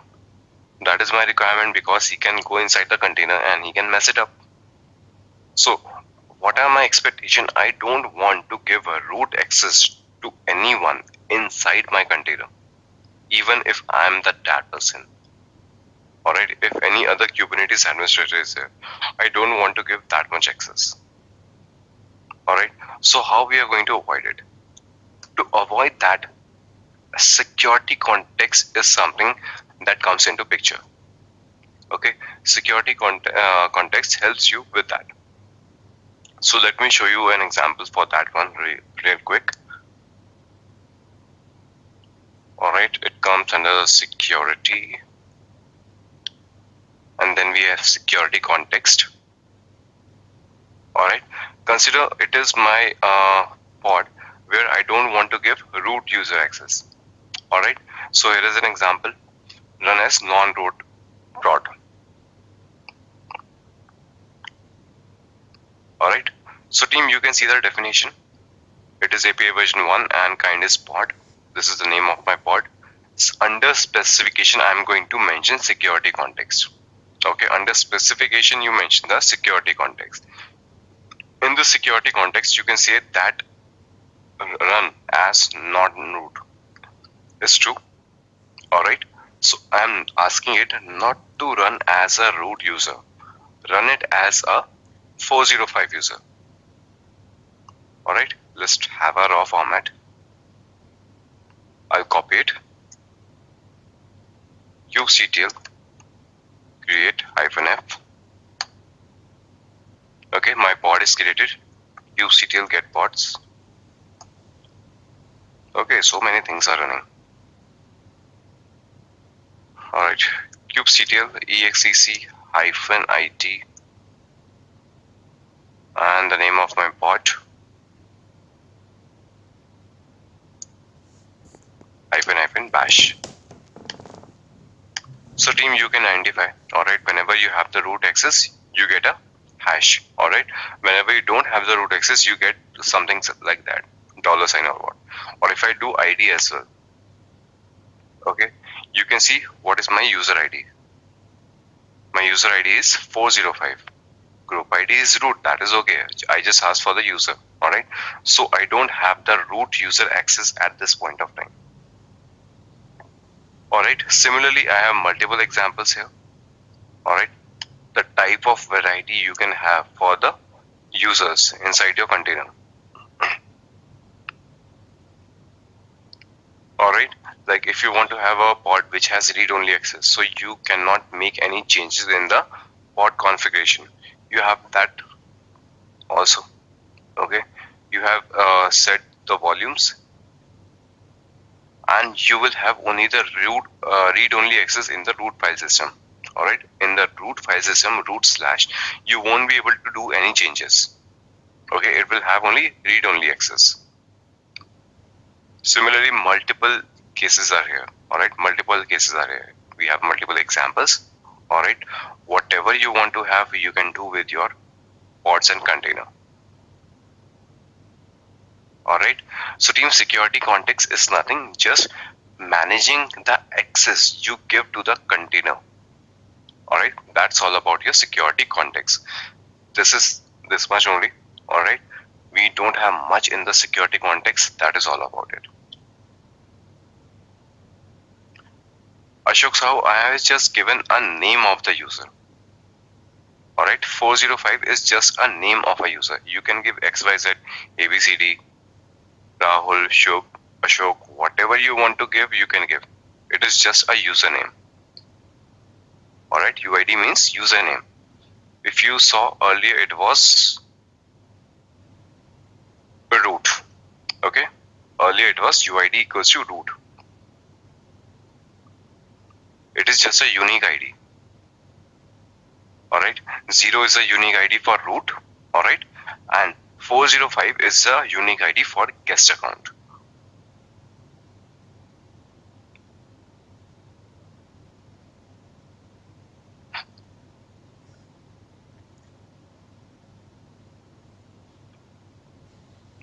Okay, so team, clear to all of you?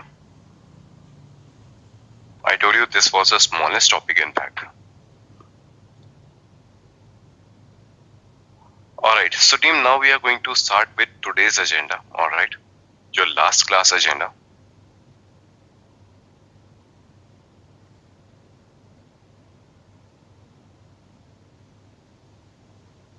Alright, and we are going to start with the basics of networking. Alright, we are going to start with the basics of networking. So don't worry, I'm not going to start right away from the Kubernetes networking. I'll show you a basic idea of basic networking and then we'll jump into Kubernetes. And this is mostly a theoretical part. Okay, so kindly try to bear with me. There will be theoretical part much on the networking side first.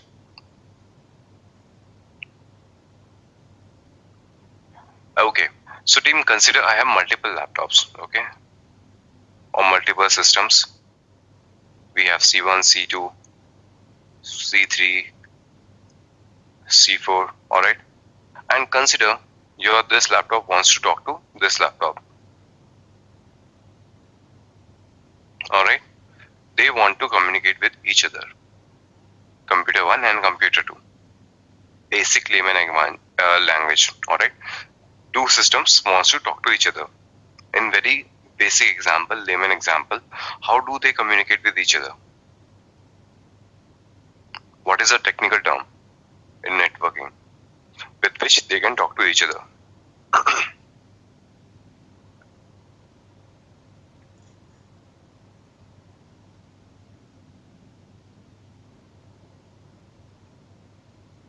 Eka, Anil, yes, I got your answers. Okay. Okay, Rishabh, yes, that is true, but how? Prempal, yes, you too. But what do we need for that?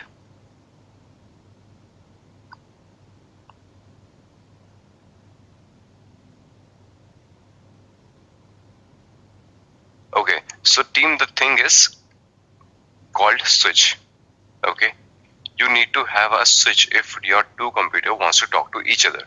All right, same thing happens with C3 and C4. If they want to talk to each other, they are also going to have a switch with them.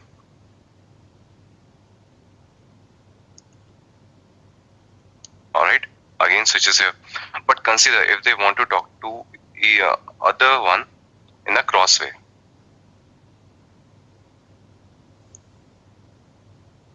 All right, consider your computer 3 wants to talk to computer 2. All right, or your computer 1 wants to talk to computer 4.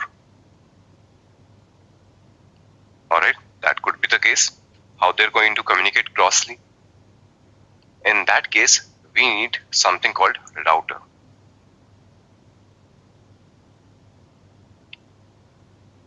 All right, then we need router. All right, so team, this is very basic networking if we talk about, all right, very basic networking, no rocket science. All right, now let's come to containers. All right, let's come to container. In a container, all right, in a container, we have something called CNM, okay, container network model, right, with which they can communicate with each other. I'm talking about the containers right now. All right, I'm just talking about the container. Container means we are talking about Docker containers. All right, consider on the same machine. On the same machine, I have two containers. All right, on the same machine, if I talk about, I have two containers. Being on the same host, they can definitely talk to each other. All right, both the containers are running on the same host. Definitely, they can talk to each other. But how they can talk to each other? What is the networking terminology that allows them to communicate with each other on the same host, being on same host?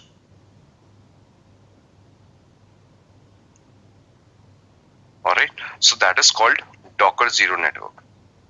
If I have installed Docker on a machine, I am creating Docker machines, so all the containers on the same host will have a Docker Zero network with which they will be able to communicate with each other. All right. Similarly, if I talk about Docker Swamp, okay, if I talk about Docker Swamp, now you understood that your pods, containers can happily talk to each other inside a same host. All right, in the same host, that is possible.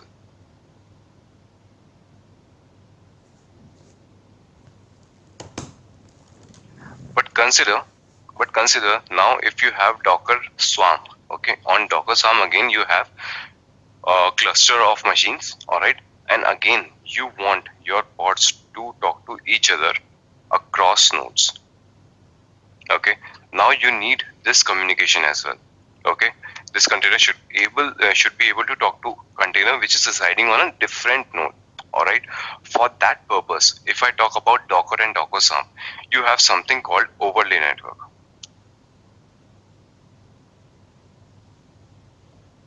Okay, overlay networks are there that helps with the communication of inter-node communication in Docker and Docker Swarm. All right, so team, this is the basic of networking in your Docker Swarm. Alright, because Docker has its own CNM. But consider I don't have my own CNM, right? Do we have CNM in Kubernetes? Do we have CNM in Kubernetes?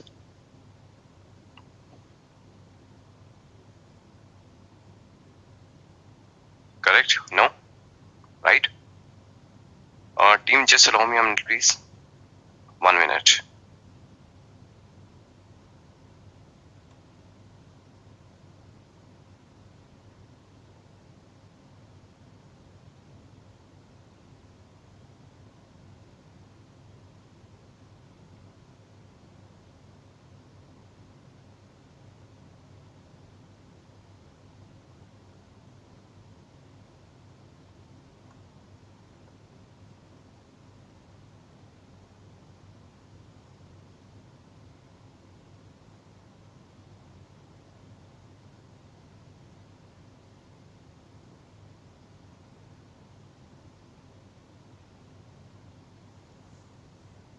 Alright, yes team.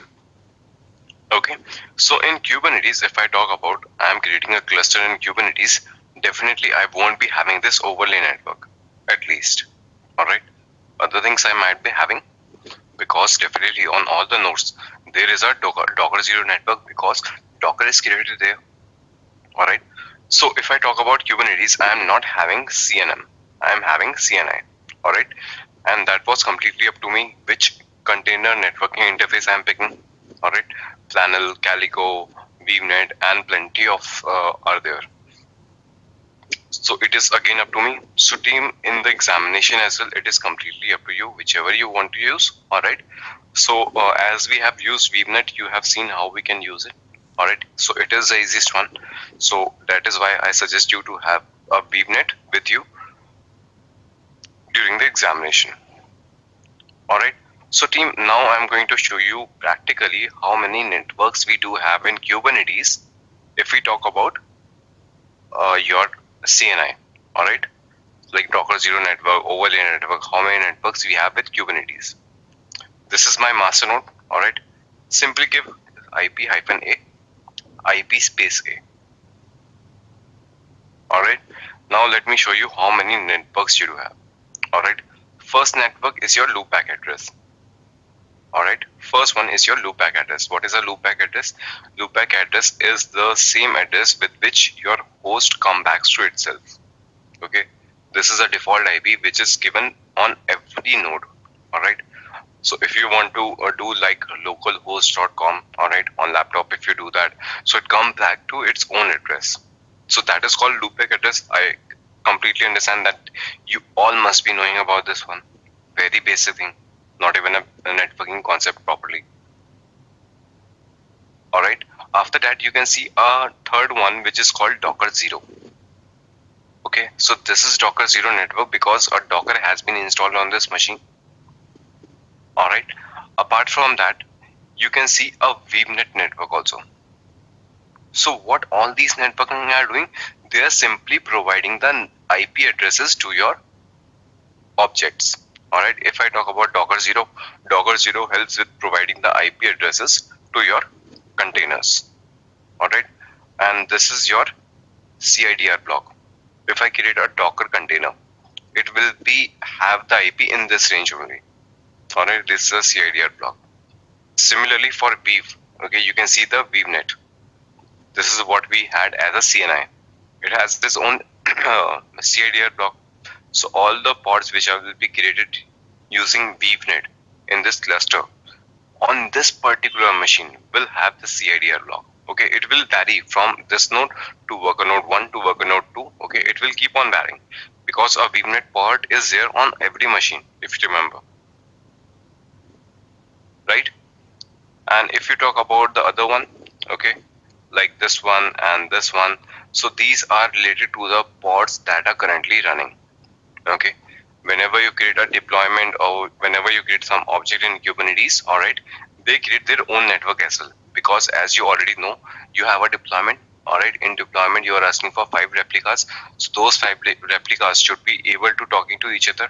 So definitely they also need some kind of network within the deployment. Alright, so you can see these network as that. Alright, so team, is it clear to all of you? Clear to all of you?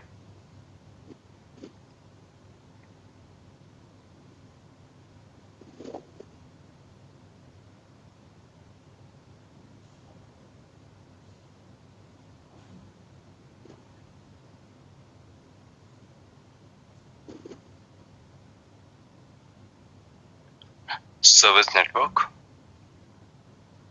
Alright, basics.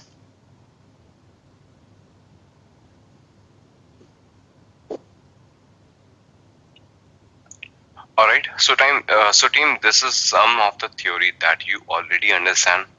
Alright, some of the theory on basics of networking. Alright, since a Kubernetes cluster consists of various nodes and pods, understand how to communicate them is essential.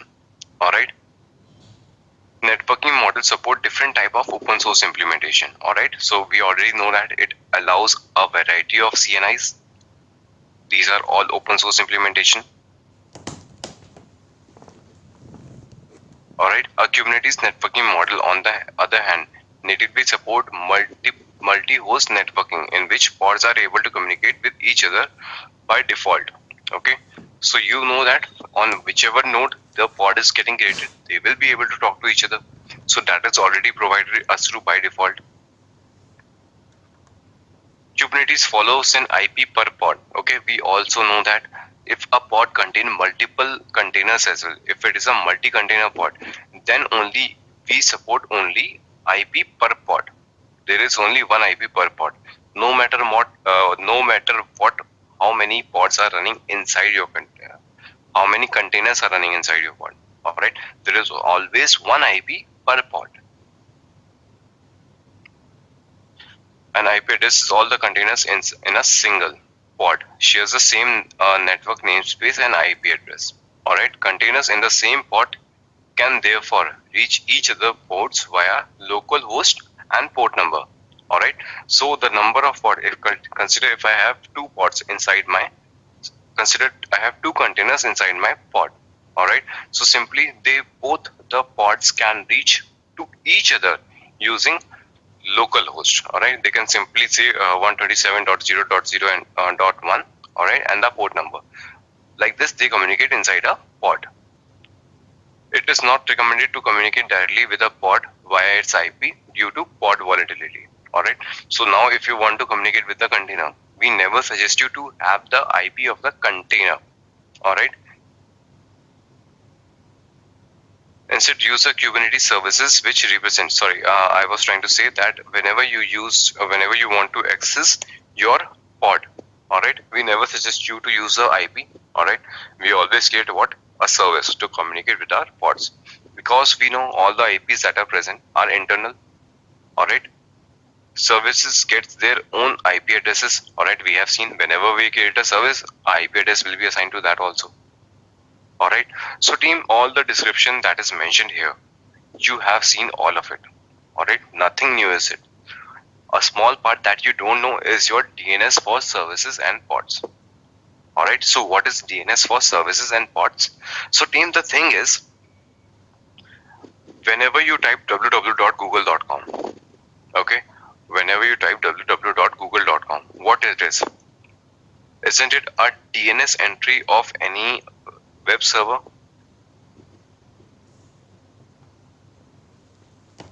Alright, consider you entered www.google.com. So what actually happened? This is our DNS name. Alright, at the backend there has to be a IP.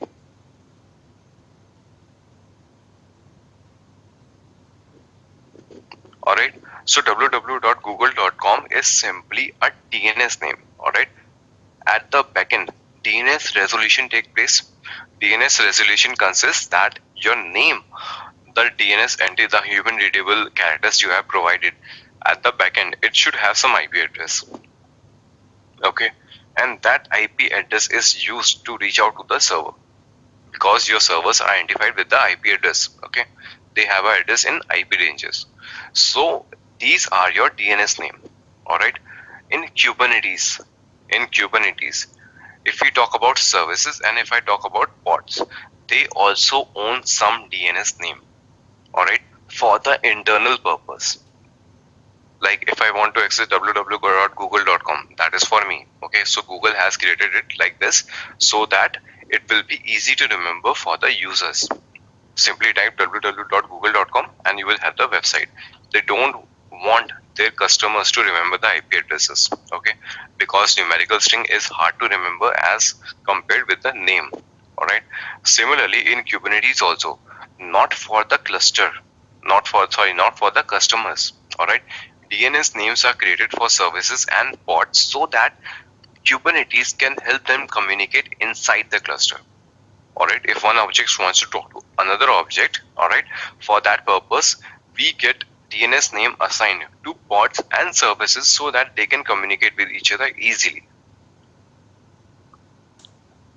Alright, so if you remember, I can show you that again. kubectl get pods -n kube-system. Okay, there are still two pods that we haven't discussed on.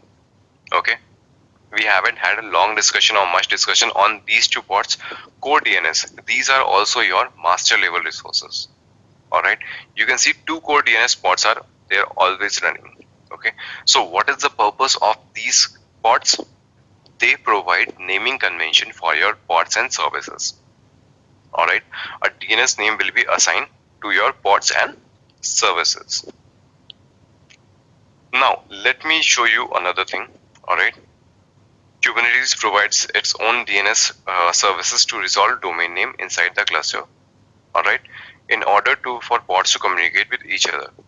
This is implemented by deploying a regular Kubernetes service which does name resolution inside the cluster. Alright, and configuring individual containers to contact the DNS service to resolve DNS name. Alright, so these are the internal DNS names. Alright, let me explain you practically.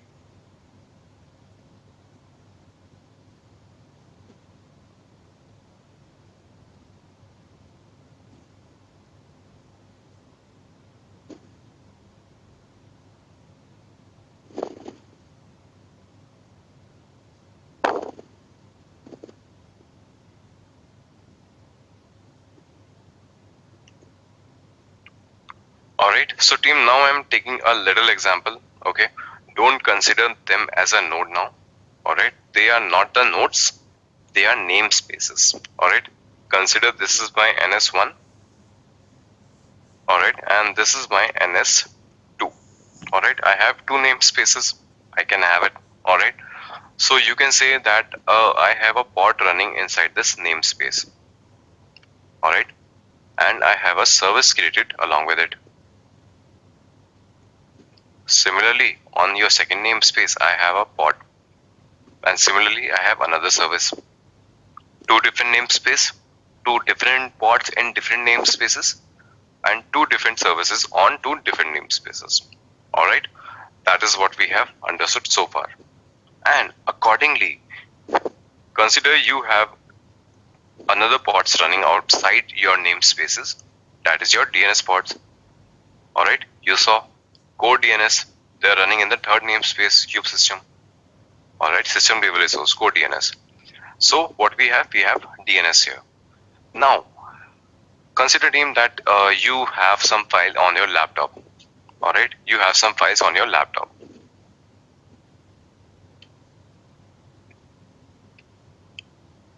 Okay, so this is your complete laptop. So consider your resume is residing on your D drive, or it is maybe residing on C drive. Alright, so if you do have to reach the path, alright, you have some naming idea about it, how to reach to a particular path. You go to C drive / abc cd, alright, / program file / something. Okay, so you have a complete path for it. Alright, you have a complete path.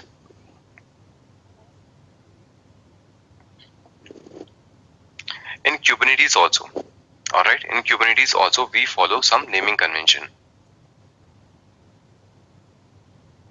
Alright, so first the naming convention start with your cluster local.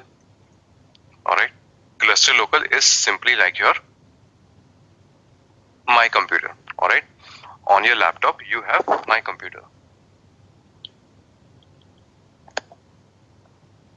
Now you have my computer. After that you have some namespaces. All right, so like if you want to go to program files, first you'll have C drive and then / program files. In Kubernetes you have the cluster name. All right, this is your cluster local. And consider if I want to talk to namespace 1, so the naming convention will go like ns1 dot cluster dot local. Similarly, if I'll talk about ns2, it will be ns2 dot cluster dot local.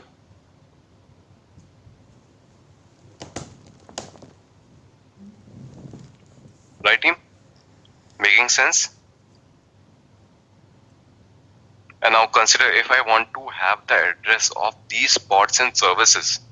All right, so it will again have something. It will again have something like, for say, if it will have some service name. All right, it will have some service name. All right, and then it will have ns2, and then it will have cluster dot local. Okay, so team, this is how you do the naming convention, right? Now let's see the practical example for this also. Okay, let's try to do this practically.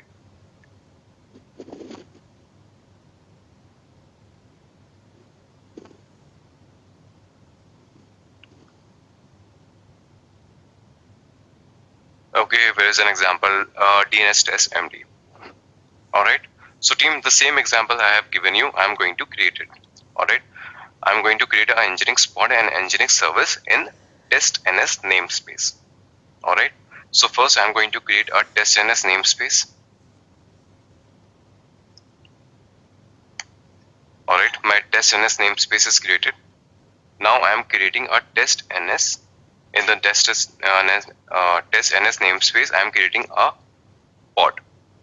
All right, I am creating a pod, and this is my image. All right, in the same command, I am exposing it also. Okay, I am exposing it also at port number 80. All right, I am creating a service and I am creating a pod in a single shot.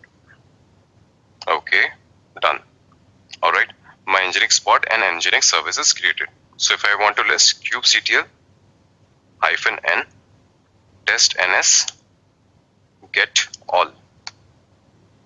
All right, you can see one pod is running with Nginx name and one service is running with Nginx name.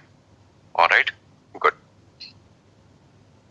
Now consider I want to create another my Nginx pod and my Nginx service in default namespace. All right, so in default namespace, if you want to give -n default, you can, otherwise you can skip that also. All right, again I'm creating it in the same way. I'm creating a service and I'm creating a pod in a single shot command. That is also done. All right, so now I'm going to validate both of it. kubectl -n testns get all -o wide.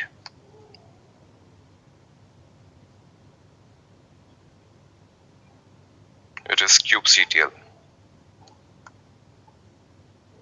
All right, so this is about your testns namespace, and kubectl get all -o wide. Okay, I am having a lot of things. Let me delete everything first.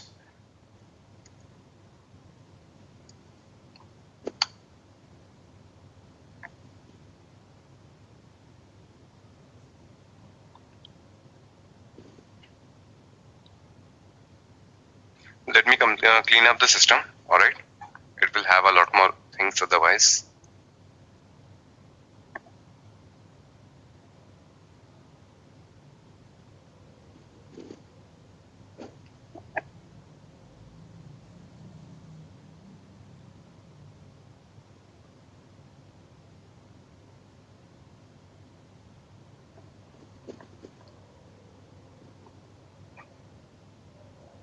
Okay, so my system is clear.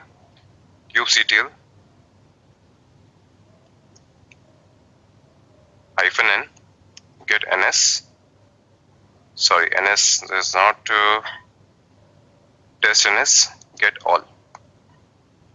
All right. So I deleted everything, but my pods in test ns are still there. All right, that's good. Let me create the default one also.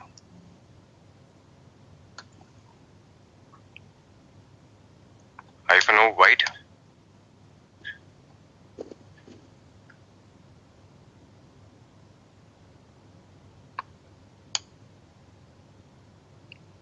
Alright team, so you can see Nginx pod and Nginx service is running in testns namespace and in default namespace. My Nginx name pod and my Nginx named IP service is created. Alright, that's all. So if I show you what I am doing this is your test ns. Alright, and this is your default one. Alright, so team, any doubts till here? Okay, as of now we haven't done much, we are just trying to understand the basic networking concepts.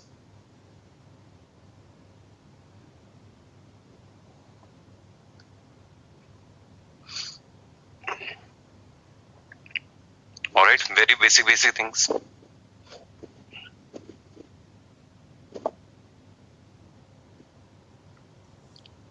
Alright, so team, now I want to know about the naming convention of this. Alright, now I want to find out what are the complete DNS name of these objects, whatever I have created so far. Alright, for that purpose you have some DNS pods just to resolve the namings. Alright, just to resolve the namings.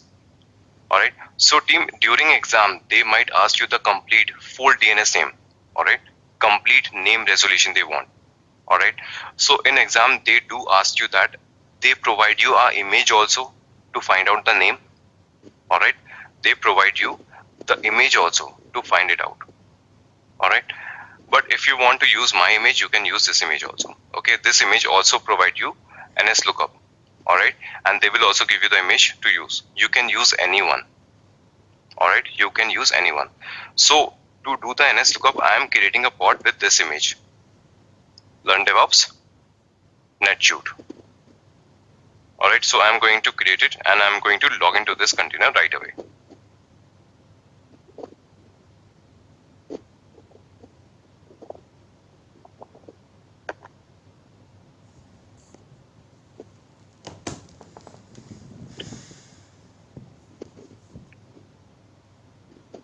Alright, so team, you can see my prompt has changed. Alright, it is a bash prompt. Now I am inside this container.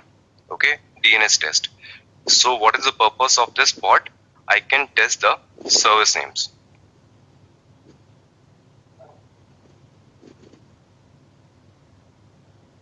I'll do cat etc resolve.conf. Okay, how the naming convention are resolved. So team, can you see how it goes? First, cluster local, as I told you. Alright, now if I want to talk about the service comes with service.cluster.local.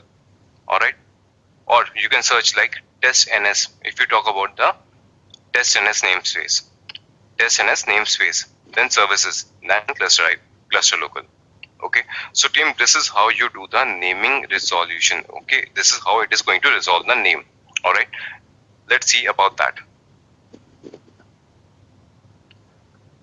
So if you want to have the complete name of a service that is running inside your test ns namespace. Alright, if you want to see the full name,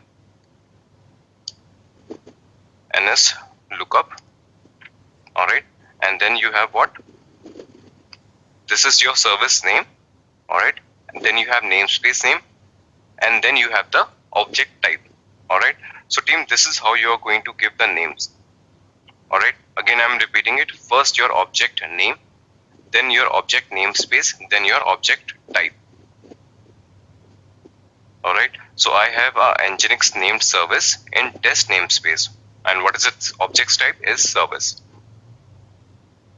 Nginx dot test ns, then the type svc. So you can see the complete name of it. Okay, at the last you have the cluster local. Alright, then the type of object, then namespace name, and then the object name. Alright, and you can see the IP address also of this one. Alright, if I can let you check this Nginx service. Alright, what is your IP? 100, 246 and 201. 100, 246, 201. Alright, consider, now I want to check the full name resolution for my another service. Alright, I want to check for this one. It is running in the default namespace. So what I am going to give? NS lookup. Alright, the name is my Nginx. Alright, my Nginx namespace is default namespace. And what kind of object it is? Again, service. Full name resolution. Object name, object namespace, object type, and then cluster local. Alright, my computer. IP address you can verify 102.222.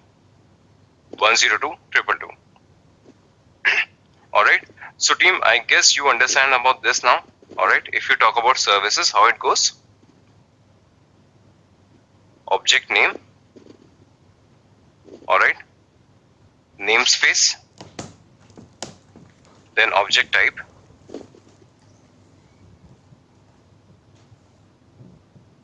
alright, object type, and finally your cluster local.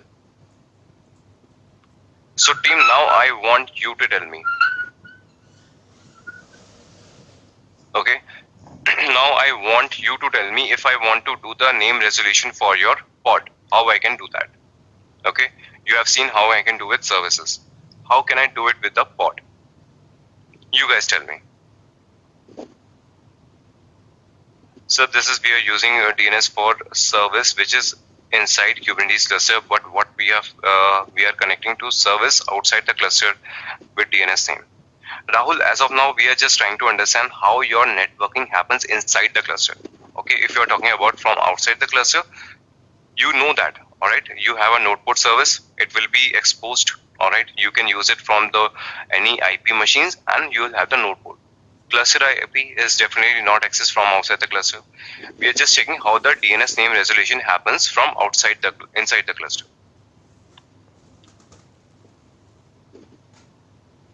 Okay, so team, I want you to give me the complete string. All right, like if I am doing the NS lookup for your service, so what I did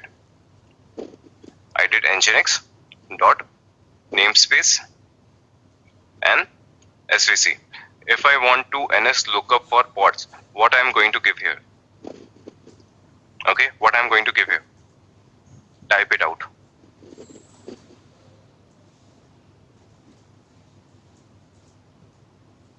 Okay, great answer, Ankur. Anybody else?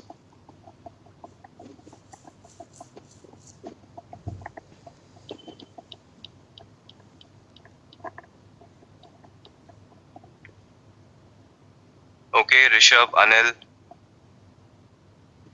Himanshu, Arjun. Arjun, you never mentioned the object type. You never mentioned the object type.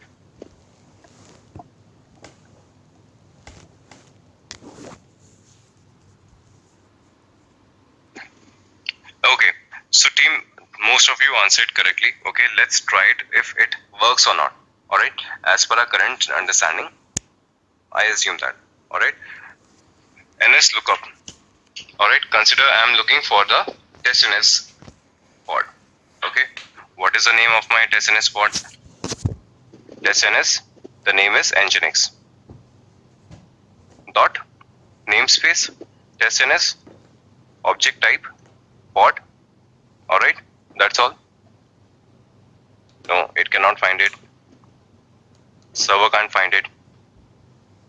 Okay, let me try for the another namespace. Okay, on another namespace, how it is going to be? NS lookup. The name was my Nginx. Default dot pod. Still not working. Okay, so team, what is the thing? If you deal with services, the naming convention follows name, namespace, and object type. Okay, it is followed for services only. But if you talk about pods, top pods has different kind of naming convention. Okay, they uses IP. Okay, they uses IP. Now, if I want to do the test, I want to test the pod DNS. All right, there is a rule that has defined by the Kubernetes. All right, to form the pod DNS, get the pod IP first. All right, and replace dots with hyphen, and then add namespace name and then pod. As simple as that. All right, so whenever you want to do it with the pods, you have to give the IPs. All right, you have to give the IPs. That is how it is arranged. All right, so let me do that. NS lookup. All right, first I'm going to give the pod name. That is going to be my IP. Let's have it. All right, so about the test NS pod IP is this.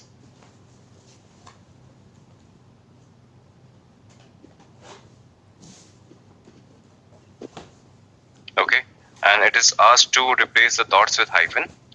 Let me do that. And then namespace name, test NS, and then you give the type, that is pod. See, now it is doing the naming resolution. Okay, you get the address and you get the name also. Okay, pod.cluster.local. Similarly, we can do with the another one also. All right, what is the IP of my Nginx pod? Okay, my Nginx pod IP is, did we do about this only? Okay, so let me do with the, let me verify it. All right, 106 test NS 106. Okay, I mismatched. All right, I mismatched.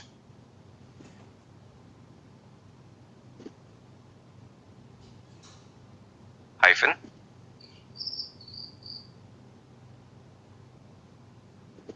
then default, then pod. Okay, so team, this is how your naming convention are resolved. All right, in examination you might get question from this part. All right, they will say that this pod is running in so and so namespace. All right, this pod is running, this service is getting created in so and so namespace. Have the full name resolution. All right, in that case you have to create a pod with the Learn DevOps NetShoot image. All right, or they might also provide you an image. You can use that image and have your complete naming resolution taken in place. All right, so team, any question, any doubt in pods naming resolution, services name resolution? Any doubts here?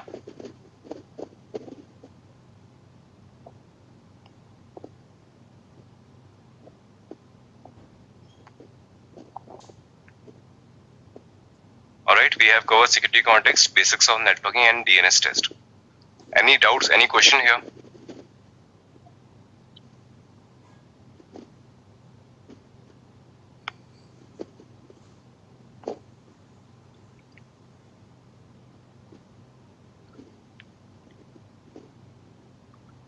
Anil, the pod which I created was from the NetShoot image. Okay, the purpose for which that image was created to have the naming resolution.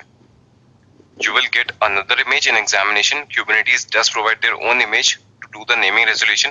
If you want to use my image, NetShoot, Learn DevOps / NetShoot, you can use that also. Okay, it is just for the naming resolution.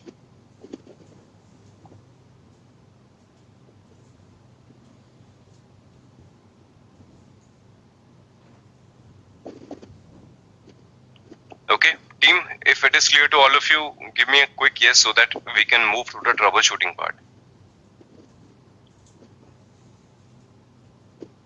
Anil, everything in the Git repository. All right.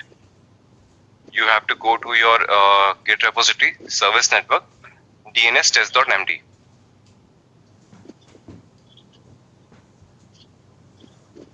All right, where it is, where it is. This one. So Anil, it is here.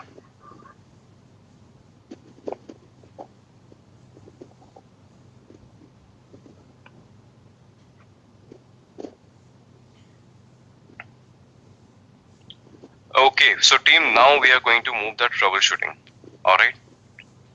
Now we are going to move to the troubleshooting part. How we can do the troubleshooting inside our cluster. All right. So we'll start from the very basic one. All right. I'll ask you questions. You answer me. All right. So team, this troubleshooting session has to be interactive. Okay. I need answers from all of you. Then only it is going to help you in the examination. All right. You have to think over it how to solve a particular situation.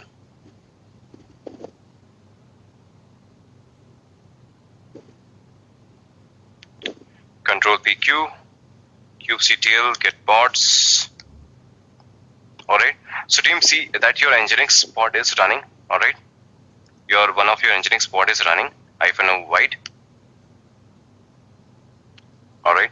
So if I do ns lookup, not ns lookup, sorry, my bad. Curl operation. Okay. I'll curl the IP.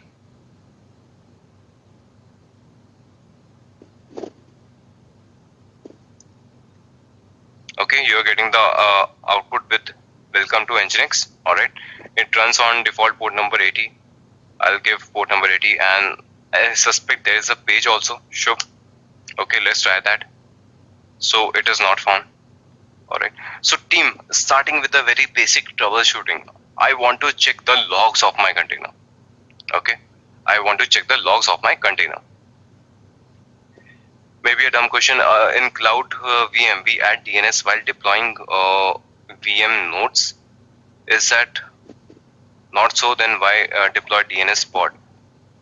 Okay, Arjun, in VMs, we are not dealing with VMs right now. We are dealing with Kubernetes. All right, in Kubernetes. So Arjun, what is the difference? Whenever you create a virtual machine, okay, whenever you create a virtual machine, you can use its external IP, and then you can access it from the outside world.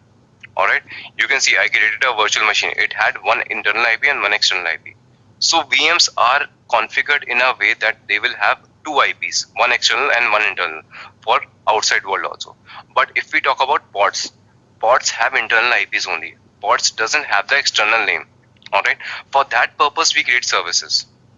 So it is a collective efforts of pods and services to expose your application, and that takes help of DNS.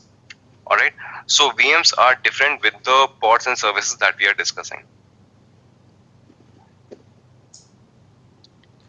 All right. So team, for troubleshooting, I got only two answers: Anil and Edureka guest. Risha, Bankur, Prempal, great. All right. So team, now I'm getting good answers. All right. So if you want to troubleshooting, your first troubleshooting starts with kubectl log command. Kubectl logs my Nginx. All right. Yes, you were absolutely correct. Okay. I'm getting the outputs from where I access. All right. So team, during exam, what type of question can come from this part? All right. So they will have you a pod given. All right. They will have you a pod given, and they'll say a pod is running there. All right. And find logs, find the error when there was 404 error. All right. And save the output in a file. Save the output in a file. All right. You can do that. Kubectl logs. All right. I will grep 404 error. All right, and I will direct the output it to faucet temp/error file. Okay, so in exam they might ask you that you have a pod, grab the 404 errors and place the output in a file. You can do that. If I'll cat temp and error file, see all the errors that you had with 404 will be saved to a file. Okay, very basic one.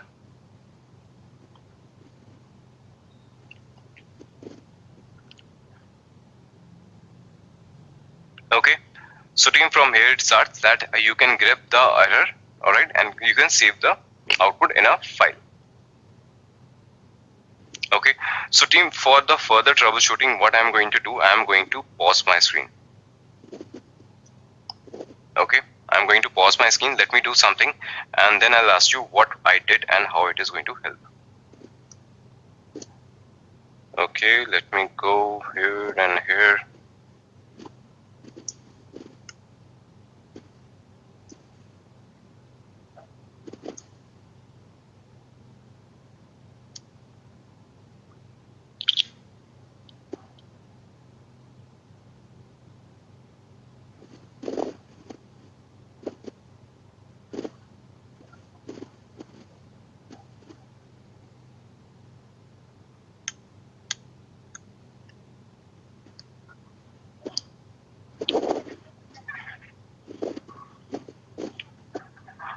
Alright, so team, I think now you can see my screen. Just a minute, please.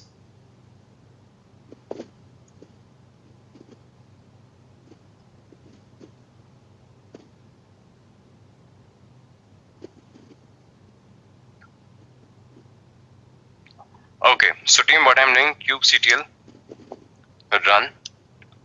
I'm creating a pod 1 -- image nginx.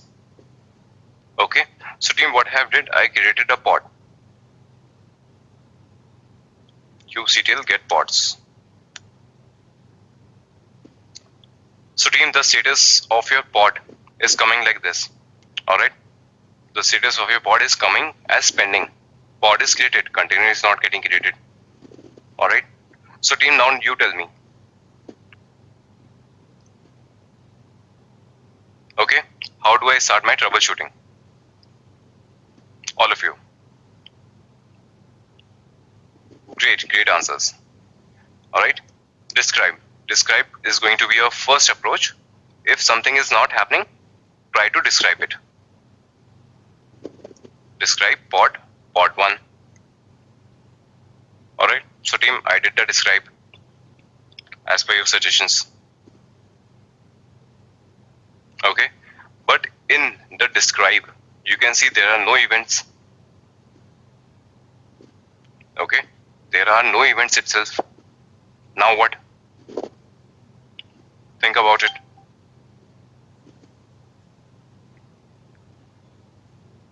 Edureka guys, the pod is in pending state. Container is not created. What I'm going to do exec with? Exec will take you to nowhere because your container is not created at all. Team, think about it. Okay, Abhinav, kubectl get nodes. Okay, good.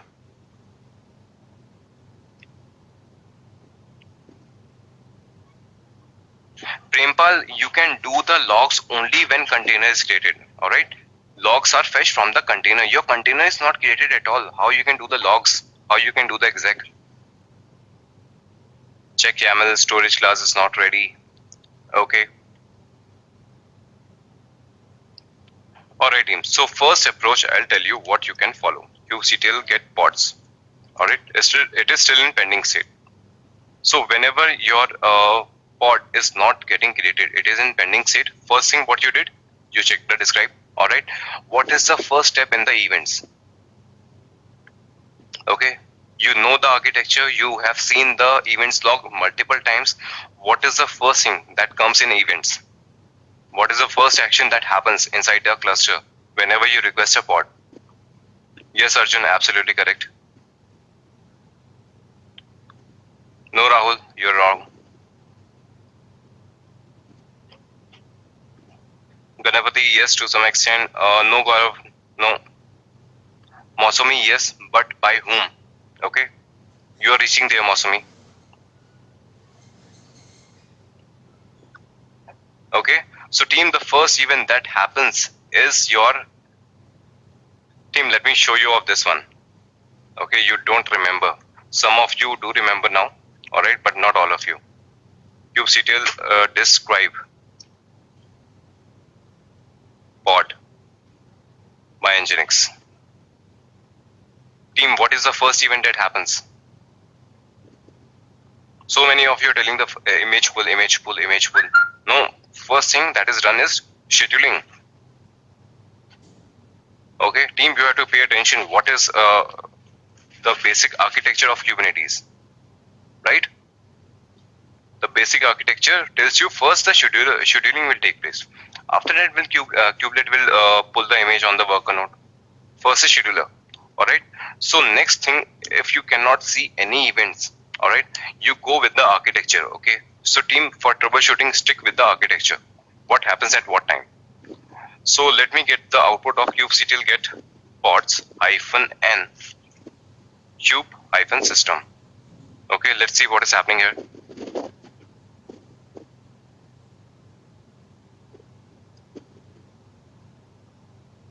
So team, what is happening to your scheduler? scheduler is failing with crash loopback. Okay, so what I did, I intentionally corrupted your scheduler. Okay, I intentionally corrupted your scheduler. Alright, so where your scheduler YAML is, scheduler runs as a static pod, you all know that. So I'll go to the static pod location, manifest. Alright, ls vi cube scheduler. So team, anything is wrong there?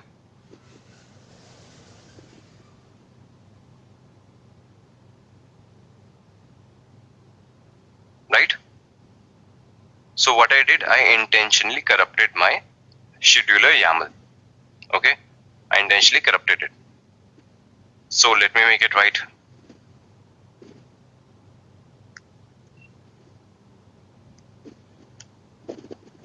Alright, so I fixed the error.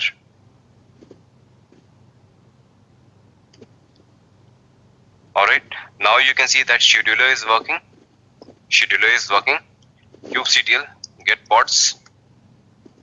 Okay, it is currently still in pending state, but it will get scheduled. Okay, you can see that it is scheduled, then only you are getting the creating container. Alright, now it is in running state. Okay, now it is in running state. kubectl describe pod 1. Okay, so team, first step that happens if you do not see any logs, you have to check for the scheduler or all your master components. Alright,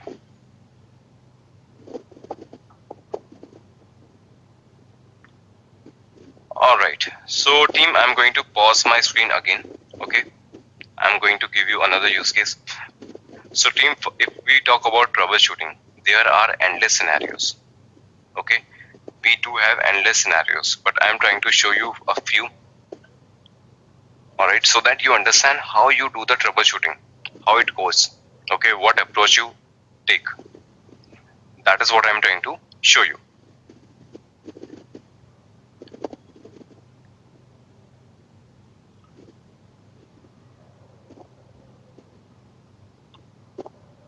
Alright, so team, in the meantime, you can tell me that if I want to create a static pod, how do I do that? Okay, the next troubleshooting scenario is coming from static pod. So in the meantime, you can tell me how to create a static pod.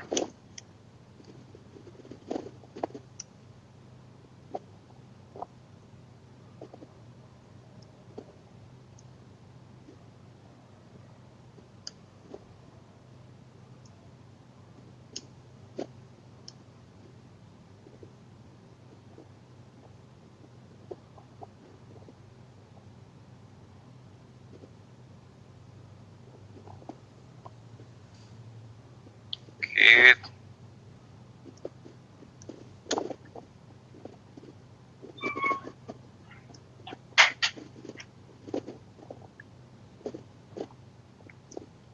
Okay, so team, I have resumed my screen now. You can see my screen.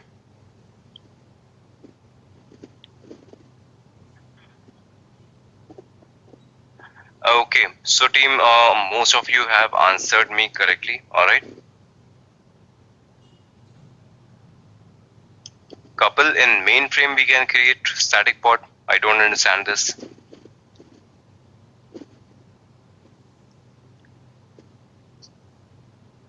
Okay, so team, this is my worker node 1.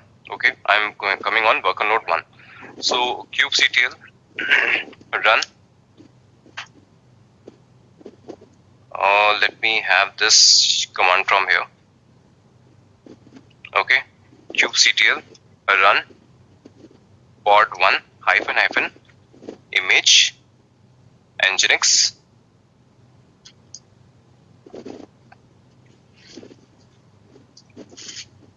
Alright, -- I'm just having the output for this. Okay, die run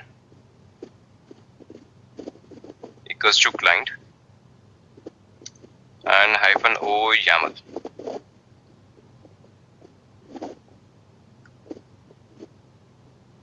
What I'm giving.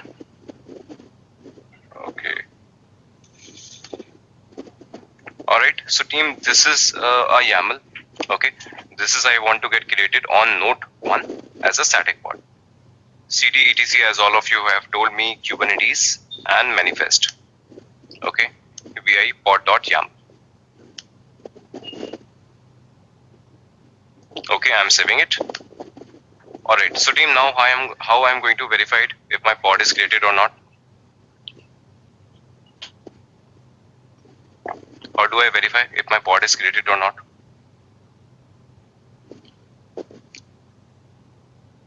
Alright, kubectl get pods I'm going to do from the master node. Alright, but if I want to verify it from the node 1 itself, Docker is installed there, I can do docker ps, right? Docker ps grep pod 1.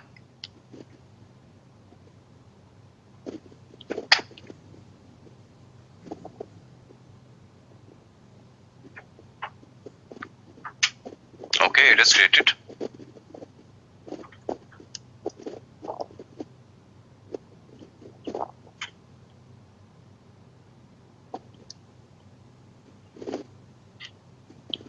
Okay, just a minute.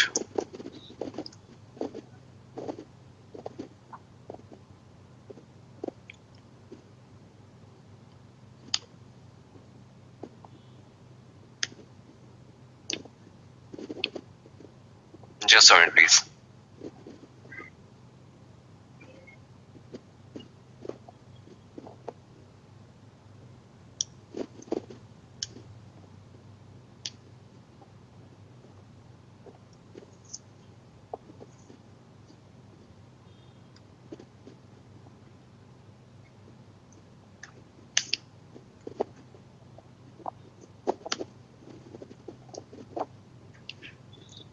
Okay, so team, what is happening? I just restarted my kubelet once. Alright, I just restarted my kubelet once, and I place a YAML file here.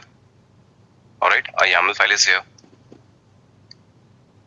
So team, your pod is not getting created. Okay, your static pod is not visible here.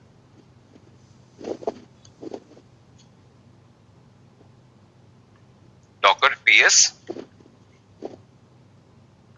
grep pod 1. Okay, this is the earlier one. Alright, so ignore this one. You cannot see the pod 1 keynote 1 now. Okay, your YAML is there. Your YAML is there at etc Kubernetes manifest location, but at this location you cannot see your pod. Why your static pod is not coming? You tell me now. Arjun, you are well prepared for the exam, honestly speaking. Okay, great answer.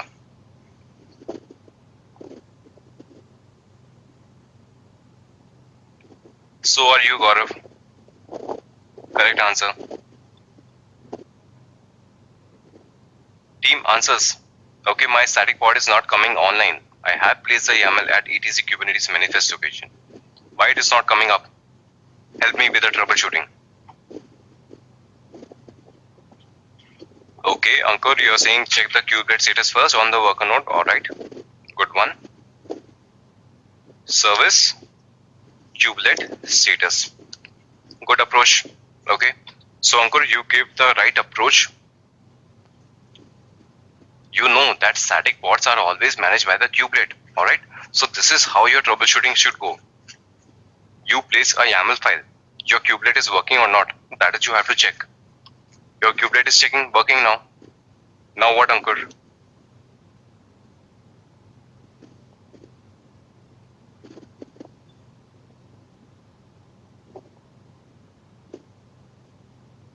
Team answers. You will get these kind of troubleshooting scenarios in exam as well. Okay, so you cannot say quite.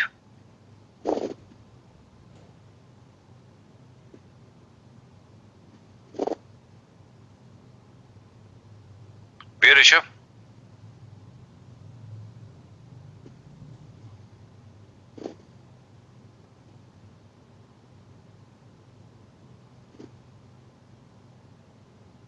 Where it can't read conf file.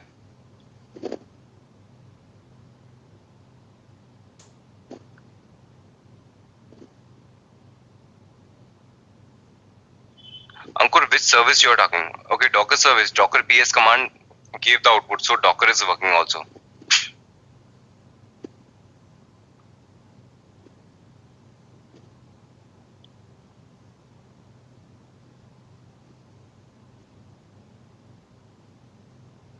Kubelet agent enabled, present, conf.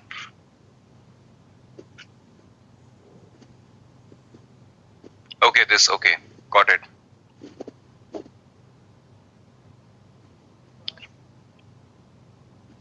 Actually, a question panel was placed at this area, so that is why I was not able to see, unable to read. Alright, so yes, right, Rishabh. Team, did I ever tell you that etc Kubernetes manifest is a default location for your static pod? Is it always remain the same, or it picks it from somewhere? Is etc Kubernetes manifest location is a default location, or this value is picked from somewhere? Team, answers.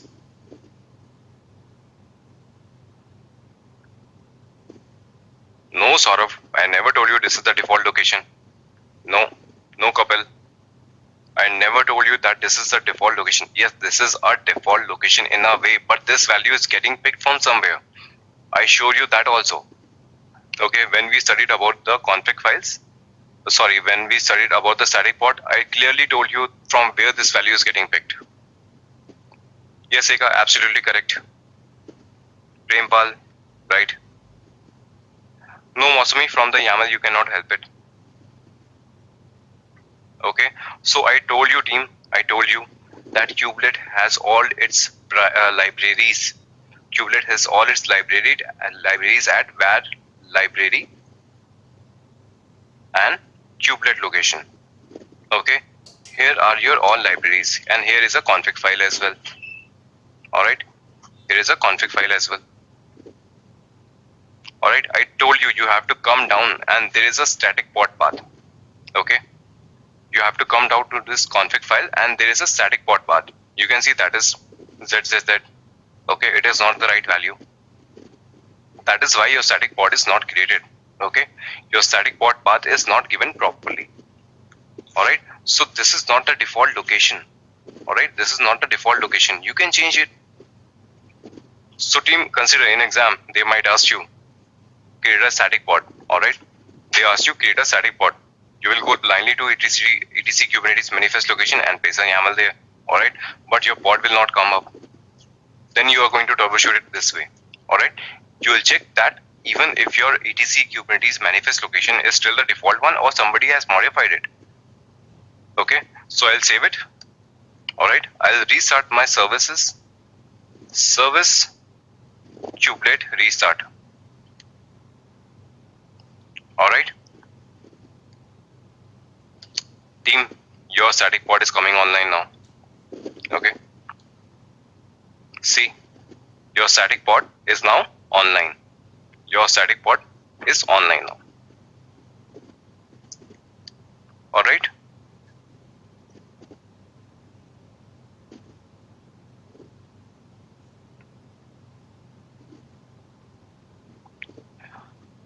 Gaurav is showing I faced one scenario where Kubernetes is using C group as systemd, but Docker is using. Is that serious scenarios? Kubelet is not working fine. What is the best approach? Gaurav, during the installation process, okay, during the installation process, I told you to have one step. Okay, sorry, that was not with this batch. My bad.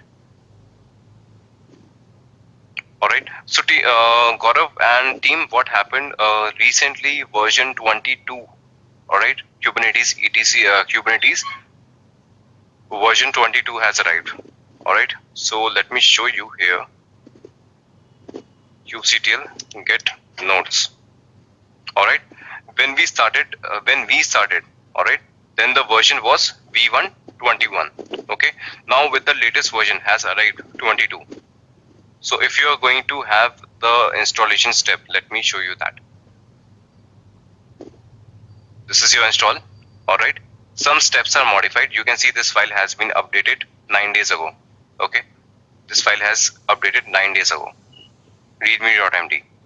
Alright, so now during the installation process, you are making that your Docker should also run with C driver group at systemd. Alright, now after you install the Docker, you have to create a daemon JSON file, place this output in that file and restart the Docker. After that, you have to install your kubelet, otherwise it is not going to work properly. Okay, this is something coming with version 22 of Kubernetes. Alright, and the version 22 has been launched, I say 2 or 3 weeks back.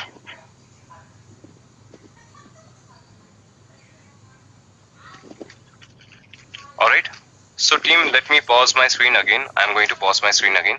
Okay, I'm going to show you one more scenario.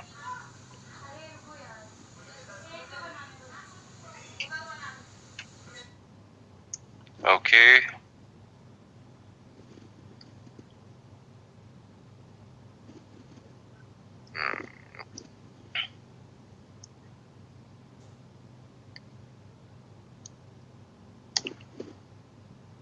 All right, just a minute.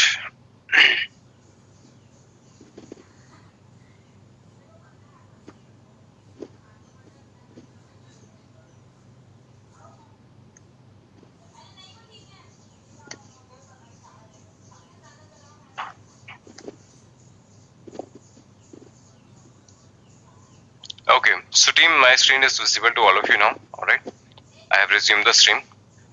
Consider I did kubectl get pods,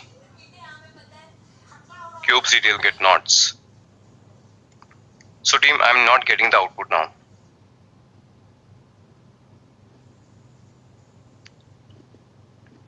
Sarat, I do have in the Git repository how to upgrade your cluster. All right, I already have that in my Git repository. You will see that somewhere. All right. Otherwise, I'll let you know by the end of the class. All right. Okay, Mosumi, you say that I checked the kubelet services. All right, but it doesn't have anything to do with kubelet. All right, your kubectl should be working. That is a client. But still, if you want, I can show you. So team, till now, whatever I have told you, any doubts in that? Gaurav, I'll tell you about Ingress and Ingress. Okay, I'll tell you about it. Can ALB in AWS can be used in place of Ingress controller for path-based routing? Joydeep, no, that you cannot do. Okay, ALBs are used to do the load balancing when you have your application on servers. Alright, here we are talking about Kubernetes. If you have your application deployed right away on the servers, on the EC2 instances on your AWS machines, then you can use ALB for path-based routing, but not here.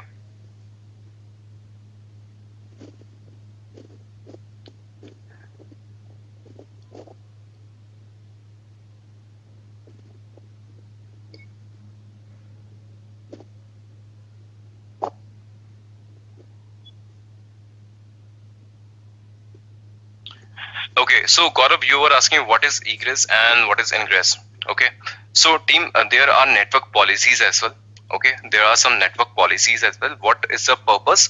With network policies, you can limit the communication inside your cluster. Okay, with egress and ingress, it is a small topic, so I can touch base on this one. All right, so what happens? Consider you have an application deployment and you have a database deployment. You can have the communication between them with the help of cluster IP. We have already established that fact. But now consider you want to limit the communication between these two only. All right, you don't want your database. You have to give the specific pathing also. All right, consider, let me show you with a diagram. It will make you understand better. Okay.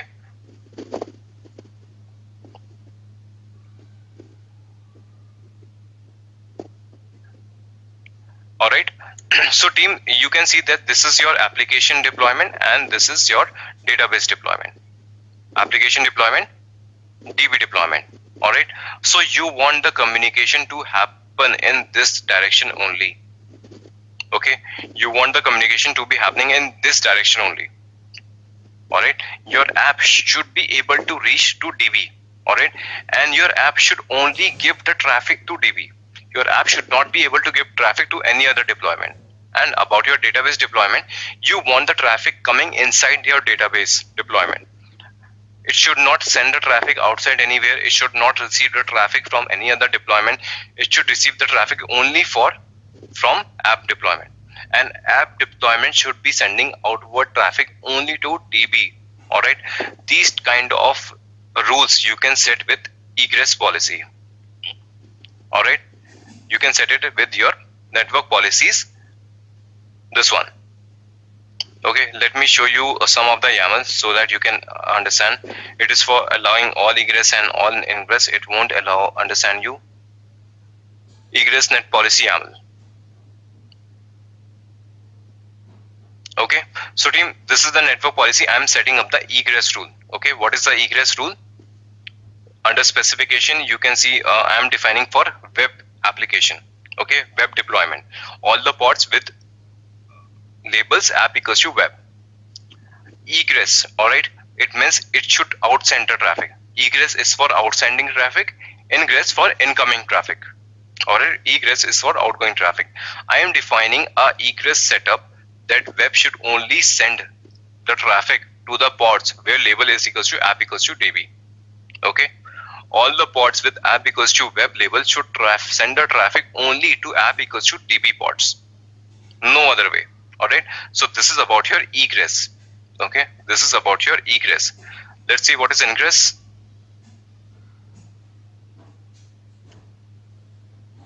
Alright, here I am defining the opposite rule. All the pods with app equals to DB should have incoming traffic from the pods who has a label app equals to web. Alright, so team, this is about your egress and ingress rule. Egress defines how your traffic outgoes and ingress defines how your incoming traffic should be. Okay, that is all about it. Sarath, Gaurav, so this is about it.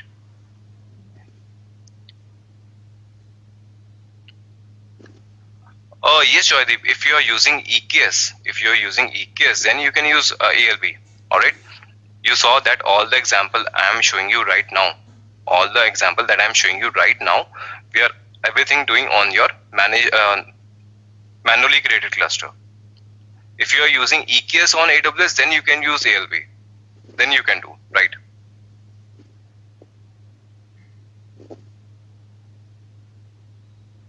Alright, so team, with this I'm going to conclude the ingress topic as well. Okay, I'm going to conclude the ingress topic as well. Now I'm going to show you something on your what is remaining, Helm.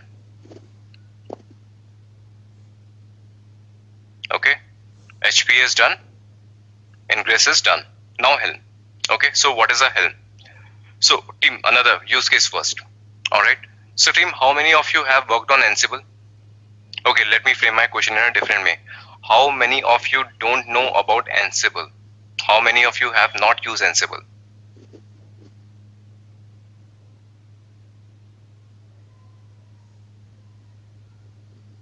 Okay, basic knowledge, not use Ansible. Alright. Okay, so I was about to give you an example on Ansible. Let me think of any other example. How to explain you about Helm.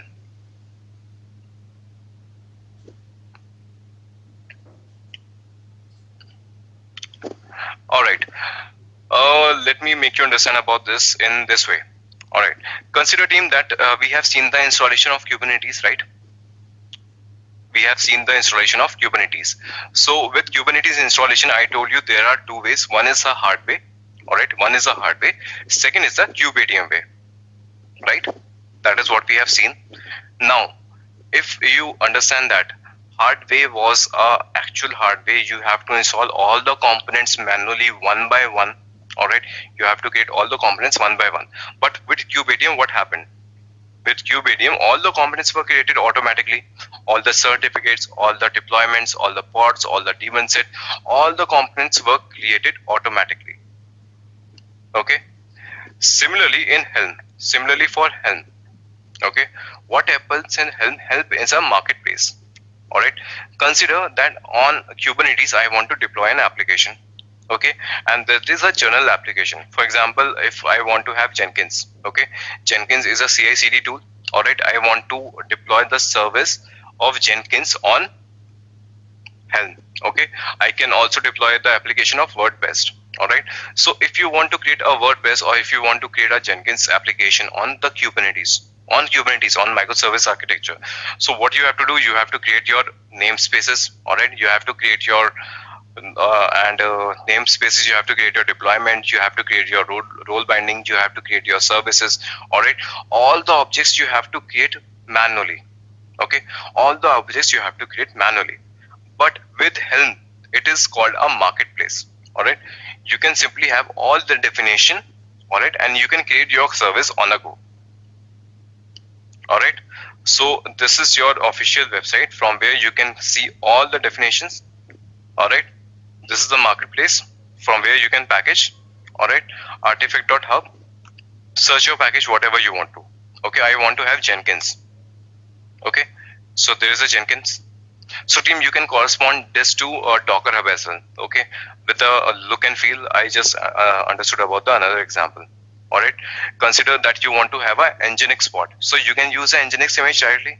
Otherwise, if you go with the normal way, so you have to have a Nginx, CentOS container image or Ubuntu container image. You are going to download that container image. You are going to create your container. All right, once your container is created, you are going to install Nginx over there, and then you come out to the container, and then your container will be a Nginx container now. All right, so that is one way. But Docker Hub is a marketplace. There are already images that have Nginx installed in it. So why do I have to take that much pain? That first I create the image of Ubuntu, then I create the container, then I install the Nginx. I don't want to take that pain. There is a marketplace. I can have simply an Nginx container from there. All right, why take that much pain? Simply with all your application in Kubernetes, there are some general level application that can be used on a general level. So one of it is your Jenkins. All right, consider if I want to install Jenkins in Kubernetes cluster. First, you can see all the commands will execute from Helm. All right, so first you need to install Helm. All right, so this is the commands to install your Jenkins, but commands start with Helm. First, you need to install your Helm on your machine. So Helm is not a part of Kubernetes. All right, it is not officially from Kubernetes. You have to install another thing for your Helm. All right, good. There is a folder called Helm. All right, there are some details about your Helm, and this is for the installation. All right, I have to execute these commands to install your Helm. All right, and let me change the mode to 777. All right, let's give the complete permission to this file.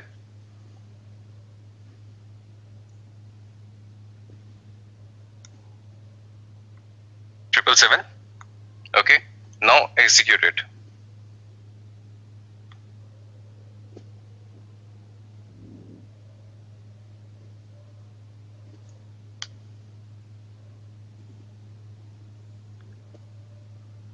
All right, so you can see that your Helm is installed.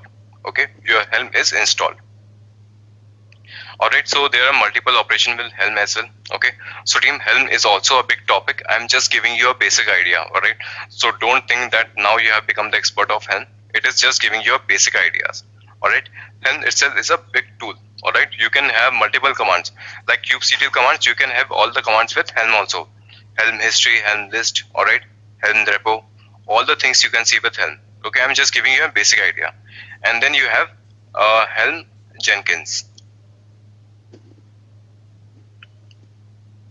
All right, so these are the commands that you need to execute. All right, for this purpose I asked you to have the CKA. Okay, I executed all the commands on my normal machine. Let me connect with my Kubernetes cluster. Manage one.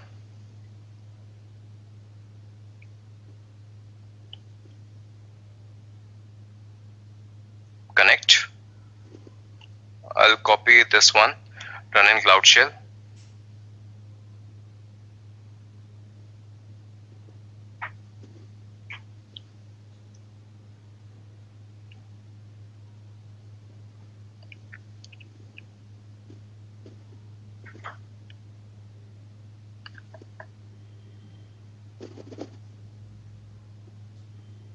So team, why I'm using GKE? Because when you are using Helm, alright, many objects are getting created, alright, you have your PV, PVC, Cloudless, many objects are getting created, alright. So that is why I'm using this. I don't want to create all the objects manually. I want to get it created automatically.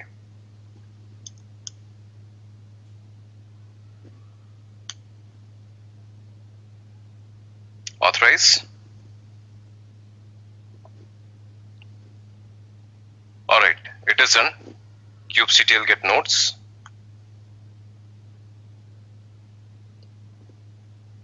Alright, you have 2 node cluster.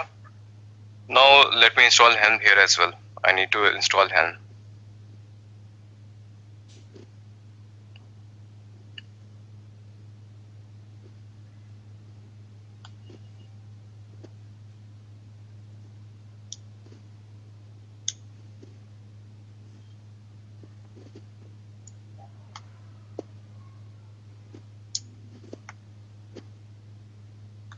Okay, Helm is already installed in this one.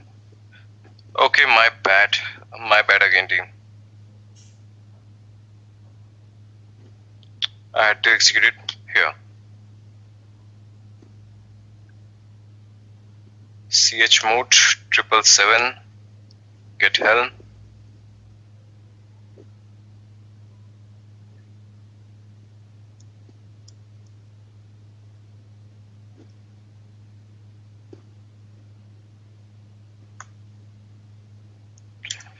If it doesn't give you the permission, try to do sh.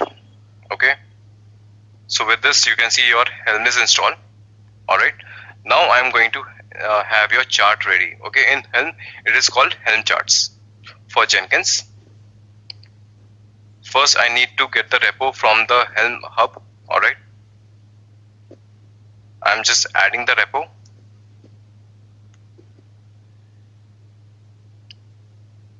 Then I'll install the repo.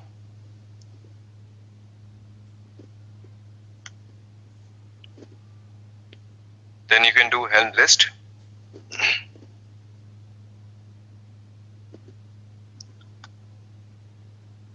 Alright, so team, you can see that your Jenkins is dashboard is created. Alright, the username is going to be user and a password has been created as a secret.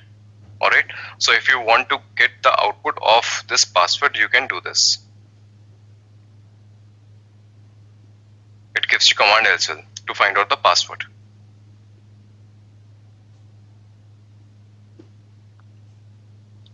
Alright, so let me have this password with me on the notepad.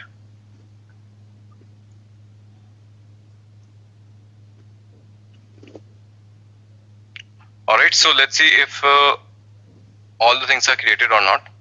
kubectl get all -- all.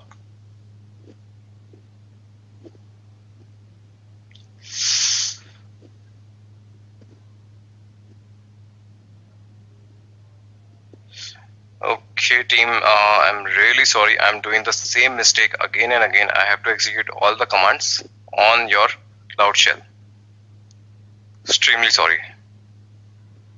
The thing is, I'm very much used to do the Alt tab.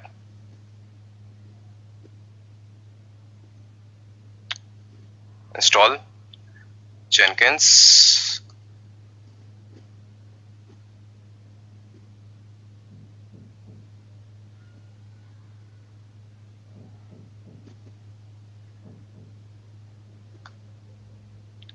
You can see the Helm list. One release is already there. I'm going to echo the password from the Cloud Shell this time. No mistakes. Echo $this. Alright, so this is going to be a password. Let me have it here. Notepad.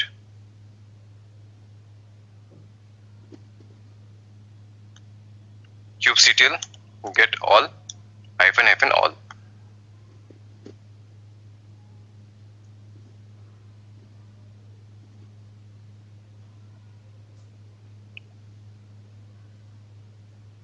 Okay, these are your replica sets, services, daemon sets.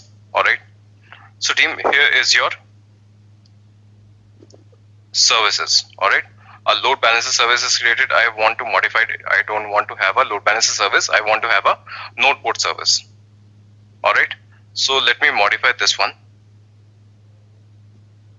kubectl, edit, svc and svc name. Alright, I want to change the type of the service.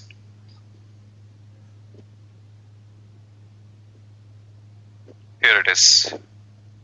Load balancer, I am changing it to node port. Node port.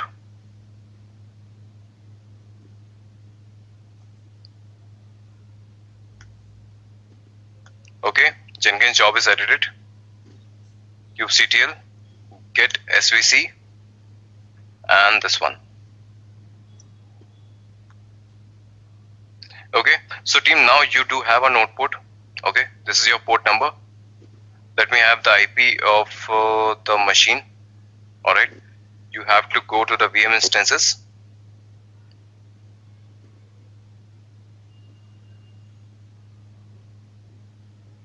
Take any of your worker node IP, copy it, paste it in the browser, colon, and then your port number.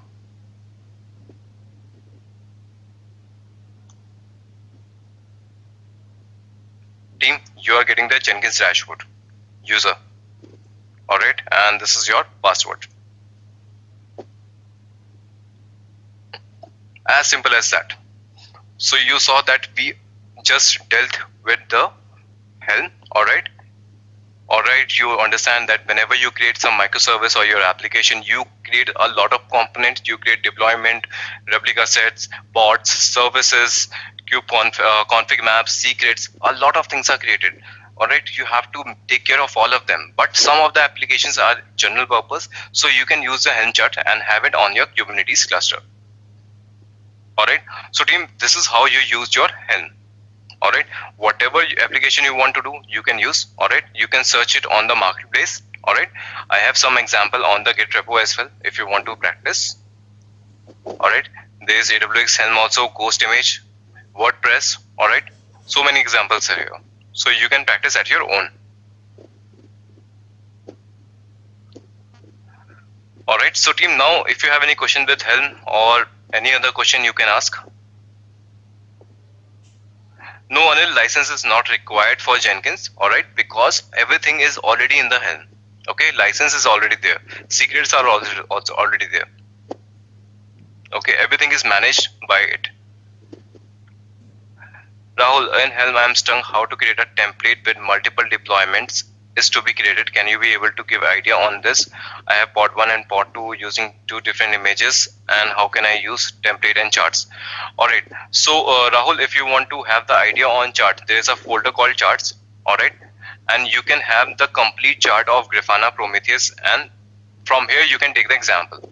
Okay, from the Helm marketplace you can simply download it, but if you want to create a chart manually, so Rahul, this is an example. Prometheus, you can see the template. This is how you're going to create your chart file. Okay, in Helm, most important part that you create a chart.yaml and values.yaml. Under that you have the templates.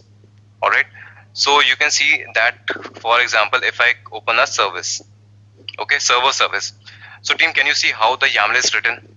Okay, you have the APS version, you have the kind, but under metadata you have given condition very differently. Okay, your values are getting picked from the values file. Alright, annotation, labels also you can see that app from where the value is getting picked, Prometheus.name. Okay, it is coming from the charts. Okay, some values comes from the chart.yaml, some values come from the values.yaml. Okay, otherwise you can see the structure is same, API version, kind, metadata, labels, alright, specification, cluster IP, alright, all the things are same, but the way of passing them is different. Under templates you place all the YAMLs, alright. In chart.ms you define the values, alright. What is the API version? App version is this. What is the version? What will be the name of the chart? Prometheus, alright. So this is how you can create the chart. So Rahul, if you want to have an idea, you can go through these charts. It will give you the complete picture.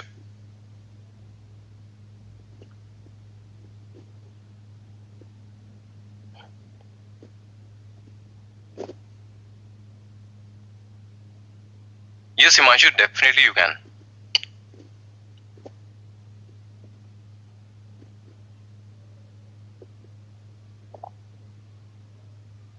Prempal, what is intermediate container? I don't understand exactly what kind of container you're talking about.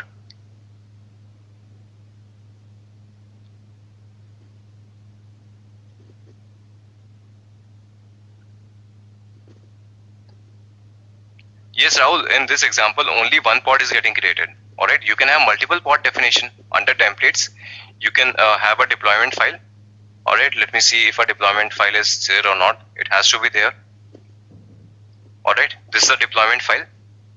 Okay, here if you want to give multiple replicas, you can give the multiple replicas. Alright, and this is one definition of your deployment.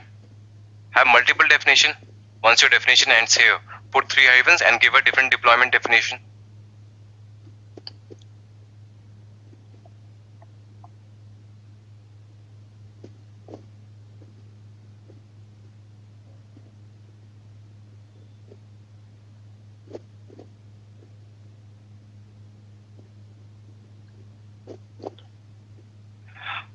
Arjun, you're asking installing using Kubernetes for exam. Do we have to install Docker? No, Arjun. Docker is by default installed in the examination machine. All right. So in exam, you don't have to install Docker. Docker is always going to be there.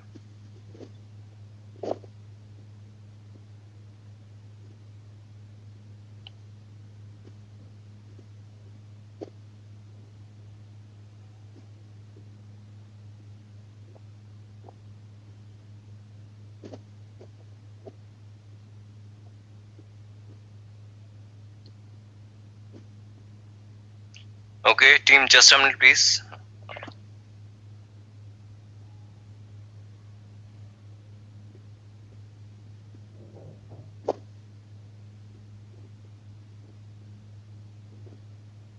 Okay, Prempal, intermediate containers, if you're asking in the Docker context, okay, so it is about the Docker files.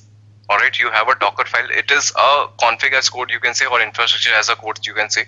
All right, you write the Docker file. In Docker file, you give the definition that what image you are going to use, what operations you are going to perform in this container.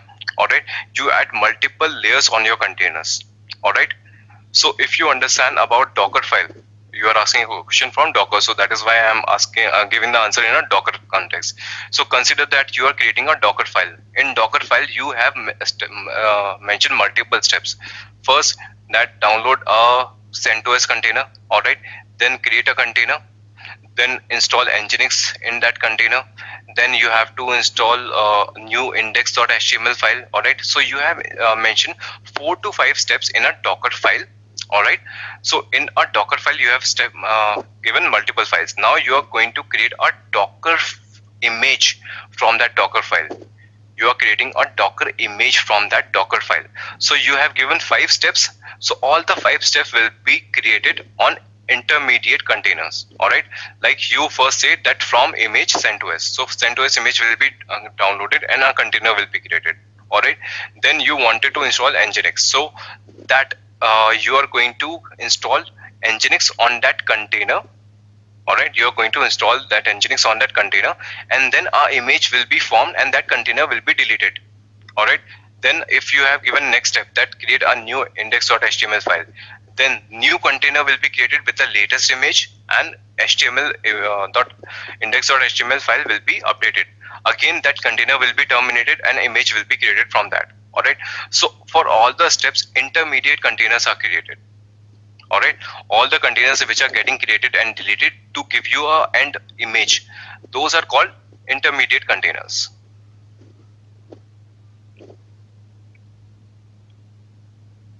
So Prempal, I hope that answers your question.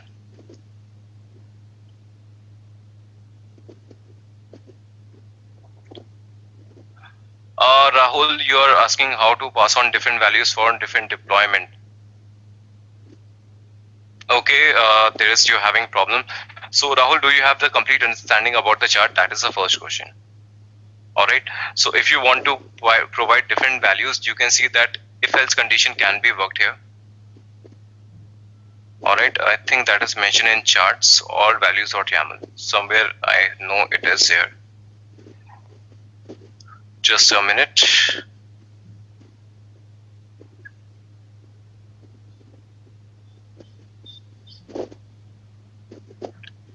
I guess it is in templates.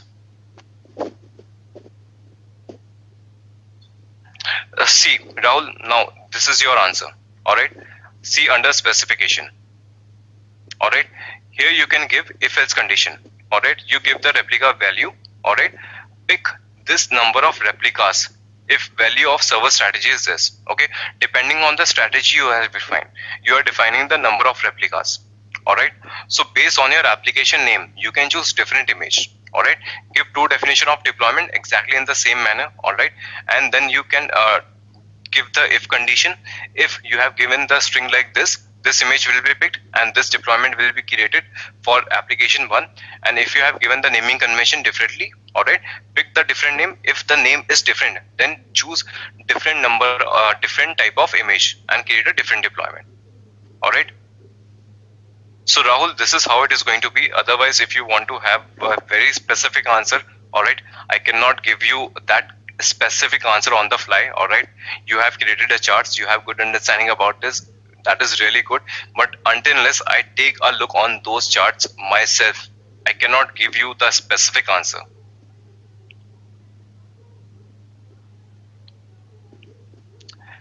Eka, you're asking, can we still have access to the current Git repo? Yes, Eka, this repository is always going to be there. Alright, you don't have to worry about it. This repo will remain always. 1 year, 2 year, lifetime, this repo is always there.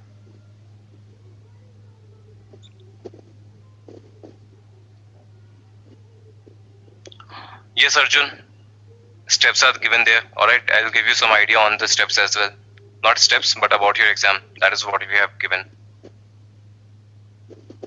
Okay, great, Rahul. Good to see that. Okay, so team, today don't leave the webinar until unless I asked you to. Alright, today is the last class. Alright, I'm going to give you some important tips as well. Alright, so do not leave the webinar until I asked you. I'll just take few minutes more. Alright, hardly 2 to 5 minutes. Alright, so team, all the topics that we have covered so far. Helm is also completed. Now let's talk about your exam. Alright, let's have some discussion on your exam. Alright, so team, first thing first, your exam is going to be proctored. Alright, the most important point, your exam is going to be proctored. Whenever you register for your exam and you start giving your exam, there is going to be a person on the other side. Alright, he will ask you to keep your webcam on. Alright, and you have to sit in a empty room. Okay, there should not be interference during your examination. Earlier the examination was of 3 hours. Now your examination is of 2 hours. Alright, number of questions has also reduced. Alright, but the exam is proctored.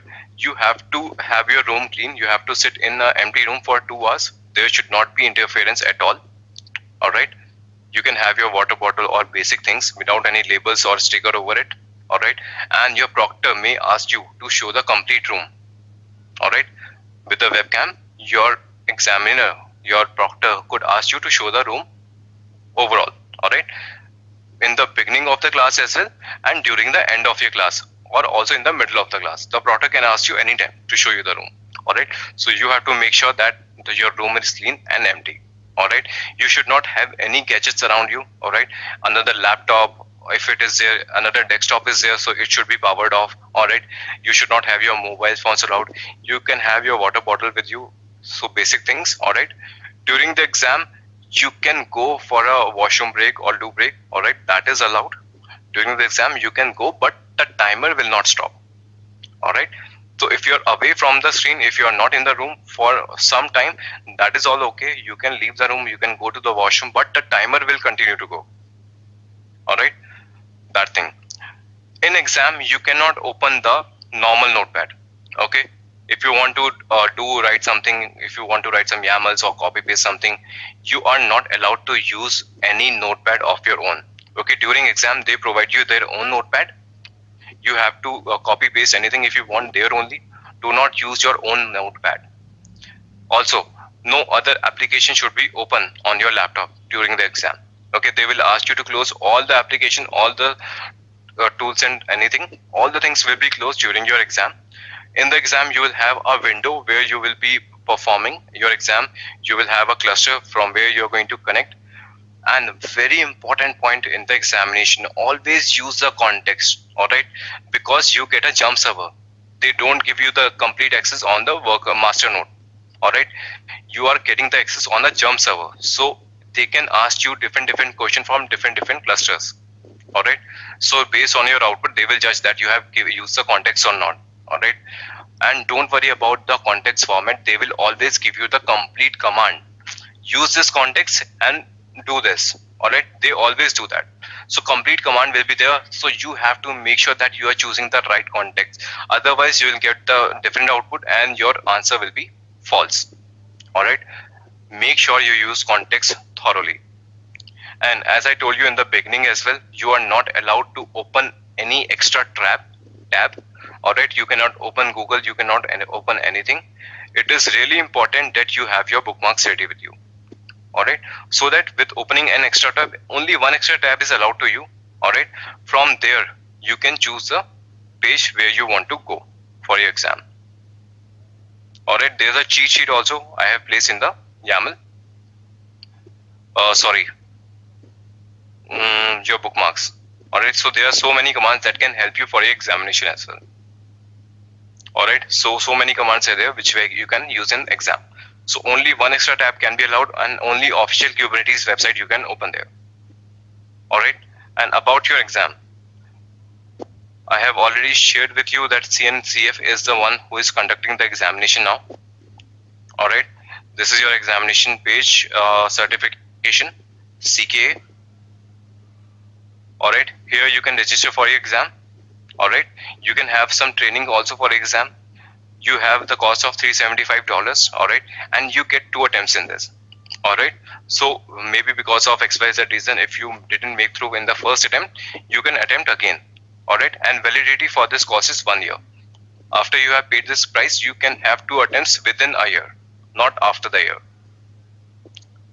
all right? And all the details about your examination is given, all right? Cluster architecture installation weights 25%, all right? Workload scheduling takes 15%, service networking takes 20%, storage 10%, troubleshooting is now 30% with the maximum weightage, all right? So it is important that you give your focus on troubleshooting thoroughly, all right? And for your examination preparation as well, I have a lot of content in the Git repository, all right? For example, you have examples, all right? In examples, it is for your application. You can deploy a complete application, considering that you want to have Spring Boot Mongo app, all right? All the components are here. You can create persistent volume, then persistent volume claim, all right? All the objects that can create it to have your Spring Boot application is here. So this is for your practice. Again, for exam preparation, okay, I have multiple use cases in these 5 CKA file, all right? For example, if you'll see any, what kind of question comes in the examination, all right? You have some tips and tricks also. How to take your etcd backup, I have already discussed about this, all right? No need to memorize the command. How you can deal with it, I have told you that also, all right? So this is for your tips and tricks. These 5 documentation are for that. You can go through them, all right? Pod scenarios, how many pods issues can be there and how you're going to resolve it. Okay, there is a text file. So these are the use cases. What problems can happen with pods? Problem with pod YAML. Okay, find out what is wrong with this definition. All right. So team, these are all for your own practice. Okay. For troubleshooting, also there is a folder. All right. Node issues, network issues. I have already shown you this one. Okay. And somebody asked me how to update the cluster. All right. So team, I don't remember who asked me how to update the cluster. There's a folder called update cluster. All right. Here you can see how you are going to update your cluster, update.txt. All the steps are mentioned here to update your cluster. All right. All the steps are here. Nothing new. Everything is known to you. How to use your kubectl version, how to take the backup of etcd. All right. How to take the backup of all this. Everything is here. Follow these steps thoroughly and you can update your cluster as well.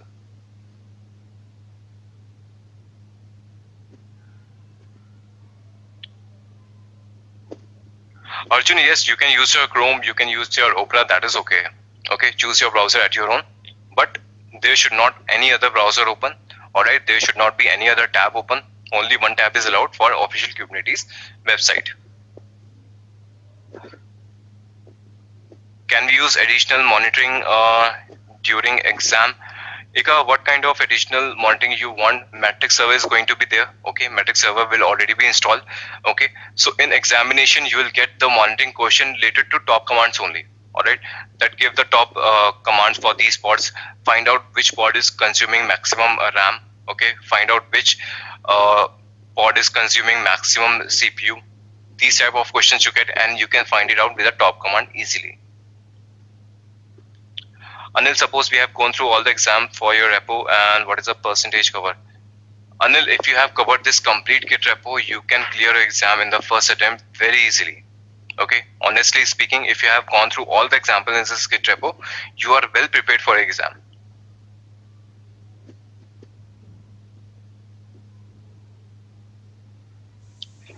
Can we take a notebook in our K8s notes next to your laptop during exam? No, Kushagar, you are not allowed to have a notebook with yourself. All right, only official Kubernetes website and a blank notepad that they are going to provide you. In a browser tab, they are going to provide you a notepad for copy pasting, but no notebook and everything you can continue have with you.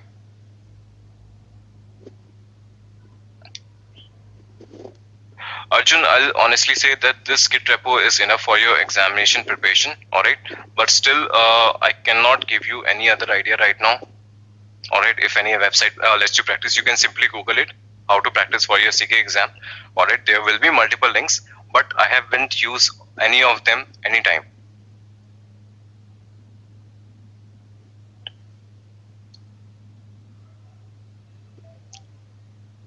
Gaurav, you're asking how many questions are there. I guess now they have reduced the number of questions, and it is from 20 to 24 questions now they give, as per my understanding right now.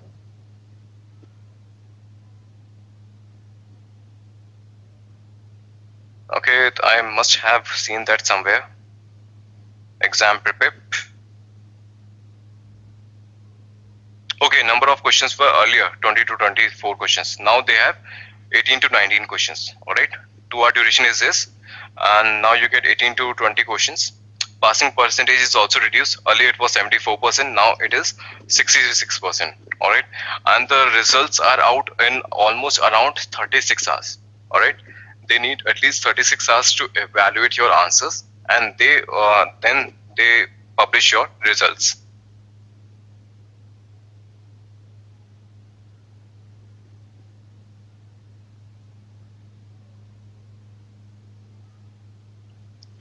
Anil, total how many questions will be there, multi answers or single answer based lab? Anil, as I told you, it is not a MCQ type of question. Okay, you don't have to take something, you have to practice it. Okay, they are going to give you a scenario and you have to perform some operation. They are going to ask you to save the output in some files. All right, so after that they are going to evaluate what you have saved in the files. So it is not a step marking or something. Either your answer is correct or it isn't.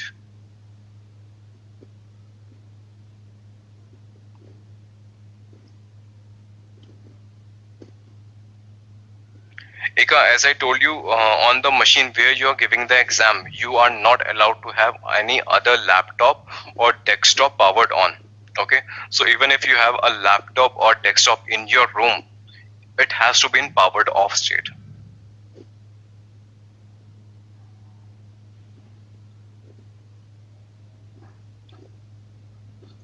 Gaurav, as I said, I don't have any mock tests available with me because as I told you, it has a subjective exam. All right, you have the use cases, you have the scenarios that you have to create a pod, you have to name a pod, you have to rename. All right, you have to get the output of top command. So these are commands that you have to execute, and the same use cases I have already provided you in my Git repo. All right, so the way questions are framed, they are there. How to answer those questions you already know now. You have understand everything about the Kubernetes. So I don't have any mock tests available with me, but all the preparation content is already here.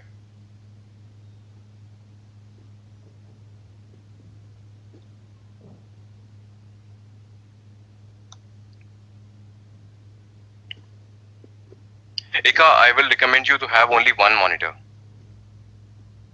Okay, keep the other one in the powered off state during the exam. There is no need to have two monitors, and it is also not recommended. For examination point of view, you just have one.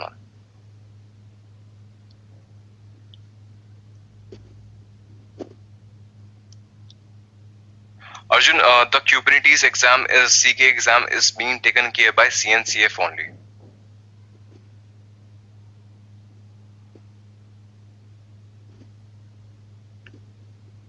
Eka, how do we measure how we are ready for the exam?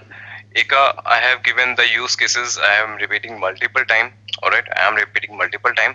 In the exam preparation, you have multiple files here. They have all the questions.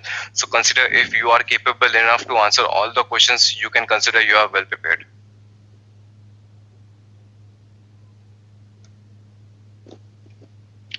No, Gaurav, during the 2 hours of exam, you are not allowed to have your mobile as well.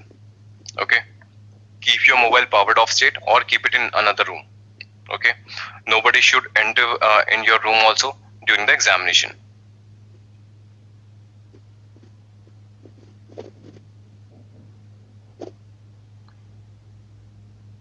Okay, so team, during exam also you can skip a question for some time and you can come back to the question later on.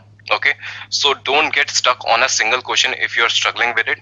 Alright, skip that question for that duration, move to the next question. Alright, so there may be chances that the later questions carry more weightage and you are more confident with that. So you can skip the question for the particular duration, and after that, once you are done with all the questions, you can come back to the questions where you have the issues. No, sort of no negative marking.